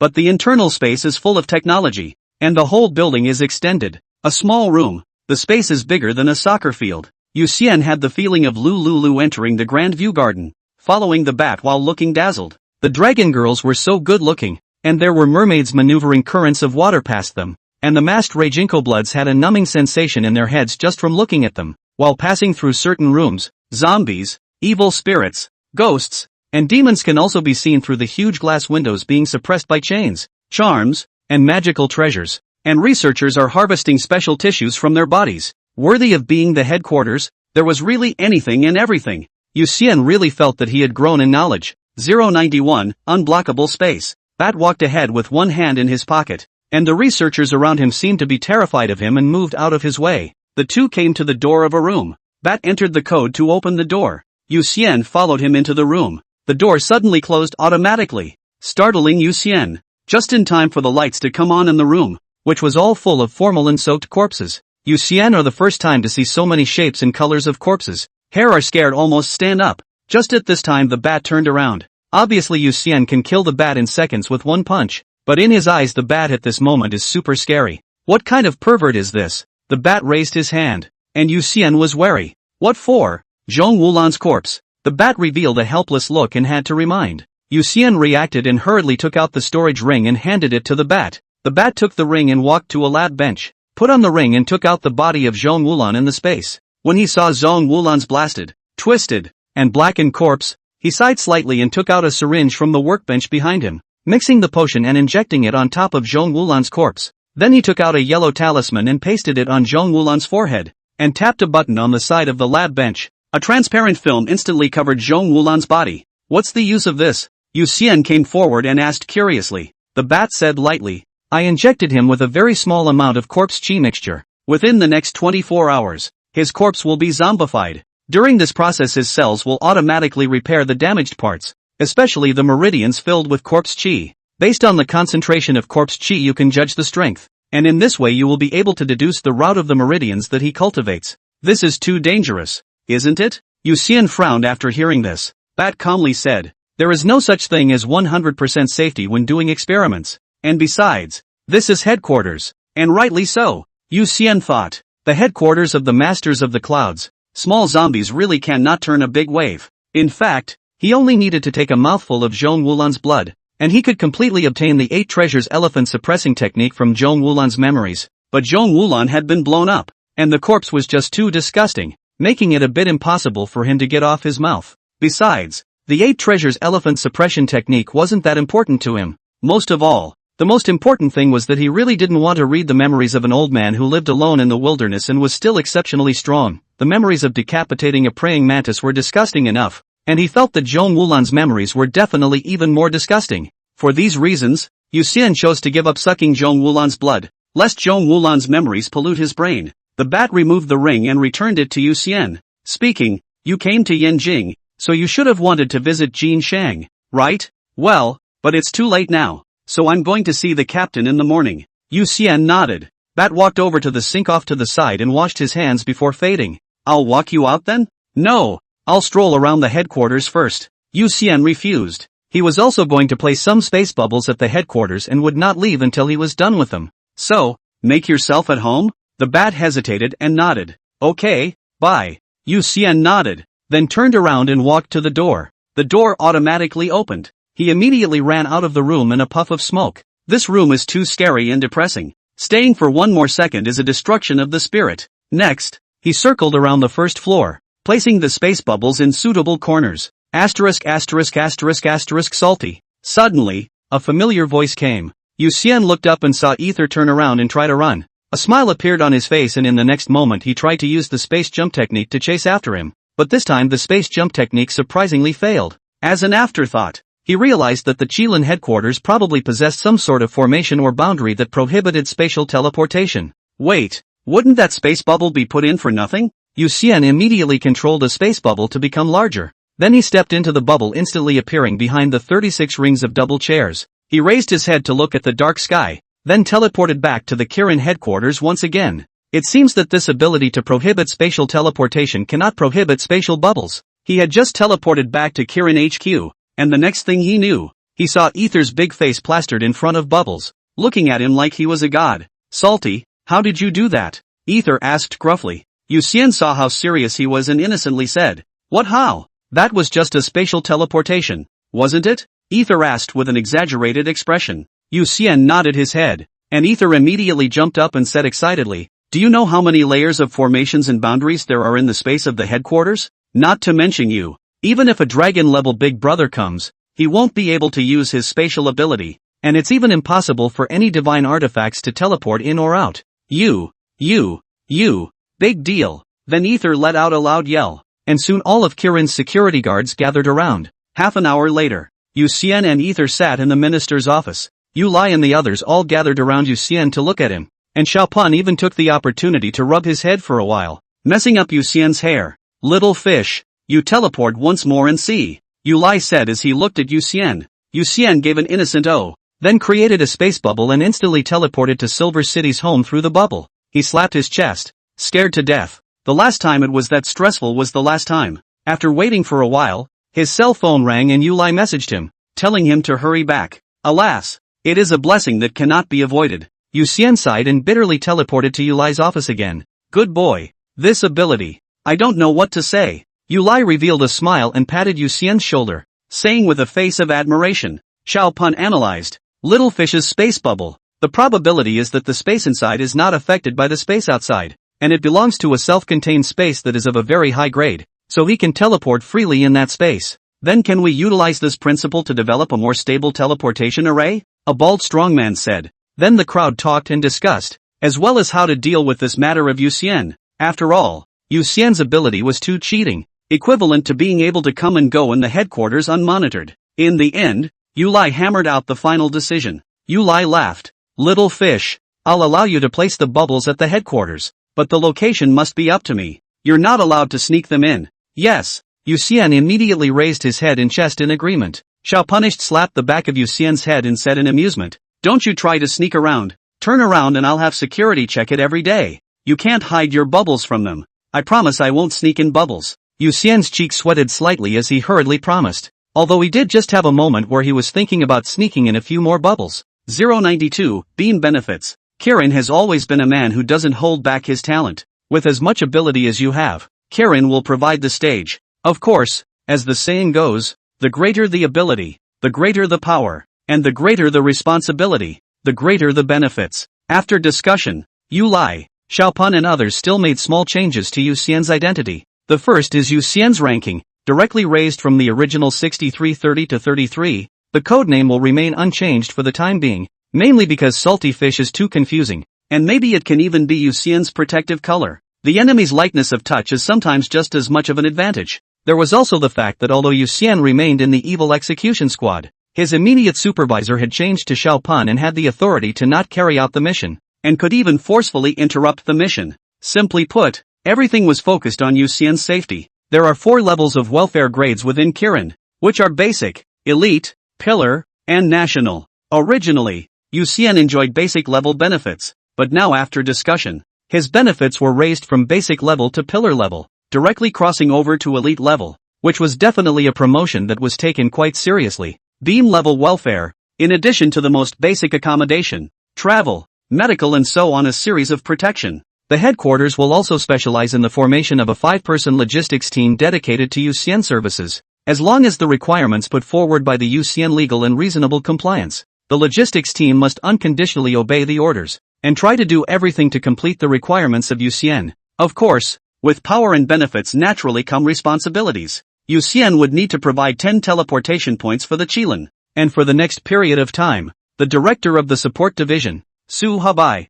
would take the time to personally take him to the 6 forbidden zones to place the spatial bubbles, and when an emergency situation arose, Yu Xian would need to send the designated people to the designated locations. 10 teleportation points, really not much at all. Furthermore, dragon-level powerhouses weren't able to walk around as they pleased, so in fact, this mission was really idle and completely disproportionate to his perks. There are so many perks, and the task was too easy for him. But the main reason why this is the case is because he has enough potential. Ranking 33 was not only because of his special ability, but also because Yu Lai and the others saw enough potential in him that he might even rank in the top 3 if he possessed eagle rank strength. If one day, he drew the Pango powerful avatar, then he would directly replace Gong Qian and rank first. When Yu Xian came out of the minister's office, his entire body was still dazed as he looked at Ether beside him and asked, "I don't have to take the test and I'm ranked 33 now? Don't say anything, big brother. I'm dizzy too." Ether slapped his cheeks with an incredulous look on his face. He was similarly rewarded for being the first to discover Yu Xian's special ability, and this was the first time he had been praised by so many bigwigs, and was a bit giddy in his excitement just like Yu Xian. "I'll go home then, bye." Yu Xian took a deep breath and patted his cheeks. Then he created a space bubble in front of him and instantly teleported home. "Hey!" Ether watched Yu Xian teleport away, reacting with hindsight. The minister clearly said that he was not allowed to use the bubble indiscriminately in the Kirin headquarters and could only use it in the designated location. So how come Yu Xian used it again? At that moment, Support Division Director Su Habai walked out, patted Ether's shoulder, and laughed. "Well, it's just that if he's using it for himself, let him be." Now Yu Xian could be said to be the freest person in China, truly going wherever he wanted to go, and the headquarters had no intention of binding him. Talent, you can't keep it by the rules. Over the centuries Kirin had produced countless talents, most of them ended up going into the abyss and never returned, but there were many talents who were willing to stay, but it wasn't the rules or the power that was relied on, it was putting the heart in the right place. It can't be that people can afford not to be allowed to use it. Yu Lai and the others just didn't allow Yu Xian to leave too many bubbles inside the Qilin. Yu Xin returned home. Simply lie down on your own bed with your cell phone and check the benefits of the dongle level. After reading all the perks, he let out a long sigh. The perks were really too good, so good that he was a little bit weak, and was even afraid of whether or not he was aware enough to match the perks. At the same time he was very moved in his heart. Yu Lai, Xiaopun, and other bigwigs were genuinely loving and caring for him, not dishing out petty benefits under false pretenses of benevolence. Kirin HQ this time was really giving him all the benefits they could, without any reservation at all. Normally, the rewards and benefits of transcendent forces would keep 3 points in case there was no reward in the future. Kirin was exchanging sincerity for sincerity, and didn't think about the future at all. He opened the page of the Transcendental Shelter and carefully searched for something he could use. One of the perks of the beam level is that every month you can request the use of a shelter that already has a solution for the side effects. Number 034, codename, Doom Precognition Dreams. It's actually a bottle of sleeping pills that you can take to have dreams that foretell the future. The problem is that a precognitive dream is necessarily a nightmare. while the outcome is completely unmodifiable and must be exactly the same as the dream. After research at Kirin HQ, this sleeping pill is bound to cause the death of the person who takes it or someone close to the person who takes it, but it also has a special effect of peeking into the future. All in all, a very unlucky prop, and exactly how it was formed is still an unknown mystery. Researchers have since discovered that there is actually a solution to death precognition dreams, and that is to act out a scene. For example, if you dream of someone's death, then act out a scene of someone's death, and as long as it matches the exact picture in the dream, it will directly undo the results of this precognition of death. Yu Xian felt that it was too troublesome after reading it, and he didn't need to know information about the future. He proceeded to look down. No. 035. Codename, Ego Tamer's Notebook. A notebook that, when written with a goal in mind, subconsciously influences the writer to slowly move towards that goal. For example, if a person who wants to lose weight writes that he or she has lost 70 pounds, then that person will slowly and habitually work out until he or she successfully loses 70 pounds. But don't write about goals that you can't accomplish. Like I want to become a god, or I want to be immortal or something like that. This is because this type of goal will drive the writer to certain places that have great chances. If they survive, they will get the chances, and if they fail, then they will die. So far, no one has been able to be the one to get the chance, and all of them have died on the way to get the chance. And the side effect of this notebook is that the self-domestication is false. In fact, these people are domesticated by this notebook. At first, the user can still write their wishes in a relatively cautious and restrained manner. But the more times they use it, the more seriously they will be domesticated by the notebook, and eventually they will be completely reduced to the puppet of the notebook, and then the wishes they write will be more exaggerated than one another until they are played to death by the notebook. As for the solution to this side effect, it's actually surprisingly simple. 093. Going to the transcendental shelter. The way to do this is to write in a notebook. I want to be someone who won't be domesticated by a notebook. Don't say, this laptop is still really quite honest. Just write want to be someone who won't be domesticated by the notebook, and it really does domesticate the writer into someone who won't be domesticated by the notebook and thus immune to its domestication. It's classified as being stuck with a bug. Yu Xian was curious as to how many times Kirin's researchers had tested it before discovering this kind of loophole. And this method belongs to the once written, lifelong effective. From then on, how you want to use this notebook. How to use. At present, Kirin has a lot of procrastinators are using the notebook to force themselves to complete the work on time. Yu Xian felt that he shouldn't have any use for the notebook for the time being, so he continued to look at the next shelter item. He had been looking at this all night, and he realized that he was probably quite a rich man to have looked at hundreds of shelters, and not one of them had moved. It wasn't that the stuff was bad, but that his own abilities were so strong that he didn't really need the aid of these external objects. Wait, why do I keep looking down? Yu Xian reacted at dawn. The reason why he saw number 034 when he opened it was because he had previously looked at number 033's Great Fire Amazing Burning Heavenly Knife and browsing had a record, so he jumped directly to number 034. But there are actually quite a few powerful shelters ahead. He quickly opened the shelter numbered 032, but unfortunately the page showed that it was unavailable. Apparently the side effects hadn't found a solution yet. In fact, the Great Fire Yen Yen Burning Heavenly Blade is likewise a shelter that is not allowed to be used under normal circumstances. And if an ordinary person uses it once, his lifespan may be all burned out in a few minutes. Yu Xin continued to look ahead. Number 031, number 030, number 029. It's also true that the higher up you go, the sicker the shelter gets, but likewise the more horrible the side effects are, and most of them have yet to find a solution. However, when Yu Xian saw number 020, his eyes lit up.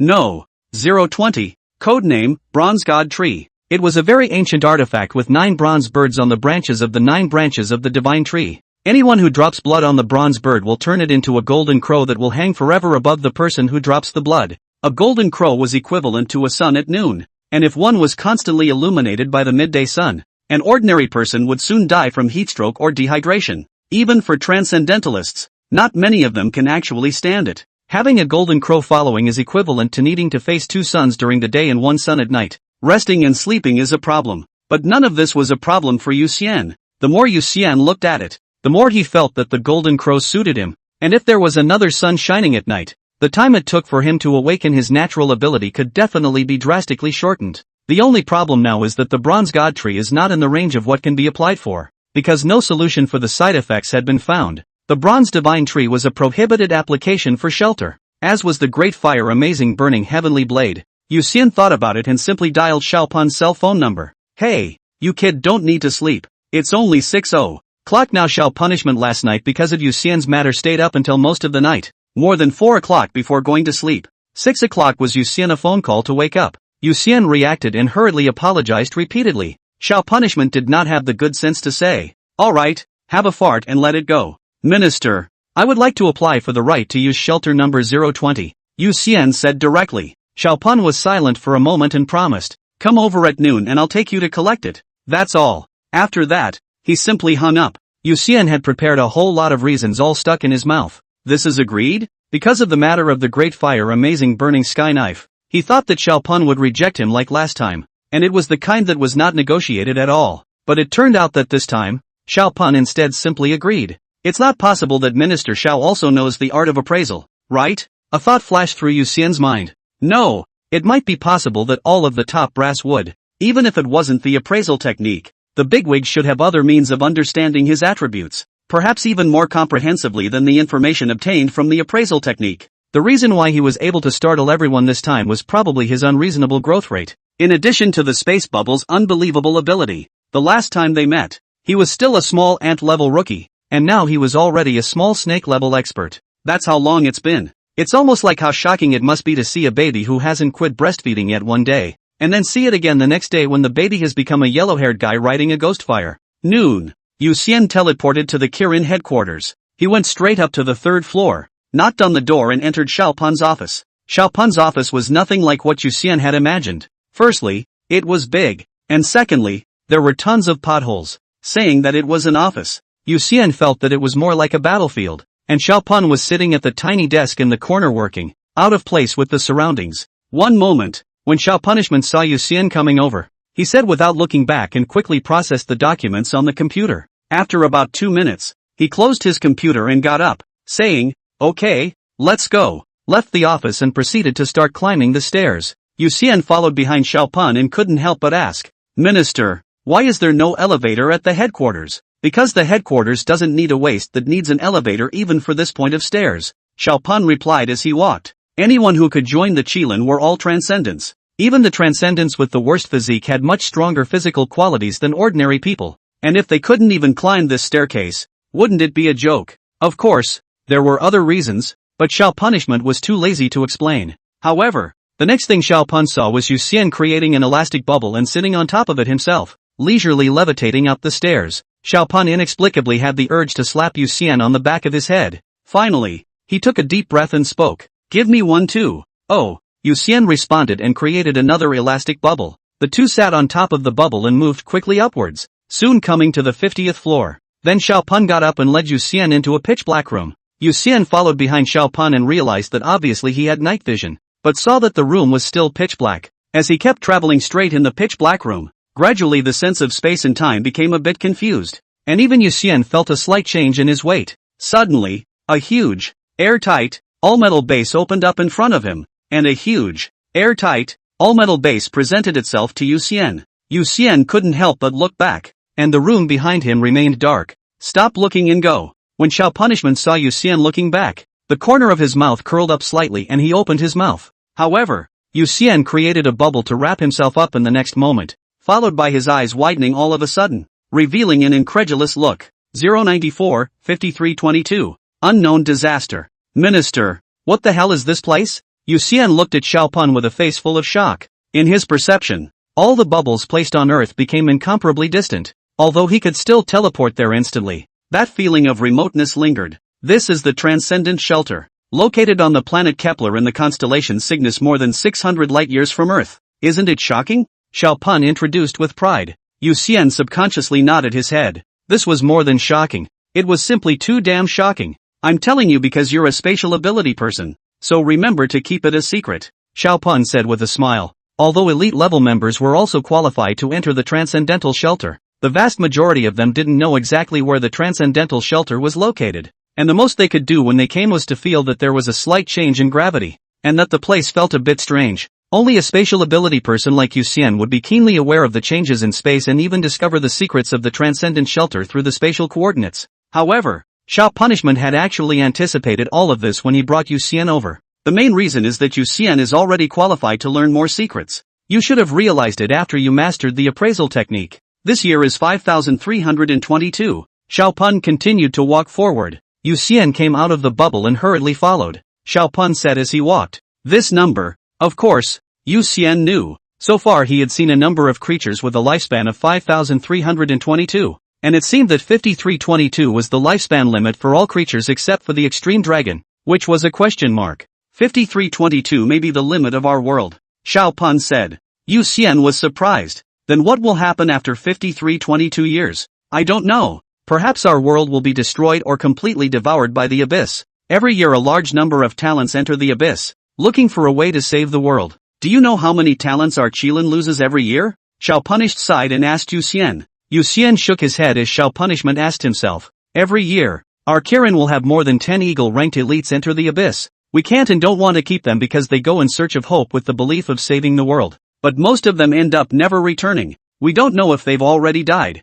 or if they're still struggling. But there are a lot of people at headquarters looking for other ways out, like this sea of stars beyond Earth, and Kepler's star is the result of one of those attempts. Kirin has always treated 5,322 as the ultimate hypothetical enemy, with a disaster level of unknown. Compared to the unknown level crisis of 5,322, the altered bug crisis is just a small dish. As they spoke, the two came to a glass room. Inside the glass room was the ancient bronze god tree. Xiaopun took out his identity card and pressed it on top of the glass. Then a light circuit coalesced in the glass and quickly focused on the top of the identity card. And after determining the identity, the glass automatically disintegrated. Go on. Only one golden crow is allowed to be taken, Xiaopun said to Yu Xian. Yu Xian nodded, excitedly stepped forward. He instantly condensed the silver thread to cut open his own finger, dripping blood on top of a golden crow, originally made of bronze. The golden crow quickly turned into a blood color, and then the blood color was swallowed by the gold color,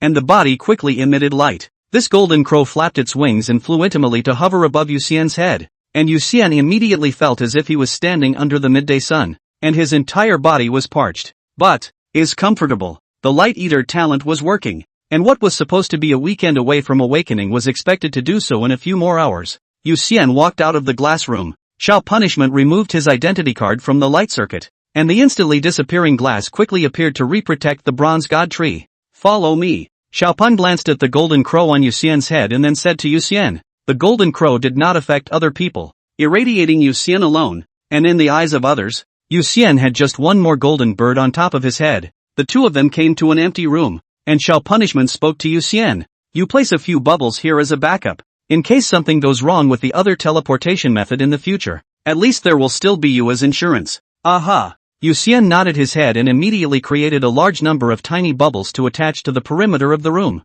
Because each bubble was very small, he had specifically put in a few hundred bubbles this time, and he could replenish this amount of spatial blood energy consumption in an hour. After putting it away, the two of them didn't go back to the Kirin's headquarters from the previous path, but instead directly teleported back using a space bubble. However, the two of them walked out of the space bubble, and before they had the chance to speak, Xiaopun and Yu Xian realized that the golden crow had disappeared, and the two of them looked up almost at the same time. Where's my golden crow? Yu Xian was surprised. Xiaopun also frowned, but before he could say anything, Yu Xian said with an odd expression on his face, it seems to have been left behind in Kepler's star. As he spoke, Yu Xian controlled the bubble of Kepler's star to teleport the golden crow over, and the golden crow flapped its wings and flew to Yu Xian's head in circles just after being teleported over. Minister, it seems to be a living thing. Yu Xian looked at Xiaopun and said seriously. Just now, he mistakenly thought that the golden crow was a dead prop, so when he teleported, he only thought of teleporting him and Xiaopun,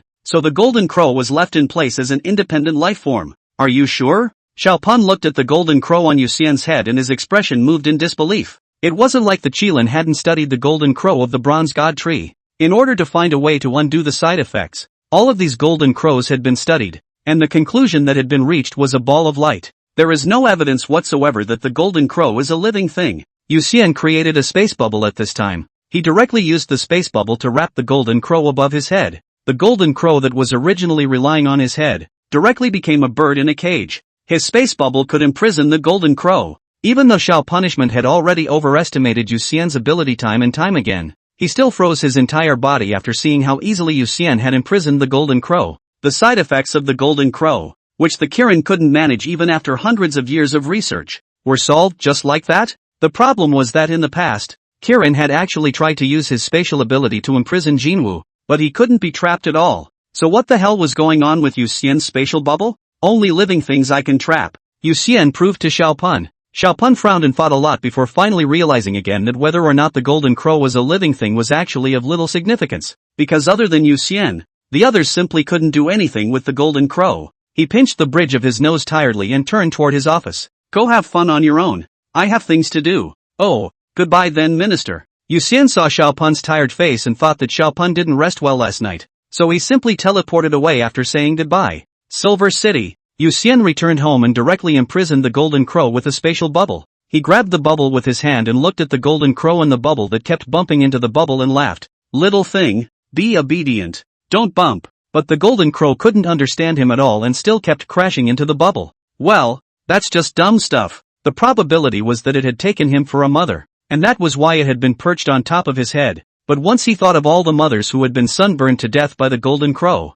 Yu Xian decided that the name of this golden crow would be Stupid Thing, or for short, Little Stupid. 095, 1,000 meters in every direction. Afternoon. Johann is sitting in the garden in the sun. From time to time, he would put the little fool in the space bubble, and then release it again when the little fool was in a hurry. At first, the little fool would crash right into the space bubble in a hurry, but after the number of times it came up, it swung for the fences. This shows that the little stupid thing is indeed a living thing, not a dead one, and that it actually has a self-mind, and even a temper, and can be tempered. However, Little Stupid did not live up to the name Yu Xian had given it, and even though Yu Xian had placed it on his shoulder time and time again through the spatial bubble, or attempted to induce it to fly to its designated target, the results had invariably failed. This one would do nothing but fly around his head, and the rest would be posing in a space bubble. As he decided to give up on continuing his teaching, the heart that carried the perfect bio-skill tree beat hard, and in an instant he opted for super sense of smell,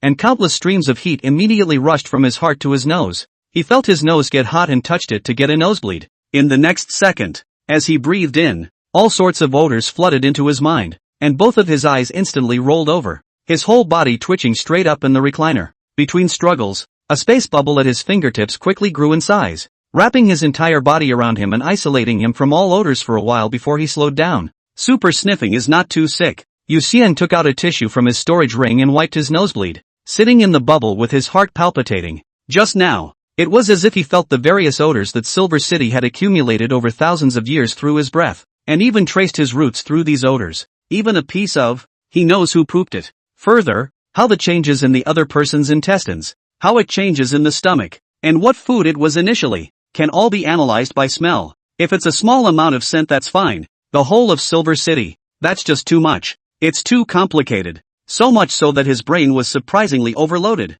Originally, Yu Xian had planned to continue accumulating energy to liver the Pangu Immortal Avatar once he activated his super sense of smell, but now he had to continue activating his super brain first. A super brain does not make a stupid person smart. At most, it can only make a person's memory better. The speed of the brain to deal with the problem is increased. It is equivalent to replacing a computer with a more powerful CPU, but the software inside does not change. For example, the perfect creature comes with a super brain, but it's still not smart. It's just a brain that processes information faster. Right now, Yu Xian would need his super brain to process the huge amount of information brought by his super sense of smell, and if he couldn't solve this problem, his possession of the super sense of smell would instead become a burden. Currently, he could only use the space bubble to block out all kinds of odors. Otherwise, by continuously occupying his brain with odorous information, he didn't know if he would be able to hold out until the day when his super brain was activated, or, even if it could be activated, would he still have the self-awareness to pick his natural abilities when his brain was full of junk information?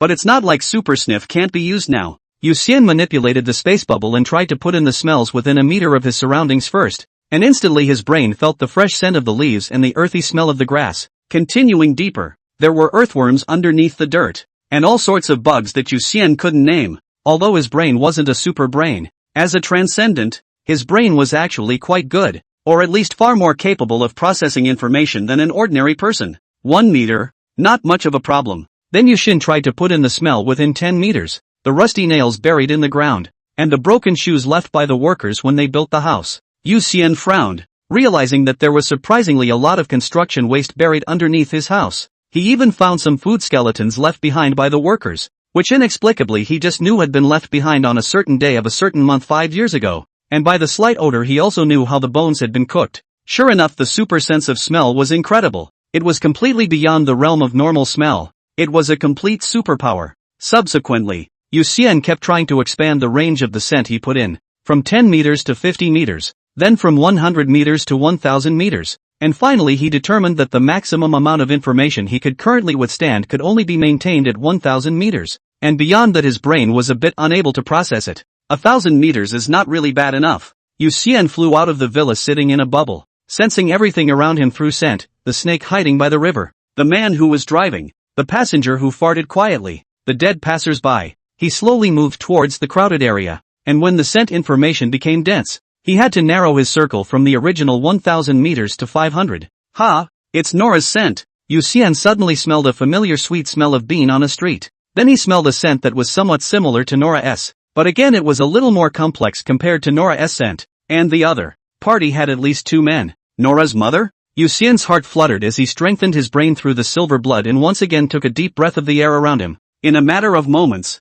a great deal of odor information is sorted out by the brain, and even images are deduced from the molecular structure of the odor. For example, when a person smells roses, a picture of roses naturally appears in his mind, and when he smells roasted chicken, a picture of roasted chicken appears in his mind. The supersense of smell can easily translate a great deal of information into this picture, thus allowing the host to see the prototypes of these odors. Of course, it takes a good enough brain to accomplish this. A bad brain will just go down because it gets too much information in an instant. Yu Xian could currently only use this ability with his silver blood strengthened brain, and it was estimated that only by activating the super brain would this ability become a regular ability that could be used at will. At this moment, it was as if Yu Xian could see Nora walking in a white dress with a middle-aged woman with a three-quarter resemblance in the crowd a few hundred meters away. There were a number of bodyguards around the two, all armed. Sure enough, it's Nora's mom. Yu Xian opened his eyes and looked down at the ground, instantly locking onto Nora and her mother. Originally, Yu Xian thought that Nora's mother must be a transcendent,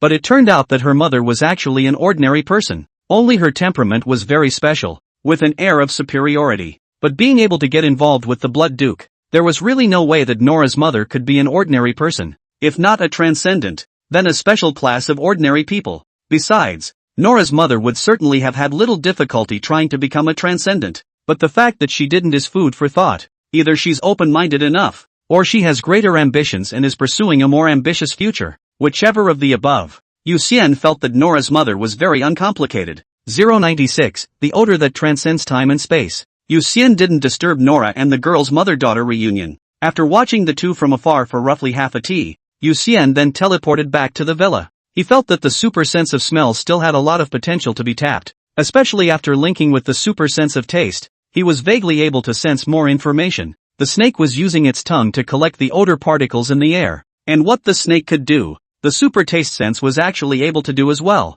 Except that in the past, even if Yu Xian collected the odor particles, there was no way to discern the information contained in them. But with super sniff, the two abilities complement each other. Yu Xian returned to his own garden, and this time the space bubble only put in the scent of the villa. Silver blood strengthened his brain. Super sense of smell and super sense of taste worked at the same time. He closed his eyes as if he had become a high-dimensional being. The past was like an onion. Layer after layer was shown in his mind. It was as if there was a progress bar in his mind that he could adjust it well so that he could see everything that had happened here in the past. The buyers who came to visit the villa, the workers who built it, hundreds of years ago. It turned out to be a slum, with dozens of families living in misbegotten wooden houses. The further back you look, the more information is missing and the more people's voices are blurred. Yu Xian opened his eyes for a while, as if he had traveled through hundreds of years and back again to this point in time. He let out a long breath and couldn't help but spit out. Perfect creatures actually use this ability for hunting. What a ing waste.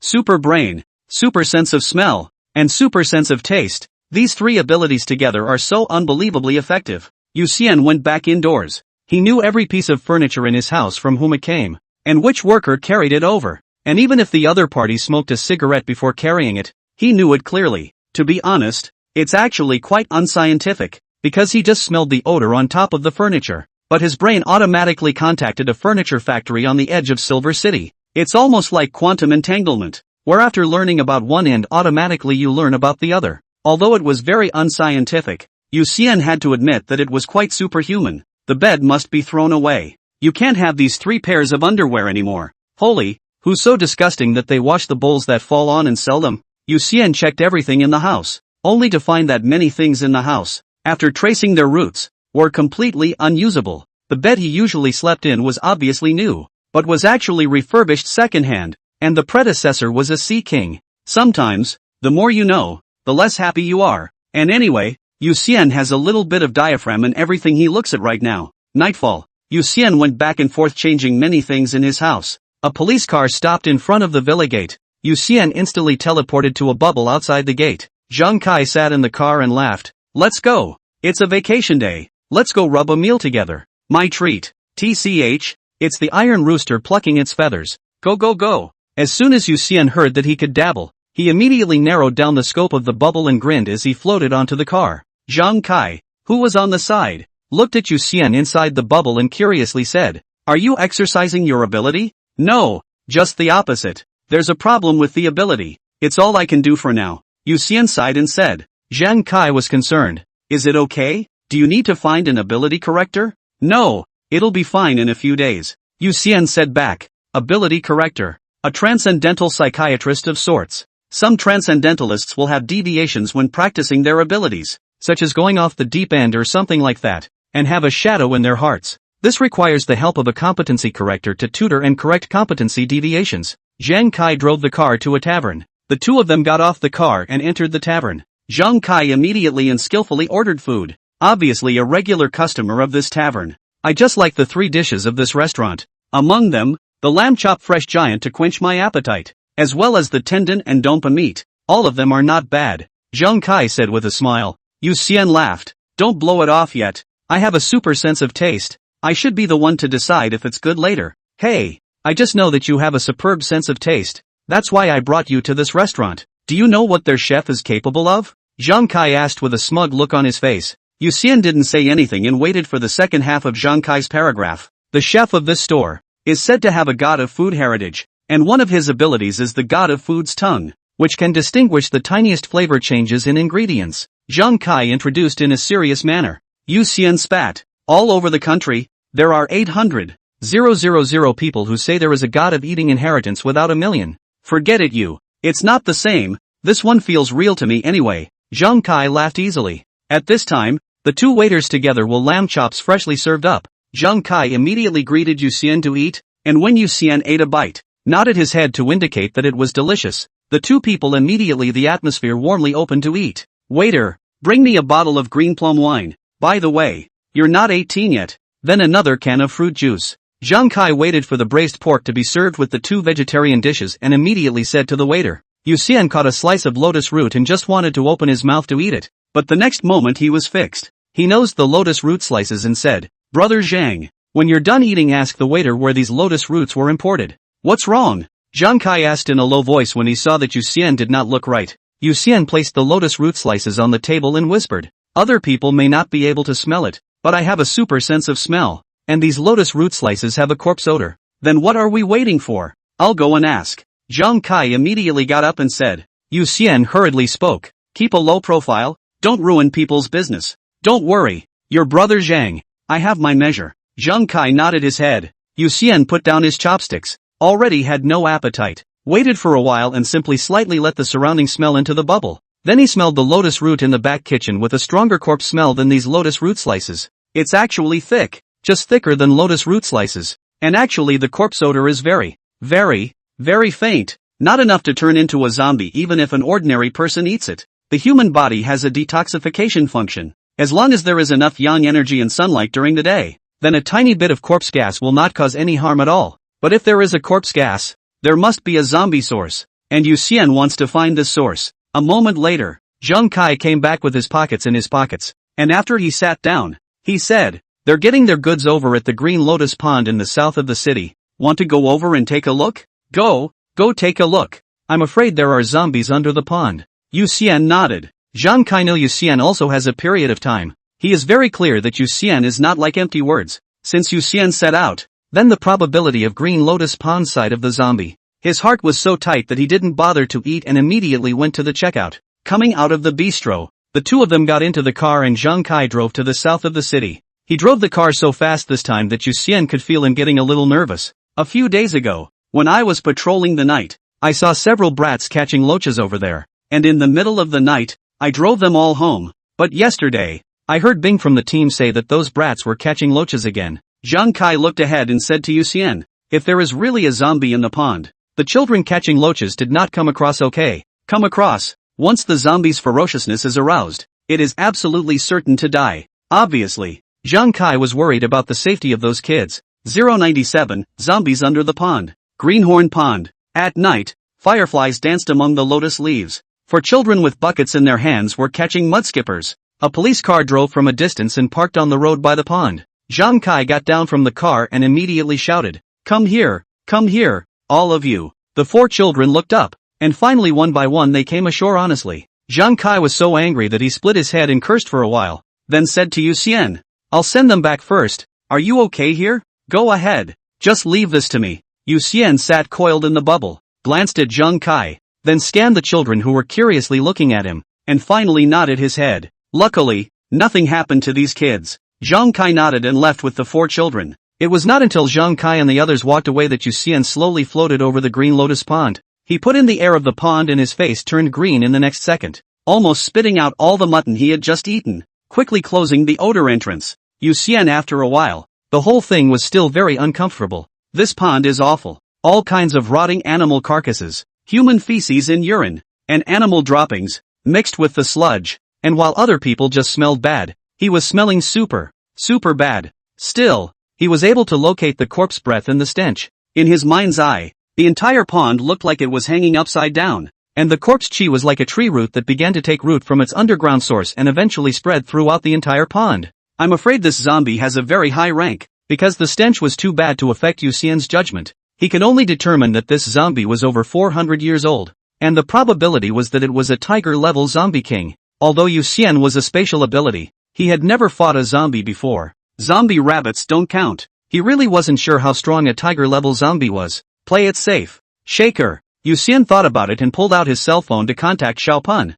Neither of them opened their mouths first after Xiao punished him by picking up the phone. What's dad's name? What's mom's name? On Xiaopun's side, the child's tender voice came. Finally, Xiao punished handed the child over to his wife, sighed, and spoke. Something is wrong. Minister. Why don't I contact Minister Yulai and you stay home with your wife and child? Yuxian said with a bit of embarrassment. Xiao punished himself by getting up and walking to the balcony, saying, come on. Oh, it's a long story, so I'll try to make it short. I found out that the lotus root slices had a necrotic aura when I was eating at the Bamboo Sea residence. Then I inquired about the lotus root slices coming from the green lotus pond. And after coming over here, I found out that there is a zombie under the pond of more than 400 years. And the probability is that it's a tiger-level zombie king, or even possibly a dragon level. What should I do? Yuxian finished all his words in one breath. Xiao punishment frowned. Don't act rashly for now. If it is really the zombie king, then I'm afraid that it has already completed the transformation of the yin pole to the yang.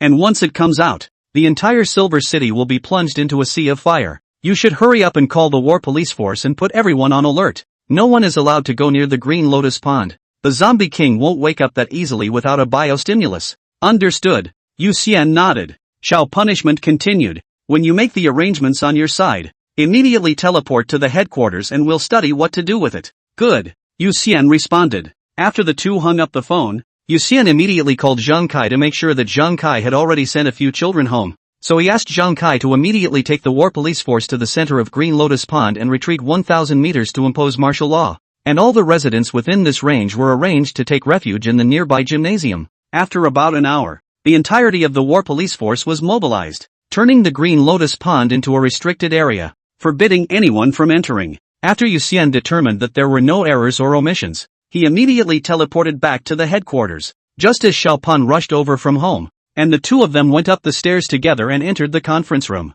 The other executives rushed over after a while, and when the last Yulai arrived, the meeting officially began. Little fish, can you be sure that the zombie is tiger class? Hua Chang, the head of the fighting division, opened his mouth and asked. Yuxian nodded his head and said, the zombies underneath the Green Lotus Pond are definitely already at the tiger level, and I even suspect that they have reached the dragon level. Then first figure out the level. After all, there is a big gap between tiger level and dragon level. If it is tiger level, then open the 13 heavy air locking arrays and then send people to suppress it. If it is dragon level, I am afraid that we have to make a big fuss. Zhou Tai looked at the crowd and said. Yu Xian gritted his teeth and said, I can determine the level of the zombie king. Give me some time.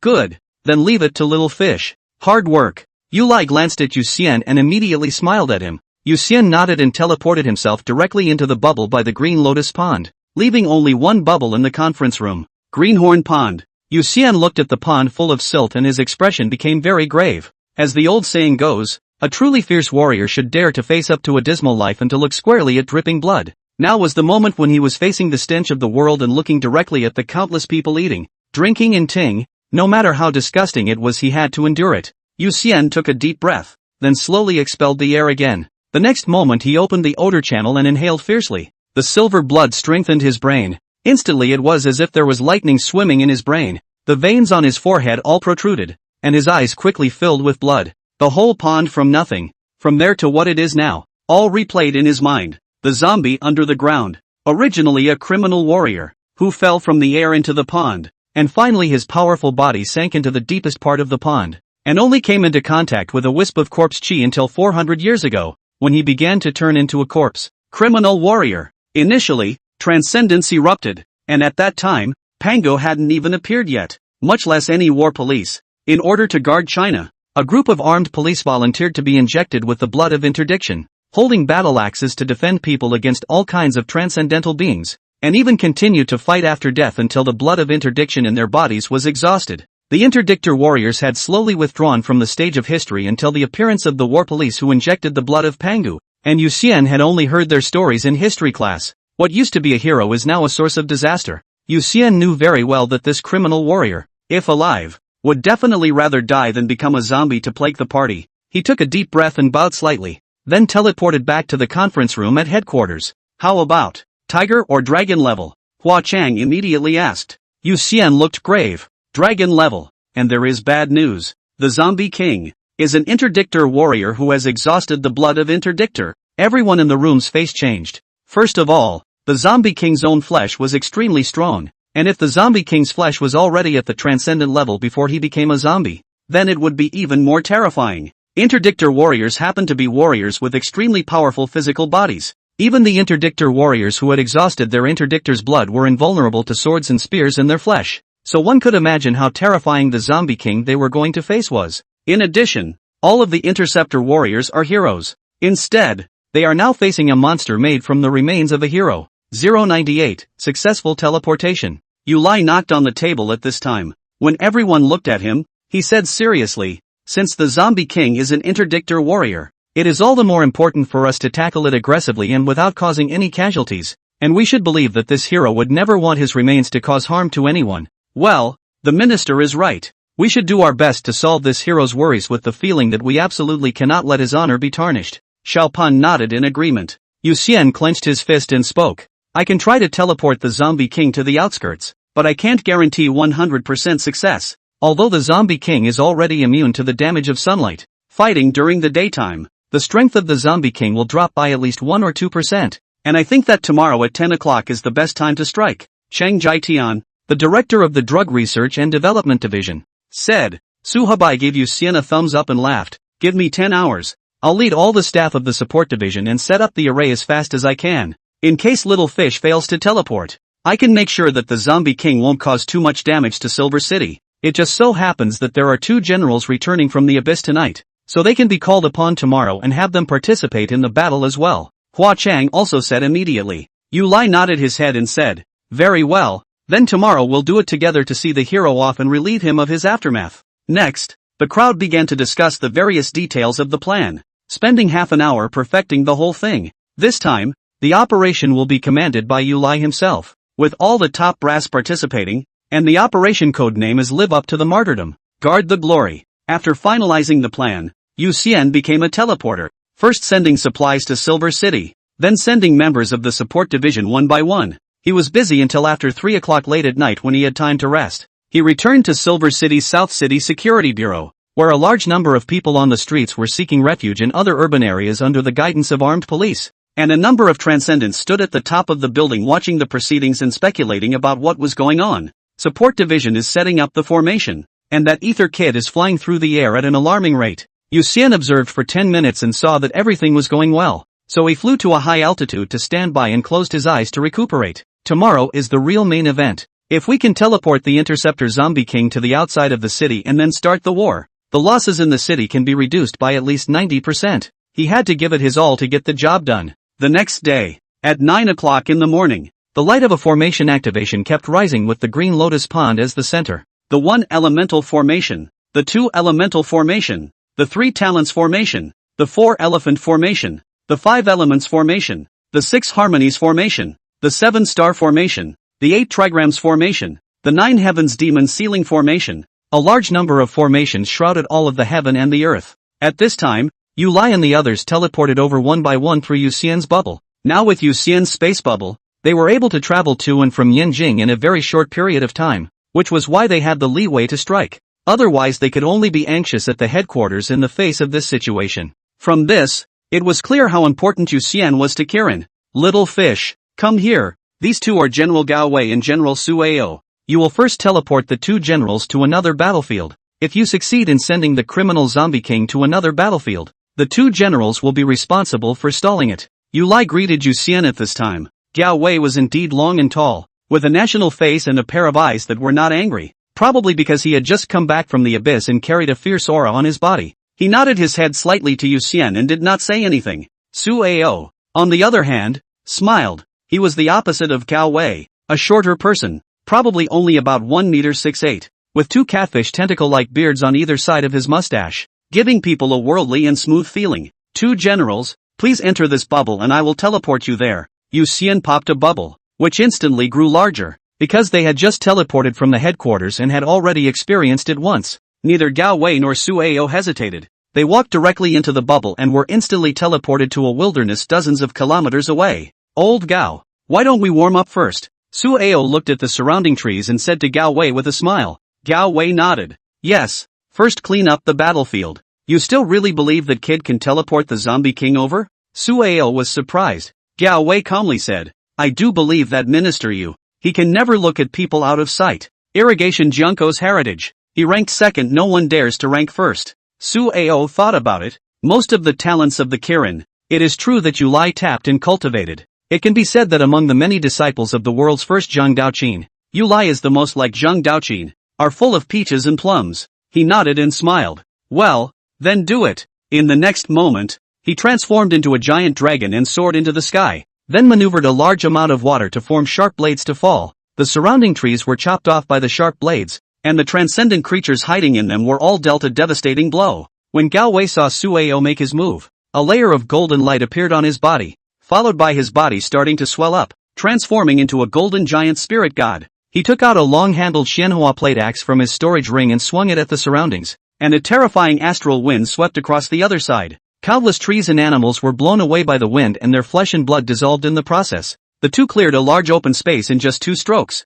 and countless creatures in the distance sensed the danger and began to flee frantically for their lives. On the other side, Yu Xian and the others gathered at the edge of the Green Lotus Pond, and Yu Xian created a bubble with a diameter of 5 meters and maneuvered it to slowly sink to the ground. At this time, Yu Xian had already closed his eyes and all his senses were focused on that space bubble, and everyone around him kept quiet, not daring to disturb Yu Xian. The space bubble kept sinking. As the dirt passed through the bubble, Yu Xian could sense the shape of each grain of dirt. Suddenly, bubbles enveloped to strands of hair. For a moment he felt as if he had fallen into a sea of fire. The king of criminal zombies, Huzin Pol has turned to Yang, will surely burn all things on the day of his appearance on 1,000 miles of red earth. It is rumored that an ordinary person who looks at it will be covered in spontaneous combustion. Yu Xian used the space bubble to envelop the interdictional zombie king. That is equivalent to embracing the interdictional zombie king with his consciousness, so it can be imagined how dangerous it is. However, Yu Xian had nurtured his essence until now,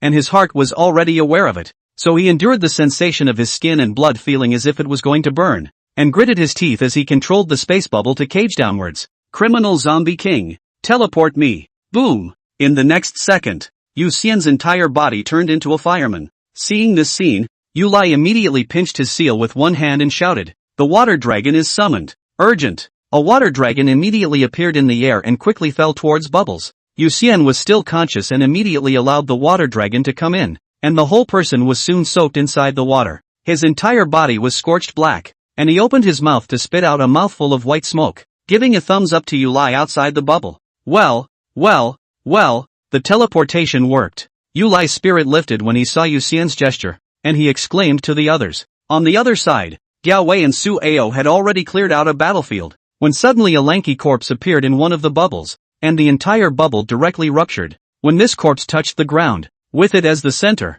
the ground began to turn scorched black, and the terrifyingly high temperatures distorted the air and spread out in all directions. Whether it was Gao Wei or Su Ao, when they saw the interdictor zombie king, their pupils contracted slightly, and both of their complexions became grave and cautious. 099, the power to destroy. The criminal zombie king, 3 meters and 5 meters tall, his entire body was covered in developed muscles. After turning into a zombie, his muscles were as well defined as marble, and each muscle gave off an indestructible feeling. Moreover, its right hand was deformed and unexpectedly combined with the super alloy battle axe as one. The blood vessels and muscles spread over the top of the battle axe, and the sharp edge of the battle axe exuded a flash of blazing bloodlight. There was no doubt that the axe had already become a transcendent level weapon. In addition, it was wearing armor that was a super alloy battle armor that the military had specially created for the interdictor warriors. This set of battle armor weighs 10 tons. Extremely strong defense, each piece of armor thickness is amazing. Only the interceptor warriors can wear free movement.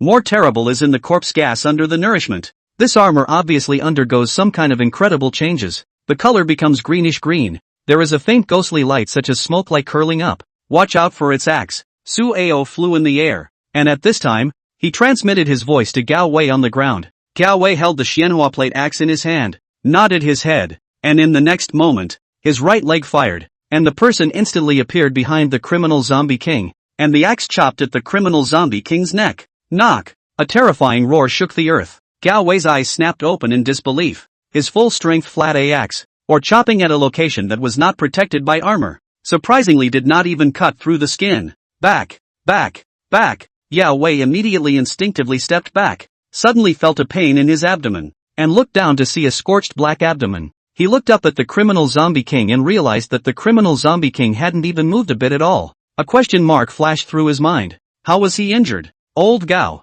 be careful of the extreme yin to yang corpse chi on its body. This corpse chi is extremely hot and is invisible and colorless. Not good for defense. Su Ao reminded. Gao Wei took out a jar of healing medicine and swallowed it, saying in a bad mood, "You didn't say so earlier." He operated the gong method in his body. The golden light covered the location of the burns. There was a zigzagging sound. A large amount of black smoke came out from the wounds. Finally he took out a bottle of wine and sprinkled it on the wounds. The black smoke turned into white smoke and quickly dissipated. The wounds had been cured in the twinkling of an eye. Do you say it is a dragon on a dragon? Or a god? Su Ao looked at the criminal zombie king and asked Gao Wei. Gao Wei similarly looked at the criminal zombie king and said, "On the dragon, probably infinitely close to God." Fortunately it was discovered early. Otherwise the consequences would have been unimaginable. Suddenly, the distant criminal zombie king moved his finger slightly. It had probably been asleep for so long that it was a bit slow to turn on, and it was only then that it finally responded. Hands on. Both Gao Wei and Su Ao sensed the movement of the criminal zombie king, and both of them tacitly stormed up at the same time. The gods and demons are really too old, and the giant spirit breaks the mountain axe. Gao Wei's eyes erupted with golden light, and he shouted angrily, his entire body burning with golden light. He raised his hand Xianhua plate axe. Instantly the long handle elongated, the axe head straight into the sky. Then he ruthlessly chopped out an axe at the interceptor zombie king. The axe head and the fall of the long handle quickly contraction. Instead of the head of the axe head continues to get bigger, and finally transformed into the size of the mountain bombarded down. Boom! The earth was dented and densely packed cracks appeared all around. At that moment, the sky was covered with dark clouds. The giant dragon that Su Ao had transformed into was hovering in the air, and Gao Wei controlled his axe to shrink. And just as he made way, a thunderbolt that was almost equivalent to a beam cannon fell from the sky. Rumble! The lightning instantly flooded the criminal zombie king, and even the surrounding ground was melted by the high temperature,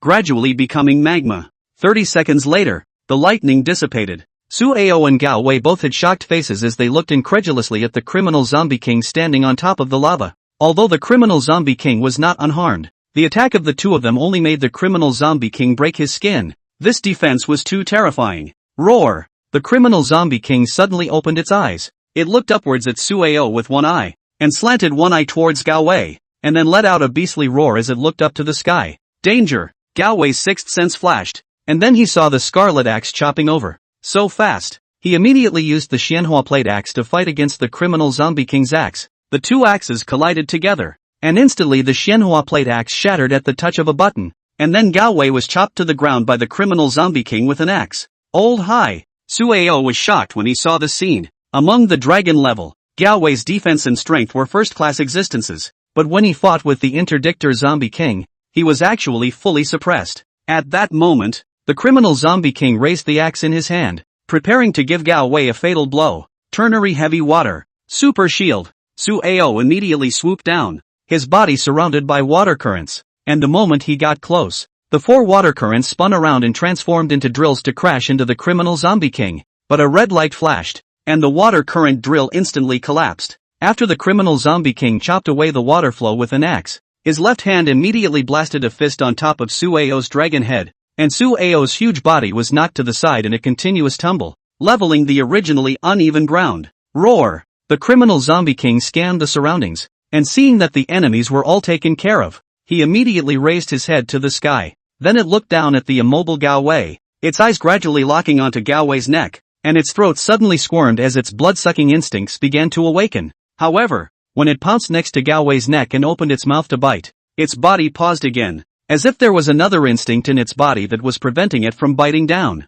Roar! The criminal zombie king inexplicably felt angry and raised the axe in his hand to chop Gao Wei's head off. At this time, a golden light shot from the sky. The interceptor zombie king immediately used the axe to fend off. When the golden light touched the axe, the powerful impact directly launched the interceptor zombie king hundreds of meters away. The ground only left 2 dents plowed by its legs. Yu Lai, Shao Punishment, Hua Chang and others have descended from the sky. Yu Lai brow vertical eye emits a golden light. Behind the back is 3 circles of merit and virtue halo. The criminal zombie king by the light emitted by the merit and virtue halo irradiation. The body emits a nuisance of white smoke. Little fish, send both General Gao and General Su back to the city for treatment. Yu Lai looked at the criminal zombie king and said to Yu Xian in the air. High in the air. Yu Xian sat in a bubble and heard Yu Lai's words through the bubble in his ear, answered and maneuvered the space bubble to send Gao Wei and Su Ao back to Silver City. In this fight, he was still playing support and was not involved in head-to-head confrontations. After all, with his small body,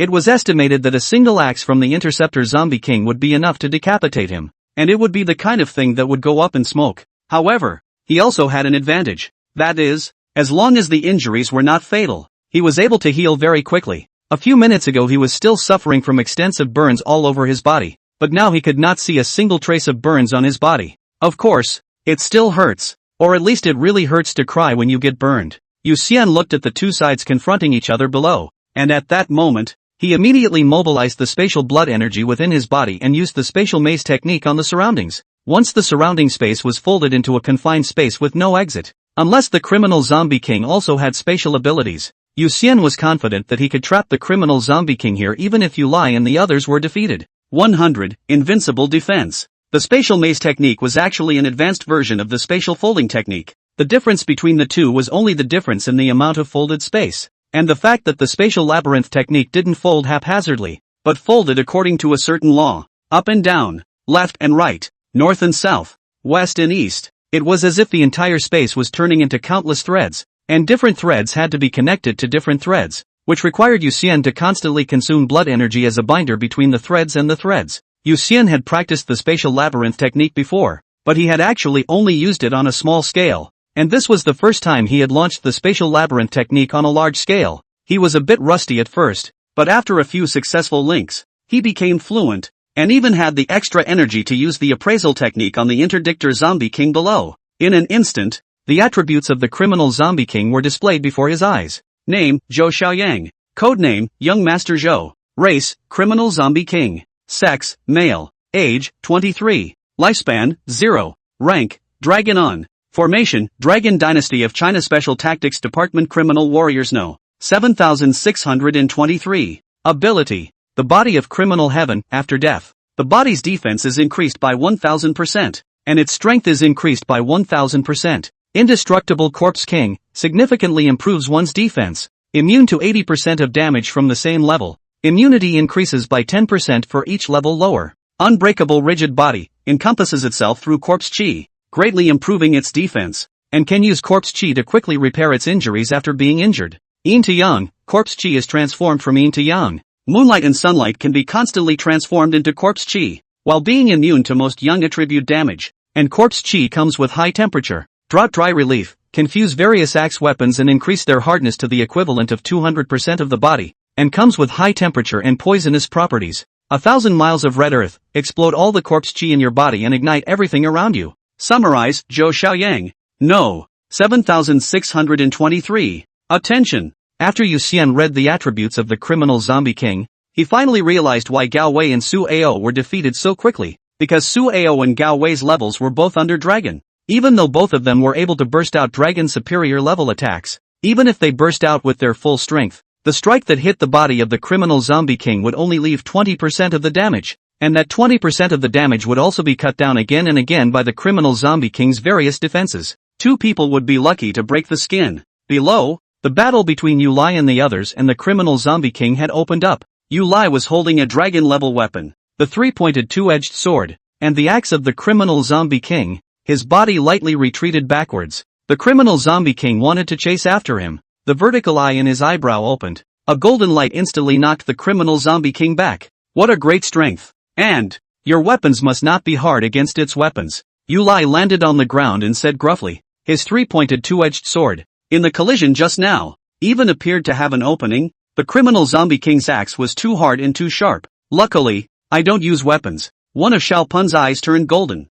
the white of one eye turned black, and the pupil turned white instead. After he finished speaking, he condensed a ball of gray energy in his hand, and like throwing a bowling ball, he threw the gray energy towards the interdictor zombie king. It actually all happened very quickly, in a matter of seconds. The criminal zombie king had just been repelled by the golden light shot out by Yu Lai's heavenly eye when Xiao Pun's attack came head-on, and it immediately swung its axe to chop at the gray energy. Instantly, the gray energy exploded, forming a field about 10 meters in diameter. This field was called the field of days and years, and once caught in this field, what could be accomplished in a second would be stretched to take an hour to accomplish. Although the field could only last for 24 seconds, this was equivalent to hard controlling the opponent for 24 seconds. Time-based control abilities were often super-specialized existences, and even enemies with a higher level than Xiao Pun were, as usual, not immune to such attacks. The criminal zombie king was fixed within the field and his movements became extremely slow. Everyone present knew that this was a good opportunity to let go of the attack, and even Yu Xian, who was releasing his spatial labyrinth technique in the air, couldn't help but take part in it. However, the first one to strike was Hua Chang, as the head of the fighting division. Hua Chang was surprisingly an archer. He held a crystal longbow that was so exaggeratedly large that it could only be fired horizontally, and immediately drew his bow and took aim, reciting the mnemonic in his mind. 3-foot arrows, 6-jointed bows, and a vector through the clouds and pines. The long bow is curved like the moon, and the sharp vector is as fast as the wind. Boom! In a matter of moments, a voice exploded. A crystal arrow instantly burst out, the ground bursting and flying sand wherever it passed. However, when the arrows entered the degree of time field, they were instantly fixed at a position less than half a meter away from the interdictor zombie king's forehead, and the attack was temporarily fixed. Comet strike! The one who attacked after Hua Chang was Su Hubai, who was clad in stars flying rapidly through the air, and finally threw the spear in his hand with all his might towards the criminal zombie king. Countless stars surrounded the spear and fell together. Although Su Hubai was not a combatant, his attacks were equally not bad. After falling into the realm of the degree of time, it was still able to slowly approach the criminal zombie king with the naked eye, and the stars that surrounded the spear were even rotating at an undiminished speed. Then the others made their moves, and Yu Xian also took the opportunity to shoot a confusion space bubble at the criminal zombie king.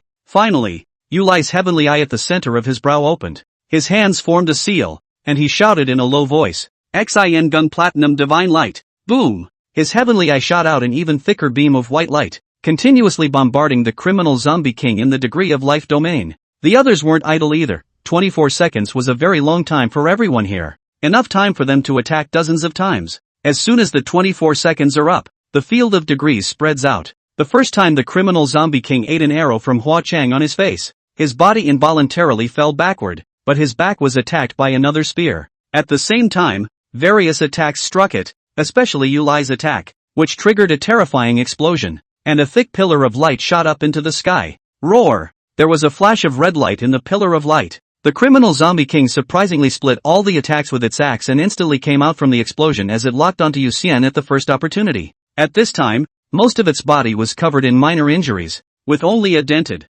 twisted mark at the location of its shoulder, and it was clear that the one that had caused the most damage to it was surprisingly Yu Xian's chaotic space bubble. Space and time type attacks, often the most unreasonable. Space damage is actually a fixed value of damage. The more powerful the space in which one is located, the more powerful the attack. There was no doubt that the criminal zombie king was not powerful enough to go against the world. Boom! It stomped its legs and instantly flew into the air. However, when the axe was about to hit Yu Xian, his body passed through space and slammed the axe into the ground, and a huge crack appeared in the earth.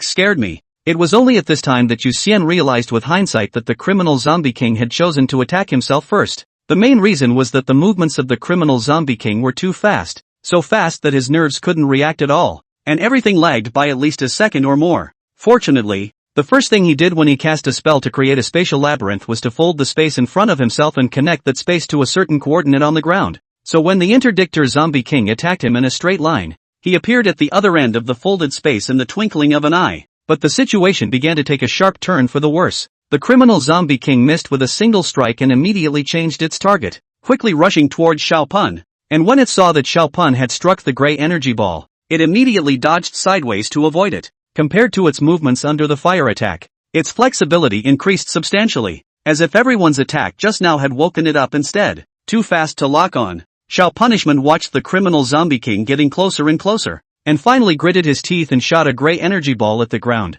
And in an instant, the degree of time domain unfolded on the soles of his feet. If the criminal zombie king dared to rush in and attack him, then he himself would be fixed. At this moment, Xiao Punishment was already holding the mentality of being injured or even dying to fight for the others. However, the criminal zombie king obviously knew the dreadfulness of the degrees of time domain. As it violently braked, its body rotated and stomped, instantly appearing in the air, just as Su Hobai's flight trajectory overlapped with his location. Oops! Su Hobai's face changed, holding a spear and gritting his teeth to launch an attack, but the spear was directly broken by an axe of the interceptor zombie king. Between the two staggered, the interceptor zombie king opened his mouth, revealing his nearly 8 centimeter long fangs, and biting down fiercely on Su Hobai's neck. But just as the fangs were about to touch Su Hobai's neck, the criminal zombie king's movements once again stalled, and Yu Lai's support finally arrived, instantly sending the criminal zombie king flying out in a golden light. Boom! The interdictor zombie king crashed to the ground,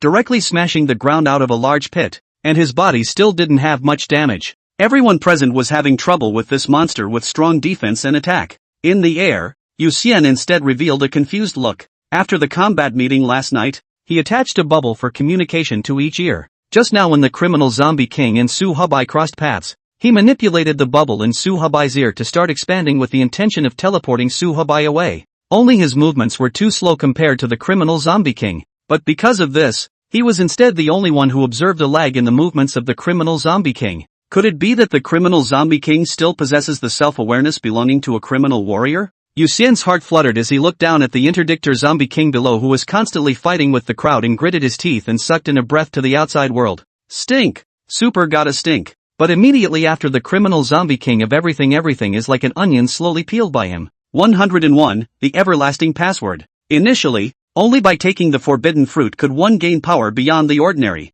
In those days, transcendentalists were like superheroes or supervillains, putting up one magnificent fight after another in a world populated by ordinary people. But with the emergence of the Beyond Beasts, the balance is upset. Many villages were easily destroyed by the Beyond Beasts, and thousands of people, young and old, were slaughtered and preyed upon overnight. Armies were deployed, militias were organized, but casualties still kept coming. Humans were no longer at the top of the pyramid, and the number of transcendent beasts was increasing too quickly. In just a few months, the beast is able to give birth to a litter of young, and in just 2 years the young can grow into monsters that are invulnerable to knives and guns and choose to devour people. The circle of human activities continues to shrink, and hiking and trekking have become extremely dangerous adventures. That's when the criminal warrior was born. A large number of armed police injected with interdictor's blood were dispatched to various places, armed with sharp axes to fight all kinds of transcendental beasts, as well as decapitating all transcendentalists who were up to no good. No one knew where the interdictional warriors came from. No one knew where the interdictional warriors usually worked out. But every time the transcendent forces invaded, the interdictional warriors would appear. At that time, the interceptor warrior represented hope and light. But, behind this peace is actually one young life after another being lost. The average lifespan of an interdictor warrior is only 2 years, and after death, he can still fight for humanity for 3 years before the interdictor blood in his body is exhausted and he dies completely. Zhou Xiaoyan was born in the peaceful era protected by the interceptor warriors, and his biggest goal in joining the military was to become an interceptor warrior. But by mistake, he became a commanding officer. The interdictor warrior, after death, can still fight for 3 years, but without a commander. The interdictor warrior is nothing more than a monster that kills indiscriminately. Therefore, from the day he became an interdictor warrior, in addition to fighting, the interdictor warrior needed to continuously self-hypnotize, self-raid with the assistance of the equipment, set up a program of action, and imprint the program of action in every cell of his body. This way after death, the commander can control the interdictor through specific passwords and manipulate the interdictor to continue fighting, instead of letting the interdictor become a monster and a scourge. Jiang Samsung, number 7323. Attention! White River West, number 6557. Halt! Gu Yuetao, number 5244. Halt! Tang Wenhua, number 2288. Attention! Guan Yulin, number 6699. Attention! There were a total of 5 interdictor warriors under Zhou Xiaoyang's command, guarding the safety of Silver City. He learned the secret of the interdictor warrior the day he became a commander, and he admits he flinched at that moment. He was young and didn't want to die young yet. Now as a commanding officer, he could still guard people's safety, or at least he was very satisfied. One of the things he did most every day was to control the interdictor warrior patrols through his muzzle, day after day, year after year, from the age of 18 to the age of 20. However, at the age of 21, the interdictor warrior under his control stopped moving because the interdictor's blood was depleted. It was also this year that he was assigned new interdictor warriors and participated in the Battle of the Sea of Blood, a battle in which he witnessed countless interdictor warriors fighting bravely and fearlessly, and the interdictor warriors under his hands changed from one batch to another, and those interdictor warriors that died were still fighting, and did not stop until their godly forms were extinguished. What shocked him the most was that several of the commanders and comrades he knew had resolutely become interdictor warriors during the battle, fighting for less than a month only, and as a result had become soldiers under him. They died fighting, but they fought after they died. The Battle of the Blood Sea was fought for 9 months, with hundreds of thousands of warriors sacrificed, and the evil organization Eye of the Blood Sea was finally crushed. Zhou Xiaoyang returned to Silver City with the interdictor warriors who had either lost an arm, a thigh, an eye or an ear. A month later, the interdictor warriors under his control all died because they consumed too much interdictor blood in battle. After another half a month, he applied to become a criminal warrior. He would always remember the answers he got when he went crazy and found those commanding comrades and asked them why. These times are tough. There are countless people who are silently dedicating their young lives behind the scenes to guard this peace, and their thoughts are simple. Their best comrades have already sacrificed their lives, and now there are countless others who are sacrificing their lives to fight. Then if they give and sacrifice first, maybe they can spare others 1 or 2 sacrifices. And now, it's his turn. He hoped that somewhere, some child, would not have to sacrifice or fight anymore because of his sacrifice. Time back to the present, and the battle continues below. The criminal zombie king forced Yu Lai back with an axe, and in the next moment, he sent Chen Kaitian, the head of the Drug Research and Development Division, flying with a punch. Boom! Chen Kaitian crashed into the ground, and in an instant, the ground had an extra large crater. He spat out a mouthful of blood and hurriedly slapped the ground with his right hand. His body rolled in the air, and the criminal zombie king's axe landed narrowly, splitting the entire pit in 2. The criminal zombie king missed with 1 blow, and because Chen Kaitian tumbled to its right-hand side, it immediately flexed and kicked in the right direction, instantly sending Chen Kaitian, who had not yet landed on the ground, flying out. The wide cold bow in the sky. 1 arrow weighs 9 skies. Hua Chang stood in the distance at this time, shooting out a cold aura in a flash. The criminal zombie king who originally wanted to chase after Chen Kaitian immediately dodged quickly, and the densely packed arrows landed on the ground, turning the ground into a glacier in the blink of an eye. I will take the moon in the sky, and I will bend it into a ball. Hua Chang pulled his longbow into the shape of a full moon and then shot another arrow. But this time, the criminal zombie king had already noticed Hua Chang. It immediately chopped the arrow with an axe, rushed out in the terrifying white flames, and in a few steps, it was like instantly moving to Hua Chang, and chopped at Hua Chang from the top with a forceful chop. Suddenly, a golden light shot towards the criminal zombie king with the intention of relieving the siege. But the criminal zombie king seemed to have anticipated this. It flexibly rotated its body and circled around from the front to the back of Hua Chang. The momentum of the axe did not decrease at all. Not good. Yu Lai didn't expect that the criminal zombie king had been guarding his heavenly eyes. At that moment, Yu Xian above suddenly opened his eyes and yelled at the sight. Zhou Xiaoyang. Number 7623. Attention! In fact, with the speed of the sound, it has not been able to catch up with the speed of the criminal zombie king, but fortunately, Hua Chang has Yu Xian's bubble hidden in his ear, and the sound reaches the criminal zombie king's ears directly through the bubble. Boom! The axe was only a centimeter away from Hua Chang's head, but the airwave cut through Hua Chang's scalp and blood flowed down from the top of his head. The criminal zombie king's eyes were trembling madly, and its body was shaking from resistance, but no matter how hard it tried, its body was unable to move. Then the body moved without the zombie's will, slowly lifting his head and chest and standing in a straight posture. It's not a mantra. It's the eternal steel conviction to never give up on the mantra to fight for your country, for your people. Zhou Xiaoyang. Number 7623. Attention! 102, reverse scale dragon shield. And it worked! Yu Xian thought in surprise. He's actually beating a dead horse. Just now, through the scent, he saw everything that the interdictor zombie king had experienced in the past. Probably because the interdictor zombie king himself came from a commanding officer background. So after he became an interdictor warrior, his obedience to the password was extremely high. It was precisely when Yu Xian saw that in the past, when the interdictor zombie king was still an interdictor warrior, every move he made was forbidden, that he tried to roar out an order. At this moment, he looked at Zhou Xiaoyang who was standing in a straight posture. His heart was shocked and at the same time he sincerely felt admiration. The warrior of 400 years ago, deeply shocked to his soul. This unwavering steel conviction cannot be dulled even by time. It is with the selfless dedication and sacrifice of these forefathers, who carried everything with an iron will, that Silver City has prospered today. Fortunately, 400 years ago it was they who were silently carrying the weight, and 400 years later there are still countless like-minded heroes who are silently paying their dues and forging ahead. Yu Xian's mind flashed through the pictures of Yu Bo and other victims at the memorial service, and at this moment there seemed to be less fear of death. After experiencing life and death battles and witnessing life and death, he felt that he had truly grown up. People inherently have a death, or heavier than Tai, or lighter than a feather. If one day, in the meticulous life and generosity to die between the choice, perhaps he will have enough courage to fight to the death, just to guard all the important people behind. Below, Yu Lai looked at the criminal zombie king incredulously, even his heavenly eyes widened. The interdictor's program of action is, surprisingly, still valid. They had thought about all kinds of battle plans when they met, about last resort insurance, but they just hadn't thought about the fact that the program of action's mantra still had a role to play. Hua Chang quickly turned around and backed up, took out the blood-clotting spray from his storage ring and sprayed it on his head,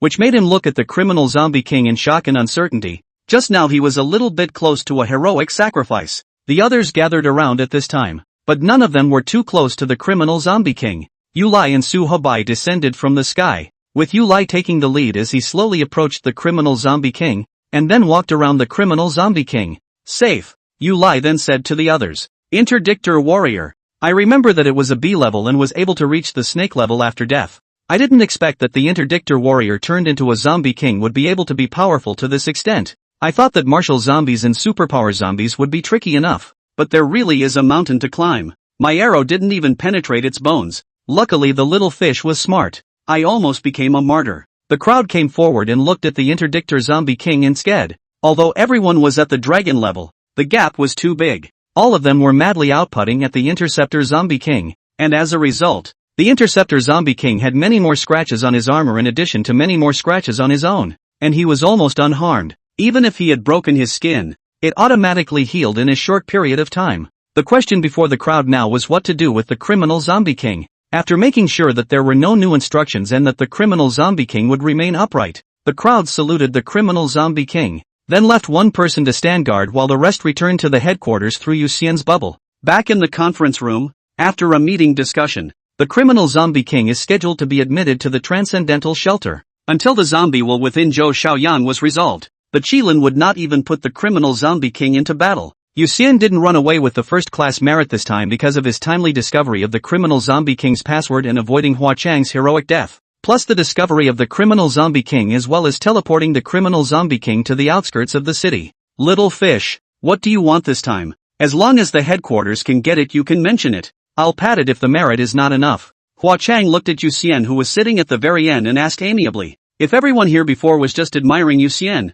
then after fighting together it was being close to and trusting Yu Xian. Although Yu Xian was low level and couldn't carry the damage, Yu Xian was too reliable. Both his spatial ability and his brain were really good and deserved the trust of everyone present. Minister, Director, can I exchange my merit for money to donate to the families of those comrades who have died? I want to help them if they have difficulties in their lives. Yu Xian thought about it and said to the crowd. Shao Punishment said without a trace of anger, what do you take the Qilin for? We will take care of the families of any member who has sacrificed their lives, and your merit is still reserved for your own use. Qilin will not let the warriors bleed and shed tears. Wherever sacrifices are made, their families are our families. Don't worry about that, Hua Chang said seriously. Instead, Yu Lai laughed. Little fish can have this kind of realization. Honestly, I'm very happy and relieved. This time, I'll be the one to make the decision and hand over the dragon shield to Little Fish. What do you all think? Dragon shield. Everyone looked at Yu Lai in shock. Hua Chang then laughed.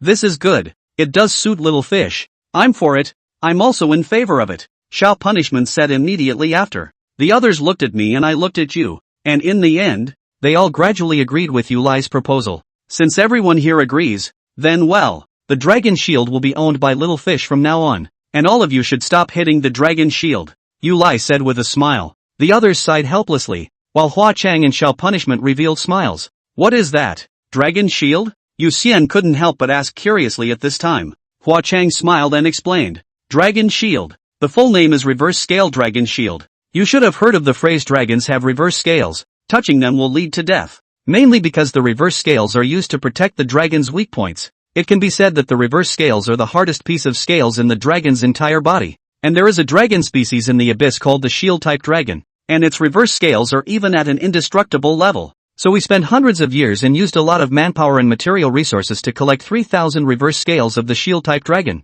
and finally created the ultimate defense, which is the reverse scale dragon shield. The most important thing is that the core of the inverse scale dragon shield is a piece of God's lattice from the abyss. That thing is only possessed by God-level powerhouses and has the potential for unlimited growth. After dropping blood to recognize the owner, the inverse scale dragon shield will always grow along with you. If you're now snake level and the inverse scale dragon shield is God level, then its defensive performance will always be 5 levels higher than yours. Shao Punishment then added. Yu Xian was indeed very heartened after hearing this. He couldn't say no at all, but he was afraid that he didn't deserve Dragon Shield. It was certain that the Kirin had gone to the trouble of creating the Dragon Shield, and it must have been prepared for someone extremely important. Was he really qualified to have it? Alright, since everything that needs to be said has been said, the meeting is adjourned. Little fish, you come with me. Yu Lai got up at this time and smiled at the crowd. Hua Chang patted Yu Xian's bubble as he walked away and laughed. Don't be burdened. Right now you're our Qilin's most important talent, even more strategically valuable than Little One.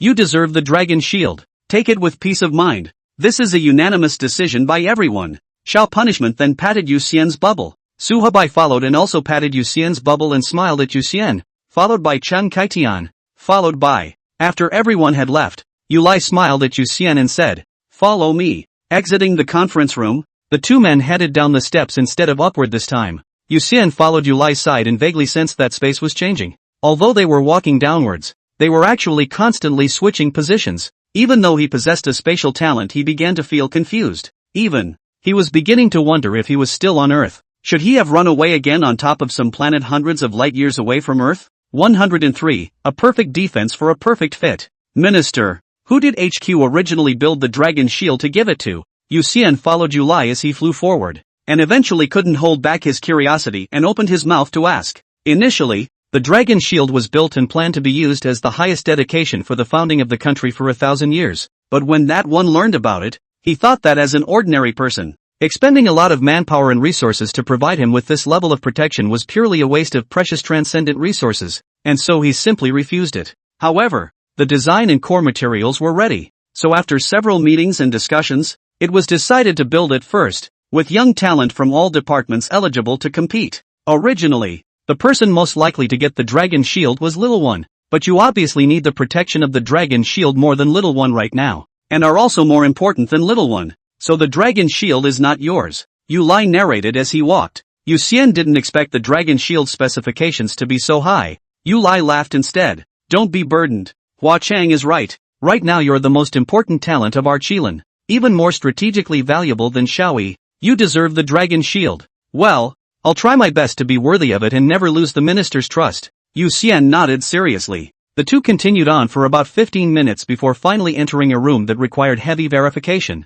Upon walking through the last door, Yu Xian saw a red dragon perched in the middle of the house, and then the dragon suddenly scattered into countless scales flying about, and in the center was a red gemstone. The scales sometimes formed into giant dragons, sometimes turned into countless small dragons circling around the gems, and finally disrupted and reorganized in a myriad of variations. It's so beautiful. The ultimate equipment, created with the help of a nation, is never imagined by an individual. Yu Xian was completely dumbfounded. This was no longer an ordinary piece of equipment. It was simply a perfect work of art. Not a single flaw could be found. Go over and drop the blood on top of the core of the dragon shield. Go ahead. Yu Lai said to Yu Xian with a smile. Yu Xian swallowed hard and nodded his head as he slowly maneuvered bubbles to float forward. Since the dragon shield was unowned, it didn't stop him from approaching. He cut his own finger with a silver thread and dripped his blood on top of the levitating ruby. The ruby quickly absorbed the blood after being stained with it, and the originally dull ruby gradually emitted a red glow. In the next moment, the ruby suddenly slammed into Yu Xian's chest, while the surrounding scales followed the ruby and rotated around Yu Xian, sometimes transforming into a giant dragon wrapping around his body, and sometimes turning into countless scattered scales rotating around Yu Xian in an irregular manner. Yu Xian felt as if he had an extra organ. These scales did not need his control and were able to defend against all attacks autonomously, but at the same time, he himself was able to manipulate these scales freely. If you infuse space blood energy into the core, he could feel that the core built by the godhead was slowly absorbing his physical energy, at which point he was suddenly struck by an idea and mobilized the spatial blood energy in his body to inject into the core instead of his physical energy. The scales that were originally flying around began to shimmer. They surprisingly gained the ability to space travel and could continuously space jump around him. Yu Xian stretched out his hand and a piece of reverse scale instantly moved to his fingertips. The scale was almost equivalent to the size of 2 thumbnails. The length was about 4 centimeters and the thickness was estimated to be half a centimeter. Instead of being hard to the touch, it was a bit soft, and it was hard to imagine that these reverse scales possessed an extremely strong defense. Yu Xian's mind moved, and all the scales no longer rotated around him, but flickered irregularly around bubbles, looking like flickering golden points of light. He turned around and returned to Yu Lai, who looked at the flickering scales and said in surprise, "This is a spatial ability?" "Yes. I tried to inject the energy in my body into the core, and as a result, all the reverse scales produced the ability to space jump." Yu Xian nodded his head. "I'll try." Yu Lai tried to punch at bubbles, and instantly more than 50 reverse scales formed a shield that flashed in front of him, just in time to block his punch. "Nice guy." Yu Lai came to be interested and struck out faster and faster, but the scales were even faster, blocking his attacks perfectly every time. In the end, he even opened his heavenly eyes and shot countless golden lights at Yu Xian, but every single one of them was blocked by the scales that appeared instantaneously, leaving no breaks at all. If the original dragon shield, with its scales taking a tiny bit of time to move, could barely be said to be broken, then the dragon shield that now possessed spatial abilities was a perfect defense in the true sense of the word. The speed of Yu Lai's attack was getting faster and faster. By the time it got to the back, Yu Xian actually couldn't see Yu Lai's movements, relying solely on the dragon shield's autonomous defense ability. And when Yu Lai stopped attacking, he only afterward realized how many times he had been attacked by Yu Lai through the core feedback. Good. Very good. It's true that the dragon shield is not yours. Perhaps there is an arrangement in the underworld for all of this, and you are the most suitable candidate for the dragon shield, Yu Lai said happily. Yu Xian's entire body was stunned. Just now Yu Lai had attacked thousands of times. Even the heavenly eye's golden light had been used, but he didn't expect the dragon shield to be able to block even light speed attacks. It's too strong. That defense, that reaction time, security all around. On the way back to the headquarters, Yu Lai spoke. "Little fish, now that you have spatial abilities and the ability to withstand attacks below the dragon level, I'm going to give you a task." "Minister," Yu said. Yu Xian said seriously. Yu Lai smiled and said, "I want you to conduct a nationwide inspection to find as many hidden dangers like the criminal zombie king in each city as possible, and deal with them as early as possible." Then without waiting for Yu Xian to speak, he laughed. "This mission is not limited to time. You can do it after school. If you can find one place, solve one place, let's take our time. There's no need to rush. By the way, little fish, are you planning to go to university? There are considering taking the Yinjing Vocational and Technical College, but it's not necessarily possible to get in." Yu Xian did not expect Yu Lai to change the topic so quickly. froze for a moment before saying with some embarrassment. Yu Lai was immediately happy. Good. Can have this idea is already very good. Remember, must be examined in the university. Life is not only the power level of the strong. The mind level of the strong is equally important. And the strength of the mind is derived from their own cultural heritage as well as all the experience. Everything you have experienced will ultimately be transformed into the mind's food, so that you become more powerful.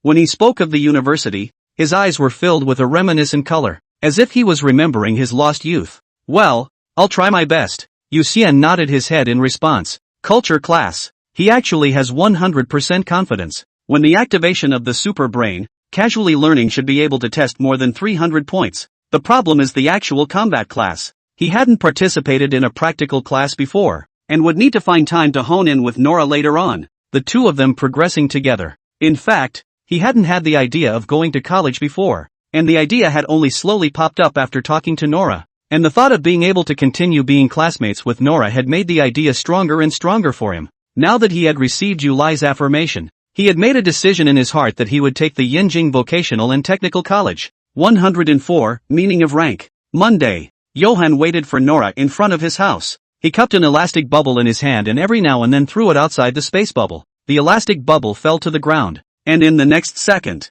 it bounced onto the drum-holding stone, then to the eaves of the house, then to the drum-holding stone behind Yu Xian, and as the bubble bounced towards Yu Xian's back, suddenly the bubble instantly moved back to Yu Xian's hand. If you look closely you will see a layer of red energy attached to the surface of the elastic bubble. This energy was not spatial blood energy, but a special energy formed by the core of the dragon shield after absorbing spatial blood energy. Yu Xian had been studying the dragon shield since he came back at night, and he realized that each piece of the dragon scale was actually attached to a layer of red energy. Only because the dragon scale itself was red, it was hard to detect the presence of this energy without careful observation. After discovering this energy, he tried to inject more space blood energy into the core, and then eventually pump out this energy that had been modified by the core. The result is that he gets a red energy. This energy wasn't as scarlet as blood energy, nor was it as transparent as spatial blood energy, it was a faint red light. Yu Xian realized that as long as he covered objects with this energy, he could freely manipulate them to move through space,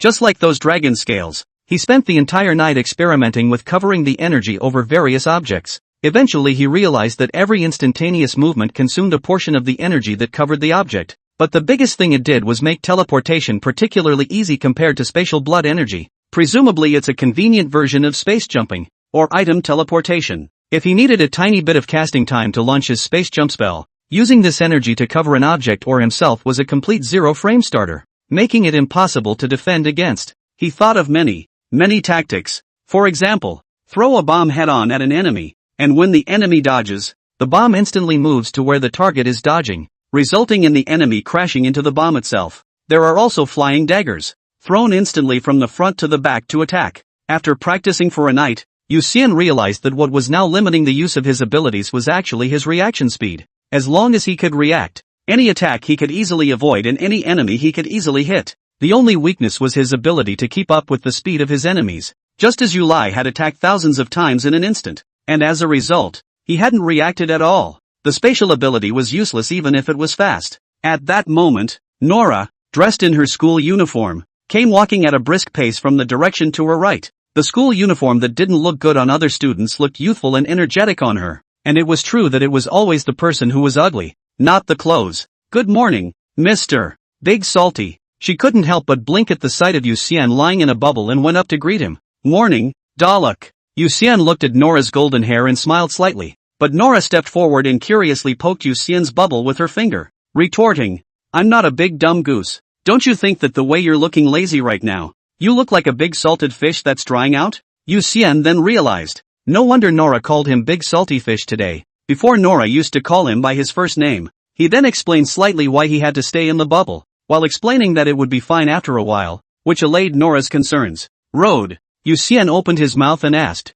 Nora, what do you think about me taking the Yinjing Vocational and Technical College with you? Really? Nora's needy eyes cheered up. Yu Xian nodded his head and said, well, I decided that I'm going to take the Yinjing Vocational and Technical College as well. So let's cheer together. Then when we get to school, I'll help you set up a review program. You haven't been to the Ultra Academy, so you must have a lot of knowledge that needs to be remedied. Nora said very positively. The thought of going to college with Yu Xian filled her with motivation. and her head was already full of all kinds of key knowledge. Although her results in practical classes were dismal, her results in cultural classes had always been among the top, and she was fully capable of helping Yu Xian to check for gaps. Yu Xian smiled and said, "Then I'll help you tutor for the practical classes." "Right. Can I still apply for the practical classes of the Superpower Academy now?" "It should be fine. Let's go ask Mr. Wang of the practical class together when we have a break," Nora replied. At the same time, she was recalculating in her mind how much it would probably cost for the two of them to go to Yinjing Vocational and Technical College together in case Yu Xian's grades weren't too good.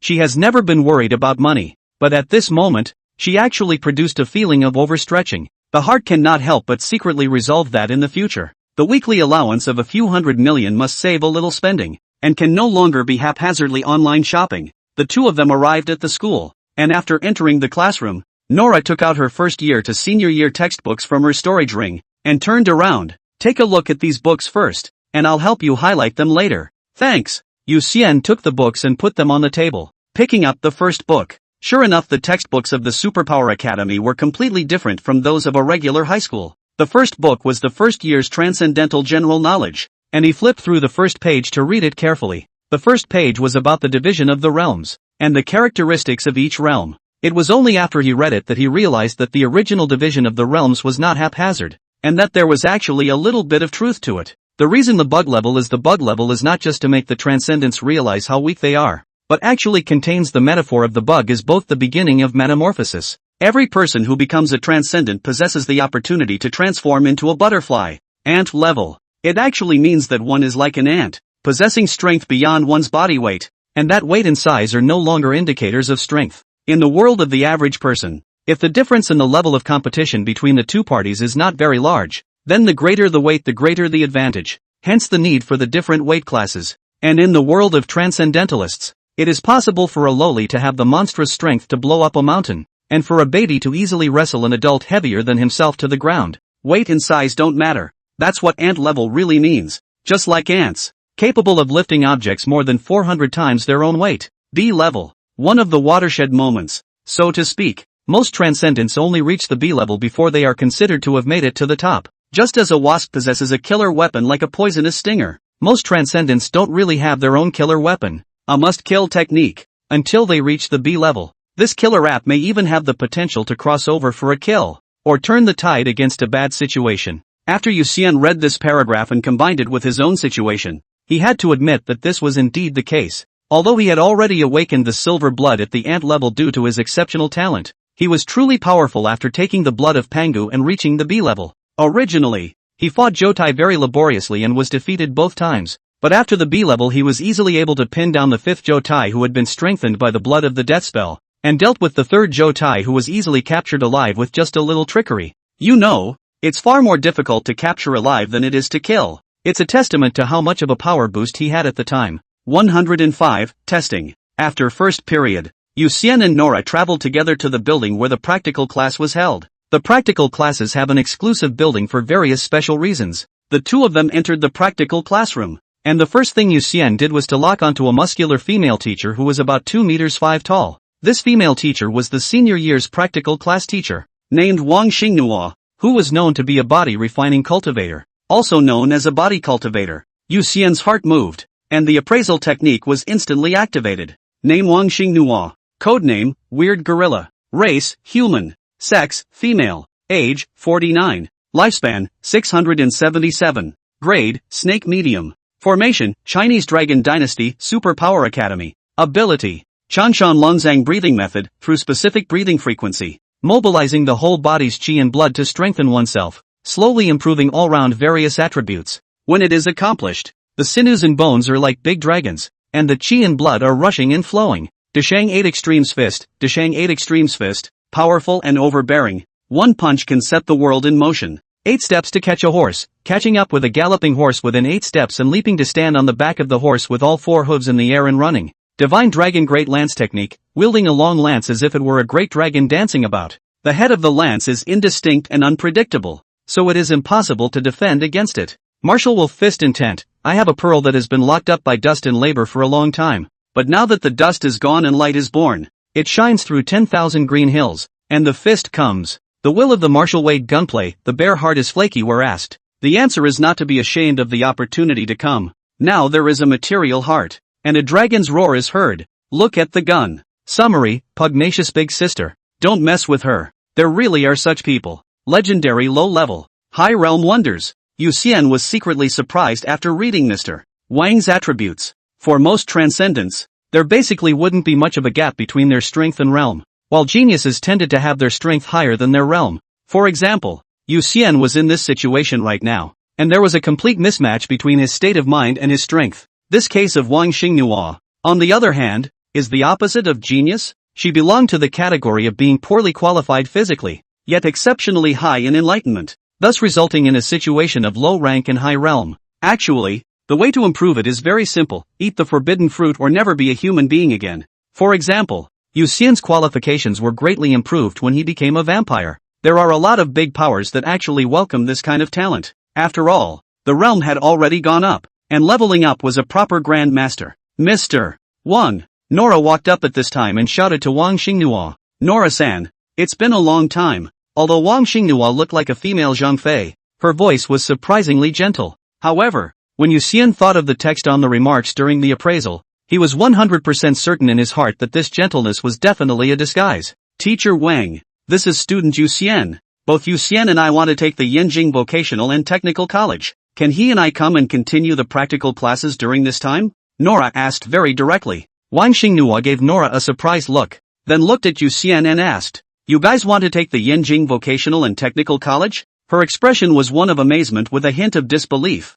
as if she had heard two poor students talking about getting into BYU. Well, both Yu Xian and I have decided to take the Yanjing Vocational and Technical College. Nora nodded her head very seriously and said firmly. Wang Xinghua hesitated for a moment and spoke. Let's put it this way. I'll do a test on you guys first, and if you pass the test, I'll agree for you to come to class. Is that okay? Yes. Nora looked to Yu Xian, who nodded in agreement. Wang Xinghua turned around and said, "You guys follow me." Saying that, she brought the two to a corner of the actual combat classroom, and after opening a heavy rectangular machine, she said, "This is a force measuring machine, capable of withstanding a maximum of 100 tons of impact, so the two of you try it out first, and see how much force you can hit." "You first or me?" Yu Xian asked as he looked at Nora. Nora knew very well that Yu Xian's power was definitely much greater than her own, and it would be a real dedication if she struck out from behind. So she replied, "I'll go first." With that, she walked over to the force gauge and punched it as hard as she could into the striking bit.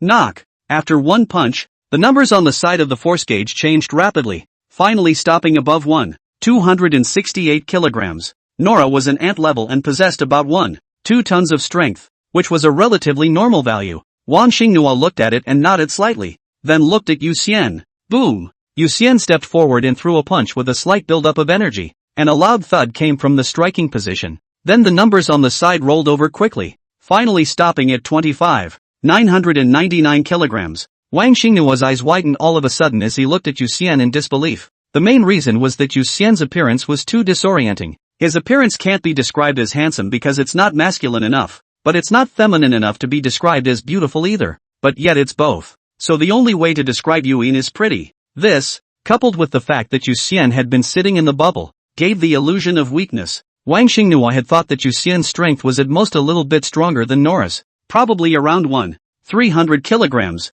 but it turned out that Yu Xian directly punched out 26 tons. Terror! Weird little puppy? Wang Xinghua secretly gave Yu Xian a nickname in his heart. She pressed her mind and spoke. Okay, let's test the destructive power again. Nora's is quite impressive. With that said, the trio walked over to another machine that tested how destructive a student was and scored them on it. Still Nora first. Nora walked over to the machine and suddenly a blood-red flame appeared in her hand. This is the blood flame. Yu Xian had seen Nora's attributes, so he naturally knew that Nora knew blood flame. Boom! Nora waved her hand and blasted the blood flames into the machine, and then the humanoid golem in the machine was reduced to charcoal in the flames. The machine quickly gives a score, 90. Wang Xinghua laughed. The grades are good. If you can flexibly utilize the blood flame well, there is actually a good chance that you will be able to get into the Yanjing Vocational and Technical College. Well, thank you teacher. Nora nodded. Then it was Yu Yin's turn. Yu Xian thought about it and created a bubble moving at 20 times the speed of sound, directly crashing the newly refreshed golem in the machine. The score on the machine changed for a while and finally became 100. Wang Xinghua looked dumbfounded. Some of the students who came to class saw the scene with their mouths equally wide open, looking at Yu Xian incredulously. Full marks for attacking. It's the first time they've seen it. 2. Where did this monster come from? Someone recognized Nora at this point, followed by Yuin, and after a moment of muttering, all the students present knew that the fish god who had saved many of the students in the third form was a veritable monster. Ahem. Great. So next up is the individual competition. Wang Xinghua came back to his senses and coughed twice to hide his embarrassment, then said to Nora and Yu Xian, sometimes being destructive doesn't equal being powerful in real combat. Nora is a good example of this, having not qualified in all those years of real combat. 106. Kryptonite Big Brother Equipment Crushing. Individual competition doesn't mean 0 points for losing. If you do lose, you get 0 points, and according to the exam rules, individual athletics is a one-on-one match after a draw, and only half of the entire school is expected to pass, and the other half to get 0 points. This is outrageous. A little bit of brains would have known that this could not exist. In fact, individual competitions are scored by looking at a student's performance in battle, and even if they lose they are likely to be only 1 or 2 points lower than their winning classmates. If it's a case of weakness over strength, victory through ingenuity tends to result in higher scores. The reason Nora can score 20 points is because she surrenders quickly. Sometimes when you know you're not going to be defeated, surrendering is also a strategy. Surrendering fast and kneeling fast, there is also a chance that you can survive. So these 20 points Nora has been taking very solid. Zhou Qingmei, He Xing, you two come over here and play an individual competitive match with classmate Nora. And this Yu Xian. Wang Xinghua looked around. Then his eyes lit up and beckoned to the two classmates. A gallant girl with a pilled head and carrying a sword and a squinty-eyed boy heard Wang Xinghua's words and came over. Yu Xian looked at the two of them and used the appraisal technique at the first opportunity to look at the attributes of the two of them. Name, Zhou Qingmei. Codename, Lady. Race, Human. Sex, Female. Age, 17. Lifespan, 148. Grade, under the B. Formation, Chinese Dragon Dynasty, Excalibur Sect. Ability. 9 turn sword scripture. Every time you cultivate 1 turn, you can comprehend a sword art that is uniquely yours. The higher the qualification, the stronger the sword art you comprehend. Imperial sword technique, use one's own spiritual power to drive flying swords whose lives are intertwined to attack the target. The stronger the flying swords and the spiritual power, the stronger the power. And there is no upper limit to the power forever. Summarize, to hit a man is to hit the sword first, and to hit the sword is to hit the man. Zhou Qingmei was clearly one of the top students of the Superpower Academy. Unfortunately, Yu Xian was used to seeing people in big scenes, and to be honest, Zhou Qingmei might already be a big brother in the eyes of the average student, but in his eyes he would only be a rookie. Name, He Xing. Codename, Peach. Race, Quarto Blood. Sex, Male. Age, 17. Lifespan, 580. Grade, Beyond. Formation, Chinese Dragon Dynasty. Ability. Body of Peachwood, the body can be transformed into the material of peachwood, and it will be born when it meets water. Foot of catching the sun, running at an unimaginable speed. It can chase the stars and take the moon, and catch the sun and the light. Left yellow, right green, the left hand can be transformed into a yellow snake with the ability to detoxify, heal, and remove abnormal states, while the right hand can be transformed into a green snake with the ability to devour various toxins to form 5 types of poison with different effects. Summary, the little peach tree that runs fast. This He Xing. Yu Xian felt that the potential was good. If he was promoted to captain later, he might consider inviting the other party to join his team. Under Mr. Wang's arrangement, Nora competes with Zhou Qingmei, while Yu Xian competes with He Xing, and the crowd transfers to the Dingtao stage, where the first match is Nora versus Zhou Qingmei. The most expensive piece of equipment at the Superpower School was the array table that the students used to cut their teeth.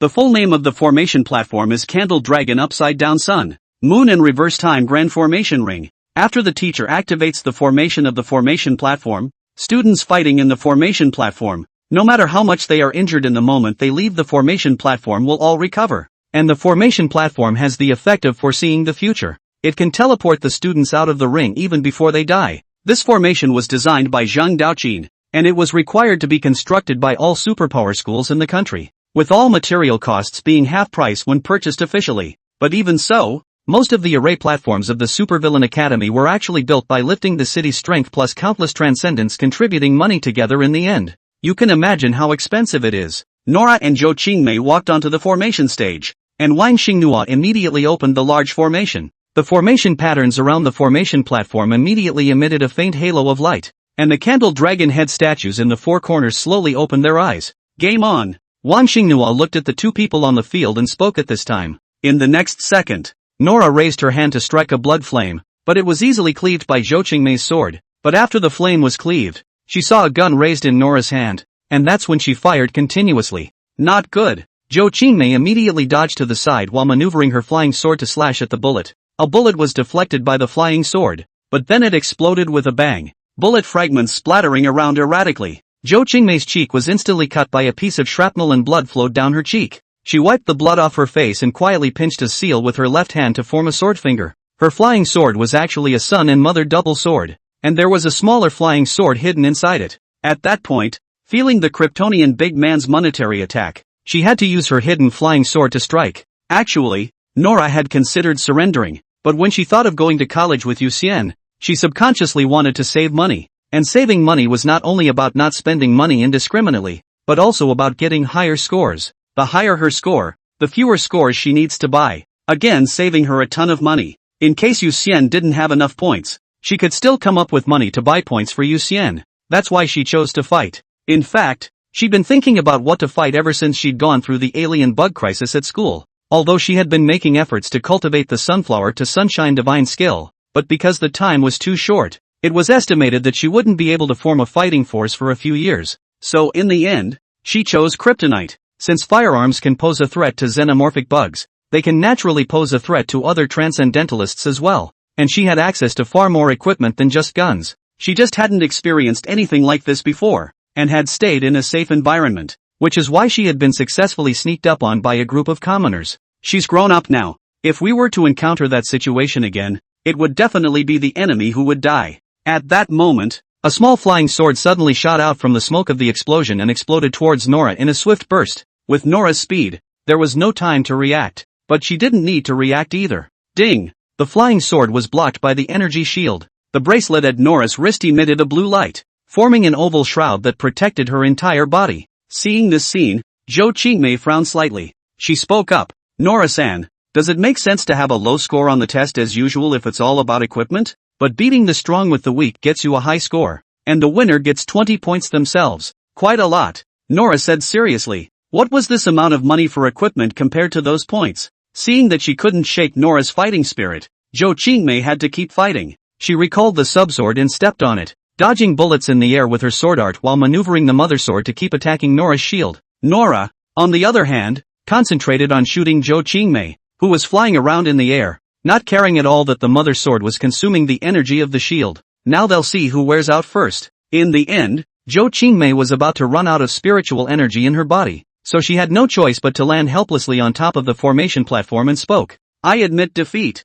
There was no point in fighting any longer. She would definitely be the one to lose. Nora's bullets were so powerful that the blasted shrapnel had already cut her cheek, arm, and calf, and continuing to fight would only result in more injuries. Once she ran out of psychic energy, Nora was more than capable of killing her with a single shot. This time, she kind of experienced the feeling of being crushed by the kryptonite bigot's equipment. Wang Xinghua closed the large formation. The candle dragons at the four corners slowly closed their eyes, and all the injuries on Zhou Qingmei's body instantly disappeared. Then Wang Xinghua announced, first match, Nora wins, Zhou Qingmei loses, Nora 68 points, Zhou Qingmei 55 points. Nora was a bit happy, while Zhou Qingmei was a bit speechless after hearing this, mainly because Nora is a perennial 20-point scorer, and to get 68 would be a very big improvement. But Qingmei Zhou has been a 90-point big man in the past, and to suddenly get 55 feels like too much to handle. At this moment, Zhou Qingmei secretly vowed in her heart that she would also make money to buy equipment. Nora, you're relying too much on your equipment. It's hard to get a high score like that. It's best to think of a way to fuse your abilities with your equipment, so that when the time comes, the teacher of the judges will give a higher score. Wang Xinghua said seriously to Nora after the two of them came down from the formation stage. Zhou Qingmei also used equipment. Her flying sword was equipment, but she was still able to get high scores, mainly because her sword royalty was complementary to her equipment. If Nora combines her abilities with guns, then as usual, she can get a high score. Nora nodded in understanding. Next it was Yu Xian and He Xing's turn to compete, and the two of them walked onto the battlefield stage together at Mr. Wang's signal. 107, victory is the only answer. The formation opened and the candle dragon in the four corners opened its eyes once again. Game on, Wang Xinghua said to the two on the formation stage. In the next moment, He Xing's body was rapidly mahoganyized. and he cautiously observed Yu Xian, who was in the bubble, then took out a flying knife from his belt pouch and tentatively threw it at the bubble. Yu Xian didn't dodge at all. He was thinking about how he could get a higher score on the exam. As could be seen from the match between Nora and Zhou Qingmei just now, purely relying on equipment even if they won would only result in a maximum of 60 plus points, and the rating would definitely not be too high. And with pure bullying, the estimated score should be around 70 to 80. If you want to get 90 points, or even a perfect score, you probably only have to suppress your strength to the same level as your opponent, and then win through skill and intelligence. Ding! The flying dagger crashed into the space bubble and then landed on the ground, the tip of the blade already deformed. When He Xing saw this scene, his heart sank slightly. This defense was too strong. He didn't know that Yu Xian had already shrunk the dragon shield, which had a stronger defense, inside the bubble, or else the flying dagger would have hit the dragon scale, and it would probably be like tofu hitting an iron plate, and it would directly turn into a pile of scrap metal. At that moment, Yu Xian slowly stood up straight. His legs landed on top of the formation platform, and the bubble that had originally wrapped around his entire body rapidly shrunk, finally covering only his head. Then he looked at He Xing and spoke. "Sorry, I just got distracted. The match starts now." As he spoke, he bent down and picked up the flying dagger on the ground. His eyebrows lifted slightly. The blade of this flying dagger was coated with a layer of silver. Obviously He Xing knew that he was a vampire. "You're strong, but you're too gullible." He Xing took advantage of Yu Xian bending over and quickly charged forward, kicking Yu Xian in the cheek. His speed was so fast that he even produced a sonic boom when he kicked out this kick, but it was too slow for Yu Xian. He flinched back while throwing the flying dagger in his hand gently forward. While He Xing's attack fell short, his calf was instantly pierced by the flying dagger, and he immediately did consecutive backflips under the pain, pulling away from each other. Then his right hand transformed into a green snake that quickly elongated, the snake's head revealing its fangs as it bit into Yu Xian's arm. His green snake had taken dozens of poisons and had synthesized 2 transcendent virulent poisons. As long as the green snake was able to inject the venom into Yu Xian's body, there would be no suspense in victory or defeat. But it's still too slow. Yu Xian stood still and flicked his right index finger at the chin of the attacking green snake. Boom! A circle of sound waves rippled in the green snake's jaws instantly. Its eyes rolled over, and it was bounced off by the huge force on the spot. At the same time, this force was like a wave rapidly spreading along the snake's body towards He Xing, who had to rotate his body to unload the force, while his right hand rapidly contracted into a root of peach wood. 26 tons of force. Surprisingly terrifying. He Xing's legs were smoking from the high-speed rotation, and it was not easy to finally exhaust this power. Great Peach Forest, Chaotic Spine Peach Gun. In the next moment, his spinning stopped violently, turning his body into a tree. Every branch in his entire body grew crazily, turning into countless branches that stabbed at Yu Xian. Yu Xian looked at the dense peach branches stabbing at him and immediately raised both hands and struck the stabbing peach branches with great speed. Peach branches that were harder than metal bent and deformed under his fists, and the spikes that were supposed to impale him all bent to form an arch. So fast, so strong. Under the pain, He Xing controlled all the tree branches to contract rapidly. He changed from his tree form back to his human form and stared at Yu Xian gasping for air, his hands and legs shaking violently and unconsciously. Although his strength was not in the top 10 in the Superpower Academy, he was at least ranked in the top 20, and even if it was the strongest Yumerin, he was sure that he could injure the other party. But facing Yu Xian, the only thing he felt was powerlessness. He Xing swallowed, his forehead sweating slightly as he gasped for breath for a moment and glanced down at his calf. Then he bent down and pulled out the flying dagger on his calf. His left hand transformed into a yellow snake and bit his calf, and in a flash the wound at his calf was healed. Waste of energy. Yu Xian saw the scene and commented in his heart. Now that He Xing was a body of mahogany, the flying knife wounds would not affect He Xing's movements at all, so there was no need to waste physical energy to heal them. Plus, he's way better than He Xing. He was snake ranked,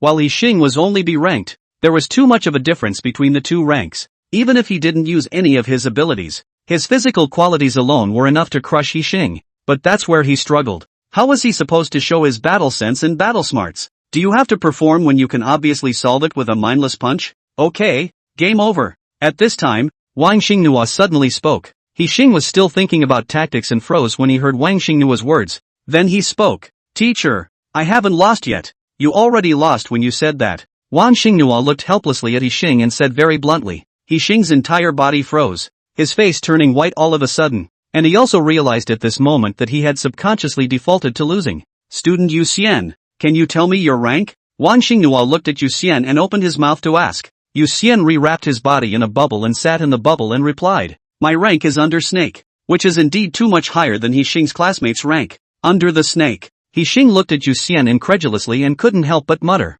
At this point, he felt better in his heart instead. After all, he had just been competing against an opponent who was 2 levels higher than himself. Wasn't it normal to lose? Next, is it okay for teacher to be your opponent? Wang Xinghua looked at Yu Xian and asked. Yu Xian nodded and said, that couldn't be better. After all, it's not good for me to get a high score if my opponent is too weak. Student Yu Xian, you may have misunderstood. Personal competition is still a strength competition in the end. All you need to do is to show how strong you are. And being strong is the only right answer. Wang Xinghua walked onto the array stage and said seriously to Yu Xian. Yu Xian asked, so I don't need to will deliberately suppress my strength? Of course there's no need. Why go around in circles when you can kill the enemy in seconds? Wang Xinghua asked rhetorically. Without waiting for Yu Xian to answer, she asked herself. The reason why the winner of an individual competition must add 20 points is because there is only one truth in transcendental education, and that is to win. If it's not about winning, then it's all meaningless.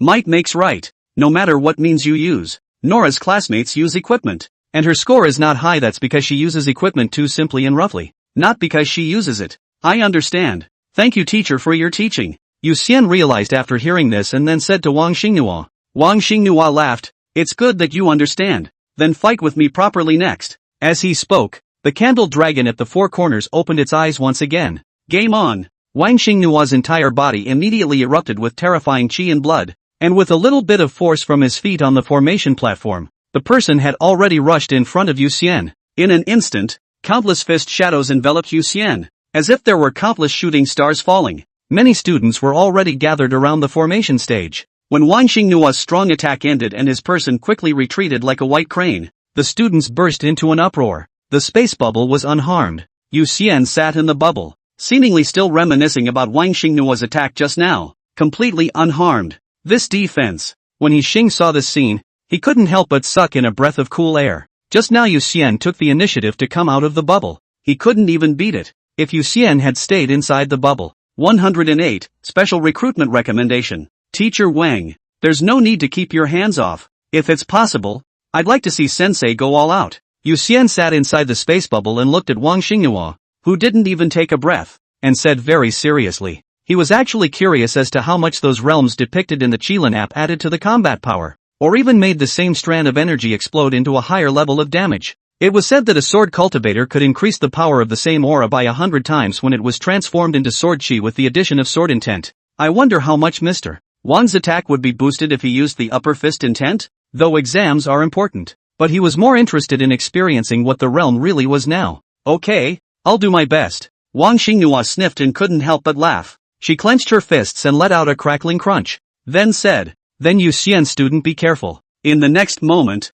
both of her fists emitted light as she threw a punch at Yu Xian through the air. Boom! A huge fist print blasted Bubbles head on. Yu Xian could even see clearly the energy that was flowing from the fist seal. And these energies were like blood that maintained the seal. He hurriedly created a smaller bubble to protect his head, and in the next second the large space bubble shattered in response. And then the light fist blasted against the dragon shield, which was only blocked by a 1 meter long and half meter wide shield made of hundreds of dragon scales. The power of the same punch was increased by at least 50 times with the addition of fist intent. Yu Xian was secretly shocked in his heart by comparing Wang Xinghua's 2 punches, and at the same time, he realized that the energy of an attack that had fist intent added to it would be more cohesive and would not be easily dispersed. Simply put, fist intent actually binds, or manages, all the energy so that every bit of it is used on a knife edge. Below the formation stage, all the students looked dumbfounded. Wang Xinghua's attack was too terrifying, and Yu Xian was surprisingly able to block even this level of attack. So Mr. Wang is that strong. The fish god is the one who was really strong. That punch just now was so terrifying. If it was anyone else, who could resist it head-on? Do you think President Yu, Boss Qian and the others can beat the fish god? A while ago, there were people who said that the fish god was just lucky and that any other student could have saved the day. So this is a slap in the face. I wonder if the fish god has joined the team. It would be nice if we could team up with him. The crowd was talking and discussing, and a number of students were even taking pictures with their cell phones. He Xing stood next to Zhou Qingmei and sighed bitterly. He was originally thinking that if he was at the same level as Yu Xian, he might be able to beat him, but seeing the punch, he knew it was impossible. Even if he was at the same level as Yu Xian, he still wouldn't be Yu Xian's opponent. The world is too big, And the Ultra Academy is too small. The sky is the limit. The mountains are the limit. And the people are the limit. The top 20 he was so proud of was nothing in front of a much wider stage. Wang Xinghua blasted out a fist and immediately looked puzzled when he saw the dragon shield.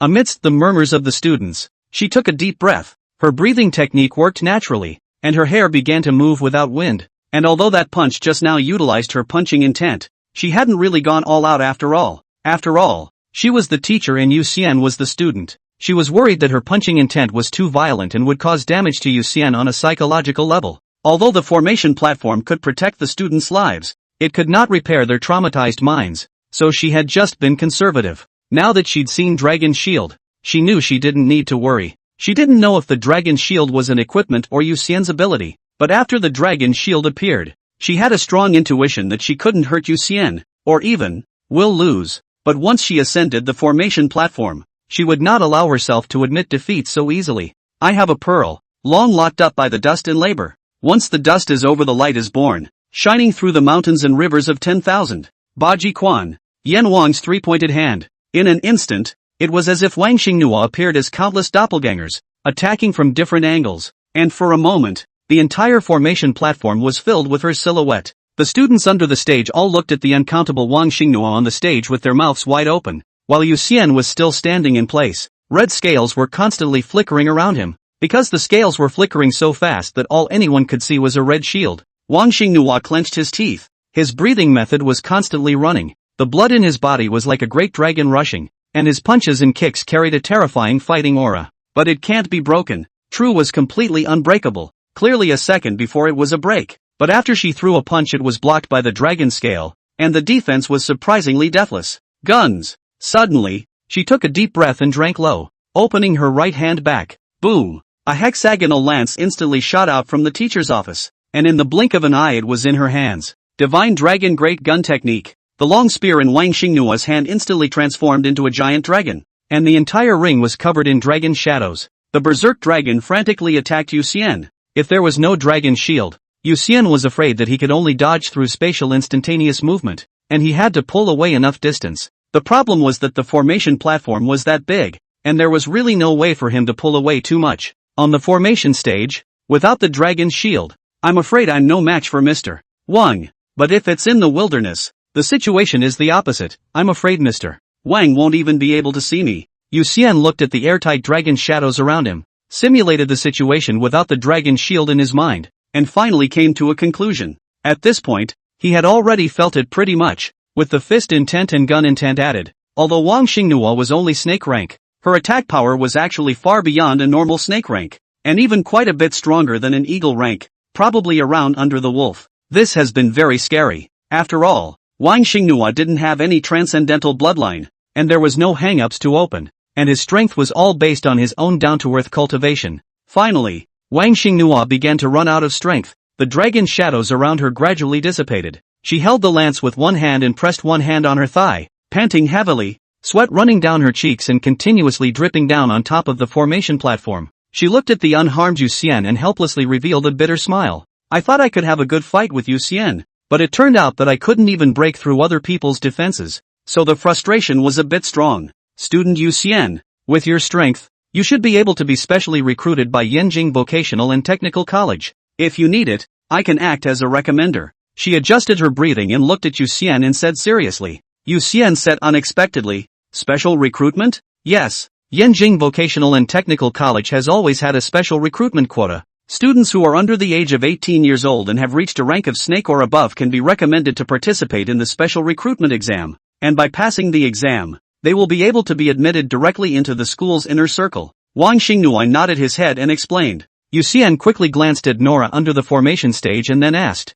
Mr. Wang, if I'm accepted internally, can I still continue to take the exam? Of course you can. The two are not in conflict. Wang Xinghua noticed Yu Xian's small movements and looked at Nora with an ant smile, then smiled at Yu Xian. Under the formation stage, Nora blushed slightly when she was glanced at by Wang Xinghua, but was happy that Yu Xian got the chance to be recommended. If Yu Xian passes the special enrollment, the two will be 100% sure to go to college together. 109, Career Direction. Then I'm counting on Mr. Wang for the special recruitment. After Yu Xian was sure that he could still accompany Nora for the exam, he immediately nodded in agreement. After the two of them got off the formation stage, Yu Xian asked for more details about the special recruitment exam, and after understanding the situation clearly, he looked at Wang Xingnua and couldn't help but ask, "Teacher Wang, what exactly is the martial will?" The will of the martial arts is actually a deep-rooted thought, right or wrong. Just as we can all look up and see the sun. Some will think the sun is just a big ball of fire,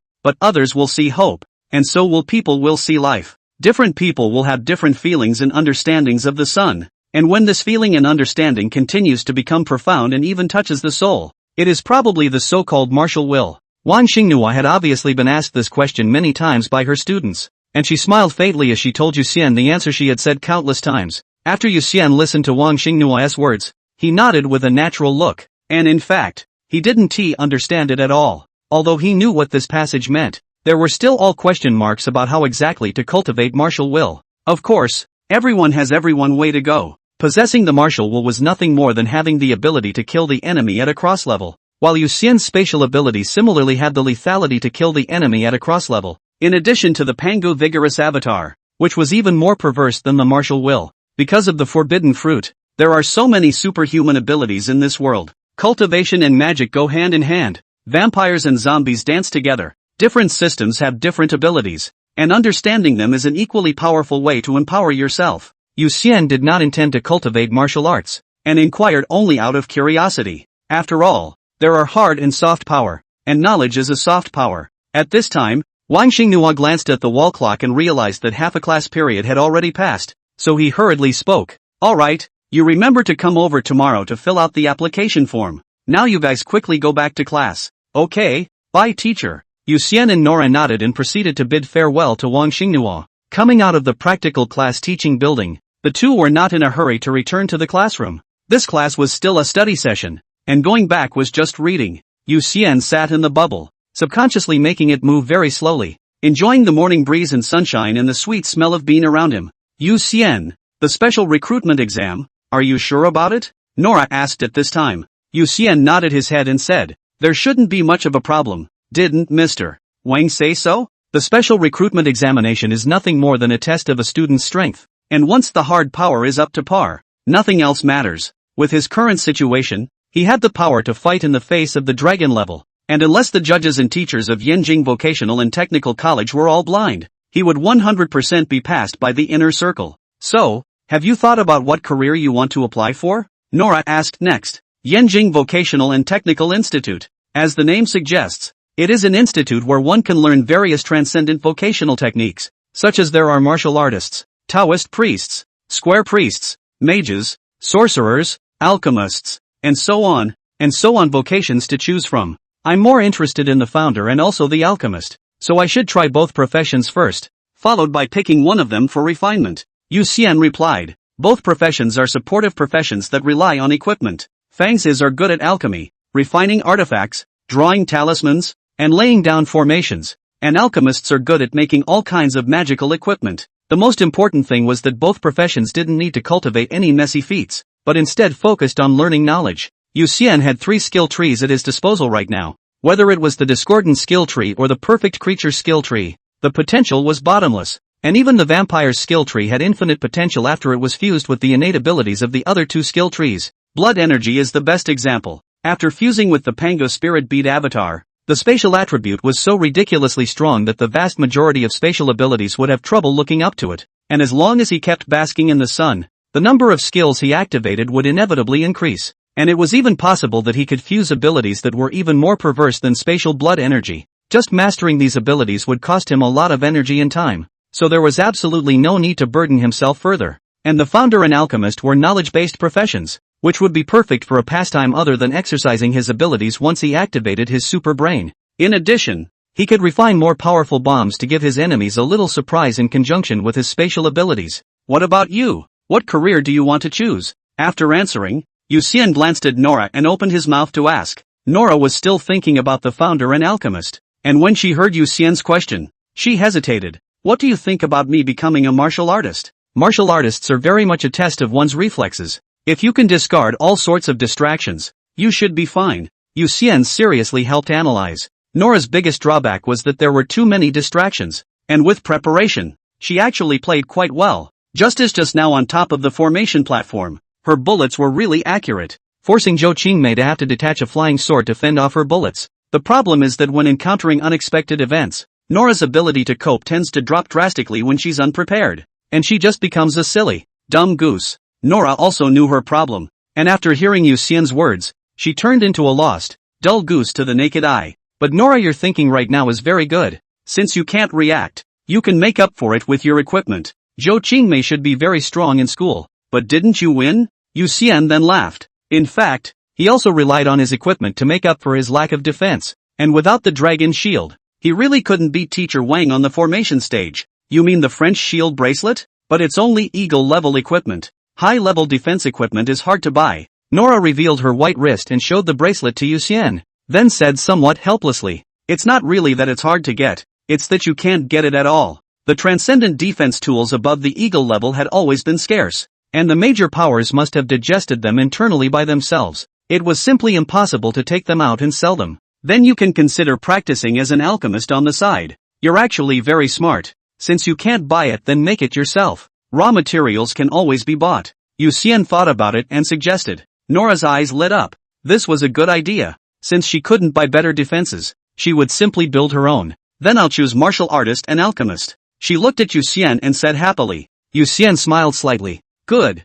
Let's cheer together. You too, come here. At that moment, the director of instruction of the Superpower Academy stood on the third floor of the school building, looking with a death stare at the two people who were still loitering outside during class time. To finish, Yu Xian's face changed and he hurriedly grabbed Nora's shoulder, and the next moment red energy covered Nora's whole body, and the two instantly disappeared. On the third floor, the director of instruction watched as the two disappeared into thin air for a while before reacting. The problem was that he didn't actually see what they looked like. But that's school uniform. Ordinary class. But then again, transcendentals don't seem to be hard to lock down. But in the next second he stiffened. Yu Xian's face flashed through his mind. Karen's people. Can't afford to mess with them. Then Nora's face flashed. Marcus' daughter. Can't seem to afford to mess with her either. Forget it. Forget it. More trouble than it's worth. Drink your tea. Go back to your tea. 110. Activating the super brain. In fact, most of the terrorist upright apes are creatures of intermittent hesitation and persistent muckraking.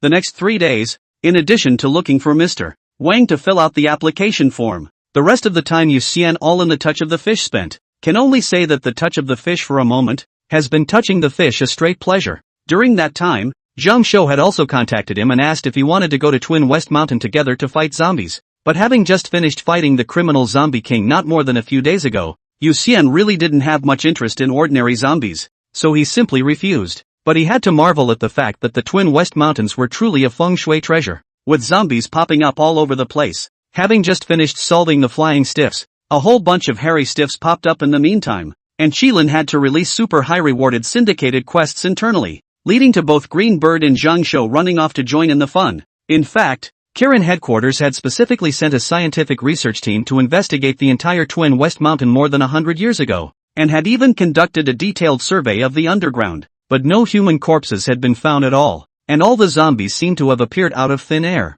At that time, a researcher couldn't help but spit out that this damn place was exactly like a monster refresh point in a game, where new zombies would constantly be refreshed. All in all, no one knows why zombies are refreshed in Twin West Hills. There were too many unsolved mysteries in this world, and Yu Xian was just as curious as everyone else about the real answers to these mysteries, but if he had to investigate them himself, it would be better to forget about it. During third period in the morning, the math teacher, who was busy to the point of baldness between several classes, was explaining a math problem. Yu Xian was lying on the table, eating snacks while reading the high school transcendental textbook that Nora had given him. He had already finished the chapter on meridians and was now reading the chapter on the human body's orifices. Suddenly, the heart in his body, which belonged to a perfect creature, beat fiercely, and surging energy spewed out from his heart, circulating all over his body through his blood, and eventually all converging to his brain. His brain seemed to be glowing, countless nerve nodes were strengthened, every brain cell became extremely active, and those memories that had long been forgotten, as well as everything from the past, were all vivid in his mind. Even his memories of being in his mother's amniotic fluid, he was able to recall clearly, and through these memories, he could even deduce many secrets he didn't know or had forgotten through clues he couldn't notice as a child. When I was a kid, my family had a puppy who mysteriously disappeared one day. He asked where the puppy had gone. The father replied that the puppy missed his mom and went to get her. In kindergarten, he had a playmate who played well with him, and from one day to the next, the partner never came to school. He asked the teacher why his little friend didn't come to school. The teacher answered it was a transfer. When he was 5 years old, he picked up a baby bird under a bird's nest in the park and brought it home to take good care of it, but one day it mysteriously disappeared. He asked his mother where the bird had gone, and the answer was that the bird wanted to be free and had flown away. As a result, now that he has awakened his super brain, he learns through clues in his memory that the first time he moved, the cause was his next-door neighbor killing his puppy. Both mother and father had gone to each other privately to argue and even almost fought, except that he was taking a nap at the time, and his brain automatically registered the sounds of the argument, but woke up and forgot all about it. And then there's the kindergarten buddy who didn't actually change schools, but overheard a teacher cheating on her with the principal, and ended up being strangled alive by the principal, with his body hidden under one of the school's toilets. The case was still solved only when he was in elementary school, and it even made the local news in Silver City, but he was in his room doing his homework when the news was broadcast, and didn't even make the connection between the two events. As for the bird he had been feeding, it turned out to be eaten by a feral cat. The proof was the blood on the balcony wall that his mother hadn't wiped clean, and even a hint of the bird's fluff, which, thanks to him, he'd been naive enough to think at the time that the bird had really been set free. Should I recite a poem? Like something about a floating life and a few autumns, or just knowing I'm me today? Nora definitely likes me. No contest. In my current situation, the cost-effectiveness of the discordant immortality avatar is too low. I should continue to activate the super heart, super kidney, super lung, super liver, super spleen, super self-healing, and photosynthesis first. The answer is A equals 1 and B equals 0. At this moment, Yu Xian felt his brain was clearer than ever. Countless thoughts kept flashing through his mind, even unintentionally glancing at the math problems on the blackboard. His brain quickly calculated the answers. The brain is too good, but Yu Xian felt like he had too many thoughts, and if he continued like this, he'd become as dull as Nora. That's not good. So he made an effort to collect his thoughts, and gradually his brain began to regulate itself to regulate all kinds of thoughts, at the same time building up a huge labyrinth of memories and tracing every thought back to its roots as a way of understanding the truest thoughts of his heart. In fact, people receive all kinds of external and internal information all the time. This information creates a variety of ideas in the brain, and it is sometimes difficult to determine which ideas are more important and which are less important. For example, if you see a beautiful woman, the naked eye first converts the image into a message to the brain,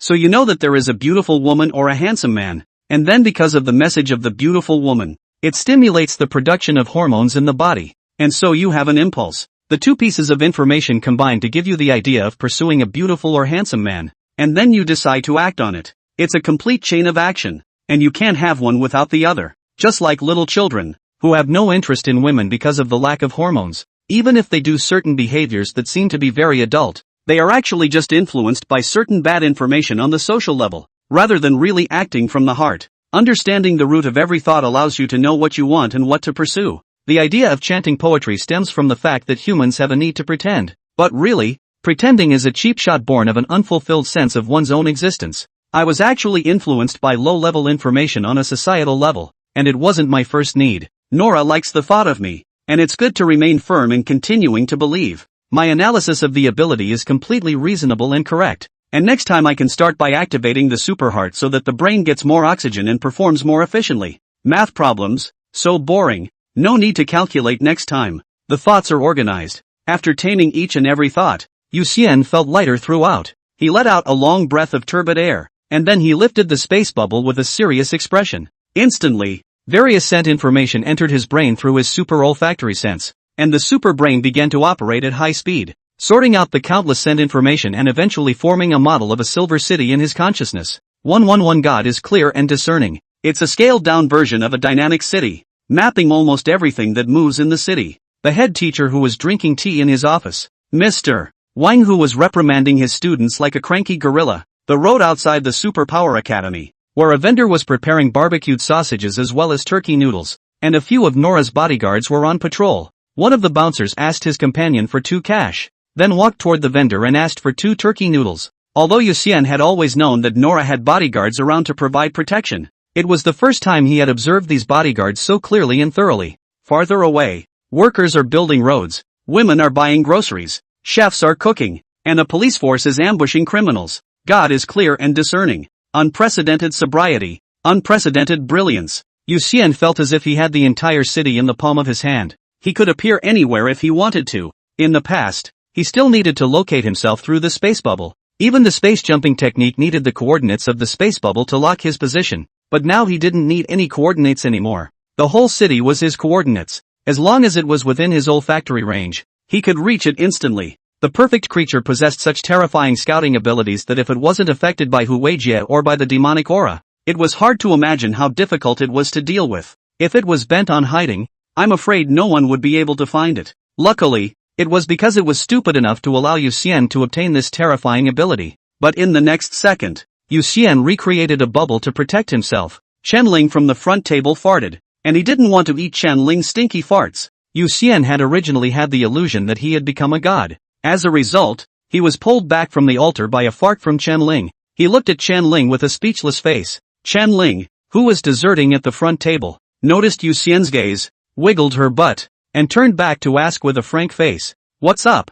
"Nothing." Yu Xian wanted to say something, but in the end he couldn't. After all, normal people fart. You can't tell someone not to fart, and thankfully vampires don't fart and don't even need to poop. He flicked the space bubble, and after filtering out the odors of smelly farts, poop, and household garbage, the model of the city reappeared in his mind. South of the city, the overpass. A truck suddenly ran over a fence because the driver dozed off, and passers-by below watched the car fall from the sky, trying to dodge too late. At that moment, a bubble formed into the shape of a hand, just in time to pinch the van from above and hold it in midair. As passers-by reacted and stepped out of the way, Yu Xian maneuvered the bubble to lower the van, then retrieved it. In fact, all along, Yu Xian had been able to change the shape of the bubble, only that it was a waste of brain power. He had to form a specific shape in his brain first, followed by the ability to manipulate the spatial blood energy to change the shape of the bubble. But now that he had a super brain, any shape he could quickly simulate. So the shape of the bubbles also varied. He could make square bubbles, or pentagram-shaped bubbles, or turn the original round bubbles into the shape of palms, or even into the shape of lances. At this point, his bubbly figure was everywhere in Silver City. A building was billowing black smoke before the firefighters could arrive, and one by one, the bubbles entered the building and rescued all the trapped people. On the outskirts of a neighborhood, a child drowned and proceeded to be plucked from the water by hand bubbles. In the industrial area in the north of the city, a factory girl who lost her love was ready to commit suicide, and ended up being pocketed by a bubble when she jumped from the roof. And in her bewilderment, the bubble floated down to the ground. For Yu Xian, all of this was just a passing act, not even using 1% of his brain power. But for the person who was saved, it was enough to change the fate of his life. Zhang team, the bubble is I'm manipulating. And, the third transcendent on your side, Li Dahan, is a murderer in a disappearance case 10 years ago. By the way, arrested. The body is hidden under a tree in the courtyard of his house in a position of 50 meters, and above that there is a dog's body as a cover. Yu Xian took out his cell phone and unlocked it. Zhang Kai happened to call. He answered the phone without waiting for Zhang Kai to open his mouth and ask. He directly told Zhang Kai the answer, because too many hand bubbles appeared and scared some of the transcendentalists. These transcendentalists ran to the war police force to call the police. When Zhang Kai saw the photos taken by these transcendents, the first time he associated it with Yu Xian's bubble, which led to this call, and everything that happened in the security bureau. Yu Xian knew everything, so he turned on the snatch mode and directly told Zhang Kai the answer. Zhang Kai listened to the busy tone of the phone and looked back at one of the honest and naive-looking transcendents with a dumbfounded expression, and the other party immediately revealed a harmless smile when he looked over. Although it was a bit unbelievable, Zhang Kai knew Yu Xian too well. This kind of thing Yu Xian wouldn't joke. Mr. Li, please come over here. We have something we need you to cooperate with the investigation. Zhang Kai immediately smiled and walked towards Li Dahan, while gesturing to the surrounding war police to prepare for an arrest. Yu Xian watched through the scent model as Zhang Kai captured Li Dahan. Then Li Dahan resisted and fled the sheriff's office shouting that the war police had beaten him up. Both sides chased and fled all the way, making a mess. And finally Yu Xian could not see past it and maneuvered a palm bubble to put Li Dahan on the ground with one punch, which ended the farce. The reason why Yu Xian could control space bubbles to appear anywhere in Silver City was actually a very simple principle. He channeled the energy from the core of the dragon shield inside one of the bubbles through a large number of ultrafine bubbles in the fingerprint indentation,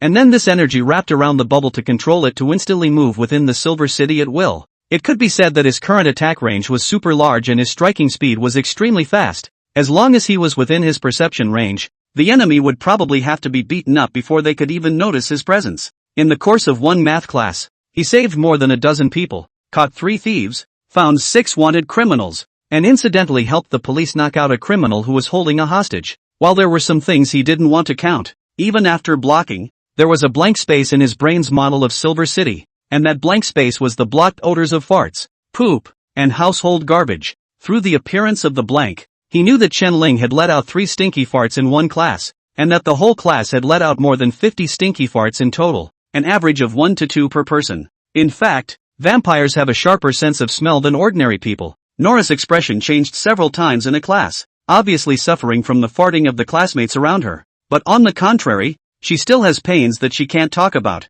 In this regard, Yu Xian cannot help. After all, if a person wants to fart, God cannot stop it. 112, Perfect Biofactory. The bell rang for the end of class. After the bald math teacher left the classroom, Chen Ling hurried to the bathroom. Just as a gust of wind blew in through the window, the air inside the classroom was refreshed. Nora breathed a sigh of relief and turned around to see Yu Xian's eyes closed. So she closed her eyes as well and began to cultivate the sunflower to sunshine divine power. Although Yu Xian had his eyes closed, he actually knew that Nora wanted to talk to him. But right now his attention was on a large waste treatment plant in the north of the city. I must thank Ling Chen for her stinky ass here. If it wasn't for Chen Ling's stinky farts, Yu Xian wouldn't have shielded himself from all kinds of odors and wouldn't have discovered that there was something wrong with this waste treatment plant. After blocking out the various odors, many blank spaces appeared in his brain's model of the city, especially the 4 garbage treatment plants in the city, which had quite a lot of blank spaces. Silver City has a total of 4 large garbage disposal plants and many smaller garbage collection sites.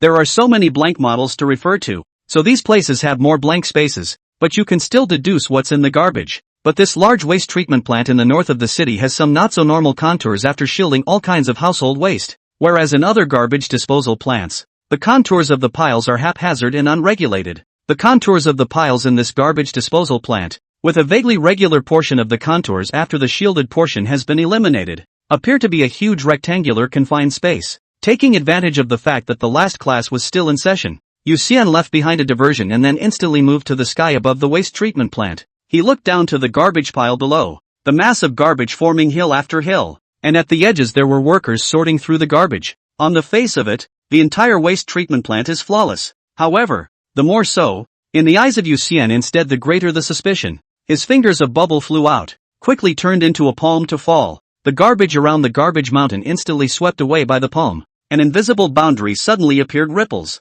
No good. Several workers in protective suits and masks realized the base was exposed. They immediately turned around and tried to run. But before they could run far they were directly put down by Yu Xian with a single punch. While the director of the waste treatment plant was just walking out when he punched him in the vitals, and collapsed with wide-eyed unwillingness. It's worth noting that they were all tackled by hand bubbles, and not even Yu Xian's people were seen. Yu Xian took out his cell phone and dialed Xiao Pun's number, and when Xiao Pun answered the call, he spoke. Minister, I found a suspected secret base for manufacturing perfect creatures in Silver City, and now I want to apply for support. This base had extremely high-grade boundaries. His super sense of smell didn't work at all, and even though he had a dragon shield that wasn't afraid of danger, in case there was a large number of perfect creatures in the base, he definitely wouldn't be able to block all of them. Just one of them escaping from the base would be a huge disaster for Silver City. 10 minutes later, Yu Lai and the others have teleported to the waste treatment plant. This kind of boundary, Chinese or not, foreign or not, it's kind of like the style of an island country. Yu Lai walked in front of the boundary, pressed his hand on top of it, and the heavenly eye in his brow center opened to sweep the surroundings. Then spoke. His heavenly eye shot out a golden light and slowly opened a window-sized opening above the boundary. Inside the boundary there was another world. The space was surprisingly large, far beyond the size of the garbage mountain, and around a factory-style building. There were teams and teams of guards wearing combat uniforms and holding firearms on alert patrolling. When the knot opening appeared, the guards fired towards the opening. Yu Lai smiled faintly. The next moment his body transformed into a peregrine falcon and flew into the interior through the opening. He easily dodged the bullets and transformed into his human form as he approached the guards, and with a sweep of the golden light of the heavenly eye in his brow, all the guards around him were split into 2. Go! Xiao Pun said to Yu Xian. The 2 men tumbled through the opening into the interior and quickly advanced toward the building. After coming in, a model of the interior quickly appeared in Yu Xian's brain. He frowned slightly, glanced at the ground, and said, Minister, there's still a lot of space underneath this ground. No good. The suspect suspected to be Peng Zhu is trying to run. He immediately pulled on Xiao Pan and the two of them teleported together to a room hundreds of meters underground, with a teleportation array behind them. In front, an old man in a suit and a few researchers stopped and looked at the two who appeared out of nowhere. Should I call you Peng Zhu? Xiao Punishment saw the old man and instantly understood the situation. He couldn't help but ask with a smile, but his hands were already ready to attack at any time. The old man sighed, threw the cane away from his hand, and said, "Actually, ever since Perfect Creature 001 escaped, I knew that this day would come. I just didn't expect it to come so quickly. Minister, be careful. He's a doppelganger and wants to blow himself up." Yu Xian's mouth moved at this time, and his voice was transmitted to Xiao Pun's ears through the bubble. Without saying a word, Xiao Pun immediately threw the gray energy in his hand, and in an instant, Peng Zhu and the others were all enveloped by the degree of time domain, their bodies fixed in place, but far away. After Peng Zhu's main body sensed the situation of the bilocation, he took out the pen test remote control, opened the lid and gently pressed the button. Originally, he was going to wait for the doppelganger and a few important researchers to leave before he pressed the button, but now since he couldn't leave, he had to destroy them altogether. Boom! Inside the factory, before many researchers could react, their bodies were covered in flames from the explosion, where Yu Xian and the others were located. An extremely powerful bomb below the teleportation array exploded with a bang, and Yu Xian brought Xiao Pun along with him to instantly leave at the moment of the explosion. What happened? Yu Lai had just walked into the factory, and then he saw Yu Xian and Xiao Pun appear beside him, and the heaven's eye in the center of his brow closed slightly as he immediately asked. Xiao Pun looked at Yu Xian, who replied, "We found Peng Zhu, but it was only a bilocation, and after Peng Zhu's bilocation was under our control, someone remotely detonated the explosives that had been buried beforehand. He could be sure it wasn't an insider who set it off.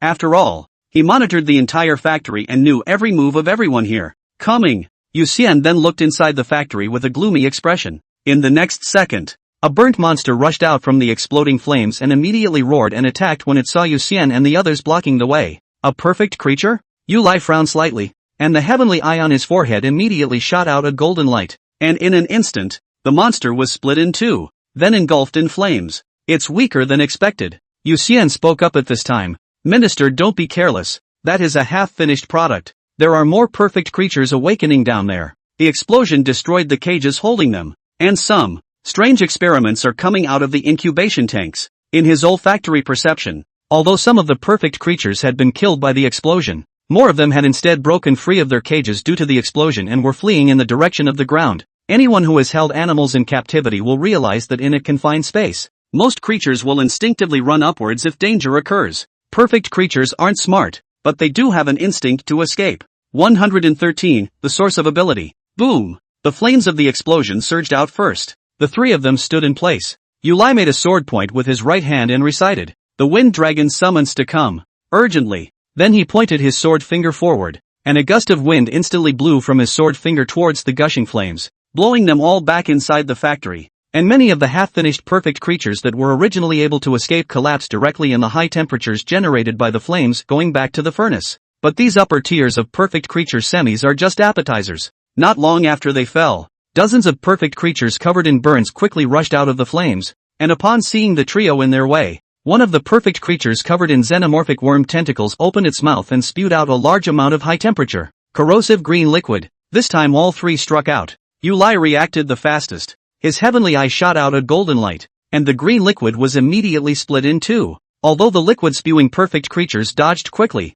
a large number of their tentacles were still cut off by the golden light that separated the green liquid. Then Xiao Pun took out a staff and gently pointed it at the ground. Instantly a large number of electronic circuit-like light rays appeared on the ground, and any perfect creature that was hit by the light rays all turned into slow motion. Yu Xin attacked in the end. However, his attacks are extremely wide-ranging, highly accurate, and super destructive. The space bubbles he had hidden in the recesses of his fingerprints appeared above each of the perfect creatures in droves, and then the space bubbles grew larger, filled with chaos and distortions inside, and finally came crashing down, twisting and bursting all the perfect creatures into a spray of blood. The perfect creatures had just been killed when a monster with a head like a goat, a body similar to a bat, and limbs like the tentacles of an octopus slowly emerged from the roaring flames. It opened its mouth and sucked in all the blood mist around it. Then it opened its mouth full of dense teeth and roared at the three. "Heads up! It's Tiger class!" Yu Lai reminded the two at this time. The remnants of those perfect creatures just now were wolf level at best,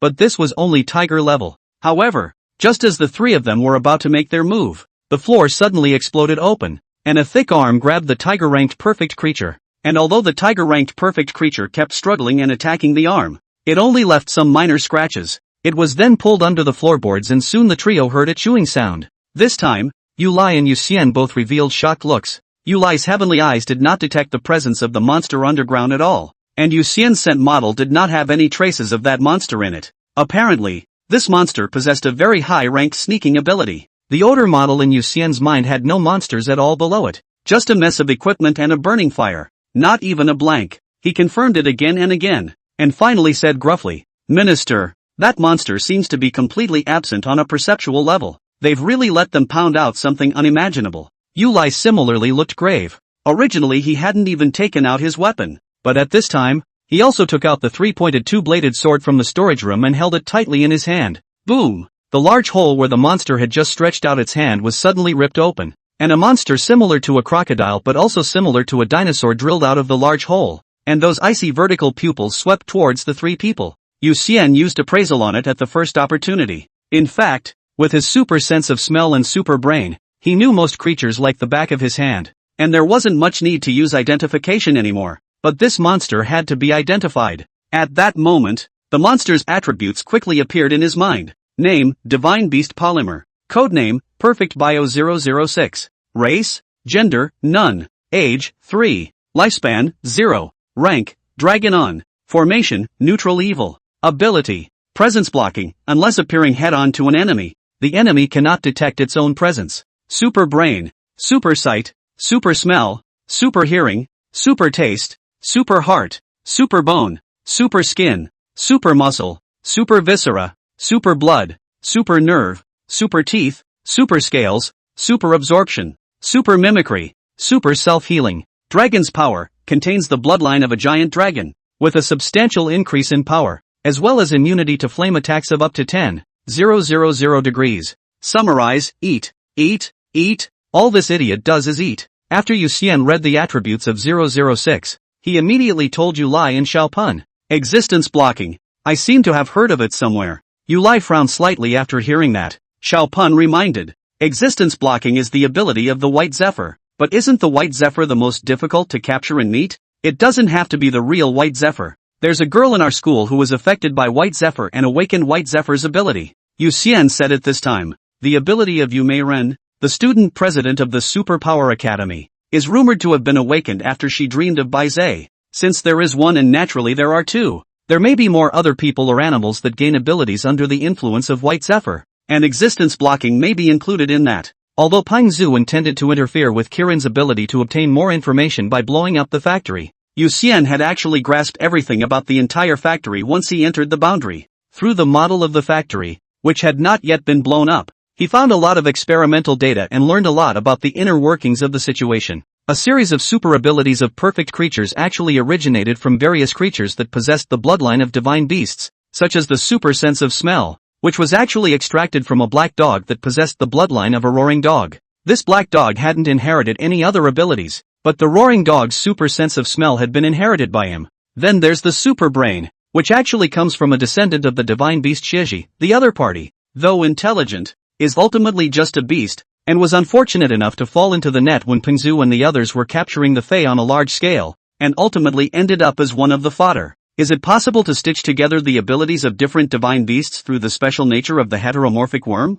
Yu Lai looked at 006 and said with a grave expression. Kirin hadn't done much research on perfect creatures, mainly because the altered bug clearance rubbed together the original genes and messed with them. It was like it had been encrypted. This leads to the fact that everyone knows the perfect creature is strong, but the source of its powers is a mystery. Shao Punishment let out a long sigh and cursed. Why is it that there are always people who follow crooked paths? Only the world is in chaos. Doesn't it smell good to cultivate properly and live a good life? Between the three people talking, 006's legs muscles bulged, and in the next moment, he directly leaped up and pounced at the three people with his mouth wide open. Shao Punishment directly struck a ball of gray energy, which instantly fixed 006 in midair, and then Yu Lai shot out with anger. Tricuspid two-edged knife slashed out. The golden blade light rushed straight to the ceiling of the factory. 006 was split in half by this knife on the spot, and at least 1/10 of the body's flesh and blood in this knife went up in smoke. From this slash, it could be seen that Yu Lai's attack was really strong.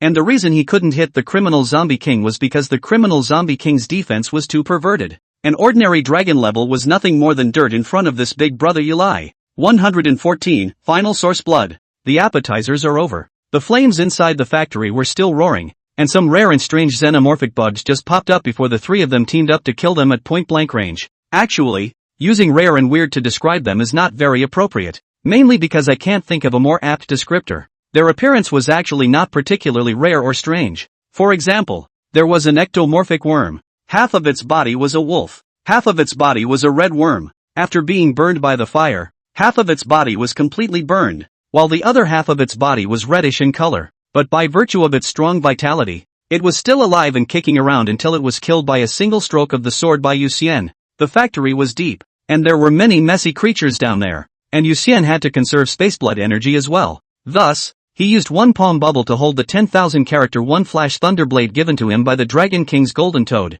and dealt with the weaker monsters, all of which were finished with a single slash. The 10,000 character one flash thunderblade was very sharp, and against transcendent creatures below the wolf level, a single slash would be a small shrimp. At this time, a space bubble filled with blood floated over. Yu Xian took out a cup and filled it with a cup. He took a sip without changing his face and felt that the flavor was okay, so he took a big gulp and finished sucking the blood. Any new abilities gained? Shao Punishment asked curiously when he saw Yu Xian finish his blood. Yu Xian shook his head and said helplessly, "No, but the heart belonging to the perfect creature seems to be absorbing this blood. I'll try again." At that moment, a black shadow swiftly flashed through the flames, so fast that Yu Xian was able to detect its presence but could not react. However, out of his confidence in Dragon Shield, he didn't need to react, so he still held the cup and drank the blood leisurely. In an instant, the black shadow bounced in an arc through one of the pillars in front of him to Yu Xian's side, and attacked him with a furious storm. The dragon shield flashed around Yu Xian for a while, blocking all attacks perfectly, and when the black shadow realized that Yu Xian was not a breakthrough and tried to retreat, Yu Lai pierced this black shadow with a single slash. Then he flung it away, and the dark figure fell to the ground, already dying. It's a perfect creature in the shape of a cat with super speed, super acceleration, super agility, super muscles, super neural reflexes, and a host of other speed-increasing abilities. Apparently the researcher at the factory was running to create a blast monster to build it. In fact, there were still many monsters of an experimental nature in the factory, and instead of destroying them after they were created, the researchers kept them as better fodder for gene extraction. Luckily, these monsters don't have the intelligence to work together as a team. There were even quite a few monsters that were infighting and devouring each other on the lower levels, so Yu Xian and the others didn't need to face an army of monsters. Yu Xian drank all of the extracted 006 blood, then glanced at the cat on the ground, and finally dismissed the idea of sucking this cat's blood. The main thing was that the cat was dead on the ground, eyes glazed over and tongue out, and it was a bit of an ugly death. Although Yu Xian was somewhat curious about what would happen to the heart belonging to a perfect creature after absorbing this blood, he was not in a hurry at the moment. There were many more perfect creatures down there. Other things might be lacking, but the blood of perfect creatures definitely managed to be enough. Next, every now and then, various perfect creatures scurried out of the flames, and then were killed by Yu Lai or Yu Xian, who extracted a large amount of blood from a perfect creature with the appearance of a hippopotamus, and continued to drink the blood to provide energy for his heart. After about half an hour, the flames gradually began to die out, and because of the high lack of oxygen underground, many of the perfect creatures that were still fighting had to escape upwards. Basically, the perfect creatures that just stayed in the lower level and didn't escape belonged to the stronger batch, and their bodies were the only ones that could be called truly perfect creatures, almost all of which didn't have a fixed form. The head of a perfect creature with a head that sometimes turned into a snake and sometimes morphed into a large beaked bird crashed out of the ground, and then its neck elongated quickly, bursting the roof of the factory and swirling to inhale the air. Yu Lai immediately severed its neck with a single slash, but after the body and head were separated, the perfect creature didn't die, but quickly grew a second head and sucked the original head with its neck into its stomach with a single gulp. It grew a bull face to look at Yu Lai, and the next moment it opened its mouth in a roar. Then it was fixed in place by Xiao Pun's degree of sunshine domain. Yu Lai continuously attacked from different angles, and when all the attacks entered the degree of sunshine domain, Xiao Pun tacitly withdrew the domain. Rumble! The perfect creature was immediately attacked by a large number of people, and its body fell heavily. Yu Xian, who was playing soy sauce on the side, immediately used a space bubble to draw blood for the perfect creature, then poured a cup and leisurely drank it next to Xiao Pun. Against monsters below the wolf level, he could still use the 10,000 character one flash thunderblade, but against monsters above the tiger level, he would have to use the chaos space bubble, but that would be too much of a waste of space blood energy, and it would be better to let the two ministers take care of these monsters. Yu Xian continued to drink blood, and next every large-sized perfect creature that fell, he would go and draw some of the blood, and as he continued to drink blood, gradually the heart in his chest that belonged to the perfect creature became redder and redder. Finally, when he was absorbing the blood of the 35th perfect creature, his heart perforated and unexpectedly turned into a 7-knuckle heart. This heart beats slowly, and blood enters and exits the 7 orifices. It draws in the original silver blood, but the blood that exits turns into something even more magical. He could vaguely feel the blood from one of the orifices appearing and disappearing out of thin air, as if they were exchanging blood with each other across an extremely long distance. He immediately used appraisal on himself and then checked his abilities. 7 orifices. Through the 7 orifices the blood can be converted into the ultimate source blood, and all my blood descendants will be my body. Ultimate source blood. Any creature with ultimate source blood will be 100% subservient to the will of the host. The source blood is indestructible and will never betray. Yu Xin closes the property. He took a deep breath, then continued to drink blood as a way to calm his inner excitement. There is no doubt that he gets very powerful abilities, and although it is not known what level of creatures can actually be controlled by the final source blood, from the results of the appraisal, these two abilities are really strong. The 7 orifices Linglong heart probably originated from the bloodline of the god of wealth and fortune. Bygone. But this ultimate source blood is a bit hard to say. The perfect creature's skill tree is basically so haphazardly put together that many of its abilities have mutated. Who would have thought that the roaring dog's super sense of smell, combined with the super brain of the divine beast Xieji, could form a perception ability with extremely terrifying effects? Presumably, the 7 orifices Linglong heart had mutated again with one of his abilities, thus causing the special blood that could only communicate with all things in the world and enable the eyes to break through all illusions to instead become the ultimate source blood now. The process doesn't matter though, it's the result that counts. Deep in the ocean, in a certain secret base belonging to the ancient sage society, Number 2 Zhou Tai slowly opened his eyes. He glanced at his arm, and a faint smile appeared on his face. In the end, the source blood was truly fantastic, and it had actually flowed to the side of his severed arm through the air. The second Zhou Tai's eyes flashed a red light, clearly having been controlled by Yu Xian's ultimate source blood. 115. Divine Beast's Awakening Bloodline Power. The arm that Yu Xian had always thought was taken from him by number 3, Zhou Tai, was long gone. Either it had rotted after being discarded by the third Zhou Tai, or it had been eaten by wild animals in the wild mountains. As a result, he didn't expect that 3 Zhou Tai would install this arm on his own body, and although Yu Xian didn't understand his logic for doing so, he was now very thankful for what 3 Zhou Tai had done. Yu Xian quickly figured out through the second Zhou Tai's body that ultimately source blood could indeed control other creatures, and that any creature controlled by source blood was his bloodline. The bloods will obey his orders unconditionally. Under the effect of the ultimate source blood, even without his control, the bloodborne would act for his benefit. As for the blood descendants that he could directly ignore the distance to manipulate, there were a total of 7 locations that corresponded exactly to the 7 holes of the 7 orifices of the Linglong heart. Right now, the ultimate source blood of one of his caverns was constantly transported across the air above this broken arm belonging to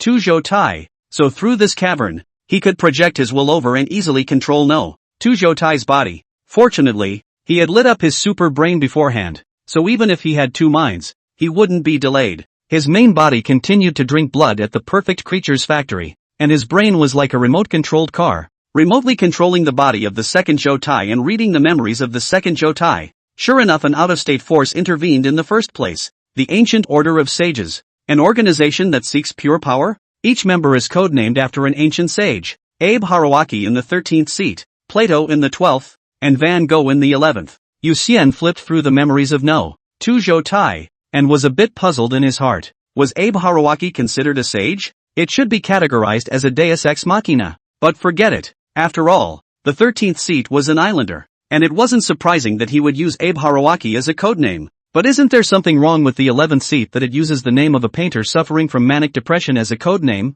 and that's considered a sage? Unfortunately, no. 2 Zhou Tai could only be considered a peripheral member now, and so far he had only met these 3 members of the ancient virtuous society, and he didn't know who the people further up were. If 2 Zhou Tai had information on all the members of the ancient virtuous society in his head, Yu Xian would definitely have directly brought the experts from the Qilin headquarters to kill all of these people in one go. Now in this situation, One could only have number 2 Zhou Tai continue to lurk in the ancient virtuous society, infiltrating and developing the bloodline while investigating more information about the ancient virtuous society. After reading No. 2 Zhou Tai's memories, Yu Xian returned the control of his body to No. 2 Zhou Tai. Great my lord, your humble blood descendant number 2 is here to pay homage to you. Number 2 will serve you wholeheartedly. Your greatness transcends the light of the sun and the moon.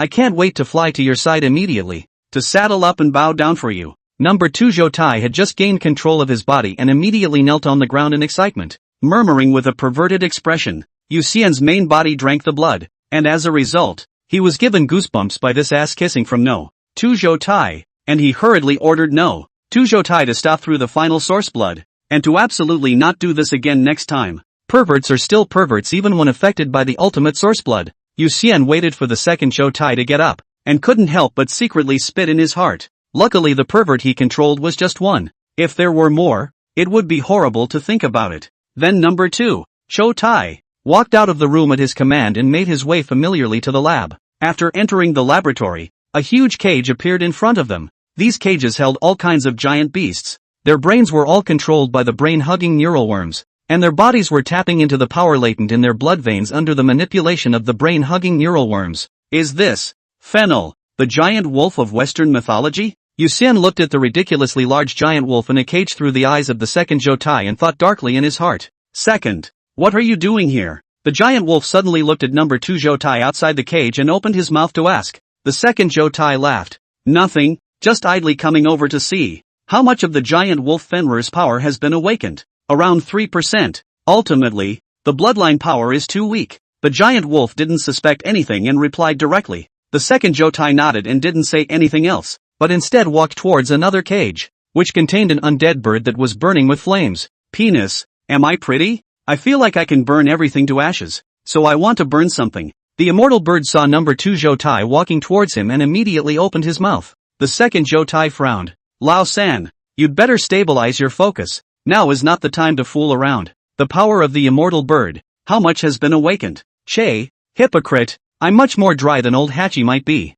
The power of the undead bird has been awakened by 10%. Soon I'll be able to go and play with my little brother. The undead bird's wings maneuvered the flames to swirl around itself and said excitedly. No, 2 Zhou Tai said faintly. The little brother you are talking about is the owner of this arm? Of course, that's my trophy. Don't you lose it. The third Zhou Tai's huge bird head lowered and looked at the second Zhou Tai and said. Number 2 Zhou Tai nodded. Don't worry, I'll take good care of your loot. You go and persuade Lao San. He can't hold back any longer. He keeps clamoring for the city to be slaughtered. Silver City is so much fun. Why should it be slaughtered? Third Zhou Tai nodded his head in satisfaction, then said to second Zhou Tai. The oldest 3 he was talking about was actually number 9, Zhou Tai. The second Zhou Tai nodded and continued on. The other cages were likewise filled with various mythological monsters. Although the power latent in the bloodline had only been partially tapped, many of the characteristics were already very obvious. Finally, number 2, Zhou Tai, stops at a super huge cage with a white snake coiled up that is beyond huge. Earthly Python Yermangard. Through the memories of the second Zhou Tai, Yu Xian understood the reason for this. The one who was now in control of this body was No. 9 Zhou Tai, the same white ape that had been captured by the Silver City trappers and sent to the beast fighting arena to perform. 9 Zhou Tai is overbearing, egotistical, and has very high self-esteem. He regarded the experience as the greatest shame in his life, and the only way to erase the shame was to wash Silver City in blood. Second, you want to persuade me? 9th Zhou Tai saw second Zhou Tai appear outside his cage, and at that moment, he asked in a gruff voice. The second Zhou Tai shook his head and said, nothing like that, just wanted to see the progress of your awakening. Am I not comparable to their mediocre talents? I have awakened 35% of the power of the earthly python Yermangard. 9 Zhou Tai said proudly. 35%. He does have the right to be proud. 9 Zhou Tai's eyes flashed with a cruel light, and at this time he spoke. I might as well tell you. When I awaken 50% of the power of the earthly python Yermangard, I will go to Silver City and wash away the shame that I had suffered in the first place. And at that time, no one will be able to stop me. Not you. Not the ancient sage guild either. Good luck then. Number 2 Zhou Tai smiled. Now that Yu Xian had prior knowledge of 9 Zhou Tai's plans, when he did come, the Qilin would have one more test subject. 116 receiving the perfect blood descent. The ancient order of sages does a good job of keeping secrets, and this base is obviously not a key base. The second Zhou Tai turned around at Yu Xian's behest, then returned to his room. Yu Xian saw that this side of the matter is no longer concerned about him, and continued to dabble in the perfect biofactory. After a while, a beautiful-looking perfect creature burst out of the lower level, crashing through the floor. It was shaped like a griffin, with dense sharp teeth only visible when it opened its mouth. Yu Xian's eyes lit up and he hurriedly spoke. Minister, leave the blame under the knife. What for? Yu Lai was in the midst of killing a good deal of people, and when he heard this, he stopped his hands and looked at Yu Xian and asked. Xiao Pun, on the other hand, did not stop moving as he tapped the ground with the staff in his hand, and instantly the griffin-shaped perfect creature that came swooping in was fixed in midair. I've awakened a new ability to control these perfect creatures, and I want to give it a try, Yu Xian said directly. Yu Lai put down the knife in his hand and confirmed. Are you sure you can control it? Your level is too much different from others. Don't look at him slashing a small shrimp as if these perfect creatures were weak. In reality, the perfect creatures that ran out behind them were all dragon-level monsters. Even if Gong Qian came, at most, she could only suppress one, and might not even be able to beat it. It was only because Yu Lai was too strong that these perfect creatures appeared to be weak. Of course, in contrast, the gold content of the interdictor Zombie King's defense was still rising. I'll try. Yu Xian wasn't sure if his ultimate source blood could control this dragon-level perfect creature. But if we don't hurry up and hug it out while both ministers are around, we don't know when the next time will be such a good time. He actually had a moment in his heart when he saw the monsters that Zhou Tai and the others were manipulating in the third Zhou Tai. He thought of manipulating them with the ultimate source blood, but those monsters were actually brain hugger neural worms plus the monsters themselves, and even though they were being controlled by the brain hugger neural worms, they were not yet dead, and they belonged to being two separate individuals. In this case, he wasn't sure who his ultimate source blood would control. In case the monster was the one controlling the monster and not that third Zhou Tai, then the third Zhou Tai would react and immediately notice the fact that the second Zhou Tai was being controlled and he would be exposed. In the end, he didn't make a move on a couple of Zhou Tais considering the various uncertainties, excluding the second Zhou Tai who had completed his control in a haphazard manner. The griffin-shaped perfect creature in front of him was now the first creature he had actually tried to control with his ultimate source blood. Yu Xian stepped forward and used the space bubble to draw blood for himself, then adjusted the space bubble into the shape of a needle. But then he realized something embarrassing. The space bubble unexpectedly couldn't pierce the skin of the griffin-shaped perfect creature. This thing Yu Lai had one slash apiece, but when it came to him unusual means couldn't even break through the defense. Minister. Yu Xian turned back with some embarrassment. Breathlessly, Yu Lai stepped forward and used his three-pointed, two-bladed blade to cut a bloody scar into the body of the griffin-shaped perfect creature before Yu Xian injected the final source blood into its body through the wound. Then all three of them stepped back, and when Xiao Punished disarmed his ability, the griffin-shaped perfect creature immediately threw its head around frantically, even hitting the ground with its head. Can you do it? If not, I'll slaughter it, Yu Lai asked. Yu Xian could sense the final source blood within the griffin-shaped perfect creature's body was invading its brain and nodded. No problem, it won't be able to struggle for long.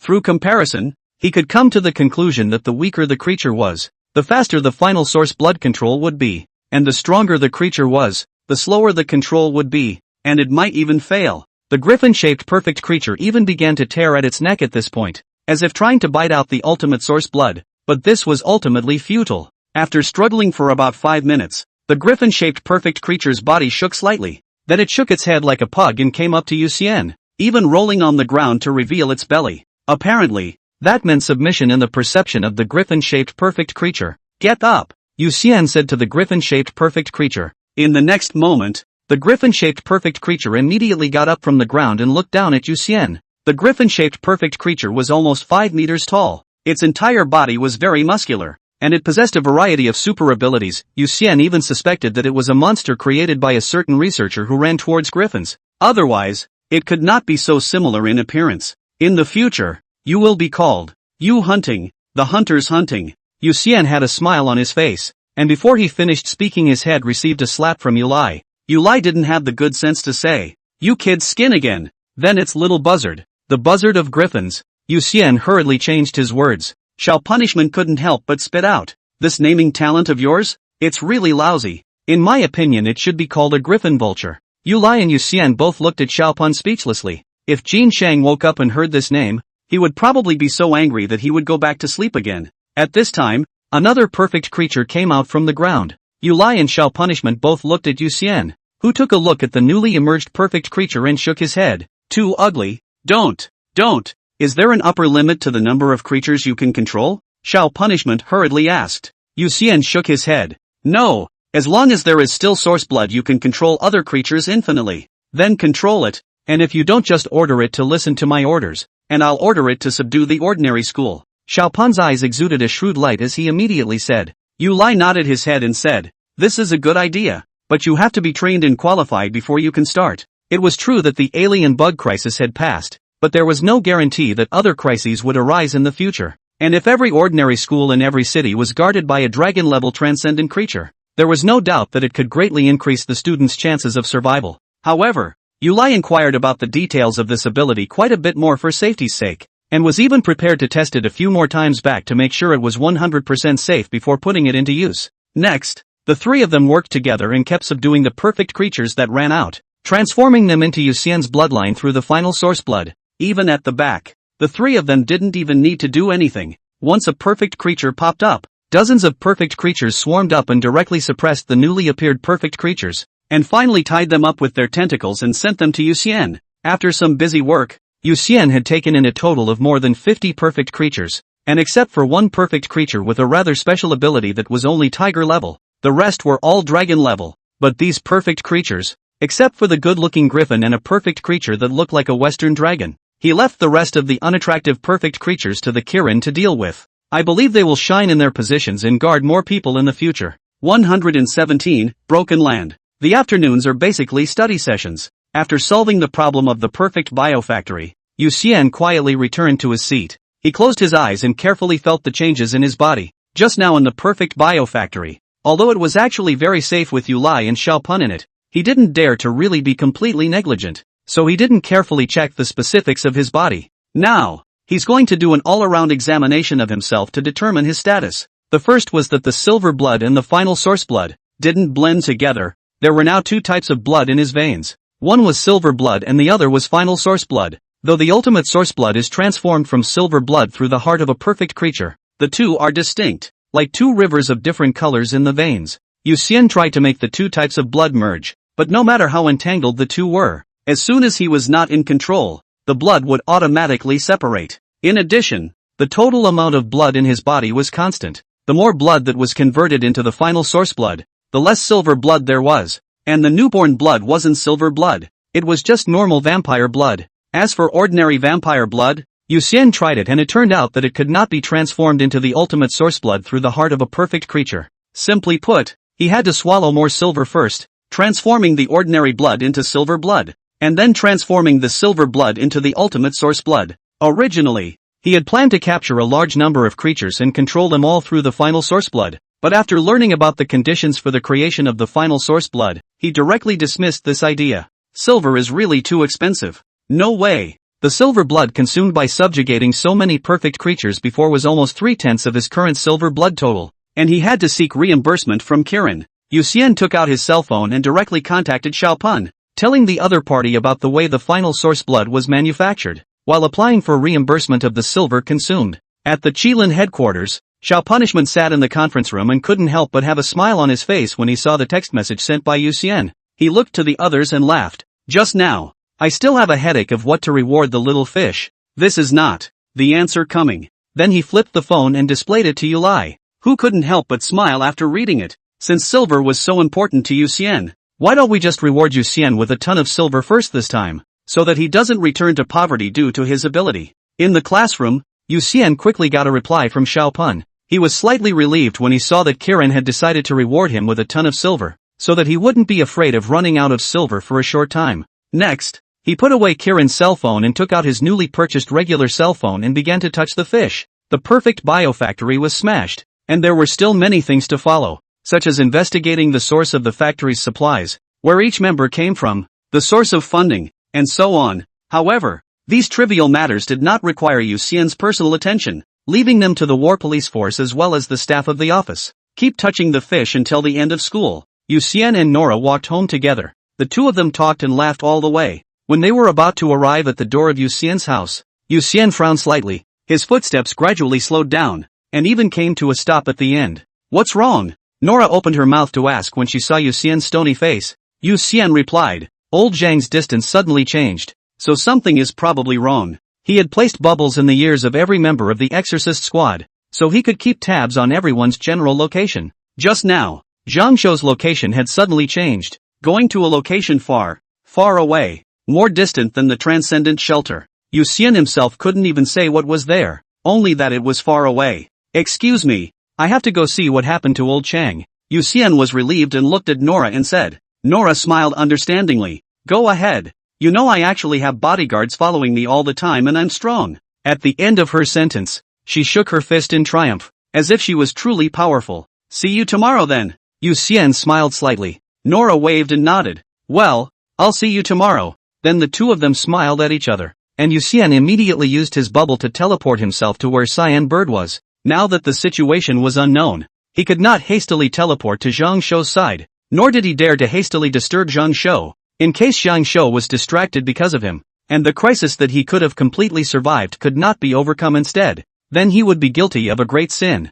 Twin West Hills. Qing Bird was constantly searching for Zhang Shou's figure when suddenly the bubble in her ear rapidly grew larger. She immediately stopped and watched as Yu Xian appeared inside the bubble. Green Bird, what happened? Yu Xian asked directly. The green bird transformed back into human form and stood on the branch of a tree and spoke. I'm not sure what's happening. The dead doctor, his ability has a great restraining effect on zombies. These days he dealt with the zombies separately from me in the Twin West Mountain, and the efficiency of his zombie killing was even higher than mine. But we meet every day at noon and in the afternoon. And just now I came looking for him and couldn't find anyone. It seems to be breaking news. Yu Xian muttered to himself after listening to Cygnus' words. If Zhang Shou had really discovered something, he would definitely have discussed it with the green bird. And now since even the green bird was not clear about the situation, Zhang Shou should have been teleported very suddenly and taken away almost instantly. Green bird, you don't need to care about this matter. I will bring old Zhang back here. You continue to do your business. Yu Xian thought about it and said to the anxious Qing bird.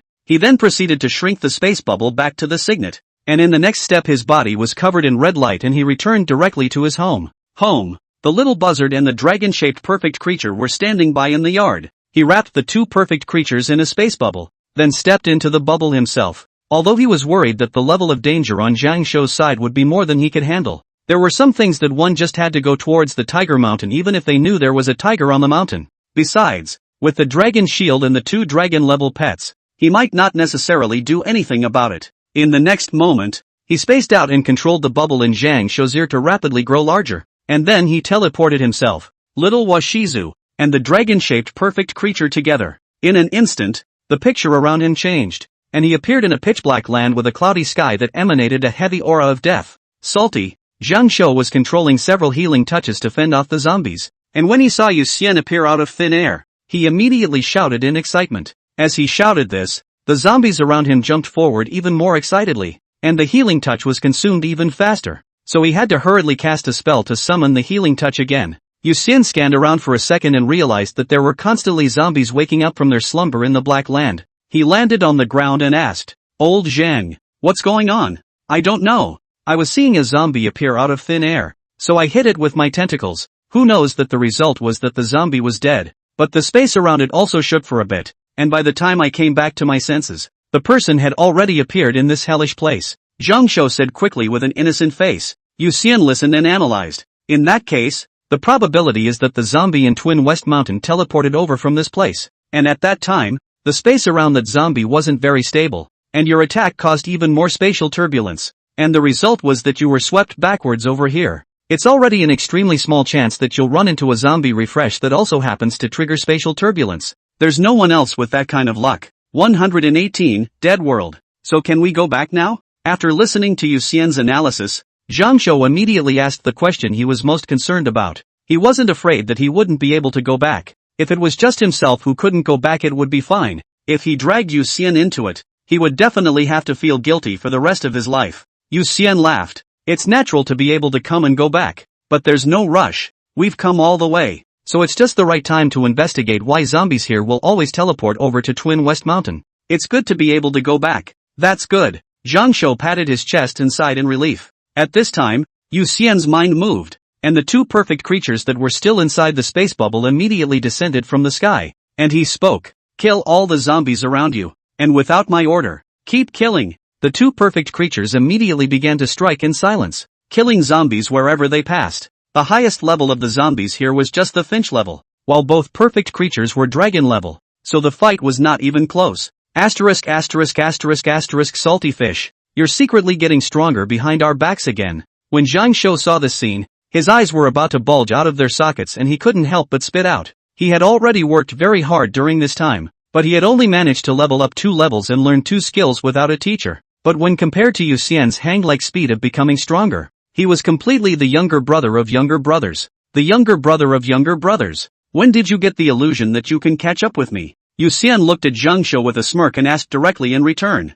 Zhang Shou opened his mouth with wide eyes, but in the end he had nothing to say. After all, the facts were in front of him, and anything he said was just sophistry. He looked around at the fallen zombies and pulled away from the topic. There are also too many zombies in this place, and their clothes are too ordinary, as if ordinary people suddenly turned into zombies after they died. Is it possible that they are just ordinary people? That is, they become zombies after death? Yu Xian looked at the zombies that had awakened from the ground and said quietly. These zombies were dressed in rags, but from the style of their clothes, it could be seen that they should not have been any special transcendentalists in their lives, or just ordinary civilians. It's just that after death, it's affected by the corpse gas, and that's why the necrophilia occurs. Come on, let's stroll around for a while. Yu Xian spoke to Zhang Shou at that moment, and then ordered the 2 perfect creatures to open the way one after the other. The 2 walked on top of the black land, a barren landscape to their eyes, not a tree or a blade of grass to be seen. Only a steady stream of zombies awakening from the ground and then being easily killed by the perfect creatures.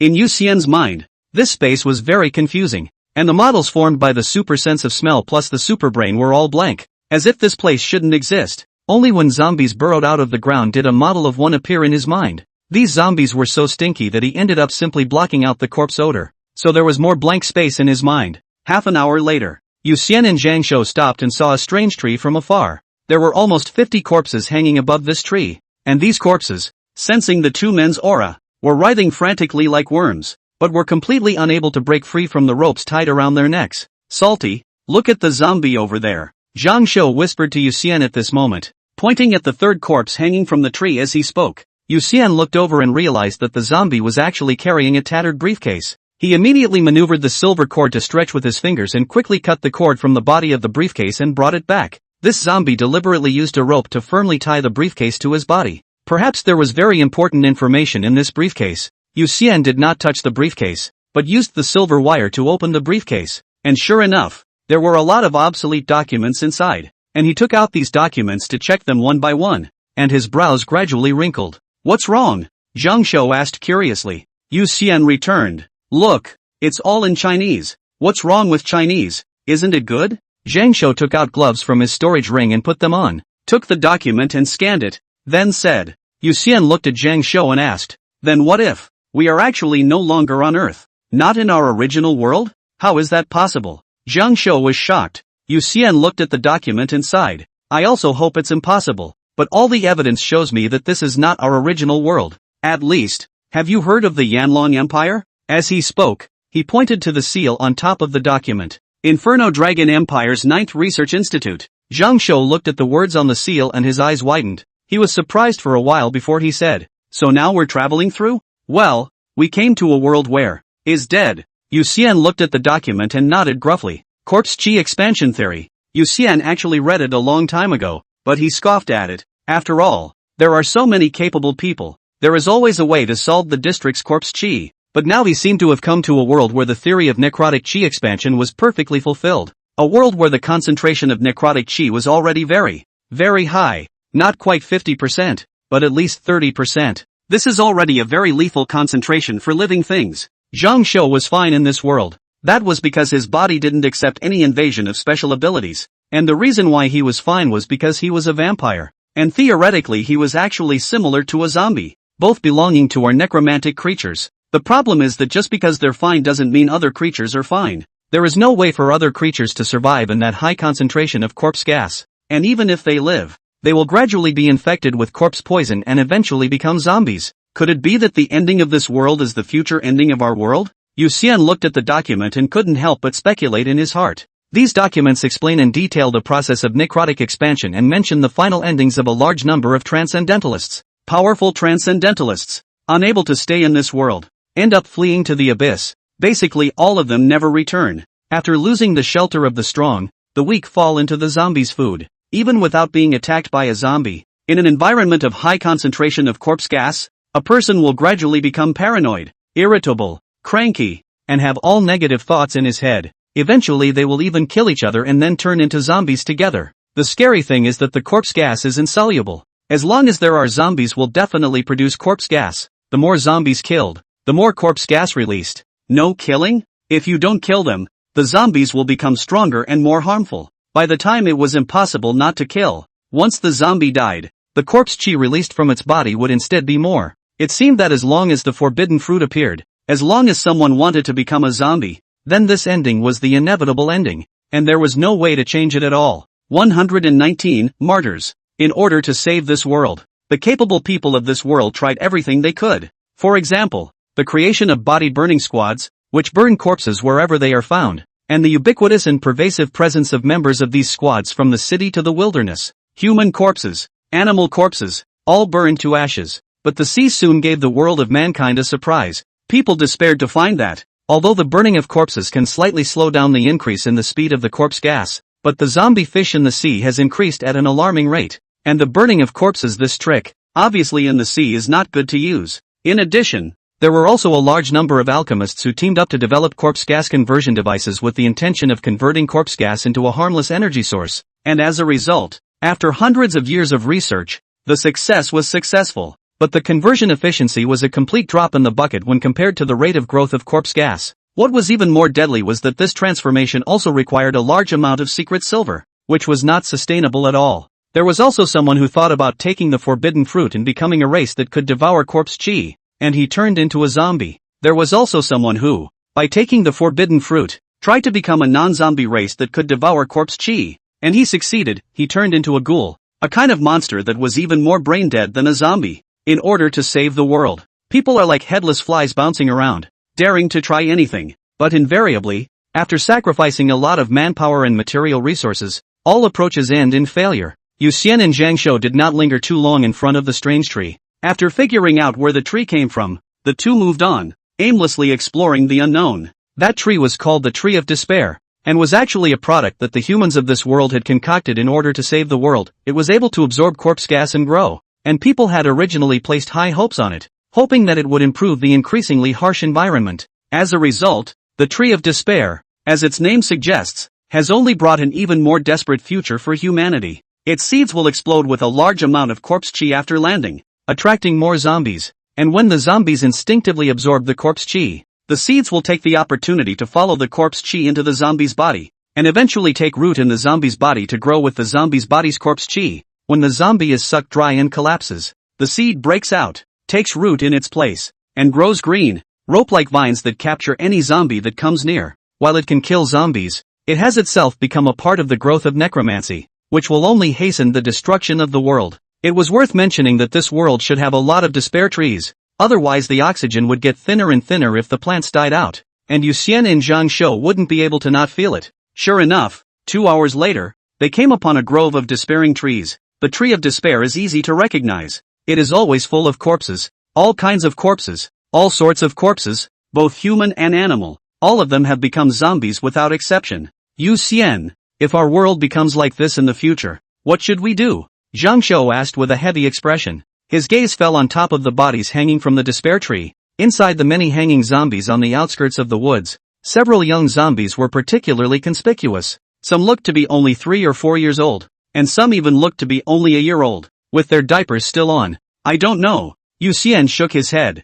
Along the way, he had actually been thinking about what to do to save the world, but he was well aware of the indisputable fact that no amount of superbrain could match the intelligence of an entire world of people. The humans of this world had tried almost everything they could think of, but the results were too desperate. Boom! At that moment, a loud noise came from the distance. Yu Xian and Zhang Shou immediately looked towards the direction where the sound came from, only to see the sword light flashing in the distance, and a large number of zombies instantly flew into ashes. Someone, Zhang Shou said excitedly. Yu Xian immediately lifted the collar on the back of Zhang Shou's neck and easily jumped onto the back of the dragon-shaped perfect creature, ordering the dragon-shaped perfect creature to move forward at full speed. With a low roar, the dragon-shaped perfect creature immediately advanced at full speed, and any zombies that stood in its way were crushed by it. A moment later, Yu Xian and the others sat on top of the dragon's head to see a ruin. and through the broken eaves and walls around them, they could vaguely tell that this should have been a city, only that even the outline was now very blurry. In front of this ruin,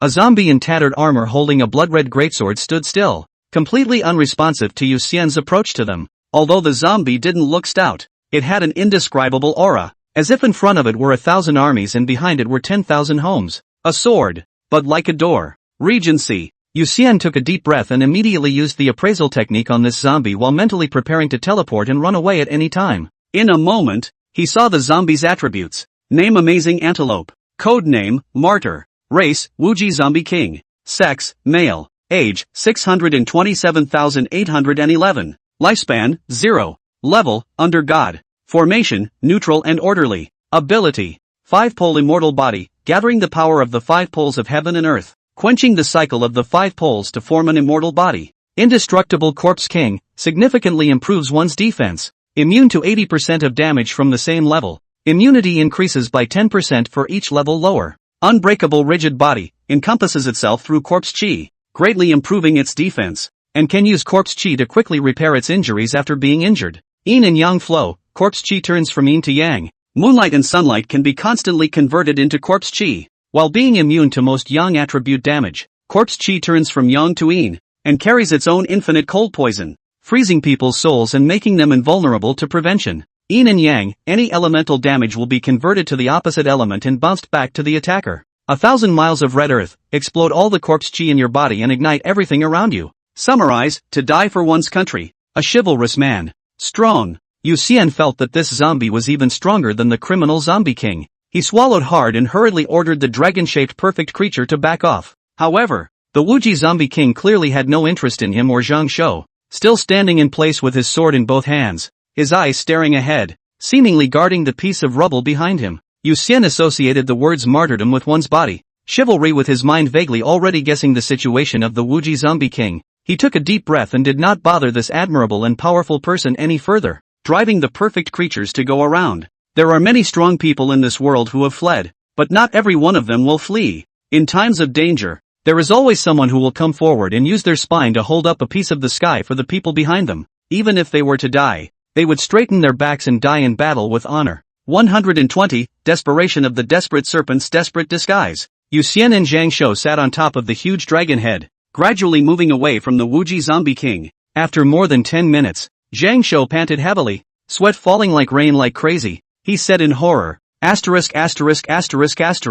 scared the piss out of me. Just now that zombie, so scary. He didn't have an appraisal technique and didn't know the bottom line of the Wuji zombie king, but it was natural for weak creatures to develop a marvelous intuition when they encountered creatures stronger than themselves. Just as when a person encounters a tiger, even if he does not know that the tiger is powerful, he still feels fear. This was the case with Zhang Shou, who was subdued by the terrifying aura of the Wuji zombie king, which was why he had not said a word, fearing that the Wuji zombie king would notice him. Salty, aren't you afraid? Seeing Yu Xian's calm face, Zhang Shou wiped his sweat and looked at Yu Xian with a skeptical face. Next to him, Yu Xian was like a ginger Teiyukai sitting steadily in a fishing boat, saying with a bashful face, "The other party is a hero, so what's there to be afraid of?" Then he told Zhang Shou the bottom line of the Wuji zombie king. Zhang Shou listened to the silence for a while, full of reluctant admiration. Damn, what a man! A man can't be a man. This is definitely one of the dreams of countless men's hearts. Although the Wuji zombie king had failed and he hadn't defended anything,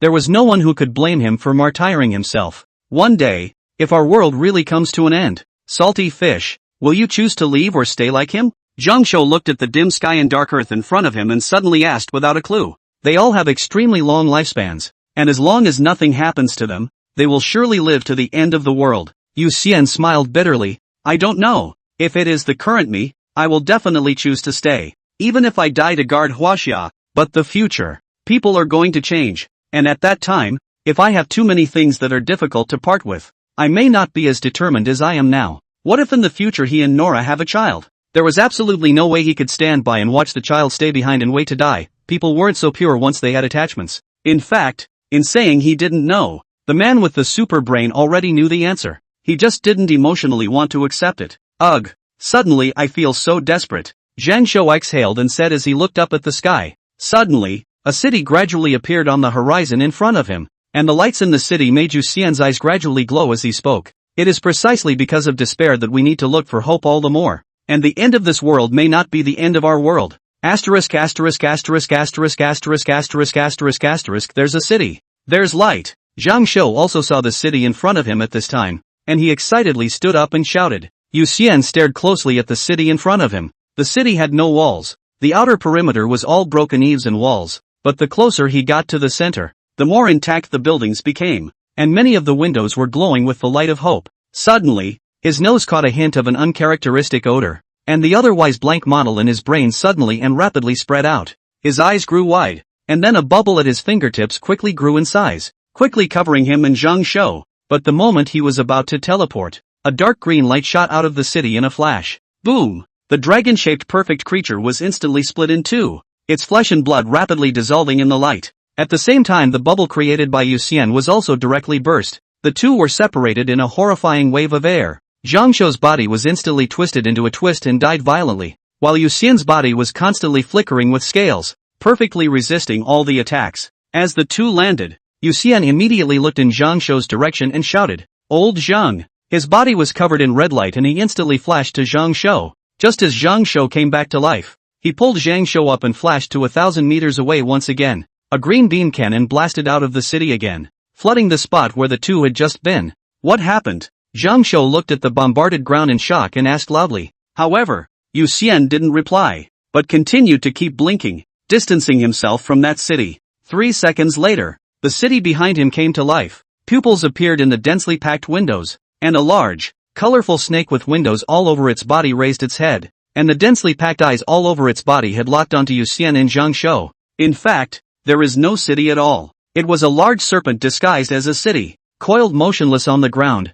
its body patterned to perfectly mimic that of a city. One can only imagine how surprised countless refugees fleeing their homelands in the world's most desperate moments would be to see it, and how desperate they would be to discover the truth. Asterisk asterisk asterisk asterisk. Zhang Shou's eyes glazed over at the sight of Orochi's no longer camouflaged stance, and being pulled like a kite by Yu Xian. He continuously exploded. Yu Xian was still blinking. He didn't dare to stay in any one position for too long as the speed of the great snake's attack was too fast. At that moment, the great serpent moved at an extremely fast speed and swallowed the corpse of the dragon-shaped perfect creature in one gulp, and then quickly pursued towards the two. So fast, Yu Xian didn't need to look back. Through his sense of smell he had already detected that the big snake was approaching. He gritted his teeth and accelerated his blinking, but the distance between the two sides in his perception was getting closer and closer. In this world, without the use of space bubbles, he would need to lock onto the target location beforehand every time he blinked just by relying on the special energy from the core of the dragon's shield.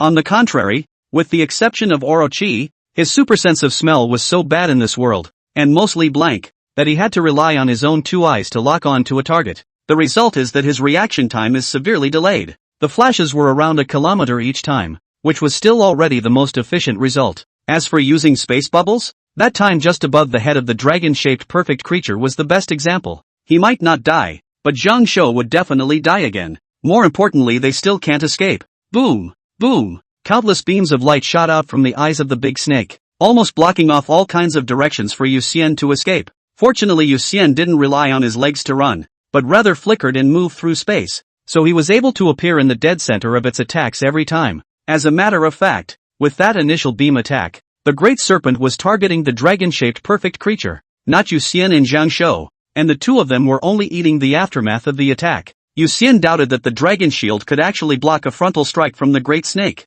This big snake was too strong, almost comparable to the extreme dragon that he had accidentally encountered back then, and Yu Xian knew as he fled that the only chance of survival was in the ruins. Arrived! When he was about to be caught up by the great snake, Yu Xian's eyes lit up fiercely. Looking at the back that looked like a solid city, he immediately accelerated and instantly moved over. In an instant, he appeared in the midst of the ruins, and the great serpent behind him roared and charged at the martial extreme zombie king. 121, Death Row in the Abyss. Knock! The red greatsword clashed with the great serpent's fangs, erupting in a loud noise. The Wuji zombie king instinctively held its great sword to block the great snake. Its pupils, which originally did not have the slightest light, gradually had fire burning in them. It opened its mouth and roared, and with a forceful swing of its hands, the great snake immediately flew out backwards and heavily smashed into the ground thousands of meters away. Not far behind it, Yu Xian breathed a sigh of relief. Sure enough, he was right in thinking that the Wuji zombie king was able to block the great serpent.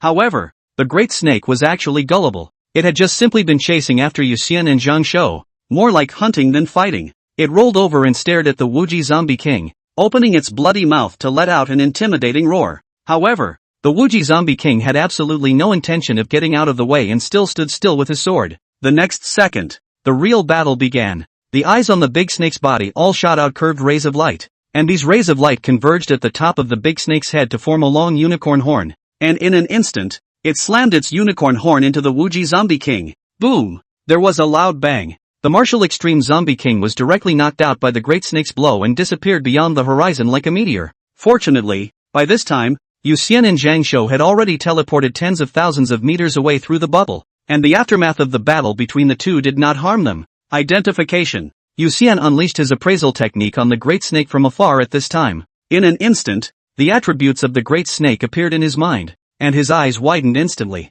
Name, Ba. Codename, Snake God. Race, Tongwang Mirage Snake. Sex, male. Age, 189116655. Lifespan, 0. Level, Divine. Formation, Neutral Evil. Ability, Mirage in the Heart. When coiled and immobile, a mirage in the viewer's heart can be manifested. 1,000 eyes, possessing omnidirectional vision without any dead angle. Never be confused. Sinan's Poisonous Fire. Each eye can shoot green poisonous fire and manipulate its form at will. Vulcan's body ignites itself and transforms into the form of a fire god. Drastically immune to physical attacks. While the higher the temperature of itself, the lower the temperature of the surrounding area. Fire Pirate's Surprise. The fire of the fire god is only immune to those whose status is higher than the fire god. All others burn. God of False Deceit, possessing the power of weirdness, fright, dream, demonic evil, and compulsion. Only the strong-minded can touch its reality. Summary, an evil god unintentionally trapped in the world of the dead. Not zombies. The large snake turned out to be a creature that had unintentionally fallen into this world just like them. Yu Xian suddenly somewhat understood why the great serpent was in hot pursuit. Because this world was so short of food, and not everyone could feed on light as he did. Besides, even he, without the little stupid golden crow blowing and glowing above his head all the time, wouldn't be able to last too long in this world, because the light in this world was too dull, and this light was not nutritious. Right, the light in this world was strange, dim as if even the light was dead light, shining without any warmth. Right now, Yu Xian was able to maintain his status thanks to the light emanating from Little Stupid. That's the bottom line. He's not afraid to starve to death. The battle in the distance wasn't over. The Wuji Zombie King flew away like a meteor, and came back like a meteor in the next second. In an instant it appeared in front of the big snake. A sword forced the big snake back. Both sides then proceeded to attack each other continuously. Fire and sword light colliding crazily. The two just collision of the aftermath of the surrounding everything will be shattered. The entire earth is full of spiderweb cracks, and cracks are spreading wildly. Many buried in the ground zombies before they have time to come out of the ground have been shocked to explode. I'm a tiny B-level. Is this kind of scene something I can watch? Zhang Shou watched the Wuji Zombie King and the Great Serpent wrestle and said with a trembling voice. Yu Xian immediately laughed. Then I'll send you back first? Don't. I'll watch for a little while longer. And if the situation isn't good, then you can just send me away. Zhang Shou hurriedly said. Yu Xian thought about it and controlled bubbles to continue backing up. Mainly because he felt that it was still too close and not safe enough. In the distance, the Wuji Zombie King and the big snake frantically beat each other. Although the Wuji Zombie King was 2 small levels worse than the big snake, its body was really hard. The big snake's attacks could hardly cause any damage to it. Instead, many of its own scales were cut open by the Wuji Zombie King's big sword. Time and time again, it crashed and slapped the Wuji Zombie King away with its size and huge strength. But the Wuji Zombie King always adjusted its angle at the first time and flew back again, launching its attack with even more frenzied stance. Finally, after fighting for more than 10 minutes, Orochi's eyes erupted with green flames, instantly burning all over his body. If just now its appearance how to look like a disgusting monster, then at this moment it finally showed belonging to the god of fire's divine might. Burning flames in its external shape like a dragon and like a snake. Dense eyes in the flames open, forming one after another special green flames. From afar it looks like 2 constantly changing the shape of the dragon's whiskers. After it entered its Vulcan form, 10,000 miles in a radius began to freeze, while its temperature rose rapidly. It blasted the Wuji Zombie King out with a single punch from its claws made of flames, and a huge scorched black mark was added to the Wuji Zombie King's chest visible to the naked eye. Although the martial extremity Zombie King's yin-yang infinite body was able to reverse elemental attacks, it was obviously not as high as the Great Serpent's bitterness, so its ability was restrained by the Great Serpent's ability and failed. No ability can be absolutely effective. only relatively effective. Boom! The martial extreme zombie king smashed heavily into the ground, and the earth instantly sank, forming a huge impact crater, and the shockwave generated by the impact directly blew away all the dirt and zombie fragments in the surrounding area, and even the cloudy clouds in the sky were blown apart. The thick overcast clouds dispersed, and the crimson, chaotic, disorderly, swirling starry sky that seemed to be formed by countless layers of red energy and rocks was revealed before Yu Xian's as well as Zhang Shou's eyes. The broken world was out of place in the disordered red starry sky, as if the two worlds had collided and everyone had shattered apart like eggshells. The abyssal rift. This is too big. Zhang Shou looked at the sky and muttered. Yu Xian stared wide-eyed and spoke. No, this is not an abyssal rift. This is the abyss. This world has completely fallen into the abyss, and it will probably end up being completely assimilated by the abyss and become part of the abyss. He suddenly realized that the world was actually like a ragged ship that was floating in the abyss. Perhaps the death of this world is not only because of the expansion of the corpse gas, there is also the invasion of the abyss, and both of them work together to cause the death of the living beings in this world. Roar! On the ground, the Wuji zombie king got up in the big pit. It let out a low roar and rushed towards the big snake once again, raising the big sword in its hand and chopping at the big snake's head. But the big snake that had entered the fire god form was even faster, and the countless flames converged into a sword, cutting off the Wuji zombie king's hand that was holding the sword in the blink of an eye. The terrifying sword of flame had been stretching for hundreds of thousands of meters after chopping off the arm of the Wuji zombie king, hard leaving a moat on the earth that would be difficult for a normal person to cross. The image is so spectacular. It's shocking. Yu Xian and Zhang Shou both looked at this scene with their mouths wide open. Their hearts were all filled with fear. If the great snake had used its full power on the two of them from the beginning, they would definitely not have the slightest chance of survival. Luckily, the two of them little shrimps were obviously not worthy of Orochi revealing his Vulcan form. 122. Asoni's snacks. At that moment, the Wuji zombie king with a broken arm was trampled under the feet of the great snake. The roaring flames quickly burned the body of the Wuji zombie king, and its armor turned into ashes in the blink of an eye, followed by crimson skin, and then muscles. However, the Wuji zombie king didn't lose its ability to act. It clenched its fist with one hand and continuously attacked the big snake's claw, but the claw was completely made up of flames and didn't eat physical attacks at all.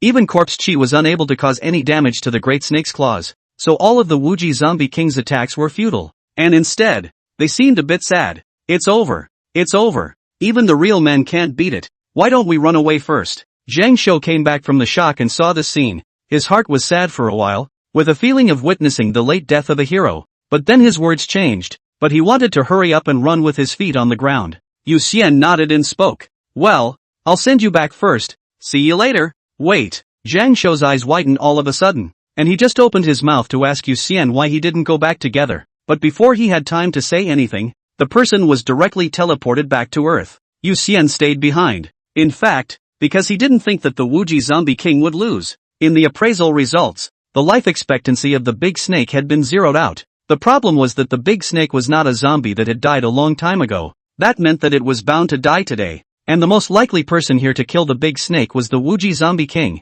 He was curious, did the Wuji zombie king have any hidden means? As a matter of fact, right now he could not see any chance of reversal for the Wuji zombie king at all. Although each punch of the Wuji zombie king was extremely powerful, anyone with a discerning eye could see that its attacks were completely futile. The big snake's other arm at this time slashed at the Wuji zombie king's head, and its sharp claws instantly severed the Wuji zombie king's neck. It then proceeded to chop off all of the Wuji zombie king's arms and legs. After doing so, it looked up in Yu Xian's direction, but was oblivious to him. Its target from start to finish was not Yu Xian, the vampire, but Zhang Shou, the living person. Yu Xian was similar to a zombie to it. It's disappointing? Yu Xian could see the emotions in Orochi's eyes, and his movements could not help but lurch as he originally wanted to teleport and run away. At that moment, the great serpent turned around and prepared to leave, obviously completely disinterested in everything here. But before it could extinguish the flames on its body, the sky suddenly darkened, for the clouds parted and the whole earth was exposed to the abyss.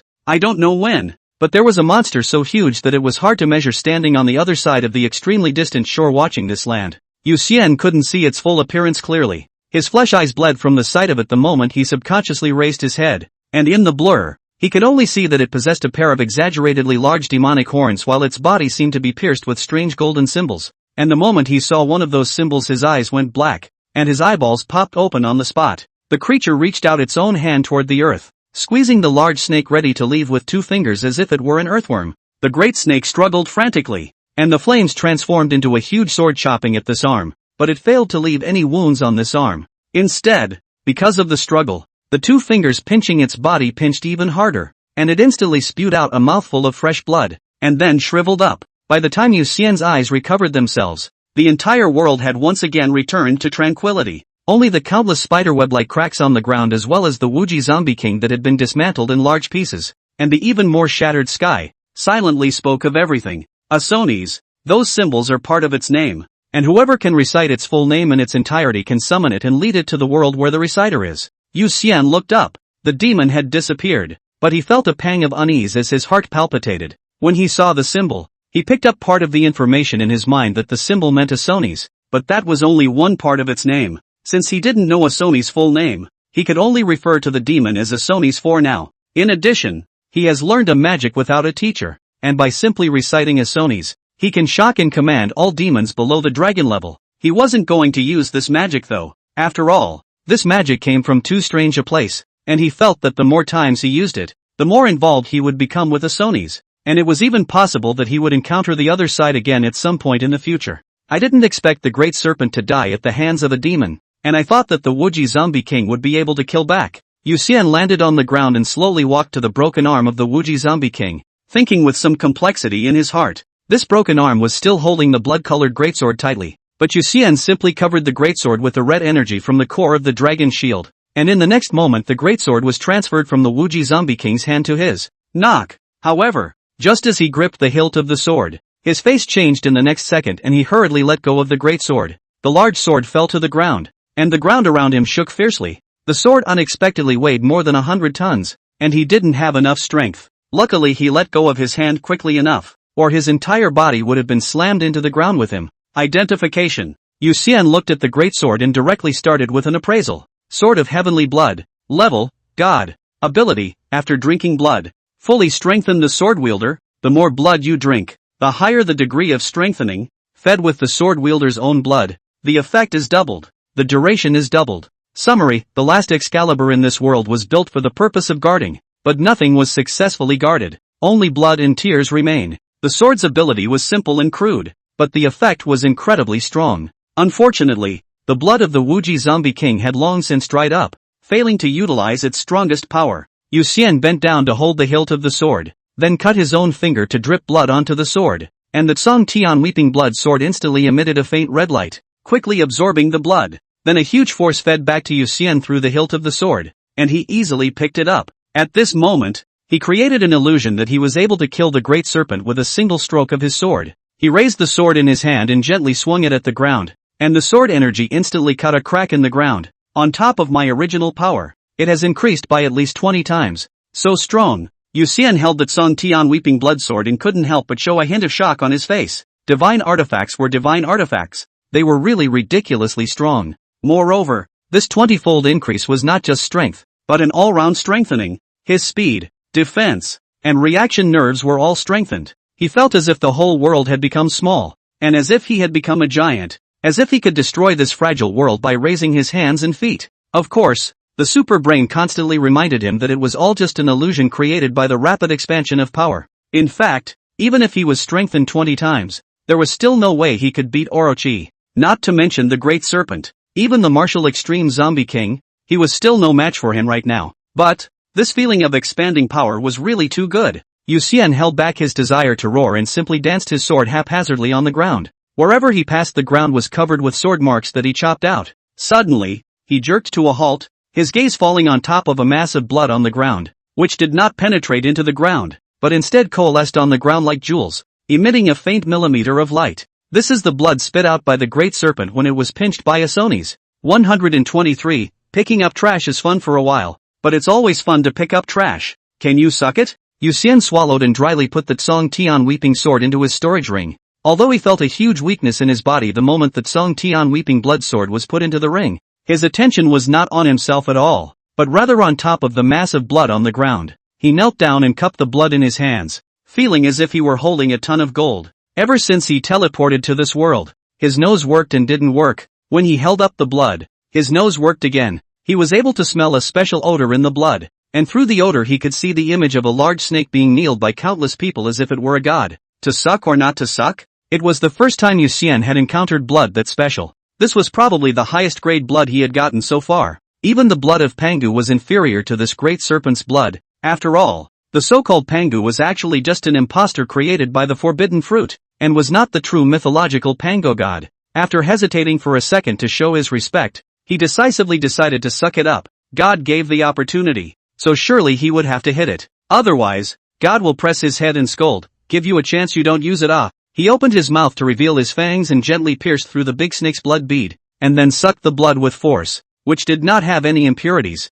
but was so sticky and horrible that he actually felt like he was sucking on snot when he sucked it. When the blood beads were sucked clean, his body gave a jolt, and then dense cracks began to appear on his skin, and it was as if the blood and flesh were trying to squeeze out from underneath the skin. It's too bracing. This blood is too nutritious for him to carry. Suddenly, the skin of his shoulder split open and a tumor grew out of the flesh, followed by a crack in the tumor, and an eye kept turning in the crack. The vertebrae in his back bulged and the same cracked open, sprouting an eye that took up the entirety of his back, as his flesh and blood were all apparated by it. The core of the dragon shield inside of him suddenly began to absorb his blood, while that foreign power from the great snake was also being rapidly wailed away by it. His body quickly returned to its original form. After a while, he gasped for air, as if everything that had just happened was a hallucination, except for the fact that his school uniform was bursting at the seams. That power. Divine power? Yu Xian touched the position of his shoulder and thought in his heart in shock. In fact, the blood of the great serpent itself was only 1 or 2 grades higher than the blood of a perfect creature,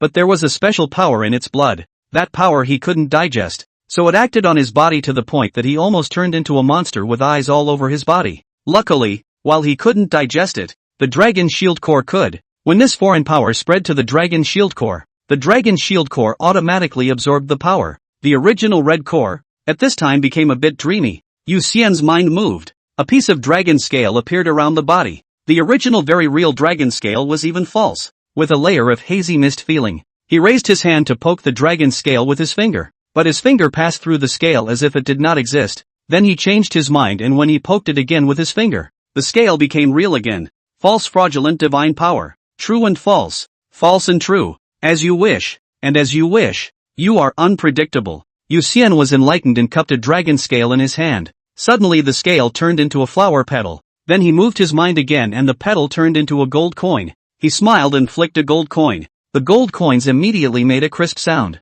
spinning rapidly in the air before finally disappearing into bubbles again. Orochi had a total of 2 god grids. The primary god grid was the fire god grid, and the secondary god grid was the void fraud god grid, with the former focusing more on attack, and the latter focusing more on defense. In reality, the Wuji Zombie King had failed to truly harm the Great Serpent's main body from beginning to end. Those scales of the Great Serpent that were shattered were all illusory, and when the battle ended the Great Serpent could be automatically refreshed by slightly utilizing the illusory deity power. The only one who really touches the reality of the Great Serpent is Asonis, who takes the Great Serpent with ease. Simply put, there is actually a layer of false deception on the surface of the serpent's body, and any attack that fails to cause damage to the false deception on the surface of the serpent's body will not be able to reach the serpent's true location, and naturally will not be able to cause any real damage to the serpent. It was then that Yu Xian realized the true meaning of the appraisal's description of only those with a firm mind can touch its reality, because the dragon shield now also possessed this layer of false deception coat.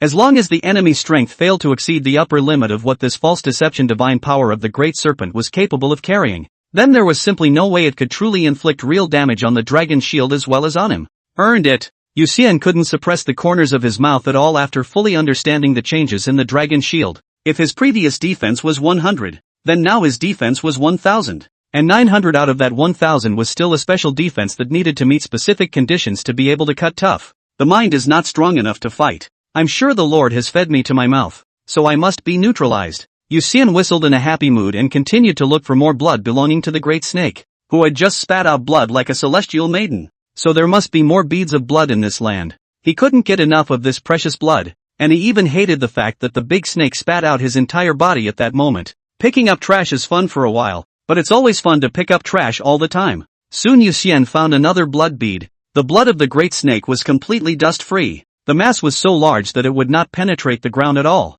so it was very conspicuous. He quickly stepped forward and cupped the blood, opening his mouth without saying a word. It's so fragrant. Sure enough, vampires have to suck blood. Yu Xian's body began to storm in the next moment. His body was instantly filled with cracks, but he was completely unperturbed, even observing the locations of his body's mutations with interest, such as his knee, which would now have an eye growing out of it. Then the dragon shield core once again absorbed the void fraud divine power belonging to Orochi, and the abnormalities in his body quickly disappeared. He vaguely seemed to grasp a bit of what was going on, and with a thought, an illusory power was extracted from the core of the dragon shield, which he injected into his body, and as he thought, his body quickly swelled up into a 3-meter one-eyed monster. It's just an illusion. His body hadn't really changed at all. It's just a veneer of falsehood covering the surface, but it can be real as long as it's impossible to see through that veneer. I see. Belief is the core of this power. That's why the first body mutation was the most real, and just now the second time because I have a bottom. So instead it didn't seem so real. Yu Xian pinched his face that only had one eye and muttered to himself, false fraudulent divine power that can also be infused with faith. When beliefs are strong enough, false can be true and true can be false. It was from the sensations he felt when his body's abnormality disappeared that he noticed another layer of attributes of the void fraud divine power, which was obviously even more incredible than he thought. False and deceitful divine power, possessing weirdness, fright, dream, demon, and compulsion, the fivefold attribute. Yu Xian transformed from a weirdo back to his original appearance. Then with a wipe of his hand on his own clothes, the school uniform that was originally burst by the expansion of his body quickly returned to its original appearance. He seemed to have a bit of an understanding of how to utilize this strange force. As for the 4 attributes of fright, dream, demonic evil, and compulsion, they still needed to be worked out slowly. 124, variable lifetime value. Yu Xian didn't waste any time. The false fraud divine power could be pondered over later.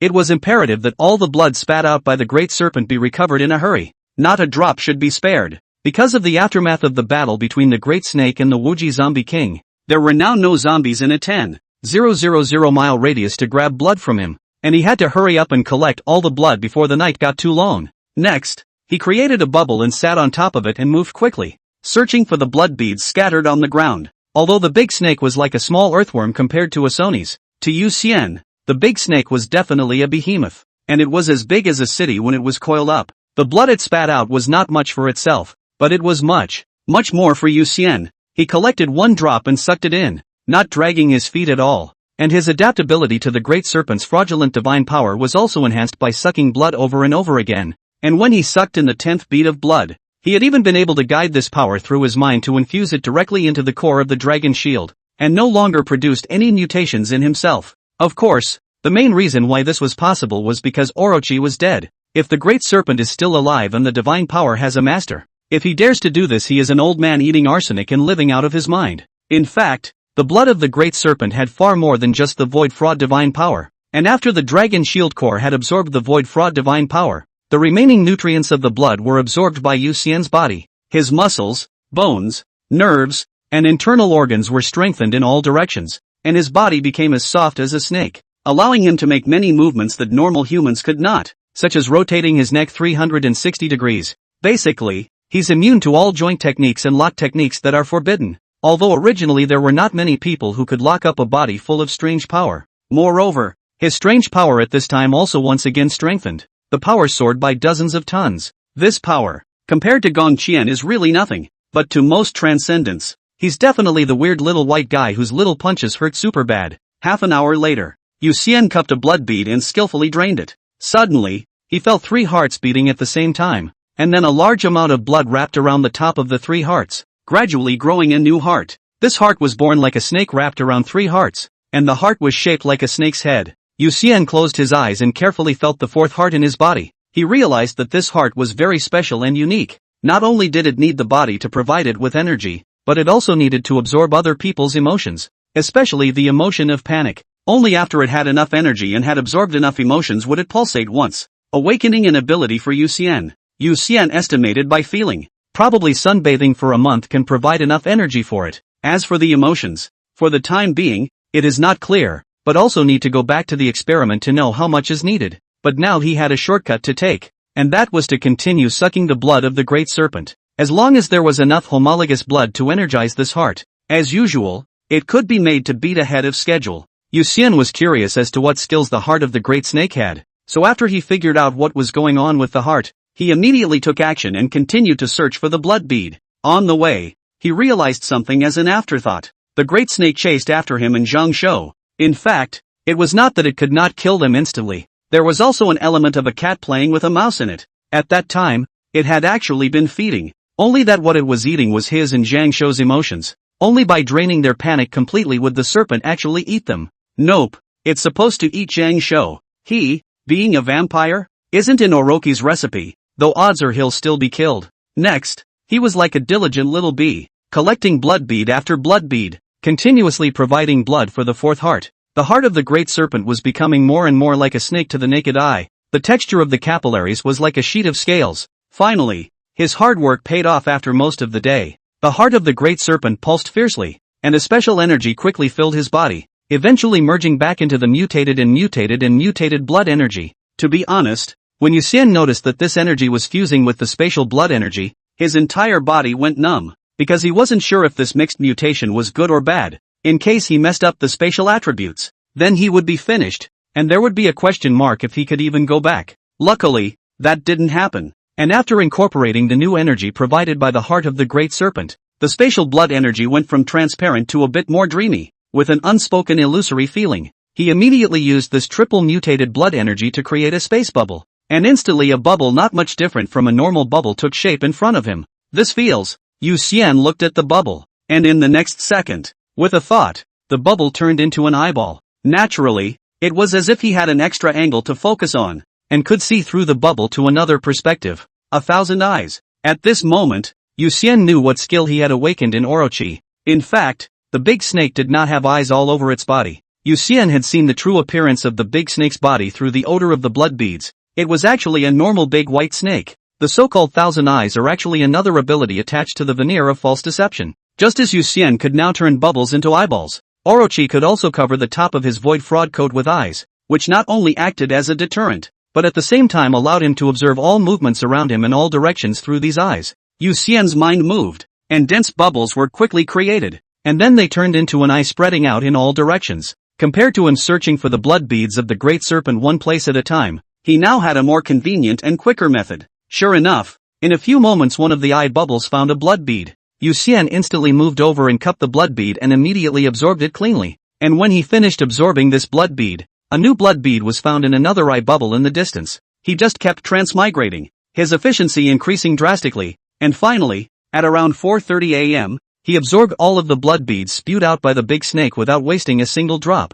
Identification. Yu Xian immediately unleashed his ability on himself after determining that there were no new blood beads. He actually knew what he was getting into, but just wanted to see it for himself. After all, it was quite an accomplishment, as in playing a reverse flip game. Even if the rankings are over, you will look at your stats again through the results and reminisce about how much fun you had at the time. As the skill was activated, instantly Yu Xian's own attributes appeared before his eyes. Name, Yu Xian. Codename, Saltfish. Race, Glitter Vampire. Sex, male. Age, 17. Lifespan, 364-892-2477. Grade, Snake On. Formation, Chinese Dragon Dynasty, Qilin Department, Fighting Division Evil Execution Squad. Ability, Light Eater, Silver Blood, Spatial Blood Energy, Appraisal, Otherwhere on the other side Insight Divine Art, Spatial Jumping, Spatial Expansion, Spatial Vortexing, Spatial Folding, Spatial Labyrinthine, Super Sniffing, Super Brain, and Ultimate Source Blood. Omitted. 1,000 eyes, you can have all-round vision without any dead angle and never be confused. Summary, elves who are different are called glitter elves, and you are the glitter vampire. Yu Xian had wanted to see how many abilities he had, but his eyes were drawn to his shifting lifespan value. He stared dumbfounded at the large list of numbers, his head spinning a bit. How did he suddenly become so long-lived again? 125, a bold idea. Move the tree to death. Move the man to life. In the next second, Yu Xian's super brain gave an answer. Maybe his previous lifespan wasn't his true lifespan, but the extreme lifespan of all life in that world. When the lifespan value reaches 0, a catastrophe sufficient to wipe out the world will erupt, and any life that lingers in that world will surely die. But by leaving that world, one is actually able to continue living, even for a long time. Lifetime values are not set in stone. Presumably, the only situation that really requires vigilance is when the life expectancy value goes to 0. Just as Orochi's life expectancy value went to 0, and as a result, he was taken out directly by Asoni's. However, there should be decimal points after 0. such as a few hours left or something like that. Except that his appraisal technique couldn't view smaller units, so it wasn't clear how long the other party would be alive after zeroing out. The Great Serpent was the one he fought the Wuji Zombie King first after his appraisal before being killed by Asonis, so there's actually a little bit of self-rescue time in there. For example, if it could notice that its lifespan was zeroed out and immediately burrowed into the ground to escape or hide, it might be able to avoid Asonis' gaze and thus escape with its life. Yu Xian figured out this point, secretly decided in his heart that he would give himself a round of appraisal in the future, not for anything else, but to see if there was any change in his life expectancy. In case the lifespan goes to zero, he immediately switches worlds until the lifespan returns to normal. 5 o'clock in the morning. Yuan returned to his home silently. He immediately used the appraisal technique on himself, and sure enough, when he returned to this world, his lifespan value changed back to the original 5,322. But the amazing thing was that even though his lifespan had been reduced, he instead had a feeling of peace of mind. It was a very rewarding trip for him. Not only did he succeed in fetching Zhang Shou back from the other world, but he also got Orochi's legacy, especially the awakening of the new talent, to a large extent to make up for the lack of Yu Xian's reconnaissance ability. Now he has a super sense of smell near and 1,000 eyes from afar. No longer need to worry about just teleporting over to catch the enemy's big move in the face. The early morning sky was already cloudy, and there was a layer of mist in the air. After taking a shower, Yu Xian sat on a lounge chair on the balcony, looking at the sky that was gradually whitening in the east, with bubbles constantly appearing and disappearing at his fingertips. In just a minute, he updated the bubbles placed around this world to the 1,000 eyes version of the bubble. Then he closed his eyes and countless images instantly appeared in his mind, each representing an eye bubble. And then he focused on the image that one of the eye bubbles saw. The image is of a huge lake. Because the day was still young, the lake appeared dark, as if there was a horrible beast hidden underwater, giving a very scary feeling in the silence. At that moment, a huge dragon head suddenly came out of the water. To be honest, Yu Xian was taken aback. He didn't expect the extreme dragon to really come out of the water. Then without waiting for him to react, the gem on the extreme dragon's forehead emitted a dazzling blue light, and in an instant a beam cannon shot out from the gem, dryly blasting the eyeball bubble in the air. The screen went violently black, and Yu Xian's entire body subconsciously leaned back, his forehead all beaded with sweat.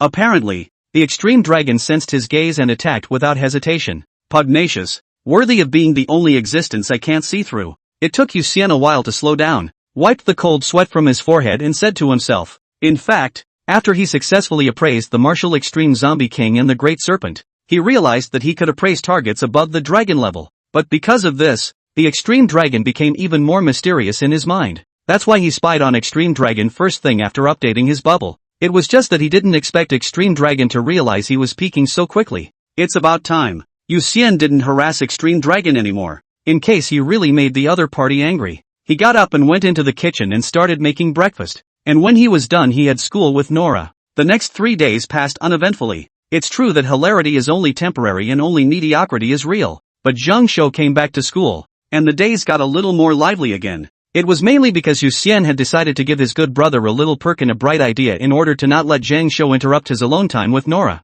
So Zhang Shou she mentioned the 1 second to school service, and every day, just after leaving the house, he was directly teleported to the school by Yu Xian. For the heterosexual but inhuman Yu Xian, Zhang Shou secretly swears to destroy his and Nora's two-person world, and the two of them engage in a battle of wits. For example, instead of going through the front door, Zhang Shou directly leapt down from the balcony, sparing Yu Xian the opportunity to teleport at the cost of using up one of his lives. Unexpectedly, Yu Xian was monitoring the entire city through his super sense of smell, and he was teleported to the school by Yu Xian just after he was revived. Zhang Shou is still not dead. To the school immediately ran outside. The result is trapped in the infinite overlapping space of the school. Frozen did not run out of the school half a step. In the end, Yu Xian and Nora managed to arrive at the school, and Zhang Shou was completely defeated in this contest. Nora was completely in the dark about the battle of wits between the two, so when she saw Zhang Shou kneeling in front of the school door in the on's position, still looking disillusioned,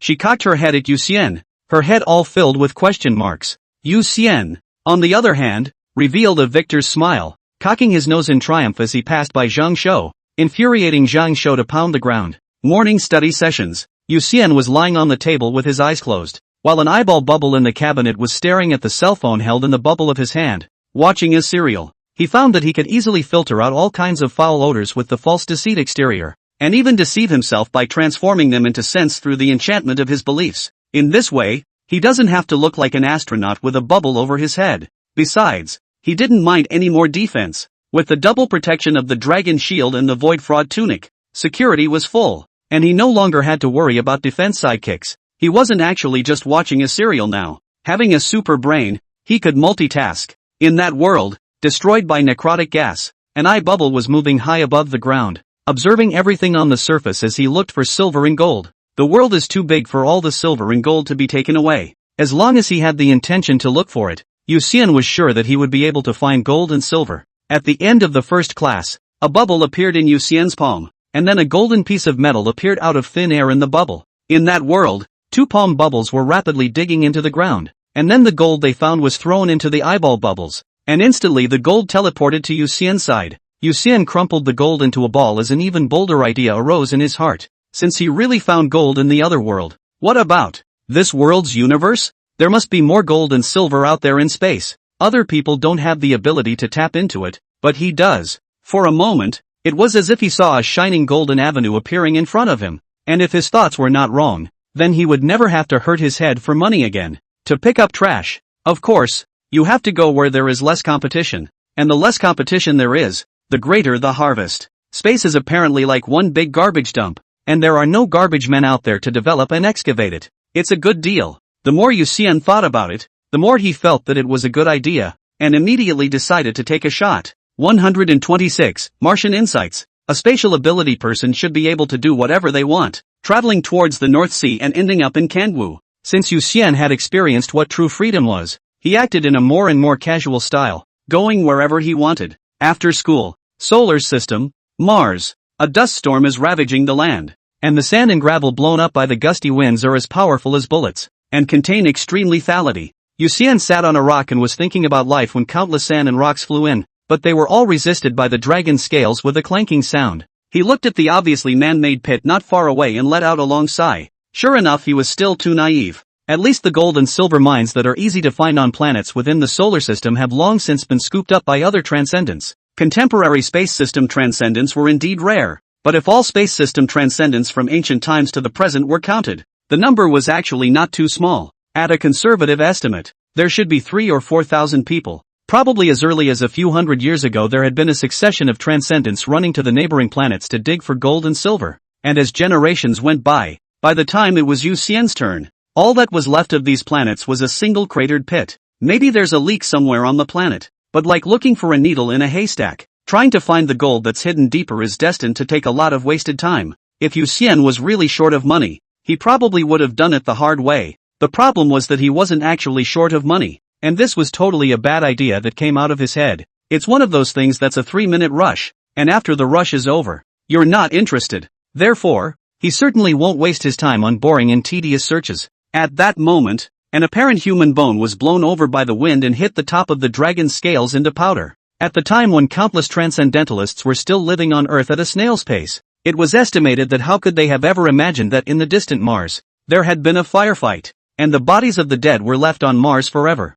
Such skeletons. In fact, there were quite a lot of them. The flesh and blood were eroded and dissolved by the wind and sand, and some transcendentals of the flesh-strengthening faculty, whose bones were tougher than diamond, were preserved, and gradually scattered all over the place along with the storms of Mars. Forget it, go home. Yu Xian grabbed a handful of sparking dirt, then got up and muttered to himself. Suddenly, a strange sound came from the pit not far away, a long, melodious sound, sort of like some kind of musical instrument, but like the sound of some kind of creature with a very long throat. The spatial bubble at Yu Xian's fingertips stopped expanding, and he looked toward the dark, deep, and completely unseen pit not far away, suddenly generating great curiosity. Are there creatures in the pit? He had already seen abyssal demons and otherworldly zombies, but he had never really seen an alien creature. Although technically speaking, abyssal demons and otherworldly zombies both belong to the category of being extraterrestrial creatures that was ultimately in existence outside of the world, while the creatures hidden inside the pit were most likely native extraterrestrial creatures.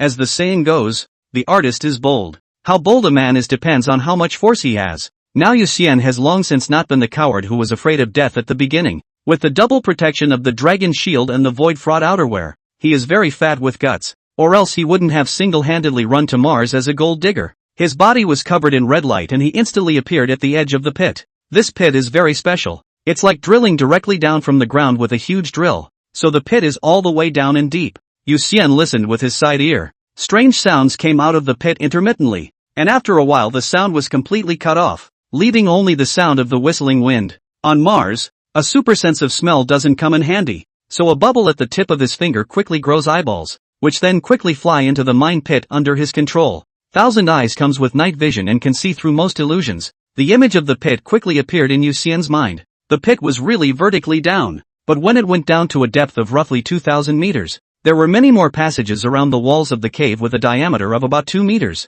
He controlled the eye bubble into one of the passages when suddenly the bubble was attacked by an unknown creature. All he saw in his mind was a flash of black shadows and then the screen went black. Sure enough, there is something, but it doesn't seem to be a normal creature. Yu Xian recalled the last image he saw and thought with great certainty in his heart. The black shadow was thin, and the movement of the attack took on a Z shape, with an aesthetic characteristic of man-made creatures. He suspected that it would have been a magical artifact left behind by a previous transcendentalist who had arrived on Mars, or an alchemical artifact of some sort, and that it had been left behind on Mars forever because its owner had died, though there was some disappointment that the creatures in the pits weren't really native extraterrestrials. Still, Yu Xian decided to investigate and see what kind of creature was hiding inside, and if it was interesting enough or powerful enough, it would be a good choice to take it in with the final source blood. It's worth noting that the two perfect creatures that followed him are dead. The dragon-shaped perfect creature was killed by the great serpent, and at that time, he was in a hurry to take Zhang Shou on the run, so he just gave the little buzzard trailing behind a random evacuation order. As it turned out, after all the dust settled, the little buzzard never came back. Yu Xian later tried to contact little buzzard through his 7 orifices Linglong heart, and he really couldn't, so it could be determined that it was most likely dead. 1, 2, 3, go! At this time, Yu Xian jumped directly into the pit, and the person rapidly descended in the pit. One eye bubble quickly surrounded him, providing him with an all-around view, and to be honest, at this moment, a thought suddenly popped into his head that it would be great if he could awaken the poisonous fire of Orochi's Sinan in the future. If he awakened the poisonous fire of Sinan, the eyeball bubble could shoot out the kind of green beam that the big snake had shot out before. That thing was quite amazing in its power. The dragon-shaped perfect creature's defense was definitely not weak, but it was still split in two by the poisonous fire of Sinan. Unfortunately, Orochi's skill tree requires not only energy but also emotions, and awakening skills is too difficult. Moreover, Orochi's skill tree is also all question marks. What skills are awakened is completely random,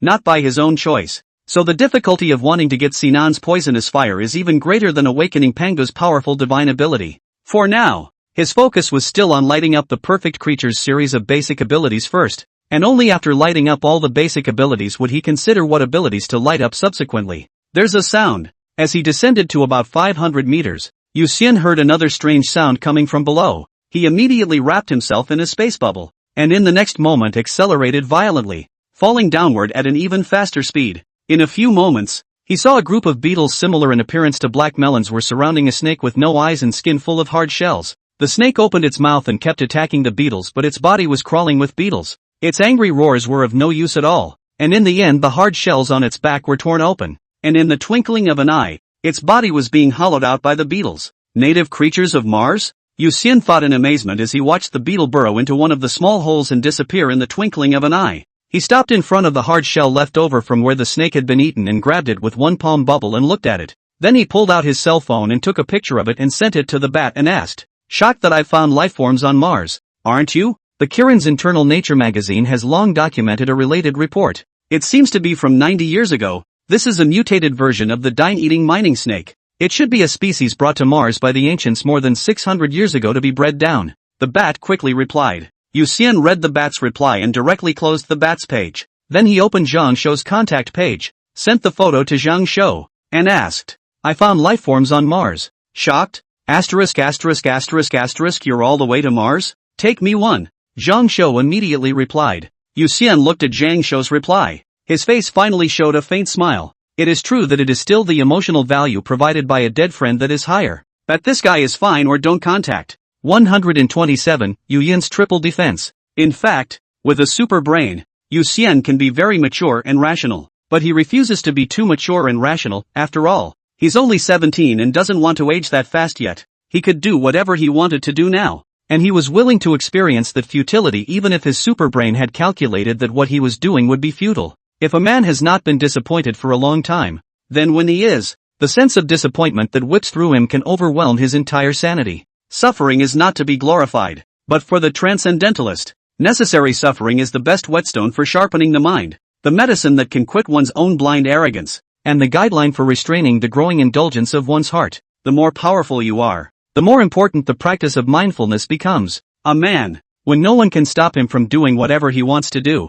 the only one who can restrain him is himself. Because when the strength is strong to a certain extent, the reason does not make sense. The fist is the biggest reason. The people around, meet things, all need a strong mind to judge right or wrong. This is like an emperor who holds military power in his hands, and needs to distinguish between the loyal and the treacherous, weigh the pros and cons, and live and die, all at the drop of a hat. If you are wrong, the consequences are unimaginable. If you are wrong, you will kill innocent people indiscriminately. If you are wrong, you will shed blood. Or if you are wrong, you will cause yourself to die without a burial place. Yulai supported Yu Xian to go to college. In fact, in order to let Yu Xian experience more, learn more, experience more, it is best to see themselves, see the world, and even be able to go to the next level, to realize all kinds of realms of thought. After showing off the mutated dine-eating mining snake from Mars, under Zhang Shou's strong request, Yu Xian opened the real-time recording software inside the Qilin and set it to be viewable by everyone.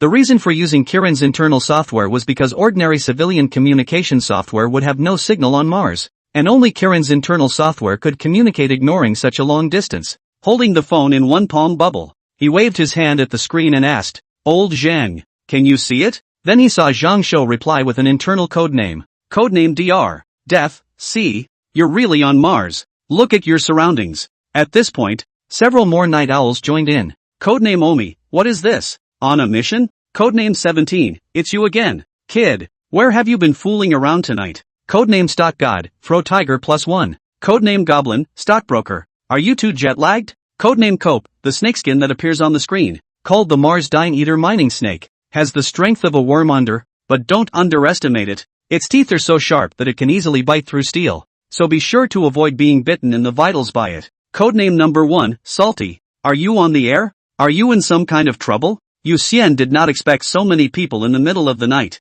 so he had to explain the situation a little. Then he controlled the palm bubble to throw away the snakeskin of the dine-eating mining snake, and continued to sink down, not realizing that the software he used for work instead made it look like a live streaming software, and more people watched him exploring Mars in the middle of the night. Codename Goblin, Salty Brother. How do you keep breathing on Mars? Isn't the air very thin on Mars? Seeing the goblin's questioning, Yu Xian replied while observing the bottom of the passageway. I put 2 space bubbles in my nostrils, and the space of the bubbles connects to the Earth's bubble, allowing me to transport the Earth's air over, he said, tilting his head slightly and using his cell phone to show the bubbles in his nostrils. Codename 17, space abilities are just great. So much freedom. Codename Cope, space abilities are just great. So much freedom +1. Codename Piggies, space abilities are just great. So much freedom +1. Codename Alcoholic, spatial abilities are just great. So much freedom +1. Codename Fat Cat, strong interruptions. Yu Xian watched the crowd chatting away,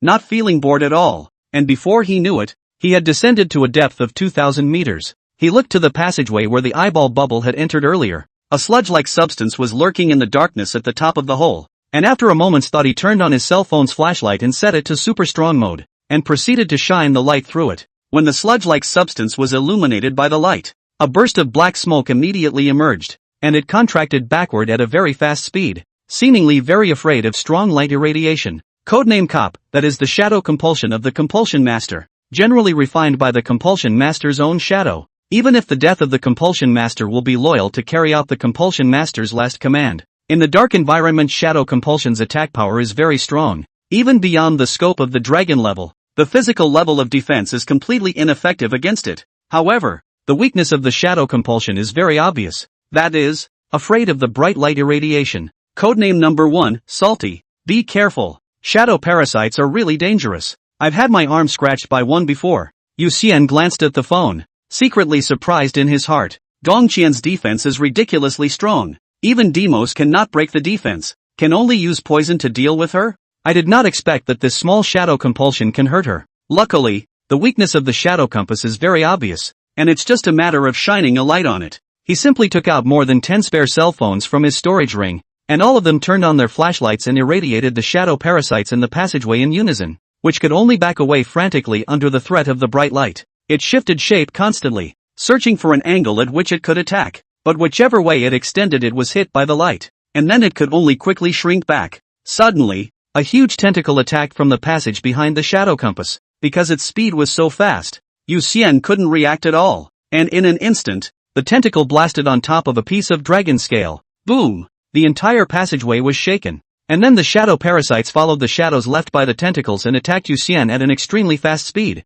It changed from sludge form to blade form. A long black blade curved in an S shape and instantly stabbed at a dragon scale, and the void fraud tunic on the surface of the dragon scale rippled and almost broke its defense. The core of the dragon shield absorbs the great serpent's false deception divine power, and naturally attaches to the dragon scales, so Yu Xian's current defense is actually the false deception tunic version of the dragon scales plus false deception tunic, which has a total of 3 layers of defense. The only way to attack Yu Xian himself was to break through the false deceitful coat on the surface of the dragon scale, then the dragon scale itself, and then the false deceitful coat on Yu Xian's body. It's a security that just pulls right through. As a matter of fact, if there were only dragon scales, with the shadow compass's characteristic of ignoring physical defenses, it really couldn't be defended. But this special defense of the false fraudulent outer clothing, on the contrary, precisely restrained the shadow compass's special offense. There are other monsters. Yu Xian was an afterthought and reacted only after all the attacks were over,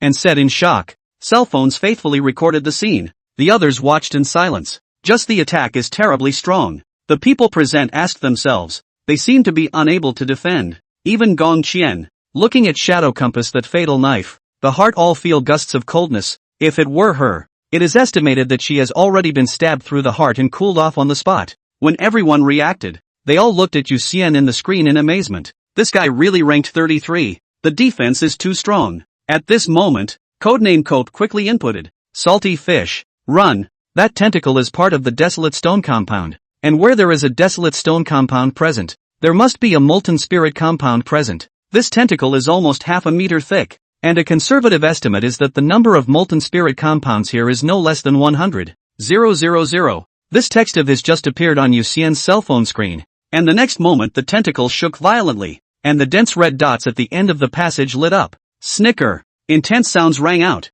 and the red dots turned into red torrents, like lava coming from the other end of the passage. When Yu Xian saw this scene, he immediately turned around and ran. He was indeed confident in his own defense, but the molten spirit compasses were coming on strong, and he didn't feel the need to use them to accentuate his confidence. He flew out of the passage and was just about to fly upwards when the other passages above him spewed out a large number of molten spirit compasses that looked like countless lava falling. He had no choice but to continue flying down. In fact, he could have teleported away at any time, but the tradition of the Chinese people was that they had come all the way here, so there was no reason to run away in disgrace. Besides, it was far from time to need to evacuate, so he was going to struggle a bit more. 128, a fortune. Molten spirit compass, ranked third among the top 10 poisonous parasites. According to what Yu Xian knew from the Qilins database, the most terrifying thing about this parasite was that the higher the number, the higher the temperature. If there was only one molten spirit compass, then it could only emit heat of 100 degrees.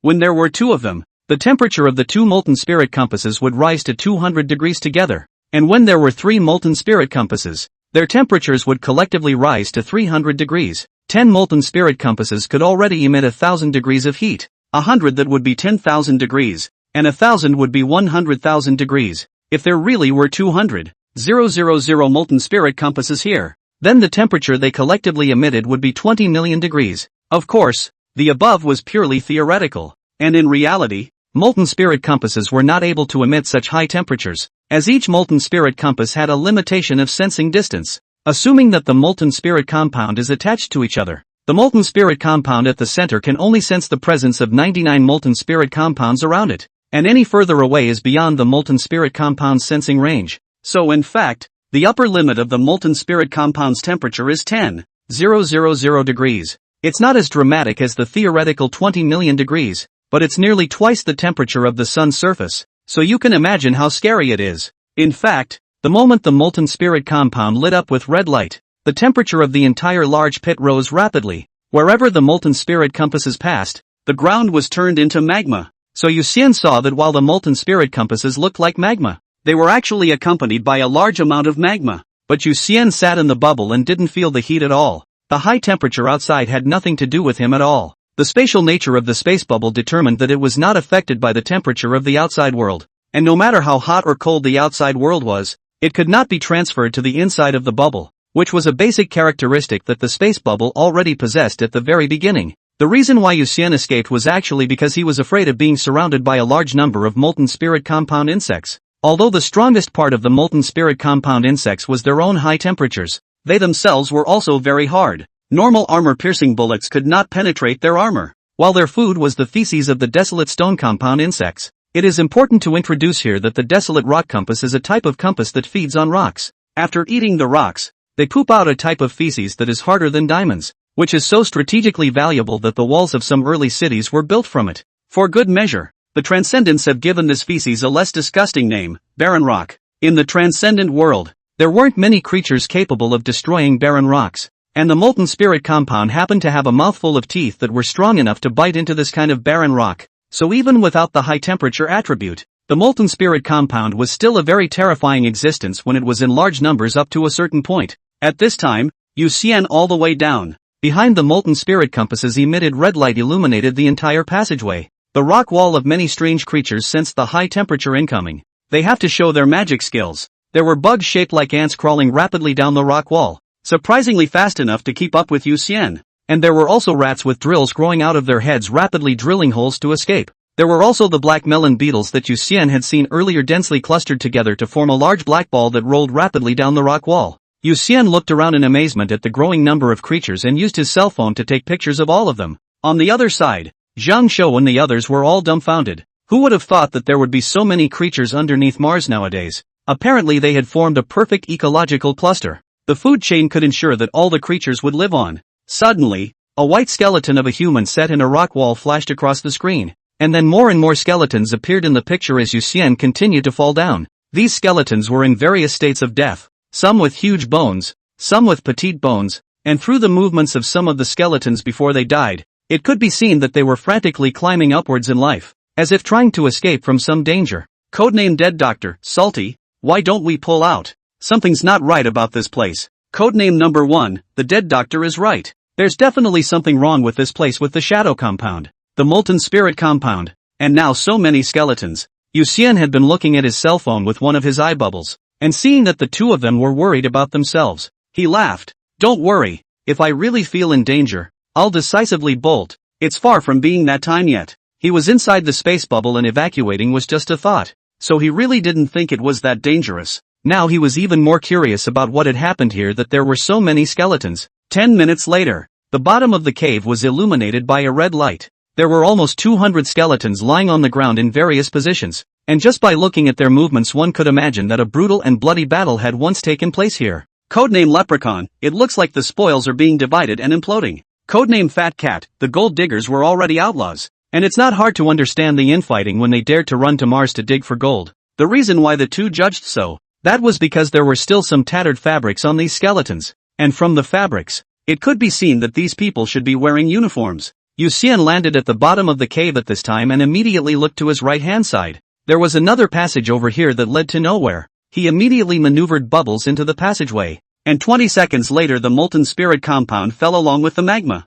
and a large number of Martian creatures that didn't have time to escape into the passageway died in the magma. The molten spirit compound chased into the passage in a smooth manner, and the next two sides advanced rapidly in the passage, which was four-way and had a large number of forks. Suddenly Yu Xian's eyes flashed a bright light. Immediately stretching his hand out of the bubble to the cave wall, between the dust and dirt, a piece of coral-like dog's head gold was grasped in his hand, and he smiled at his cell phone. Guess how much this is worth? Codename Dead Doctor, there really is gold. Codename number 1, are you really crazy? You want money or not? Codename Cope, the dog's head gold you have in your hands is in very good shape, and based on the current market price of gold, and with the artistic additions, it should sell for 4 or 5 small gulls. Codename Goblin, Salty Brother, want to make a date? My sister's favorite is the year-old little brother. Codename Piggy, the old hag is going after Salty. Salty, run! Yu Xian didn't care about the words of the crowd as he put away the dog head gold and continued to look around. Originally he has given up the idea of digging for gold.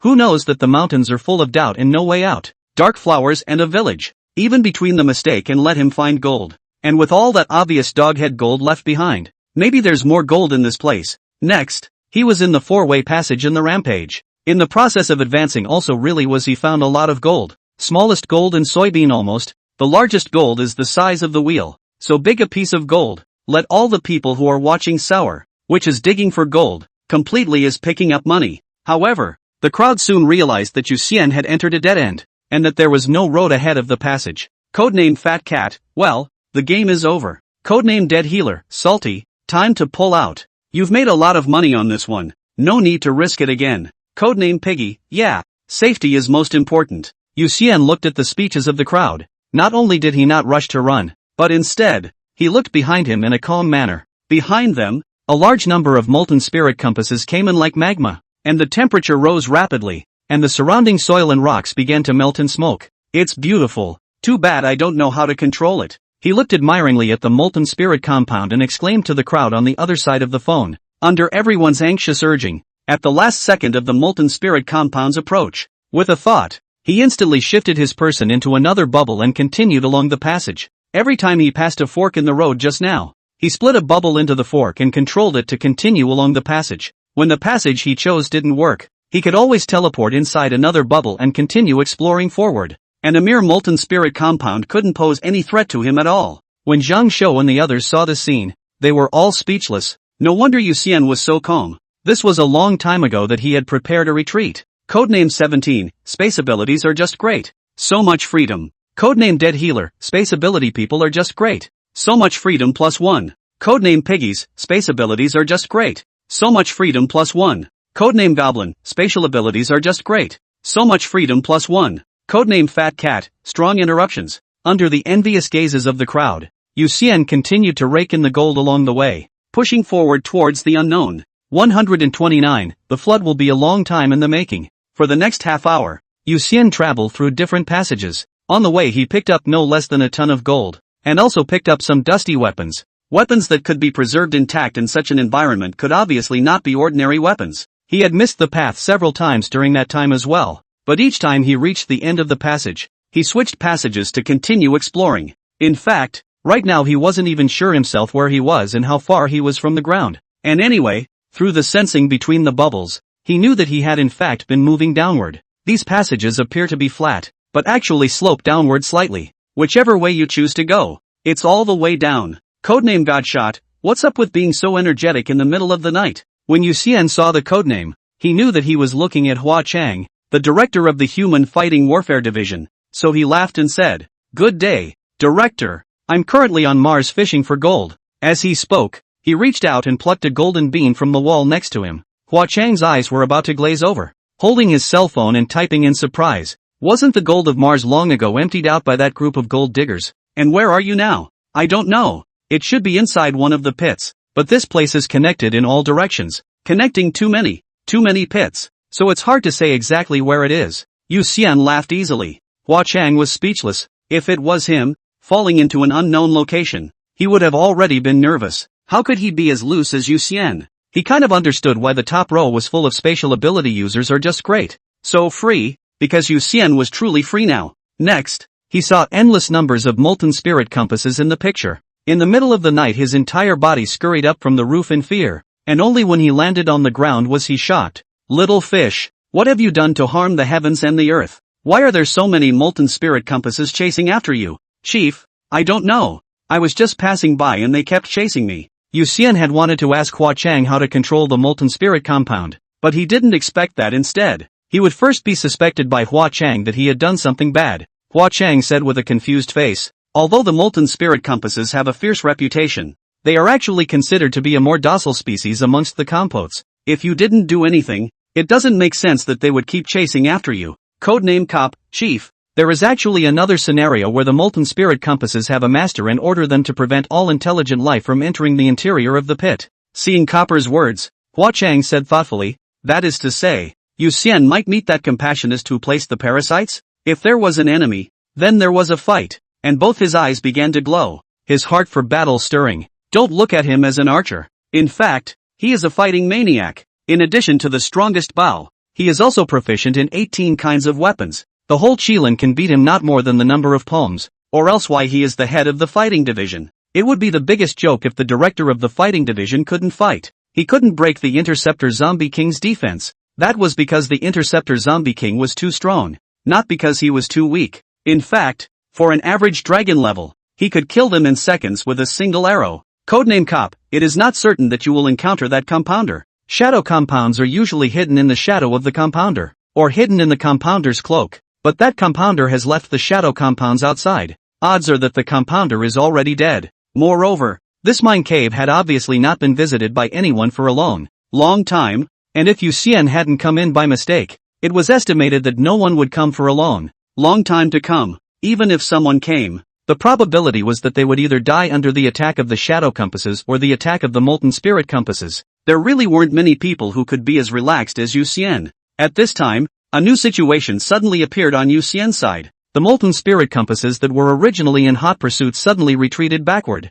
and the passageway quickly turned pitch black. Although Yu Xian had night vision, he still took out several strong light bulbs and turned them on. Instantly the whole passageway was once again bright. Only just now the molten spirit compound was emitting red light, while now it was cold white light. Looks like something's up ahead. Yu Xian didn't rush forward, but controlled an eyeball bubble to continue past. You can wave when you can, but you have to be cautious when you should be cautious. After all, only the little cutie. Only then would he go forward and be reckless in this situation. He wouldn't make such a cheap mistake. As his eyeballs rapidly moved forward, the narrow passageway in Yu Xian's vision gradually became wider. Then a barren stone gate appeared in front of him, and at the edge of the gate sat a skeleton. And from his movements it was clear that he should have had his heart shattered and ended up collapsing in this place. Eye bubbles passed through the stone door and found a very large interior space, supposedly a vestibule, with many weapons hanging on the walls on both sides. So one could imagine that a number of people had once practiced their martial arts here. Beyond the vestibule, a formal gate appeared in front of the eye bubble, and above it was written, "The Torrent Club." This is actually the territory of the largest patriotic organization, the Torrent Club. 600 years ago. Yu Xian saw these 3 words and muttered to himself in shock. Hua Chang was surprised. What? You're saying that's the territory of the Flood Club? Well, it shouldn't be wrong. Yu Xian nodded. The Torrent Society was an organization formed by a group of patriotic transcendents before the emergence of the Interdictor Warriors, which was not only dedicated to fighting transcendent criminals, but also supported the country with a large amount of transcendent resources. Arakanite, in fact, was one of the supplies supported by the Flood Club, and the city of Arakanite now has a Flood Club memorial. At first, the Flood Club was active for about 70 years or so, and then it mysteriously disappeared, and no one knows where the members of the Flood Club went. But there has been no news of the Flood Club since then. To this day, people are still speculating about the whereabouts of the Torrent Club, the most common of which is that all the members of the Torrent Club went into the abyss, while others speculate that the Torrent Club traveled to outer space and explored the Starry Sea. I just didn't realize that the Torrent Club even had a base on Mars, and maybe this was even the headquarters of the Torrent Club. Yu Xian controlled his eye bubble to enter the gate of the Torrent Club. The image that entered his eyes made his eyes widen at once. A large number of skeletons were sitting on various places. Some stabbed their hearts with daggers, some slapped their palms to shatter their own sky, and some stabbed their foreheads with their fingers. Right in the middle of these skeletons, 2 bodies with no signs of decay at all were kneeling on the ground. The man stabbing himself through the abdomen with a knife, and with it the woman clinging to him behind him, and the 2 of them dying on their knees and snuggling together. It turns out that the Torrent Society did not go to the abyss, much less explore the Starry Sea, and they all died here. Yu Xian looked at the 2 corpses in the center of the circle surrounded by countless skeletons in shock and muttered to himself. The Flood Club left behind many video images, so he instantly recognized that the 2 people in the middle were none other than the president of the Flood Club, Hong Zhang, who was known as the Divine Sword, and his wife, Thousand Butterfly Shuixianjin. What the hell happened here? Why did they kill themselves? 130. The Sealed Nama Race. Yu Xian maneuvered the eye bubble around the main hall to make sure there was no danger before entering the stone door himself. He crossed the vestibule and looked up at the 3 big words Torrent Club on the front door, then proceeded to use his cell phone to film the interior. But the man remained cautious not to step inside the front door. Everyone who was looking at their cell phones and saw the bizarre situation in the main hall through their cell phones immediately murmured. Codename Dead Doctor, Salty Fish. Don't take any chances. It looks a bit scary in there, especially Hong Zhang and the others. How can they not be rotten? Codename First, no. Mars. This kind of environment, the body unless exposed to the surface destroyed by the storm, it is difficult to decay, will only slowly become similar to the mummy like dry corpse. You look around the skeleton, all decayed, This is the biggest problem. Codename Cop, it kind of looks like some sort of sacrifice or sealing ritual if you look at the picture. So don't go in there yet, Salty. I'll look up the information.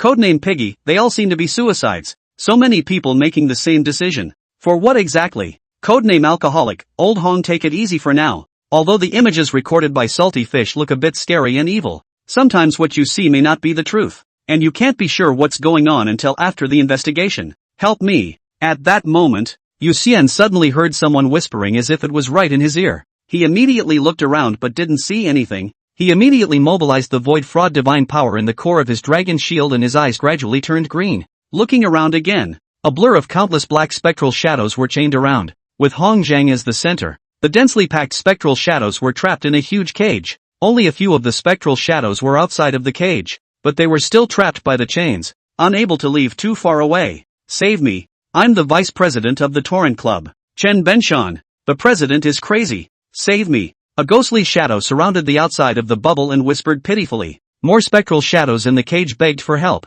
and in a blur they all showed pleading colors. How should I save you guys? Yu Xian glanced at the spectral shadow outside the bubble and opened his mouth to inquire. The phantom rejoiced. The method is very simple. Junior, all you need to do is cut off Hong Zhang's head. The formation will not break down and we will be able to reincarnate. That's too cruel, isn't it? And what if you guys are bad guys? Yu Xian asked, pretending to be hesitant. The phantom shadow put away his pitiful expression, and his body, which was still trembling, stabilized, suddenly abandoning its disguise. It looked to the specter in the cage and said, "You guys, I knew it wouldn't be that easy. We have the face of a villain. How can we fool him that easily? Not going to continue acting?" Yu Xian asked with some amusement. The shadow of the ghost helplessly said, "You will not believe it. And you are the first human to come here in more than 500 years. How can you be a simple-minded character? So, let us make a deal. You let us out, and we can fulfill your 3 wishes. Any wish will do. Then my first wish would be for you to release yourselves. And since any wish can be done, then please start your show now." Yu Xian looked at the phantom shadow and laughed. Spectral shadow was speechless. If they could come out, they would have come out more than 500 years ago. They would still need to wait until now. At this time, a large number of ghostly shadows in the cage were swept away by a huge black hand. A huge black shadow appeared in the cage. It stared at Yu Xian without saying a word for a while before it opened its mouth and said, "Humans, don't be complacent. It's going to be very soon. The day that I break free from my bondage will be the day that you humans will perish. Then wait until you break free," Yu Xian said as he looked at the large black shadow. The others looked at their cell phones, and since they couldn't take pictures of the apparitions, they were puzzled by Yu Xian talking to himself. Codename Dead Doctor, Salty, who are you talking to? Are you hallucinating? Codename number 1, Salty's eyes have turned green. Is this his power? Or is he under some kind of spell and being controlled? Codename Piggy, aren't you two on the same team as Salty? You guys don't even know? Codename Dead Doctor, we really don't know. Salty, he's getting stronger all the time. He might be a different person if he hasn't seen us for a few days, and we're not sure how much he's capable of. Codename Cyanide, yeah. Salty, he's improving so fast that he's probably the only one who knows how strong he is right now. The others were speechless when they read it. Kirin's internal demons +1. Before, Gongqian was enough for them to look up to, and now it seemed that Yu Xian was even more perverted. A few days at a time. Wouldn't it be impossible to target or even judge the strength of Yu Xian's strength? Unless he was able to kill Yu Xian on the spot, he might not be able to beat him in a few days. Considering again that Yu Xian is a spatial ability, everyone present realized something terrible. Yu Xian was very outrageous, even more outrageous than Gongqian. Yu Xian wasn't looking at his cell phone. He was staring at the large black shadow, the corners of his mouth slightly upturned in the manner of a crooked-lipped dragon king. King, he's deliberately provoking you. Don't fall for it. King, please don't be angry. When we break free from our bonds, I will present his head. King, please also bear with me. A little impatience will lead to a lot of trouble. At this time, all the phantoms were urging the big black shadow to calm down and not to be enraged by Yu Xian's provocation. And the big black shadow was staring at Yu Xian dead in the face, his body emanating rolling black smoke, clearly enraged by Yu Xian's provocation just now. So that's how it is. It seems that not all of the Nama race were sealed here, and there are leaks that escaped. Yu Xian muttered to himself at this time. The ghostly shadows that were still persuading the big black shadow were all suddenly quiet and looked at Yu Xian. Something's not right with this human. How does he know their Nama's Nama? And it's also known that there are other clans out there. Kill him. He must be killed. All the phantoms immediately stared at Yu Xian with murderous anger. The problem was that they were bound by the cage and had their power imprisoned by the chains. so there was nothing they could do to take Yu Xian other than staring at him. Yu Xian did not care at all about the hostility of the ghostly shadows. The green light of his eyes gradually faded, and the ghostly shadows in his field of vision all dissipated, leaving only the wreckage on the ground as well as Hong Zhang as well as Cui Xinjin, who were kneeling in the center. He let out a long sigh, then bowed deeply to the front. Below the Torrent Club is an abyssal rift, and back in the day the Torrent Club was searching for gold on Mars in order to raise funds. They dug for gold and found this rift, so they established this parish and assigned personnel to suppress this abyssal rift. In the end, because of the great invasion of the Nama race from this abyssal rift, all the members of the Torrent Club put their own lives on the line and put up a great formation to seal most of the Nama race here. But some of them escaped. The corpses found at the bottom of the pit earlier were actually images of the Torrent society fighting against those whose bodies were controlled by the Nemorians to the point that the corpses formed to kill each other. If their clothes were a bit more intact, Yu Xian might have realized that all of those people were members of the Torrent Club more quickly. Yu Xian had pieced together the truth of that year through the various clues he had seen along the way, as well as what he had seen from the appraisal of the Nama. It is because of this understanding that the heart is deeply moved. How fortunate mankind is. Every time when life and death are at stake, there are always brave and fearless heroes who step forward and use their wisdom, strength and selfless dedication to guard the lives and hopes of all. The Torrent Society. The Interdictor Warriors. It is because of their dedication and sacrifice that humanity has been able to continue to this day, especially the Namo tribe. If they came out, given the overall strength of the human race more than 500 years ago, it would definitely be a true disaster of extinction. Luckily, there is the Torrent Club and so many benevolent people. But now, those Nama who managed to escape the seal must all die. 131, Super Heart. Activate. Before leaving, Yu Xian's eyes glowed with a green light as he once again took a deep look at the large black shadow, keeping the appraised attributes firmly in his mind. Name, Gansa. Codename, the King of Lust. Race, Nama. Sex, male. Age, 964292418. Lifespan, 0. Rank, Dragon On. Formation, King of the Nama. Ability. Spiritual body, immune to all physical attacks. Immune to most energy attacks. Psychic erosion, through one's own powerful psychic force. Forcibly erode the target's mind, making it subservient to one's own. Biomodification, invade every cell of the target through mental power. Edit the genes in the target's body, and cause the target's body to mutate. Mental tsunami, gathering one's own mental power and turning it into a raging tsunami to drown the opponent, forcibly destroying the opponent's mind and making him or her a vegetable. Mental grazing, gathering a large number of thin mental threads to remotely manipulate targets that have been mind eroded. The stronger the mental power, the greater the number of puppets that can be manipulated. King's power, utilizing the power of the king of the Namor tribe, forcefully absorbing other members of the Namor tribe,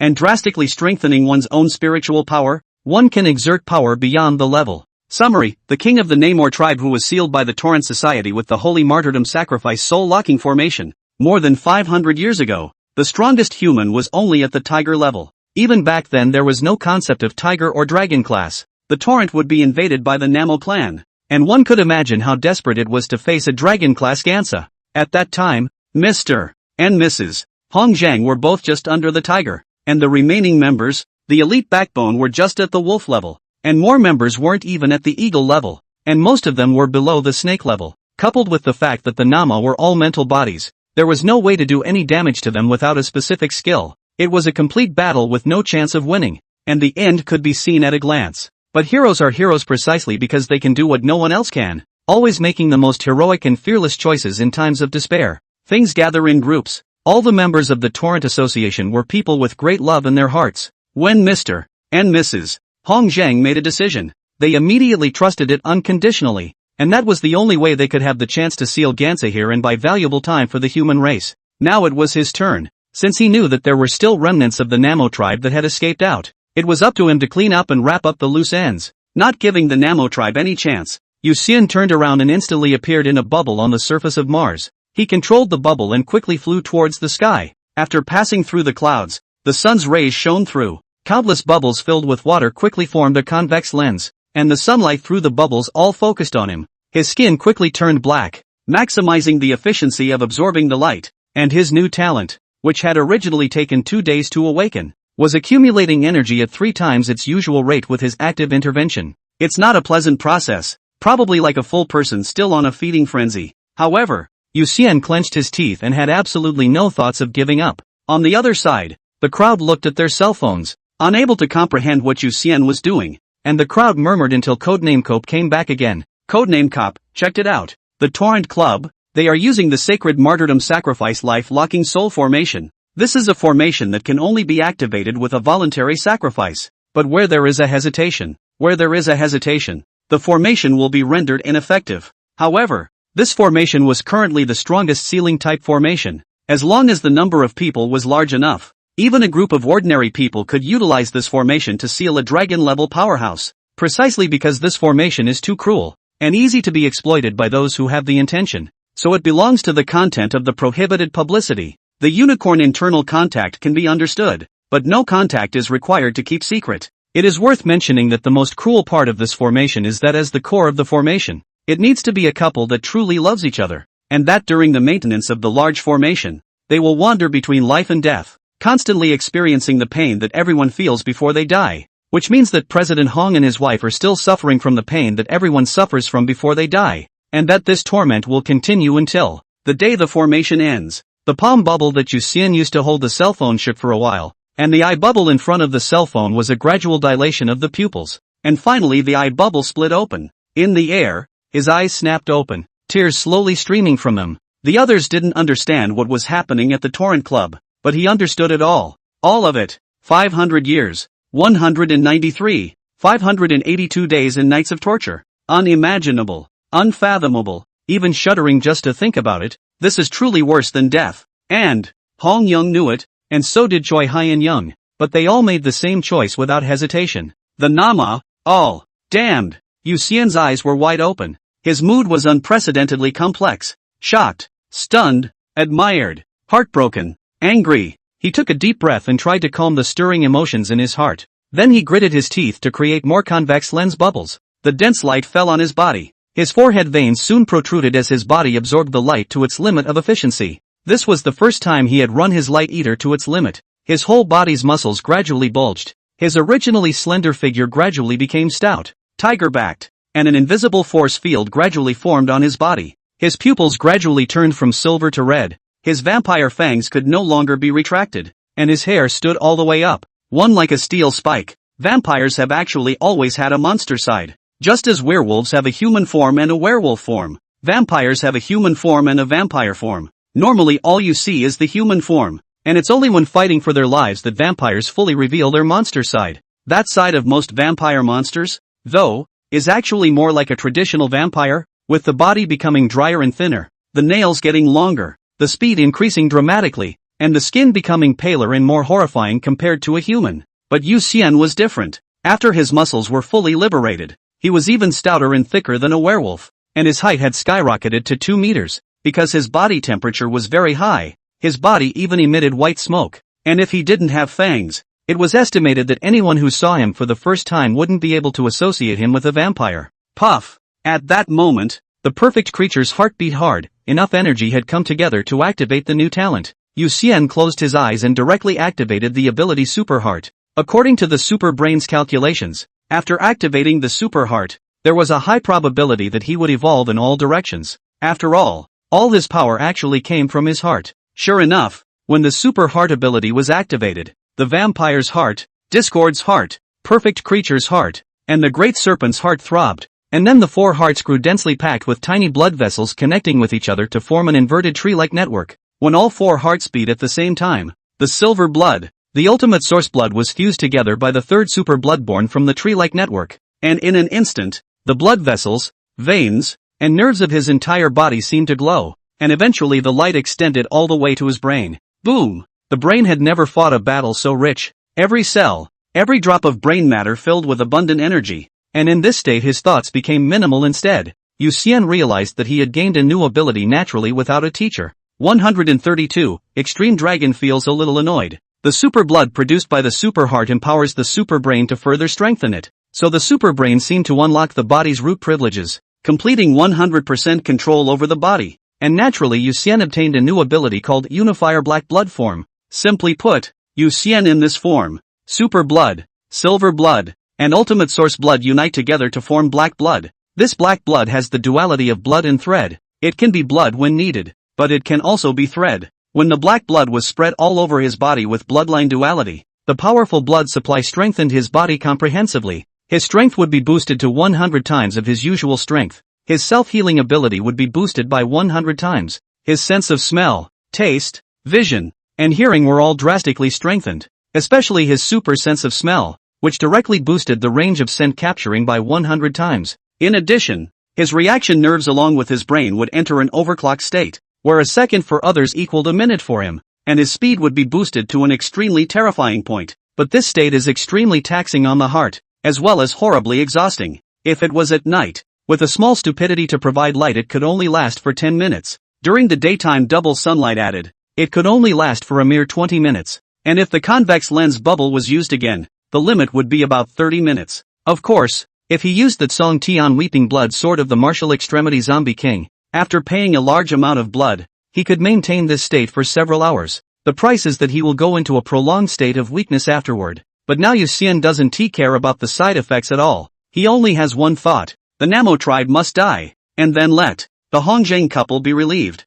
After activating the super heart and thoroughly adapting to the changes in himself, the Zhou Tai Weeping Blood Sword appeared out of thin air in Yu Xian's hand, and then a black line at his wrist rapidly drilled out and slowly wrapped itself around the top of the Zhou Tai Weeping Blood Sword. The black line came out as a line, but when it landed on the Zhou Tai Weeping Blood Sword, it turned into blood. The blood slowly flowed down from the sword, and when it was about to flow to the tip of the sword, it was all absorbed by the Zhou Tai Weeping Blood Sword. Yu Xian's body was rapidly being strengthened. At this time, a black piston flower bloomed in his chest. The black petals spread throughout his body with his chest as the center. The black threads quickly removed the school uniform that had burst because of the previous surge in size, and proceeded to form a set of black armor that covered his entire body. Then the void fraud tunic, the dragon shield were stacked around the armor, forming the image of a dragon and snake. At this moment, Yu Xian felt unprecedentedly strong. He closed his eyes and said to himself, shield excess feelings, shield excess hormone secretion. Start fighting. When he opened his eyes again, they were devoid of any emotional fluctuations. The battle plan has been customized. A thought flashed through Yu Xian's mind, and the next moment he disappeared into thin air, and when he reappeared, he was already outside the Earth's atmosphere. He stood in a space bubble overlooking the surface of the Earth. Then his hand stretched out in dense, tiny bubbles quickly floated out from his fingers before being transported to the surface by the space bubble. Silver City. A large number of eyeball bubbles, smaller than dust, quickly observed everyone in the city. Previously at the Torrent Club, the reason why the eye bubbles didn't discover the Nama clan was actually because Yu Xian hadn't added Void Fraud Divine Power to the eye bubbles created by the Thousand Eyes in order to conserve Void Fraud Divine Power. After all, the Void Fraud Divine Power came from the Great Serpent. It belonged to the category of being a sourceless water, and using a little would mean less, so it was natural to use it sparingly. And now Yu Xian was equally frugal, but in an efficient way. These eye bubbles were tiny enough, and he added a portion of false fraud divine power to them only when they were locked onto a target for searching the Namor. In just a minute, the entire Silver City was scanned by him, and everyone was cleared by Rose. Then he searched one city at a time. Small cities like Bamboo City and Tower City could be scanned clearly in 10 seconds, and the vast majority of cities, it didn't take a minute. The only capital city, Yanjing, took more than 2 minutes while scanning. Konoha City, Mofang Heavy Industry. President Wei Shimin was in a meeting, when suddenly he had an extremely terrifying feeling, as if someone was staring at him. No good. Have I been exposed? Wei Shimin's heart tightened and she immediately got up and looked around. But she didn't find any problems. The assistant next to him looked at Wei Shimin in confusion and couldn't help but get up and speak. Mr. Wei, I'll leave first. Wei Shimin looked back at the others in the conference room, then forced himself to calm down as he coughed and left the conference room in a hurry when he finished. However, in the next second, before he could react, the person appeared in outer space, and in front of him was a mysterious person in black armor with a dragon and snake wrapped around his body.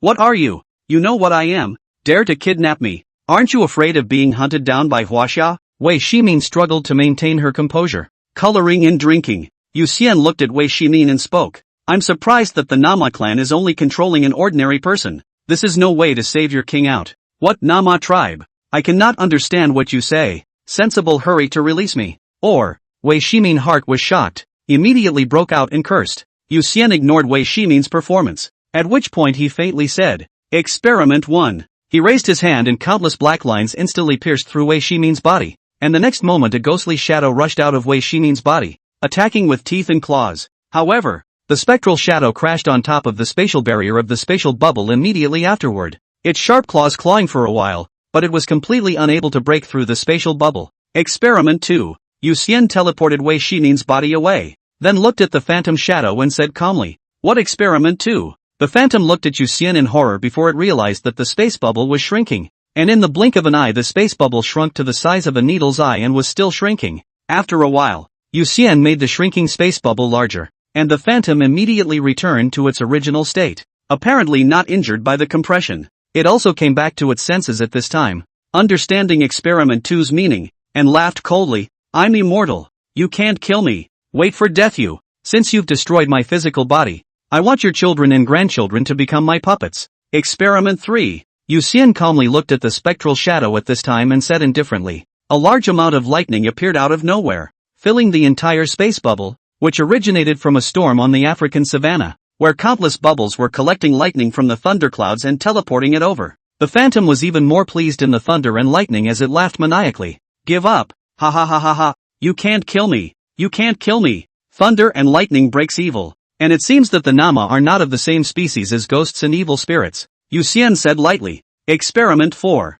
And the phantom shadow was shocked, and then he saw a large amount of lava pouring into the bubble. Subsequently, Yu Xian tried various methods, but none of them were able to cause harm to the phantom, and the phantom became more and more confident and rampant. "Ha ha ha ha ha. What other tricks do you have? Feel free to make it out." Experiment 9. Foolishness. How could the great me be affected by a mere spatial distortion? Experiment 10. What kind of attack is this? Finally, all of Yu Xian's means were used up, and he sighed slightly as he looked at the unharmed phantom shadow. The phantom shadow laughed in triumph. "You've exhausted your skills. Ha ha ha ha ha. Wait for me. I'll take revenge on you, on your children and grandchildren, just like I tortured the Wei family, and enslave you all for generations to come." "Did the Wei family offend you?" Yu Xian asked. The ghostly shadow laughed. "Of course, when I escaped out, the ancestor of the Wei family seems to be called Wei Jiabao to come, so he desperately destroyed my first physical body, so I will enslave his bloodline for generations, so that his children and grandchildren will all be my dogs." "Wei Jiabao, he's a member of the Honglu Club?" Yu Xian asked again. The phantom shadow said smugly. "Right, so the children and grandchildren of those people from the Torrent Club are now our puppets, being played by us. Are you angry after hearing that? Then come and kill me." Experiment 11. Yu Xian's expression did not change in any way as he calmly spoke at this time. "And 11? The phantom shadow's complexion changed, generating an extremely unpleasant feeling. The space transformed, and it was violently black around it, and it hurriedly looked ahead, thinking uneasily in its heart, 'What is this place?' At that moment, a pair of eyes behind it that emitted azure-colored light slowly opened. Just the breath alone pressurized the phantom so much that it didn't dare to move at all. It stared wide-eyed at the pitch-black lake in front of it, its heart constantly screaming, shouting, and frantically wanting to struggle, but its body never made any movements. "What's that? What's behind me?" The phantom was terrified to the core. Not even Gansa had ever made it so afraid, and it could be sure that there was some great indescribable terror behind it. In the next second, a blue light shot up into the sky, instantly cutting the sky in half. The moment the blue light came on, the phantom went up in smoke, and until it died it didn't know exactly what was behind it. On the other side, Yu Xian looked at the flickering blue light on the surface of the earth and said faintly, "Experiment 11 has confirmed that the extreme dragon can kill the Nama spirit body, with the means to target the Nama tribe. Then what awaits the Nama tribe next will be extinction." 133. Extreme Dragon was infuriated red. In his overclocked state, Yu Xian was horribly efficient. He followed the trail through Wesumen's connections, targeting other Namor members with great speed. Then these members of the Namo tribe were transported to the polar dragon side by him using space bubbles, and fell from the air like dumplings, as could be seen from the two encounters before and after. The polar dragon's sense of territory was terrifyingly strong, and any creature that invaded its territory would be attacked by it. These members of the Nama tribe are naturally no exception.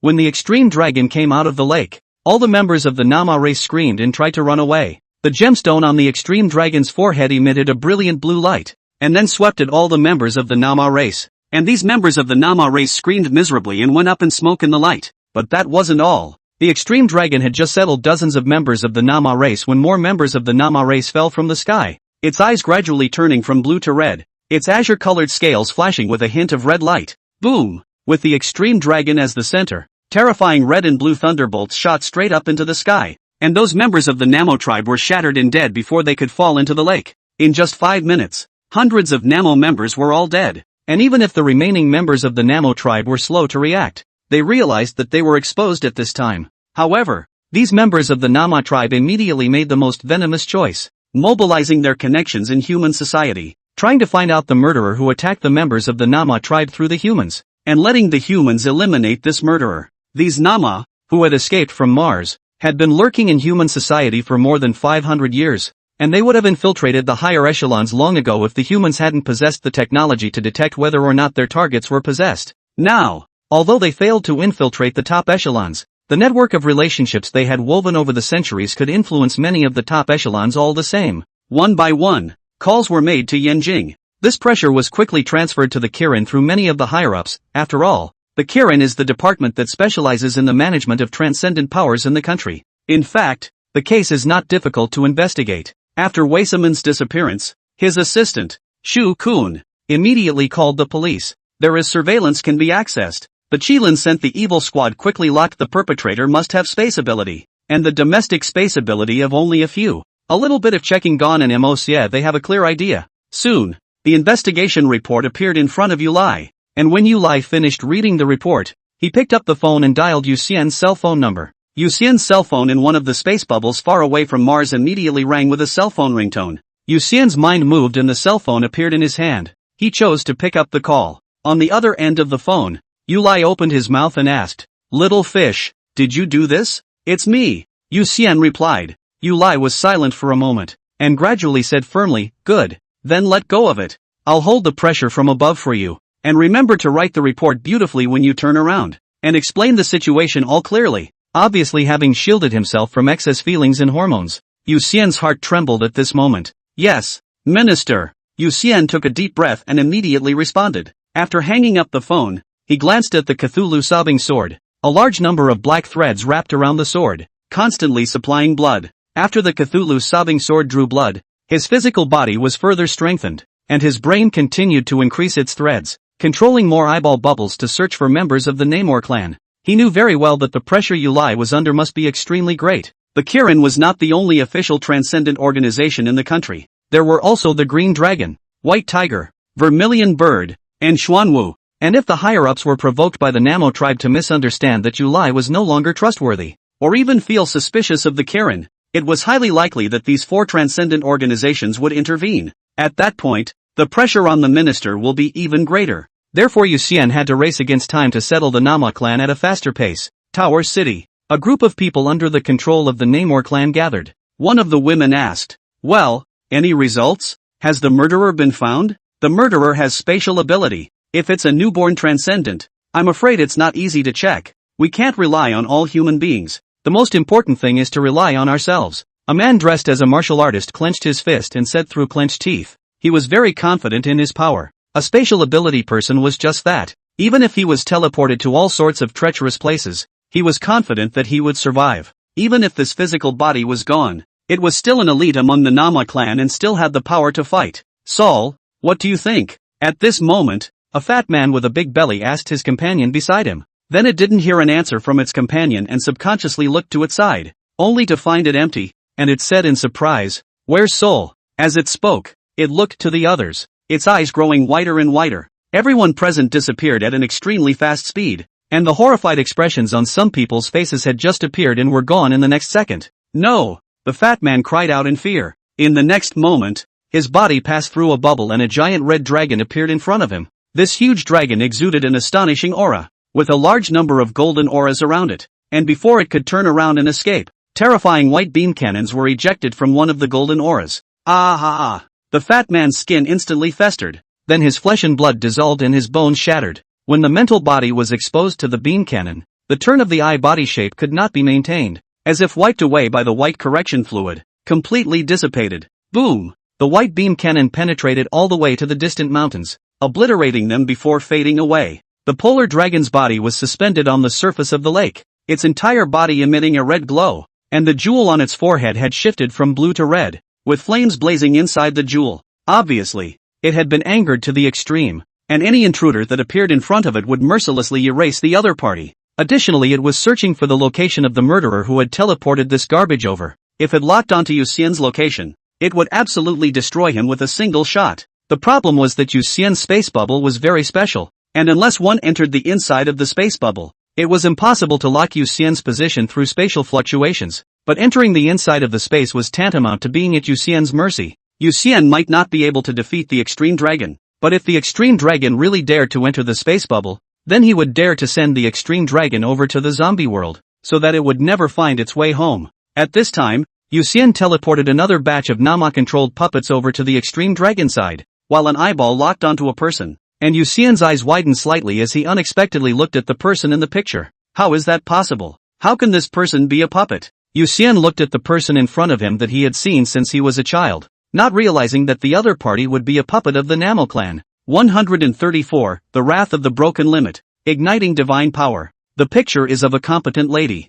Her name is Su Ji, CEO of Gushing Technology, and another identity is Yu Xian's aunt. Ever since her mother passed away due to illness, Aunt Su Shu resented Yu Xian's father for not taking care of her, and even moved from Silver City to Tianjing City. But she contacted Yu Xian every Chinese New Year to send her New Year wishes. During the time that Yu Xian suffered from acromegaly, she actually contacted her, but the phone never worked. At that time, he was too self-protected to look deeper into it, and then he gradually let it go over time. He didn't expect them to meet under these circumstances, and his aunt was a puppet of the Namo clan. When was that? Could it be that all the aunts I knew as a child were actually the Nama putting on a show? Yu Xian reason could no longer restrain the affection in his heart, and in an instant he teleported from outer space to a mansion in Tianjing City, his eyes looking at his aunt's back. The super sense of smell instantly gathered all the odors of the entire Tianjing City, and the super brain deduced all the past events that happened in Tianjing City within 10 years and 0.01 seconds. 6 years ago,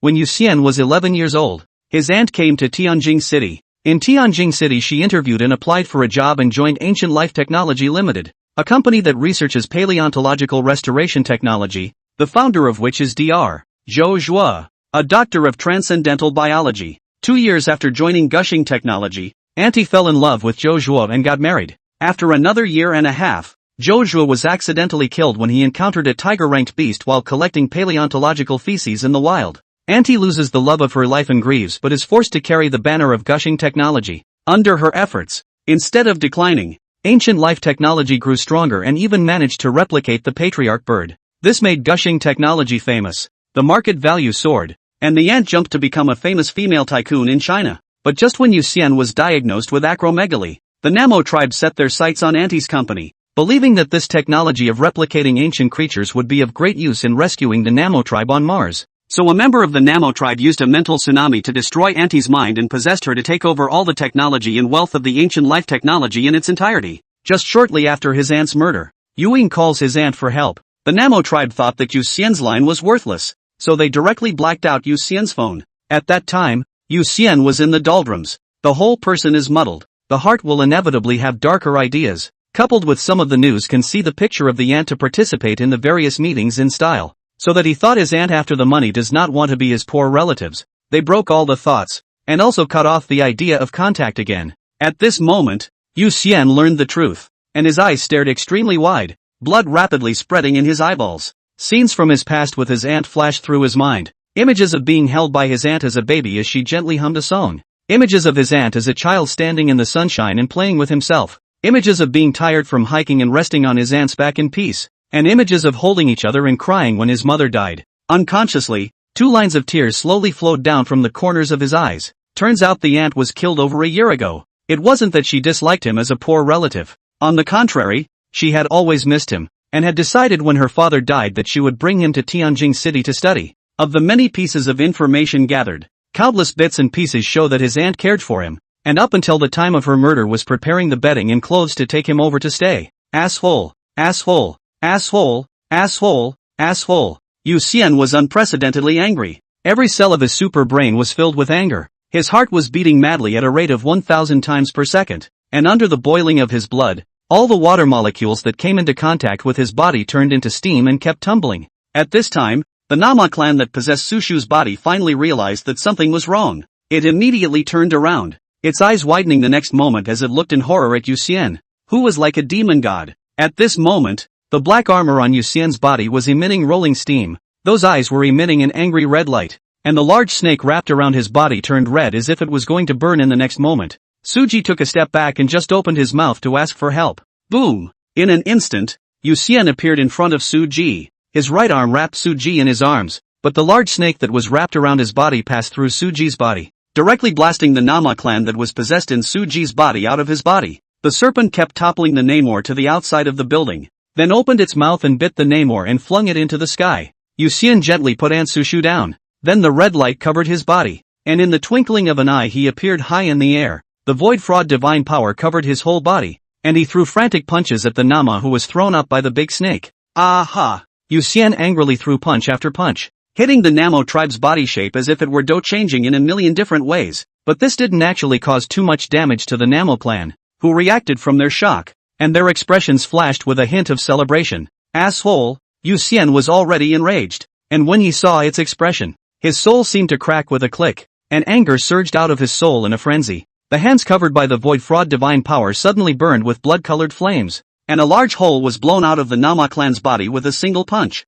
How is it possible? Divine power. No! Spare me! Don't kill me! The Nama, who had just been celebrating, thinking that Yu Xian couldn't hurt himself, looked down at the large hole in his chest and screamed in horror. But then it was overwhelmed by Yu Xian's furious fists. Each punch with blood-colored flames inflicted great damage on it, and in the midst of the screams it was gradually bombarded by Yu Xian to the point where not even crumbs remained. Nama Nation. Yu Xian still wasn't relieved after he resolved this Nama who had possessed his aunt. Next, he kept instantly flashing across the country, and many dignified people who were controlled by the Namo clan were attacked by the Great Serpent in a matter of moments, and their mental bodies were blasted out of the body of the possessed object, and the next thing they had to deal with was the furious fiery fists. At Kirin's headquarters, Yuli's phone kept ringing as he crossed his arms and quietly closed his eyes. Minister, is it really okay? Cheng Jietian, director of the Division of Drug Research and Development, asked with some concern. The situation was so horrible that all the calls from all the forces came to the Qilin side, obviously wanting to exert extreme pressure on the Qilin to make it go all out against Yu Xian as soon as possible. Yuli closed his eyes and calmly said, I've already ascertained Little Fish's mental state. Now all we have to do is to become Little Fish's most solid backing, unconditionally trusting him and supporting him no matter when or where. He could be sure that Yu Xian was sober. Since Yu Xian has no problem with it, it means that some people are not quite sober. I'm afraid. At this time, the ringing of the phone suddenly stopped, and the entire office fell silent as Yuli squinted at the phone, waiting for the final result. Ah! Mercy, ah! Kill me! Kill me! Aha! In the sky above a certain city, Yu Xian's right hand held the neck of a member of the Nama tribe, his fist burning bright red like blood. The Nama tribe screamed and struggled miserably as if they were being branded by a cannon, but Yu Xian pressed on. Instead, he pulled out his cell phone and dialed Yuli's phone number. When Yuli picked up the phone, he spoke. Minister, the domestic enemy has been cleared. As he spoke,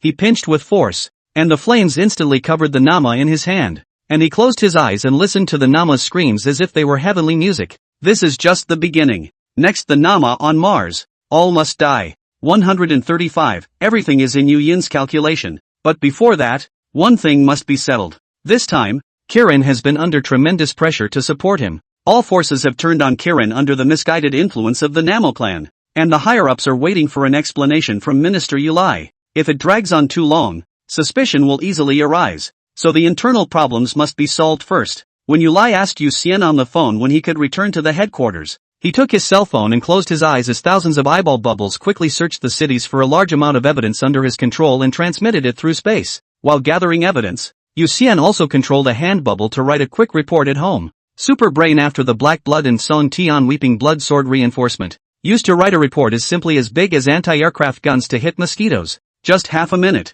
A detailed report is freshly baked. Reporting to the minister. I'll be right there. After finishing everything, Yu Xian opened his eyes and answered to Yuli on the other end of the phone. Ending the call, Yu Xian put down his cell phone, and with a thought, the bubble split technique was launched. He appeared on the sidelines, made entirely of countless bubbles, and he handed the doppelganger all the documentary evidence, as well as the report, and proceeded to send the doppelganger to Kirin HQ. In the past, the bubble doppelganger wasn't able to get too far away from Yu Xian because it didn't have real eyes. Now that there were 1,000 eyes, what constituted the bubble doppelganger's eyes were actually eyeball bubbles, so Yu Xian could remotely control this doppelganger to do some easier work. A separate portion of his brain power was separated from his brain and dedicated to manipulating the doppelganger. And soon the bubble doppelganger walked into Yuli's office. Mars, the torrent will be. Yuxian's main body teleported through the spatial bubble and reappeared in front of the door of the torrent club. He reached out with one hand, and the Nama who had whispered in his ear earlier was instantly choked by him, and for some reason, he, who had just calmed down a little bit, felt as if gasoline had been poured on him when he saw these Nama trash, and with a miso sound he burned with a bearish fury again, especially when he saw the Hongjiang couple in the center of the Holy Martyr sacrificial life locking formation.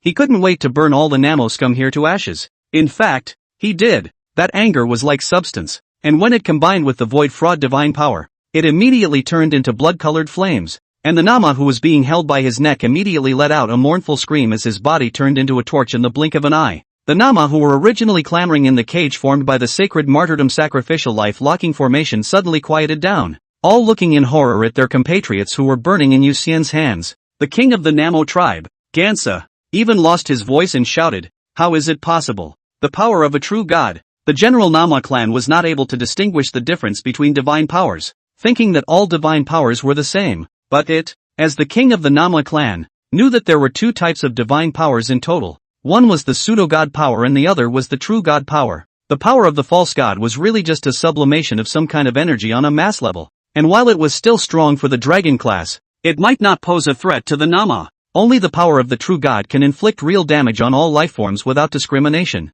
But why? It was obvious that this human was far less powerful than it, so why did it possess the power of a true god? Ganza looked at the flame in Yuxian's hand, and the more he thought about it, the more fearful he became, so much so that his body trembled violently. If Yuxian attacked it with this kind of flame, then it would definitely die. The Holy Martyr sacrificial life locking array had a very interesting feature, that is, the power of the sealed object was imprisoned unable to attack others, but others were free to attack them. When Yuxian possessed the means to do enough damage to them, they became complete lambs to the slaughter. After resolving the first Nama, Yuxian didn't want to waste a second as he walked inside the Holy Martyr sacrificial life locking formation and burned a Nama as soon as he caught one. The members of the Namo tribe who had yet to be liquidated by Yuxian frantically fled around the cage, begging for mercy. But when Yuxian saw the seniors around him who chose self-sacrifice, his heart became as hard as steel, and no matter what the dregs of the Namo clan said, they couldn't be shaken in the slightest. Treat your enemies as cold as a harsh winter, especially these inhuman contraptions. Finally, after a great sweep, only Yuxian and Ganza remained within the sacred martyr sacrificial life locking formation, and all the rest of the members of the Namo clan were burned to ashes by the blood-colored flames. Yuxian looked at Ganza and asked, "It seems that there is no more chance for you to break free from your bonds. I wonder how you feel now." "Human, I must admit that you are very strong, but you did one thing wrong. You shouldn't have tortured my people. Shouldn't have let them die in despair, and more importantly, shouldn't have left me for the end." Ganza looked at Yuxian and slowly spoke. As it spoke, its size began to insanely skyrocket, the chains on its body insanely trembled, and the skeletons that made up the sacred martyr sacrificial life locking soul formation cracked open one after another. Click! Many cracks appeared on Mr. and Mrs. Hongjiang's bodies, and sticky blood flowed out from the cracks. Hasn't anyone told you that the Namai tribe feeds on spiritual energy? And spiritual power filled with despair is our favorite food that can make us infinitely powerful. Ganza ripped the chains off his neck with one hand and roared at Yuxian in triumph. In fact, the king of the Nama clan's king's power was sublimated from this, and it could be said that Yuxian's act of killing the other Nama clans was actually providing power to Ganesha.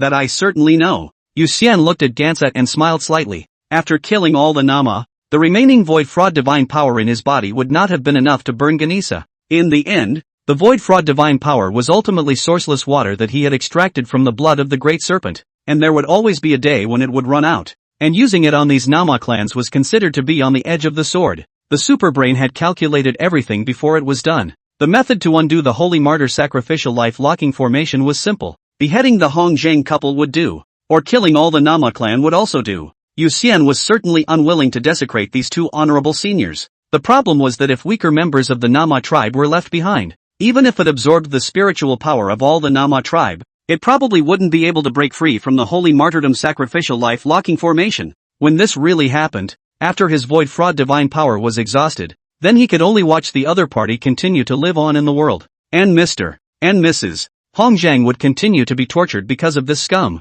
This was clearly not the outcome he wanted. That's why he kills the other Namor members first, and takes the initiative to fatten up Gansa. Only Ganesa possessed the power of the king and was most likely to break through the seal of the Holy Martyr Sacrificial Life Locking Formation after absorbing the spiritual power of the other Namo clans. Now the first step of the program has been successful. So, is off and running. Yu Xian raised his hand and a huge space bubble instantly hit Ganza, who saw that it wasn't a flame formed by the power of a true god. And with a sneer he blasted his fist at the space bubble. However, its fist passed through the space bubble, and its body directly entered the interior of the space bubble. And without waiting for it to react, the scenery around it changed radically. The sun shines. There were countless golden halos in the sky, and a huge dragon emitting red light was perched high in the sky. Its divine might was like a prison. The dragon of dragons. The extreme dragon. Gansa locked eyes with Polaris and let out a sharp shriek the next moment. In the next moment, the gemstone on the extreme dragon's forehead emitted a brilliant red light, and Ganesa was instantly erased from this world. An eyeball bubble that Yu Xian had hidden in the distance watched Gansa go up in smoke and hurriedly transformed into an ordinary bubble. Now that the extreme dragon had obviously gotten angry to the extreme, couldn't afford to mess with it. Inside the Flood Club, Yu Xian had completely cleared all the Nama clan before he looked at the seniors around him with a solemn expression. He bowed deeply and then slowly walked towards Mr. and Mrs. Hong Zhang, ready to confirm whether the two of them had been relieved or not. But just then, the bodies of Mr. and Mrs. Hong Zhang emitted a holy light. In an instant, the entire Flood Club was covered in light, and countless points of light floated in the air, gradually coalescing into the appearance of Mr. and Mrs. Hong Zhang. 136. Don't lose. Don't forget. The Holy Martyr Sacrificial Life Locking Formation was dissipating. The residual power of the formation was escaping through the eyes of the formation. Because Mr. and Mrs. Hong Zhang were the eyes of the Holy Martyr Life Sacrifice Soul Locking Formation, and because the two had been hovering between life and death, the force projected the two's spiritual bodies as it escaped, just like sunlight passing through a rose window, which leaves behind a brilliant colored light. This is actually a throwback. When the power of the Holy Martyr Sacrificial Life Locking Formation completely dissipated, the two would die completely. Yu Xian's footsteps immediately stopped when he saw the two people who appeared in front of him, and then he noticed the wounds on Mr. and Mrs. Hong Zhang's bodies. Both of them had a hole pierced through their eyebrows, and there were wounds on their chins, throats, temples, and stomachs. The two seniors are still suffering from the pain that everyone in the Holy Martyr Sacrificial Life Locking Formation suffered before they died. It was obvious that they had reached the last moment, and even the Holy Martyr Sacrificial Life Locking Formation was about to dissipate. Yet they were still being tortured. Yu Xian saw the wounds on the two men and felt a pang of sorrow in his heart. For more than 500 years they had suffered from the pain caused by the wounds and the pain of dying over and over again. On the contrary, their self-consciousness was still maintained awake by the Holy Martyrdom Sacrificial Life Locking Array, and they were unable to beg for their lives. Yu Xian quickly stepped forward. He wanted to do something for the two, but after thinking through all of his abilities, he could only think of the blood healing technique from the blood spells that could potentially remove the negative statuses from the two. He immediately mobilized the blood energy in his body with both hands and used the blood healing technique on the two men, but the red light falling on them did not work at all. In fact, the formation would soon dissipate, and Mr. and Mrs. Hong Zhang would disappear with it after the formation dissipated. But Yu Xian couldn't just watch them suffer, even for a second. He wanted the two of them to have some peace in that last moment. His super brain frantically analyzed as various plans flashed through his brain and were constantly rejected. In the end, he still put his hope on top of what was left of his divine power. He raised both his hands and the blood healing technique was made by him with his void fraud divine power. Instantly 2 streams of emerald green light floated out from his hands and landed on the bodies of Mr. and Mrs. Hong Zhang. Useful. Yu Xian immediately noticed that the wounds on Mr. and Mrs. Hong Zhang's bodies were gradually disappearing, and he immediately gritted his teeth and kept using his void fraud divine power to release the blood healing technique, mending the wounds on the two of them bit by bit. He knew very well that this was purely a waste of the remaining void fraud divine power, and when the Holy Martyr Sacrificial Life Locking Formation completely dissipated, everything he did would be meaningless. But sometimes it's not about doing something for profit, much less necessarily for meaning. All Yu Xian knew was that he wanted to do it, so he did it. He completely drained every last drop of his void fraud divine power, finally repairing the wounds on Mr. and Mrs. Hong Zhang's bodies, and as he looked at the two of them, he couldn't help but have a satisfied smile on his face. Not for profit, not for anything. He only hoped that this would bring a moment of peace for the two heroes, without having to suffer any more pain. At this time, the Holy Martyr Sacrificial Life Locking Array dissipated at a suddenly faster speed, and the originally tightly closed eyes of Mr. and Mrs. Hong Zhang slowly opened. The two of them first looked at each other unexpectedly, and then they seemed to have understood what had happened. The two of them immediately embraced each other tightly for a while before letting go of each other, and then looked at Yu Xian. Late senior Yu Xian, meet the two seniors. Yu Xian took a deep breath, then bowed deeply to the two. The two looked at the bowing Yu Xian. They couldn't help but look at each other again, with more than a hint of relief in their eyes. At the moment they saw Yu Xian, they realized that their choice wasn't wrong, and that their efforts were worth it. Is China okay now? Have all the problems with the super criminals and super beasts been solved? Hong Zhang waited for Yu Xian to get up and asked with a smile. Yu Xian nodded his head and replied, Elder, everything is fine in Huaxia. Now the country has a very strong transcendent power. Super criminals will be put to death if they dare to commit a crime, and the super beasts have all been chased out of the cities, so that the ordinary people can live in peace and happiness without having to worry about the threat of the transcendent power. That's really great. Xiaojun and I are both orphans who grew up eating 100 meals, and the original purpose of founding the Honglu Association was actually to make sure that children in the future don't have to lose their parents because of their transcendent powers like we did. Hong Zhan laughed happily. Then he asked many questions. Yu Xian answered them all, and the two of them had a good conversation. Cui Xianjun looked at the two of them with a smile on her face, and suddenly seemed to remember something as she looked towards the skeletons not far away and spoke. Yu Xian, most of the members of the Torrent Society were born as orphans, so if it's possible, can I trouble you to bury everyone's remains at Mount Luo? That is the base of the Flood Society and the home of all of us. Right. Luo Shan's base is very secretive. It needs a knife and a butterfly to open it. The knife is right here. The butterfly is on Xiaojun's instinctive compulsion. When the base gate is opened, this knife and butterfly will be used as a gift from senior to junior, and it will belong to you in the future. Hong Zhang also reacted and continued. Yu Xian looked at the two excitedly, wanting to say that he didn't need anything from the two, and that he was willing to send the bones of everyone in the Torrent Club to Rocky Mountain for a good burial, but without waiting for him to open his mouth. Cui Xianjun gently tapped her finger on his brow, and a greenish-colored butterfly pattern appeared at the location of his brow, and then it quickly faded away. Thank you. Yang and I both know how hard it is to try to do all this,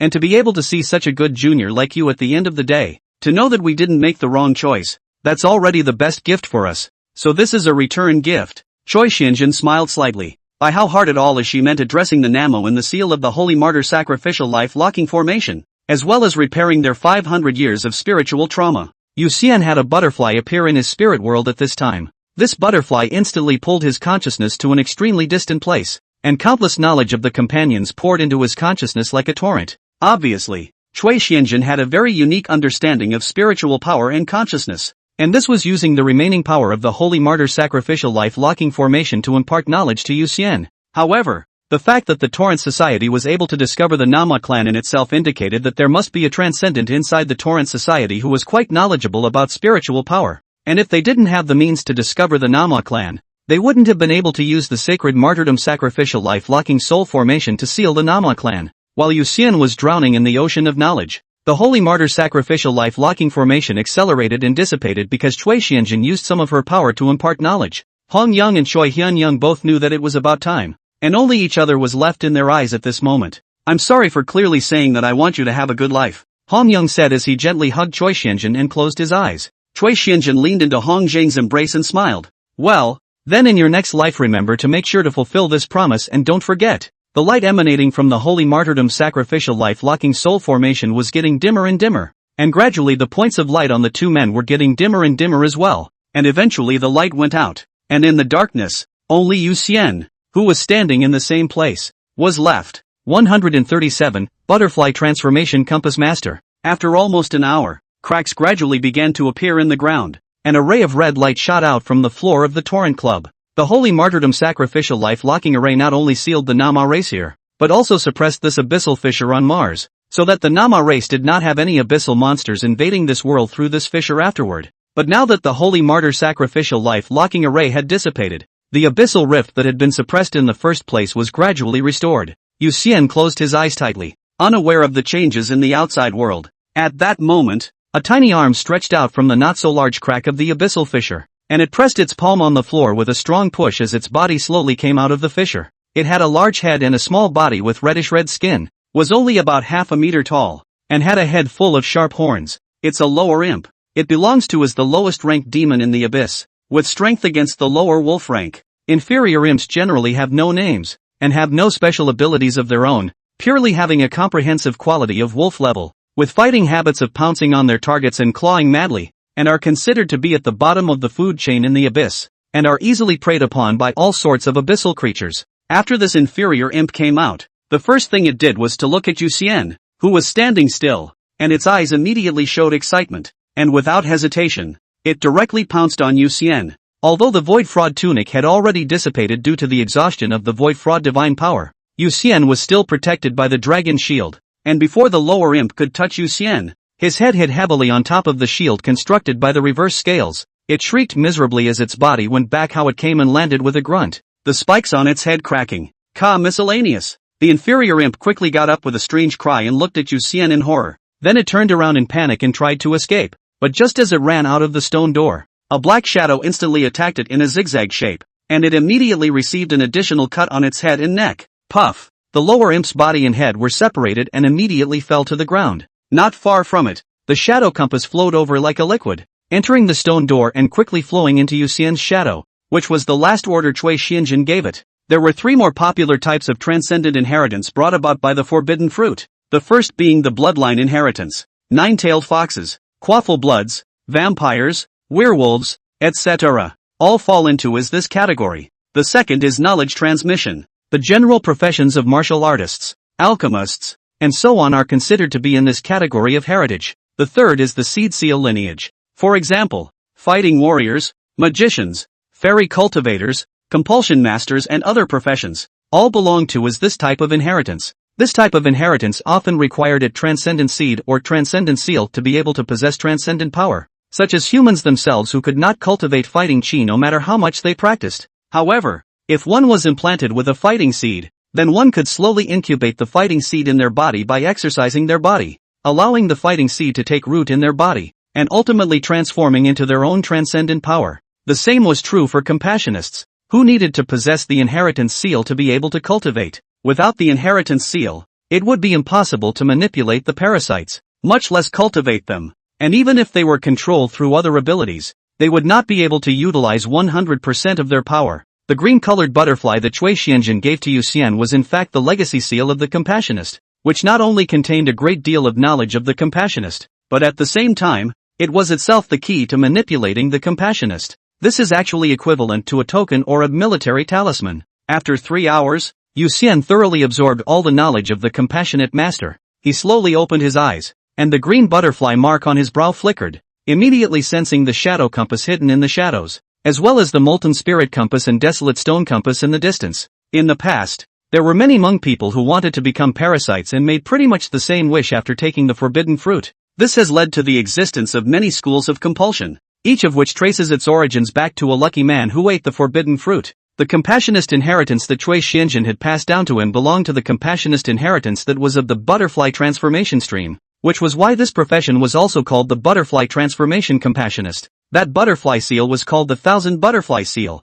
a seal unique to butterfly transformation compass masters. With the 1000 butterfly seal, Yuxian would be able to guide various bugs to undergo a butterfly transformation through the 1000 butterfly seal by feeding them his own blood and injecting his spiritual energy into the 1000 butterfly seal, causing these bugs to metamorphose into compass bugs. Just like the molten spirit compass, it is actually a firefly that has been transformed into a butterfly through countless butterfly transformations. But every butterfly transformation is a life and death test for the parasite. Dying in the butterfly transformation will bring all things to an end, while surviving will metamorphose into a more powerful compulsion. Cui Xianjin had cultivated to the lower tiger level with only 4 compotes. In fact, it was because the other compotes did not last through the butterfly transformation and all died. Thank you, Elder. Yuxian was well aware of how precious this inheritance was. His eyes slightly red, he bowed deeply once again to the remains of Mr. and Mrs. Hong Zhang. Then he got up and glanced at the cracks in the ground, knowing that he must hurry to gather up the remains of the various seniors of the Torrent Society. So the man turned his eyes and disappeared. 10 minutes or so later, he reappeared. A coffin was taken out from the storage ring, and countless hand bubbles began to place the surrounding remains into the coffin. Once all the remains were laid to rest, he first bowed to all the closed coffins and then took them back inside the storage ring again. After completing this, he moved his mind and a bubble appeared in front of him out of nowhere. A particularly large molten spirit compound was teleported inside the bubble. This molten spirit compound was the king of all the molten spirit compounds, and one of the 4 compounds cultivated by Cui Xianjin. Yu Xian ordered it through the 1,000 butterfly seal. And then more and more molten spirit compasses were teleported through the bubbles. And in just half a minute, the entire touring club was occupied by molten spirit compasses. Guard this place. Yu Xian ordered these molten spirit compasses. Although the molten spirit compasses didn't work against the Narmer race, it was already considered a relatively strong existence for the general abyssal creatures. As long as it wasn't a great demon like Deimos, the molten spirit compasses had the power to fight by virtue of their numbers. Even if a great evil does come out, as long as the molten spirit compound could delay for a while, Yu Xian could shake people and teleport over to destroy the opponent together. Next, Yu Xian walked back down the passageway of the Flood Club and collected all the remains in the passageway in coffins. Although many of these remains had been controlled by the Namo tribe and had even killed each other with their own people, this was not their intention, so Yu Xian would treat them equally and bury them properly. Once all the remains were taken care of, he instantly teleported back to Earth. After returning to Silver City, the 1,000 butterfly seal on his brow flickered as he sensed the location of Cui Xianjin's fourth compulsion, which was also Cui Xianjin's original compulsion. He immediately covered his body with red light and teleported along with his senses. In an instant, he appeared in a deep forest, where a butterfly almost the size of a tennis racket was lying on the ground, having completely lost its breath of life. This was the phantom butterfly compass, capable of appearing in various images.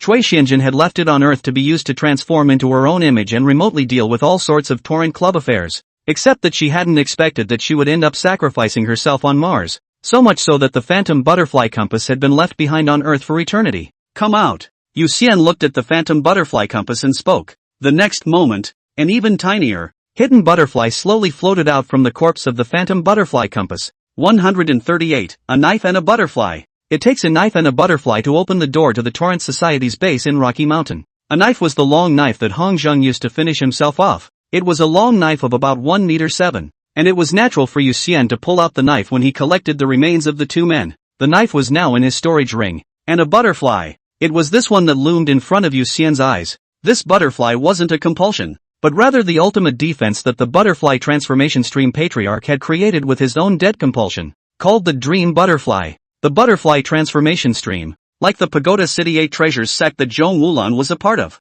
belonged to a school that was a single lineage. Cui Xianjin had passed down the butterfly transformation stream to Yu Xian, and in addition to being thankful, she actually had the intention of continuing the butterfly transformation stream. It could be said that right now, Yu Xian was the head of the butterfly transformation stream, even though he was the only one in the entire school, and was completely a bare-bones commander. But with the 1,000 butterfly seal, he was now the only person in this world who could order the Dream Butterfly. At that moment, he stretched out his hand, and the Dream Butterfly slowly landed in his palm. Then it merged into his palm and disappeared without a trace. Come out! Yu Xian blinked with some curiosity in his heart and immediately ordered Meng Dai to come out. In the next moment, the Dream Butterfly flew out from his cheeks, and with a movement of his mind, the Dream Butterfly flew around him in a circle and once again melted into his body from his back. Yu Xian could feel that it was in his body, but the exact location was very vague, as if it was in every part of his body, but as if it wasn't in any part of his body. He kept ordering the Dreamfly in and out of his body, and it took him several minutes to figure out how to control where it went in and out. The Dream Butterfly, as the ultimate defense of the butterfly transformation stream, its greatest function was that when the enemy wanted to attack the host,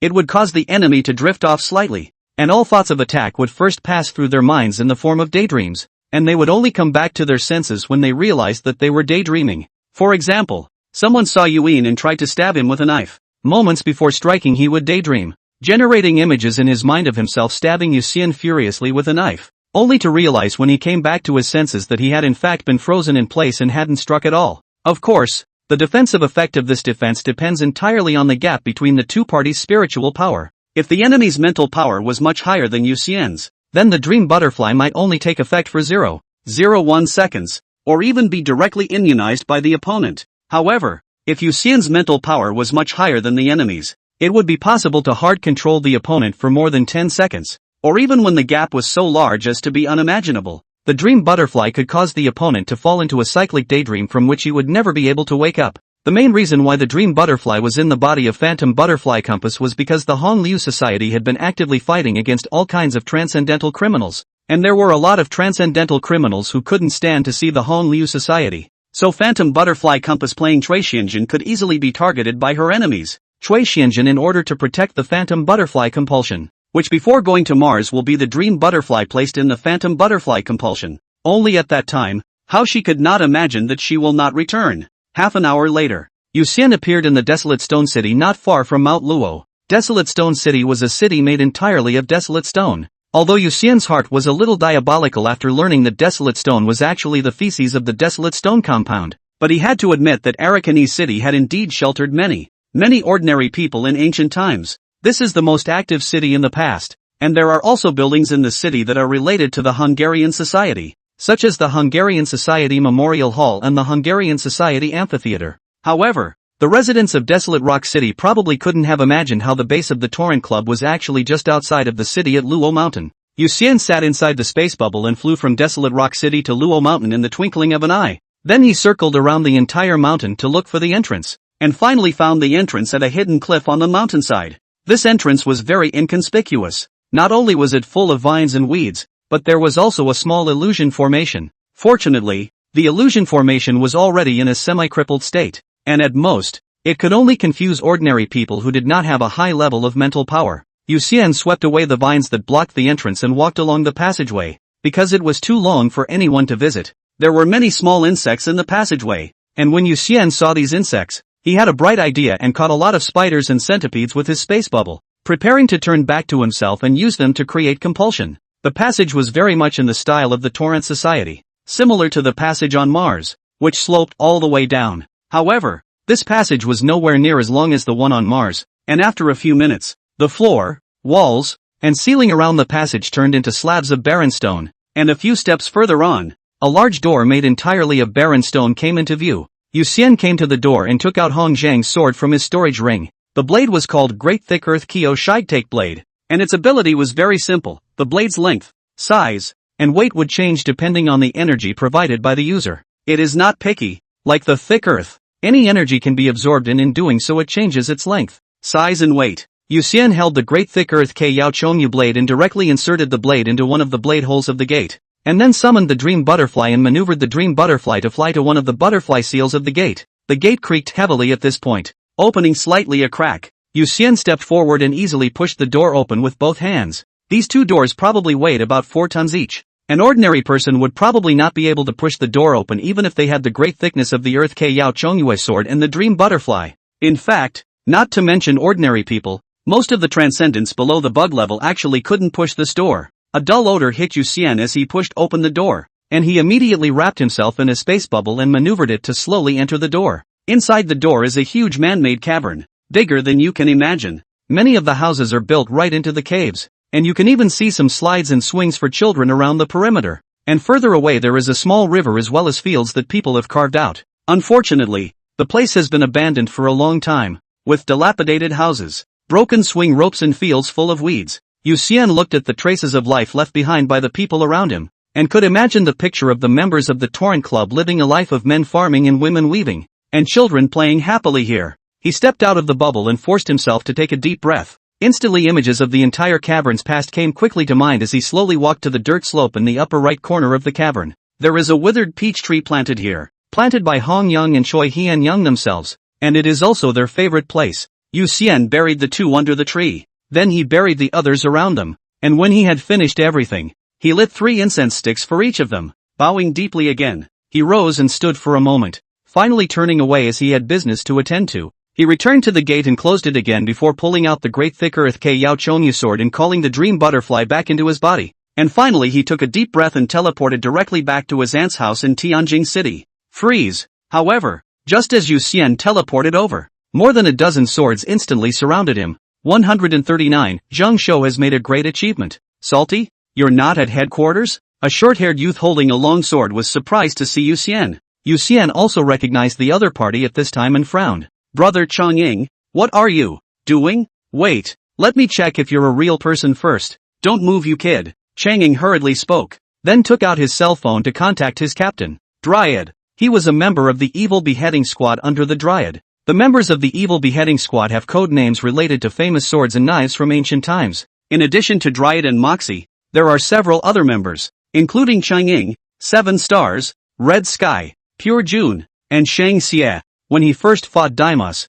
Yu Xian had saved Changing and the others in passing. And then he had been in contact in the Kirin app, and Yuxian used to get a lot of information from Chang Ying and the others, and we all mixed very well. Captain, is Salty Fish still at headquarters? Chang Ying and the other cadres answered the phone and immediately opened their mouths to ask. The Dryad replied, still there? Why? Strange thing. I also have a salted fish on my side that doesn't look like a fake. Some guy looked at Yuxian with a confused face and said with a head full of questions. The Dry General returned. The salty fish on this side of the headquarters is a detachment. Your side is probably the main body. Should go to find his aunt. You tell him that mess. Su Shu is in the first hospital of Tianjin City. Then the Dryad hung up. Sung Jin put away his cell phone and told the war police around him to put their knives away. He looked at Yuxian inside. You heard it all. Do you want me to accompany you there? No need. But I've submitted all the clues over here to the headquarters. So everyone try not to break anything in the house. Yuxian glanced around and said to Sung Yang. He knew that investigating the situation of the Namo clan, he definitely couldn't just listen to his side of the story. But this was his aunt's home after all, and now he just hoped that Sungai and the others would be gentle and not break anything in his aunt's house. Don't worry. I'm watching. Sungai nodded. Yuxian thanked him and immediately disappeared in place with a flash of red light. Tianjin City No. 1 Hospital. Yuxian quickly found Su Ji. She was arranged in the ward with all the victims, and there were several war police guarding the door. Yuxian took out Kirin's ID, which led him to the hospital room, where he saw Su Ji, who was being given fluids. There are many other victims like Su. All of them are vegetative people whose minds have been destroyed by the Nama tribe using spiritual tsunamis. Although their bodies are not dead, their self-awareness has long been dissipated. Yuxian walked to Su Li's hospital bed, looked at Su Li's eyes cannot help but slightly red. He has always misunderstood Su Ji's choice to break off his kinship with him because of his dislike of the poor, and has always thought that he no longer has any relatives. Now just the thought of all the dark thoughts and hard curses he'd had in the past made him want to slap himself hard and say, I'll be damned. In fact, after not seeing each other for so many years, people's feelings usually fade. However, Yuxian possessed a super memory brought about by his super brain, and without suppressing his emotions, he was far more emotional than a normal person. After all, every bit of his past could be remembered in its entirety and he would not dilute these memories due to time. This means that any time he remembers his parents, he's actually in the position of experiencing the pain of their death again. By the same token, after realizing that he had been misunderstanding Aunt Su Shu all along, his self-reproach, remorse, and pain were far more intense than normal. Snap! Yuxian looked at Su Ji, and finally, under the condemnation of conscience, raised his hand and slapped himself. No pain at all. Yuxian touched his cheek and realized that unless he hit himself with all his might, he wouldn't feel any pain at all with his skin's current defense. The problem was that if he slapped himself full force, it would definitely be loud enough to wake up most of the patients in the entire hospital, and obviously he couldn't do that. At that moment, his cell phone vibrated. He pulled out his cell phone and glanced at it. Zhang Shou's number. Last night's live broadcast ended with a tiger's tail halfway through, and Zhang Shou was not sure what happened behind him. And because he was worried that his caller would affect Yuxian, he held off contacting Yuxian until now. Hey, salty fish, are you still on Mars? Zhang Shou waited for Yuxian to pick up the phone and immediately asked. Yuxian glanced at Su Ji, turned around and instantly appeared at the top of a mountain outside of Tianjin City, and replied, No, it's already back. What happened after last night? Are you alright? Zhang Shou asked after him. Yuxian knew that he needed to confide in himself, and in front of Zhang Shou, a die-hard friend, he didn't need to disguise himself or hide his emotions. As he recounted what happened after last night, Zhang Shou listened quietly, and when he heard that the Nama tribe had killed Su Ji, Zhang Shou froze for a moment, interrupting Yuxian's confabulation, and asked, Are you saying that Auntie Su Ji's mind was destroyed by the Nama tribe, and she's now a vegetable? Aha! Yuxian nodded. Zhang Shou immediately exclaimed, I'll go. This disease, I can cure it. What? Yuxian froze. A mind destroyed and becoming a vegetable can be treated? Zhang Shou hurriedly explained, Didn't I go on a quest with Sister Qingdao some time ago? I swiped enough healing times and completed the system's first level quest, so I went up 2 levels. Now I have 2 more skills. One is spiritual healing and one is seed of healing. Spiritual healing will be able to cure this condition of Aunt Sully, and the other seed of healing can implant a healing seed in the target's body, slowly releasing healing energy to repair most of the injuries the target has sustained over the course of the day. Yuxian's breathing became rapid, and his super brain instantly recalled that Zhang Shou had indeed mentioned that he had upgraded at the meeting when he invited him to go together to fight zombies in Twin West Mountain. However, at that time, he had just finished fighting the criminal zombie king, so he declined Zhang Shou's invitation. It's really treatable? Of course it's true. Do I look like someone who would joke about something like that? Hurry over and take me there. After confirming to Zhang Shou once again that this situation could be cured, Yu Xian immediately created a space bubble to wrap himself up and appeared beside Zhang Shou in the next second. Then the two teleported back to the hospital together. Zhang Shou saw the victims around him and said in horror, "There are so many people.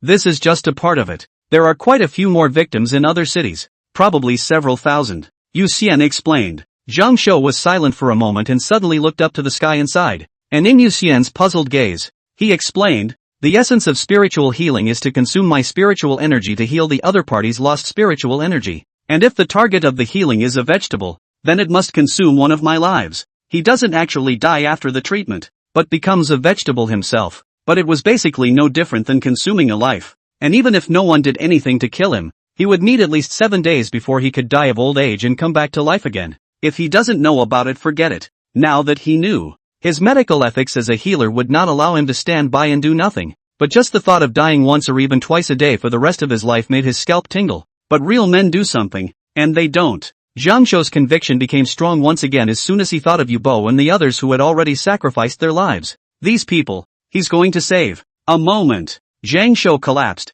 and Su Ji slowly woke up. She opened her eyes to the unfamiliar ceiling and felt as if she had slept for a long time. In a moment of confusion, she sat up with difficulty, just in time to see Yu Xian holding a gun and finishing off the unconscious strong teenager on the ground with a single shot. Hyun kills people. Su Ji recognized Yu Xian at a glance, and then his brain rumbled, stunned by the scene in front of him. Then she was full of thoughts about how she should take the blame for Yu Xian, and what reasons she could use to convince the police that she had shot the teenager to death. 140. I've gotten into something unclean. Just woke up and witnessed your only family member kill someone. Not to mention that Su Shu is just a strong woman who has been in the business world. Even a transcendentalist who has been through hundreds of battles may not be able to remain calm. In China, the concept of using heavy punishment in chaotic times has been carried over to this day, and it's already not easy for the officials to cope with the endless transcendental incidents. So in order to deter those with bad intentions, whether it's transcendental or ordinary people, as long as they dare to kill someone within the city,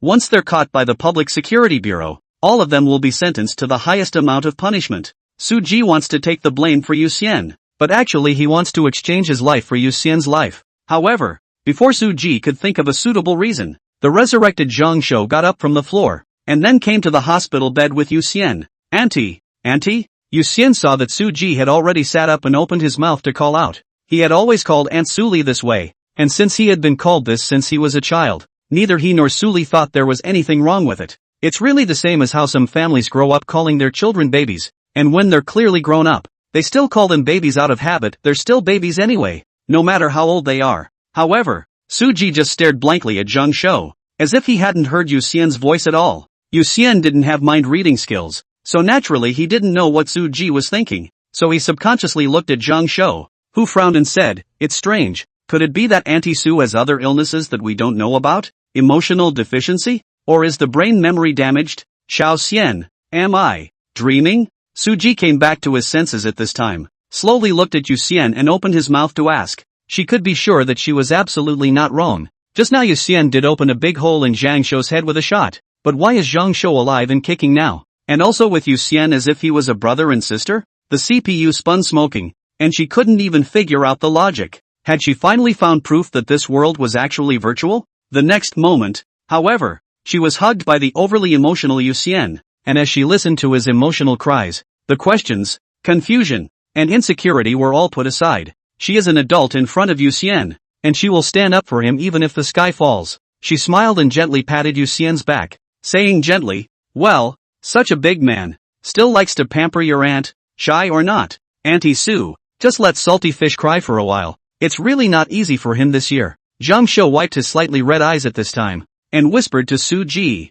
He lost his mother at an early age, his father at a young age, and finally even he almost died from the disease. Although Yu Xian is a bit more precocious than his peers, he is not truly mature after all, and with the loss and recovery coupled with his past, it is inevitable that he will be more agitated in front of his only living relative. Zhang Shou was well aware of Yu Xian's situation after joining the Qilin, so when he saw this scene, he was really happy for Yu Xian from the bottom of his heart. However, just at this time, an intense golden light suddenly shone in from outside the window. All three of them couldn't help but look out the window, and then they saw a huge metallic halo appearing over Tianjing City. This metal halo almost enveloped the entire Tianjin city, and there were many ancient runes on top of the halo. All three saw the runes, but by not looking at them for a second, their brains were completely unable to retain any trace of them.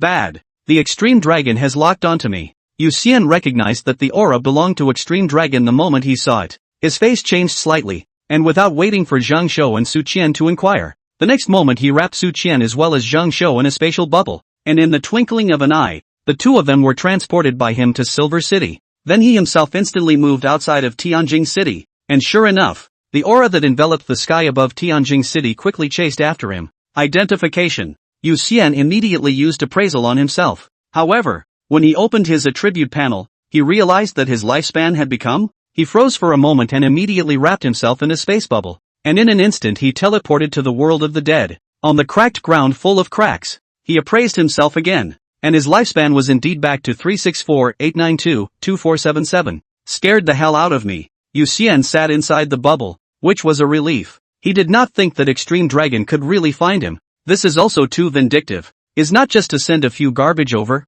Is it necessary to be so angry? It couldn't be that from now on. Whenever he returned to his original world, the Extreme Dragon would come after him. Could it? Although he didn't regret sending the scum of the Namo clan over to the Extreme Dragon, he was indeed in big trouble now. Yu Xian sat inside the bubble and looked at the cloudy sky with some concern. So hard to lose and find. Now he is also a person with relatives. If he does not go back, Su Ji will definitely worry about him. No, there has to be a way to get back. Yu Xian took a deep breath and decisively pulled himself together as his super brain began to think of countermeasures. He definitely couldn't beat Extreme Dragon in a fight, and it seemed that Extreme Dragon also possessed spatial abilities. That halo was teleported out of thin air to the sky above Tianjin City, and he wasn't sure if Extreme Dragon had a way to go back if he teleported Extreme Dragon to this world. As for the bogeyman, cited to whom? Currently, aside from the Extreme Dragon, the only one Yu Xian couldn't see through was Asoni's, but he had no idea where Asoni's was, and he didn't know how to lure him if he wanted to. And what if Polar Dragon won again? It was hard to say who was more powerful, Polar Dragon or Asoni's. Both were beyond his appraisal, though he personally felt that Asoni's was probably stronger. After all, his eyeballs exploded at the mere sight of Asoni's, and Polar Dragon he could at least look straight at the other. But it's also possible that he's not well informed? What if the Extreme Dragon is coming from a bigger place? After almost 10 minutes, Yu Xian closed his eyes and maneuvered one of the eyeball bubbles outside of Tianjin City to look at the sky, where the aura from just now had disappeared. Luckily, it seemed that the Extreme Dragon had no way to lock onto him after changing worlds, but that didn't mean he'd be fine if he went back. As he continued to think about how to get rid of the Extreme Dragon, a vague sound came from above, and he immediately looked up into the cloudy sky. This layer of gloomy clouds is actually the world's last guardian for the living beings on this land, and can be used to block the gaze of the abyss, and it was because Orochi dried and shattered all of the gloomy clouds in the sky that he was discovered by Asoni's, and was eventually reduced to being Asoni's little snack. Jingle, jingle, jingle, jingle. The voice in the sky gradually became clearer, and then Yu Xian saw a barefooted woman wearing a golden draped robe with a large number of bells hanging from her ankles, wrists, waist, neck, and ears, with her long green hair hanging loose over her shoulders with her feet treading on the void, walking step by step through the air. For some reason, it was clear that this woman gave him a feeling that was so powerful that it was hard to describe, but on the contrary, he was unable to generate any feeling of fear within him, and instead, he was particularly serene. He just watched in awe as the woman walked from the sky to the ground and finally came to him. By the time he reacted, it was obvious that it was too late to teleport and flee, and it was only as an afterthought that he realized the horror of this woman, and he had actually completely lost his sense of vigilance when he was up against her. Identification. Yu Xian locked eyes with the woman and subconsciously activated his skills. In an instant, the woman's attribute panel appeared in his mind. Name: true self, ever pure. Codename: ever pure my joy. Race: human. Sex: female. Age: lifespan. Grade: camp. Ability: silence forever. Observation of the body is always pure. Observation of constant happiness. Observe the impermanence of the mind. The Dharma has no self. The Dharma has no self. Impurity is purity. Break the obsession. Pseudo-hyphenated body. Gen no I person. Summarizing. Looked lonely. Yu Xian didn't expect the woman to be all question marks as well. But why was the name of her ability showing up again? Currently, this woman was the second existence he had identified that had all question marks. Except that Extreme Dragon had all question marks, while she showed an unlimited lifespan and the name of her ability. But the exact description of her ability was all question marks again. Yu Xian didn't know why this was happening. He swallowed and asked cautiously, "Excuse me, is something wrong?" "Nothing, it just happens to be fateful and I need to travel with you for a while." True self ever Pure's eyes seemed to be able to see through hearts as she looked straight into Yu Xian's eyes and replied with a bland expression. Yu Xian was filled with question marks and wanted to shout, "Riddler, die for me." But he glanced at the true ego Changjun and in the end he resolutely conceded and didn't dare to declare what was in his heart. For a while, the two were wide-eyed. Yu Xian couldn't stand the weird atmosphere and simply controlled bubbles to move in the direction where he had found the big snake before. After flying out for some distance, he glanced back at the true self-standing purity that remained in place and let out a slight sigh of relief. Great, didn't follow. Who knew that by the time he looked ahead again, the true self-standing pure was already standing not far ahead waiting for him? Hell no. His face changed, and when he turned around, he realized that the true ego standing purity that had just been in the same place had already disappeared. Mother **********.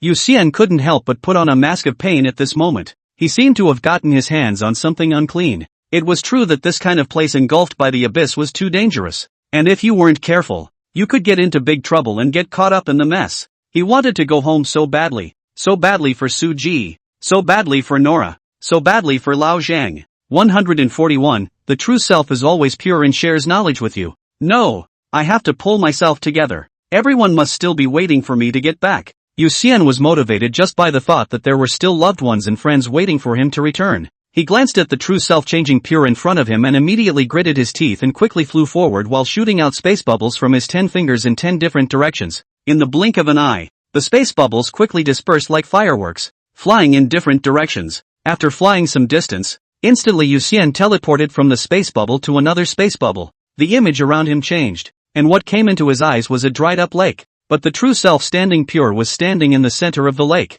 looking at the dumbfounded him with a calm expression. I just don't believe it. Yu Xian gritted his teeth and teleported into another bubble again. But this time the true self-standing pure was even more excessive. The person was actually standing right in front of him, and the expression on his face remained unchanged. Again, Yu Xian looked at the true self ever pure that was close by. His pupils contracted slightly, and he teleported away again in the next second. Next, he used all sorts of methods to try to get rid of the true self-everlasting purity. But no matter how far he went, the true self-everlasting purity could not be shaken off like a dog's skin plaster, and always stayed with him. After half an hour, Yu Xianxin was tired. He sat on his butt in the bubble, looked at the true self-ever pure in front of him, and posed. This auntie, why do you have to follow me? Can't you just take the big road and go your own way? If you were walking down the street, going to the supermarket, and it so happened that there was a passerby who, like you, was also going to that supermarket, would you walk in front of him thinking that he was following you?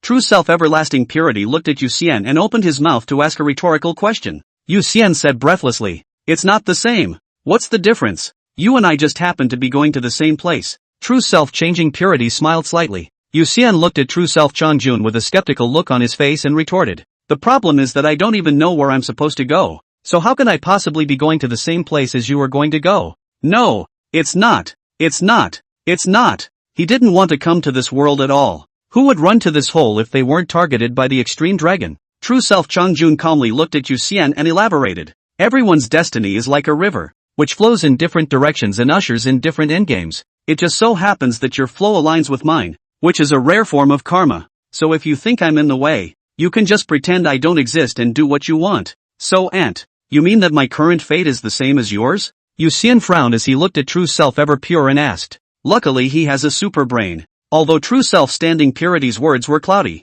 he still somewhat understood what true self-standing purity meant. The same place that true self-standing pure spoke of was obviously not an actual destination, but just a very illusory concept. Although Yu Xian still didn't understand why true self-standing pure had to follow him. Exactly. True ego Changjun looked at Yu Xian and nodded. At this time, Yu Xian had a vague feeling that the true self-standing pure had questions and answers. As if he would not lie, he looked at the true self-changing purity and asked, even if our destinies are flowing in the same direction now, then why do you have to follow me? A long time ago, there was a man named True Self Uncanny, who was born with two genders, or what you understand to be a yin and yang person. He was a genius in the true sense of the word, no matter what he learned as soon as he learned it, and any ability he used was refined as soon as he used it, and in just one Zhuoxian era, that is, the period of time from the birth to the destruction of the universe, he possessed nearly invincible power. In order to go further, He splits himself into a male and a female, an evil and a good.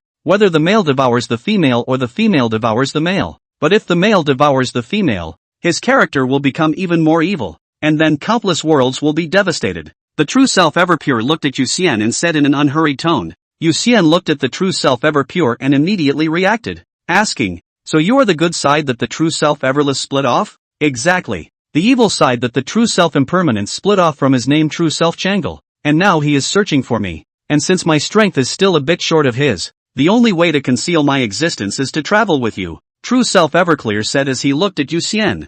Yu Xian said helplessly, "You mean hiding your destiny with mine so he can't find you?" "Exactly." True Self Changing Purity nodded. Yu Xian worried, "Then will I be in danger? Are you sure he won't be able to find you this way? This is the technique of silent eternal peace. You are the surface and I am the interior. The heavens and the worlds cannot be detected by those who are not transcendent," the true self everlasting purity said truthfully. Yu Xian frowned. What if he is the transcendent? True self Zhang looked at Yu Xian and smiled without saying anything. However, Yu Xian could tell that she was definitely holding back her laughter and said in dissatisfaction, "What's so funny? Aren't you afraid that he'll become a transcendent and find you? Do you know what the concept of a transcendentalist is?" True self ever pure asked rhetorically. Yu Xian shook his head and said, "I don't know. Probably a very powerful occupation? If there truly exists a god in the world, then a transcendent is a god in the true sense of the word, omniscient and omnipotent, and this is the highest pursuit of all cultivators in the heavens and the worlds,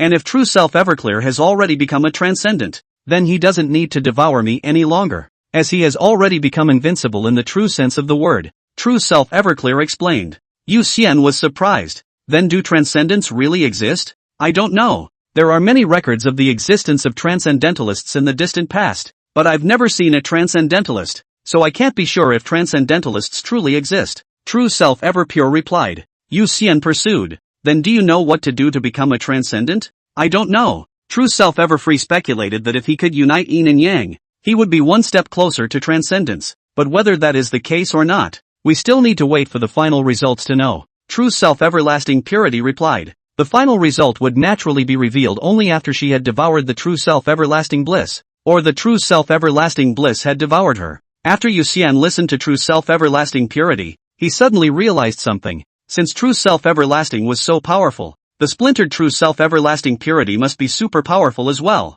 After all, true self everlasting joy was pursuing transcendence. He looked at true self ever pure and asked, "Then can you beat Extreme Dragon? A dragon among dragons? Can't beat that." Who knew that as soon as the true self-changing pure heard the name Extreme Dragon, he immediately shook his head. Yu Xian looked at the true ego standing pure speechlessly. Just now also blew the true ego impermanence so strong. Even if the strength after the split is half of one person, the true ego standing pure should not be weak. As it turned out, the true me standing pure couldn't even defeat the Extreme Dragon. So it was too weak. So what's in it for me if you follow me? Yu Xian sighed and looked at true self ever pure, asking once more. It couldn't be that he had taken on that much risk without any benefit at all, knowing that the true self Everclear was following him, and once he was approached by the true self Everclear, he would surely be doomed as well. Of course, the main reason why he dared to ask for favors from the true self standing pure was because she was good.